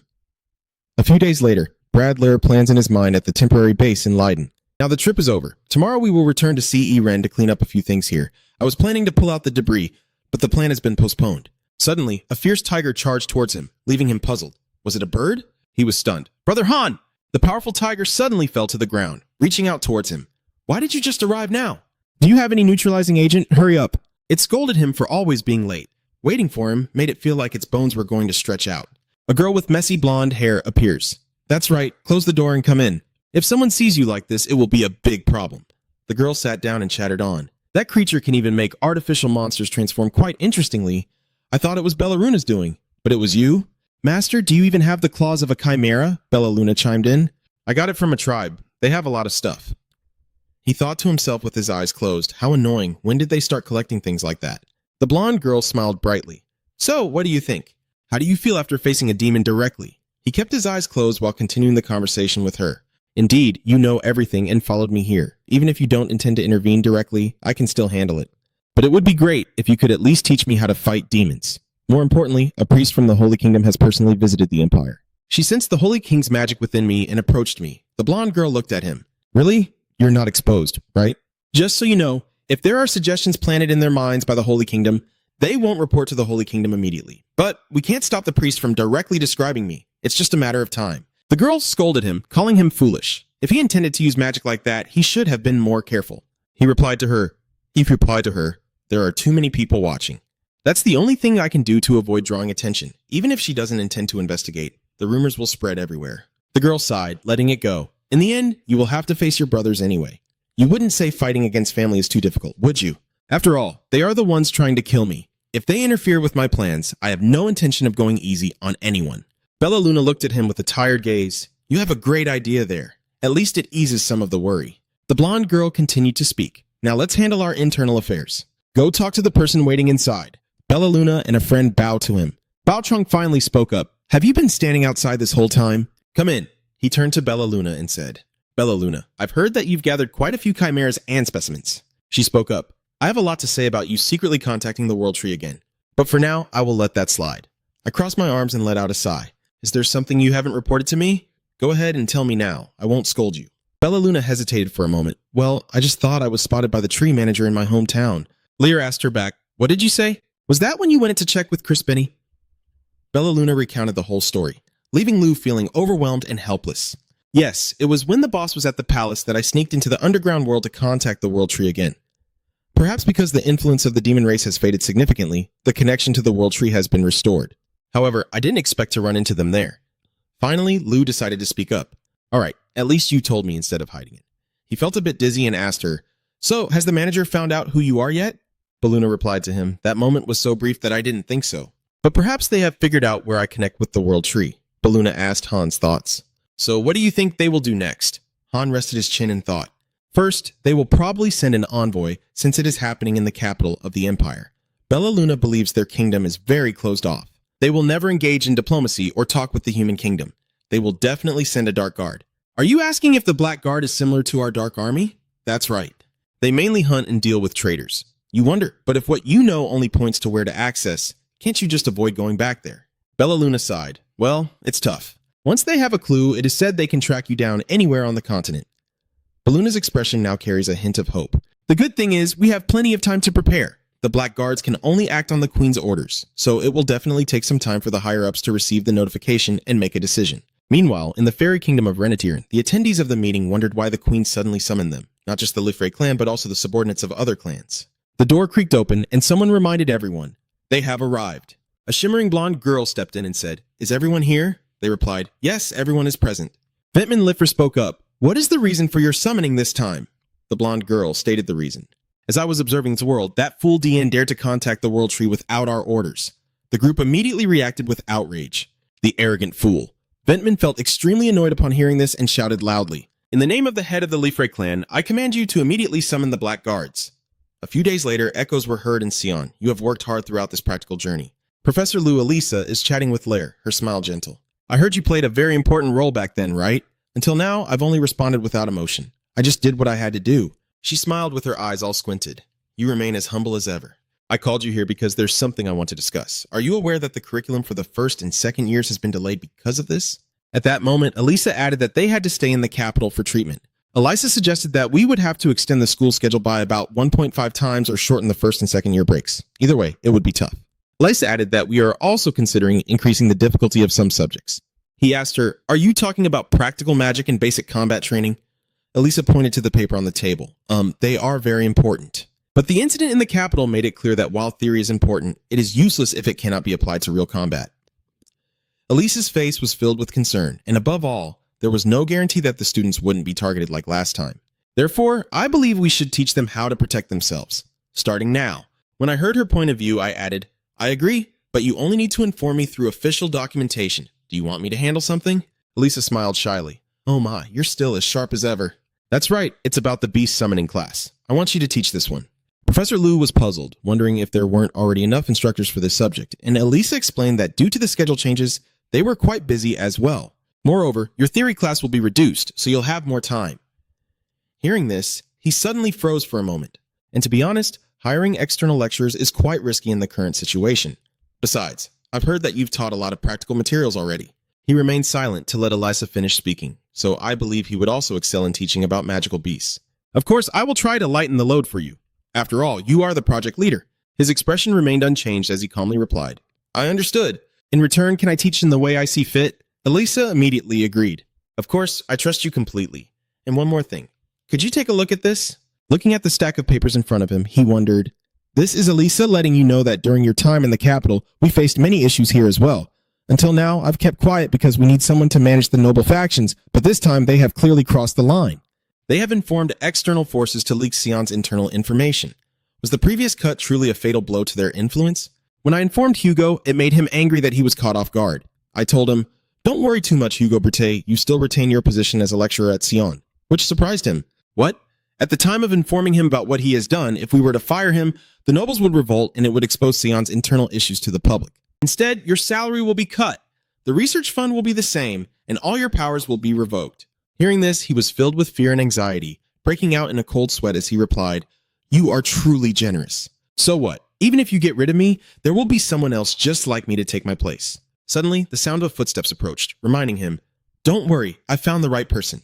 Hugo panicked upon seeing Chris, as Professor Chris Benny had long believed he was the perfect successor. Chris spoke, infuriating him beyond measure. That's how it is. Professor Hugo was on the verge of losing his mind, but all he could do was curse like a petty man. Those damn bastards. After that, he could do nothing but turn away in shame. Crit asked Lure if it was really okay to let him go like that. What if he did something outrageous?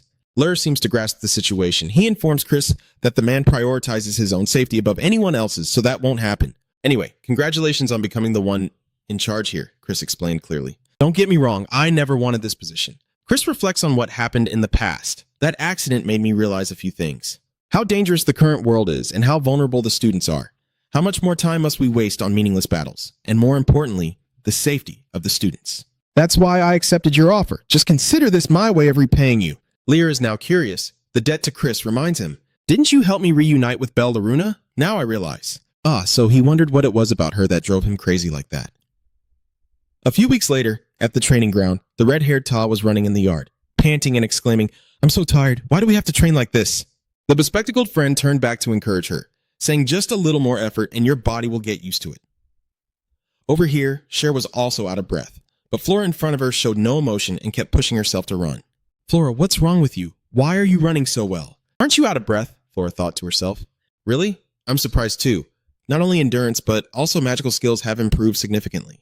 Flora touched her hair and thought, if she had to give a reason, it might be related to the change in her hair color as she stood observing the students running around the training ground. The students murmured, do we really have to run around the training field, strengthening our bodies and using up all our mana until we're exhausted? A student raised their hand to ask Lure, aren't beast magic classes all about meditating in the classroom? He replied gently, that's how it usually is. You may already know that this unusual course begins in the 3rd year, but in the 1st and 2nd years, you won't be able to do what they do even with the same method. The professor's gaze has remained serious all this time, rarely showing any emotion. Although it may be a bit harder, I will teach you a much faster method. From now on, you will have to go through the same summoning course as real soldiers. He further explains that the magical beast has been within you since you learned magic. It is like an egg. To reach that egg, you must push your body to its limits, run until you are exhausted, and during the recovery process, feel the mana rising within you. By repeatedly going through this process, you will discover your own beast. The group of students listened to his teachings, each filled with fear and anxiety. If anyone slacked off or tried to skip class, I would personally take charge of their training after school. So it's best for you to give it your all. Those who are tired, come over here and we will study theory during the break. A group of 4 students gathered in front of Professor Liu, all panting from exhaustion. He spoke. Monsters are created from mana, so they cannot be considered living beings, but they do have will and truly exist. That is because magical beasts are formed when a wizard's will is immersed in mana for a long time. The student looked up and asked him, so in a way, are magical beasts similar to artificial life forms? The professor explained to them that from a certain perspective, yes. But the current consensus is that magical beasts have appeared naturally. To define something as an artificial life form, it must be created by the will and desire of its creator. But magical beasts are not created solely by intention. There have been people who tried to create things like golemized spirits or artificial spirits, but no one has ever succeeded. Just as those words ended, a voice rang out, drawing everyone's attention. It's out now. The large leopard strides towards the professor to announce. Indeed, Flora has succeeded on her first summoning. Flora looks at it, thinking to herself about a green-spotted leopard. At that moment, he turned to Flora, surprised that she had completed it faster than he thought, and Flora confidently showcased her personality. Of course, you were born talented, but the professor has reminded you not to be too complacent. The real challenge only begins after the summoning. Flora lowered her head and softly replied, yes. As he walked past her, the professor whispered, well done. He told Flora, once you're done watching, hurry and go. Flora seemed a bit reluctant, so as she was about to leave, she turned her head back. Yes, a few days later, two students are admiring a sword together. I exclaimed, I can't believe we have two of the rare tool-type beasts here, with an expressionless face. He added, truly an expert at drawing attention. The stream of thoughts flows through me as I observe the students. To be honest, this has already exceeded my expectations. I never imagined the students could achieve this in such a short time. A voice rang out. Is that your beast? Elendon and R are looking at a beast in the shape of a ball above them. Yeah, this is my beast. But this shape? Elendon continued. What kind of tool resembles those basic shapes? Suddenly, Elendon felt extremely surprised. Huh? The shape keeps changing. Rai smiled at it. Let me ask the instructor.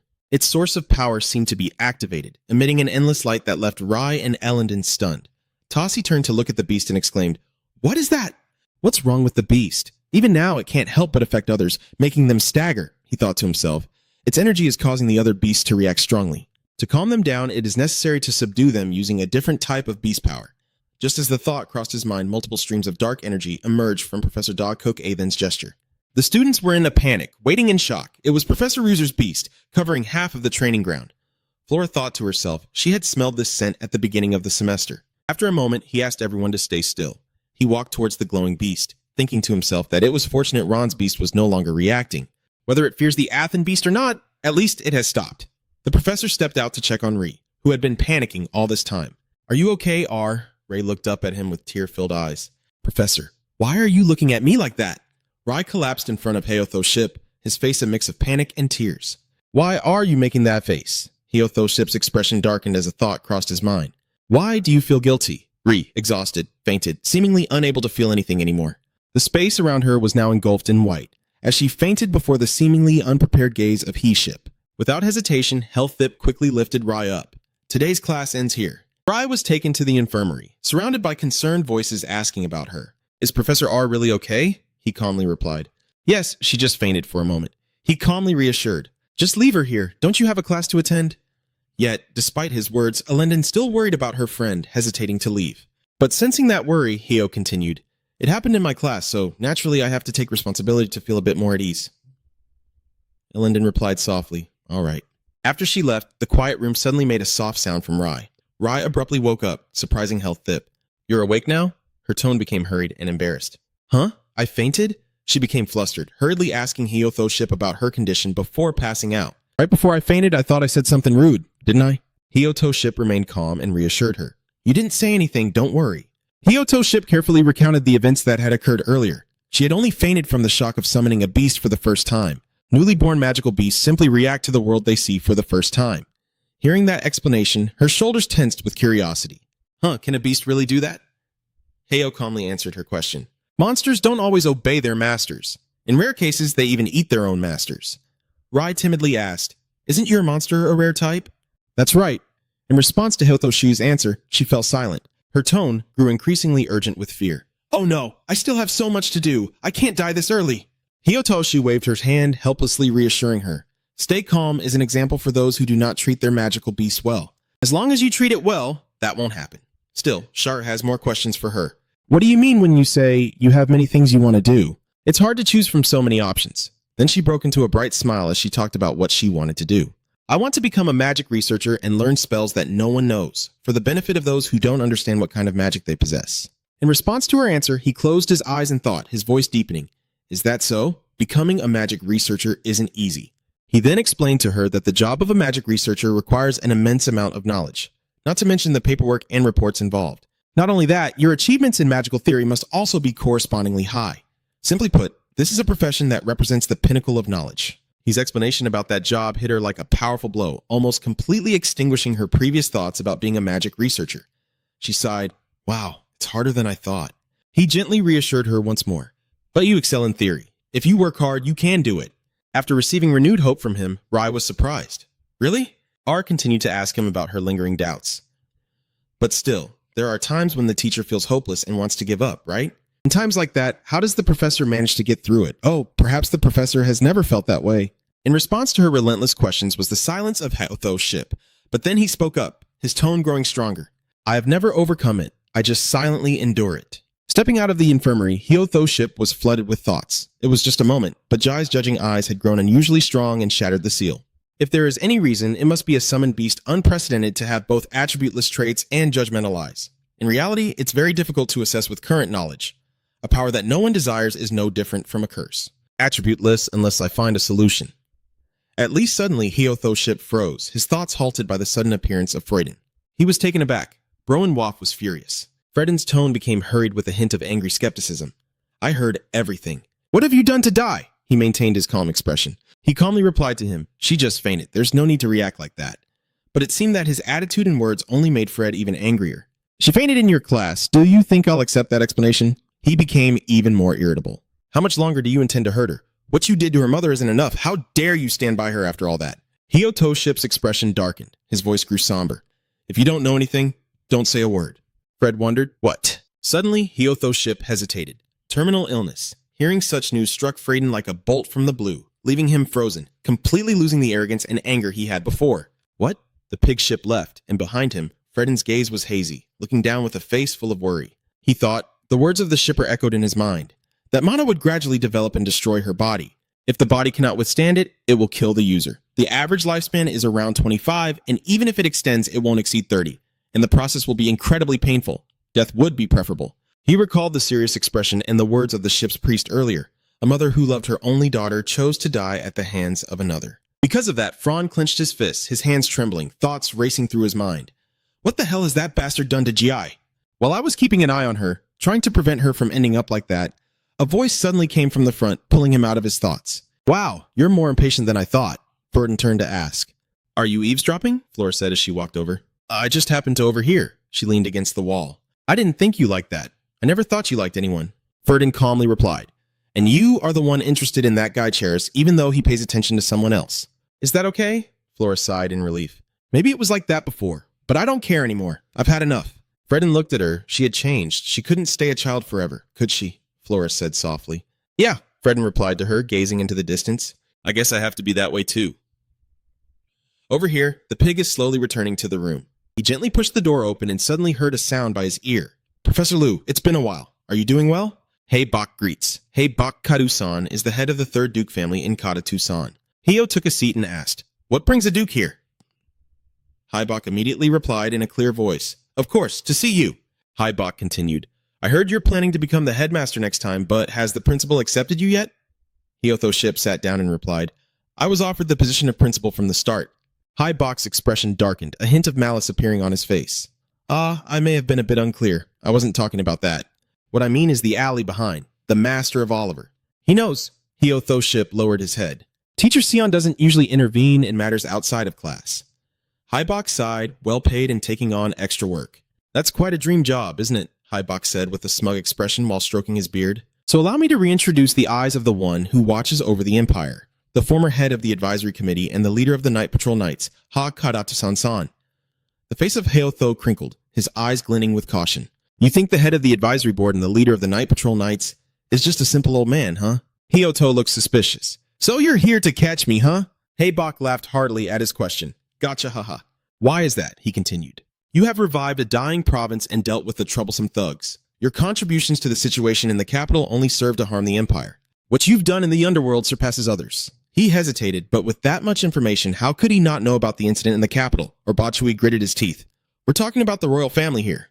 If people like us intervene in the capital, it only weakens the royal authority," Hei Bok continued to explain. "In other words, we never hesitate when it comes to dangers outside the capital. Therefore, I have come to ask you for a favor." "What request?" Hei Bok smiled wickedly. "I hear you attended this year's Mystical Night Festival, didn't you?" The space fell silent. with only Haybok's voice echoing. I want you to know about someone. That night, the pig was shipped alone to Letterbeak Alley. As he walked, he thought that old man had dumped the troublesome job on him. Suddenly, he stopped and turned his head back. Humph! Behind me are those mad strangers. He silently pondered about those people. As they charged at him with swords, he suddenly recalled what the pursuers had said. Forget so quickly? He wondered why they were targeting him instead of the others. He turned around, still wearing a sharp expression. Do you have business with me? I have never harmed the elves. A stranger suddenly charged at me with a sword, moving like the wind. Seeing this, Hype quickly fought back. He thought that talking was not an option, right? Suddenly, something happened that caused his sharp eyes to flash with surprise, as if he had just sensed an unexpected surge of power. A stranger suddenly fell down from a heavy impact. That made everyone stop and turn to look. The guy was suddenly thrown away, and everyone around became panicked and full of doubt. The entire space seemed to freeze as a powerful arm, filled with rising strength, emerged. He remained calm. You arrived just in time. That person is Pantos.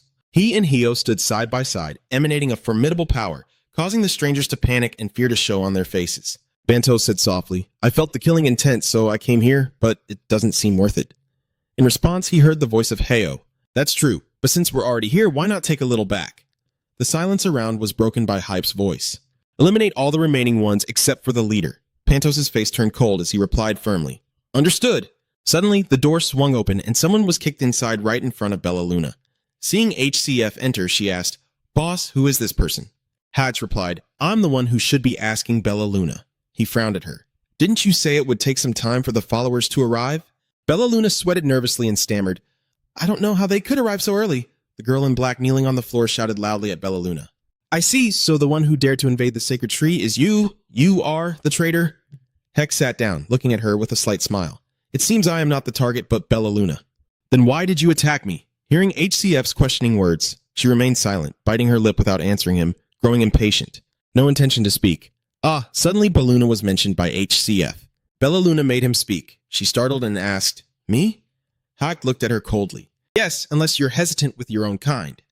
Before he could finish, Bella Luna gleefully interrupted. No way, in fact, I want to try the drug I created on her to see what happens. H-Cliff thought to himself, unsure whether to be happy or sad about her being on their side. The panicked girl from the oppressed tribe looked at Belluna approaching and asked, Wait, what are you planning to do? Are you going to make me drink something? Bella Luna replied with a strange smile and an amused tone. Don't worry, it's just the truth. As the girl couldn't believe her eyes, daring to act that way towards her kind, she was immediately replaced by a scream of resistance.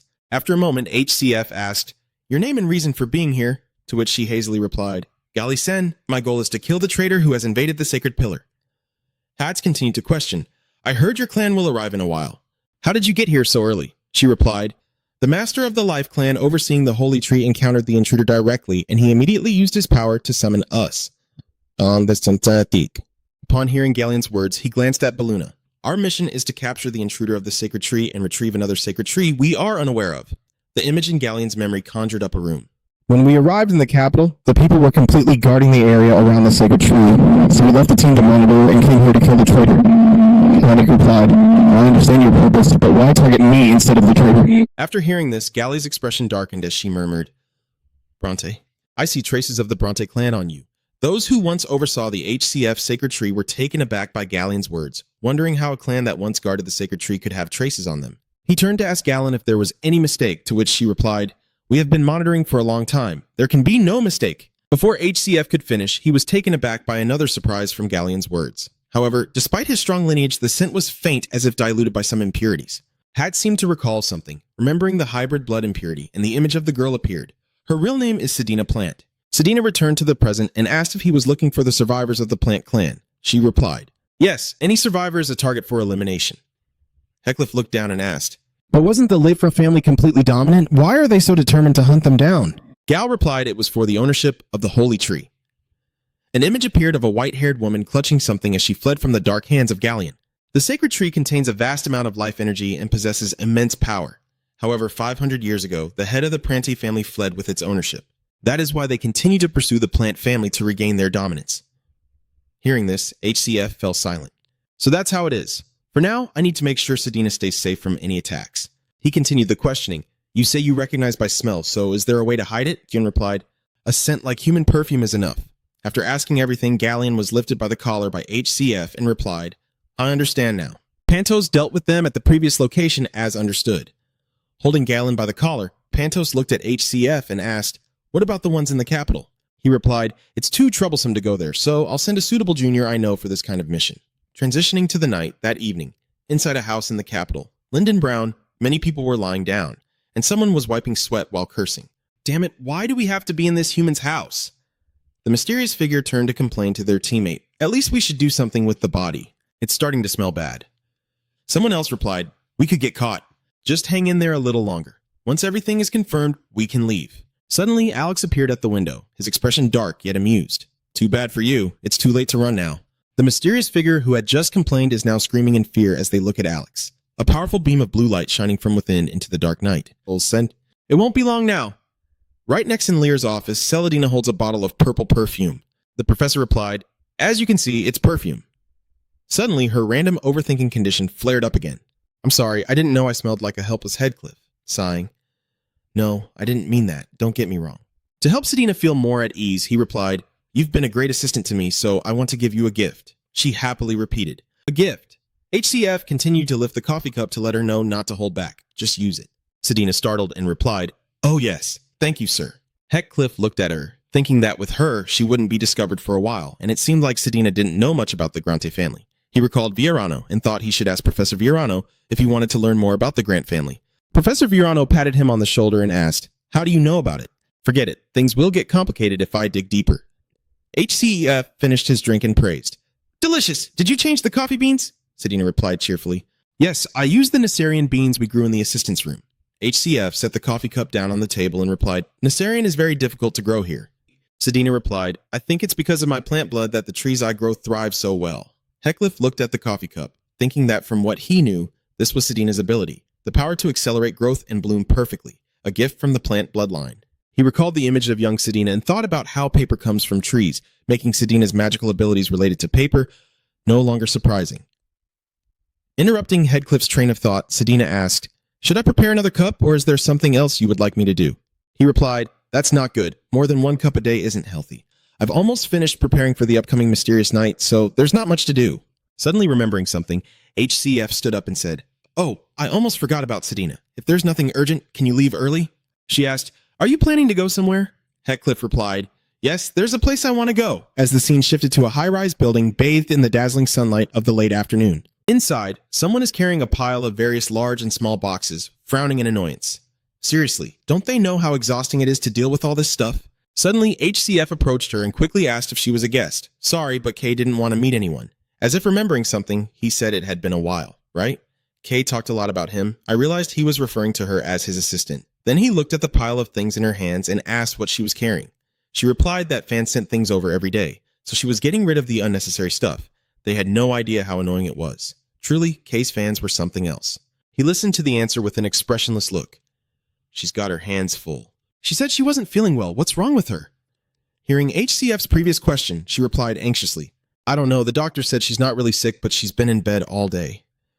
Before I left, she turned to HCF and said, "Since he knows her very well, please take care of her while I'm gone." He replied, "Okay."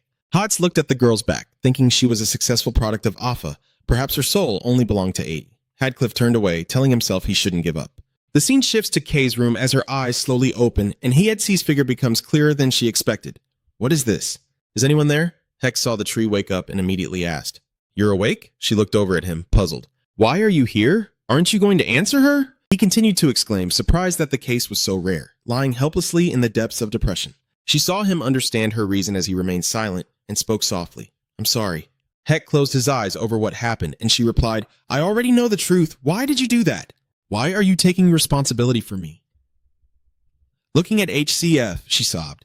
"I'm sorry for making things this way. I've waited a long time to say I'm sorry." He replied solemnly. She had nothing to apologize for. "That is the path I chose, and I do not deny it." The scene of the two people aiming their weapons at each other unfolds. Regardless of the intention, my hands are stained with blood. She was right not to let it go. Heathcliff looked at Kay lying on the bed. Moreover, I am the one who made her do that. I am the one who should apologize, not her. Nevertheless, HCF interrupted. "If she says that, then I accept the apology." The tree sighed in relief. Seriously, though, he was still as annoyed as ever. The scene shifts to the evening, that night at the mansion, as someone outside presses the doorbell. Heathcliff looks out, wondering. "Who is it?" "Outside," Selena called out. "Hello, Professor Luer." Heck opened the door and asked, "Miss Selena, why are you here so late at night?" She replied, "Oh my, is that a problem?"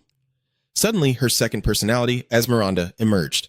After all, both of us are busy during the day, and more importantly, under HCF's astonished gaze, Esmeralda smiled dangerously. "We can't let others see this side of us, can we? It's already getting dark." Professor Lockdoe was surprised to see someone come looking for him. "What brings you here?" So that was Helia. Hearing the question, Helia let out a chuckle. "Oh my." She looked up at Lockdoe with a sly smile and said, "You saw right through me in an instant, but aren't you a little surprised this time?" Lockdoe didn't rush to answer, thinking to himself that he had seen her final movement with his own eyes, so there was no way she could be standing here completely fine. Then he turned to invite Helia inside. "That's enough. Come in before someone sees us. We'll talk inside." Hearing that, Helia happily replied, "Then I won't be polite anymore." Once inside the house, Helia casually asked, "No coffee?" But Lockdoe coldly replied, "We're out, and even if we had some, I wouldn't give you any." Hearing that, Helia pouted in anger, frustrated that he couldn't be a little friendly. But Lockdoe still responded coldly, "If it's not genuine, no matter how thick-skinned you are, it will still be difficult." Helia immediately changed her attitude, looking at him with cunning. But the deeper the relationship, the harder it is to break away. Isn't that right? Lockdoe remained cold as ever, so isn't it best to keep things just enough? He looked at Helia with sharp eyes and said with a tone of disdain, "Anyway, I have no intention of befriending a demon unless it proves useful to me." That's it. In response to that disdainful attitude, Helia calmly smiled and said, "You should have said that earlier. If that's the case, I would have shared the good news with you." At Zero, he was actually very weak at first. Then Helia began to explain. "Got it? Just because powerful demons start strong with their powers, doesn't mean he doesn't have any. It's like others starting at 100 while he starts at 0. He was startled to think that powers could be learned. Helia continued to explain. In other words, starting from 0 didn't mean he could infinitely grow stronger by learning anything. Even a mediocre talent could reach its peak after years of effort. At this moment, Zero Order might be even more dangerous than any demon. Suddenly, Helia stood up. "Right. Actually, I came here to inform you about tonight's meeting." Lack replied, "It's good that you informed me so early." After saying that, Helia turned and left. "Well, I'm heading back now. You can continue with your work." Lockdoe had arrived at the meeting, where some people had already gathered, engaging in a suspicious conversation. "We don't just have one chance. We just need to send someone stronger next time." Seeing Lockdoe arrive, one of them spoke sarcastically, just mentioning that Lockdoe is the super famous one here. "I heard you stopped the terrorists from attacking the Capitol and even received a medal. Don't tell me you're actually serious about being a teacher." Shaking his head in frustration, he replied, "You're talking nonsense. I simply eliminated the pests that were in my way." He glared menacingly and said, "If killing a few bugs earns me a medal, then I might as well be the one to catch them." "Nikolai, is that really the best you can muster from the Liberation Army?" Nikolai was extremely frustrated by this and replied, "Of course not. That's not the level of the Liberation Army. It's shameful to waste our preparations, but if it benefits the Dawn Society, then so be it." Hearing this, he shook his head and thought, "So you know when to retreat." Suddenly, an oppressive aura emanated from the chair and a mysterious figure appeared, none other than the Void. He smiled and said, "It seems everyone is here. You must have guessed that I summoned you all to introduce our first newly recruited member." Suddenly, a wave of dark energy rose from the conference table as the mysterious figure called out, "All right, let's introduce ourselves." The mist gradually dissipated, revealing the familiar figure of a person, none other than Helia. She introduced herself playfully. "Hello, I am Helia. From now on, let's help each other." Looking at Helia in the meeting room, everyone fell silent and said nothing. Everyone started discussing Helia. Nicola thought irritably, "What's wrong with her? Does she even know what the Black Dawn organization is?" Another person thought to themselves, "Putting aside her appearance, she was chosen by Zero. There's no doubt about her skills." Suddenly, someone spoke with a menacing tone. "Forget about being friendly. Just don't get in our way. I won't oppose it since it's Zero's decision. But take responsibility for yourself." Seeing Ventman's attitude, someone at the table spoke up to remind her, "Ventman, what kind of disrespectful attitude is this in front of Zero?" She calmly replied, "Rude? I'm just stating my position." Helia appeared in front of Ventman and said, "So your name is Ventman. Does everyone here really use their real names?" Ventman replied in surprise, "What are you talking about?" Helia mockingly pointed at her and said, "Hey, I know that name. That's the name of the Liffer family in the Elf Kingdom, right?" Ventman was taken aback and exclaimed, "How do you know that?" Everyone there was taken aback by this. One person spoke up, "Wait, Ventman, are you F?" Some others chimed in, "Oh my, not only is she an elf, but also the head of a noble family. I've never met her in person, so this is quite surprising." Seeing this, Ventman stood up and said, "Well, fine. I can't hide it anymore. That's right, I am the head of the Liefre family." After saying that, Ventman turned to Helia and said angrily, "Helia, you should visit the royal palace sometime. I will treat you with the utmost hospitality." Helia hesitantly replied, "Really? I will definitely go." So she is the one searching for Zaina. The other side also chuckled. All right, that's enough, Helia. Sit down. Actually, there's one more reason I gathered everyone here. Kok Kong announced that he must go to a distant place for a while. Upon hearing this, someone stood up and said, "Are you saying you will be absent?" Kep calmly replied, "It won't be long. I'll keep this place intact, so feel free to use it if you need to discuss." Then Kep said, "Lesty, your plan is almost complete, right? I hope you achieve your goal." Lesty bowed respectfully and replied, "Yes, my lord, I will definitely make it happen." Hearing their conversation, Locke guessed to himself that the two were likely discussing the upcoming mysterious night. If they ended up in the same place, they could become enemies depending on his intentions. Locke glanced at Lisi and thought, "It doesn't matter much, I'll confront him anytime." A few days later, LCD was sitting on the train and saw Apta looking excited, so he asked, "Appa, is this your first time in first class?" I replied, "Yes, when I went to Leader Bell with Panto, we were in a cramped room." I said excitedly, "But I'm not a mage. I get to go with you, right?" Lack replied, "As long as I'm invited, anyone can join the mystery night. Since you decided to take me as your teammate, there's no problem at all." After finishing, Locke Der pondered for a moment, then had a conversation with Haybach. "You want me to kill someone at the mysterious night? Are you really asking a professor at Sion to carry out an assassination?" Haybach replied, "Oh dear, it seems I haven't made myself clear." Then he had said, "Perhaps you know that the Mysterious Night is an annual gathering of wizards from around the world, a festival to explore the unknown and enhance magical knowledge. At the same time, it serves as a battleground for those seeking to uncover the secrets of the land, intervening, forming alliances, and clashing in madness to seize knowledge." Haybach said seriously, "That doesn't directly affect me, but if a new contaminant enters that place, then it's a different story." Lochter listened intently as he spoke. "Do you know where the Mysterious Night is held?" He replied at Kasaba Sin, on the border of the Empire. He said the massive roads converge there from all directions. The space is distorted. It truly is another world. The dense bones make the area harsh. One wrong step and you could be lost forever, with the entrance to Casa Basin remaining elusive. For 3 days each year, the Mysterious Night is an opportunity to uncover its secrets in that brief time. 2, Bach said. "And this time there are signs that something will happen there. That's why I want you to eliminate those who are plotting there." "Those impurities," Lacto wondered. "If that's the case, why does it have to be me?" He replied, "Then who am I supposed to trust? The Exorcism Tower, the Holy Tower, the Mage Alliance, you're not part of any organization that makes you suitable for this job." Lakdi Dung Denoi, "I understand why you asked me, but I still don't see why I need to do it myself." Haybach replied with a smile, "Do you really think I would ask you without giving something in return? In the name of H. Bach Ka Datu-san, I promise to give you a valuable reward." Lakdi remained firm, saying, "Let me be clear, I will not act at any cost." Haybach refused to give up. "Come on, do you really think I'm showing off in front of you?" He said, "From what I see, someone like you values knowledge more than money, so I will promise you an answer first. Ask me whatever you are curious about." Lacto then asked, "Do you know anything about attributeless mana?" He replied, "Attributeless mana? Clearly you wouldn't ask about the basics in books." He continued, "If that's your question, then it's quite timely. Habak will give you an answer. The information you seek about attributeless mana lies within the Mysterious Night. In the large room, HCF and HBOX sit across from each other, conversing." He asked, "Have you ever heard of the mansion inside Casa Abyss?" You responded in surprise. "That villa? Who would build it in a place where you can only stay for 3 days each year?" At that moment, he lowered his voice and said, "Where did that villa come from? Long before the Night of Mysteries began 73 years ago, a grand and magnificent villa appeared." He added, "After 10 years of investigation, we have determined that it is at least several hundred years old, and the books related to the magic inside indicate that its owner was a wizard." Haybach raised a hand as most of the books were written in an ancient, lost language, making deciphering them difficult. But some parts that have been deciphered mention the lost ancient magic, as you have managed to decode the Vietnamese script LC. I believe you can also understand those books. Hadesi listened for a moment and then spoke up. "So you mean one of those books might contain information about attributeless mana, but based on what you said, it's still hard to fully trust it." His brow furrowed, his eyes somewhat dangerous as he replied, "I know a few people who possess attributeless mana. Aside from the fact that none of them lived long, they also share another common trait. These people could be a tall man, a woman, or even a little girl," he continued. "They all participated in the Night of Mysteries as if they were trying to find something within it." He lowered his head slightly and said seriously, "I don't believe they risked their lives just for the hope of Ha Huyen. They must have seen some kind of hope and entered the basin." At that moment, he was strolling down the long road, his mind wandering to the thought that if the Duke Bake's words were true, then that hope was not in vain. Even his master did not know all the types of magic in this world. The faceless man sitting in the chair exuded a thick cloud of smoke, clenching his fist as he spoke. Of course, those old wizards were about to bring upon themselves doom without even realizing what they were doing. Heckliff thought to himself that the biggest variable might be Leslie, who was scheming something this time.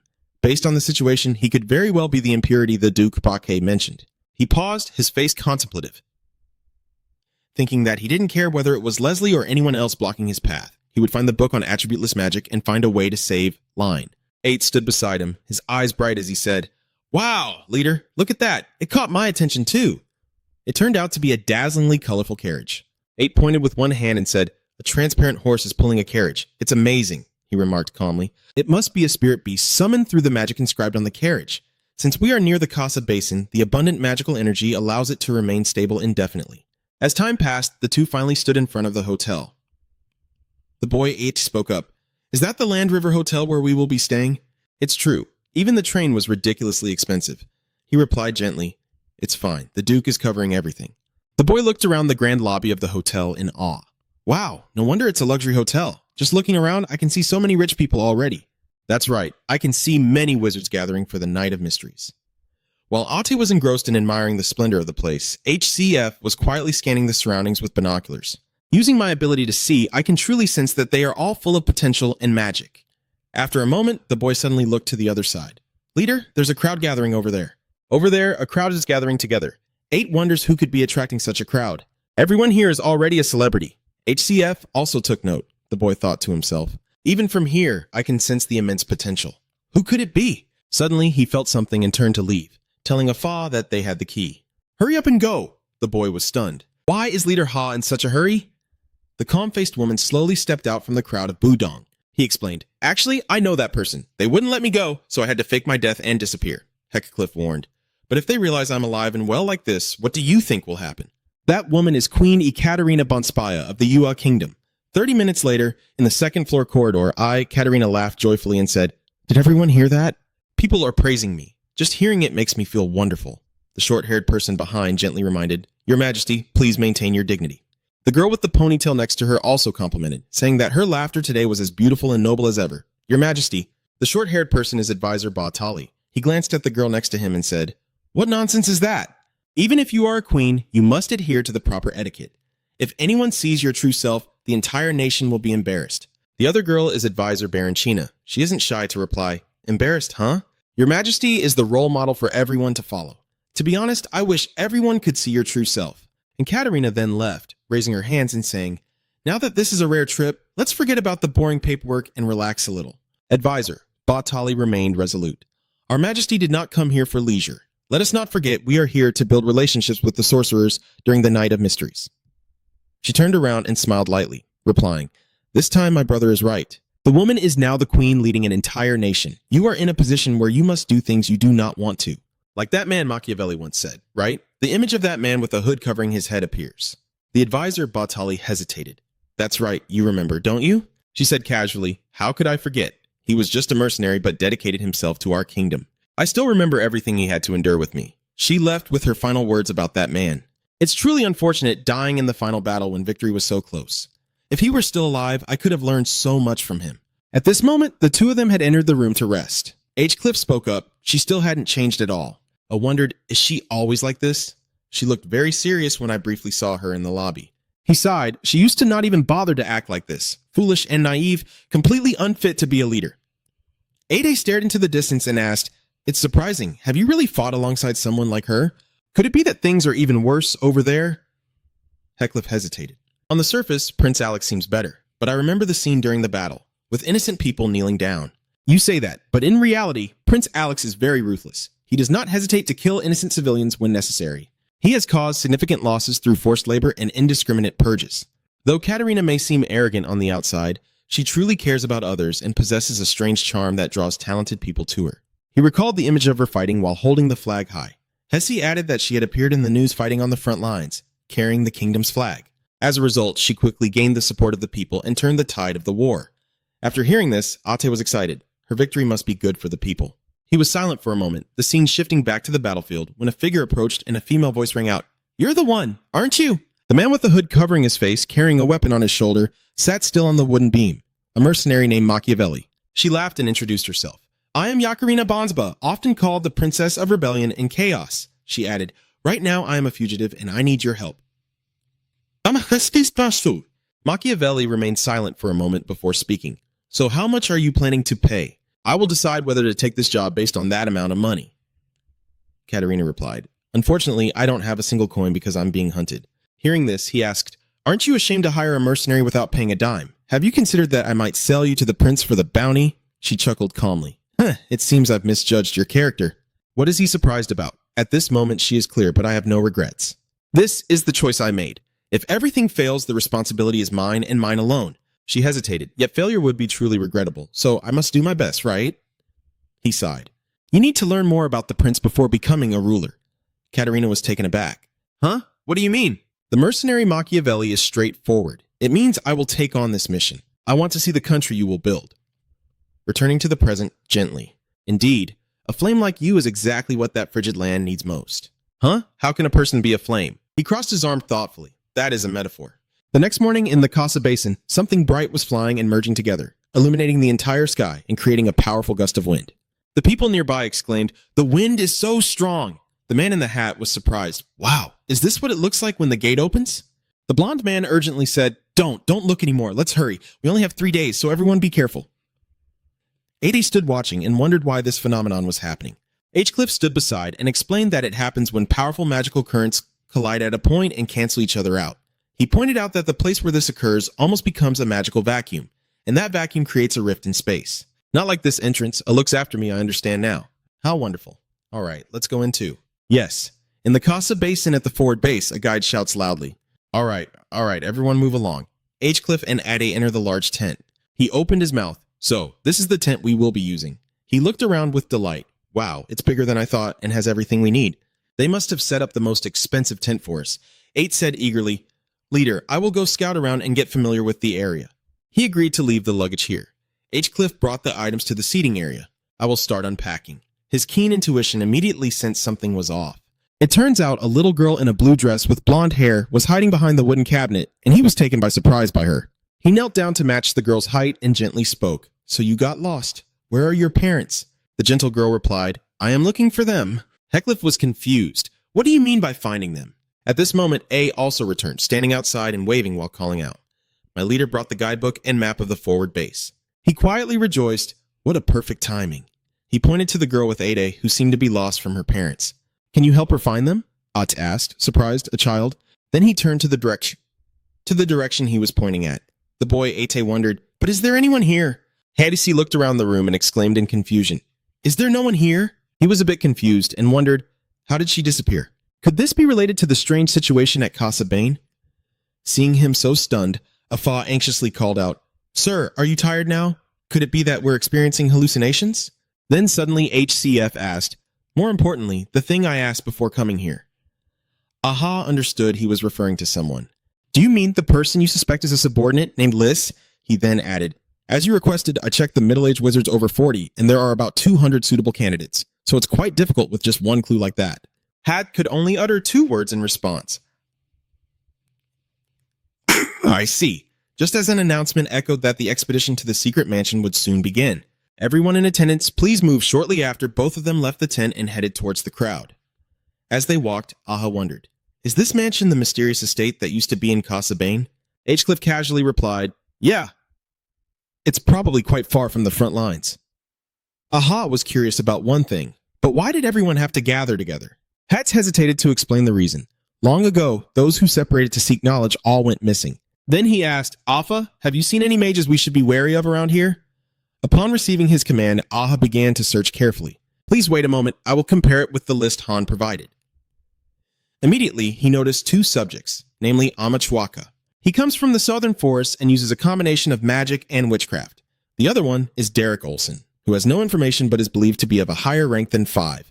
Next is another person. The old man with the golden staff is the sage Lim Ray. He is the headmaster of a private school and a teaching wizard, followed by a man with his back turned to them. The large man is Velok Benham, a battle mage from the Dalika Kingdom and a master of lightning magic. Next is the mysterious figure sitting alone under the tree, that is Cess. He may seem that way, but he is a master of spirit magic, though not of the highest rank. Yet he has defeated many high-ranking wizards with his abilities.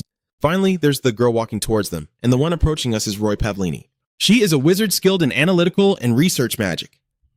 Upon realizing the name of the girl approaching him, HCF exclaimed in astonishment, Wait, what? The girl shyly greeted him, saying, I knew it. You are Professor Lugacelli, right? I didn't expect to see you here. It's been a long time. This girl is Roy Pavlini, rank 6, from the Mage Alliance. Without hesitation, she immediately suggested, Are you joining this expedition too? If it's not a bother, may I join? Of course, HCF didn't refuse, but he was a bit puzzled. All right, but aren't you from the Mage Alliance? Roy honestly replied, yes, but I feel more like I'm being forced to go with them and we don't know each other at all, so it's a bit uncomfortable being together. Not to mention, HC Lift doesn't hesitate to make things a little difficult for her. We're not close, are we? His words left her stunned as she exclaimed, aren't we close? You saved me and my student in the capital, remember? Actually, he knows, but he doesn't think that's the reason. What I mean is, yes, I saved you, but that doesn't mean we're close. Suddenly, Afa stood beside them as if guessing something and excitedly added, if you save someone, you'll have a friend. I get it now. Powerless against his thoughts, HCF could only coldly say, Afa, I will explain everything to you later.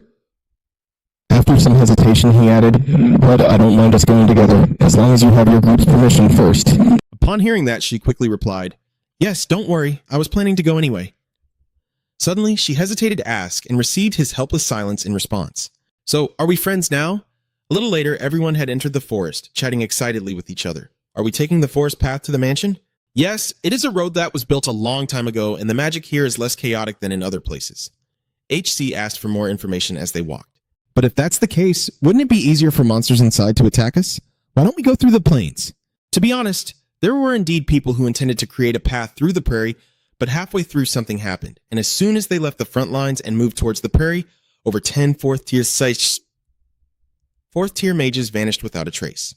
After that incident came a horrifying end, and the next morning, what appeared in the place where they vanished was a pile of bones.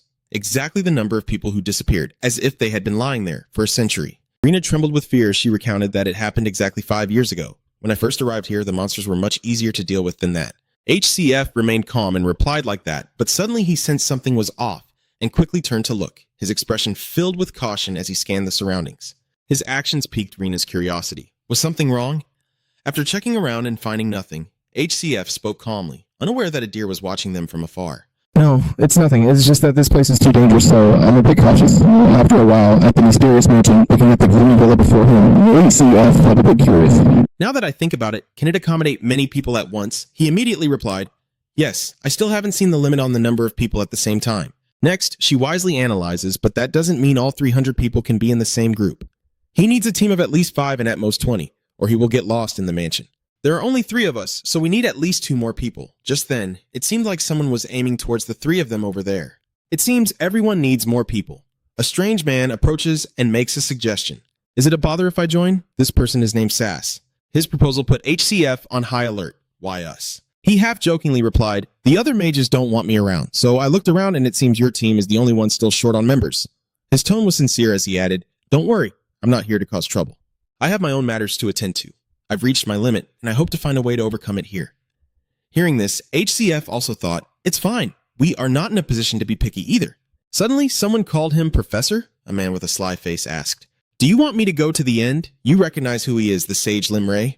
A moment later, at the front gate of the mansion, Headcliffe's group of 5 entered inside.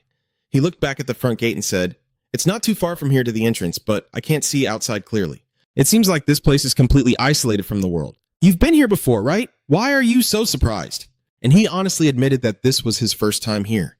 Upon hearing that HCF was here for the first time, Limray immediately raised his voice. What is this? What the hell are you doing showing up now? Hcliff calmly said, there are many other things I need to pay attention to. Your attitude is making him unhappy. Look at you, never backing down from anyone. Seeing him sulking like that, Aha next to him quickly reassured, don't be angry. Just hearing him calms your temper right down. All right, if our Aha has said that, he will listen. This statement from him reached HCF, making him visibly uncomfortable. Sorry, but since when did he become your alpha? Then he quietly asked Rena, is he really a sage? Not at all. Rena's curiosity emerged. He seems a bit eccentric. He was once the most promising of the sages, but people say he changed after delving too deeply into magical knowledge.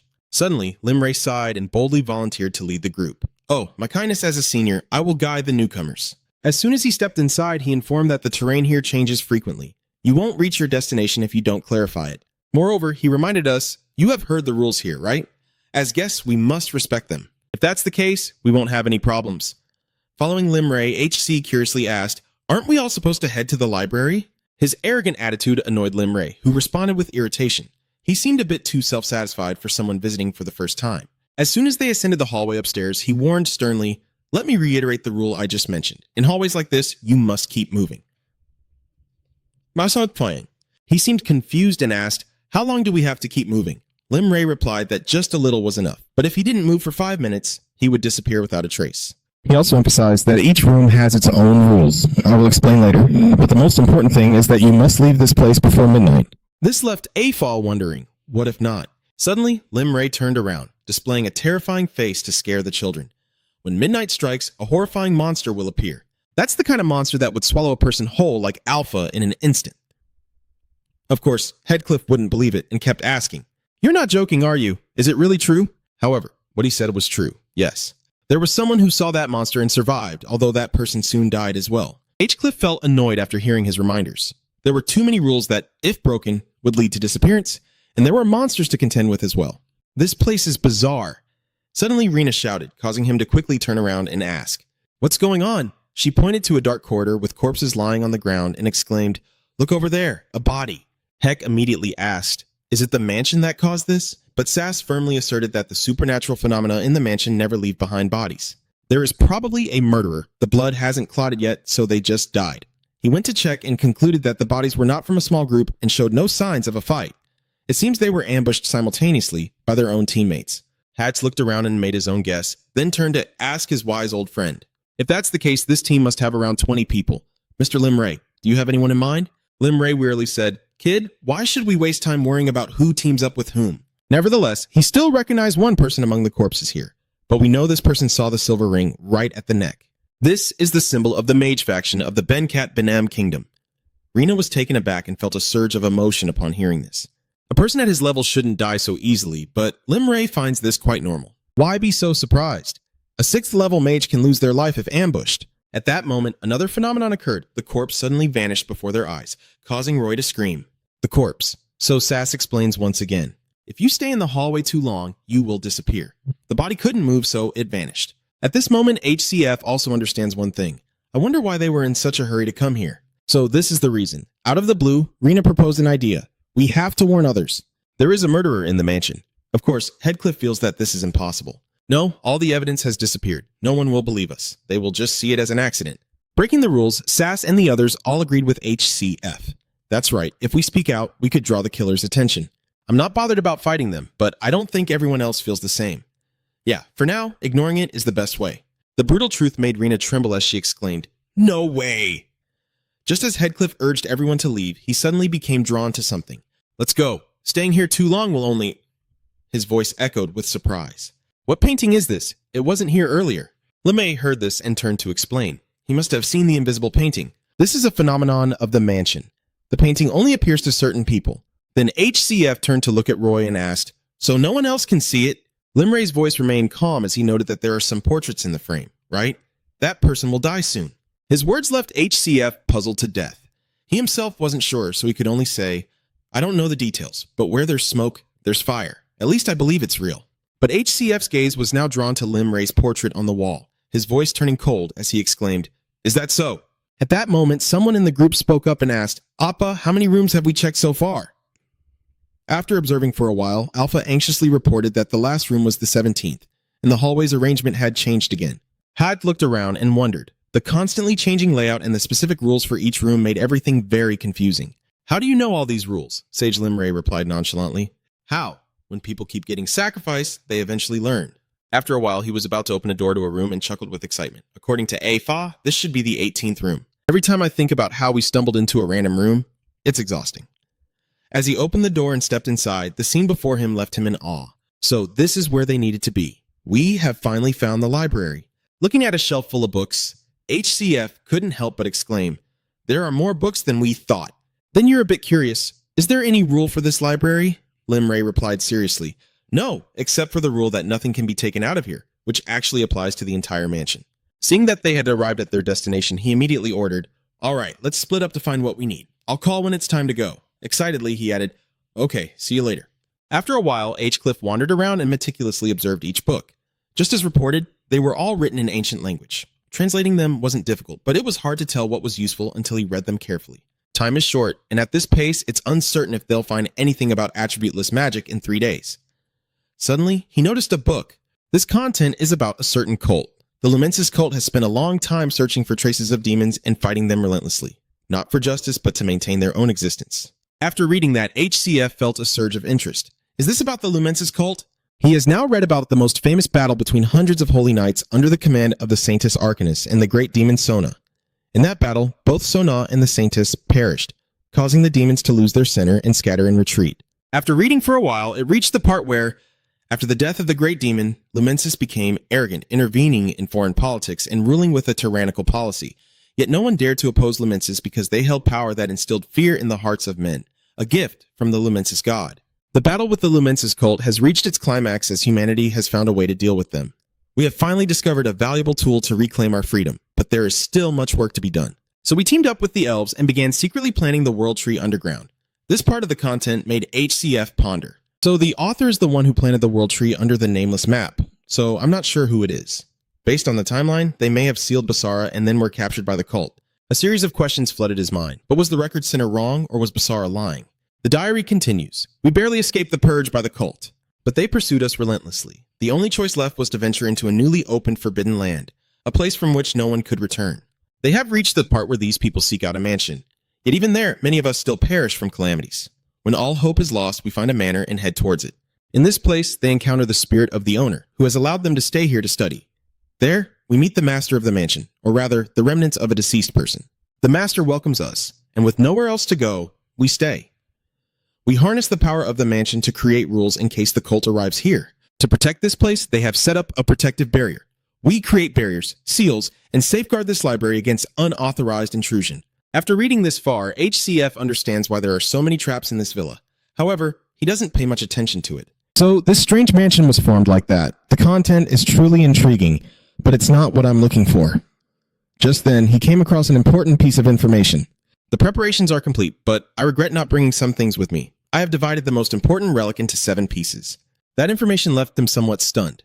7 pieces of the relic. These 7 fragments are divided. Each of us keeps one piece and spreads out across the world. But is it good that they hid them? The piece from the fairy clan worries me the most. Surely they suffered heavy losses in the battle against the demons. And then the diary stopped at the line. If anyone walking the same path as us reads this one day, I hope they understand that our will to reclaim our freedom still exists. After finishing the diary, HCF immediately closed the book and quietly thought about the 7 fragments, the scattered remnants, and the method to gain freedom. This must be the relic I've been searching for. Did I stumble upon this book by chance, or is it fate? As he was putting the book away, he accidentally found something. I discovered a clue about the relic in an unexpected place, and that alone is a significant step forward. But the book on attributeless magic is the reason I came here. Just as he was about to take out the book, a strange noise suddenly echoed. Wait, does this book feel special? Suddenly, a secret door opened, causing Aha to rush over excitedly and exclaim, Captain, you found something amazing, right? Without rushing in, Headcliff quickly ordered the kid. Afa, I'm sorry, but could you distract them if anyone comes close? This command left Afa puzzled. Are you keeping this a secret from others? May I ask why not? He didn't hide it and replied, I'm still not sure who among them is the enemy. That's why I want to keep it a secret. Aha nodded and said, I understand now. All right. After giving him instructions, HCF carefully stepped into the room. Looking at the corpse on the desk, he said to himself in a serious tone, a space hidden so well must hold something equally important. He began to pay attention to the book on the desk. This book on the table must be the record of the one who inherited the mansion, detailing the types of secrets, magical traps, and functions within the estate. But that wasn't enough. Headcliff wanted to find something more. Is there anything else? In that moment, he found what he was looking for. A curse that condemned the chosen ones to never receive his blessing, instead facing physical destruction before the age of 30. All this knowledge is left for those cursed with a hopeless fate. We hope it will help them. The content he found filled him with great satisfaction. He had found it. Just when he was engrossed in reading the cliffhanger, a voice suddenly rang out, capturing his attention. There it was. Aha, it's time to go now. Let's go down, and Aha responded. Yes, I'm coming right's way. That conversation made him realize it was already so late. Due to the rules of the manor, HCF cannot take this book with him. It's a pity that the manor's laws do not allow anything to be taken outside. I can only return to read more tomorrow. Just as I was leaving, I suddenly noticed the footprints inside the room. Now that I look closely, these footprints seem recent. Considering a mansion over 500 years old still looks new, it's not surprising to find fresh tracks. He then leisurely stepped out of the room and slowly closed the door behind him. Moments later, as he reached the hallway, HCF asked sternly, Do you know the way out? Limray honestly replied, It's very hard to find a specific room, but finding the exit is easy. Upon hearing this, HCF casually asked, Oh, so did you find what you were looking for? Lim Ray thought for a moment and helplessly said, I hope so. Suddenly, there was a loud commotion from below. Hey, what are you doing? Step back now. It turns out there was a group of people arguing below, unaware that they shouldn't gather more than 20 people in one place. Do you want everyone to die? Then just leave. Do you think we want to be stuck here? Amid the loud shouting, a voice asked. What's happening over there? The arguing group frantically shared news that left the HCF team in shock. The mansion door is locked. We can't get out. The arguing grew louder. Then break it down. Do you think we haven't tried? Even magic couldn't budge the door. Lim Ray himself was a bit surprised. He hadn't anticipated this. The door is locked, something that has never happened before. Sen has been silent until now, filled with confusion and questions. First a murder, now a locked door. Could it all just be a coincidence? Upon hearing this, Rodnotkin was startled, wondering if it could be the work of the murderers. The tense situation right now leaves HCF unable to think of anything. Honestly, I can't come up with any other explanation. But if that's true, they must know this mansion very well somehow. The clues he just found in the library and the secret room led him to suspect that the mysterious room, the book, and the footprints indicate they have definitely been here before us and know how to control the mansion. The shouting below once again caught HCF's attention. This is truly an insult. We've endured enough. Wait, now is the time we need to cooperate. A group of seemingly strong individuals is outright refusing to cooperate with the others. Why should we collaborate with weaklings like you? Forget it. We'll find our own way. This disdain made those who were rejected visibly angry and weak. Even if you are seniors, that's still too much to say. The arrogance of those people has caught HC's attention. He turned to Roy and asked who they were. She replied softly, They come from the School of Truth. They are very skilled, but also notorious for their arrogance and stubbornness. At that moment, one of the students from the Truth School suddenly spoke up mockingly. Oh, look who it is. The leader recognized Lim Ray and taunted him. Lim Ray, are you here again this year? How did you manage to get here without us? As I always say, your actions are meaningless. Faced with this provocation, Lim Ray only stared at them with a murderous gaze, still clinging to false hope in this place. Then he coldly said, Mind your own business. Tate watched them leave, and HCF asked curiously, Do you know the people in the School of Truth? Lim Ray replied seriously, Yes, I had some connections with them, not officially, just as an external advisor. His voice suddenly became extremely sorrowful when he mentioned the past. My only daughter held an important position in the School of Truth. She was once a promising talent, very dedicated to studying the arcane arts. In his words, Roy noticed a point that once meant something. He openly recounted with sorrow that decades ago, his daughter came here with the School of Truth. The tragedy began one night when Lim Ray's daughter returned from a mission. I heard that after completing her task and on her way back, an unstable surge of magic created a storm that was about to engulf everyone. According to what he knew, my child had teamed up with others to stop it. The magical disaster did not last long. If they could hold on a little longer, everything would be fine. Of course, his daughter's actions were the wise choice. It was the right decision. With so many talented people there, they managed to hold on. However, an unexpected variable occurred. But a few people panicked and ran away. This caused a chain reaction. In the end, everything collapsed, and all 152 people who remained were swept up in the storm, and those who ran away were the ones from the School of Truth. Lim Ray harbors deep hatred for them. The people from the School of Truth are the cowards from that day. Yet now they brazenly boast that they are important and must survive. Rena, after hearing the story, couldn't help but feel disgusted. Afa hesitantly asked, So the reason you keep coming back here is that Lim Ray doesn't mind admitting it with a sigh. It must be the foolish regret of a terrible father, still clinging to the hope that his daughter, caught up in the turmoil, might still be alive. Realizing he had strayed off topic, he quickly returned to the urgent matter at hand. I've said enough already. Now is not the time for you to think all of this is caused by the murderer. According to Headcliff, that answer is the most feasible, and now it is the highest possibility. This answer led Lim Ray to believe that, if so, they had found a way to control this mansion and had firmly kept that method in their hands. Heckcliff agreed and proposed an idea. Exactly, so we must prioritize finding their method. It can't be controlled from the outside, so it must definitely be inside the mansion. Zas added, If they can do it, we can too, but they will guard it very closely. Of course, they're not stupid. Not everyone stays behind. Just a few people to guard that place. Rena still finds it somewhat confusing, but how significant must the goal be for them to dare to act this way? Cliff replied leisurely, We'll know when we catch them. There's only 4 hours left until midnight. Suddenly, Rena wanted to share this prediction with everyone. Are we sure we don't need to inform others? According to Headcliff, it's unnecessary and will only cause more chaos. We would waste time on pointless suspicions. At this moment, his mind was working at full capacity to find clues. The control system was definitely inside. The book stated that all mechanisms of the mansion operated from within. The key is how quickly we can pinpoint the mechanism's location. Just then, Lim Ray suddenly stopped and wanted to give him something. Before we go, I have a feeling that it will be very dangerous from here on out. Take my artifact. This made him wonder, why are you giving this to me? Lim Ray didn't explain the reason, but simply smiled and handed the pendant to HCF. thinking perhaps he would use it better than I would when facing a strong opponent like me. You'll be thankful for it. Given the circumstances, HCF has no choice but to accept it. Then I will thank you and accept it. An hour later, Lim Ray slammed the door of a room in frustration and shouted, "Damn it, another useless room." Roy stood beside him, anxiously saying, "Do we really have to check every single room like this?" If the clue is really hidden among these rooms, someone would have found it by now. At this point, Lim Ray can't think of any other way but this. That's true, but which other choice do we have? This is the only option left. Zempass agrees with Lim Ray's approach. Everyone is so fixated on the library that these rooms might have been overlooked. At the same time, HCF was still lost in his thoughts. No matter how he looked at it, such a scale could only be the result of Leslie's doing. He felt that he had overlooked some detail, and the goal of this chaos was likely to annihilate the mages. But this alone was not enough to eliminate half of the participants. There had to be more. Suddenly, the entire hallway shook violently. Ra Hong asked, "What was that? What was the tremor just now?" "Don't say this place is collapsing." Suddenly, a loud scream echoed from somewhere, and a young man was seen running away in panic.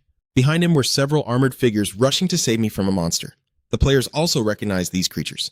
They anxiously told each other that the monsters rumored to appear after midnight weren't due yet. But shouldn't we deal with them first? Fearing that the monsters would harm everyone, Rena quickly took action. She swiftly hid behind us and used the Sun Pillar magic. Immediately, the monsters were blown away. The young man who had just been rescued sighed in relief and exclaimed, "We are saved." At that moment, HCF turned to ask the young man, "Hey, what happened? Where are the people who were with you?" The young man replied sharply, still shaken with fear.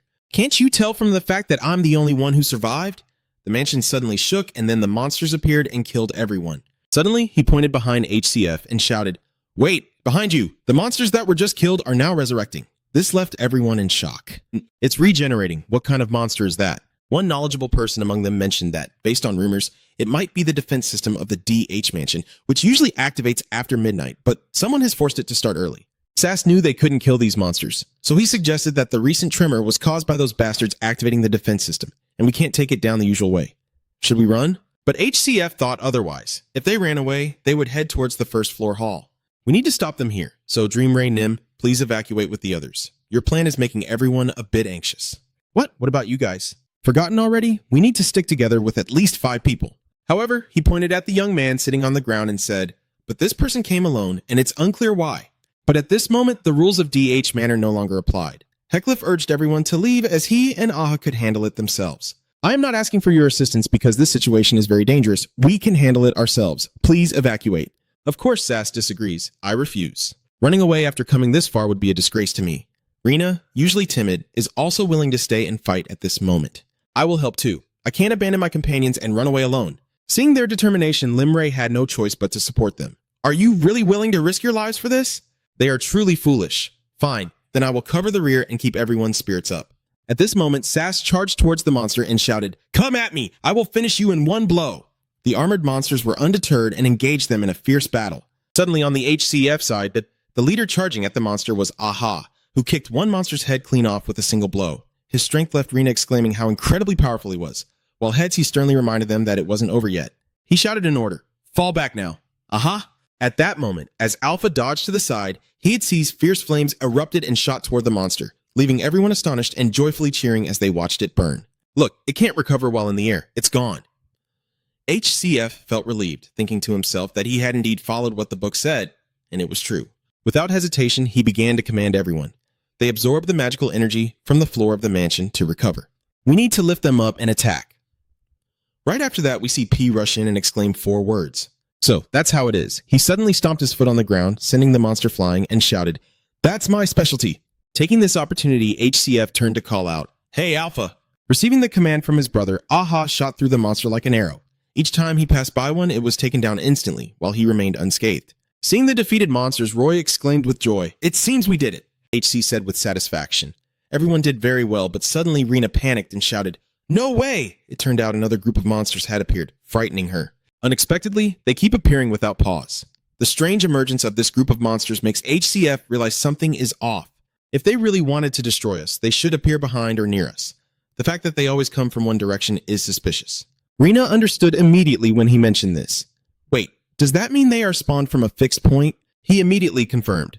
"That's right. If we trace the direction they come from, we will find the system we are looking for." Sass agreed with him, but he was worried about another issue. It was worth taking the risk rather than staying put here. But whether they had the strength to get there was another matter. I never expected Roy to volunteer this time. Then I will take the lead from now on. Her gaze was filled with determination as she cast magic on the monsters. Instead of killing them underground, she would lift them up and use their magic to replenish herself. Now that I know they depend on the mana flow underground, I just need to lift them up and absorb their mana.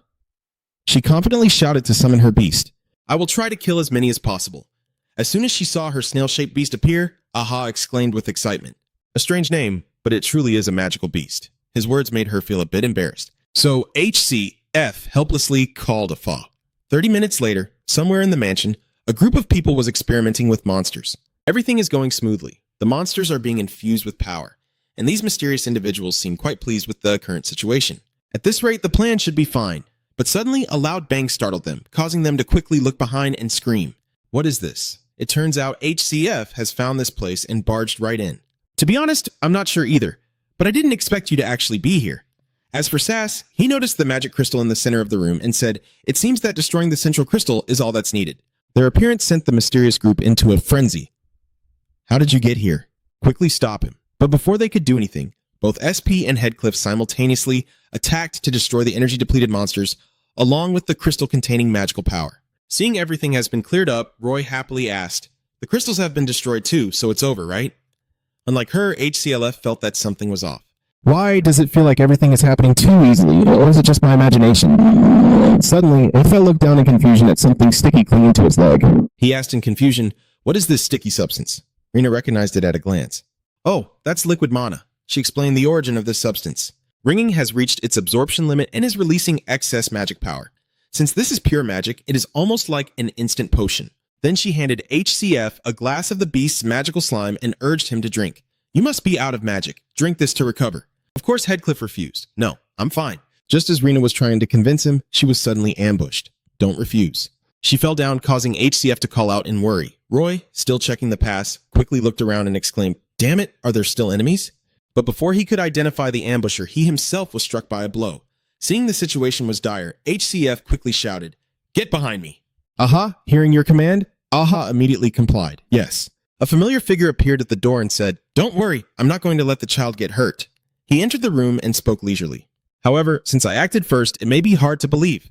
The appearance of this person left Aha utterly astonished. Why are you here?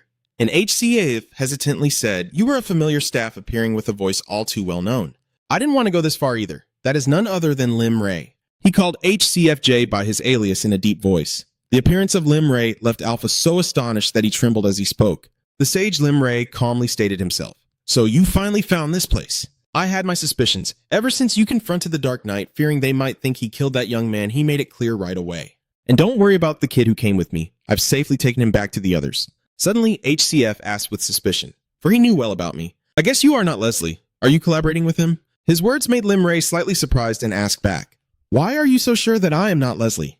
He replied honestly, because if you were him, there would be no reason for you to stay in this villa at all. Additionally, he added, this villa alone is not enough to kill all the mages in the valley, based on what I found in the secret room of the library. According to HCF's observations, the Akasa Valley is formed by 5 massive magical veins, and this mansion sits atop one of them, allowing strange phenomena to continue. He pondered that if all 5 veins were to collapse and the flow of magical energy interrupted, the entire area would be destroyed like a broken dam. That is Leslie's goal. There are still 4 other places. He can't afford to waste time here. Headcliff's sharp words made Lim Ray sigh in response. Had he already deduced that much? But the magic flow here has begun to collapse. It is now too late to stop it. His gaze turned to the shattered crystal on the ground as he said, of course, thanks to you destroying the system, the escape route has opened up. If you escape, you will become a major obstacle for Leslie. Knowing that Headcliff was a threat to his plans, Lim Ray had no qualms about sending him off. So it's best we leave you right here. Seeing the situation as it is, HCF isn't hesitant to confront Lim Ray directly, but also doesn't forget to give a warning. Aha, take everyone out of the villa first. I understand you are feeling uncertain, but moments like this happen to all of us. Still, he couldn't help but ask. But what if there was a way to resolve everything peacefully? Aha's stubbornness prompted HCF to raise his voice, saying, things don't always go as planned. Even with good intentions, the outcome can still be dire. What I must do is choose the path that allows me to move forward, realizing I was too emotional. So, Afa bowed his head and replied, I'm sorry, I was being childish earlier. To which HCF did not scold him, but instead said, it's okay, I just hope you can keep that innocence of yours. After saying this, he looked down on Pass and Roy as they walked away. Seeing him walk so leisurely, Lim Ray turned to HCF and said, You believed me when I said I wouldn't harm the child. Haek's tone remained calm. At least the way he treated Aha didn't seem insincere. Indeed, Limray had to admit that he was a bit soft-hearted towards Aha. Being older, his heart had grown tender. At first, I approached just to monitor you, yet feelings ended up developing. Hearing him say that, Hip immediately asked, "Isn't it still possible to stop this?" Of course, those words didn't make him go easy. Unfortunately, I have my reasons to not back down. I have long been mentally prepared for death. At this moment, Limray is ready to fight Headcliff with all his might. So, if you don't want to die, fight with all your might. Someone like Hcliff won't hold back. Then I will respect your words. At that moment, Limray was the first to strike. The magical orbs flew towards Headcliff, but he easily leaned aside to dodge them, and a loud crash echoed as the orbs hit the ground. Headcliff's evasion left Limray somewhat stunned. He avoided it, and at that moment, HCF had appeared behind him. Sensing the impending danger, he quickly turned his head, and Limray activated his magic. The streams of power began to envelop HCF. Seizing the moment, Limray rushed towards him and shouted a loud goodbye. At that moment, HCF calmly drew his sword, and Limray found himself bound tightly, as Hot looked at him and coldly said, "Too bad for you. I know how to use something similar as well." Even though he was captured, he calmly remarked that your weapon is quite interesting, as he remained confident that he could easily handle HCF. "I can't move in this state, but that's enough to take you down." As soon as he finished speaking, Limray launched an attack at Headcliff. However, with his abilities, Headcliff easily dodged it. And this also makes Limray a bit uncomfortable. The space-bending magic you used earlier. Impressive. Still, he has a way to reveal HC Lift's true form. But his use of magic to reveal Headcliff is still not perfect. The reason Limray can do this is that in such a dense magical environment, teleportation is very difficult. Hcliff himself had no idea he would resort to this. He didn't expect him to fill the space with his own magic to counter it. At this moment, he took out a pipe and decided to live up to his reputation as a sage. Just as he warned, if he didn't fight with all his might, he would lose. The moment he exhaled, a plume of black smoke was also when he summoned RS Go. Seeing the ghostly wisps flying towards him, Limray exclaimed with delight, "Now this is interesting. It looks like a demon, but is more of an embodiment than a summoning." Without saying another word, he immediately used his magic.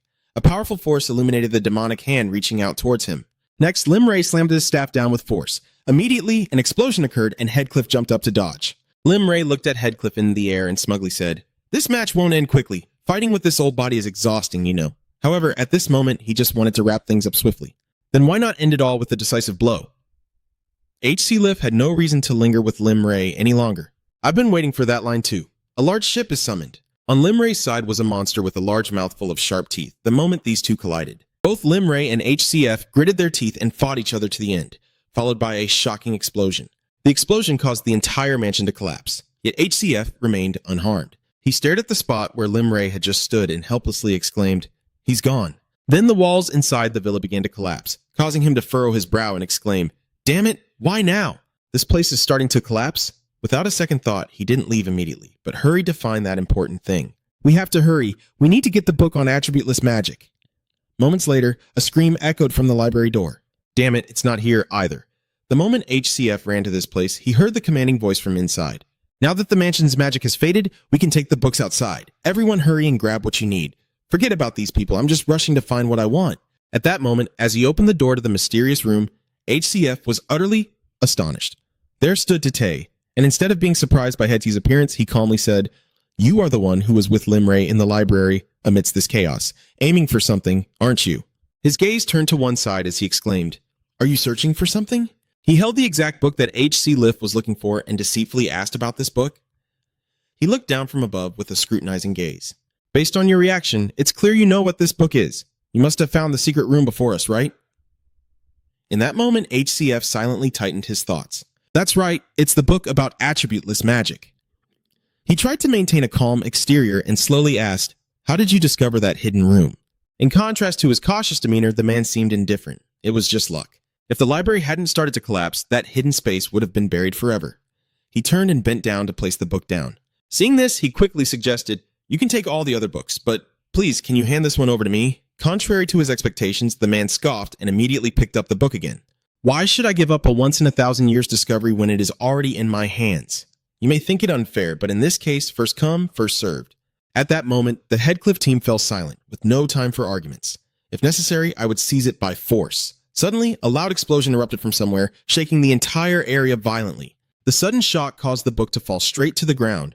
Seizing the golden opportunity, HCF immediately raised his hand to cast a spell. At that moment, the big man fell to the ground, panicking and shouting, "No!" He struggled to get up, pointing his finger in anger. "Give it to me. It belongs to me," he replied firmly, holding the book in his hand. "Now it's in my hands. Why should I give it back to you?" Just as the tension peaked, a low voice echoed from behind, causing the atmosphere to deflate. Still the same, imposing. He turned around in shock. "Damn it, who is it?" Realizing the identity of the newcomer, he stammered, "Limray!" Limray spoke, still quick to anger before grasping the situation. "You are convinced that only you truly understand knowledge, to the point where you think it doesn't matter if others die, as long as you survive." Unable to contain your anger, Limray calmly reached into his pocket. "Don't tell me all of this is because of your daughter. It's just an accident. Why act as if it's my fault?" He then pulled out a bell and shook it vigorously. Yes, it was an accident. As the sound echoed, the souls began to appear and surround. Amidst the sea of resentment, he spoke with a voice full of bitterness. "But if you hadn't fled with your loyal disciples, that accident could have been prevented. You know, those who die in this valley will be trapped here forever. Even in death, they will not find peace. They wander aimlessly in this cursed cage, the ones you silenced to hide your shame, and the souls you dragged into death because of your greed and recklessness. Knowing that my child still suffers, what father could bear it? I want to bring peace to her." HCF exclaimed in horror, "You did all this just for that?" His gaze twisted by hatred. "I may not have killed you, but I won't let anyone who has caused her pain go unscathed." Tete roared in madness, "You are completely insane. This is all you're doing. Do you have any idea how important that book is?" In response, he let out a pitiful laugh. "Yes, I have lost my mind. The hatred has driven me insane. It is your obsession with knowledge and greed that has turned me into this." As soon as he finished speaking, he slammed his staff onto the ground, unleashing a powerful force that swept away the surrounding space. "So let's disappear from this world together, you madman! You're completely out of your mind!" At that moment, the entire mansion shook violently, as if it were about to collapse. In that brief instant, he turned to Headcliff and warned, "Leave now, or it will be too late." Headcliff paused for a moment as the cold voice of Sage Limray interrupted him. "From now on, you, an outsider, have nothing to do with what happens here. Don't interfere. Go play somewhere else." Without saying another word, he fell silent and turned to run away. Behind me, Limray's voice echoed heavily. I had lost all face to meet again. "Goodbye, kid." He turned to Tete with a resolute look. "Should we end this then?" Tete shouted as Limray rushed in amidst the tremors, also screaming loudly. Limray stood outside as the crowd rushed out of the castle amidst the growing tremors, fleeing far away to avoid being caught up in it. Roya panicked. HCF still hadn't come out. What should she do? Sass gritted his teeth. "Damn it, don't tell me it's him." Aha pointed into the distance. "Look over there, it's the captain." In the distance, HCF could be seen charging through the dust, just as the mansion exploded. He warned in a strained voice, "It's about to explode. Hurry up!" A thunderous blast erupted, a massive column of light shooting straight into the sky, carrying an overwhelming pressure that spread shockwaves from the direction. People around were whispering in panic as the magic flow erupted. Damn, there were still too many things left to retrieve from the villa. Roya trembled, still unable to believe that Zhang Xianjia would do something like this. Afa sighed in relief, the captain. In the end, Mr. HCF looked towards the extinguished pillar of light. At least he left without regrets. "That's how I feel." He nodded slightly. "Right, I understand." Suddenly, a scream rang out, causing all four to turn around. "Everyone look! In the distance, a few figures stood still, excitedly shouting. There is smoke rising from the forward base. Something must be happening over there." HCF felt a surge of unease, remembering that the base is located right on one of the magical junctions. Could it be that Leslie has finally taken action? A few hours later, at the forward base in the central camp, Idarina spoke in a low voice. "So that's it. The beam of light I'm seeing now is from that mansion." Standing next to her, Derek frowned, his expression darkening. "I never expected the Sage Li Mei to do something like this." After listening to the entire report, she calmly summarized the situation. "We have heard the entire report from the exploration team, so we will explain what happened at the forward base. Right after the disturbance appeared, the beasts attacked from all sides. At the same time, the hidden spies within our ranks launched terrorist attacks. We fought back fiercely and ultimately repelled them. But the magical shield was broken and there were many casualties. The situation report ends here. Now we need to discuss the next course of action." Heiichi quietly observes from among the crowd. "I came just to report, but so far no one has noticed me. Still, they are perceptive enough that I cannot afford to be careless." Derek spoke cautiously. If what the expedition team said is true, could it be assumed that behind all this lies the organization that the Sage Limray is collaborating with? Facing him, he nodded in confirmation that this forward base was indeed built on one of the junctions of the magical current. They must have coordinated their attack the moment the magical current at the villa collapsed. Gregorian was confused. After all, they had escaped the base and would likely perish outside the area of disturbance. Don't waste energy on anything else. Focus on repairing the outer shield first. Immediately after, Ramway spoke up to add that magical phenomena were also appearing along the flow of the magical vein. Now that one of them has collapsed, the fluctuations may weaken as well, which is what they are aiming for. After hearing this, The entire Ekaterina lightly tapped the table to make a decision. Alright, here's the situation summarized. The enemy is trying to disrupt the magical flow system of this valley. One of the 5 points has been destroyed. If one of the remaining 4 points falls, we cannot predict the consequences. So we must protect all 4 remaining junction points, including this forward base. To do that, we will first treat the wounded and keep the base defense team intact. The remaining numbers will be divided into 3 groups to protect the remaining magic nodes. The operation will begin in 30 minutes. Be fully prepared and gather on time. Receiving the order, he nodded briefly in response.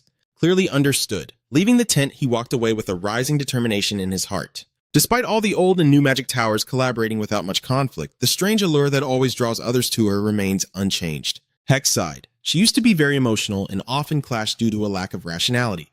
But now, she seems to have matured a lot. In the midst of his thoughts, his gaze subtly shifted to one side, spotting Isabella standing in a corner, and he silently acknowledged that the kid must have appeared when we first arrived here. Seeing this, he stepped closer and initiated the conversation. Nice to see you again. Last time the kid didn't respond. What are you looking for? She looked up at him and softly replied that she was looking for a friend. He curiously asked, Is that so? What is that friend's name? Without hesitation, she replied, Leslie. Hearing that name, HCF's expression darkened.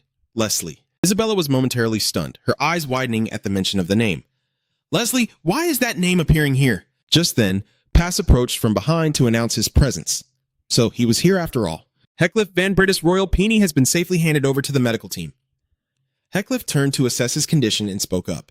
Are you okay? Pass said with a slight smile. Don't compare me to that young girl with no real combat experience. I'm not 100% okay, but I can still fight. Heckliff instinctively turned to look for Isabella, but couldn't find her anywhere. She had vanished again. He asked what the outcome of the meeting was. Haiti turned to face him and replied directly. In 30 minutes, they would select warriors to split into 3 teams and leave the shield. They will likely be divided mainly between the Old Tower of Magic, the New Tower of Magic, and the Academy Alliance. Independent mages will be assigned randomly, and we might also be separated. Hearing that, he nodded. Understood. Still, let's give our all in each of our positions. He nodded again, his voice slow but firm, because he was the one the Duke often sent to me, so I would trust him. Sass paused slightly, his eyes flashing with suspicion. How do you know? Heidi C. calmly explained. I knew the Duke would send someone to approach me, so you would approach me first. Among the 3, Royal Paflini is not suited for that role. The Sage LeMay has been an untrustworthy enemy from the very beginning. It's just you left, and you've been cooperating quite well since we were at the villa. He scratched his head, his voice a mix of annoyance and resignation. Damn it, I thought I was being careful, but I still got caught. I was warned not to reveal my identity to avoid causing you trouble. Edgecliff gently shook his head in reassurance. It's all right. I'm not upset in this situation. What's more important is that you came to find me. You must have discovered something. He chuckled softly, lowering his voice. Just as the rumors say, you are quite perceptive. I investigated on my own, thinking you might know something. Old man LeMay said his daughter disappeared here, didn't he? Her name is Isabella. She has a fiancé who studies magic with her. The name of the fiancé is Leslie. And upon hearing this, HCF paused as the pieces suddenly fell into place in his mind. Leslie, so that's it. Now the connection between Leslie and Limray is clear. It's no surprise that the 2 are collaborating. Let's continue watching. I think I should learn more about the Truth School. I took a portrait from a nearby grave close to the memorial at the outpost. Still, taking things from the dead feels quite eerie. He held up an old photograph, seemingly from long ago, showing many people younger than I expected. Things are different now, but back then, many young talents joined. Hadcliffe looked at the photo and recognized a familiar face. Is this person Deeren, also from the Truth School? That's right, even though he wasn't there for long. He just pointed to the others in the photo. This must be Lim Ray, and the person next to him is Mr. Isabella's daughter, as I mentioned earlier. Hex silently assessed, his gaze lingering on the hair in the photo. She has the same hair color as that girl. Considering she's said she's looking for Leslie, it's not a coincidence. Sass pointed at the man standing next to Isabella, and that man was Leslie. An hour later, in a valley, on a mountaintop, a man stood silently gazing into the distance. Leslie opened a locket to look at a picture of himself, happily with Isabella. At that moment, a subordinate approached and bowed to report. Report, Lord Leslie. The destruction of this magic vein is nearly complete, Leslie said coldly. They must have discovered our plan and started to take action. Make sure we can strike as soon as we are ready. The subordinate immediately replied, Yes, we have also prepared at other magic circuits as a precaution. Please rest assured, I will take my leave now. Left alone, he clutched the collar in his hand, and amidst the wind blowing through the valley, he softly said, So 2 magic circuits have been activated already? At the same time, at the ancient tower team. Amidst the chaotic scene, many could not hide their shock, unable to believe it. We haven't even arrived yet, and another magic circuit has collapsed, Derek exclaimed. Damn it, the other team couldn't stop it because of the Academy Alliance or the new Tower of Sorcery. I hope they're safe. HCF quickly calmed everyone down. the only consolation being that the entire valley wasn't at the point of annihilating the circle yet. "We must act quickly before another magic circuit collapses," a malicious voice echoed from behind. "That's why we shouldn't trust those bastards from the New Magic Tower and the Academy Alliance." Gregorium grumbled in frustration. Another magic circuit down, this expedition would be considered a failure. "Staying is pointless. We have to retreat." Valentina ran over to block him, shouting, "What are you talking about? If you want to live, you have to fight. Giving up now will cause the entire Sandy Valley to collapse, and you won't survive either." Gregorium replied without hesitation. "We just need to use the magic vein at the outpost. It's the largest of the 5 veins. If we summon and create a barrier from it, at least we will survive." Valentina's eyes flashed with anger as she retorted, "So you mean you don't care whether the people outside the valley live or die?" Gregorium coldly turned away and replied, "Why should we care about them? There's no reason to risk our lives for strangers." Valentina clenched her teeth in disappointment, feeling ashamed and selfish. "He said to let them go. Forcing them to stay would only cause more trouble. If they survive, we can pursue them later. And you, Lady Valentina, shouldn't you return to the Queen right now, even though you were ordered to come here?" Valentina shook her head in disagreement. If they couldn't stop the enemy, the Queen would also be in danger. "Besides, many have already left. We can't retreat any longer." He paused thoughtfully. "That group is Sass's new Magic Tower team, right? I'm worried, but there's no time now." "Got it. Let's go right away." Meanwhile, at the new Demon Tower team, Sass collapses to the ground, gasping for breath. "Damn it, I didn't expect there were still infiltrators. I was complacent just because they survived the mansion. Good, I've wanted to fight you for a long time." Quick calculations flashed through his mind. "This place is hopeless. We need to support the other team. But first I have to take this guy down." Ma said disdainfully, "Don't act tough. You've been hit by my deadly poison. If you use magic again, your body will tear apart." Seeing Pass trembling as he stood up, he gritted his teeth against the pain. "This is what you call pain? I don't even feel a tingle." The surge of pain caused the magical energy around him to tremble. "Come on." Ama also cast magic, boasting loudly. "The nickname Mad Dog is truly fitting. Just watch. If you want to taste pain, I'm more than willing to oblige." 30 minutes later, on the cliff in the valley, a thunderous explosion erupted as the green-haired one shouted amidst the clash, pushing harder to stop them at all costs. Derek roared in response, "I will not let you destroy any more." A few people were knocked down, screaming in agony. Valentina ordered to pin him down. At that moment, Derek's eyes widened as an enemy cast a spell from the other side, a surge of magic hurtling straight towards Valentina. Seeing this, Derek quickly raised his staff to block it. He conjured a sphere to shield her. After deflecting the attack, he anxiously asked, "Are you okay?" Valentina gasped, but replied, "Thank you, Sir Derek Olson." Amidst the blinding light, a shadowy figure gradually emerged and spoke. "Have we finally come to this?" Derek asked cautiously. "Is that their leader?" Haddock exclaimed. "It must be Leslie." He was stunned for a moment. "Wait, that face, is that Leslie?" Not quite like he imagined. The memory of the photo suddenly surfaced. Back then, he was very calm and composed, but decades of change must have taken their toll. A conversation with Sass echoed in his mind. "Who is standing next to Leslie? Is he your friend?" Sen Pass replied at that time, the one killed in the villa hallway. Looking back, he probably was killed for being on the opposing side. Watching the figure slowly descend, HCF affirmed to himself that his name was definitely Belkat. Ben Madike exclaimed in astonishment, "Benkat, you're still alive? Don't tell me you're the mastermind behind everything," as doubts arose in Head's mind. But how could Ben Spanam be involved? He was said to have died in the mansion, wasn't he? The one who said that was Lim Ray. Leslie smiled and spoke. "Faking death using someone else's body is as easy as flipping a hand. But now wealth is no longer necessary. Let me introduce myself officially. I am Benkat Benham, a member of a secret organization. My alias is Leslie, rank 1 Leslie." "Benkat Bem." Leslie glanced over the crowd in front of him and spoke in a low voice. "Loser Cheris didn't see you come out of the mansion unscathed. It seems the sage Lim Ray couldn't eliminate the mages inside." Hearing this, he thought to himself that it was a mistake, knowing there was no guarantee that the name in the Dawn cult was real. But his judgment was clouded when he learned there was indeed a real person with that name. Derek couldn't believe his eyes and exclaimed, "Benkat, is this revenge for your friend?" Cliff, hearing this, asked in confusion, "Revenge for a friend? Can you explain that in more detail?" He then said that when Benkat was young, he was very close to 2 friends, Isabella and Leslie. But one day, Isabella was caught in a magical storm here and disappeared. A year later, Leslie returned to find her, but never came back either. "I heard that Benkat, the one left alone, has started to explore the Valley of Song." He shouted as he spoke, but no matter what, such a massacre is unacceptable. "The dead must die and the living must move on. Surrender now and I will do my best to protect you." Leslie chuckled softly, his gaze filled with disdain. "Derek, you're always so righteous without understanding how this world operates. As usual, you have no idea what I'm about to do." Before he could finish, the ground shook violently, causing everyone behind to scream in terror. "A tremor? Wait, something is spilling out from the crack." He bowed his head to sense the chaotic flow beneath his feet. Was the magic from the dragon vein leaking out? Leslie soared upwards. Everything that has happened so far is just the beginning. He slowly extends his hand. This cliff is nearing its limit. If we use magic to destroy it now, this valley will no longer be able to hold. HC gritted his teeth, reminding himself that he was right. If the ley line continued to be damaged, the consequences would be severe, and we had to stop it here at all costs. With that, he immediately cast a spell, drawing the Munthun Kem from its sheath with both hands. But at that very moment, an invisible force tightened around him, causing his movements to freeze. Is this the magnetic field? Derek shouted a warning. Be careful! Bencat is a master of metal magic and lightning magic. He combined them into magnetic magic, creating a magnetic field with metal, enveloping himself in mana to resist, not letting his equipment be snatched away. Heathcliff flashed a look of astonishment. Even though this ring is made of silver and shouldn't be affected by magnetism, he disregarded that property and pulled it back. Valentina immediately shouted amidst the chaotic battlefield, Everyone always wraps their swords in aura. Don't let your weapons be taken away. Everyone responded clearly in unison. Leslie smirked sarcastically. Just as he expected, he couldn't break the knight's aura.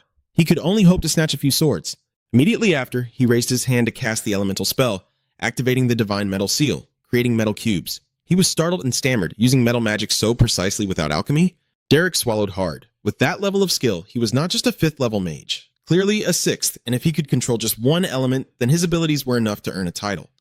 Leslie looked straight ahead, his voice echoing in the vibrating space. I will channel all my strength to destroy the dragon vein in this cliff, so if you can, just try to stop me. Below, a few people strained to hold up their shields, anxiously shouting, It's coming again! The magical light beams descended violently, colliding with the shield and creating a deafening explosion. A wounded man cried out in pain. The person next to him encouraged, Hold on, don't fall, we must endure until they defeat the enemy. At the same time, everyone charged forward to attack Leslie. He quickly set up a formation and then unleashed a fierce blast of fire ahead. However, Leslie did not back down, his expression calm as he faced them. He immediately maneuvered the metal blocks into a dense barrier, easily stopping the incoming attack. Do you think of a way to use heat to negate the magnetism of the metal? However, can all three of them really keep up with the rate of the cube's generation? In the air, Derek rode while cursing under his breath. Damn it, they just keep appearing. If the mages from the Exorcism Tower were here, we might still have a chance. He frowned, raising doubts in his mind, but there were no signs that the attacks were diminishing. Even at level 6, he shouldn't have that much mana. A sudden thought flashed through his mind, darkening his expression. Could it be that he used a stimulant similar to the side effect I experienced? Without high resistance to toxins, he will face severe side effects. Above, Leslie held his face as his breath began to falter. Just as he had predicted, the side effects of the drug Victor had given him were severe, and there was no time to hesitate. Suddenly, his expression changed, and he stared blankly below. Jodo had vanished. In that blink of an eye, where did he go? Leslie quickly jumped and looked up high. Up there? Indeed, up high, HCF was unleashing a fierce magical energy when his voice was heard. There was only one explanation. He had shifted space. Hadcliffe suddenly shivered as the voice echoed right beside him, and he continued, If I had known you were this skilled, I would have tried to get closer. He quickly stepped back, silently thinking that he had lined his clothes with metal beforehand. His aura surged violently. Valentina seized the opportunity to charge from behind. Upon seeing her, Leslie calmly raised his hand, the iron armor enveloping his arm in an instant. As she swung the sword, he gently deflected it aside. Watching the blade shatter into pieces, she was left speechless. He neutralized an aura-wrapped sword so easily? Leslie launched a swift kick, leaving her no time to react, and she was immediately struck by his force. Valentina fell hard and in pain, but luckily Derek caught her just in time. Is she okay? Leslie declared firmly. Let's end this here. Derek stood in shock, mouth agape. That made me jump as well, as I saw Leslie conjure a massive razor-sharp metal blade. His gaze was icy as he watched the people below being crushed. As soon as Leslie finished speaking, he unleashed his sixth level abilities. The silver jade array shattering the sky. Valentina panicked and shouted, No! We must stop this at all costs! Derek quickly raised his hand to stop them. No, if we go in, we will be the ones crushed. HC anxiously ordered everyone to retreat. He urged everyone to run quickly. In the midst of the trees, a surge of energy erupted, shattering the surrounding earth and rocks. Flying in the air, he looked down. Damn it. Derek stood on the bird's back in astonishment. That was the third vein. Leslie stood near the blue pillar of light, overjoyed. It worked. With this, the mysterious phenomenon of the valley will disappear. He frowned and turned to look back in doubt. Why is there no movement? That mansion should have collapsed by now.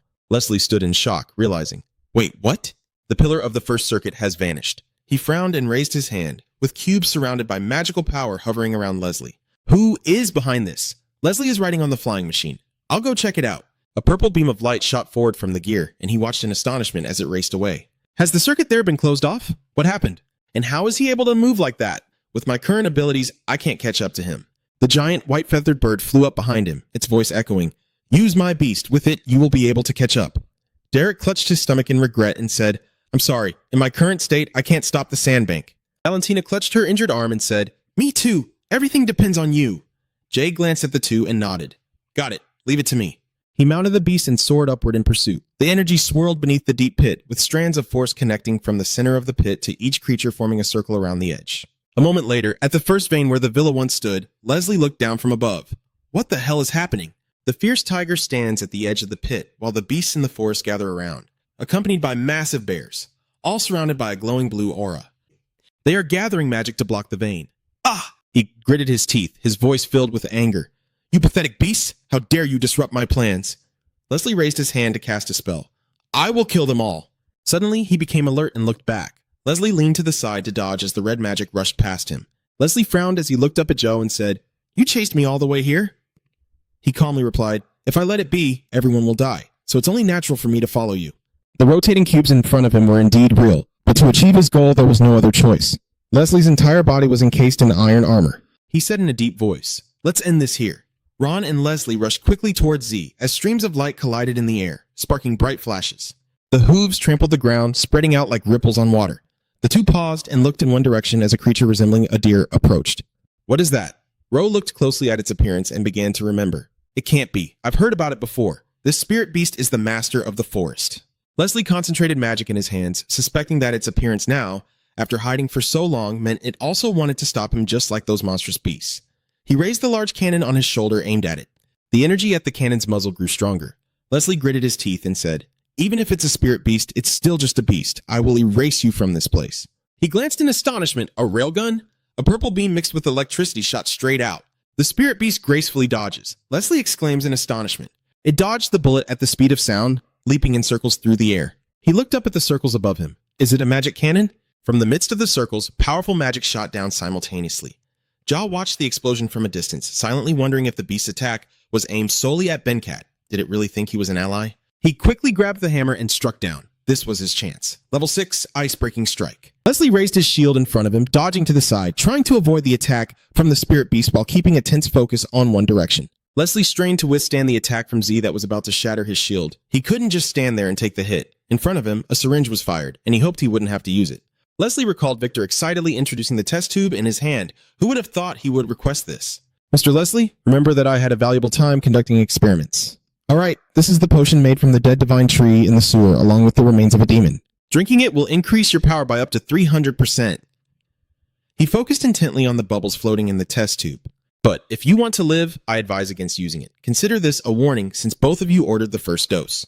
Victor looked at Leslie's face through the test tube and said with interest, You can harness great power for a moment, and then death will come for you. Do you want to die a painful death with a brain hemorrhage? The syringe is plunged into his neck. I want that. Leslie's eyes sparkled as his momentum surged. He shouted loudly, unleashing a burst of power that shattered the attacks from the spirit beast and Joe. He frowned in disbelief, thinking that there was no way that frail body could withstand such power, even with the potion, as arcs of magical energy crackled around Leslie. He spread his arms wide, tilted his head back, and shouted. Zoe urged loudly, Give up Bencat Vem. If you keep going, you will definitely die. Cracks appeared in the armor and fresh blood spilled out. Leslie laughed defiantly and said, It's useless, die. I don't care. He continued, At this point, I can't give up. The sword rushed quickly toward the pit. He cast the spell in an instant, and he gritted his teeth, thinking, Damn it, it's too late to stop now. The spirit beast stepped over Leslie, when suddenly someone shouted loudly, Stop! Stop torturing the children. Leslie glanced back, hesitating as he looked at the newcomer, breathlessly saying, You are Zoe? Seizing the moment to unleash his magic towards Leslie, he was struck painfully and screamed. The surge of dark energy forced Leslie down into the forest. He lay in the sunken pit, struggling to raise his hand, laboriously saying, I'm still here. I can't pass out now. Leslie's trembling hand struggled to rise. Until everyone is saved from this place, I cannot. He stood next to his brother and asked, Uncle, are you okay? Seeing the person's face clearly, Leslie exclaimed in surprise, Leslie! The two children happily ran ahead, the girl excitedly clapping her hands against the tree and shouting, First place! Isabella giggled and said, Slow as a turtle, Bencat is last again. Bencat wiped the sweat from his face and gasped.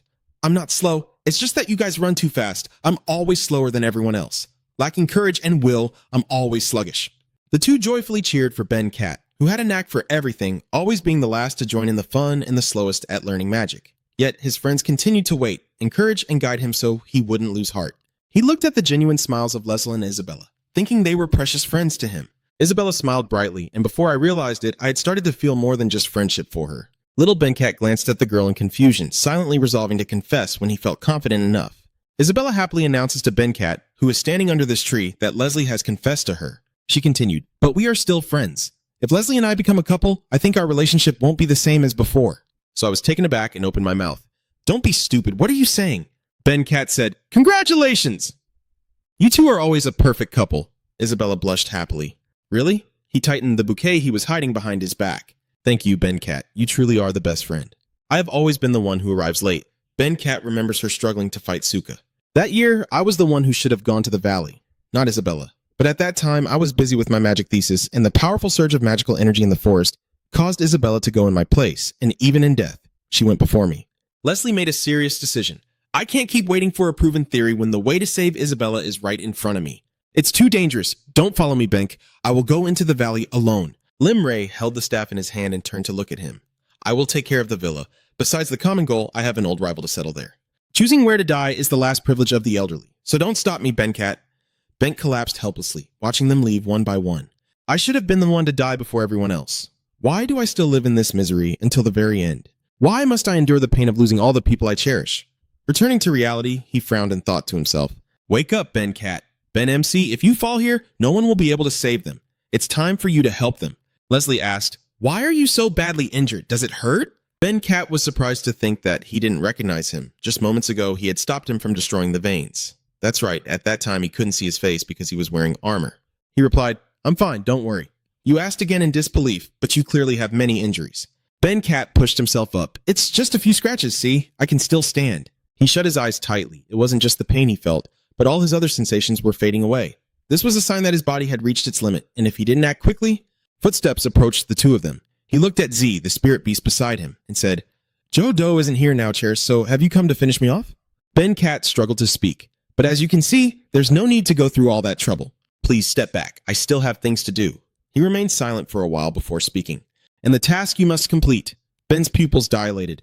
Little Isabella approached Z, excited about the child, her small hand tightly clasped as she cheered. "Finally found it." Isabella jumped up and hugged him, calling out, "Leslie." He smiled back. "Isabella." He pursed his lips in silence, watching the two children happily on the other side. Bencat looked in surprise in one direction. The swirling mass gradually dispersed from within the forest. There was a breach in the mist barrier. Did it open temporarily because some stone veins collapsed? R closed his eyes and spoke contentedly.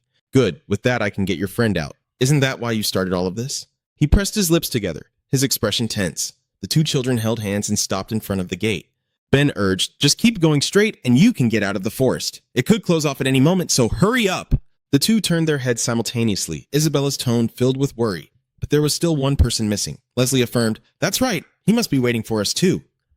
His expression revealed indescribable emotions. "Can you find him? His name is Bencat. He's my friend." Bencat choked out, "All right, I will make sure to find him and bring him back. You two go ahead and wait outside." "Really?" I waved my hand at him. "So promise me. Promise that you will bring him back. I promise." Bencat's hand froze in midair as he whispered, "Yes, that's a promise." He watched the two of them leave. "No matter where you are and how long it takes, I will come to find you. So wait for me. Just like back in the day when you always watched over me until this slowpoke caught up." Bencat lowered his head and softly said, "This time I finally am not too late." The gate slowly closed. When Leslie left, he entrusted me with the data about the Casa Valley, and I have been searching for a way to save my friend using that data. He sat on the rock and continued. "Then the Zero came to me and told me what to do. In return, I have been working as his pawn until today. The denial of their deaths is not his fault. It is the result of their own choices." He wondered, "Still, why would you risk your life like this?" He spoke with obvious tone. "Is there really a need for a reason to help someone important to you? So why are you helping me achieve my goal instead of killing me?" John pondered over Bencat's words. "In the end, if you were in my situation, you would do what I did." The two looked into the distance, and he asked again. The red hole was closing. "Are you really not planning to leave? Do you know what will happen if you die here?" He replied, "I have put many people in danger for my own selfish purpose. I deserve at least that much punishment." Jaw turned to look at Bencat and said, "You may not be Joe, but even Zero acknowledges you. Even someone like me wishes you peace in the future." Bencat gradually slumped down, exhaling. "My head is spinning now," he emphasized, raising his voice. "I will rest." Bencat lay on the ground, waking up, questioning in doubt. Where is this? No, more importantly, what is my name? Who am I? A trembling hand on the ground called out, my friends, where is everyone? Leslie, Isabella, I'm so scared. Please don't leave me. The boy cried out for help. Is anyone there? Where is this? I can't see anything. Please save me. Zoe stepped closer and looked down at B, saying, you have made a grave mistake, an unforgivable one. What is happening to you now is the price you must pay. The boy trembled in fear, denying it all. I don't know anything at all. Why is it me? Please let me see my friend again. He leaned down and said, even if you don't remember, what you've done will not disappear. Perhaps you will be punished for a long time. At that time, you will definitely meet your friend again. His gaze gradually dimmed, and his heavy eyelids slowly closed. Really? Will my friends wait for me until then? Zahn gently patted the back of his hand to reassure him. Yes, they are always waiting for you, so they will understand and wait until the very end. So he comforted Ben-Cat, who was slowly closing his eyes. Don't be afraid. Close your eyes and rest. When you wake up from this nightmare, everything will be nothingness. Zoe took a step away, his voice echoing, causing him to open his eyes wide. Fight until the end. Don't stop. Zoe closed his eyes and stepped closer to the spirit beast. Ro voiced his suspicion, seeing you still here waiting. I guess you have something else you want to ask of me. The spirit beast silently widened its eyes to look at him. Meanwhile, at the sight of the second vein, Ama, panting and holding a magic staff, looked at the person crouching on the ground. Crazy dog, just as your nickname suggests, you are indeed dangerous. If you weren't poisoned first, then perhaps I would be the one to fall. I acknowledge you as a formidable warrior, so with all the respect I can offer you, the green flame on his palm, I will send you off in peace. He clutched his chest and looked ahead, shocked as he shouted, Kid, how is he fine in the middle of the poisonous mist? Sass asked. Are you okay, kid? Araut calmly clapped his hands and said, that poison mist? It doesn't affect me at all, so don't worry. The kid walked up to him and said, my team has secured the ley line and the others will be here soon. I have an antidote. Please drink this first. Thank you. I feel much better now. After the poison bones disappeared, the two turned their attention to the front.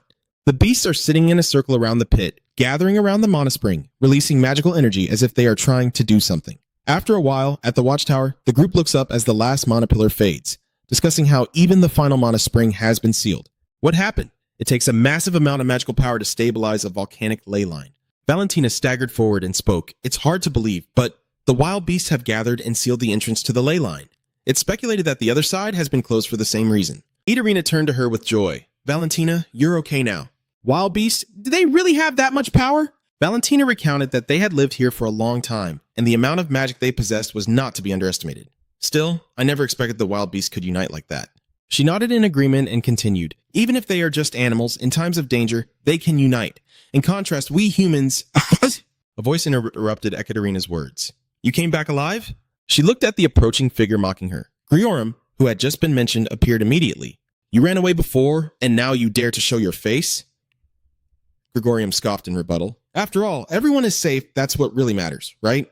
Even if we had intervened, the outcome would have been the same. There was no need for pointless risks. Hearing this, she angrily questioned. You gave up halfway and ran away, yet now you speak as if you were right. Don't you feel ashamed that the free mages sacrificed themselves to the last person while you all ran away?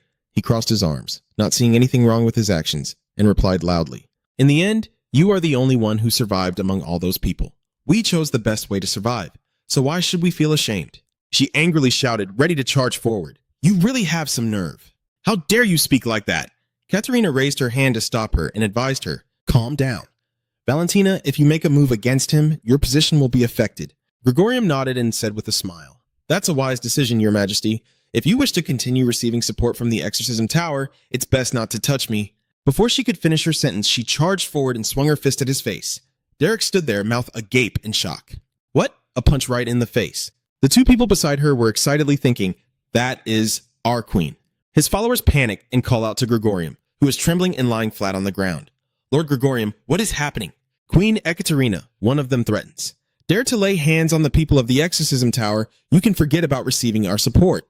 You shouted loudly, cutting him off. We don't need it. You clenched your fist, your voice cold as you continued. I would be more than happy to refuse assistance from scoundrels like you. If I pretend not to see the wrongdoings, who will still believe in me and follow me? He angrily issued a challenge. We shall see. Let's see if your kingdom can thrive without the support of the Exorcism Tower. What is that? Suddenly, a voice exclaimed in astonishment as a beast descended from the sky. It landed on the ground to everyone's astonishment. Could it be a spirit beast? This creature has never appeared before. Why is it here now? Jaw's figure emerges on the back of the spirit beast. Wait, there's someone on its back. That person is Loser Chairs. He jumped down from its back. Valentina looked at him curiously and asked, Excuse me, can you tell me what happened? Hayes stepped closer and replied, I will explain everything, but first, you should lean in and take a look at Gregorium. We need to wrap up this unfinished business. You and your accomplices, it was you who killed first. We bear no responsibility at all. Z stepped towards him. Indeed, I have no right to punish you, but I lean in closer to look down at Gregorium. You have no right to prevent others from knowing the truth about what you have done. Once the truth is revealed, people are free to judge the tower as they wish. Then let's see if the tower will forgive you any longer. He gritted his teeth, his pupils glinting with blood. You! Damn it. Katerina silently looked at Zoe. A few hours later, at a lookout station, he sat on a wooden log in front of the fire, holding a book of attributeless magic. It is a curse cast down by the gods, not only lacking attributes, but also an incurable curse that erodes the very life of its user. Strange, dense characters appear on the pages of the ancient times, and the magic of the Chosen One is said to be far richer and more diverse than it is today. Although that lineage has long been severed and nearly forgotten, we believe the roots of this empty curse lie there. Joe gazed at the page, lost in thought. A curse from the gods that others might dismiss as just an ancient form of blame. He squinted in thought, but when the ancients spoke of gods, they meant it literally. Here, the god referred to was the primordial deity Lamensis, a name that repeated to the point of exhaustion. Roe bent the book shut with a sharp motion, realizing that while this book did not contain a way to dispel the side effects of attributeless magic, it did offer a method to suppress it. That alone is worth the search, Zoe thought with a contemplative expression. However, that method is nothing more than a curse of dark magic. Katerina approached, her voice pulling him out of his thoughts. You are here. I have been looking for you everywhere. She bowed her head gratefully and said, Thank you for your help. Thanks to you, we are still alive. Zayn awkwardly said, Your Highness, please lift your head. It wouldn't be good if someone saw this. Katerina felt nothing and continued, I don't mind at all. For my benefactor, this is only natural. He glanced at her with annoyance. She still clings to things like this, doesn't she? She smiled curiously and asked, But why are you anonymous and acting as Professor Machiavelli? John glanced at her, frowning in astonishment. How could that be? She winked playfully, the way you made the Exorcist representative keep his mouth shut. That is exactly the style you used to teach me. Only then did I recognize your face and voice. He closed his eyes, speechless at her excited words. I was truly shocked. I can't believe you're still alive. Don't tell me you died and came back to life. R angrily reminded her to be quiet, you idiot. Katerina exclaimed, Don't mess up my hair by pushing my head down. The fire crackles. So why did you leave, even pretending to be dead without a word of farewell? If I had stayed longer then, they would have held on to me forever. And by that time, all the tasks would have been completed. Ron expressed his thoughts honestly. You may let me go, but what about your gods? She sat a distance away from him and agreed. That's true. Even now the kingdom still remembers you as a hero. Katerina turned to him and asked, So why are you teaching at CE Ren now? Is that your true identity? He closed his eyes without revealing. I have my own reasons as well, but I would be very happy if you kept this a secret. She raised her index finger in realization, confirming, So this is a secret mission from some special unit that you have to keep your identity hidden, right? Don't worry. I won't tell anyone. He sighed in relief, so you could say that. Let's change the subject. Don't mention me anymore. How is the kingdom doing now? Katerina nodded and briefly explained that the situation had stabilized enough for her to leave temporarily, and they needed to start paying attention to diplomacy soon. She added that the Utah kingdom has abundant natural resources, but the extraction techniques require the strength of mages. Unfortunately, since Prince Alex was previously in charge of that, we now have to re-establish the connection from scratch. Joe recalled the moment Etina didn't hesitate to throw a punch. Yet in that situation, you chose to strike the face of a representative still holding influence from the Exorcism Tower, picking the worst option. You still have much to learn about being a leader. She swallowed nervously and said, So what should we do now? We may have made a good impression on the new tower and the Mage Alliance, but that doesn't guarantee they will help us, Katerina suddenly recalled and asked. What about CEO Ren, where you are teaching? He replied, CEO Ren? If they sign a contract directly with the resource-rich Utah Kingdom, they will save a significant amount on materials for magical research. Ja turned to her and said, But since they have to support resource extraction, CEO Ren will initially incur losses, but in the long run, this isn't a bad deal. The two sat in front of the fire for a long time. Of course, everything still depended on the director's judgment, so I'm not sure to clarify. I have no intention of helping you, so don't get your hopes up. Of course, we can't rely on others forever. But if I visit you, at least you'll treat me like a guest, right? Then I can take you on a tour of a few places. A gap radiated light illuminating the vast forest. A few days later, on the final night of the wondrous evening, the weary woman spoke. Finally, she could return home. The person next to him sighed wearily. I won't be coming back next year. Arte Sach Duong glanced over with his luggage in hand, noticing that everyone's steps seemed unusually heavy. Job replied nonchalantly, Given what has happened, it's understandable. So many have died, not to mention the stress of rebuilding the checkpoints. You lift the bag and say, I've endured a lot too, but the harvest hasn't been small. The boy glances at you and asks, remembering something. What is that? Half of a horn is sticking out from the beast's horn and fang pouch. It said it could give anything to repay for saving the forest, so I took a little. It looked ahead, missing a branch of its horn. Arte is skeptical. Did that spirit beast really say that to you? Captain Ron replied calmly. Not with words, but he conveyed it through the flow of magic. A spirit beast that lives for so long and possesses intelligence is not surprising. The boy focused in one direction where someone was sitting over there, and he looked on. What? R was silent before RTE's guess, looking like a child unsure of who they were waiting for. He turned to walk away and said, maybe he's waiting for a friend. The boy still looked back and asked, a friend, huh? If we keep sitting here, we'll get stuck, Rose said coldly. Still, they will wait because that's what a friend would do. The lonely child's back sits on a rock in the vast forest, while the busy train station bustles with people. That afternoon at Latho Bellow Station, Hybe Beck burst into laughter and said, I've heard enough. There's plenty to report to the higher-ups. Well done. Ro calmly replied, fortunately, then we can discuss the reward later. He whistled and hummed, wide-eyed as he thought back. What reward? I thought the information was delivered when I assigned the task. Hybit-san. He glanced at H. Beach, coldly exposing the truth. Because you don't trust me and secretly set up precautions, I will have to take a little more. He laughed heartily, admitting that he had finally been caught by you and had nothing to defend himself with. Rose stood up from his chair and said, don't worry, I'll only take what's reasonable. If you need details, just ask. I'm leaving now. He paused and asked, what a relief. Wait, did you just say to take more? Artie turned around politely and said, goodbye, sir. He replied, oh, right, take care of yourself. H. Beck pouted and glanced, silently sighing in frustration, realizing he had been played. He watched the two leave, pondering why he couldn't even find out the kid's name. Not even his own network could track him down, leaving him with no way to know. Joe looked at Arte with admiration. Well done. Now let's head back to the base. The boy turned to him and politely said, no, it's you, the captain, who has worked hard. Ron nostalgically remarked, it's been a while since I've gone out just with you. Arte replied with a smile. Yes, this time I've seen many strange things, but the most profound impression was meeting many people and parting ways unexpectedly. The boy added in his silence, do you think I will have such experiences again? Joe smiled gently. Don't worry, as you turn around with the warm sun, there will be many more opportunities ahead. The boy clenched his fist resolutely. I think so too. That afternoon, in a warehouse in the back alley, looking at the object in his palm, a questioning voice rang out. What is this? You suddenly called me to an abandoned warehouse just to give me something. Zoe stood opposite and said, as you can see, this is a fang I brought back as a souvenir from the abyss. He confusingly added, who brings back a beast's fang as a souvenir? Just by looking at it, you can tell it's not an ordinary thing. What kind of creature's fang is this? He explained, that is the fang of a spirit beast. Considering its size, I chose this spot for the experiment.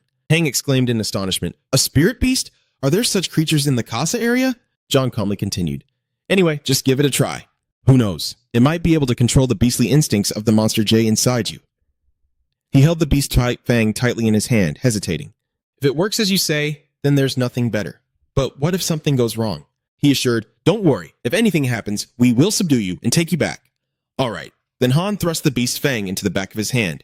He stared in astonishment at the streams of blue light pouring from the wound, as a deer-like spirit beast emerged from the pile of green bones. Alex glanced in surprise and asked, is that the spirit beast the captain mentioned?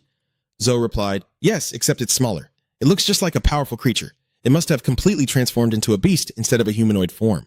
He looked at the large spirit beast in front of him and called, Han, what do you think? Han's gaze was calm and direct. The three of them simultaneously took a defensive stance, hands on their weapons ready to draw. The beast frantically raised its claws. Wait. The spirit beast opened its eyes wide in fear, and the three paused in confusion. It fell to the floor, a bump forming on its head. Pantos, help Han, just stay still. I understand now, it feels really strange. It's the first time my legs have turned into those of a beast. After a few transformations, you'll get used to it quickly. Z asked, more importantly, can you try to control your magic in that form? Pantos approached and lifted it up, while Han in his beast form shook his head hesitantly. Magic? I've never learned any spells before. Do you have any instinctual feelings about it? If so, let me give it a try. Green water shadows flew out from its fur. Han happily looked at the magic orb in front of him. Look, a drop of liquid is flowing down from the ceiling. We continue our conversation without anyone noticing. I think it's possible, but it really works. If you know how to use this, it will become an extremely powerful weapon. The liquid fell to the floor and splashed into a small puddle. Grandeur emerges from that drop of liquid. I can't use it frequently in front of others, but having an extra trump card isn't bad. That's enough. Now it is time to use the fire essence. She spoke with excitement. I just returned and haven't had the chance to greet anyone. Yet I stumbled upon this scene. A scene that exceeded all my expectations. I never thought he could transform into a spirit beast. Roy, are you here? Han was startled by Grander's words. Perfect. I've always wanted a spirit beast fur coat. She sighed and said, just kidding. You're quite amusing when teased. Han's tears streamed down as she said, What you say sounds like a threat. Please, master, restrain yourself. Jay stood by watching Elisa and Ekaterina exchange words. A few days later at CEO Ren, she joyfully said, "With this progress, I think we can reach an agreement. Finally, we can support the exploitation of natural resources." She smiled awkwardly and replied, "That's great to hear." Elisa looked up at him, grateful. "Thanks to you, Professor Liu, I was able to have a successful meeting with the Queen." Jay politely said, "I only relayed exactly what you proposed when I met the Queen at the mysterious night." Katerina spoke to bid farewell. "I take my leave, and I hope to maintain a good relationship." She smiled and said, "I feel the same way. I'm counting on you. Professor, please escort the Queen for me." She sighed softly. The 3 hours of continuous negotiation had completely exhausted me. He said, "But thanks to that, we achieved a mutually beneficial result without sacrificing much." Z walked alongside her in the hallway, sharing his thoughts. "If I had to say, the principal is the winner, but just barely," Ekaterina replied gloomily. "They are not opponents to be underestimated. Perhaps that is also why that day his superior had to be cautious." Ja made a suggestion. "So now, shall I take you to meet my subordinates?" She raised her hand to stop and looked out the window. "Can I take a quick look at C.E. Ren first?" Katerina smiled excitedly. "In the Ya Kingdom, we don't have such facilities, so I plan to expand widely while rebuilding. Khan will be a great role model to follow." He glanced away in disagreement. While the example is good, imitation doesn't always lead to success. She clenched her fist with determination. "Nevertheless, we still have to try. If we only think about failing, we won't accomplish anything at all." John sighed in agreement. "She is still the same as ever. I will support her." The two walked and chatted. "If we open a place like this next time, I will invite you." "All right, I'll be waiting for you." The carriage stops in front of the ornate castle. "By the way, do you remember Gregory, the former representative of the Exorcism Tower? He was expelled for damaging the tower's reputation." My clenched fist slammed down as an angry voice echoed out. "Damn it, I've done so much for the tower, and yet they throw me away like this?" Griorum gritted his teeth, trembling with anger, thinking that with his contributions and connections, even murder would only earn him a warning. And yet, they expelled me for that instead of just suspending me. He furrowed his brow, especially since there were several elders in the council who were close to him. Wait a minute, their reaction is quite strange. Could there be a conspiracy? Gregorium looked out the car window and suddenly realized, wait, this is completely the opposite direction of our destination. He shouted, "I told you to drive to the station." The masked man suddenly appeared in front of Gregorium, raising his hand to silence him, knowing that even in a moving vehicle, too much noise could be heard by others. He opened his eyes wide in panic. Gregorium anxiously looked at the person sitting across from him, wondering what they were thinking. "Who are you?" He smirked and introduced himself. "Nice to meet you. Just call me Zero Order. Actually, I need you for something, so I arranged for you to be expelled from the tower." Gregorium's ears perked up in disbelief as he asked loudly, "What did you say?" He staggered and leaned against the chair. The driver announced that Gregorium had fallen to the surface of the dream world. Zero smiled and said, "Good, everything is going according to plan." She was unsure of the confirming expression. "Excuse me, but are you planning to accept Gregorium as a new senior member?" He said coldly. "It seems you don't care much about this guy." "Isn't it different from how Cheris is now?" She added. "I can't trust that guy, but I can't deny that he's far superior to the previous John D." He silently bowed his head while Gregorium's skills had now dulled compared to his ambitions, making him worthless. "Oh, you could even guess that?"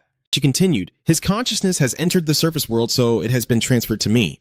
That's how I found out."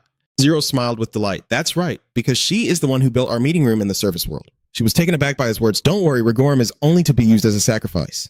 The woman asked again, "A sacrifice? Does that mean he is about to awaken once more?" Zero calmly continued, "We need to confirm right now, since Basara has awakened, it seems the other apostles have started to act as well, including Nomahilia." She realized that he had chosen Gregorium as the capable mage to act as a scout for the Dream Realm. Zero rubbed his neck in confirmation. "That's right, no one cares about someone who has been severed from everything, so he is very suitable." Two men waited at the station, and even if he made it to the tower station, they planned to deal with him to keep the secret, so we acted first to take advantage of him. She drove quickly down the road in response. "So what will happen to Gregorium now?" "If nothing unusual occurs, he will wake up after 3 days, but if by then he still hasn't opened his eyes, his ominous voice will echo, meaning the most troublesome apostle has been released from the depths of the unconscious abyss." The hand holding the brush waved as the report echoed about Leslie's death in the First Order, with rumors circulating internally about whether the master had betrayed the organization. Ja listed each incident. Even though it has been announced that the Spirit Beast has handled it, the fact that I rode the Spirit Beast to confront Leslie must have become an issue." Sedina added, "Anyway, it's fortunate that many still stand by the teacher." She briefly recounted that they believed the teacher was unaware of Leslie's plan, and that it was a legitimate act of self-defense to protect his life. Sedina speculated, though despite such opinions, many still expressed strange doubts. He looked at her and asked, "Do you think someone is behind this, instigating it?" Sedina recalled the image of the man with a dark aura surrounding him. Yes, and perhaps behind that is Nikolai. Who else could it be? She asked, "What do you plan to do, teacher? Surely you have to prove your innocence for everything to settle down." John continued to write casually, saying, "Just let it be. I don't want to jump into a mess as clear as day." He lowered his gaze. "Moreover, no matter how much that guy causes chaos, he can't kill me. That power belongs only to Zero Order." John continued, "If it's Zero Order, I won't unjustly hold anyone accountable for this.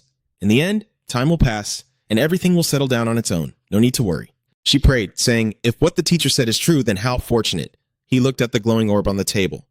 Who is it? Is that a contact from Han? Z picked up the orb and replied, "Yes, what's going on?" "Brother, are you free right now?" The voice on the other end hurriedly said, "A distinguished guest has just arrived at the base and is looking for you. It seems you need to get there quickly. The esteemed guest, the building lies beneath the vast blue sky." That afternoon, at the secret disguise base of Agent Ewan, Jaw let in surprise, not expecting her to come all the way to this place. "Princess Aelin."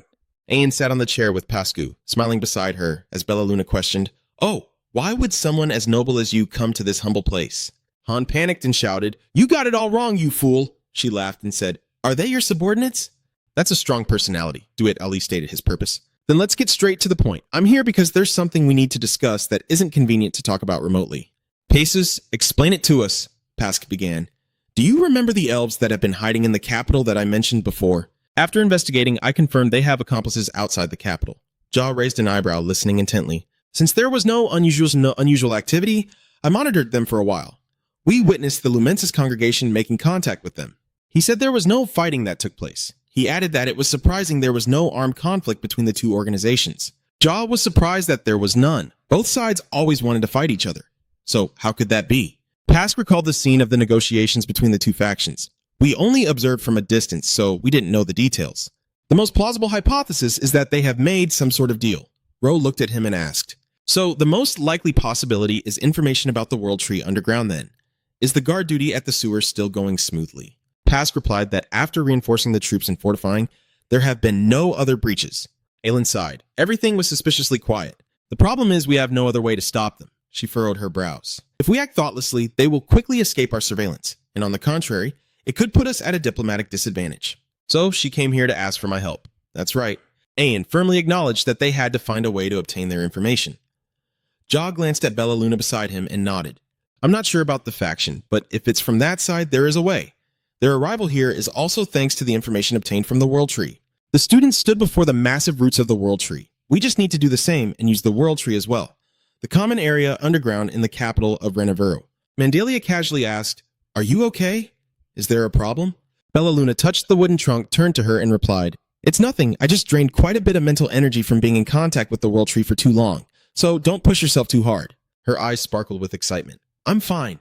The captain promised that the headquarters would provide the herbs. More importantly, if not now, when will I be able to connect with the World Tree freely?" Mandalia paused, thinking to herself, unsure why she felt something dangerous near this place.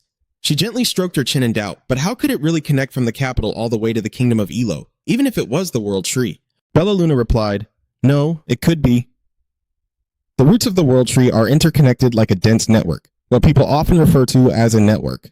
She reached out her hand, the strands of magical energy spreading from her. "Due to strict security, I had to take a detour to connect. It took some time, but just a little more and I could break through." Mandalia pondered as she looked at Bella Luna, realizing that even though she didn't know much about the World Tree, she understood how extraordinary it was to breach the elf's defensive network to connect with it. No wonder that man had brought her along. Bella Luna pulled her hand back and sighed, feeling flustered as she said, "This is going to be bigger than I thought." "What's wrong?" In the Elf Kingdom, Bella Luna revealed what she had just learned. "It seems they are preparing for war." Mandalia hurriedly asked, "What? You're not mistaken about the war, are you?" "I hope I'm mistaken too." She turned and said, "Among the 7 clans of the Elf Kingdom, the clan with the most influence right now. The Lear clan is gathering forces. That information has been recorded. The withered roots lie still on the ground. Does that mean war is about to break out? It should be fine for now, as the information from the other clans has not been recorded yet." Bella Luna nodded hesitantly, but the sudden actions of the Lei clan must have a reason behind them. She asked, "Do you have any clues?" She speculated, "For example, I've heard they found a way to gain full access to the World Tree." Mandalia gasped in shock, raising her voice. "Full access, really? What if they obtain that?" The row of quiet houses on either side lies amidst the forest filled with bones. They would be able to use true power to turn the entire continent into a forest. Are you saying that forest, the one made of trees that cannot be cut down or burned, belongs to the elves? A completely elf-exclusive environment. Bella Luna recalled being blocked by something during her exploration. And although there is a security layer so I can't confirm the details, I have grasped the situation that the elf hunters have sent some information to the elf kingdom. Her expression showed worry as she turned to her and continued speaking. Moreover, the time they received the information back home was the very next day after their encounter with the Lumensis congregation in leaving the capital. Mandelia hesitated to speak, meaning Belluna continued, "It's highly likely that the Order provided that information." Meanwhile, in a back alley of Lair Bach, a voice echoed, "I'm just here for a moment for work. I can go alone." Alex smiled and said, "Oh, well, the captain has his own troubles, and I'm free anyway." Sedina recalled that he mentioned the teacher had advised him. He silently thought that the recent movements of the elves seemed unusual. The teacher had instructed him to keep a close watch. "The teacher said not to tell you, so let's keep this a secret, okay?" Alex frowned and glanced back. He told her, Sedina, not to look back and just keep listening. "Someone is following us." Sedina paused to calm herself and followed along. "Are we being followed?" Alex nodded reassuringly. "There are plenty of people around, so it should be fine for now. But how do you feel?" She suggested that this couldn't go on. They had to catch him and find out who was behind it. He agreed. "Good. Then you wait at the nearby restaurant. I'll take care of him." She quickly replied, "Yes, then I'll leave it to you." Sedina sat in the restaurant looking outside. A stalker hiding behind a stone pillar watched her, when suddenly something came crashing down from above. She quickly turned around and raised her hand to create a shield to block Alex and the magic rushing towards her. Magic cascaded like a curtain, separating them in the middle as he looked up towards the hurried voice that exclaimed, "Wait a moment, I'm not the enemy." She removed her hood to introduce herself. "My name is Viorano Dentis. I may look like this, but I am a teacher at Sarun." Alex stood up with a knife, taking a defensive stance. Whether he is a teacher from Sarun or not, why is he dressed so suspiciously and following us? To avoid being detected by them, I had to conceal my identity and approach cautiously. He wondered who she was talking about. She quickly said, "There are people targeting the car," which is why a loud explosion suddenly came from behind Viorano. She quickly turned her head back and said, "Where did the explosion come from?" The debris scattered, and a dark figure stepped onto the trunk carrying someone heading towards Dina's vehicle. Viorano gritted his teeth and muttered, "That guy is Sedin, unconscious in that person's hands, Seton." As the sun set, a voice echoed. I arrived as soon as I heard the news. Alex and Viano stood before HCF. Sedina had been kidnapped right in this back alley. Had sat in the chair with a somewhat cold gaze. "I told you all to always be prepared for situations like this." "So what happened?" Viorano asked, a bit tense and sounding surprised. "Professor L.E.R., why are you here?" HCF's gaze remained unchanged. "I know this is sudden, but the situation is very urgent. I will explain later." He crossed his arms, his face clearly showing deep thought. If she lost track here, it means someone is intervening. Alex nodded slightly. "Exactly." He recounts it to HCF. Tracking them wasn't difficult, but then the Lumesis cult suddenly appeared and blocked us, causing us to lose her trail. HC fell into deep thought.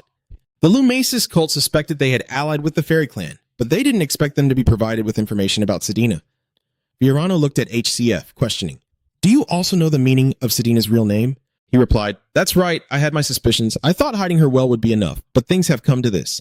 First, we need to discuss the true purpose of kidnapping Zaina." The sound of hurried footsteps echoed in the hallway. Bella Luna entered, her face clearly showing panic. "Leader, I have urgent news. The reason the Warden clan's pursuers are allied with the Lumesis cult is that," she fearfully said. Former Elder Dentis Viorano looked on in surprise, not expecting to encounter a fellow clansman in this place. Hadisi rubbed his temples and sighed. "First, let's clarify the situation." Viorano frowned slightly. "So, there was a dead world tree in the kingdom of Exilion, and Lady Bellaruna infiltrated the kingdom's information system through that world tree, right?" She continued. "She has never directly connected with the world tree, yet her skills are impressive." Hadesi felt uneasy. After all, does she have any clues about their target? Viorano raised his head, affirming that the ones who kidnapped Sedina were the pure-blooded elves of the Swadan clan, backed by the Alir family, the guardians of the world tree, which blessed the surrounding lands with magic almost without depletion. Thanks to that, during the era when the world tree was intact, the elves thrived. But after the Plant Clan, the original caretakers, were wiped out, the situation changed. The Life Clan can no longer hold complete control over the world tree and is gradually weakening. However, even without the glory of the past, they still live relatively affluent lives. Yet the immortal spirits have always yearned for that glorious era. Viorano spoke in a calm voice. They want to restore the full power of the world tree and recreate that glorious era. Furthermore, they also seek to dominate the entire continent. As soon as she finished speaking, the three of them were stunned. Hayek leaned back in his chair. For that reason, they had to obtain Zaina. The one who holds the power of the sacred tree, Viorano nodded slightly with a serious expression. "Indeed, that is why I kept her identity a secret, but it seems that alone cannot stop the flow of destiny. And honestly, I didn't expect this to happen today," she said softly. "I only acted because someone had warned me beforehand." "Do you want to meet that person now, teacher?" "They want to meet you too." The carriage moved through the night. Haddock looked out the carriage window, his voice low. Are you referring to Virano? It's no wonder you're shocked. Virano slowly said, because that person is the father of Sedina Want Ren. The night sky descended upon the mansion. Alex looked around the mansion, astonished. This isn't even the main estate and it's already this big. I wonder how rich he really is. Bella Luna replied confidently. Of course, he's very rich. Want Erkin is the one who transformed the Ren trading family into a colossal merchant guild, a man to be greatly respected. His sharp gaze held disdain, and he is also the one who has set Sedina on a path of vengeance against the family. Now that the troublesome child of the family is gone, shouldn't we thank him? Viano's voice lowered. I used to think that way too. Until I met Wanner Ren, I shouldn't speak on his behalf. So you should meet him in person. Sedina's father walked over to greet him. You've come a long way, you must be tired. He stood with a serious expression. I am Wanter Ren, the head of the Ren family, Sedina's father said, his tone calm. I've heard my daughter has caused quite a bit of trouble as a father. Thank you. Hayes maintained a cold expression in response. I didn't expect him to care for his daughter like that. Why would you abandon her like that? Virano looked at him with a complicated expression. Professor Liu, Sedina's father's voice lowered. You're right, I have no right to say such things. Shall we take a walk? I want to show you a place. The greenhouse in the backyard of the villa. Sedina's father speaks first. As you can see, this is the greenhouse I personally take care of. HCF's gaze is filled with suspicion, a rather strange hobby for his public image. Is the head of this large trade association really so at ease? He gently closes his eyes as if reminiscing. Not at all. I have to seize every moment to take care of it. But I am not the one who created this greenhouse, so it's understandable that you find it unsuitable for me. He turned his head, his gaze darkening. The true owner of this place is my wife, Sedina's mother. I have taken care of this place since she passed away. He looked directly at his opponent. Did the Shadow Guard cause the death of your wife? Sedina's father replied no. Virano spoke up to mediate that it was the work of the moderate faction. Those opposing the Lear HCF clan tilted their heads in question. What do you mean by the peaceful faction? Virano continued to explain about the Crown, Radis, and BR families. They advocate for avoiding war and maintaining peace, which is why they believe protecting the remaining plant bloodline and rebuilding the clan is necessary. The scene darkens, the narration lowers, but the reconstruction demands a colossal resource that the clan has been exiled for due to original sins, only deepening the division within the Elven society. So isn't the best way to eliminate the source of that conflict? His mood was somewhat heavy, and whether the initial intention was truly to help or not, they still personally approached my lady to make the offer. He recalled that moment. Of course, the true intention was to exploit the name of the plant family to turn her into a puppet. But my lady, I never wished to rebuild the family. She only wanted to tend to this greenhouse and live happily with her family. The scene darkens as Sedina's father cradles her bloodied mother, but soon after, an ambush occurs. My lady, who is already in poor health, suffers a fatal blow. A faint whisper echoed. Please take care of Zaina. Those were my wife's last words, but they will not stop. They will continue to target her because of her plant blood, so I must keep her true identity a secret. Alex looked at him with a complicated expression. So that's why the family treated her as if she didn't exist. He affirmed it. That's right. We disguised Sedina as the illegitimate child of a mistress, with rumors spreading that she is the child of a fairy slave I secretly purchased. But I don't care. It's the only way to protect her. Heckliff angrily interrupted. Don't justify yourself with such a pathetic excuse. Heckliff gritted his teeth, a fierce aura gripping his collar.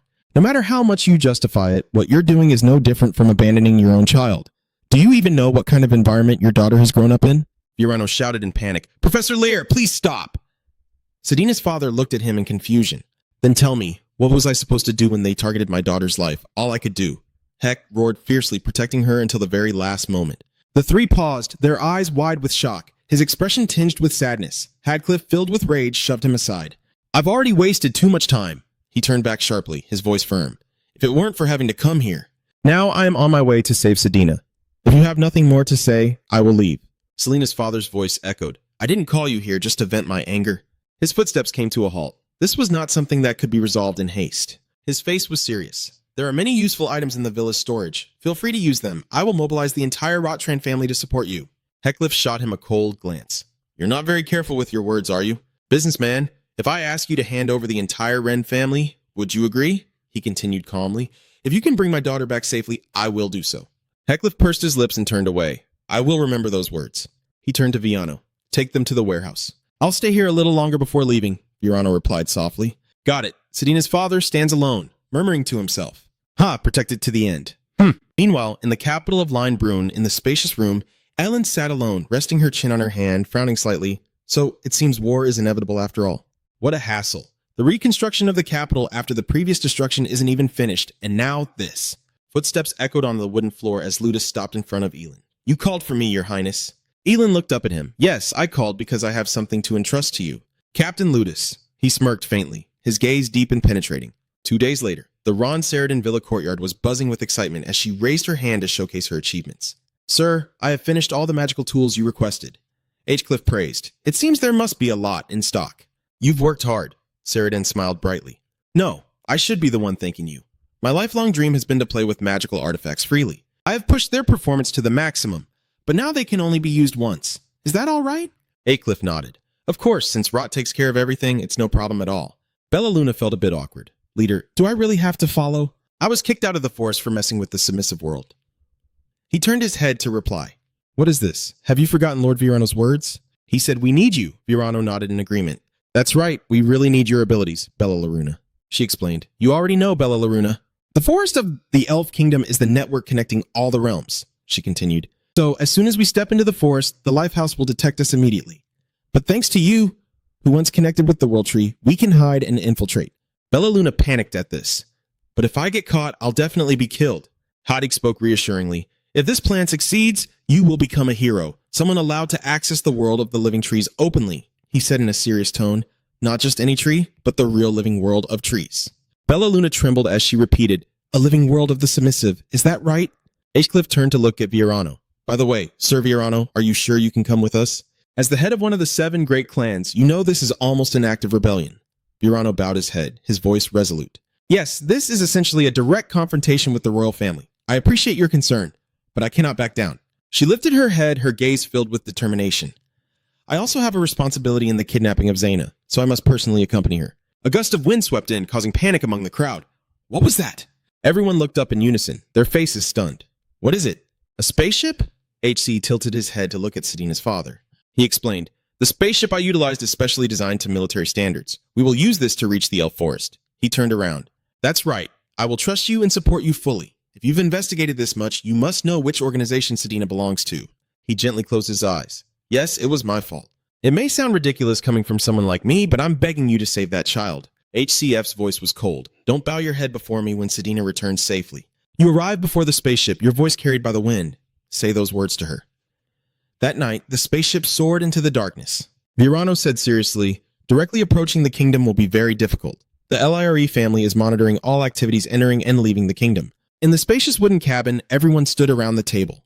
Hadcliffe wondered how difficult it would be to enter even under the name of the clan. Virano explained, our dentist clan is neutral, so we are restrained by both the moderate and extreme factions. Furthermore, since a student from Soren, where I teach, has been captured, they will not agree to let me meet. Virano raised his hand, green magic gathered. Before arriving, let me explain the map and the clans in the kingdom. Images from the magic appeared. The Elfrin Tron world is surrounded by the world of the tree. The clan symbols surrounding our Elfrin Tyrant kingdom form a long circle around the world of the tree. The closest to the real world are the Lifri clan and Seward Guardaden, along with their followers. Between the World Tree and the Outer Ring, known as the Hook of the Forest, are 3 clans of moderate fire, while on the outskirts are 2 neutral clans that we protect outside the forest. Alex spoke up. The outskirts, huh? Clearly, there is an intention to closely monitor the neutral clans. Han crossed his arms and nodded slightly. Indeed, from this distance, sneaking in wouldn't be easy. Bella Luna suddenly spoke up. No, actually, there is a way. I know a secret tunnel that leads to the palace. Bella Luna's voice was confident, as if beneath the capital lay a vast network of underground caves extending under the palace. I know a way in that could be used for infiltration. Virano paused as if realizing something. Thinking back, I had read about this forbidden area in an ancient tome. It might be the place that you're talking about, but... Miss Bella Laruna, how do you know about it? She scratched her head, sounding a bit embarrassed. Actually, I discovered that while the thief entered the recipient's world, if they escape through that route, no one will be able to chase after them. Everyone felt helpless at this statement. So it is. Virano rubbed his nose and closed his eyes. Anyway, thank you for the valuable information. Let's wait until we reach my family's territory to make specific plans. The spaceship is flying to the Fortress L. The captain announces, passengers, we can only take you this far. Going any closer will get us detected. HCF nodded slightly, his gaze calm. That was enough. The captain replied immediately. Yes, we will stay nearby to wait for everyone to return. He turned around, his voice lowering, thinking they had to return immediately. Wasn't that the order? The captain placed his hand on the wheel and explained, we are allowed some flexibility within certain limits, so the order pertains to the young lady of the house. He laughed heartily, his gaze warm. Actually, I understand his feelings as well, because I am also a man with a family. He may appear stern, but in reality, he has a soft heart, almost naively so when it comes to his daughter. Heck, teased. So this is your boss's excuse, huh? His grip on the steering wheel tightened, his voice dropping. Being a father doesn't always mean making the right or great decisions. If it weren't for my wife holding me back, I wouldn't be able to protect my family either. But that man now has no one by his side to point out his mistakes. The only one who could do that is no longer here. Doesn't he deserve another chance? The atmosphere fell silent as HCF stood there quietly. The captain was taken aback. Oh, I may have said too much, so we will land near the forest. Hef turned around, his voice calm. No need to land. He opened the door as the captain exclaimed loudly. Huh? What do you mean? Heckcliff stood at the cabin door, his tone calm. No need to land. We can jump down ourselves. The captain was startled. What? Are you planning to jump down? Do you need any equipment to hold on to? Alex smiled lightly, raised his hand confidently. We can handle it ourselves, so don't worry. Alex turned his head. Beller, once you touch down, can you block everyone's signals? Bella Luna replied confidently. Yes, as long as there are trees around, I can handle it. Heckcliff stomped his foot firmly on the edge of the ship's deck, nodding in satisfaction. Good, then let's go. Everyone rushed down. The captain stared in shock, mumbling, They really jumped down, even with the flying spell, aren't they afraid? The helmsman shouted in panic. The cargo hold was completely empty, and a voice cried out that all the magical artifacts in the storage had vanished. Captain, what? Did they take everything? But how? Sedina suddenly opened her eyes, scanning the room with a chaotic mind. Where am I? That's right. I fainted from the sudden spread of the sleeping scent. She propped herself up on her hands, her gaze wavering. Could it be that I've been kidnapped by someone? A man walks in. Head of the Swen family, Bourbon Swadden. You're awake? Come outside. Sedina stood by the bed, her gaze alert as he approached slowly. He wants to see you, the Sereneo Palace. She looked at the enormous tree trunk, her eyes shining with astonishment. It's so vast. Is this the world of the tree? I've never seen it before, yet why does it feel so familiar? She paused at the gate as the person gestured. We've arrived. Come in. Dina's vehicle stood before the massive door covered in tree roots, eyes wary. Elin sat up, arms wide open. Welcome, descendant of the plant family. Your gaze is sharp. I welcome you back to the homeland that shares your bloodline. Elin tilted her head, a slight smirk on her lips, her gaze scrutinizing. I have placed so many hopes on the last bloodline of plant. Sedina was slightly taken aback. Elin's tone was sarcastic. Yet you don't resemble her at all. She smiled softly. The shadow beneath the nest is indeed the darkest. I never expected what I had been searching for all this time to be right under the ornate door. Sedina looked up, her hands clenched tightly. Did you just say Rondeau? Elin raised his hand to lift the opponent's chin. I suppose I haven't introduced myself properly to you, have I? Sedina Wren, I am the head of the most powerful life clan in this place. You lean in closer, a confident smile on your face. I am the First Order Ventman and the First Order of the Black Dawn. I am Ventman Life. Meanwhile, in the outer forest of the kingdom, Han gasped, his face pale, wondering why adventurers in the wild preferred to use such magical artifacts. Without them, they would surely collapse in this kind of terrain. Someone reassures, just hold on a little longer. From here on is dentist territory. Cliff squinted, his pupils glinting. He turned his head and asked, Have you informed your elf clan about our arrival at this time? Virano startled, his eyes wide open. Huh? What's going on? A loud noise echoed through the forest. Who are you?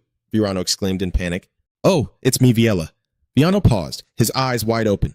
Uncle? She closed her eyes, her voice trembling slightly. Why are you here? She tilted her head, her gaze puzzled. Huh? What do you mean? Viella! Viano turned sharply, his gaze cold and voice firm. It's the intruder. Many people appear to surround him, weapons drawn in unison. You order them to capture them immediately. Viarano's eyes widened, a mix of panic and anger. Intruder, what are you saying? What are you doing here? At the dentist family estate, Viarano clenched his fists in anger. Vila, can you explain what's going on? She replied. The elders of the moderate faction accuse Uncle of treason, claiming he deliberately concealed the existence of the last descendant of the plant family. Viarano angrily protested. How can that possibly be called treason? Viella continues to explain to her uncle that with the head of the family labeled a traitor, our dentist clan will also struggle to find peace. So, in exchange for handing you over, we will receive the elder's promise that our clan will be absolved of treason. She turned away. Don't worry about the clan. I will take over as the next head of the family. A banquet is taking place in the mansion to celebrate that event. Viella utters words full of meaning. By midnight, they will be so drunk that they won't think of anything anymore. Tomorrow morning, you will be taken back to the palace, so make good use of the remaining time. At that moment, HCF understood her intention, suggesting that he should take the opportunity to escape. Viorano looked around anxiously and replied, Yes, when I break through the encirclement and draw the guards' attention, you'll have the chance to eliminate the elders of the moderate faction. She secretly felt relieved that at least she didn't turn against him. He continued, But the moment you escape, the charge of treason will be solidified. There's no other way. This is tied to the future of the dentist family. Hex went straight to the point and asked Viorano, Are you really ready to be called a traitor? She began to ponder in silence. In the middle of the night, in the private chamber of the dentist's estate, the three elders sat around a banquet table, looking triumphant. It was quite a sight to behold. Who would have thought Virano would end up like this today? Elder Radek laughed with satisfaction. It was truly a relief to see that thorn in their side, Tonko, finally out. Elder Bloom added, "Thanks to the Crow family providing information from the capital, everything has gone smoothly." Elder Crow sat back, leisurely enjoying his drink, feigning humility. "There's no need to flatter so much. The Ellery family never conducts business properly. It's just laughable to watch." Elder Radix frowned and asked, "But if the information is true, wouldn't Lifrey gain control over the Beast World?" Elder Crow scoffed in response. "Do you really think you can just force your way to take the Beast World?" Suddenly, he didn't want to mention that anymore. He exclaimed, "Let's leave those matters for later. Now, let's raise our glasses." Seeing Viella step in, they greeted her cheerfully. "Finally, the heir of the dentist family has arrived. Let's raise a glass. A joyful day like today is hard to come by." Seeing this, she replied, "Then I will gladly join the party." Viella looked at the group and thought, just as expected, they were already drunk. Her sharp gaze seemed to see through the intentions of the three, knowing that once the news of the master's escape spread, they would use that as an excuse to summon the soldiers. Suddenly, one of them spoke up. "But Lady Viella," he cunningly said to her, "isn't your scheme a bit too obvious?" Viella jumped and glanced around. The guards had arrived, surrounding her with their weapons drawn. Viella couldn't believe it. Had they figured out the plan from the start? Elder Crow scoffed. "Children, so reckless. Isn't this behavior a bit foolish?" Elder Blow calmly explained, "You don't trust us, so why should we trust you? Now we just need to swallow the entire dentist family, and it's done." Viella found herself in a difficult situation, unable to move forward or retreat. "I'm sorry, Uncle. I just wanted to lighten your burden, but I never expected it to end like this." Villareno strides in majestically. "So, you all have gathered here." Elder Radix mockingly said to her, "Did you escape from prison just to come here and die?" Viella turned to Viano in panic. "Uncle, why aren't you running away?" She replied frankly, "This has been your responsibility from the beginning. I'm sorry for making you bear it instead of Veal." Virano declared firmly, "From now on, I will end this myself." The elders, irritated, ordered the unruly guards to seize the traitor immediately. One of them immediately charged towards her. Virano swiftly unleashed the Ventus One technique. The powerful attack struck like a wild wolf, charging straight to take down the soldier in its path. The elders were stunned and could no longer sit still. What was happening? She made a request. "Viella, can you cover your eyes and ears for a moment?" She complied, covering her ears with her hands and closing her eyes. Yes. Virano moved like the wind, each punch sending a soldier crashing down, and in an instant, no one could stand in her way anymore. Elder Ploym's face darkened as he realized he had almost forgotten that Virano was a fairy who had made her mark in many battles before. His ferocious and brutal fighting style instills fear even in allies. Virano's punches are incredibly powerful, leaving a sense of dread in their wake. A spirit mage uses spirit fusion, merging spirits into her body to fight. She strides confidently to the banquet table, observing your reactions, and can tell that you have no idea about my true power. But you lot who only know how to hide in the woods during wartime wouldn't know any better. Elder Radek, with trembling legs, could barely stand as he pointed shakily at Viano. "Wait, stop. Do you think you can escape after doing that?" She still boldly pointed her finger at her face, shouting, "Then the crime of treason will be as clear as day. Even if the dentist clan is destroyed, I won't care." Before her words were complete, she had to pay the price for her actions. The other two looked on, trembling in fear, unable to utter a word. "Treason, huh? Sounds good." Virano used a magical vortex, tightening around the upper part of Elder Radix, lifting her entire body up. "I've always found our people truly disgusting, both looking down on other races and deluding themselves into thinking they are noble. That is why I refuse to stand with you, choosing instead to quietly run away and ignore the truth. But now I realize that was just a self-soothing excuse of a coward, so don't you think it's time to rise up against this?" Virano declared. "But first, you must pay the price for daring to tarnish my clan." Meanwhile, in the dungeon beneath the roots, the guards fell one by one, making it exhausting to fight alone. Hitcliffe, Alex, Han, and Baluna had all escaped outside. Alex looked around, and thanks to the artifacts provided by the leader, everything was resolved quickly. But where did he actually get so many artifacts from? Hitcliffe replied, "Oh, that? I swallowed them all into the Eternal Night Realm and just pull them out when needed." He asked back in surprise, "Are you still able to maintain that? Doesn't it drain a tremendous amount of magical power?" "What I mean is, I used it before to bend space and escape, remember?" Hitcliffe replied nonchalantly. "I'm using the devouring artifacts from before to nourish it little by little, and to conserve as much as possible, I left the fighting part to you." A voice echoed from afar. "Professor Rooser, it seems your side finished faster than I expected. So it's Virano and Viella?" "Ah, Lord Virano, what about the elders?" She approached the Headcliff group. "I have controlled and captured everyone." Virano glanced at the battlefield around. Viella felt extremely guilty, so we have officially turned against the other clans. "I'm sorry for forcing everyone to get involved in this," Virano reassured. "Don't worry about that. This is something we have to do sooner or later. However, we still lack the strength, so it seems a bit premature at this point." She continued to explain. Given the current situation, we have no choice but to seek assistance from the Bach family. Urano turned to his uncle in agreement. In terms of pure military strength, they are the strongest clan among the 7, and our chances of success would increase significantly. However, HCF raised a point that they always steer clear of political disputes. Will they really intervene? She hesitated and said, actually, there's something I haven't told everyone. The B family was the closest vassal clan to the Plant family. They were implicated in the crimes of the Plant family and punished to guard the forest for centuries. Since then, they have remained silent, not getting involved in anything else. But if they knew that the Plant bloodline still exists, perhaps everything would change, Bella Luna said anxiously. But they were punished because of the Plant family. Wouldn't they resent that person? Fiorano agreed with her thoughts. Of course, that possibility cannot be ruled out, but they are also sure to resent both life, and that is the point we can exploit. After all, it's worth trying to contact BC, though it will take quite a bit of time to establish communication. Han suddenly proposed an idea. Can't we use the Forest Network to make contact faster? Is that really not applicable? Viella helplessly noted that unfortunately, we have never communicated with the previous step, so we don't have their contact line. Even sending a messenger would take at least half a day. Given the current situation, raising a hand, sorry, Baluna, I can actually contact the Bua clan directly. Viorano and Viella couldn't help but be taken aback. What? How can you? She began to explain. When I was caught for hacking in the world of the passive, I tried to escape through a tunnel, but soldiers blocked my way out, and I almost got caught. Luckily, that area was under the territory of the Lord, and he came to rescue me. At that time, he gave me the contact line of the B family. Viorano never expected Baluna could reach this level, directly contacting the head of the family. I thought it would be something extraordinary. She looked a bit disappointed. Then everything is going smoothly. Hadesy glanced over and understood as well. He must have set aside all doubts and calculations. An hour later, in the hall at the dentist estate, Bella Luna conveyed that the master of the house personally arrived at the dentist estate. Hadcliffe turned to ask Viorano, Sir Viorano, do you know anything about the master of the house? Honestly, I don't know much, and there aren't many rumors about him either. Even during the 100-Year War, we fought on different fronts. After the war, he never boasted about his achievements and didn't appear on the battlefield. I met him once, but only caught a glimpse from afar, and Alex added his thoughts as well. Rumor has it that he is a very mysterious person. Cliff turned to Bellaruna and asked, Miss Bellaruna, you met him most recently. What kind of person is he? She thought for a moment. Well, he's just a bit eccentric. The guard announced, Sir, the head of the family has arrived. The sound of shoes hitting the floor accompanied by a voice. So this is the famous dentist's mansion? A strong-looking woman with an eye patch confidently stepped in. The head of the family stepped forward, and I must say I was quite pleased. She approached Lana, playfully hit her, and laughed heartily, saying, Brave girl, it's been a while since we last met. I'm so glad you called me. Since leaving the forest, have you seen enough of the outside world? Bella Luna hesitated. Ah, hello, sir, Viorano interjected, interrupting their reunion. Thank you for coming all this way. You stepped forward, and she replied, So what is the reason you called me here? Bringing a person along must make for quite an interesting story, Cliff remarked.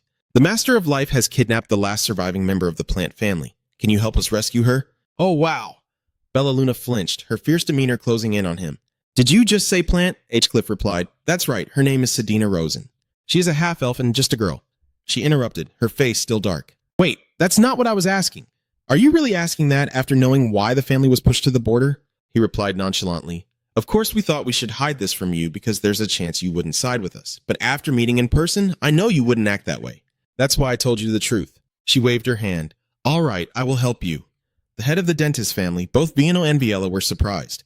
Really? Is that all there is to it? I am a bit surprised. I thought you still held a grudge against the Fronte family. He turned his back and walked towards his seat. I understand why she thinks the image of the people of B would be like that. If I truly harbored hatred for the Fronte family, I wouldn't have helped her escape the forest 500 years ago. Urano couldn't believe his ears. So, you met Sedina's mother? She replied, Yes, that was the last gift I could give her. Who would have thought she would fall in love with a human and have a child? Did you name the girl Sedina? It all began to reminisce about that day, the day she met Sedina's mother. Enla asked, Can I leave like this? They will keep chasing us, Sedina's mother replied. It's okay. Thank you for helping me run this far. I'm sorry for putting you in a difficult situation because of me. Taking care of yourself will be very challenging. She cheerfully laughed and said, It's not always difficult. You have no idea. I might meet the love of my life there. He sighed in frustration, the one who had rejected all the marriage proposals from the noble family. Saturina's mother made a suggestion. If I were to have a child, having a cute daughter would be wonderful. It's a bit early, but can you name the girl? She was taken aback by the suggestion and asked back. Me, she explained calmly. Yes, humanity calls it the role of a godmother. You are like my mother and sister, so I want you to do this. She scratched her head and sighed. I can't imagine a child like you, Sedina. Sedina sounds nice. Sedina's mother smiled brightly. That's a nice name. Thank you, B. As the flashback ends, a smile accompanied by a sigh appears on her face. All right, tell me your plan for how you're going to save that child. After a moment, standing by the balcony smoking, HCF approached. It's interesting, most elves don't smoke. Hearing that, she turned to ask, really? I am very interested in the human world. I never expected to create something like this from the weeds found in the forest. Aycliffe couldn't help but wonder, you have prevented humans from entering. When they did that, didn't you hate them? He chuckled softly. I lost many siblings and my eye because of them. But what would I gain from hating them? Enla said, we need to leave this forest and observe the wider world. I have kept that in mind, and after I traveled everywhere, I saw many things. Compared to that, the elf forest is the size of a well. The elders of the council are still arguing over trivial matters, but if that child is the last survivor, then Enla Hinchcliffe said, the neutrals are the ones who killed her. She fell silent and then replied, I see, so that's how it is. Although the head of the dentist clan was present, you took charge of the conversation and turned to ask directly, so you are the one in power, right? Looking at the spirit you hid within your clothes, I could sense that you were not ordinary. I can also sense a different energy that isn't yours. He glanced over, surprised that he could see Quasimodo's spirit stone. She continued to explain, as the head of the family, we must give orders and cannot take risks. On the other hand, you are free to move as you wish. So that's why you saved that child. If possible, I would leave. But I'll concede to you, so failure will not be tolerated. Understood? Had firmly said, I didn't come all this way just to fail. Stepping forward with the teasing tone, what? How could I trust you from the very beginning? I will send someone over, so feel free to use them. He sighed. Is this the real reason you called me out here? He sighed. If you want to discuss the details, it would be unfortunate if they got in the way. She reassured him. Don't worry. He's on our side, so I'm sure everyone will get along just fine. He has arrived, and upon meeting him, I couldn't help but be surprised. He seems to be an important figure. You all, at the meeting of the three noble families, I'm sure you've heard the news that we failed to take over the dentist family. The head of the family may survive thanks to Verdiano, but under the circumstances, it will be difficult for them to stay alive. The head of the Crown family, Melvin Crow, presides over the meeting. The head of the Laddox family, Darius Laddox, angrily slammed the table. How dare the dentist family touch the elders of the three noble families? Basically, they are declaring war. We must counterattack immediately. Mercenary Awakens him. Are we in this situation because of the dentist family? Their army may be weak, but their unwavering loyalty is something we cannot underestimate. The head of the Frohem family, Faria Frohem, adjusted his glasses and provided additional information. Moreover, it had just been confirmed that Dentist and B had formed an alliance. If we want them to pay the price they deserve, we must prepare ourselves well. Melvin added, more importantly, is there anything more urgent than this that we need to focus on? Faria agreed. Indeed, since the Lair clan recognized the Flant bloodline, the Lair clan would act to claim the World Tree. Dar's expression darkened. If that were to happen, the alliance of the three families would be meaningless, and we had no choice. Besides seizing or eliminating the last descendant of Flant, Melvin made the final decision. There was only one way: we would gather our forces and head to Sarandel. Deep within the Sarandel castle lies the cradle of the World Tree. Ventman is soaking in the water. Verbin entered. Lady Ventwin, the current situation is not looking good. The neutral faction has begun to build an army. She is frustrated that I have already given the Dentist family a chance, but they still couldn't do it. Now they are changing direction and threatening us with the last descendant of the Fronti family. Ventman stepped out of the water. Are you hiding the Frant child well? He asked. Yes, I have locked her in the tower. Verbin slowly draped the cloak over her body, seeming to make the lady uncomfortable with that child. Ventman calmly stated that it was natural for the child with that bloodline to be alive. As he knew, that pit was the safest way to access the World Tree. However, even if we could use it, we could only touch the surface of the world's consciousness. But the Flante blood is different. They can hear the voice of the World Tree without needing to approach it and possess mysterious power. Although they dislike accessing the deep consciousness of the World Tree, their blood is essential. If the World Tree awakens, dominating the world will no longer be a dream. Ventman, with a sinister expression, is preparing for us to initiate the ritual. We are officially declaring war. Fellow countrymen, listen here. The Lair clan is harboring traitors, the survivor of the Frant clan. Faria leads the alliance of the three families Crown, Ladix, and Frohem. He is trying to manipulate the soldiers' minds and is attempting to turn the World Tree into their own. The Fronte clan, once blessed by the World Tree, has grown greedier, and now the Lair clan is following in their footsteps. Loyal compatriots, this is not rebellion. We are the punishment of justice and judgment. Let's destroy the Lair family, the traitors of the kingdom. The soldiers' spirits are burning bright. From the top of the fortress, the squad leader observes the approaching troops. These rebels are indeed numerous. The other guards can't help but feel frightened upon seeing this. I didn't expect the Lai clan, responsible for defending the capital, to join them. At first glance, we are outnumbered, but can we still win? The squad leader rallied the soldiers' spirits. Don't be afraid, no matter how many there are, they won't get past us. Their role is to protect Sarandel. Do your best in your duty. Another soldier hurriedly ran to report to the commander. Bad news has come from the West Gate. Another army has gathered. What? The three clans have sent their troops in a different direction? He replied, no, it's the forces of House B and Dentis. He couldn't believe his ears. What? Even the neutral clans? Entering Virano, looking down from above to assess the situation, she too was surprised by their haste. It seemed the neutral faction was in a rush. Who would have thought they would send all the soldiers they had always kept hidden? Virano also said that was the best we could do. Even if we have to split our forces, their defense system will still be strong. The longer this drags on, the greater the damage will be. That's right, so we need to wrap this up as soon as possible. And she also guessed what Ventman was doing. I'm sure she's watching us through the world tree, isn't she? The head of the household is dazed. Let's end this relationship with teachings. The soldiers look up at the sky. At the eastern gate of Sarandel, the knight commands, don't let anyone climb the walls. Keep attacking them. The knight nearby urged loudly, everyone advance together. If we reach the walls, the base's collapse is just a matter of time. Climb up at any cost, the boss asked boldly, holding his sword high. At the same time, at the west gate of Sorrento, has the battle already begun at the east gate? The soldiers behind spoke anxiously, and she calmly replied, Master, it's very dangerous for you to go in person. Is it really necessary for everyone to go there and break down the gate? With a fierce determination, I can handle this myself, so protect me. The commander ordered seriously, get your soldiers out of here, my lord, or we will counterattack. She proudly laughed and said, do you think I brought them here to camp? Following her powerful shout, thousands of arrows flew in from outside the city walls, shooting forth. Virano cast a spell around while Ventus Wolf coldly swung his sword to strike the city gate, which seemed solid but collapsed in an instant. No way. Virano praised B's immense power. She proudly accepted the compliment. You brought down the gate with just one strike. Truly extraordinary power. Absolutely impressive.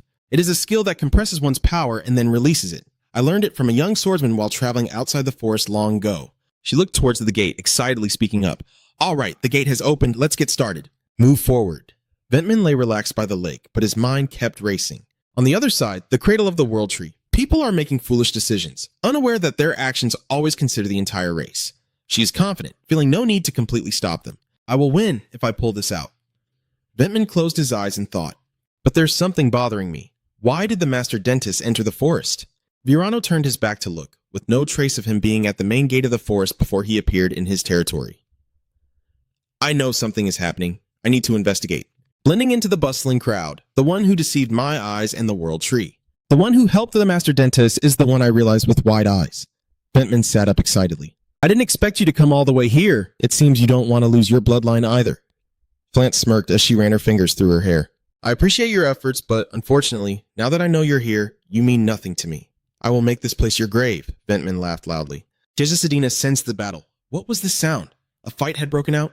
She could feel the forest trembling in fear. She hurried away, not to be distracted anymore, and to follow. The crow from afar observed this scene and relayed the information, seeing her as she passed by us. Good, let's run there right away. Everyone is panicking. What is that sound?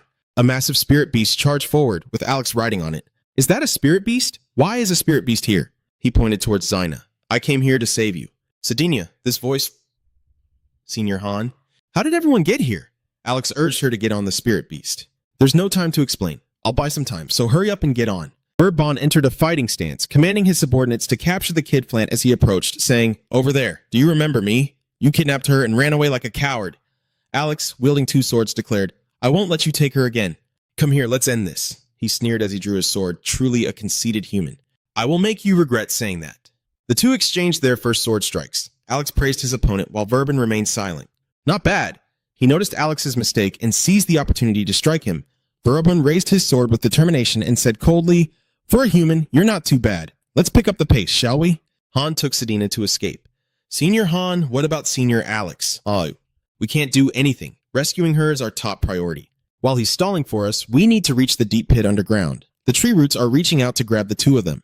Sadina exclaimed in panic. What is that? A cold voice echoed. Where do you think you're going? The Kid Flant, she realized in panic. This voice belongs to the head of the Lofo clan, Han said anxiously. Have they found us already? We need to get out of here. No, they keep charging towards us.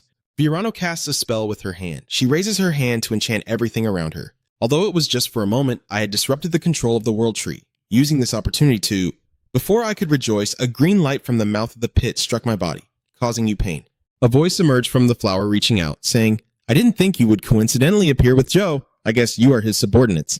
Ventman inside the flower appeared, laughing as he said, Who would have thought he would bring someone capable of interfering with the world tree? It turns out you are the one I saw when you touched the roots of the dead world tree. Virano was stunned. How could you get here? She confidently replied, the power of the world tree goes beyond merely observing everything around it. If its roots can reach that place, then you can get there very quickly. Ventman uses the roots of the world tree to bind tightly. Virano, I acknowledge your skill in controlling the world tree even though you are not a noble, but you made a grave mistake thinking you would be safe coming here. The roots of the tree tightly wrapped around Sedina and Han. I had planned to tear all of you apart, but I've changed my mind. I laugh wickedly. I will invite you all to the cradle. I will invite you all to the cradle. Ventman turns to give orders. Verbin, if that one over there is still alive, bring him to the pot. Verbin has defeated Alex. Yes, Madam Benton.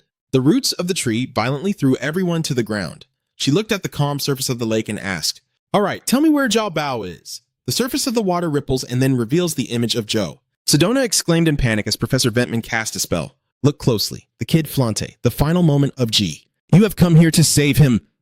The ground beneath Zhou cracks open. Roots from the ground emerge to grab him. Sedina shouted in worry. Ventman cruelly clenched his fist. No goodbyes. Ron stood stunned before her power. Sedina wept in sorrow without the professor. The roots pierced through Ventman, satisfying her as she cast her spell. Serves you right, Ron. You truly are insufferable. Han stood frozen for a moment before letting out a soft laugh. I realized something was off. Ro appeared behind and dealt Ventman a fatal blow. There was no way for you to escape the flames. She startled and turned back at that voice. Sedina spoke loudly. Ventman was confused. Professor John Xo-Jay appears heroically as Verbon charges towards Ventman with a loud roar. He quickly noticed Alex charging towards him. Verbon raised his sword to block his attack. Alex laughed and said, the healing potion is truly on another level. Just spray it on and I'll recover quickly. See? That's why having wealthy backing is a good thing. You bastard. Push him back. Alex confidently said, don't worry about them. Let's settle our matter. This time I will fight you seriously. Ventman, still in shock, asked, how did you do that? I already killed someone.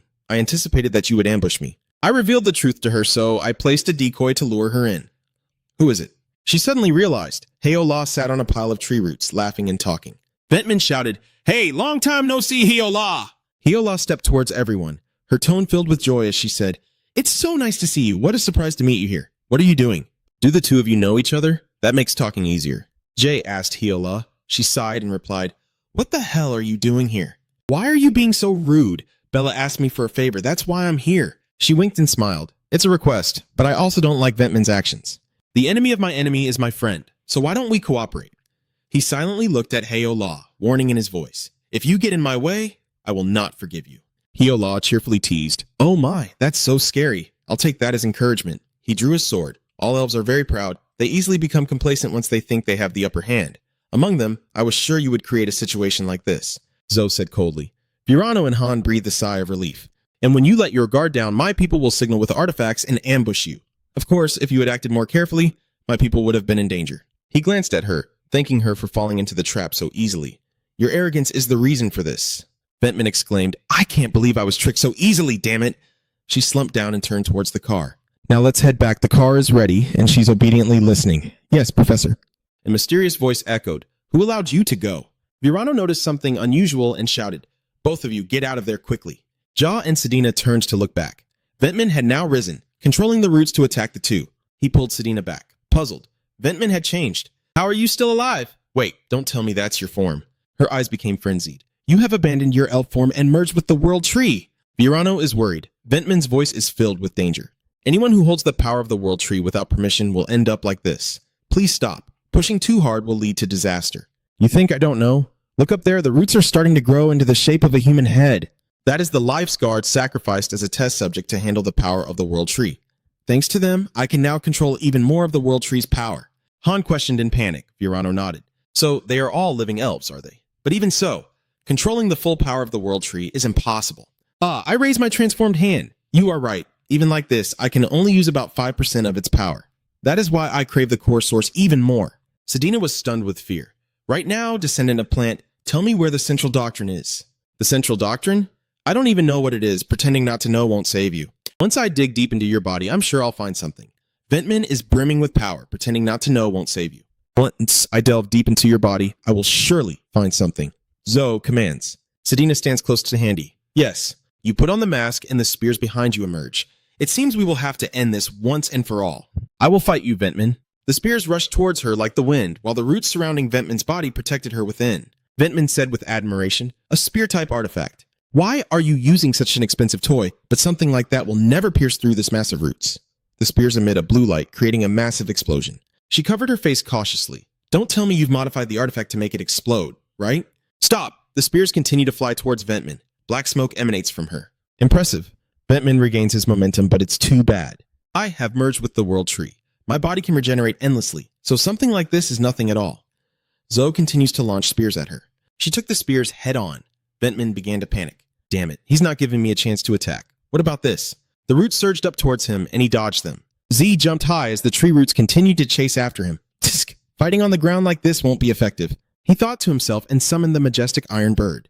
He would use the Iron Bird Leslie that had been created long ago as a foundation and merge it with Aether Noctis, the fusion magic of iron. Ventman was stunned by Z's power. That was Leslie's spell. She was mesmerized by that terrifying strength.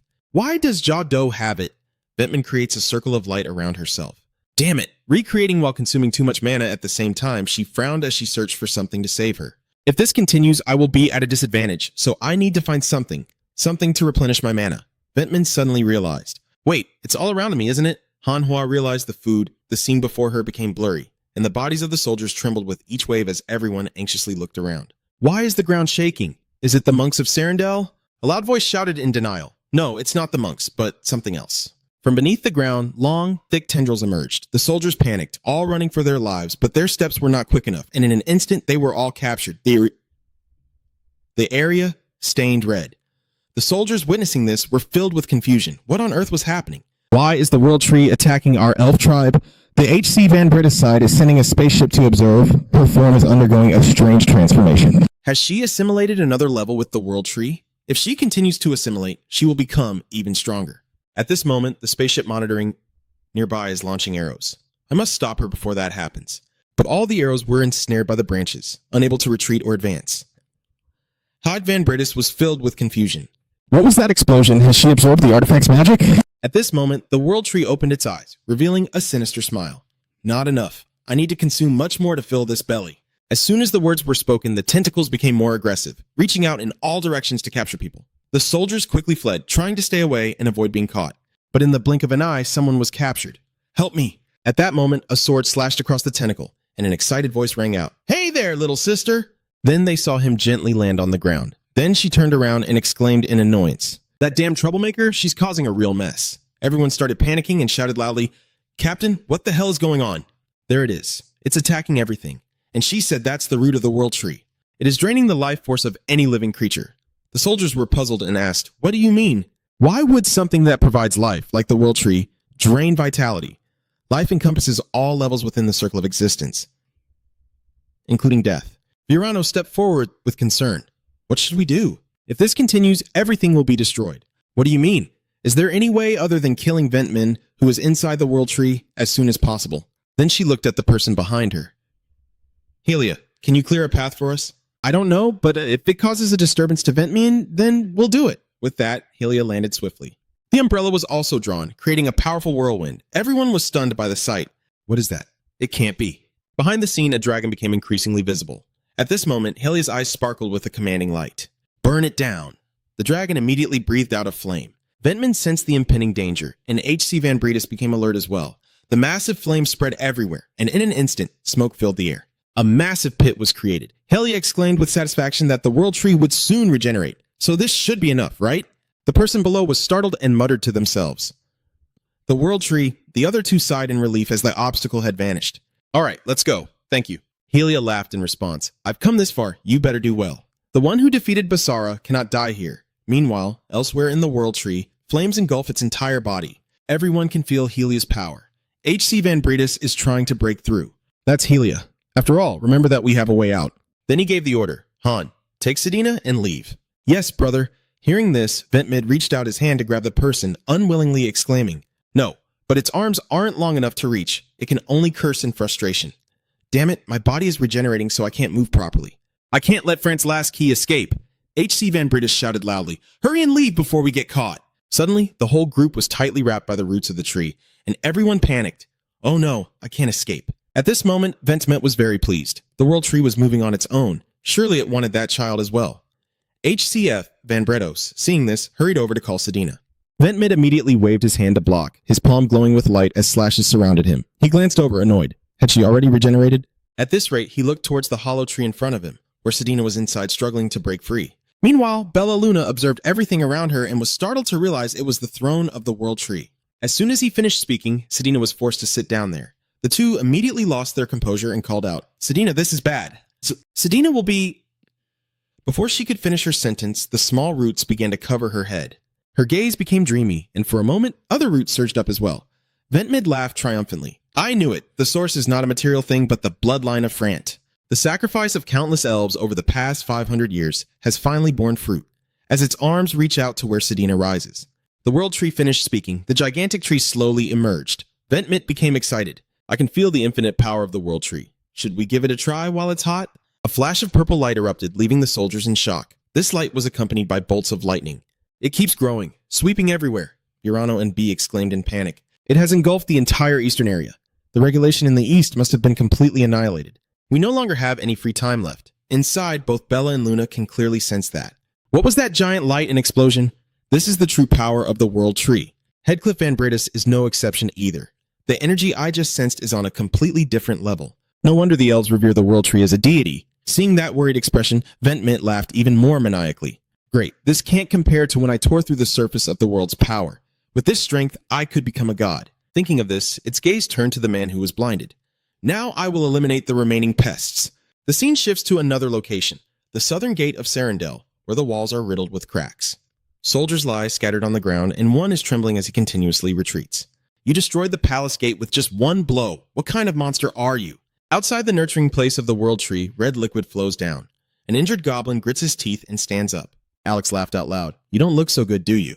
"Is that how you react after just one hit?" His gaze was sharp. He was sure he wasn't mistaken about this guy. He was developing at a terrifying pace during the fight, while Alex had drawn his sword and charged forward. He made a quick slash. The demon stepped back to avoid the blow. He continuously probes Alex's strength. Moreover, with those movements, he has mastered all of his sword techniques and is using them skillfully.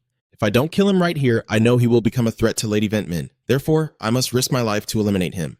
Because you have given me a reason to keep living.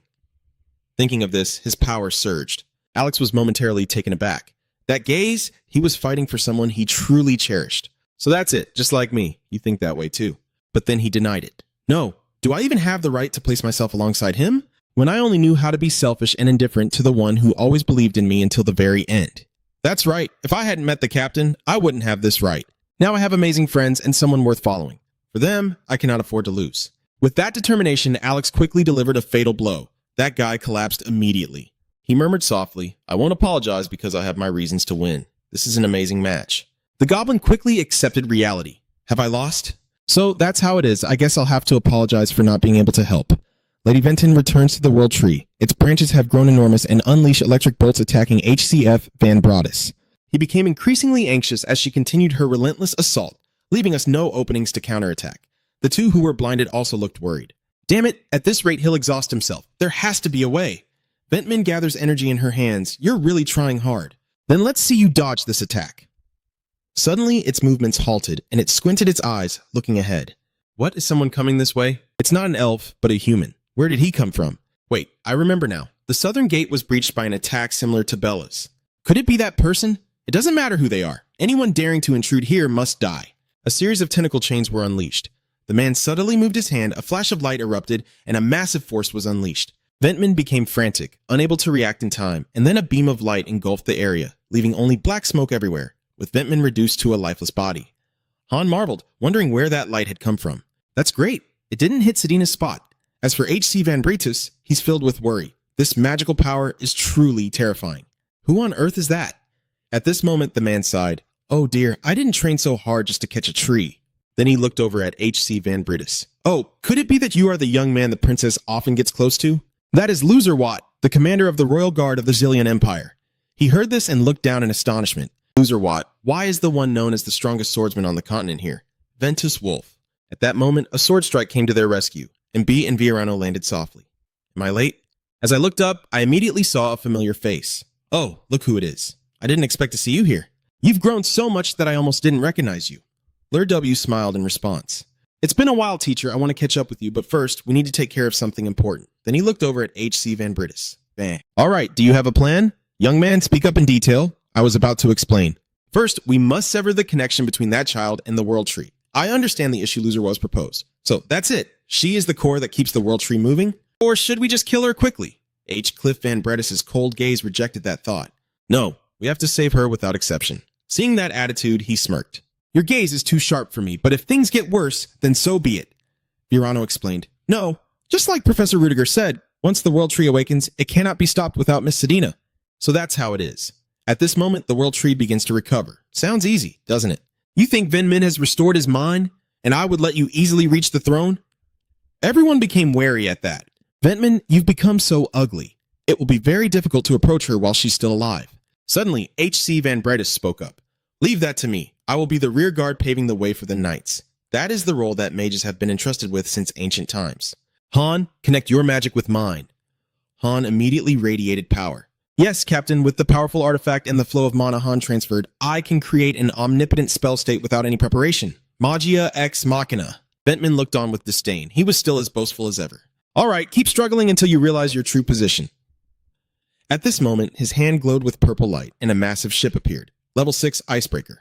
Ventman looked down on H.C. Van Bredis even more. I thought you were up to something, but it turns out you're just breaking the ocean ice. What do you plan to do with that mediocre magic? A fleet of ships appeared all at once, leaving her stunned. 5 ships, huh?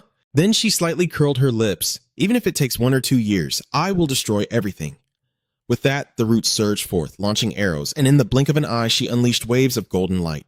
Ventman found it amusing. It was indeed surprising, but nothing compared to the power of the World Tree.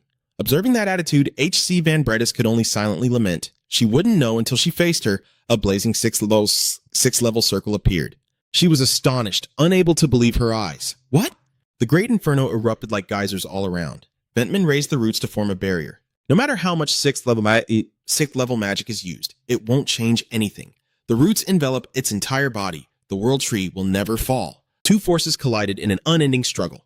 Ventman raised a hand to block the attack. But in an instant, the shield was pierced. She couldn't believe it, muttering repeatedly, "Impossible, the World Tree is being pushed back." At this moment, the massive force continued to pierce through everything, with screams echoing back. Leode exclaimed, "Not bad. No wonder the princess is interested. Take this chance to rush in quickly. This is the opportunity. Advance." Yes, she then summoned a series of small plants. "Do you think you can do whatever you want?" Seeing them, everyone looked down in disdain. What are those disgusting things? Whatever, just chop them all down.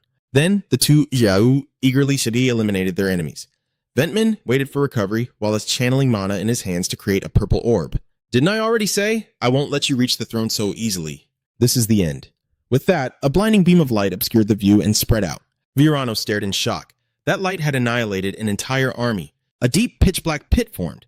Ventman stared blankly at the scene. Is this 8th tier magic? Could it possibly be JHZ again? H. Cliff Van is still amplifying the energy. Even if it lacks the ability to destroy, it can erase any magic. However, thinking of this, his hand trembles. With this amount of mana, it won't be able to resist and will be destroyed. Then, he suddenly halted, as Ventman's right wing was severed by Lair. He showed clear excitement. Did you forget that you didn't come here to play? Ah, I angrily glanced over at that wretched human. Over by Viano. She and B were working hard to exterminate the pests. But something strange has happened. These creatures are getting stronger, as everyone can see. Now they even carry weapons. Suddenly, she was no longer ambushed, and her eyes widened in shock. No. The image of the tree man became clear, leaving her in a daze. She is a mother. Then she observes the others and discovers her father and uncle. How could those who were dead be here? Virano quickly had an explanation.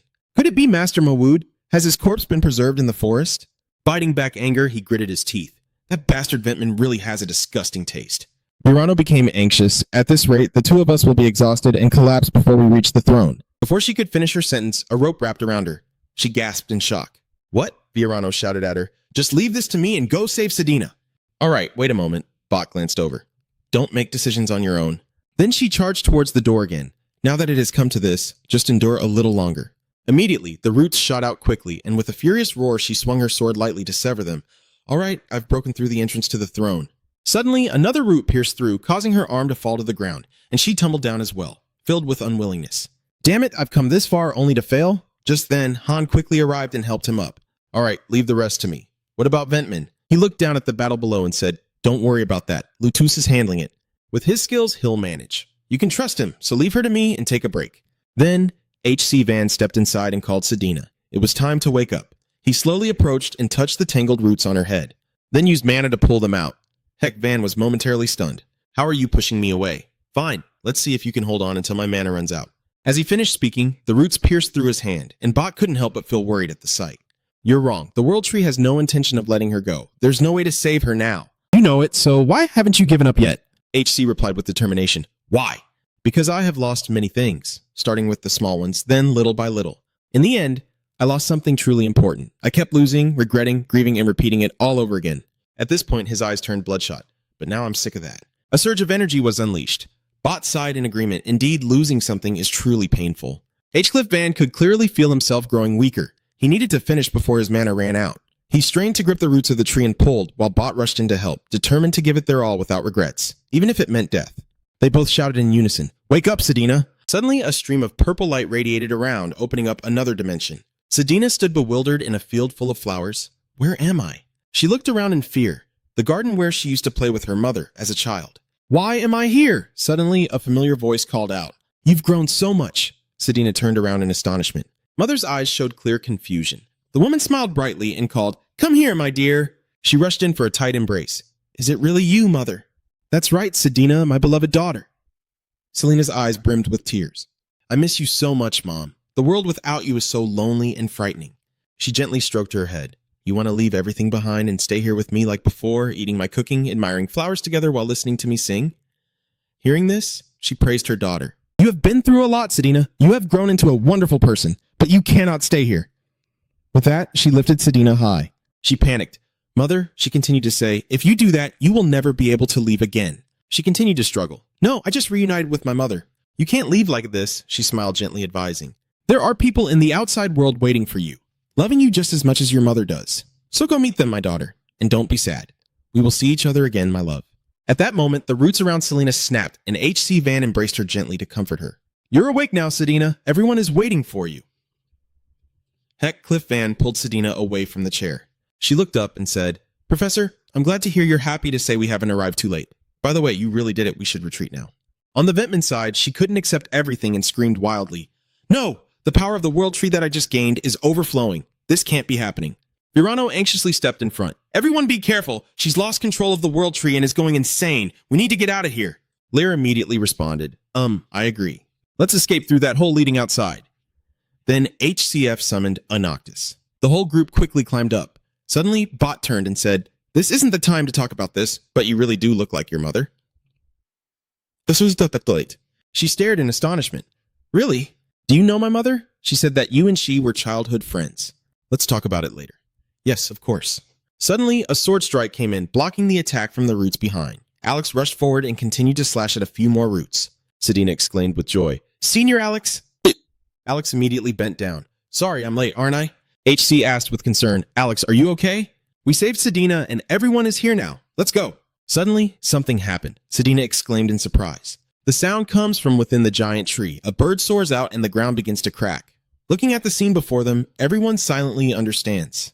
The World Tree is in pain. Keep playing like this. Sedina gritted her teeth and spoke up. Please wait. The World Tree is suffering from being forcefully awakened. If it is not healed, the forest of the Elf Kingdom will wither and die. This seems like nothing more than the downfall of the Elf Kingdom. But if the Elf Forest dies, the Empire right next to the kingdom will also be affected. Hearing that, everyone was taken aback. First, to kill Ventman, we need to separate her from the World Tree. So please help me get to the water basin inside the cradle. A worried voice continued. But what if the World Tree takes over my consciousness again? Sedina firmly asserts that it won't happen this time. Please believe me. Professor. HCF silently recalled the memories of the past. The first time we met, she was always fearful and discouraged. Now she can confidently express her thoughts. Ventmean scoffed at those words. Truly a ridiculous thought. Do you really see yourself as the predator now that the tables have turned? You extend those long claws, but do you think I'll let you do as you please? The eyes glinted with malice. Just unleash all your strength. Even if I grow weaker, I have no intention of easily becoming prey. Seeing this, everyone remarked that she had weakened significantly, but it seems she couldn't fully control her power. Anyway, if we don't kill her right now, it will be a huge problem. Just bow your head and say this will really be the last time. Try to hold on a little longer. HCF's gaze turned cold. Sedina, we will pave the way, so you must succeed and return to everyone. A giant hand created a green orb. Ventman summoned his children. They charged directly into the attack, gritting their teeth. I will clear the way. Keep Sedina safe. With that, everyone charged into battle. Han quickly brought Sedina into the fray. Seeing this, Ventman raised his arm and enormous flowers bloomed.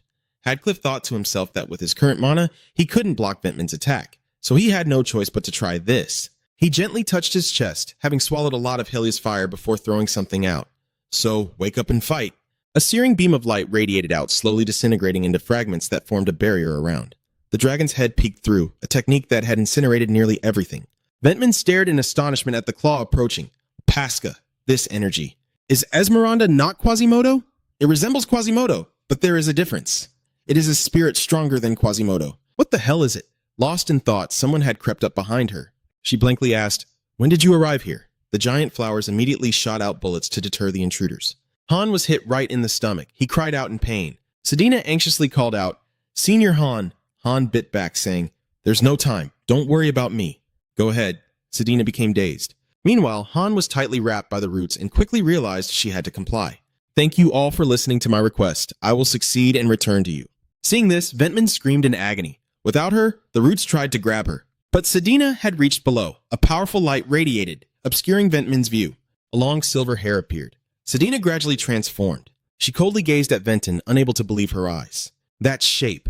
In that moment, only a hand was seen reaching out, a light purifying all the pollution in the world, Ventman gradually becoming hazy, with only the sound of unyielding echoes remaining. "You can't." Memories flooded her mind as the sun broke through, and she couldn't recall the emotions she had felt.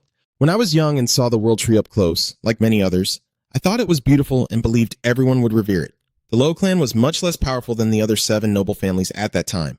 That is why, under normal circumstances, I would never be able to see the World Tree up close like this. But I am different. With my exceptional innate talent as a foundation and relentless efforts, I have been recognized by the elite of the elves and stepped into the Sorrento Palace.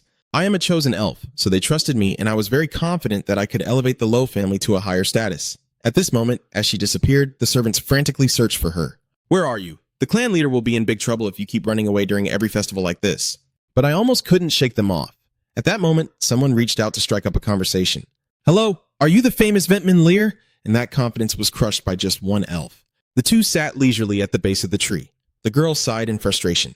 The adults in the family always repeat the same things over and over. "You work hard, so why am I in this situation?" They took it upon themselves to elevate me as the head of the family, and so be it. That person is Ella Plant, the youngest head of the Plant family, a lineage that has served the World Tree for generations. Ventman turned and sighed.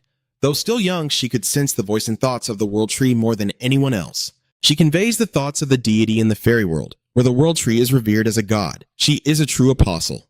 But she is far from the image of a noble and divine apostle. Her words and actions are flippant. Every day I avoid the rituals. I have tried so hard to keep up with her, but the distance remains insurmountable. What I dislike the most is that she considers me a friend. She must know that I'm aiming for that position too. Am I really not her competitor? Thinking that, I spoke up, wondering if it was okay to continue at such a leisurely pace. What if the time comes when I take her position? Ella's gaze was strangely calm. "That's fine. If it's you, then I can trust you with it. Perhaps it's better if that's your intention to mock." In response to someone who showed no regret for their position, I felt both despair and jealousy for the first time. Returning to reality, Ventmin candidly admitted, "That's right, Enla. This life is always a struggle to overcome you. But in the end, even the daughter you left for me congratulates." In the end, Enla stepped forward to speak. No matter the reason, achieving everything through bloodshed and violence is unacceptable. She listened with defiance. "Don't even think about lecturing me. Everything I did was for my people. Look outside right now. No matter how much we have developed, the wickedness of humanity remains unchanged. You want to protect your people with cowardly thoughts like peace. Without sacrifice, nothing can be achieved. You, who have betrayed the World Tree, even though you have received its blessings more than anyone else, still do this." Hearing that, Elala immediately denied, "No, you are wrong. I have never betrayed the World Tree, for all of that could very well be the will of the tree." Ventman was taken aback upon hearing this. "The will of the World Tree," and she laughed loudly, looking down. "What does that mean for us who have accused you and driven you away?" At that moment, my hand slowly reached out to gently touch her face. "In the end, I still couldn't defeat you. Indeed, I hate you," and as those words left my lips, the distance between us grew. At that moment, Ina called out loudly, "Mother!" And she smiled softly in response. Sedina, she took each step running towards me. The two happily embraced each other, but Sedina still felt a lack of reality. "So, the person standing in front of me right now is really my mother?" Inla nodded in affirmation.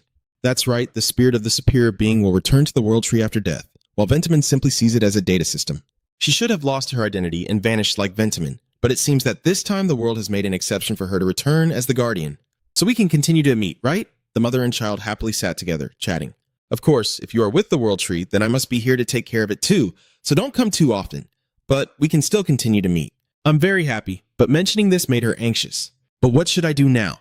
I have to take Ventiman's place as the guardian of the World Tree. Enla probes her thoughts. Do you think you are unworthy of that position? Yes, I'm worried about whether I can do well. So wouldn't it be easier to just give up completely? Sedina was taken aback by that. Yes. She smiled and explained that forcing oneself to do things they don't like is not good. She had been like that too. Sometimes I even regret not giving up and leaving even earlier. She still worries and asks, but isn't it difficult to leave the forest and live? Enla mischievously winked. Of course it's difficult. Sometimes I think maybe I did something pointless, but thanks to that, I was able to meet the mother I found suffocating and give birth to you. Speaking of which, she gently looked at her daughter. I believe my daughter will do what she wants. Sedina, what do you want to do? Caught off guard by the question, she fell silent.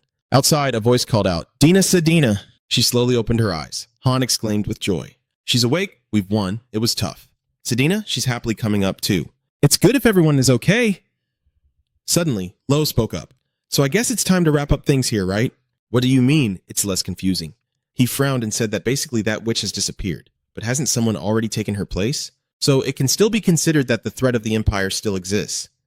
Sedina fell silent for a long moment before she spoke up in protest. Stop it. I have no intention of confronting the Empire. I am a student of Seon, and even as a fairy, I still carry the blood of the Empire. How could someone like me possibly fight against the Empire? Hearing those words, Lair was momentarily taken aback. Then he burst out laughing, surprising everyone as they turned to look at Lear. He continued, Well, since our comrades have fought together for 1,000 miles and more, I will trust you this once. Alex stretched slightly and sighed. So it's really over now, isn't it? I want to have a good sleep. Virano spoke up to take on the task. Please handle the aftermath for us, and let's return to the dentist territory to rest. Sedina glanced over. Oh, speaking of that left arm, she casually said this one? It's fine. To save you, losing just this much is still manageable. It's not like that. Because it's my fault, I will take responsibility. What? At that moment, a handful of roots emerged from below. BR was startled. What? What is this? In an instant, a new arm was regenerated. She gently moved her hand. It felt like a real arm, an incredible prosthetic. H-Cliff glanced over and asked softly, Is this the new awakened ability? Sedina raised her hand and a refreshing light emanated. That's right, it seems like I've had an awakening regarding my bloodline. So I have awakened. I had heard the voice of the World Tree before, but now I can hear it much more clearly. I can also do things like this. With that, the scene before me gradually restored. The young tree slowly sprouted, and everyone who saw it was astonished. What is this? I am decomposing the remnants of the forest and restoring the damaged parts. The image of new buildings appears, and HCF marvels at how the plant lineage has always wielded this power. Sedina quickly denied it. The plant I know isn't like this at all. So, Sedina is a special case then? Faced with your question, Sedina quickly explained. In fact, she should be awarded the title of color at her level. In a realm where one can control living trees with their will, the six-colored mage. That night, we boarded the spaceship and returned to the dentist territory. The only one not accompanying us was Luthorus Wotos. He confirmed the end of the Civil War and immediately turned towards the Empire. Pask must have exhausted his energy and returned to his original crystal form, but once awakened, he could certainly be summoned at any time. We were warmly welcomed and rested. The group fell into a deep sleep, and I should have been exhausted and collapsed like them. But with the abundance of fruit from the World Tree that Sedina created, I was instead filled with energy. Not only were my wounds and mana restored, but my mana even doubled. Sedina has created something like this with just a word. If this news gets out, countless forces will wage war to seize it. At the very least, we must prevent this information from leaking out. Lost in thought, a voice interrupted. Sir, Hip turned back slightly. Sedina hurriedly said, I have something to say. Is now a good time? Sedina stepped forward to continue the conversation. Professor, thank you for saving me. I couldn't have done it alone. It was all thanks to everyone. HCF's gaze subtly glanced at her, probing. But aside from my appearance returning to normal, do I still have any power left? She extended her hand and nodded affirmatively. Yes, before I could only manipulate paper, but now it's different. I can intervene and draw will not only from the World Tree, but from all plant life. Then, CIA excitedly exclaimed, with this power, I will definitely be able to help you a lot. Professor, even the kingdom can officially support you. HCF looked on helplessly. Sedina just calmed down. At that moment, she restrained herself and told me to say that, but honestly, I was still confused about what to do. There are many issues that need to be resolved first. With greater power comes greater responsibility. But I have many choices. No matter what you decide, I will respect that. Oh, right. You said you met your mother in the World Tree, didn't you? Sedina immediately affirmed. Yes, even though I can't see her often, I'm still very happy to be able to meet my mother again. Heckcliff then changed the subject. I heard that the World Tree stores all kinds of information. Do you think the records from 500 years ago still exist? She seemed a bit confused. 500 years ago, really? Then Senna raised her hand to her forehead to connect. Please hold on a moment. It seems like my mother knows something. Do you want to meet my mother together? He immediately confirmed.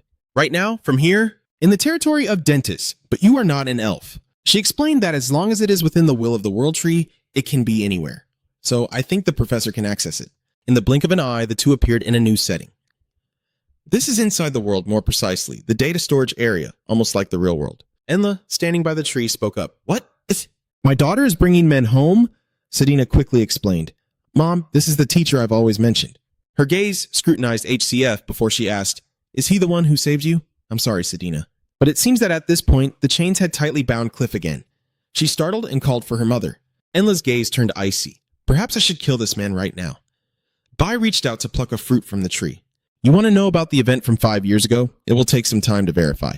A lot of data has been corrupted due to the malware spread by Ventmen. I will check what remains first. So now just pray that the data you want is still intact. Hadcliffe then voiced his concern. I know the Empire once tried to open the underground capital with more world trees. Why would they do something like that? Enla confirms that, as you guessed, the world tree has consciousness, thoughts, emotions, and everything else. Desiring an equal companion is certainly the case. At the same time, the former kingdom sought the power of the World Tree to break free from the grip of the Holy Kingdom. And since we were both against Bretis, forming an alliance with them was not difficult.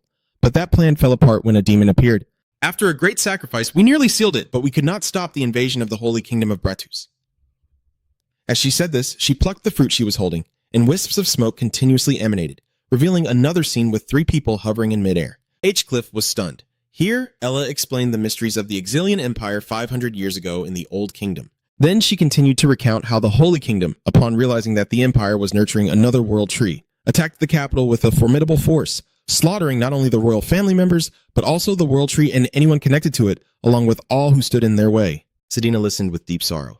It's so cruel. What crime did ordinary people like them commit? He also expressed his lament. Even for the Holy Kingdom itself, such actions are excessive. Do the other kingdoms not oppose this? Ella points down below. There's a reason for it. Look at the center of the square. What are they doing? HCF's gaze becomes anxious upon seeing someone familiar, and the image of a girl appears. That person, Lin. He immediately dismissed that thought. It's not just their similar appearance, it's because they are using artificial parts. The starlight in their eyes also looks weaker as it is artificially created. All 5 people around the magic circle had judgmental eyes. However, each generation only has 1 pair of judgmental eyes. So, the Holy Kingdom has conducted an experiment. At this moment, the circle begins to glow, and a beam of light shines down beneath the buildings. In an instant, everyone fell over, each feeling horrified. Could it be that they had killed all those people? No, they just put those people to sleep. At least that's how it looks on the surface. With a snap of her fingers, I will fast forward this scene a bit. What you are about to see is the morning after the massacre. Below, those people are still laughing and chatting. How about going out for a few drinks tonight? Sounds good. Let me finish my work first. Then the 3 of them landed on the surface. Sedina looked around in astonishment. What is this? Everyone acts as if nothing happened. This is why the Holy Kingdom can easily escape punishment. Enla's gaze towards those people reveals the true source of the absolute power of the Holy Kingdom of Braus. Heckliff attempted to draw a conclusion, so rewriting history at will is just an easy task for them. Now I understand why an entire ancient kingdom could be erased from memory. Hearing this, Enla grumbled in annoyance. How ironic, isn't it? The man who saved my daughter now carries the burden of this kingdom filled with sins. So what is the truth that the spirit desperately wants to reveal? He replied candidly, my goal is the same as that. It's that of the Sandalwood people who were destroyed 500 years ago, to annihilate the Holy Kingdom of Bretis and reclaim what was lost. She fell silent at this, and after a moment, Ella asked, So that must have answered all your questions, right? Yes, but I still have one more request. He began to recount. I heard that one of the relic fragments from that time was taken by the elves. Do you know where that fragment is now? In-law asked doubtfully, Are you the fragment that all the mages are fighting over? No matter what that holy artifact can do, its power is not to be underestimated. If handled incorrectly, my daughter could be caught in the crossfire, but Sedina trusts you and follows you, so I will also try to trust you. Then her hand glowed with a green light. Inla held out the stone. Take it. This is the fragment of the holy artifact you sought. Heck took it with a sigh, leaving only one fragment behind. Once the shards resonate, I will be able to locate the final piece. It is very likely to be in the only place I have never been in the extreme region. But no matter where it is, I will definitely find it. Then he wanted to place the 2 stones together. A spark immediately flew up. Haddock stared wide-eyed in astonishment. Where am I right now? The next morning in the dentist area, Grot reluctantly spoke up. Are you really leaving right away? Professor, we haven't even had the chance to properly thank you. Heckcliff replied politely, I truly appreciate the goodwill, but if the other spirits see us here, they will surely only harbor more hatred. There are still many people who do not fully understand the truth about what has happened. If we stay here any longer, it may only cause more trouble. Hearing that, Virano nodded in agreement. Is that so? All right, I understand now, he then asked back. So Professor Virano will be staying here? She insisted that it was because the semester break was about to begin, so I planned to stay temporarily to address post-war issues. Although those three noble families had suffered heavy losses, their main homes were still intact. They may soon act again to Jungdu the World Tree, and the more she talked, the more annoyed she became. Oh my, even now they are still busy vying for power. The greed of humanity is truly frightening. At that moment, he suddenly remembered, by the way, how is your arm doing, sir? Brot eagerly raised his arm. This? It's even better than my old arm. I even considered replacing my other arm as well. Then she glanced over at Sedina beside her. Thank you, Sedina. For a swordsman, an arm is as precious as life itself. She politely insisted it was nothing. It's nothing really. Miss Ambala saved me too. So, at this point, Bruce was startled and reacted. Sedina was flustered. Is there something wrong? Since you and my mother are like siblings, I thought she was shy to pat my head. I have never done anything for you, yet you see me this way. This makes me so emotional that my eyes are even misty. Suddenly, Sedina changes the subject. But honestly, are you sure it will be fine if you leave? If you stay here, the reconstruction of the kingdom will definitely be much faster. Group blurted out. What are you talking about? Of course there's a problem. I was interrupted before I could finish. As for B, she quickly adjusted her words. Though unwilling, I still allowed her to leave. I've grown up now and can no longer rely on these kids. My pride won't allow that. So just leave everything to us and come back whenever you want. Hearing this, she couldn't help but smile happily. This place is my home and my homeland. Then Sedina softly replied, Yes, thank you. Watching the spaceship depart, everyone felt a pang of sadness. Still, she truly didn't want the girl to leave, did she? That's true, but keeping her here wouldn't help either. The two exchanged glances filled with regret. Even though she's leaving now, that little one will definitely come back someday. That's right, so don't be too sad. At this point, Brot sighed, saying it sounds easy. She could meet the girl whenever she wanted. When did you become so articulate? Virano laughed out loud. Even a fairy can change one day. Isn't that right? Suddenly, Brew fell silent. Change? For a fairy, that's quite a strange word. Upon reflection, both Ella and Ventman are seeking ways for our race to survive. In her opinion, are Ventman's actions justified? Virano replied frankly. Of course not, but I can't ignore her determination. At this, Glue looked back with renewed energy. Come on, let's go. We will build our future with our own hands. A few hours later, at the Rosian family villa, Sedina's father rushed out to greet them. The man spoke blandly. You have returned safely. Sedina remained silent, staring at the man before her, who showed no sign of joy, and then she quickly walked past him. Hatch also called everyone. Let's go! He walked past China, who remained silent. Suddenly the man spoke up. Sedina, I'm sorry. She froze at his words, her hands clenched together as he expressed his regret. I know that nothing can make up for what Ta has done, and these words cannot comfort you. But still, I have something I need to say. I am very grateful that you have returned safely. So it was true that father asked him to save you? Cliff affirmed the words. Yes, he promised a generous reward if you brought her home safely. He also said he was willing to give up all his assets if necessary. She was taken aback, unable to believe her ears. What did you say, your father? A man so greedy would say something like that? He didn't answer, but said, I am merely relaying what I have heard. Nothing more, nothing less. And no, this is not to force you to make a sacrifice. In the end, it's a matter that only the two of you can resolve for yourselves. The most important thing is your inner self. People often realize the value of things only when it's too late, when everything is beyond their grasp. Seradina looked at her teacher with reverence. A small mistake can accumulate into a mountain of regret, until it ultimately destroys oneself completely. So the teacher hopes you won't make the same mistake he did. Hearing that reminder, Sedina replied, Don't say anything, just listen. Then she began to recount. I hate you. I don't just resent you to the core. The more Sedina spoke, the angrier she became, at times secretly wishing for the complete destruction of the Rosen family. Calling him father now is just a bare minimum of politeness. I have thought about this many times. I only lost my mother, so why am I treated like a stain? And now you say it's all because you care about me? The man remained silent, offering no denial. Does father know what it feels like to be left alone in a place where no one loves you? Love should never be something that can easily cause pain. But even so, I am not in a position to judge you. She recalled that just as you had done to me, I had done the same to my own best friend. If you refuse your father's offer of reconciliation now, you are no different from him, and I don't want to become someone like that. He teared up and immediately knelt before her. I'm sorry, Sedina. I was wrong. I'm truly, truly sorry for leaving you alone, for not being by your side. That evening, the two sat on the city wall talking. Hitchcliff just asked, Is that enough? C didn't feel certain about her thoughts. I don't know, if I think about it carefully, maybe I'll regret this decision later. Should I pretend I never said that? He sighed upon hearing this. That's enough. After crying like that, do you really want to cry even more? Serena still felt unsatisfied, thinking he should cry even more pitifully. Saying this, she laughed and changed the subject. Professor, I plan to return to the Fairy Kingdom during the break to help with the reconstruction. I have always wondered how someone like me, who only knows how to receive from others, can repay such kindness. Now that you've gained strength from this experience, I think this is your opportunity. Cliff then advised that if you're doing it just out of a sense of responsibility or obligation, then you don't have to do it. Power does not mean you owe anyone anything. She reassured him, don't worry, this is your own decision. I will return before the new semester starts. He smiled gently. Then have a safe journey. I will wait for you. A few days earlier, in an alley in the city, Pinion groggily woke up in the carriage, clutching his head and looking around in confusion. So I've been here, huh? When did I fall asleep? Then the carriage door opened and I thought I should head home first. Pinion wandered down the street, lost in thought as chatter echoed above.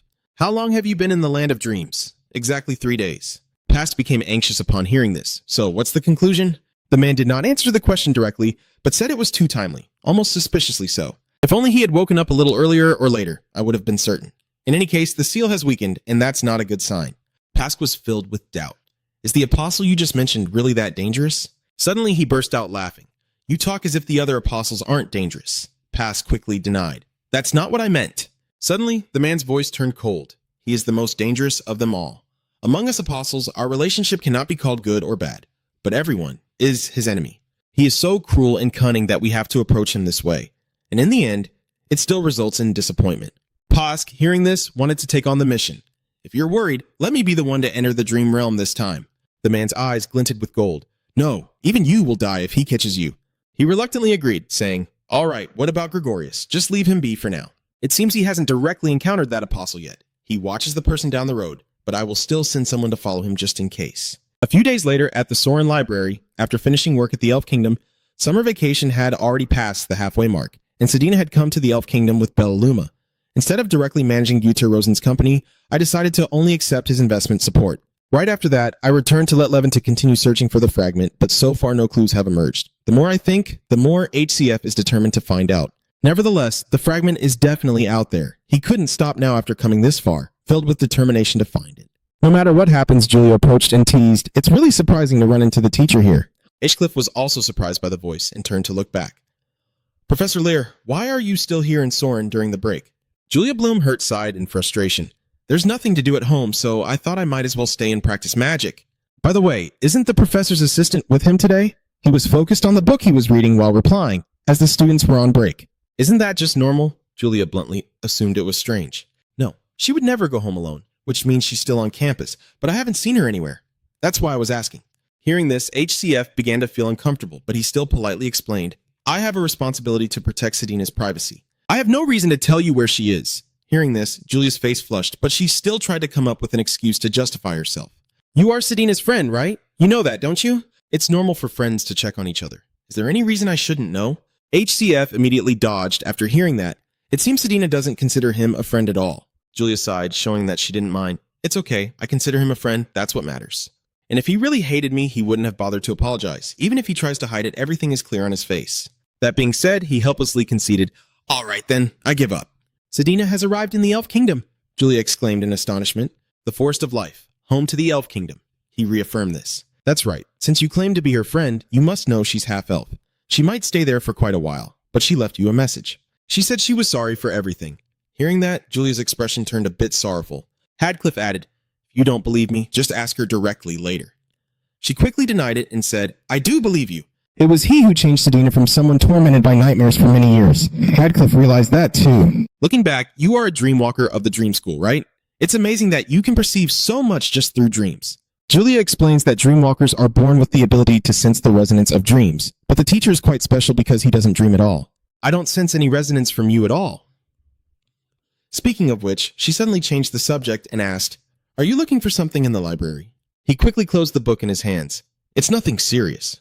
I'm looking for a location, but my only clue is too strange, Julia said in astonishment. Huh? What is it like? Heckliff began to describe a place where colors swirl chaotically, with forests and ruins twisted in shape. I know it's very vague, but if you can come up with something... Hearing this, Julia realized something and spoke the name Dream Realm. Perhaps that is the image of the deepest layer in the dream realm. At this moment, HCF voiced his question. The dream realm is a world that combines the subconscious and dreams, right? That is the realm that your dream sect is studying, Julia continued to explain. But even so, most dreamwalkers can only touch its surface. There was one person who returned after witnessing its depths. He said he could only last 3 seconds before what he had seen.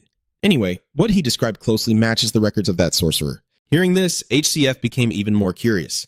Could you tell me more details about it? Julia immediately showed a look of concern. I don't know what the master's intentions are, but it's best not to get involved. Even the divine interventions of Koi Dream must steer clear of that place. No matter how much the teacher tries to endure, it won't be possible. He calmly said, I know the danger of it, but I can't back down at this moment. She helplessly placed her hands on her hips. I knew you would say that. All right, but don't blame me later. HCF was momentarily astonished. That's quite a surprise. I thought you would protest more strongly, Julia explained. It's just a procedural warning. We have to warn anyone who wants to interfere with our research area. If that's the case, let's go right away. Where are you going, teacher? Julia turned around and said, the teacher has informed me about Sedina, so I will repay him. I will introduce you to someone who is very knowledgeable about the depths of the dream realm. Her voice echoed inside. It's Julia! Please open the door for me, the person inside drowsily confirmed. Julia? Which Julia is it? Oh dear, she quickly clarified her identity. Come on, it's me, Julia Blom HT. That brat hasn't even bothered to show her face since starting at S. Hearing that, her expression turned into a series of lumps. What are you talking about? Open the door already. Seeing that attitude inside, isn't there any response? This isn't the Julia I know. You can't open it. Julia, seeing this, angrily kicked the door. Hey, open up already. Then she snapped. I even brought a guest to meet the master. Are you going to keep doing this forever? Hods whispered in exasperation. Is he always like this? Hearing that, an old man opened the door. What? Is there a guest? Why didn't you say so earlier? That person is the elder of the dream sect. Julia directly punched him in the stomach. He always loves to tease others. Yeon soared into the air to evade. You know that kind of magic has no effect on me. Cliff was astonished. This wasn't an illusion, but an astral projection combined with necromancy, wasn't it? Jeonmon looked down with excitement, instantly recognizing the impression. With a touch of dream magic, I could wander freely like this even while asleep. He paused for a moment and then suddenly understood. Are they all asleep? No wonder the house feels so quiet. Everyone must be sleeping. Julia sighed as she answered the question. Almost everyone prioritizes the dream realm above all else. But who can sleep forever, right? That's why we use the fog to surround this place. The white mist will instantly lull a person to sleep, while the green mist will absorb their drowsiness. After all, welcoming guests in this state would be quite rude. I will wake the body up and be right back. Julia sighed in frustration. Oh my. After a moment, a pair of long legs stepped out. Everyone wakes up in unison to greet. Has Julia come to change things? It's been a while since we've seen our youngest member since you made the effort to come all the way here. Take this candy, you can't refuse it. No one is bullying you in sin, right? Just say it and I'll take care of everything. Heck exclaimed in admiration. It seems the kid is quite beloved here, huh? At this moment, Julia blushed and lowered her head. Please don't go spreading this around Sin, teacher. Jan M stepped out and looked over. So this is Professor Liu now, huh? What brings you to seek our master? Hadcliffe asked directly. I want to ask about the deeper levels of the dream realm. Julia immediately interjected. Just so you know, I've already warned him about that. The old man laughed out loud. If the tea master is willing to take risks for knowledge, who am I to stop him? Then he led the two to another room, and as he opened the door, he called out, Hey, old lady, you have a visitor. I'm coming in. The voice from inside murmured, How interesting. That is Clara Cowan, the dream master of the dream school. Her deep gaze sees everything. A person who cannot dream. Just getting here is already surprising, yet they can also sense the traces of the dream realm. What is your purpose for coming here? H-Cliff looked at the person in front of him, wondering if she could really guess with just a glance. Then he thought about the traces of the dream pillar and whether he had seen the Black Dawn Council's meeting room before. Ah, right. That place was indeed created in the shallow layer of the dream realm. Then he straightforwardly replied, I am looking for a way to enter its deeper layer. I heard you might know the way, so I came here to seek your guidance. Clara frowned. The deep layer, huh? This isn't a story meant for many listeners. Bifa looked at the two people behind and said, You two wait outside. All right. After the door closed, Clara continued to probe. Why do you want to venture into the depths? There is something I must find there. You are determined to say, I'm not sure if it's really in there, but as long as there's a chance, I'm willing to take that risk. Clara made it clear that it was indeed a forbidden zone, but it wasn't completely sealed off. Entering was possible. The issue was how to survive and return. H.C. Liff immediately replied, I am ready. She raised her staff. No, this is not something that can be resolved with courage.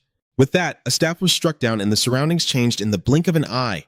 H.C. Liff was left in astonishment. This place looked exactly like what he had seen before. Don't tell me you've been to the depths before. Clara denied it. This is an image that a dream planner brought back from decades ago. His name is Nathaniel, the former dream master of the dream school and also my husband. But that is not the most important part. Look over there. With that, she pointed in another direction. He looked over, his eyes flashing with surprise. What is that? Clara said, we call it a stake. A stake, huh? That's right. A stake is driven down to pin something in place so it can't move. Beneath it lies the resting place of a creature that is not allowed to open its eyes. At this point, HCF became even more curious. A creature that is not allowed to open its eyes. Do you know what it is? Not exactly, just that it is extremely dangerous. Suddenly, something caught his attention. What is happening? Did that creature just move? At this moment, the dark water of Tuin was rippling with waves, and Clara looked back in astonishment. Move? No way! It has never moved even once. Moreover, this is merely a scene from the past recreated by my magic. At this point, her eyes widened in astonishment, staring at the multitude of eyes that had emerged. Aycliffe's face also changed color as he wondered, what is this? It seems they are searching for something. The eyes are staring up, and suddenly their pupils dilate. Aycliffe was horrified, clutching his face in pain. Clara turned back and cursed under her breath. Damn it, we need to get out of here now! Then she raised her staff and a beam of light radiated out. The two quickly returned to the old room, and Aycliffe held his head, voicing his doubts. What just happened? Clara was also confused. I don't know either. Her gaze kept looking back, but it was highly likely that something unusual had happened in the dream realm. Perhaps I must return to the dream to check for myself.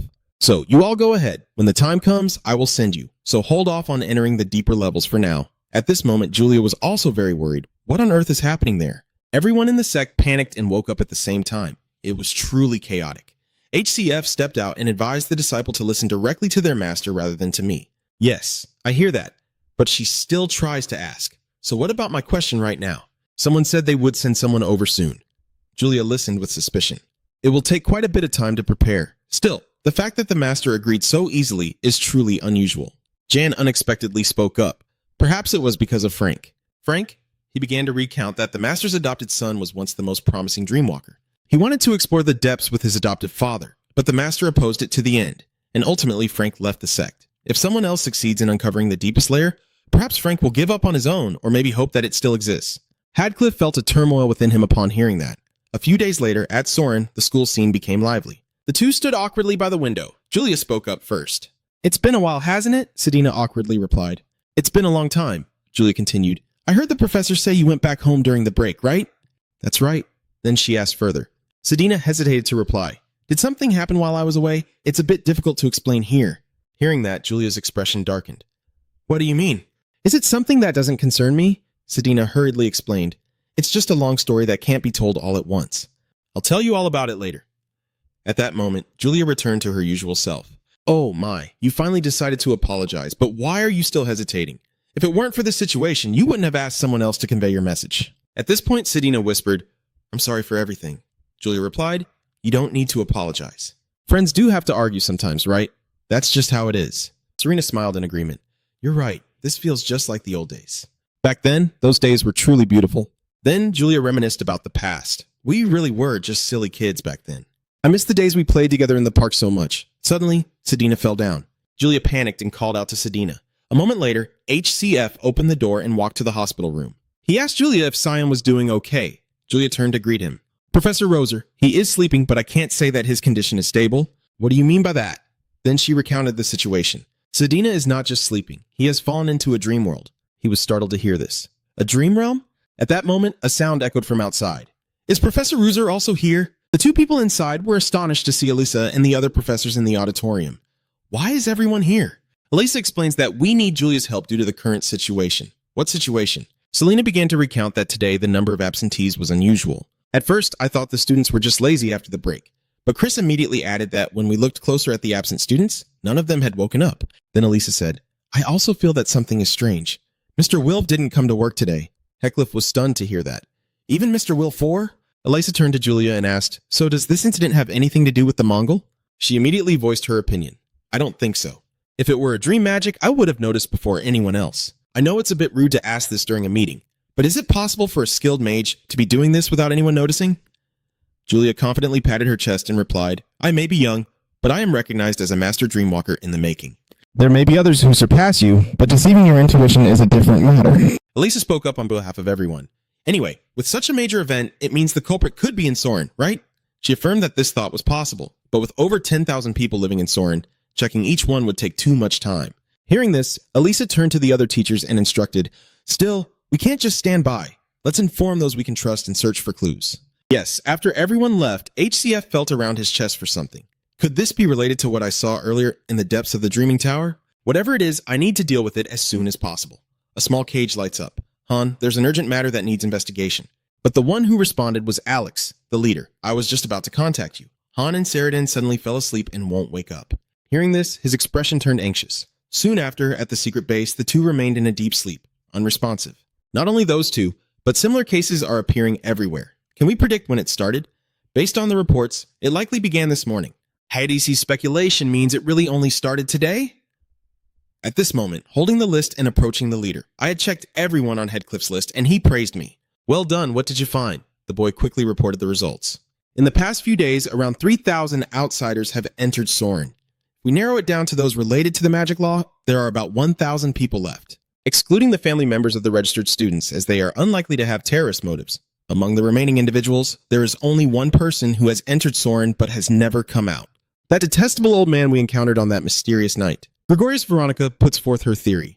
Didn't we hear that he was expelled from the 10 demon arts after that mysterious night?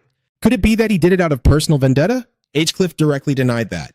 No, the scale of this incident exceeds Gregorius's capabilities. There must be someone else behind him. I will return to Soren to report the situation. You all stay here and gather information. With that, he turned and walked away. The response came clearly from the other side. Leader, as he left the room, HC fell into deep thought. Upon reflection, it feels like the master knew something. First, let's try to resolve it ourselves. I will only ask when it is truly necessary. At that moment, a voice echoed from the next room. "Remember this, there is always a way out, even in dreams." He stood there in shock, then smiled gently and said, "Thank you for the master's advice. I will resolve this soon, so please don't worry." That night, whispers echoed everywhere. Does the professor really think Gregorius is the culprit? Even if he isn't the mastermind, it's highly likely that he plays an equally important role. Elisa looked around and narrowed it down. If he was still hiding in Sen after we searched most places, there was only one location left. The forest is silent. Hinchcliffe follows behind, reminding her that she might suddenly doze off, so please be careful. Elisa replied that she had prepared enough mental defenses. Suddenly, she stopped. "I see someone over there. He doesn't seem to have noticed us yet. Let's raid each other together." At this moment, HCF quickly intervenes. "Wait a minute, Principal, something feels off." His gaze turned cold, and the closer we got, the more I sensed there was no breath at all. Could it be him? A gruesome image of a corpse flashed before them as they quickly moved to confirm. Hadesi carefully examined the skeleton before him and confidently concluded, "This is no mistake. Gregorius is dead." Elisa nodded slightly, reluctantly admitting, "You are right. Looking at this condition, he looks like a mummified corpse in decay. He could have been dead for quite some time." Her conclusion perfectly matched what he was thinking, and Heck clicked his tongue in admiration. That's right, he couldn't have died here, so it's possible that someone controlled the corpse to infiltrate Soren. At this point, Elisa immediately objected. It's impossible. With the current situation, he would definitely be caught right at the entrance. What's even stranger is that there isn't a trace of mana anywhere around here. Something of this scale should have required a massive amount of mana, right?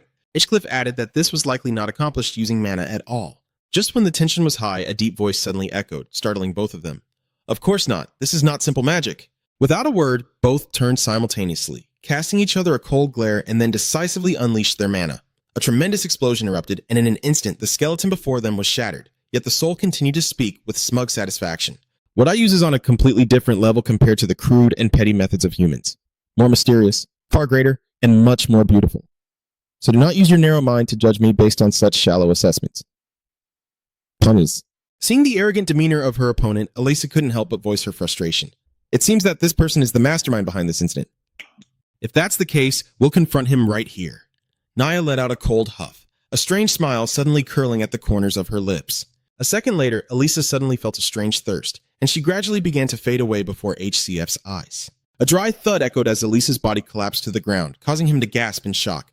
"Principal!" Immediately, HCLF also began to sense something was off, a suffocating feeling overwhelming him as he struggled to resist. Pushing beyond his limits, HCF wearily sank to the ground, his hand still clutching his head in resistance. Seeing his stubbornness, the man showed no anger, instead openly mocking him. "Since you have gone to the trouble of finding me, perhaps I should introduce myself a little, huh? I am a follower of the goddess and the guardian of dreams. My name is Neva." Upon hearing this, HCF couldn't help but angrily scold the follower of the goddess. "Damn it, you are a demon." Insulted by him, Neva couldn't help but feel furious. He retorted, "Demon, huh? Humans stubbornly call me such unpleasant names, daring to slander those entrusted with divine missions as demons and monsters. As soon as the words left his lips, HCF resolutely drew his sword, his cold gaze fixed on the man with deep resentment. Without saying much, he decisively swung his sword towards his opponent, the sharp blade cleanly severing Nia's neck. Yet the man merely laughed heartily. "Oh, impressive. I didn't expect you to still be able to move after being hit by my power. But unfortunately for you, my body does not exist in the material world." As he spoke, the man's hand tightened around HCF's shoulder, causing him to groan in pain. Nia continued to whisper temptations, trying to pull him into a dream. "Don't be too afraid. In dreams, everyone is the same. Even for foolish people like you, I will still grant abundant blessings. Good night, sweet dreams." As soon as the words ended, HCF collapsed to the ground. At that moment, from the severed wound, the man's head bizarrely regenerated as if nothing had ever happened. Watching HCF's writhing form, Nyava laughed with delight, continuously uttering words of disdain. "Even after hundreds of years, this place remains cramped and contemptible. Normally, I would wake up a bit later, but time is limited, so this should be enough. Now let me grant you a beautiful dream." With that, Nia quickly summoned a brilliant source of energy right in the middle of the air. Under his control, the stream of energy carrying dream dust shot towards the city of Lethervink at a terrifying speed. Meanwhile, in Lev, everyone was still engaged in a lively discussion about the battle plan. The angel asked loudly, "Is there any news?" Alex replied, "Not yet. It seems the situation there hasn't changed." Focused on the discussion, Baluna suddenly shouted, "Everyone, something is approaching!" Upon hearing this, Fa quickly turned to look, anxiously asking, "What?" "Where?" "The other side." Seeing the dream dust spreading wider, the people couldn't help but wonder. "What is that?" "Is that golden yellow smoke?" the person next to him replied. "That strange smoke. Is someone building a new factory?" Noticing something unusual, Angel immediately shouted, "Wait, isn't that direction coming from Soren?" Alex quickly shifted his gaze, responding in astonishment. "It seems so. I don't know what it is, but it's spreading more and more. Don't tell me it's not heading this way." Watching the speed of the smoke, Angel accurately deduced its direction. There was no mistake. It was heading this way. This time, Alex was truly panicked, his voice clearly filled with fear. "I have a bad feeling. It seems we must not let that smoke touch us. We need to get out of here now." After Alex's warning, everyone quickly ran away from Letvin to find a way to escape. Some unfortunate people were trapped inside the dream dust, crying out in fear before gradually fading away. On the opposite side, the smoke had also spread. It wasn't until one individual collapsed that the townspeople realized what was happening. Hurriedly warned each other, everyone fainted as the smoke enveloped them. Not far away, Bang Owen also desperately ran away despite the dream dust closely pursuing. Seeing their spread increasing in speed, Phantos helplessly shouted, "At this rate, we'll be trapped too!" With that, his steps gradually slowed down. Alex on this side couldn't help but feel anxious. He shouted loudly, "Damn it, Captain, at least you have to survive." At that moment, inside the dream realm in a haze, Julia's voice echoed in his ears. "Professor, wake up. Professor, please wake up. Have you already woken up?" Waking up from the dream, Hadit exclaimed in confusion, "Julia, where am I?" She turned slightly, glanced around before confidently speaking, "The dream realm, more precisely the upper level of the world beneath the surface."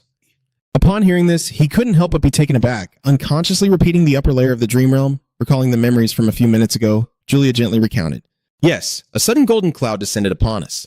When we touched it, we fell down here." "Does the professor know what is happening?" Haiti slowly recounted the events of the chase after Gregorius in detail. "I'd also been in the field searching for the mastermind behind this incident, but I too was caught. Perhaps the professor has also been swept into that cloud." Upon hearing this, Julia boldly made a conjecture based on the scale of it that it was highly likely not just us but everyone in Soren had been affected, meaning the current situation was extremely dire. Could that sound be the real dream beast? We have to get out of here. Looking at the towering monster before him, he curiously asked in a low voice, "Is the dream beast it possesses dangerous?" Julia's answer completely aligned with what HCF had silently speculated. No, they only consume dreams that resemble stars. The real danger is the predators that feed on their remnants. As soon as the words left my lips, a white vulture immediately cast a fierce glance our way. After identifying their target, they immediately pounced towards the two like hungry tigers stalking their prey. Upon seeing them, Julia panicked and shouted loudly, "They've spotted us!" HC urgently signaled. Julia used her flying magic. Just as the white vulture charged at them, both managed to leap high in time to evade. Not wanting to waste any time, the two quickly fled in a panic, with Julia carefully advising, her tone clearly reflecting her worry. "Be careful. If caught, they will devour the master's mind," he said with concern, watching the flock of vultures chasing after them. "It seems they will chase us to the end. Running away won't solve anything. We have to fight." In contrast to his determination, she fearfully tried to stop him. "It's dangerous. You can't control magic as skillfully here as in the real world." Ignoring Julia's fierce objections, HCF quickly summoned a lightning spell and hurled it straight at the approaching vultures. The clean bolts of lightning tore through space and struck directly at the vulture flock, quickly incinerating the fierce beast into charred remains. The others witnessing this onslaught were left in shock, their wings trembling as they froze in midair, too afraid to take another step forward. After the vultures fled, he turned back and asked innocently, leaving her taken aback, "Weren't you about to say something just now?" Julia hurriedly dodged. "It's nothing, let's go." In her heart, she couldn't help but marvel at how truly exceptional this was. The magic instructor here was quite skilled. Recalling the bits of information she just blurted out, HCF couldn't help but be curious and asked, "So why did you say the situation was very bad earlier?" He kept asking questions, leaving Julia with no choice but to shake her head in frustration. "Let's first find the others, and I'll explain everything on the way." Not far away, on the mountainside at the highest point, someone's voice kept exclaiming, "It truly is an astonishing sight." The entire city was completely engulfed in a golden cloud. So Neva has finally awakened. I didn't expect him to usurp Gregorius's identity and take over that body to appear. It seems I underestimated everything. "Don't blame yourself, this isn't your fault," he said, holding his face in frustration. "I know, it's just my own helplessness that makes me feel frustrated." He immediately ordered, "There's no time for that. The important thing right now is that the dream dust is covering the entire city, and Naiva's power nullifies all magic, putting anyone who touches it into eternal sleep. Let me ask again, you really have no intention of giving up, do you?" The question caught him off guard, and he responded without taking a moment to think. "No, the goal of my life is right in front of me." He clicked his tongue softly, then let go in agreement. "I see. If that's the case, I won't stop you, but I'll be blunt. You can't defeat him with your current abilities. So if you've decided to do it, then do it well. If winning means setting aside your pride to borrow the strength of others, then go ahead. Don't hesitate to bow your head and kneel, just like you used to do with me." He wanted to so badly, but he couldn't. I stepped closer, my voice tinged with reluctance. "But even if I wanted to go, there was no one for me to borrow strength from." He implied in response, "Yes, once you enter the dream, you'll understand. The one who can help you the most is there." As soon as he finished speaking, the image of Hadcliffe immediately appeared in his mind. "So, the person you want to refer to is none other than yourself." Watching the falling stars, Julia anxiously asked, "Do you see those falling stars, teacher? That means there are still people falling into the dream realm right now." Calculating the number of falling stars, HCF deduced that it seems many other places besides Sorenza are also being affected. "It's time for me to explain what's really happening." Hearing that, she quickly clarified that if this is the surface layer, we are temporarily safe. But once we reach the upper level, we must not stay too long. The dream realm is like a quicksand. Given enough time, a person will sink completely into it. The position where both of them are standing is called the upper layer. According to Julia's explanation, the two of them need to leave here immediately, from the upper level to the middle level, and then from the middle level to the deepest level. In the end, the master will fall to the deepest level. He suddenly realizes that we need to escape from here as soon as possible. Julia nodded in silent agreement. "That's right, first we need to regroup with everyone. Over there is the forward base established by the Dreamers. It seems everyone is gathering there. Let's head there first." Looking at the base ahead, a familiar feeling suddenly arose. HCF hesitantly spoke up. "A forward base, huh? There's something similar in the XZ region as well." Hearing the professor say that, she quickly corrected him and took the opportunity to update his knowledge. "Our academy is a pioneer in this field, remember that well." Faced with the students' questioning, HCF couldn't help but feel embarrassed. He replied hesitantly, "All right, I will remember." After a while, at the forward base, unable to stand the stagnation, the people began to riot, continuously shouting and causing a disturbance. "How long do you plan to keep us locked up here? Get us out now." The professor quickly reassured everyone, "Please be patient." Cammy is still trying to find a solution. Just then, HCF and Julia also happened to land. Upon seeing them, Selena exclaimed in surprise, "Professor Rudiger and Julia too! Thank goodness you both are safe." Seeing that everyone had successfully moved to the base, he let out a sigh of relief and quietly asked, "Is everyone here? What about the others?" She then recounted the situation. "Yes, we managed to bring everyone here safely, but they are very panicked. Not just the students, but the civilians are also uneasy every minute." If this continues, seeing the chaos before her, Julia couldn't help but worry. She anxiously asked, "What are we going to do?" The situation seems much more dangerous than anticipated. Seeing her serious expression, HCF hurriedly asked, "Is there a problem?" Julia's voice was grave, her face betraying her concern. "Even if it drags the entire city down, the number of people is too large. It's unprecedented for so many to fall into a dream at once. If this continues, the upper floor won't be able to withstand the pressure." As soon as the words were spoken, the ground suddenly shook violently, causing everyone to stagger in panic. Trying to steady himself, he shouted in panic, "What's happening?" Seeing the ground slowly sinking, Julia screamed in fear to warn everyone. The ground is collapsing, everyone looks down at their feet. A dry crack echoes, and then the earth beneath begins to split open as someone cries out in panic, "The ground is giving way." In the central area, the ground split into large chunks, causing numerous people to fall into the deep abyss below, with desperate cries for help echoing continuously. "Help me!" The base area is immediately plunged into chaos. On this side, Soren's students share the same fate. While Flora maintains a calm expression amidst the ground's collapse, Cher beside her screams in panic and fear. On Lin's side, Elendon and Frieden are also free-falling into the abyss below. Hearing Lin's screams, he calls out anxiously. Fortunately for Lin, Selena quickly left the area of the landslide. But seeing each student facing danger one by one, she couldn't maintain her composure and exclaimed in horror, "The students!" But just as the words left her lips, Selena suddenly lost her footing. She gasped and her body became unbalanced, teetering in the void. Julia shouted in fear. Professor HCF quickly leaned over the edge, stretching out as far as possible to try and grab Selena's hand. Professor Selena, she stretched out her hand with all her might to grasp the glimmer of hope before her, but the speed of her fall was too fast. The tips of their fingers barely brushed against each other before slipping away in an instant. Selena cried out in desperation. Professor Rudiger couldn't give up. Hadcliffe, undeterred by danger, inched forward to close the hopeless gap, but his steps teetered right at the edge of the abyss. Julia, quick to sense the danger, rushed forward and grabbed his shoulder with all her strength to stop him. "It's dangerous, Professor." Thanks to Julia's arm pulling him back, HCF narrowly escaped danger, but he still shouted in frustration, "Damn it, I'm sorry." Seeing that he had no intention of dragging her into this mess, she quickly reassured him, "Don't worry, I won't blame you." Just then, Elisa rushed over from behind with a very panicked expression. Seeing the two, she called out loudly, "Finally finding you, Professor Rudiger!" Hearing the familiar voice, HCF turned around in surprise. Principal Elisa, witnessing the chaotic scene just now, couldn't help but feel anxious and quickly sought confirmation. As everyone has seen, many students were just swallowed by the mud. "Julia, are those who just fell okay?" She quickly explained in detail. "Yes, there's no need to worry too much. In the dream, simply falling like that isn't enough to kill them. But it doesn't mean they are safe. If they fall to the middle layer, their lives will be at risk." Hearing this, Elisa couldn't hide her concern and quickly proposed a solution. "Then we must hurry. Do you know how to get to the middle floor?" Julia immediately warned that if we make a wrong move, we will sink even deeper and never escape. "Our academy must be aware of this situation. If we just wait for rescue," Elisa firmly interjected, "I am the principal of Soren Academy. I cannot abandon my students and faculty like this." This time, HCF also agreed with her approach. He silently resolved that waiting would not solve the root of the problem. "To defeat the mastermind behind this incident, we have no choice but to go down." Hearing this, Julia reluctantly agreed. "If that's the case, I think there are no other options left. I will go down with you, teacher." Lai intervenes. "You don't need to take the risk." But she vehemently refused. "No one understands the realm of dreams better than I do. It will be much safer if we go together. And if I'm not mistaken, those who fell here earlier, like Sedina, have probably been pushed down to the middle level by now. I originally planned to go save him myself, but to be honest, it would be much easier if a professor came along." Hearing that, he immediately objected. "Didn't you just say to wait for rescue?" Julia chuckled softly, quickly waving her hand dismissively. "It was just a polite warning. Like when you introduced our master. Don't take it too seriously."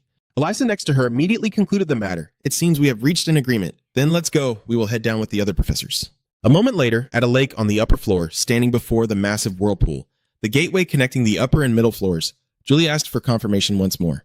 "Principal, are you really going?" "No need to think." Elisa immediately replied sharply, "Of course, if we don't take action, who else will?" As I mentioned earlier, we will descend through that lake. Once we are below, a completely different world will unfold before our eyes. And once we enter, we will all be separated. In the worst case scenario, everyone may have to act individually. Surely everyone is feeling scared. To be honest, I feel the same way.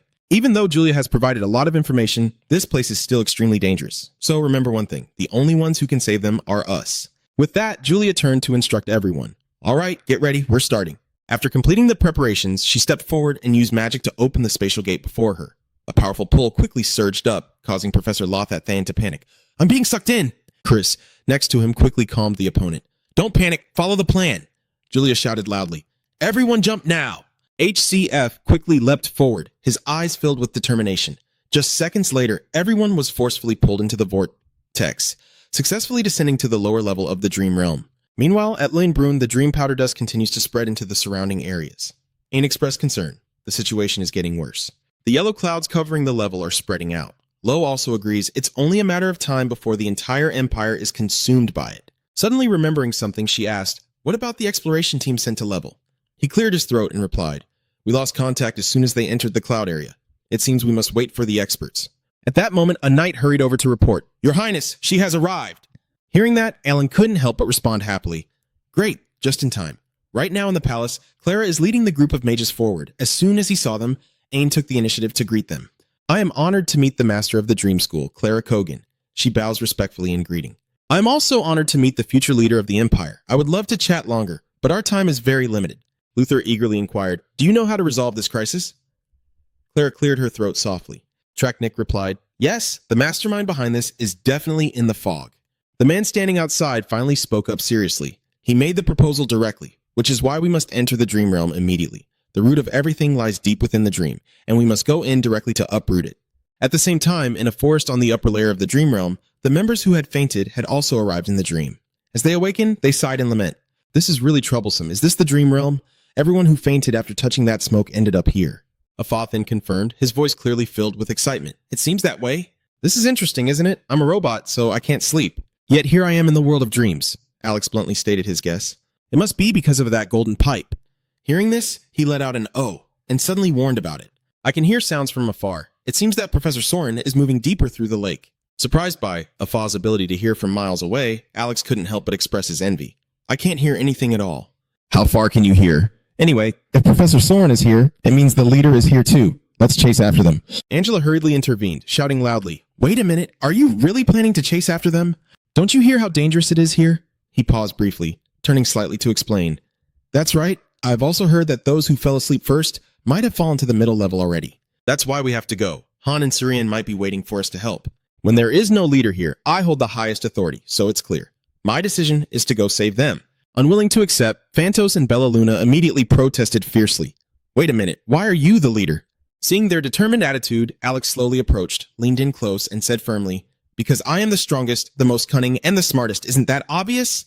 Phantos scowled, angrily shouting, the leader must be the strongest among the rest, and that is me. Angel outside saw the tense situation and quickly interrupted, shouting to restore order, causing both to immediately lose their momentum. Oh, come on, this is not the time to fight for hierarchy. Watch out, I'll tell the master on you. But I agree, we can't just stand here. Let's find a way down first.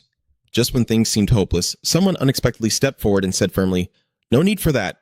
Seeing them become cautious, Lean quickly composed herself and suggested, calm down, we have the same goal. If you plan to go down, I can help, or we can go together. Angel voiced her doubts, probing, we don't even know who you are. How can we trust a stranger? You didn't even bother to introduce yourself before making such a suspicious proposal. Alex interjected to express his thoughts. She's right, but it seems he knows this place better than we do. Isn't it safer to go with him? Seeing him easily accept the other party's proposal, she couldn't help but exclaim. However, before he finished speaking, Phantos had already voiced his agreement. I agree. If he dares betray us, we just crush him, that's all. You too, old man. Phantos. All right, I agree. After passing through the whirlpool, HC slowly regained consciousness, letting out a soft gasp as he looked around at the scene before him, unable to help but exclaim in astonishment. It was the corridor leading down from the upper floor, the dream realm of the middle layer. He carefully observed everything around him, feeling a sense of wonder. The islands float in the sky. Now I understand why Julia said we need a guide. At this point, he thought to himself, it seems there are over 100 islands. Can we really find all the people who are wandering in a place like this? A deafening crash echoed, startling HCF, who quickly shifted his gaze towards the source of the sound. He gasped silently, what kind of lightning storm is that? I can vaguely sense magic. Is there someone on that island? What if I could use flight magic to reach it? Before the thought could finish, HCF hurriedly cast the spell. But because it was the space within the dream realm, the magic could not be stirred even to spark the faintest light. Pausing for a moment, he tried to think quietly, controlling the magic that did not respond as expected, unlike the upper level. Could it be that the influence of the subconscious was stronger from the middle layer? However, that doesn't mean it can't be used at all. By focusing more on his consciousness, he would surely succeed.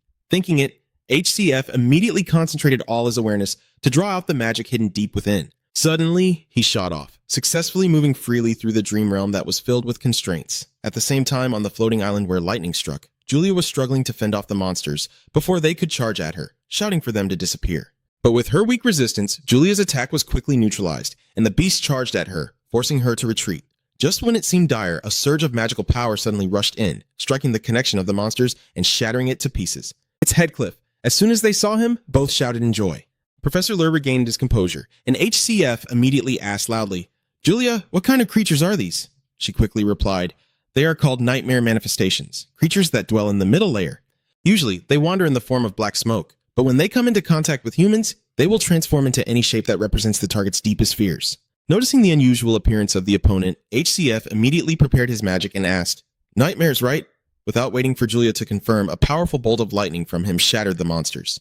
Seeing them struggle, he smugly remarked, compared to the disaster from the Dang Kingdom, these creatures are hardly worthy of being called that. In just a moment, HCF swiftly dealt with all the nightmare creatures, leaving the crowd in awe, having defeated them all. The professor is truly amazing. Suddenly remembering something, he asked in a slightly urgent tone, "Is there anyone else on this island?" Julia quickly replied, "No, it's just us here. I accidentally fell down here so I can regroup with the others right away. But with so many people gathered, the nightmare manifestation has caught the scent of the crowd and is attacking everyone." Selena added, "She's right, because no one here can use magic effectively. We will definitely be in danger without Julia." Julia exclaimed with concern, her voice clearly filled with worry. This meant that others facing this creature were in great danger. "There are other dangerous creatures here. We should hurry." Hearing this, Elendon suddenly felt a sense of unease rise within. She panicked and thought to herself, if other places are like this, then Lin...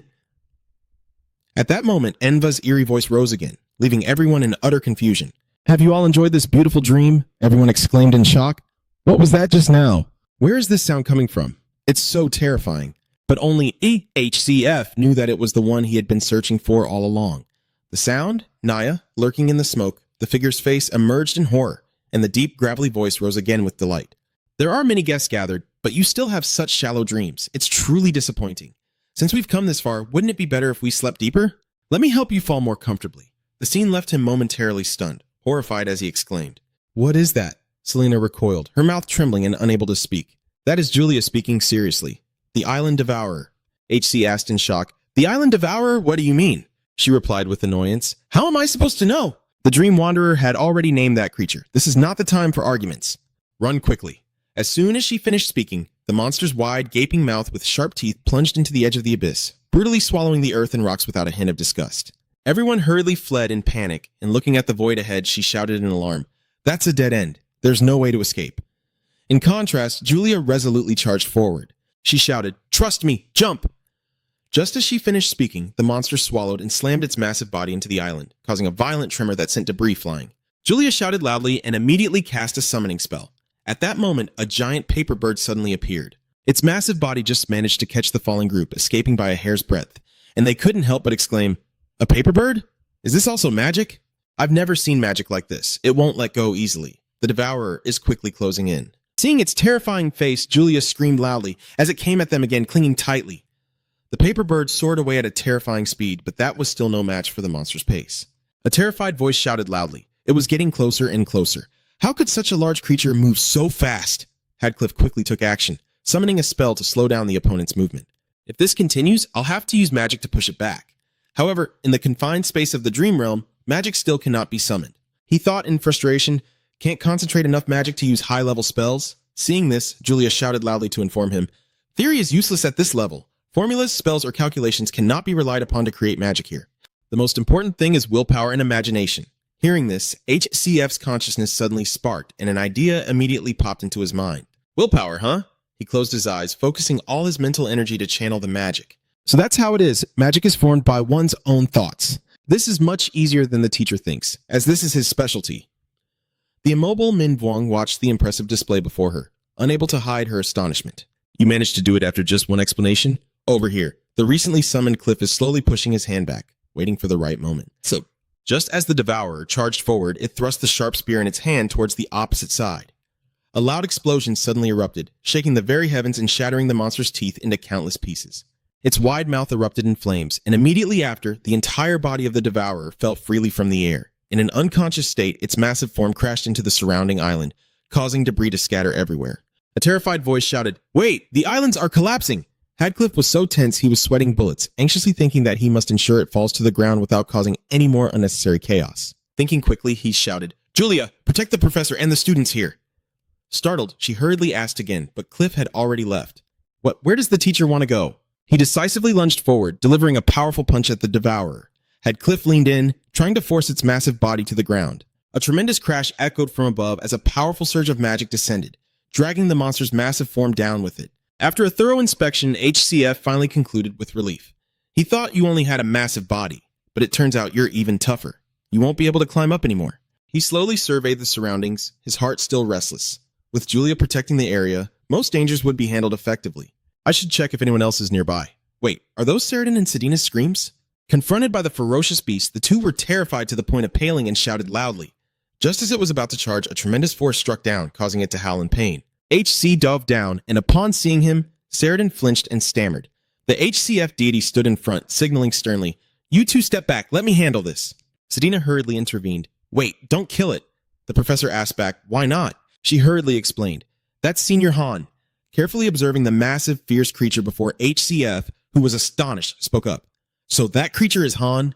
Sheridan nodded with concern. "Yes." Noticing something unusual, he curiously asked in a voice that revealed his concern. Could it be that the beast instincts buried deep within his subconscious were awakening? Falling to the central level has certainly weakened his mind. At least thanks to the spirit beast he possesses, he can survive here. But he probably won't last much longer. Upon hearing this, Sedina beside him grew anxious, her pure gaze looking at HCF with hope. Is there a way to bring him back to normal? He replied nonchalantly, "Of course." And it's simpler than overthinking. Just showing a clear difference in strength is enough. His ambiguous answer made Sedina doubt life itself, and she let out a frustrated sigh, her face darkening unexpectedly. Fearing the other party might think poorly of him, HCF quickly reassured her, "Don't worry, I won't kill him." With that, Han let out a loud roar full of spirit, wasting not a single second as both charged at each other with the ferocity of hungry beasts, creating an overwhelming atmosphere that made everyone hold their breath and step aside. As soon as they clashed, both sides fiercely unleashed punches with the force of 1,000 pounds, creating a violent shockwave that distorted the surrounding space under immense pressure. Meanwhile, somewhere in the central floor, Aiden and his group were silently observing something with intense focus, clenching his fists and letting out a helpless sigh. Yet just a few seconds later, Aiden blurted out something incredibly foolish. "It seems like we're in big trouble now, doesn't it?" Leo, standing next to him, replied wearily, "Is it only now that you realize?" Aiden awkwardly rubbed his head, stammering an explanation. "It's not like that. From up here, it really does feel dangerous." Just as he finished, Leo bluntly retorted, "We're falling because the ground collapsed. Do you think we'll fall into a nicer place?" Their bickering made Flora click her tongue, wondering how they could still be so loud down here. Cheryl was still in shock. She exclaimed, "Flora, what should we do now?" In contrast to her best friend's panic, Flora calmly replied as if nothing was wrong. "I think it's best to wait for the professors to arrive." Just then, a gigantic monster crawled over, leaving everyone in shock. Chu shuddered, her mouth unable to stop screaming. "What is that?" "The monster is charging towards us. Flora, run quickly." Despite the danger, she remained steadfast. She focused on channeling her magic just like H-Cliff used to do. "Wait, it seems I can do it if I concentrate a little more." The monster's massive claw came crashing down, but Flora still couldn't muster even a weak bit of magic. Chero shouted in fear, "Hey, we need to get out of the way. Flora, watch out." At the critical moment, Aiden suddenly charged down from above with a wooden staff like a god, quietly landing on its shell before decisively plunging the end of the staff deep inside, leaving everyone watching in astonishment. After a while, without hearing any movement from the monster, Aiden looked up in confusion and spoke, "Huh? Did it really succeed?" Contrary to her joy, Flora's face showed clear signs of fear. She stammered in panic. Chero shouted loudly from behind when he saw the monster's claw move, "Watch out, there might be another one." In her urgency, Flora gathered all her strength and focused intensely to summon her magical power. A deafening explosion rang out, and the surge of magical power struck the monster directly, causing it to disintegrate on the spot. After dealing with the creatures, she let out a sigh of relief, as if a heavy burden had been lifted. That was close. Chero next to her was all excited. She couldn't stop exclaiming, "You're really impressive, Flora." Over here, Aiden jumped down and approached Flora to express his gratitude. "Thank you, Senior. Your magic is truly amazing." Flora also expressed her amazement at her companion, who had defeated that massive monster with nothing but a blunt stick. Aiden then spoke up to explain, "Actually, I just stabbed it because I thought it was a rock crab. I had no idea it would be so effective." Hearing this, Flora couldn't help but be taken aback, as she thought he had remembered something, and she fell into deep contemplation. Upon reflection, I had also envisioned the spell I wanted to use, and then that spell was brought to life. Is this a characteristic of the dream realm? Just as everyone was still trying to gather their thoughts, a massive entity suddenly appeared. Its enormous black shadow completely obscured the sunlight, leaving everyone stunned to exclaim, "Huh?" Suddenly, it went dark. Flora screamed in terror. What kind of monster is this again? Everyone nearby is so shocked they feel like fainting. Too much! Seeing the opponent's grandeur, Chero was in a state of extreme panic. She's crying out loud. "What are we supposed to do now? We won't get eaten, right?" Even though she was tense, Flora still had to raise her voice to reassure everyone. "Calm down, it seems that monster hasn't noticed us yet," Flora thought to herself. "But if we keep standing still here, sooner or later we'll be discovered. As long as that monster is lurking, we won't be able to climb up. Should we go down below? The only second-year students here are me and Chero. The rest are all first years. Am I really supposed to protect all of them? No matter how strong I am, it's impossible to safeguard everyone. If we think coldly and rationally, just getting Chero out of here would increase our chances of survival. What would Professor Liu do in this situation? No, there's no need to overthink. He might intimidate the students as if he would save all of us without leaving anyone behind. If that's the case, then let's act on that thought." Seeing the students trembling in fear, Flora shouted, Hey, how long are you going to shake like a bunch of pathetic failures? The whole group, still sobbing, suddenly turned to look, right? She stepped forward confidently and commanded, "From now on, we will go down below while avoiding that monster. If you don't want to die, don't split up and follow me." Meanwhile, deep down, Naiva is leisurely singing a happy tune, lost in the melody, when he suddenly speaks up, revealing a familiar face. "It has been a long time since we last met. What has brought you rolling all the way here? If you have come to contribute to my noble cause, I would be more than happy to welcome you." Hearing that, he suddenly burst into laughter, his voice dripping with mockery. "Don't be ridiculous. It's quite the opposite. I'm here to declare war." Hearing the bold words of his opponent, Naya suddenly burst into laughter, continuously throwing out taunts. "Declaring war, huh? From the very beginning, you have always been different from the other disciples." Ignoring NVA's mocking gaze, he stood firm in his stance, adding a sarcastic remark. No, isn't that you?" As soon as he finished speaking, he offered a contradictory remark. "The very goal you always preach about is to fix this decaying world and restore it to its original state. This dream world where every human desire is realized is a cradle designed to save all beings. Even the foolish who know nothing can receive the goddess's grace. As soon as the goddess awakens, all life across the continent will fall into a deep slumber under her divine power. We will live here forever, enveloped in the goddess's blessings." Hearing Neva's fanciful dreams, he smirked slightly and spoke with clear disdain. "I don't know how great her blessings are, but one thing I know for sure. It's no different from the actions of those Lumensis scoundrels." Being openly criticized for the noble faith in his heart, Neva couldn't help but feel furious. He gritted his teeth and retorted bitterly, "That was an insult too hard to accept. Feel free to underestimate my resolve, but don't you dare insult my goddess." In response to Neva's warning, he remained indifferent. "Enough, this pointless conversation should end here. You don't really think I came here in person, do you?" At this point, he realized everything. It turned out that no matter how many times he destroyed your clone, it was all in vain. "To be honest, I'm very disappointed. I didn't expect you to lack the courage to come here yourself." Without paying any mind to his opponent's taunts, he confidently replied, "Moreover, you certainly have no shortage of people wanting you dead, which is why I'm lending them a hand." Nia laughed loudly, mocking him without pause, still relying on his habit of resolving everything without getting his hands dirty, right? He shrugged and decisively turned to leave. "Think what you will." Suddenly, Nia's voice made his steps falter for a moment. "It makes me wonder, aside from me, is there any other apostle still intact? It's just you and that dragon princess, isn't it? How pitiful it is for an apostle without a god to serve. If that's the case, how are you any different from the demons that people often talk about?" At this point, his mind was unsettled, yet he maintained his calm demeanor. He asked softly, "What exactly do you want to say?" In the blink of an eye, Nia closed the distance, leaning in to whisper in his ear, "Even though I have slept for centuries, I can still sense the shifts in the flow of the outside world. Through the information and knowledge of those who enter this dream, in other words, I have a rough understanding of the true goal you wish to achieve." Upon hearing this, he momentarily froze, his eyes flashing with panic before quickly fading away.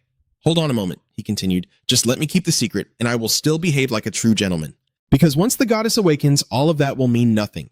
But if you join me right now, you can have everything you desire. What do you think?" Without a second's hesitation, he flatly refused. "No." The bright light flashed and then vanished, his figure dissipating as well, leaving Neva with a hint of regret. "It's fine. Those who want me dead should know that it's not something I can easily overlook." With that, he snapped his fingers to summon the soul butterflies. Just a few seconds later, swarms of soul butterflies fluttered in. They continuously scattered pink pollen throughout the deep space, creating an incredibly surreal yet perilous scene. Nia softly spoke, "Let yourself sink even deeper. O human, face your true self there. Free yourself from this fleeting world and become part of the eternal realm." Han lay on the ground clutching his head, groaning in pain. H.C. Van Breedis, standing beside him, shot a cold glance. "So you finally woke up, huh?" Upon seeing him, Han jumped back and shouted, "Brother, what are you doing here at this hour? Is this a dream?" H.C. Van Breedis agreed, "Yes, this is a dream and you'll get used to it, so don't try too hard now." "In a dream?" He looked around and inquired about the situation. "So, what exactly is happening here? Am I losing my mind and going crazy again?" "I'm sorry, I almost hurt an innocent person." Saradin then shouted, "You idiot, why are you apologizing?" H.C. Van Breedis agrees as well. Saradin is right. "Still, you need to stay alert. We don't know when your wild instincts will flare up again." A moment later, Han reassured, "I don't think there will be any problems for now." He painfully added, "Thanks to your merciless punch, my mind is now completely clear." After hearing these words, he couldn't help but feel guilty. "I'm sorry, I had no other choice if I wanted you to return to normal." However, at the same time, Han felt something. It was true, but this strange sensation was still unsettling, as if he were controlling the arm of a monster rather than his own. "Can I continue to suppress this instinct?"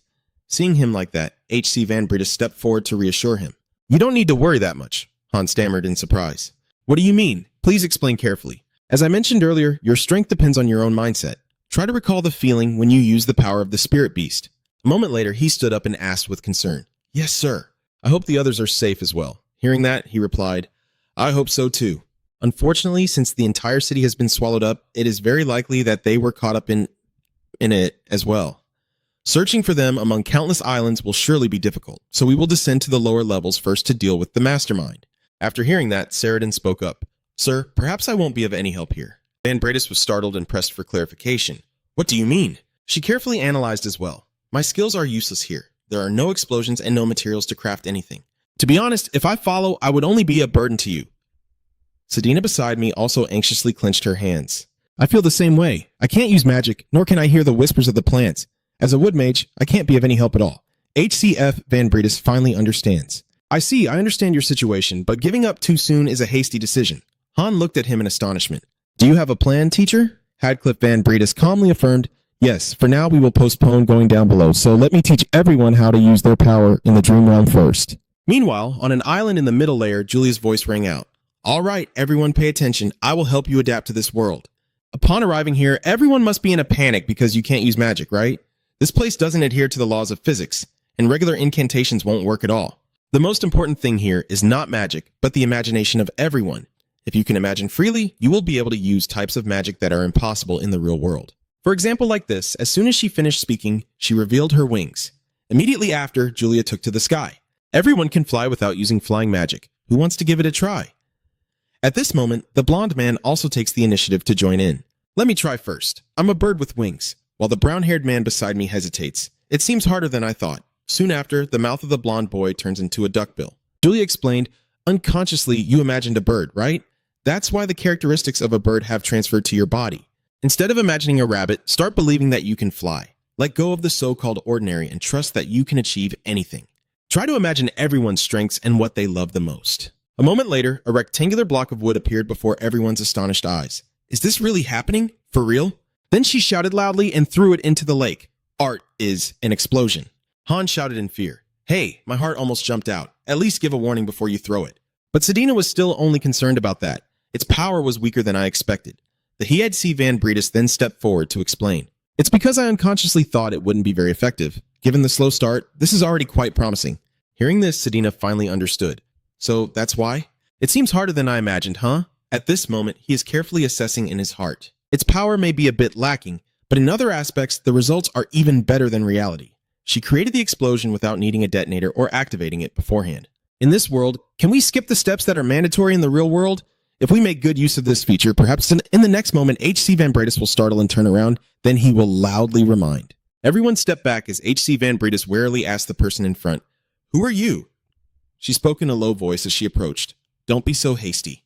Let me introduce myself first. I am one of the 5 apostles of Lord Enva. My name is Lucid of the Lucid Dream. I have come here to eliminate all of you.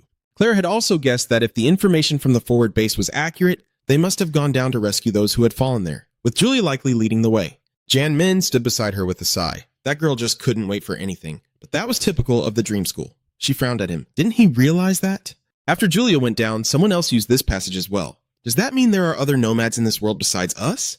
After a while, John Min lost his patience. Hey, isn't the siesta ready yet? At the same time, on the other side, they were conducting a final check. Just a last adjustment of the specialized perception distortion protection label for the Dream Realm, commonly known as Siesta. Siesta had been equipped for all personnel. Hearing that, he nodded in satisfaction and praised, Very well. Let the residents of the upper floor be taken care of by those at the forward base.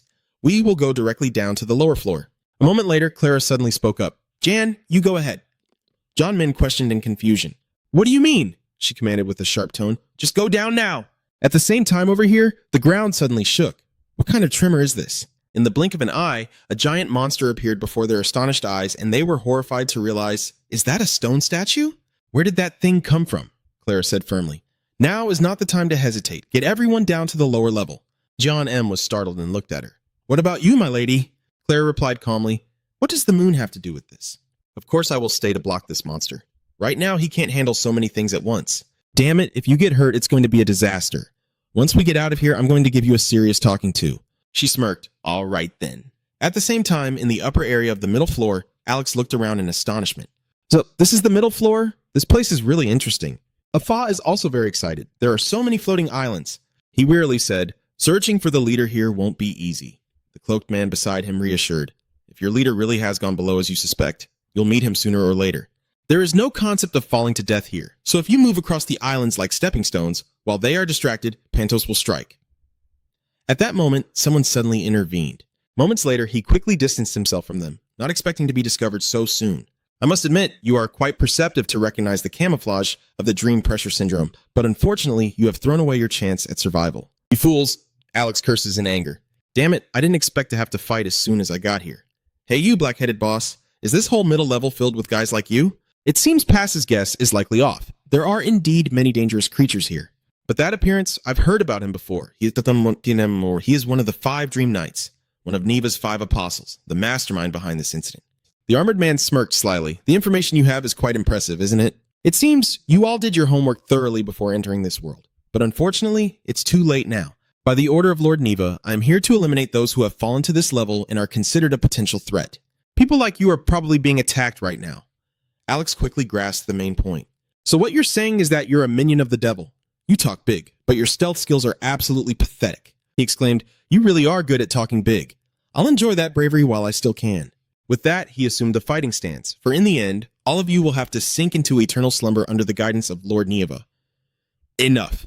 Lucette stood opposite HCF, the tension between them taut as a string. He kept his eyes on his opponent and softly said, Han, step back to avoid getting caught up in this. He understood the situation and replied without hesitation, I understand. She smiled slightly, her tone full of condescension. Are you worried about your teammates first? You really are kind. In response to your generosity, I will also grant you a choice, Lucid said, tilting his head as if giving a gift. Surrender and give up this meaningless fight. What do you think? If you do that, I won't touch your teammates. Like, HC laughed coldly, showing no sign of wavering. Compassion, huh? It's ridiculous. His gaze turned icy. Unless you bring everyone back to the old world, I have no reason to listen to you at all. She shrugged. A half-hearted regret. If that's how you feel, then so be it. Lucid chuckled softly, his voice turning icy.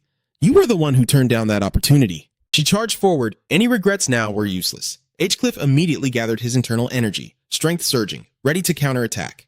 A surge of power tore through the air, heading straight for Lucid. He froze. Where did he go? A voice echoed from the other side, teasingly light. Meanwhile, she appeared in front, delivering a powerful strike. Hatch frowned, quickly assessing. Could he really blow away an entire forest just using the wind pressure from his punch? Close combat would be dangerous here. Lee smirked, her voice filled with excitement. You're quite good at dodging like a rat, aren't you? What about this move then? He slammed down, the ground cracked open, and debris flew everywhere. She glanced up, slightly furrowing her brow, and avoided it again. But Lucid looked up, his gaze as if he had already calculated it. You are already in the palm of my hand. He did not hesitate, immediately channeling his inner power in midair, launching a full force attack straight down at her below. At that moment, Lucid smiled faintly. Hadik narrowed his eyes, feeling a surge of danger. What is going on? He dodged the attack as if he could foresee its direction. Could it be that he can see the future? She squinted, an absolute confidence flashing in her mind. The power granted to me by Lord Neva is precognition, which is why I can anticipate your actions and respond accordingly. Lucid raised her hand, energy gathering and shooting straight at him. H-Cliff took a half step back, quickly calculating that if his attack was ineffective, he would have to resort to high-level magic. Here, it can be used without needing to gather magical power like Sedina's bomb. If so, he unleashes his strength, energy surging, the meteorite fragments drawn in by an invisible force rushing towards her in a relentless wave. Lucy watched the scene without panic, even feeling a bit intrigued. It seems you still have no intention of giving up, huh? Then let me show you. She raised her hand, her voice deepening. The power of the dream realm could not be avoided. Lucy launched a counterattack head-on. In the blink of an eye, all of HCAN's high-level magic vanished as if it had never existed. He was taken aback, his gaze momentarily shaken. To handle 6th-level magic in just one go? He said it was a dream realm. She smiled faintly, as if concluding a game of chess. It's time to say goodbye. A strike descends, the space trembles, and everything around explodes. Han quickly shouts in response.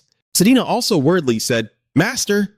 HCF's voice rang out, strangely calm. So this is the dream you were talking about? He looked at Lucid, his eyes as if realizing something. Thank you for demonstrating directly. It made it easy for me to imitate. With that, HCF launched a counterattack, the force sending her stumbling backward. Lucid showed a look of astonishment for the first time. What? You can imitate it after just one look?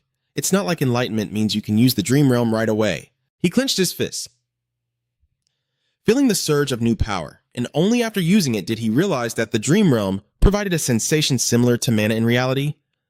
Hadcliffe continued to analyze, his mind working at lightning speed, noting the difference that mana reacts to magical energy, while the dream realm responds to human imagination and spirit. He nodded slightly, realizing that magic, which existed only in imagination, could be manifested through the dream realm. Surely those who traversed dreams had already mastered this way of using it. Hadcliffe looked at his hand and then at her, realizing that this power seemed to be unbound by any fixed form. Thus, it didn't necessarily have to be manifested through his hand like a human. Immediately after, a pair of mysterious black wings unfolded behind him, tearing through the fabric of space. Cliff stared ahead, his voice deepening. "Are you ready for this?" Lucy frowned, yet maintained her arrogance. "It's just because I've just learned about the dream realm." "Don't you think you're being a bit too arrogant? I will show you my dream realm at a completely different level. No need for further words." Both charged at each other, their fists colliding, the sound exploding like thunder.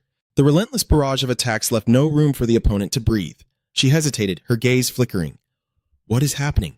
I can no longer perceive his actions at all. Is my faith truly being shaken? Lucet wavered internally. No way. She began to doubt her own abilities.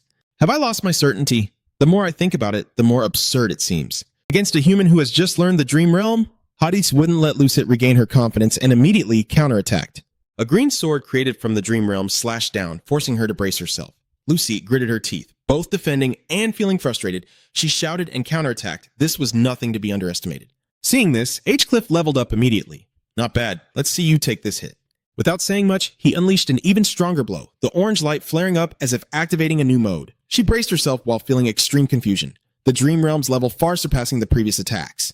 Has he surpassed me? Who on earth is he? Lou tried to reassure herself. No, don't think. Don't focus on him. If I lose faith that I can win, the worst case scenario will still creep into my mind. No matter what happens, I must survive this attack. And in the end, she takes the full brunt of it. Luit screamed in pain. In her final moment, she still held on to a shred of pride. If you want to kill me, then Naya herself must come here. Elsewhere, Mira senses her teammates being wiped out. This feeling, could it be that Lucid has been defeated? He immediately analyzed the situation, his voice filled with killing intent. She definitely won't let her guard down, which means there's a strong enemy there. Mira quickly changed her mind. I originally intended to eliminate the dangerous elements first before making a decision, but I've changed my mind. With a voice full of killing intent, just kill them one by one and you'll reveal yourself. Selena immediately stepped up to shield the student, not allowing anyone to touch them. Julia was panicked. Selena, he smirked, you can still move while chained by me? Impressive spirit, but if you want to die first, I'll oblige. She stood her ground without taking a step back, the attack charging forward without hesitation. Mira narrowed her eyes as if she had been waiting for this. Indeed, you have appeared. His killing intent rises, a dangerous element. Selena spoke up. Esmeralda. Han breathed a sigh of relief, knowing he would win all along. Selena hurried over, anxiously checking on his condition. Professor, are you hurt? He brushed the dust off himself, his voice calm as if nothing had happened. It's all right. Other obstacles can appear at any moment. We should hurry down. He suddenly recalled what the enemy had just said, his face tightening slightly. But the creature had mentioned he was one of the 5 apostles, right? So that means the others are also in danger? She became worried as well, realizing that the other seniors were in danger. He spoke reassuringly, his voice firm. Stay calm. Alex and Phantos are with them. Right? Han nodded, reassuring himself. That's right. With those 2 around, the others would surely be safe. Heidi fell silent for a moment, still troubled inside. The person he was worried about was someone else entirely, and he couldn't search for them all over this island. The only thing I can do is pray for their safety. Elsewhere, Elisa is in battle, the tension thick as a drawn bowstring. She struck without hesitation, her power surging forward. NVA's apostle leaned aside, evading effortlessly, the movement light as air. Elisa smirked, her tone half teasing, half serious. I'll go easy on you. Or you can just take my hits like a good little kid. You're dodging quite well even with your eyes closed. He replied, his voice cold as if reciting a law. You should have stopped this futile resistance and accepted the laws of nature. She finished speaking, her magic beginning to surge. It's fine. If a half-hearted attack won't work, then let me finish with all my strength. So what about the falling petals that light up the stars? Elisa didn't wait, launching her ultimate move directly. Her gaze was icy as she decisively swung her hand down. The apostle looked at the scene before him, wavering for the first time. So this is the meaning of becoming a top-tier turtle for every mage. He quickly calculated, but the outcome was not very promising. With this much magic, even if I dodge, I'll still get caught in the explosion. It can't be helped. Then Nova took a deep breath, as if accepting he had to reveal his trump card, even though he didn't want to. The moment he opened his eyes, his magic erupted violently throughout the space. Chris exclaimed in astonishment. The magic disappeared in the blink of an eye.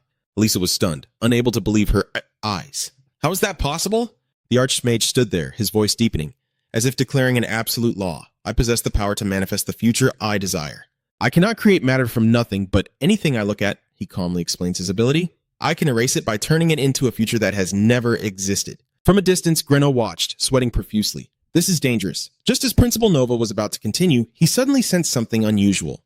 What? He stared wide-eyed ahead, where a golem had just appeared, and without hesitation, Nova immediately erased the target. Lisa recognized what had just appeared, her eyes reflecting a sudden understanding of the situation. The golem and Professor Brino was equally astonished by how quickly things unfolded. What's going on?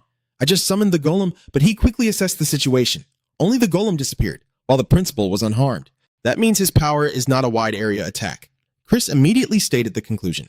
Principal, it seems that Brat's ability can only erase one target at a time. She seizes the opportunity to shift tactics.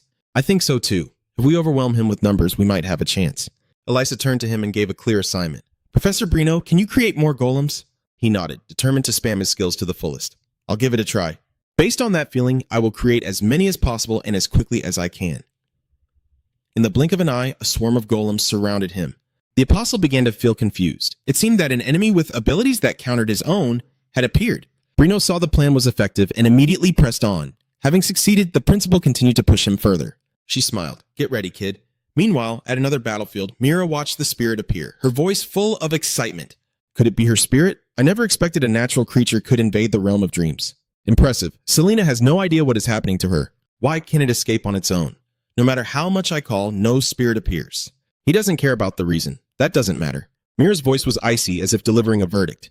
Let me deal with both of you at once. A series of humanoid puppets appeared, charging straight at her. In that moment, the space suddenly twisted, and a black vortex emerged. Selena sees something familiar, her gaze shaken. These chains. Mira watched the scene before her, seeing for the first time something that swallowed back at her. Has that spirit absorbed my dream tide? Is that creature really a spirit? The spirit wasted no time, directly draining the opponent's chains, its gaze turning cold and devoid of any emotion. Immediately after, it launched a fierce counterattack. The monsters charged straight into his puppet army. In the darkness, a hand gradually emerged, behind it a shadowy figure as if just awakened. Selena looked on in disbelief as it absorbed the attack and transformed into human form. Is that really the Esmeralda I once knew? Mira is starting to feel truly annoyed, no longer joking around. This opponent is quite troublesome. The more you fight, the stronger I become. He has decided, I will end this right now. Julia looked at the number of monsters in shock. Why are there so many? Mira coldly commanded like a boss summoning her minions, and she hurriedly bent down to dodge. Selena trembled and instinctively covered her head as a familiar voice reassured her. Don't be afraid. That person stood firmly in front, resolute. No matter what happens, I will protect you. Selena froze. Her heart skipped a beat. Wait, she realizes something, this voice, and then calls out that name, Esmeralda. She doesn't say much, launching a direct counterattack. Mira gritted her teeth, truly feeling the pressure for the first time. Esmeralda took a fighting stance, ready to finish it. He chuckled faintly, but his gaze was no longer as confident as before. That's impressive. It's the final attack I have left. Who are you all anyway? She didn't bother to answer, just continued to gather her strength. A giant tiger materialized from the magic, charging straight at Mira. He now realized he had made the wrong bet, thinking Lewis had lost due to his carelessness. But it seemed he had also chosen an opponent beyond his capabilities.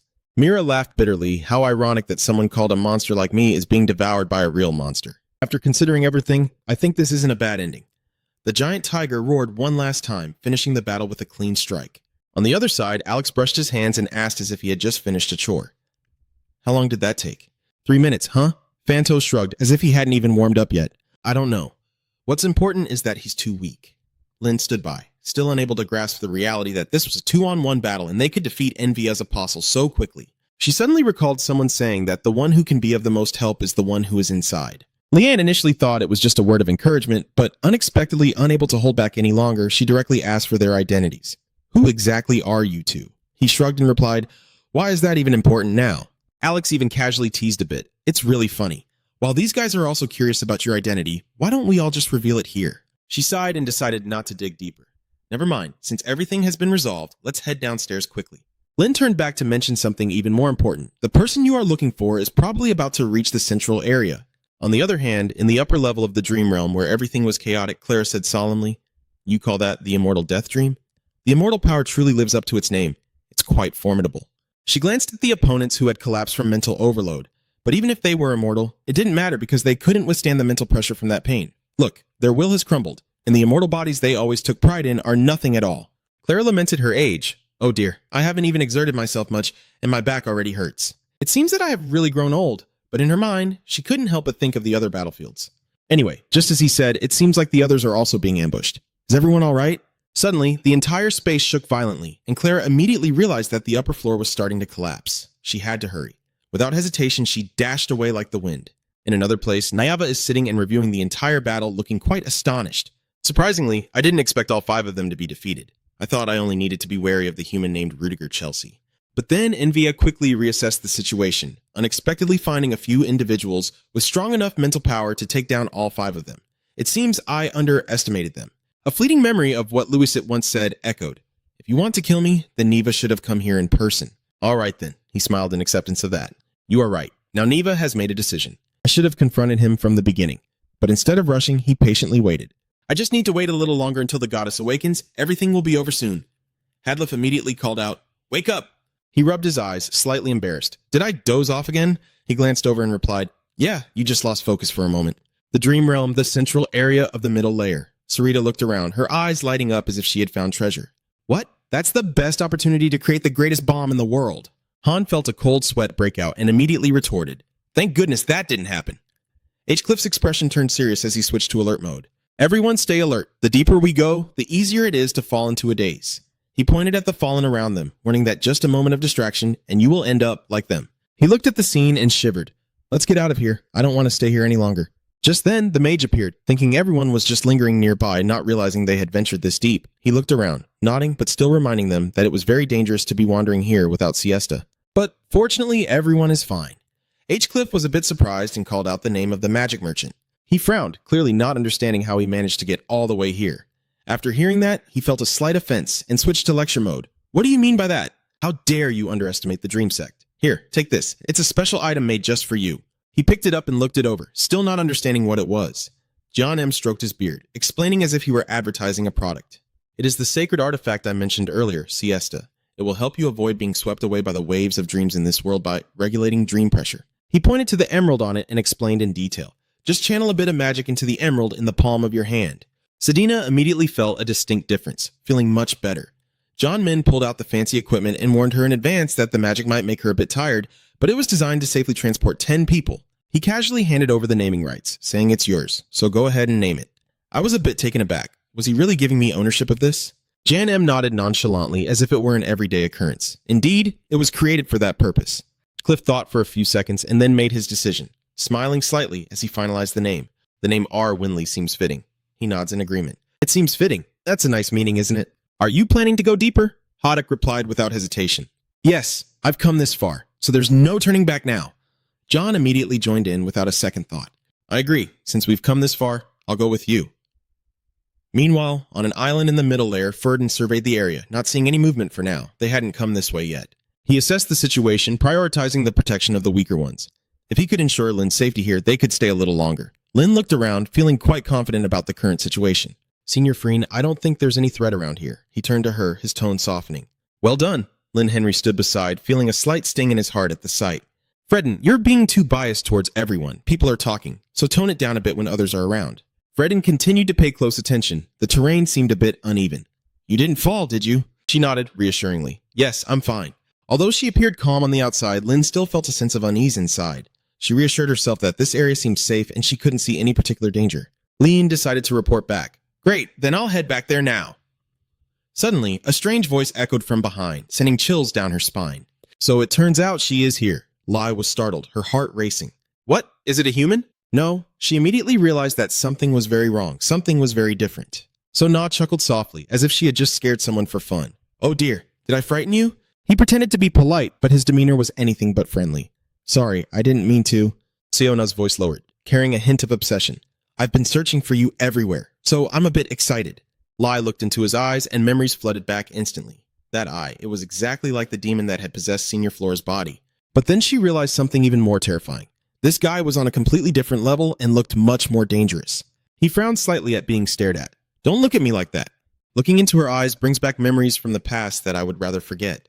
Then Sona asked, her tone as if confirming her prey. So you were at Theon. What is your name? Lynn crossed her arms, her gaze wary. I don't reveal my name to strangers. If you really want to know, then introduce yourself first. He smirked, finally willing to introduce himself. All right, I don't need to hide it anymore. My name is... As if this name holds nothing to hide. So, nah, now it's your turn, miss. She replied briefly while keeping her distance. Lynn. So Na repeated the name, her tone dropping with implication. Renee, you're starting to feel uneasy, as if he can see right through you. He speaks as if he knows who I am. Do you know me? He shook his head slightly, but the answer was even more suspicious. No, I have never met you before, looking directly into the eyes of the person opposite with a sharp gaze. Yet I know a lot about your eyes. Lin was taken aback, unable to hide her surprise. What did you say? He continued to tempt her, his tone as if revealing a great secret. Don't you feel curious about the source of the power you possess? The reason you were born with it? And then he made the offer. If you want, I can help. Doesn't it that's so? Lin fell silent, her expression darkening as she pressed her lips together, resolutely deciding not to be swayed. Lin firmly stated, No, I don't need it. And even if I did, I couldn't trust you. He sighed lightly, as if he had anticipated the outcome. Is that so? Then I have no choice if that's what you say. But right after that, So Nayan changed, his tone slightly mocking. Anyway, you are being quite rude, Rudiger Chelsea. You found her but still want to keep her to yourself. She looked confused and not understanding what was happening. What are you talking about? He laughs as if he never said anything important. Forget what I just said. It was nice to meet you.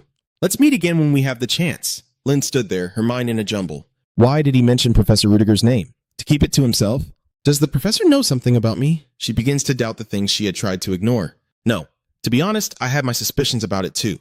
But I always brushed it off because I was afraid that our relationship would be strained. Yet I reassured myself like I always do. If I'm not confident enough to face it, wouldn't it be better to keep pretending I don't know? In the distance, Sona continues to talk to herself. Fate is truly interesting, isn't it? I searched for you everywhere, and who would have thought I'd find you here by chance? He feels regret but is still full of schemes. If this place weren't Neva's base, I would never let her leave so easily. It's a pity, because I've already gotten one step ahead of him. So, Na's voice lowered, as if affirming her advantage. Because I have already taken a step ahead of him. Suddenly, the sandstorm rose violently, engulfing the surrounding space. Henry was startled, unable to grasp what was happening. What is this? Fred immediately alerted him, calling out loudly. From beneath the ground, a sand figure slowly emerged, an ominous presence as a cold voice echoed through the sandstorm. I have found you. He turned to see Lynn in front of him, eyes wide as she was swept away by the storm, and then everything vanished as if it had never happened. In the upper middle world, on an island near the entrance to the center, Selena anxiously approached to ask, Principal, are you all right? Elisa replied politely, It's good to see you safe as well. Professor Selena, she's curious. But do you think everyone is here? Elisa deduced. It seems so. Julia is furious with Hugo, asking how they could leave their master all alone like that. He smiled back, very happily praising. I didn't expect our youngest to care so much for the master. Julia affirmed, Of course there is. Aren't you worried about the master? Hugo asked in return. Should I be worried? He's right behind you, Julia exclaimed in surprise. If you come, you should let me know.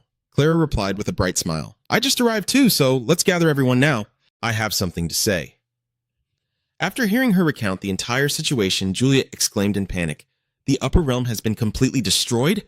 Clara affirmed. That's right, everyone from the upper realm has fallen down here. We have saved quite a few people thanks to the remaining members, but many have also died at the hands of the one who devours the island in the terrors of the night. Elisa gazed silently at the sky, realizing that our escape route has essentially been severed. Julia suggested that if that's the case, we have no choice but to eliminate the root of it all. Clara agreed with this opinion. Yes, it's the old man in yellow that you mentioned. He is referenced in the ancient texts of the Dream School. He has many names like Sandman or Ion Bluong, but his true identity is that of a demon who has existed in this land for a very long time. The real reason he pulled everyone into this world is because of the Abyss. This is the final place everyone must pass through to reach the Abyss. John opened the door, leading everyone inside Stu's Biblioteca, also known as the Library of Dreams. As Han stepped in, he gasped. It was so vast that he couldn't see the end. Sedina couldn't help but marvel at the sheer number of books, while Heckliff remained utterly indifferent to everything. He glanced around the entire room and asked, Why does it look like this? John Munn replied, I knew you would ask. When the dreams of everyone converge here, they transform into a familiar shape for humans. They become books that perfectly match the curious name of the Sedina Library. So basically, this is a treasure trove of knowledge? All kinds of lost magic could be hidden here. John reminds himself, Stop, it's best not to touch those books. Each book encapsulates an entire life within it, containing not just their knowledge, but also their memories and experiences.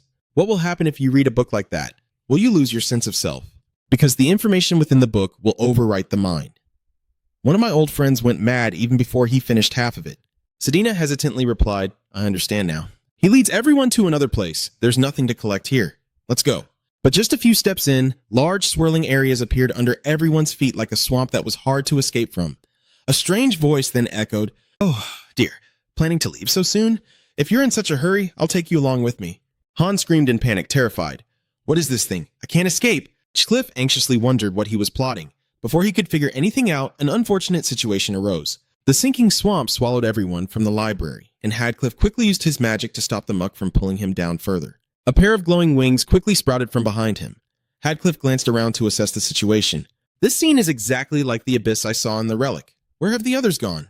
That strange voice echoed once again. Don't worry about your friends. I haven't killed them yet.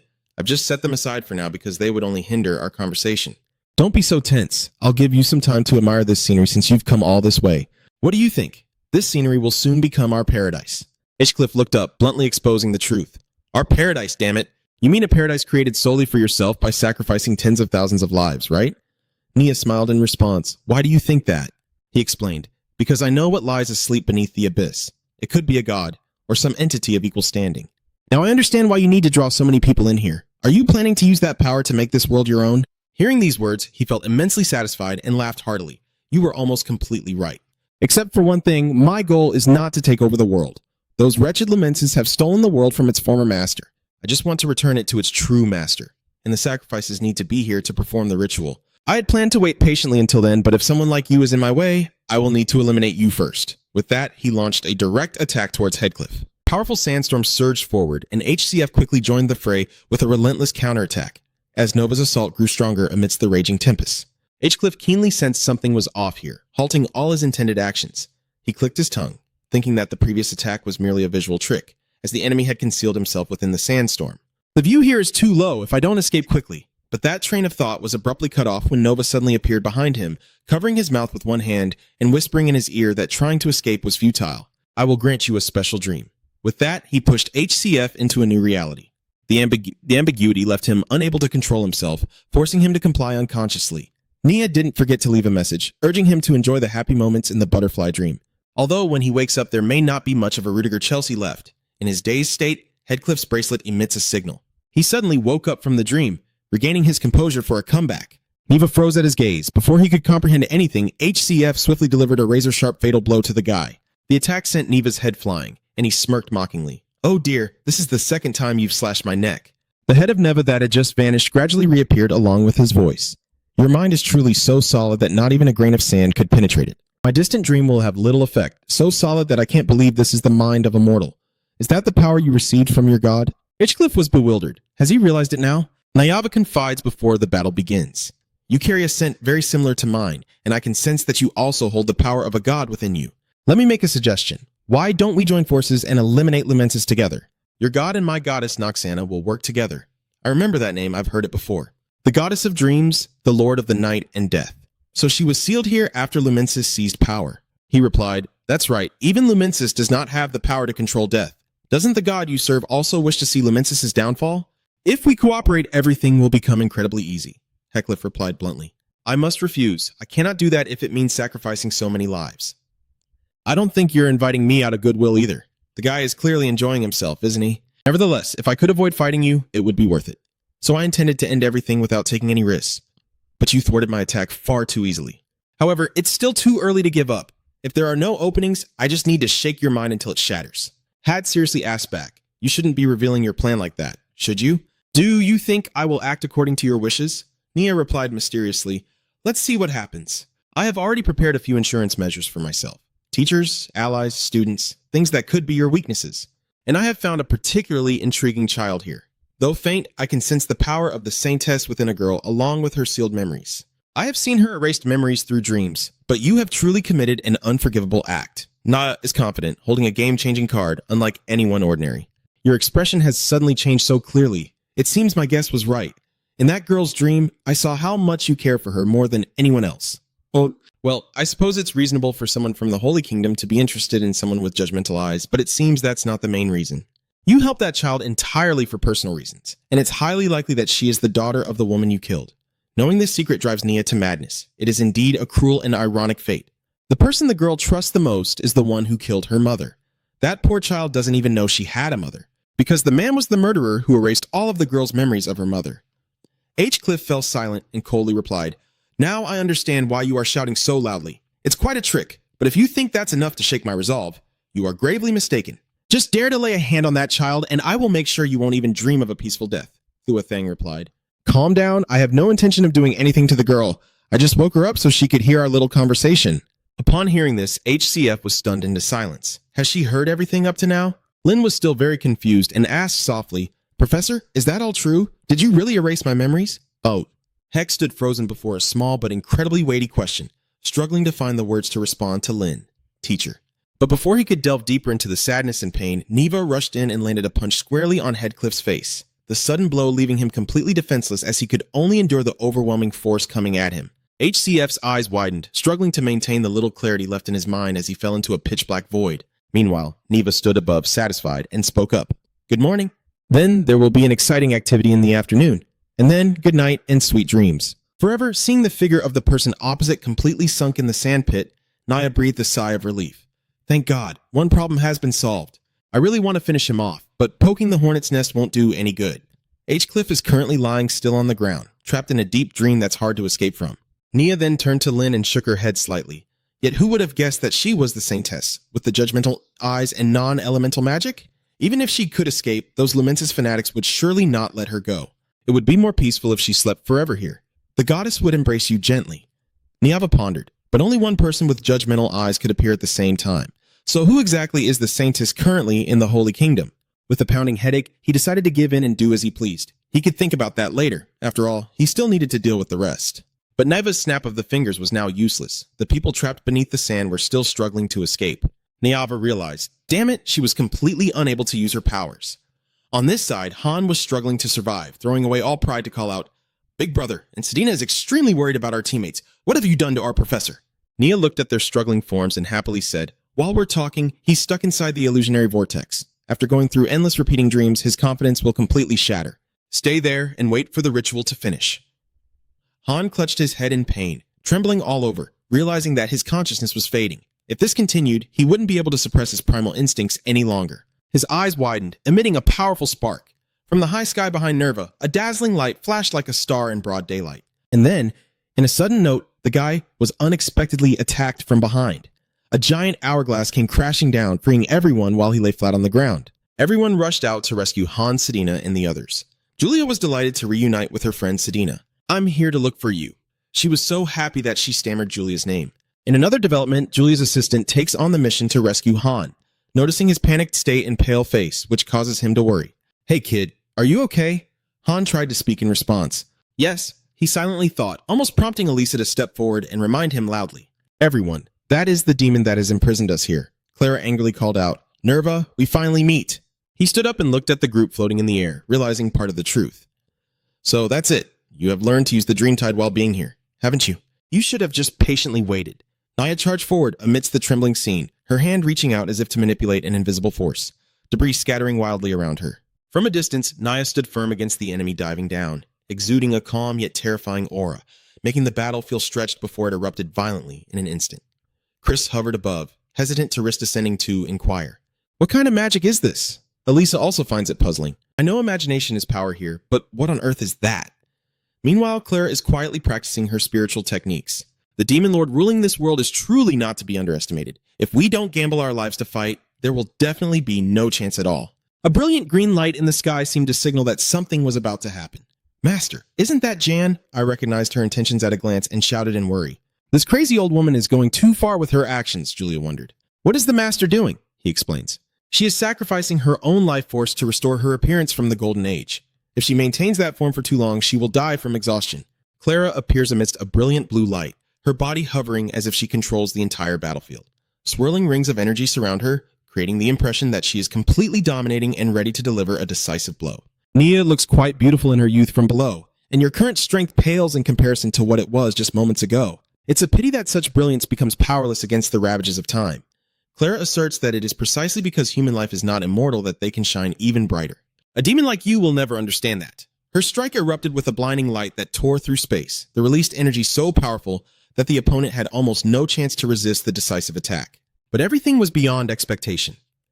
Clara was stunned to see that the technique she had been trying to master had no effect on a single hair of her opponent. Niava calmly held her staff and praised, "Not bad. Even someone like me would have trouble facing that attack." "Allow me to return the favor." A powerful attack surged towards Clara. She was completely unable to dodge or resist at that moment. Both Julia and Sedina stood outside, extremely worried, shouting loudly, "No, Senior. Some people hit by the attack have completely lost their ability to stay conscious and are falling freely to the ground. Naya watches them fall, feeling immense joy and excitement. How pathetic. With that dream-walking power, are you just going to stand there and watch your teammates die? Wait a minute, no wonder that face looks so familiar. You're the one who came here while I was sound asleep. If I remember correctly, you were looking for a person named Nathaniel. Yes, now I remember. A guy with extraordinary willpower. But in the end, the torture drove him insane. Clara gritted her teeth in anger at the sight of his calm and cheerful demeanor. You bastard! Nia continues to throw out some provocative words. If I remember correctly, that guy didn't come here alone. I'm sure there was a kid who came with him. As soon as he finished speaking, a voice both familiar and strange rang out behind him. I feel truly honored to be remembered by you. Frank charged from behind, thrusting the knife straight at Neva. He couldn't react in time, only able to stammer, You! As he whispered into Neva's ear. Initially, I aimed for your heart. It's quite unfortunate that my attack missed. I could never forget you. You live only for today, the day when you will personally kill someone. Clara, standing from afar, was also extremely horrified by the current situation. What? You are Frank? Julia suddenly spoke up, questioning. Is that person Frank, the senior? I heard he should be over 40. Why does he look like that? Jan M. stood beside and replied, How would I know he hasn't shown up since he left? Nia was still struggling to grip the sharp sword aimed at her as she spoke. I can't believe that child has grown up this much. Do you still feel guilty about your father's death? It's a pity. Who would have thought your powerful attack could be blocked so easily? The years of waiting for revenge have vanished just like that. Tired of talking, Frank responded not with words but with action. He plunged the knife deep into Nova's palm and then into his arm, leaving him stunned and speechless. A massive explosion erupted with blinding light, shattering Nova's arm into pieces like glass. Frank smiled and asked, Why do you think you can stop my attack? He was very angry, wanting to use his remaining arm to rush forward for revenge. You lowly scoundrel, how dare you! But just as the hand was about to reach his hair, an uninvited guest appeared from afar. The mysterious figure with a covered face launched a direct attack at Nala, pinning him firmly to the ground, followed by a group of masked individuals whose identities remained unknown. A representative said, It seems we arrived just in time, didn't we? Chris looked at them with curiosity. Who are they? Elisa speculated. If they help us, they must be allies.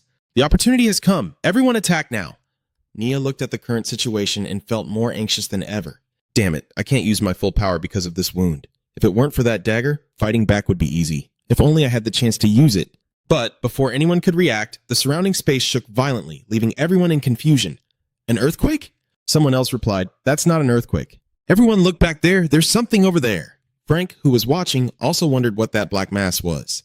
Clearly there was no black mass here before, and the happiest person in the arena right now is Neva. He smiled happily upon seeing the moving black mass and exclaimed, Thank the goddess, I won't waste the opportunity you've given me. As his ally appeared, his powers seemed to increase tenfold. The swirling sandstorm rose high into the blue sky, leaving those hovering in midair in a state of panic, while everyone below was equally affected. The sandstorm grew stronger, forming a small floating sandball in the air like a new planet, while Clara gritted her teeth, trying to withstand the powerful winds blowing through. Below, Saradin, who was in charge of taking care of Headcliff, was also swept away, causing her to call out in confusion. After struggling for a while, Nia declared loudly, Everyone step inside. You will all enter this endless prison with no way out. Everyone then appeared in a new space, filled with confusion and worry. Dan, are you happy? Can you hear me talking? He wondered. Stop shouting, I'm not deaf. Where are we? Frank replied. Neva has locked us in the dungeon. Considering that severe injury, this is probably the best he can do. Those who aren't here have likely been scattered elsewhere. So just stay here quietly, after all. You won't be of any help. John Min heard that and immediately got angry and scolded. You insolent brat, is that how you speak to your teacher after all these years? Do you have any idea how heartbroken she was after you left? Why don't you say something to him? Clara gently asked Han. You look thinner than the last time I saw you. Are you eating enough? I know you are. Even so, it's really because I care. I still haven't changed at all. Frey gritted her teeth. Not changed at all? You mean this body? It stopped aging because of my own foolishness. This is my punishment for causing my adoptive father's death.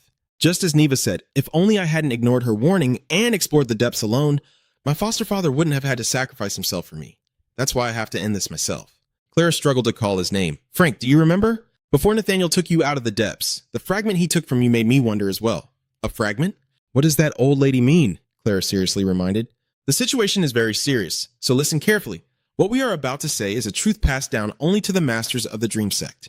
That fragment is a part of the ancient relic, which was once used to study things that went against the will of the Holy Kingdom of Britos. But the Holy Kingdom intervened, and the relic was shattered into pieces. The previous master, who had participated in that research, successfully protected one of those fragments. He wanted to hide the fragment, but couldn't find a suitable place. Ultimately, it has been kept until today, passed down from one master to another.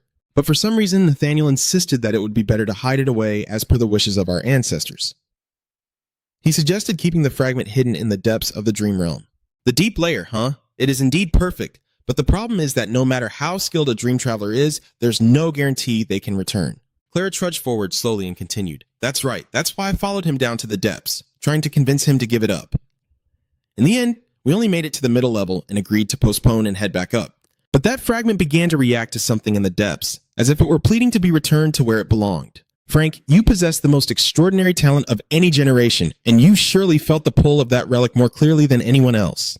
By the time we noticed its reaction, Frank had already been enchanted and was heading straight down to the depths. Nathaniel went down there to save Frank, and since he was already in the depths, he must have decided to stick to the original plan and take the relic from him. If only I had stopped him then, perhaps Nathaniel wouldn't have died and Frank wouldn't have had to leave. This is not your fault, my boy. This happened because of us. It is not your fault, Frank. It was a fate long since sealed. This is truly my fault for deliberately ignoring it. Now, nothing can change anymore. No matter the past or whose fault it is, the undeniable truth is that that demon named Neva must die. Meanwhile, at the same time, Sedina anxiously asked Han, Julia, what are you doing? She replied, I'm thinking of a way for us to get out of here. Sedina wondered, what will happen if we keep going through those doors? What if we eventually find a way out? Julia explained that we can't just walk into a place without knowing what's inside. What just happened is more than enough reason for us. She agreed. That's true. Julia then speculated. So, first we need to analyze the structure of this prison before taking action. But the image behind the shattered wall completely froze them. It was Neva holding each person's neck to absorb their life force. After the opponent was drained, their shriveled body was discarded on the ground like an empty bottle. Julia hesitated as Sedina quickly realized he was absorbing the life force of everyone, while over here, Nia was angrily cursing. Damn it, even after absorbing so much, all I can do is replace my limbs. Each of these souls is a precious offering to the goddess. I will never forgive you for forcing me into this corner. All who oppose me will be devoured until I am satisfied. It seemed like the end for the two girls, but then an unexpected event occurred. A gigantic arm came crashing down from above, directly onto the spot where Nerva was standing, and then it slammed him flat under the tremendous pressure of the punch. Sedina watched the situation intently, her heart racing as if on fire. What could possibly happen now? Julia looked at Nova, curious about what was happening with that arm. The guy was now stuck flat against the wall, struggling to speak. What kind of monster is it this time? But the sight before Neva made her feel like she wanted to ascend. What the hell is this? I don't remember placing anything like this here at all. All the students were stunned in amazement. Is that the creature that appeared at the Jarden Beast auction? Sedina looked up, beginning to doubt. I've heard that the Jarden Beast is actually Senior Han, so could it be that his primal instincts are out of control like when we were on the middle floor? Nia was knocked down flat on the ground. Damn it, every time I want to do something, there's always someone getting in my way, getting in my way, and getting in my way. The guy is furious, and now even a monster dares to block my path? I won't let you die in peace. With that, Niava launched an attack to defeat the beast Jarden. Right now, Julia grabbed Sedina's hand, who was in a daze, and pulled her along. This is our chance. Run quickly. Yes. Han was tightly gripped by Naya, and he began to thrash and scream in panic. The man wore a sinister smile, tightening his hold even more. I will drain you dry and make you explode. The ground nearly trembled as he was thrown back by Han's strained scream. Niava Cow has an unyielding expression, and I never expected it could shatter my power with just a roar. How can the strength bestowed upon me by the goddess be tainted by a mere beast? He was furious and began unleashing heavy magical strikes. He started to retreat, contemplating a life or death plan. Damn it, this thing hurts me. That creature and I are completely mismatched. There's no need to waste energy fighting it. He began to take advantage of the dungeon's terrain where he was trapped. Just stay there like a beast and quietly rot at the bottom. He could only scream in helplessness as he was ambushed. After trapping the beast Joden in the abyss, he muttered in annoyance. Damn it, I never expected to end up in this pathetic state just because of a creature like that. Those little pests got away, but it's fine. They definitely won't get far. On this side, Headcliff returns to the real world, still engrossed in the pile of books on the table. Where is that wolf howl suddenly coming from? Did I mishear that? He started to put down his pen and muttered, I must have pushed myself too hard. It's best to stop studying and just go to sleep. But what is that sound after all? It feels like someone is calling me. Who is that person? Meanwhile, Headcliff lies silently beneath the ground with no signs of revival. The students knelt beside him, waiting for Sedina to pass with the sword of Ho, asking, What's the situation? Is he showing any signs of waking up? She shook her head in frustration, seemingly ineffective at all. The energy I sense from the professor is completely on a different level compared to ordinary curses, so she reluctantly gives up and puts down the sword. Perhaps I still can't penetrate that power. Flora nodded as if she understood. I see, I thought your magic resistance would work. This only makes Saradin more anxious. If that's the case with the curse, is there really no other way to awaken the professor? She nodded softly. Although I can't accept this reality, there is still no way. Everything would be easier if we had a clue, but right now there is absolutely nothing. I will go check the surrounding area. You two be sure to keep a close eye on the professor. Aiden quickly complied with her instructions, saying, "Understood, Senior Flora." After Flora left, Julia set to work completing the magic circle, and Sedina's anxiety grew even stronger.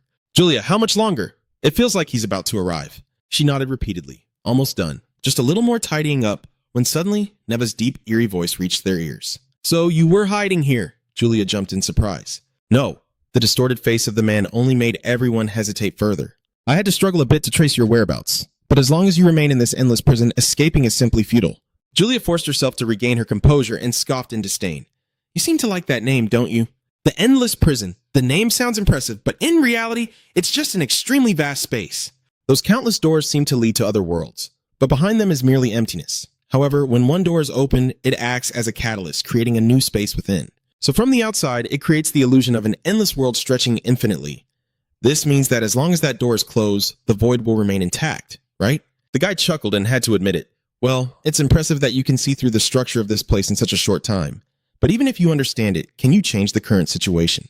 Julia is just stalling for herself. "Do you think I'm explaining all this just to show off? Don't underestimate the next generation Dreamwalker." Instantly, she unleashed a blinding light. But after a while, Naya didn't feel any pain at all. What is this? So it's just a pretty facade, huh? That's when Julia finally reveals her hand. "Of course, this is a signal flare. You created this space and yet you don't know about such tricks? The light I just created has spread into the void prison I mentioned earlier. That light will spread in all directions to each unopened door, transforming upon contact into a conduit leading to that location. And through those doors, the light will send out signals and draw everyone's attention here." He laughed in contempt, a rather impressive threat, as if the space I created could be easily exploited against me. While Nia was still looking down on her, a surge of magic attacked him from behind, resulting in a massive explosion that forced Julia and Sedina to turn away to dodge it. Everyone was taken by surprise as the flares drew them together. Is this how a big shot treats younger students? Get ready. The mutant head of that NVA is starting to burn. Damn it, it turns out that wasn't just an empty threat. Right now, I don't have nearly enough power to face all of them at once. In this situation, I wish I had enough energy to restore all my strength immediately. His gaze suddenly darted around wildly. A sinister energy is drawing Neva in. I can sense the presence of a being with demonic power not far away. And the energy within that guy was surging to the point of being uncontrollable. Thinking of this, he eagerly rushed off to fly towards it. If I can absorb it, I will fully restore my power. I must capture that guy at all costs. Even if it means exhausting this last bit of strength, Frank frowned, unwilling to let the guy slip away a second time. He's running, but he definitely can't get far. Quickly, search every door around here. The wall on this side began to crack into pieces. Just as it split open, Neva had Flora firmly in his grasp. Everyone around was stunned and began to run in panic. What is that? What kind of monster is that? Run fast! She tried to use her magic pen to keep him at bay, but he shattered it all with a single move. Stay away from me. This flimsy barrier is nothing but a toy. Nia looked at Flora with longing. Come here. Just capturing you will secure my victory. Everyone in the dungeon began to worry about her. It's you! Senior Flora, Aiden, and Saradin stood by HCF, pleading continuously, Professor, please wake up! Professor, you are still lost in your own dreams. Hadik slowly approached the door with suspicion. I think I just heard someone. Is there anyone out there? But immediately, a man appeared to stop him. Is something wrong? He turned around, startled, to address his father. H-Cliff glanced at the door and expressed his feelings. He felt as if someone was calling his name from behind that door. Their voices sound desperate, hurried, and urgent, as if they need my help right now. But if I open this door and step outside, I have a feeling I will never see my father again.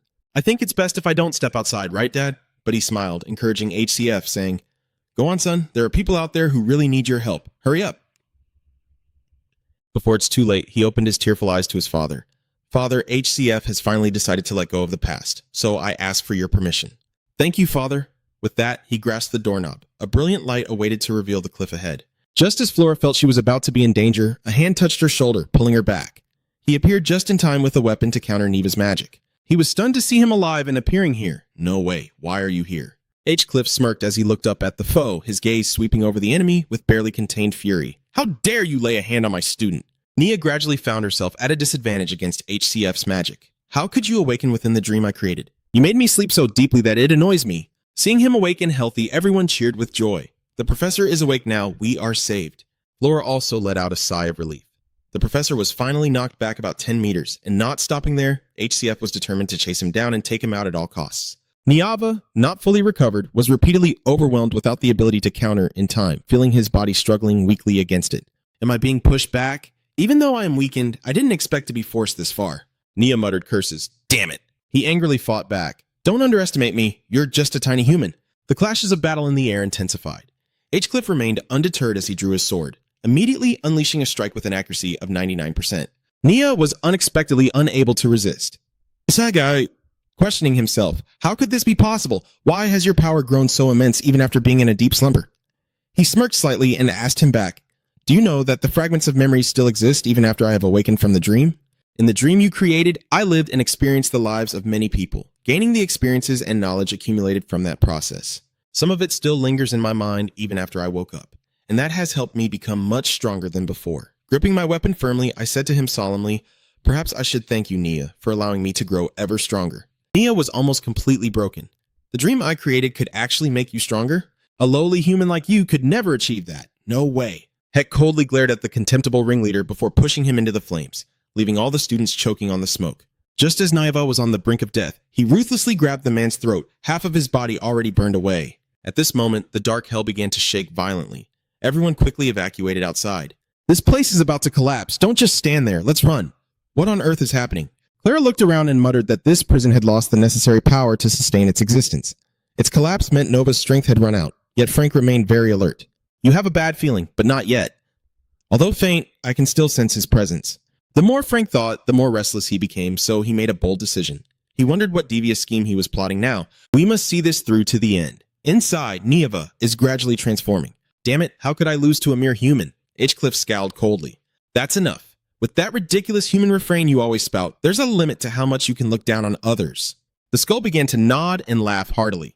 Isn't that just obvious? Because all along, the two of them were created with the purpose of never being able to develop further. HCF frowned, vaguely realizing that something was wrong. What do you mean?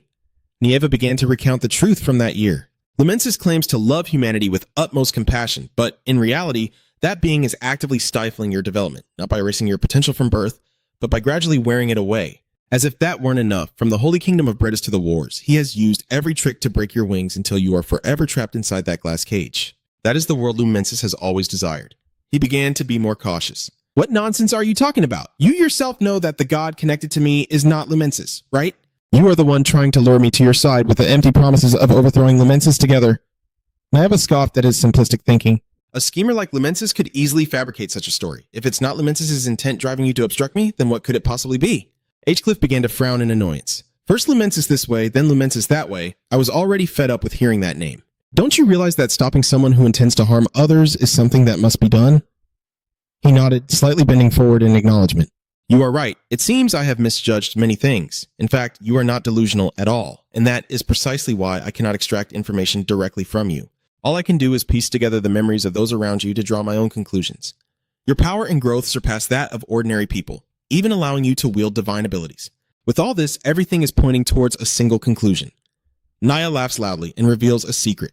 You are the vessel created to absorb Lumensis' power. Even so, there are still things I cannot be certain of if I only rely on those few pieces. Your image reflected through the memories of others is completely different from a puppet of Lumensis. Instead, you awaken the potential of those around you and help them grow stronger. I even once believed that it was just a part of Lumensis' cunning plan. But if that is not the case, then why did the Holy Kingdom expel someone they should have nurtured to become the next Saintess? He let out a cunning chuckle. Could it be that this is just a mistake arising from the internal power struggle? Blinded by greed, they inadvertently choked their own master. I believe humanity has truly become something that even Lumensis must be wary of. He didn't want to listen to the chatter anymore, so he tightened the ropes around him. That's enough. Answer the question quickly. If I truly am just a vessel, then why didn't Lumensis come to find me while I was trying to escape? The skull still gives off a chilling vibe as it sways. It's simple. It's because Lumensis is not the only creator of this world. When the gods came together to create this world, they established a rule through mutual agreement. They would not interfere with one another, allowing all beings the freedom to determine their own fate. That rule is so powerful that even Lumensis cannot oppose it without facing consequences. Although it is true that this rule was once broken during the event when the one known as Zero Order fought against the Saintess Anus. Heckliff frowned as he recalled a familiar face from Zero Order, casually recounting everything. I do not fully grasp all the specific details of what truly happened back then, but the result is that, who was thought to have perished, survived. While Arenis has perished, the price Lamensis has to pay is that it will become increasingly difficult to directly intervene in this world, which means Lamensis will surely feel more and more desperate about the things you have done. His face grew darker, and he was not lying at all. Every current circumstance matched perfectly with his words. After the Saint has passed away, the influence of the Order diminished, and the pace of the world's development began to shift significantly, followed by the period when the Holy Kingdom closed its gates for a continuous 20 years. That completely coincides with the time I left the Holy Kingdom with my master. Could it be that my very existence has changed the fate of this world? Just as Cliff was immersed in the stories he had stirred up, he devised a new scheme. Everything would surely turn out much better. If only I had discovered this vessel when it was completely empty. Unfortunately, now that it has refilled itself, I can no longer easily shape it to my will. But if I offer what is inside this vessel to the goddess, the tentacles begin to burst forth from Nia's body. He was startled in surprise. Does he still have enough strength to move? Nyava swiftly darted behind him to launch a sneak attack. Enveloping this entire world in a dream is not something too difficult for me. A crackling sound echoed just in time as Frank rushed in and struck him right in the chest. This is where it ends. Neva HC turned around in shock, unable to comprehend what was happening, as cracks began to spread across the man's body. The entire skull began to crack, but surprisingly, Neva solemnly expressed gratitude. Thank you. Right after that, an explosion like fireworks appeared before the two of them. You stood there in shock. What? What did his words really mean? He jolted as if realizing something. Could it be that he is using his own life as a sacrifice? Does he intend to awaken the goddess? The dungeon quickly collapsed before the astonished eyes of the students, and they all began to thrash about in the dust, struggling to escape. After returning to normal, everyone was shocked to realize where they were. Did I get thrown back to the starting point? He's starting to cough and hit my head. What on earth just happened? I remember being sucked into the sand. And then Saradin hurried over and knocked hard on Han's head, shouting loudly, "Hey, wake up! It's all over now!" He clutched his head in frustration and cried, "Don't hit me anymore! It hurts!" She scratched her head in confusion.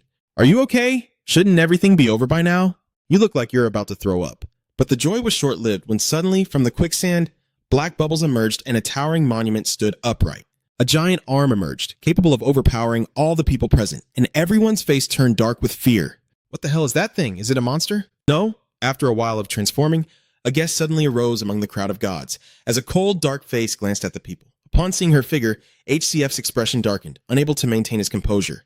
It really is Noxana. Everyone began to tremble and huddle close together. He has truly come back to life. It's really over for him. But Mrs. Clara quickly reassured everyone. She pointed her wooden staff upwards. Everyone, wake up. This isn't over yet. Look closely at his chest. That massive architecture is still attached to him. It hasn't disappeared yet. It serves as proof that the seal has not been completely broken. John Min nodded in agreement and shouted for camaraderie. We have defeated that demon, so there's no reason we can't defeat the gods as well. Elisa and Roy urged everyone. Just a little longer, hold on strong. Hax was ready to face the battle. This would be the final showdown. With that, all the magical power was summoned to launch a full-scale attack on the rooftop. A light flashed in the dark sky, and he began to feel a heightened sense of alertness. What is that? I have a bad feeling about this. The badge attached to the bell started to move intentionally. Rander suddenly awakens. In the reflection of her red eyes, she clutches her head and sits up, murmuring as she senses the surge of power from Headcliff. Who would have thought there was still a god alive? My student must stop him at all costs. If the student fails, then when the bell rang, HCF seemed to awaken in shock. Clutching his pounding head as a series of strange memories flooded his mind. What the hell just happened? I remember the bell ringing and then HCF's astonished gaze taking in the scene around him. Everyone is lying on the ground. No way. Did everyone get defeated in the blink of an eye? Before his eyes stood the towering god of the roof, Sana, unscathed, and this was before the seal within him had been completely lifted. Could it be that the true power of a god is like this? Countless theories raced through his mind. What could his purpose be? Don't tell me he wants to bring the gods down to the mortal realm. Of course, Headcliff doesn't want that to happen. If that happens, it won't just be LV at risk. The entire human realm will be in danger. If this continues, will I ultimately have to lift the seal? So far, I have used the unsealing technique 3 times, and each time, unsealing stage 1 has been enough to resolve the situation. But this time, even reaching stages 2 and 3 may not guarantee victory. However, if I do that, Lamensis will discover this location and won't let me escape again. I won't be able to hide my identity and evade their gaze. Even so, he remains determined to promise himself. Nevertheless, given the current situation, there's no other choice. I have to do it. But Frank timely appeared, stopping him, telling him to back off. Even old Clara is coming over with her cane. I don't know what you're planning, but are you really about to sacrifice yourself? She shook her head in analysis. I believe a young person like you shouldn't throw away your life so easily. Such things should only happen once, and that's more than enough. But right now, Headcliff has only one way forward. But if this continues, we won't have any way to stop it. At that moment, you voiced your speculation. There is a way. Destroy his bell. That bell is the divine artifact of Noxan. It is called a nursery rhyme. Frank pointed out a few notable features. This is a very basic, yet extremely important matter. Basic enough that he can summon it even when the seal has not been completely lifted. In other words, as long as we destroy it, we will be able to seal him again. H. glanced at the three of them. Can the three of us really do that? You shook your head, feeling it was unlikely. It's difficult. We need more people. They're just in a deep slumber. We can use our powers to wake them up. Next, he starts to delegate tasks. Waking each person up individually among so many will take a lot of time. I will connect everyone through the magic circuit. I'll assign the task of waking them up to you all. Frank agreed. All right, I understand. After waking everyone up, they began to devise a more detailed plan. Elisa nodded as if she understood clearly. I get what the professor means now. So how are we going to destroy it? Frank expressed his opinion in front of everyone.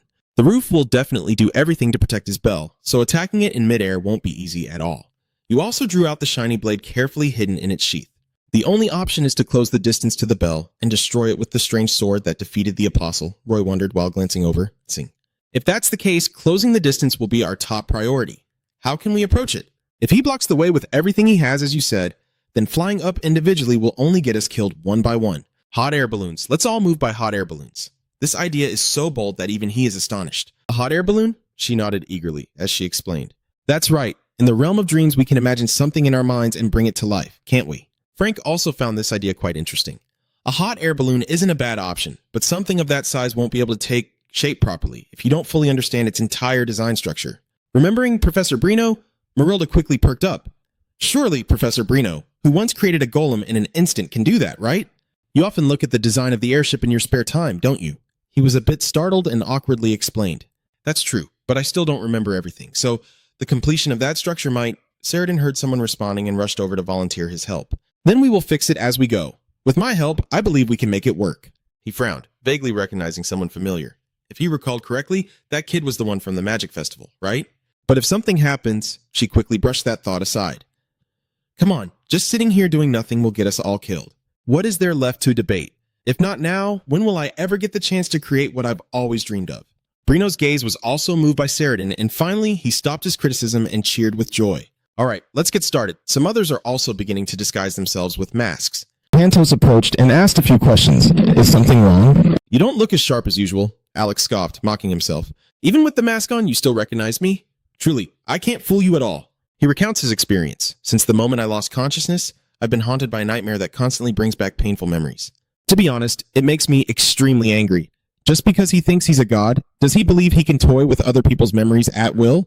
At this point, Alex's face clearly showed his eagerness. My hands are itching to give him a punch out of anger. You must have experienced those nightmares too. So I believe you understand exactly how I feel right now. Of course, that's how I feel too. Let's all bring everything we have to make him pay. Bella Luna nodded eagerly, wanting to contribute her strength as well.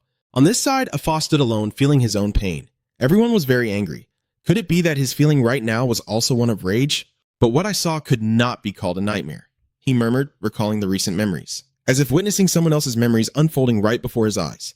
Unable to protect his sister, powerless and tormented before a colossal force. Then, with the last breath under the hand of a teacher, Aha trembled and stood still for a moment, telling himself, this is my memory. You still resolutely clenched your fist, looking up at the heavens in silent gratitude. Thank you for restoring my memories, O Divine One. But I will still have to stop you. After a long struggle, Sheridan and Brino finally breathed a sigh of relief. Finally, it's done. Gian began to call for help. Students and citizens, please stay here. Those who can fight, step onto the ship. Julia hurriedly chased after them, pleading to be allowed to go along. I know I can be of help, but he flatly refuses. You can't let a child participate. I can't ask a kid to join when we might not survive to come back. She erupted in anger, retorting, so it's fine for the seniors to die, is it? Johnmin suddenly turned back with a confident smile, reassuring his students. Of course not. We have no intention of dying. But old folks like us have lived long enough already. The young ones must stay behind to take over the dream sect in the future. He also reminded Sedina. Didn't he? He's counting on you to take good care of our Julia. She replied with a quivering voice, yes. After giving his instructions, he soared up to the airship, and as soon as he set foot on it, he was scolded by a few old friends. Hey, I heard everything you just said down there. Trying to act cool all by yourself, huh, you sly one.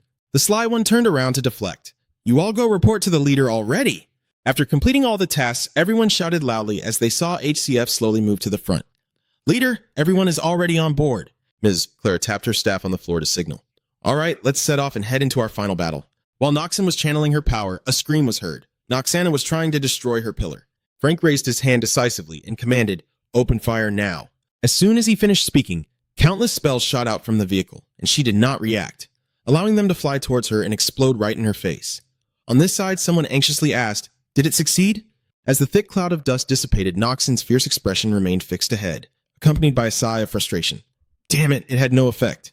"What are we supposed to do now?" Frank asked calmly. He continued to remind everyone, "Focus, we've distracted him. Now he will turn his attention to us." Oh. Everyone shared the same expression and was extremely alert. Friends shouted out decisively. Everyone prepared for battle. From the shadowy hand, a mysterious orb was conjured. Then it transformed into bizarre creatures with sharp fangs soaring forward as bullets were fired head-on against Noxan's power. The bullets continued to be fired relentlessly from behind. The masked man, sensing the situation is dire, turns to report, "There are too many of them. If this continues, the ship will be destroyed." At the same time, Hurlip began to summon his power. He spoke up, "Just leave the ship to me." With that, Hurlip extended his hand forward. Elemental machinery, the infinite cathedral. Amidst the blazing electric space, the mysterious mass vibrated intensely before shattering into thousands of colorful cubes, unleashing a surge of rising energy. A white force surged forth like a colossal drill, shooting away in an instant. Brino's eyes sparkled with amazement as he exclaimed, "There's a drill appearing up ahead," and Loy beside him nodded in agreement. He's not so bad after all. In the sky, the ultimate dark sphere suddenly erupted, shooting out dark rays as if to devour everything around it. On this side, inside the fortress, there were screams. "What the hell is that?" "If this continues, we will be crushed." Elisa tightened her grip on the staff and sought advice. "Wilf, it's time for us to take action, isn't it?" Will agreed with her. "That's right, I think so too," she declared confidently with a serious expression. "Let's show them the power of Principal Theon." The starlit dawn illuminated the Lost Garden as the drill surged forward, a powerful wave of energy shot ahead. Then it exploded like fireworks in the sky. Sheridan watched in awe as he exclaimed, looking at the size of that explosion. Who would have thought it could be achieved in just one attempt like that? Using magic like that is truly cheating. Cliff glanced back to remind them. "Don't say that. There will come a time when you can use what we've taught you. Now let's focus on our mission." She placed her hands on her hips confidently. Needless to say, the drill was now just inches away from the ceiling, accompanied by a compliment. "Great, now there are no more obstacles. We will attack its bell." Above, the bell sensed danger and began to shake violently. As soon as the drill made contact, a protective shield for Noxan automatically appeared. In this situation, both Sheridan and HCF were stunned, while Frank gritted his teeth and cursed. "Damn it, that's the shield," he added right after. "I knew this wouldn't be easy." He turned to the side, hastily suggesting an idea. "There's no time left. We have to destroy the shield before he counterattacks." He crossed his arms over his chest and calmly replied, "It's useless. The shield is too strong. It's dulled our drill bit." The drill bit continued to fly toward the protective shield, but it seemed to have no effect at all. Roy suddenly jolted as if something had happened, and similarly, many thoughts arose on this side. It was unclear when, but behind the shield, thick black smoke had obscured their view. Frank anxiously calculated. "Damn it, we won't have time to react. If it continues like this, it will explode." Just as he had predicted, a deafening explosion echoed throughout the space, and Frank was blinded by its light, forcing him to raise his hand to shield his eyes. After a moment, he struggled to open his eyes and assess the situation around him. Unbeknownst to him, she had appeared out of nowhere, holding a staff raised high with great strength. Frank recognized the person before him and called out, "Mom!" She didn't respond immediately, focused on handling the situation. After a moment, seeing her a bit unsteady, he ran over to ask, "Mom, are you okay? Why did you stubbornly take that attack on your own?" "You'll lose your life if you keep acting recklessly like that." She looked up and smiled contentedly. "This naughty boy finally calls me mother." Frank, seemingly unfazed by that, anxiously shouted out, "Now is not the time to talk about that." Before finishing the sentence, something happened that caught both of their attention. Seeing the dark power radiating, friends commented, "He's starting to gather energy again. And this time, it's even more terrifying." She looked up and shared, "Such a large source of energy, I think we can take advantage of it. If we can redirect its attack ourselves, we can break the shield." He grabbed her arm, urgently advising, "Let me handle it, so please step back and rest." However, she firmly refused. "No, you are not allowed to do anything right now. To destroy the dragon's core, I need to conserve my strength. Let this old woman bear the burden of sacrifice this time." Frank shouted in anger, refusing. "No, Mother, you clearly know what Father had to sacrifice his life for. So I can't let you go down that path again. I won't allow myself to abandon the dream sect just to prevent this tragedy from happening again." She gently raised her hand to touch Frank's cheek and softly shared, "For a mother, it's the same. She lost her beloved husband, but no mother in this world wants to witness her child die. A mother is willing to sacrifice her life if it means saving her child. Sometimes the bravest thing you can do is learn to let go. So let me go." Upon hearing this, he couldn't help but shed tears. In the end, Frank finally loosened his tightly clenched hand. Before leaving, she didn't forget to give him a reminder. Take care, my son. My heart is truly fulfilled to see you one last time, even if it was just a fleeting moment. With that, she lowered her gaze, her heart filled with many thoughts. Of course, I still have regrets. I have mourned for you for decades, and finally, you stand here before me. That is why those who leave can never look back. Otherwise, their willpower will be shaken. Lost in thought, she was suddenly interrupted by a figure appearing out of nowhere. Why did this ant want to become a hero? Startled, she turned around and exclaimed, "What happened to you?" Mr. Owl laughed heartily and shared that she had to endure a terrifying attack alone and needed at least one person to help her complete this mission. Now we can smile and say goodbye to each other. For even if the world looks at us with hatred, we will always wear a smile while pursuing our dreams and ideals. Isn't that the essence of us dreamers? She paused, observing the orderly line of people before her. After a moment of silence, she sighed with relief, as if there was nothing left to regret or worry about. Frank's mother spoke up. "He's just trying to look cool by sacrificing his life. How rude of him to cross his arms and tell this." I thought she would be very lonely if she had to leave alone, so I joined her. She held the staff out in front and smiled. "Thank you very much. Later, don't complain if your efforts turn out to be in vain. The other side is just as confident, so don't expect me to lament about my grievances when we are about to step into the afterlife. Because I will have plenty to say when I sit down with Nathaniel and my youngest daughter, Julia. Don't cry when I'm no longer here. Take care, my child." Everyone shared the same expression, their eyes directed towards the two. The bell atop Sana's head was now emitting a gloomy aura. Suddenly, a blinding light flashed from there. Both the room and she combined their strength to destroy the cage. It seemed that the energy from the two was growing stronger, enveloping her completely. Under the immense force, the shield finally shattered. Frank, filled with worry, shouted, "Mom, are you okay?" As soon as he finished speaking, his face suddenly turned pale, trembling as if in panic. Both she and John Min were nowhere to be seen. Only the cloaks they wore lay scattered on the ground. Frank sadly lowered his head without saying another word. Heidi C. felt the same way, his face darkening in silence, when suddenly HCF was taken aback in shock. He quickly shouted to everyone, "The shield is regenerating. It can't be. They had to pay a heavy price to breach it." He quickly turned around and reminded, "Sheridan, start the ship again." Shitong nodded in compliance. "Yes." Suddenly, the ship lurched violently. Suddenly, the fan engine exploded in an instant. Brino anxiously shouted, "This is bad. What's wrong with the main engine?" Roy beside him cursed in frustration. "Damn it, why does it have to break down right now?" It seems that Headcliff has also noticed the problem, secretly thinking about how Nerva appeared out of nowhere, baring his teeth in fear. "Who would have thought you would give me another chance to fight? Thank you. Oh goddess, this time I will destroy them all for you." Hadi C recoiled in shock as he realized who was before him.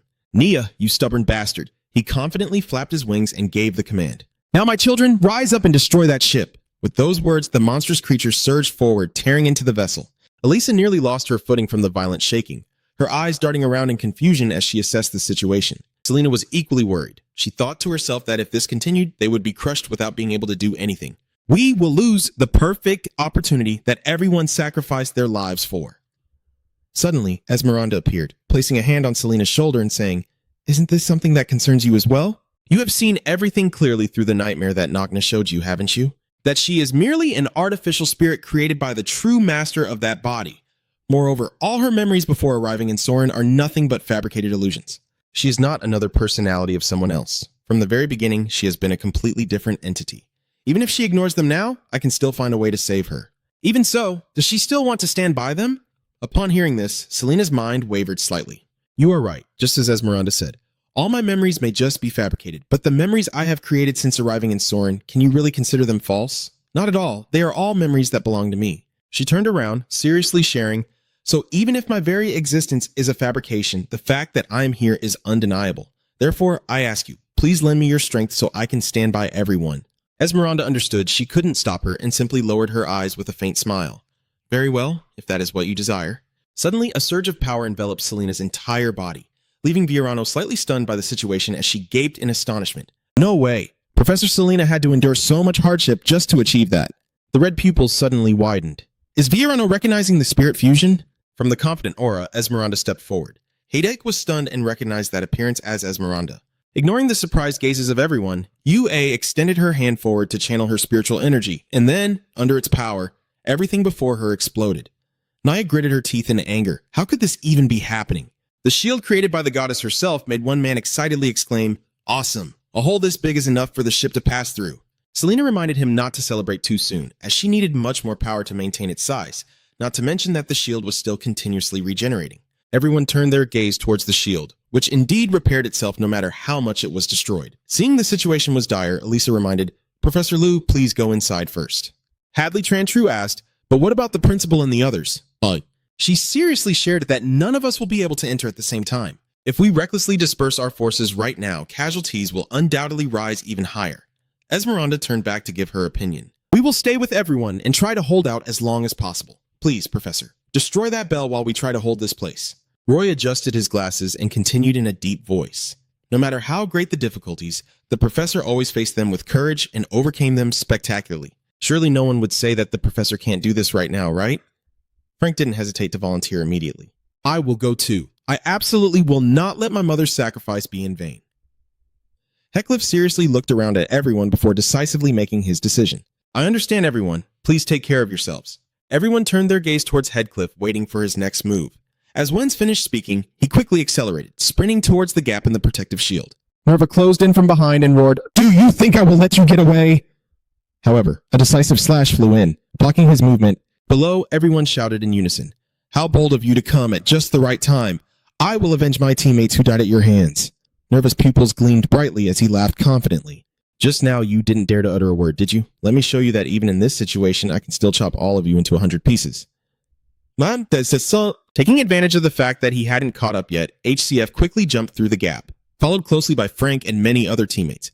After overcoming the first obstacle, he was startled by the bell before him as it was enveloped in a stream of energy. Hef cursed in frustration. Damn it, another shield? Frank quickly chimed in beside him.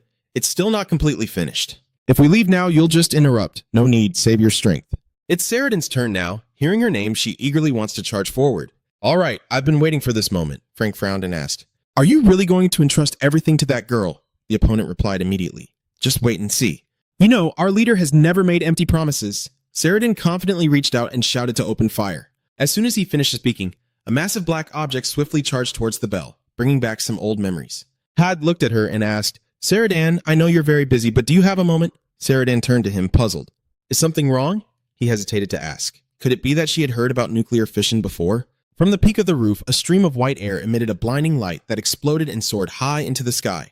A few minutes earlier, HCF had exchanged a backup plan with Saradin. What we tell you is just a theoretical framework. The rest depends on your understanding. You also need to create the biggest bomb you can imagine. She listened and shrugged. Then I'll just make a regular bomb. You didn't expect this answer. Why not? She winked mischievously. No matter how much I love explosives, I can't blow up the whole world. Haiti chuckled and shook his head helplessly. Surely not, as he returned to the present where the holy artifact was billowing smoke. The HCF group was cautious and dared not advance, while the scene before Frank left him utterly astonished. No way, it has melted the surface of the holy artifact, and Saradan is as happy as a child. Do you see? That is the true power of a real bomb. Everything is going according to Heckcliff's plan. If this were the real world, radiation would be a major issue. But this is the realm of dreams. As long as there is no direct damage, we can continue to detonate them without any problems. Thinking of that, he immediately shouted, Saradan, one more bomb. Just waiting for that, she eagerly replied. All right, this time I'll create several at once. But unexpectedly, several dark orbs suddenly appeared around the sacred artifact, each emitting beams that intercepted the bombs. Saradan rolled her eyes and held her head in despair. It was unexpected that his masterpiece could be torn apart so easily.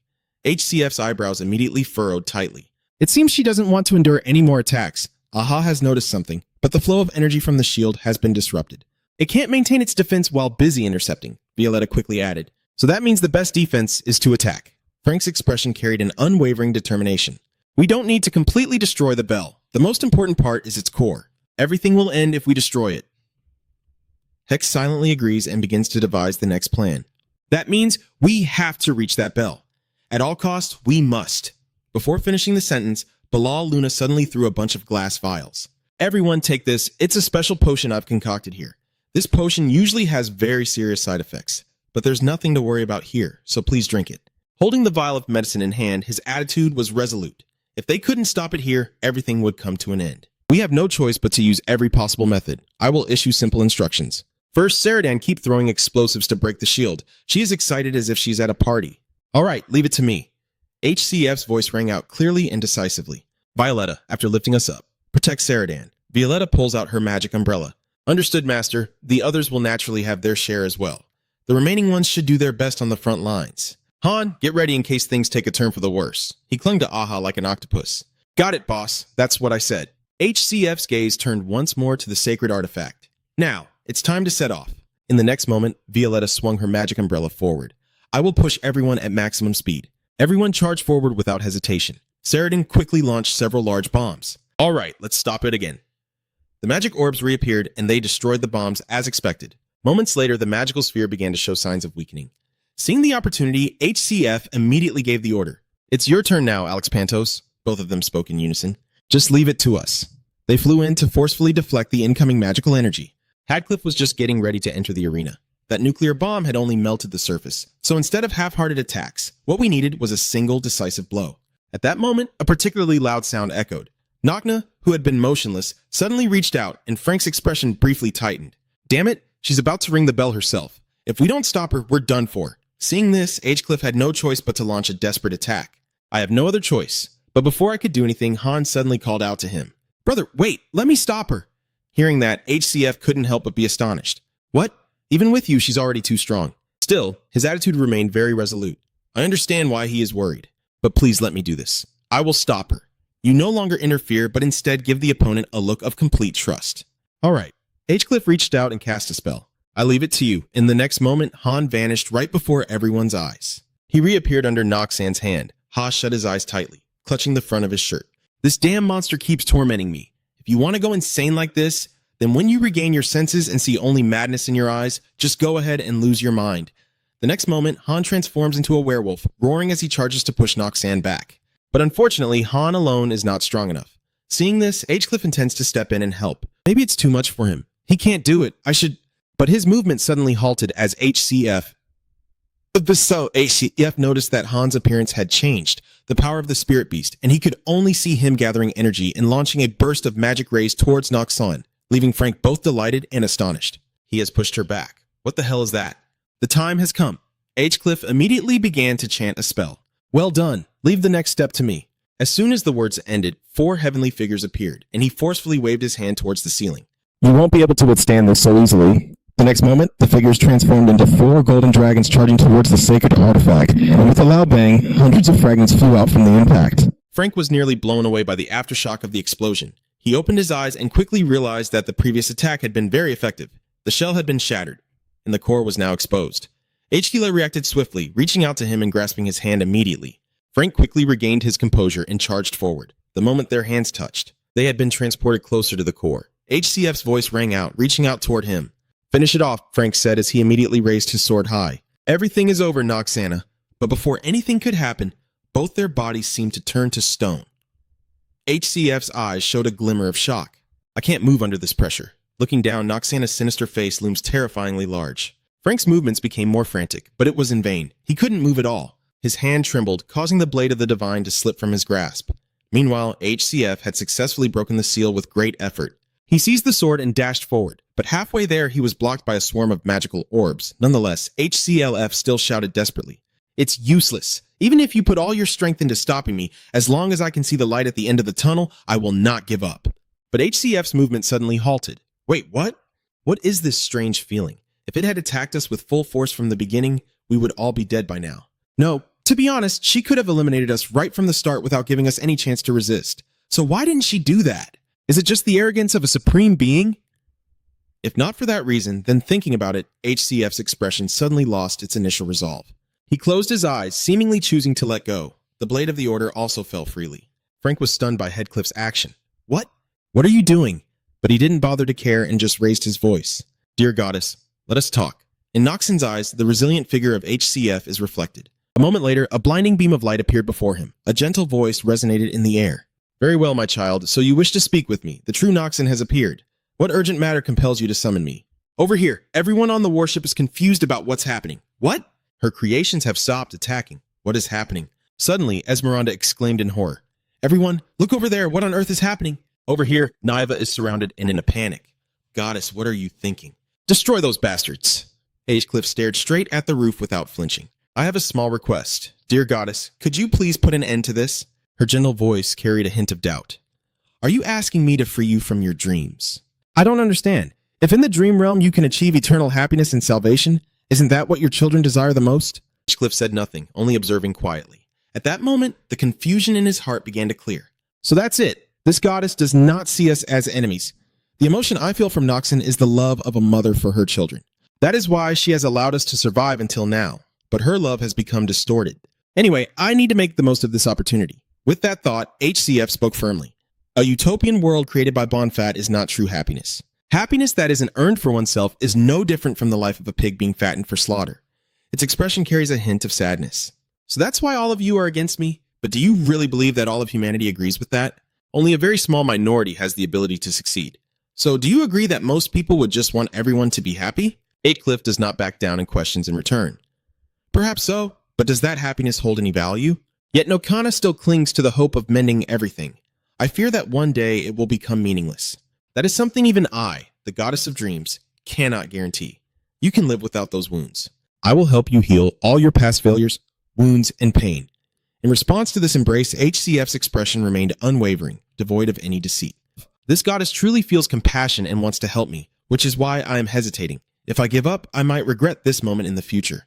However, Headcliff remained unwavering in his decision, yet I thought for a moment before speaking in a low but firm voice. Thank you for your offer, but I must decline. The failures of my past, the pain and all my wounds have shaped the person I am today.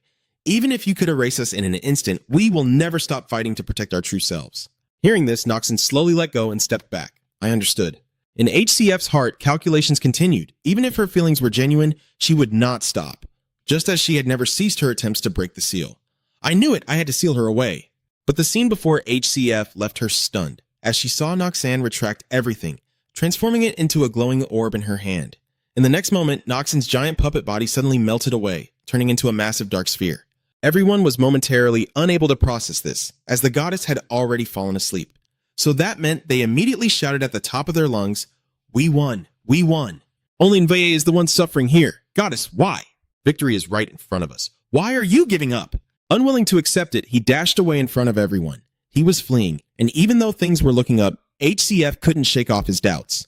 Why? Why would you give up so easily?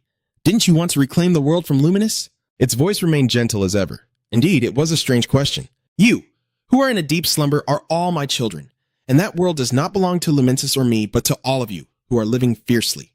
At this point, the tone carried a tenderness of sacred motherhood. So tell me, how can a mother truly triumph over her own little children?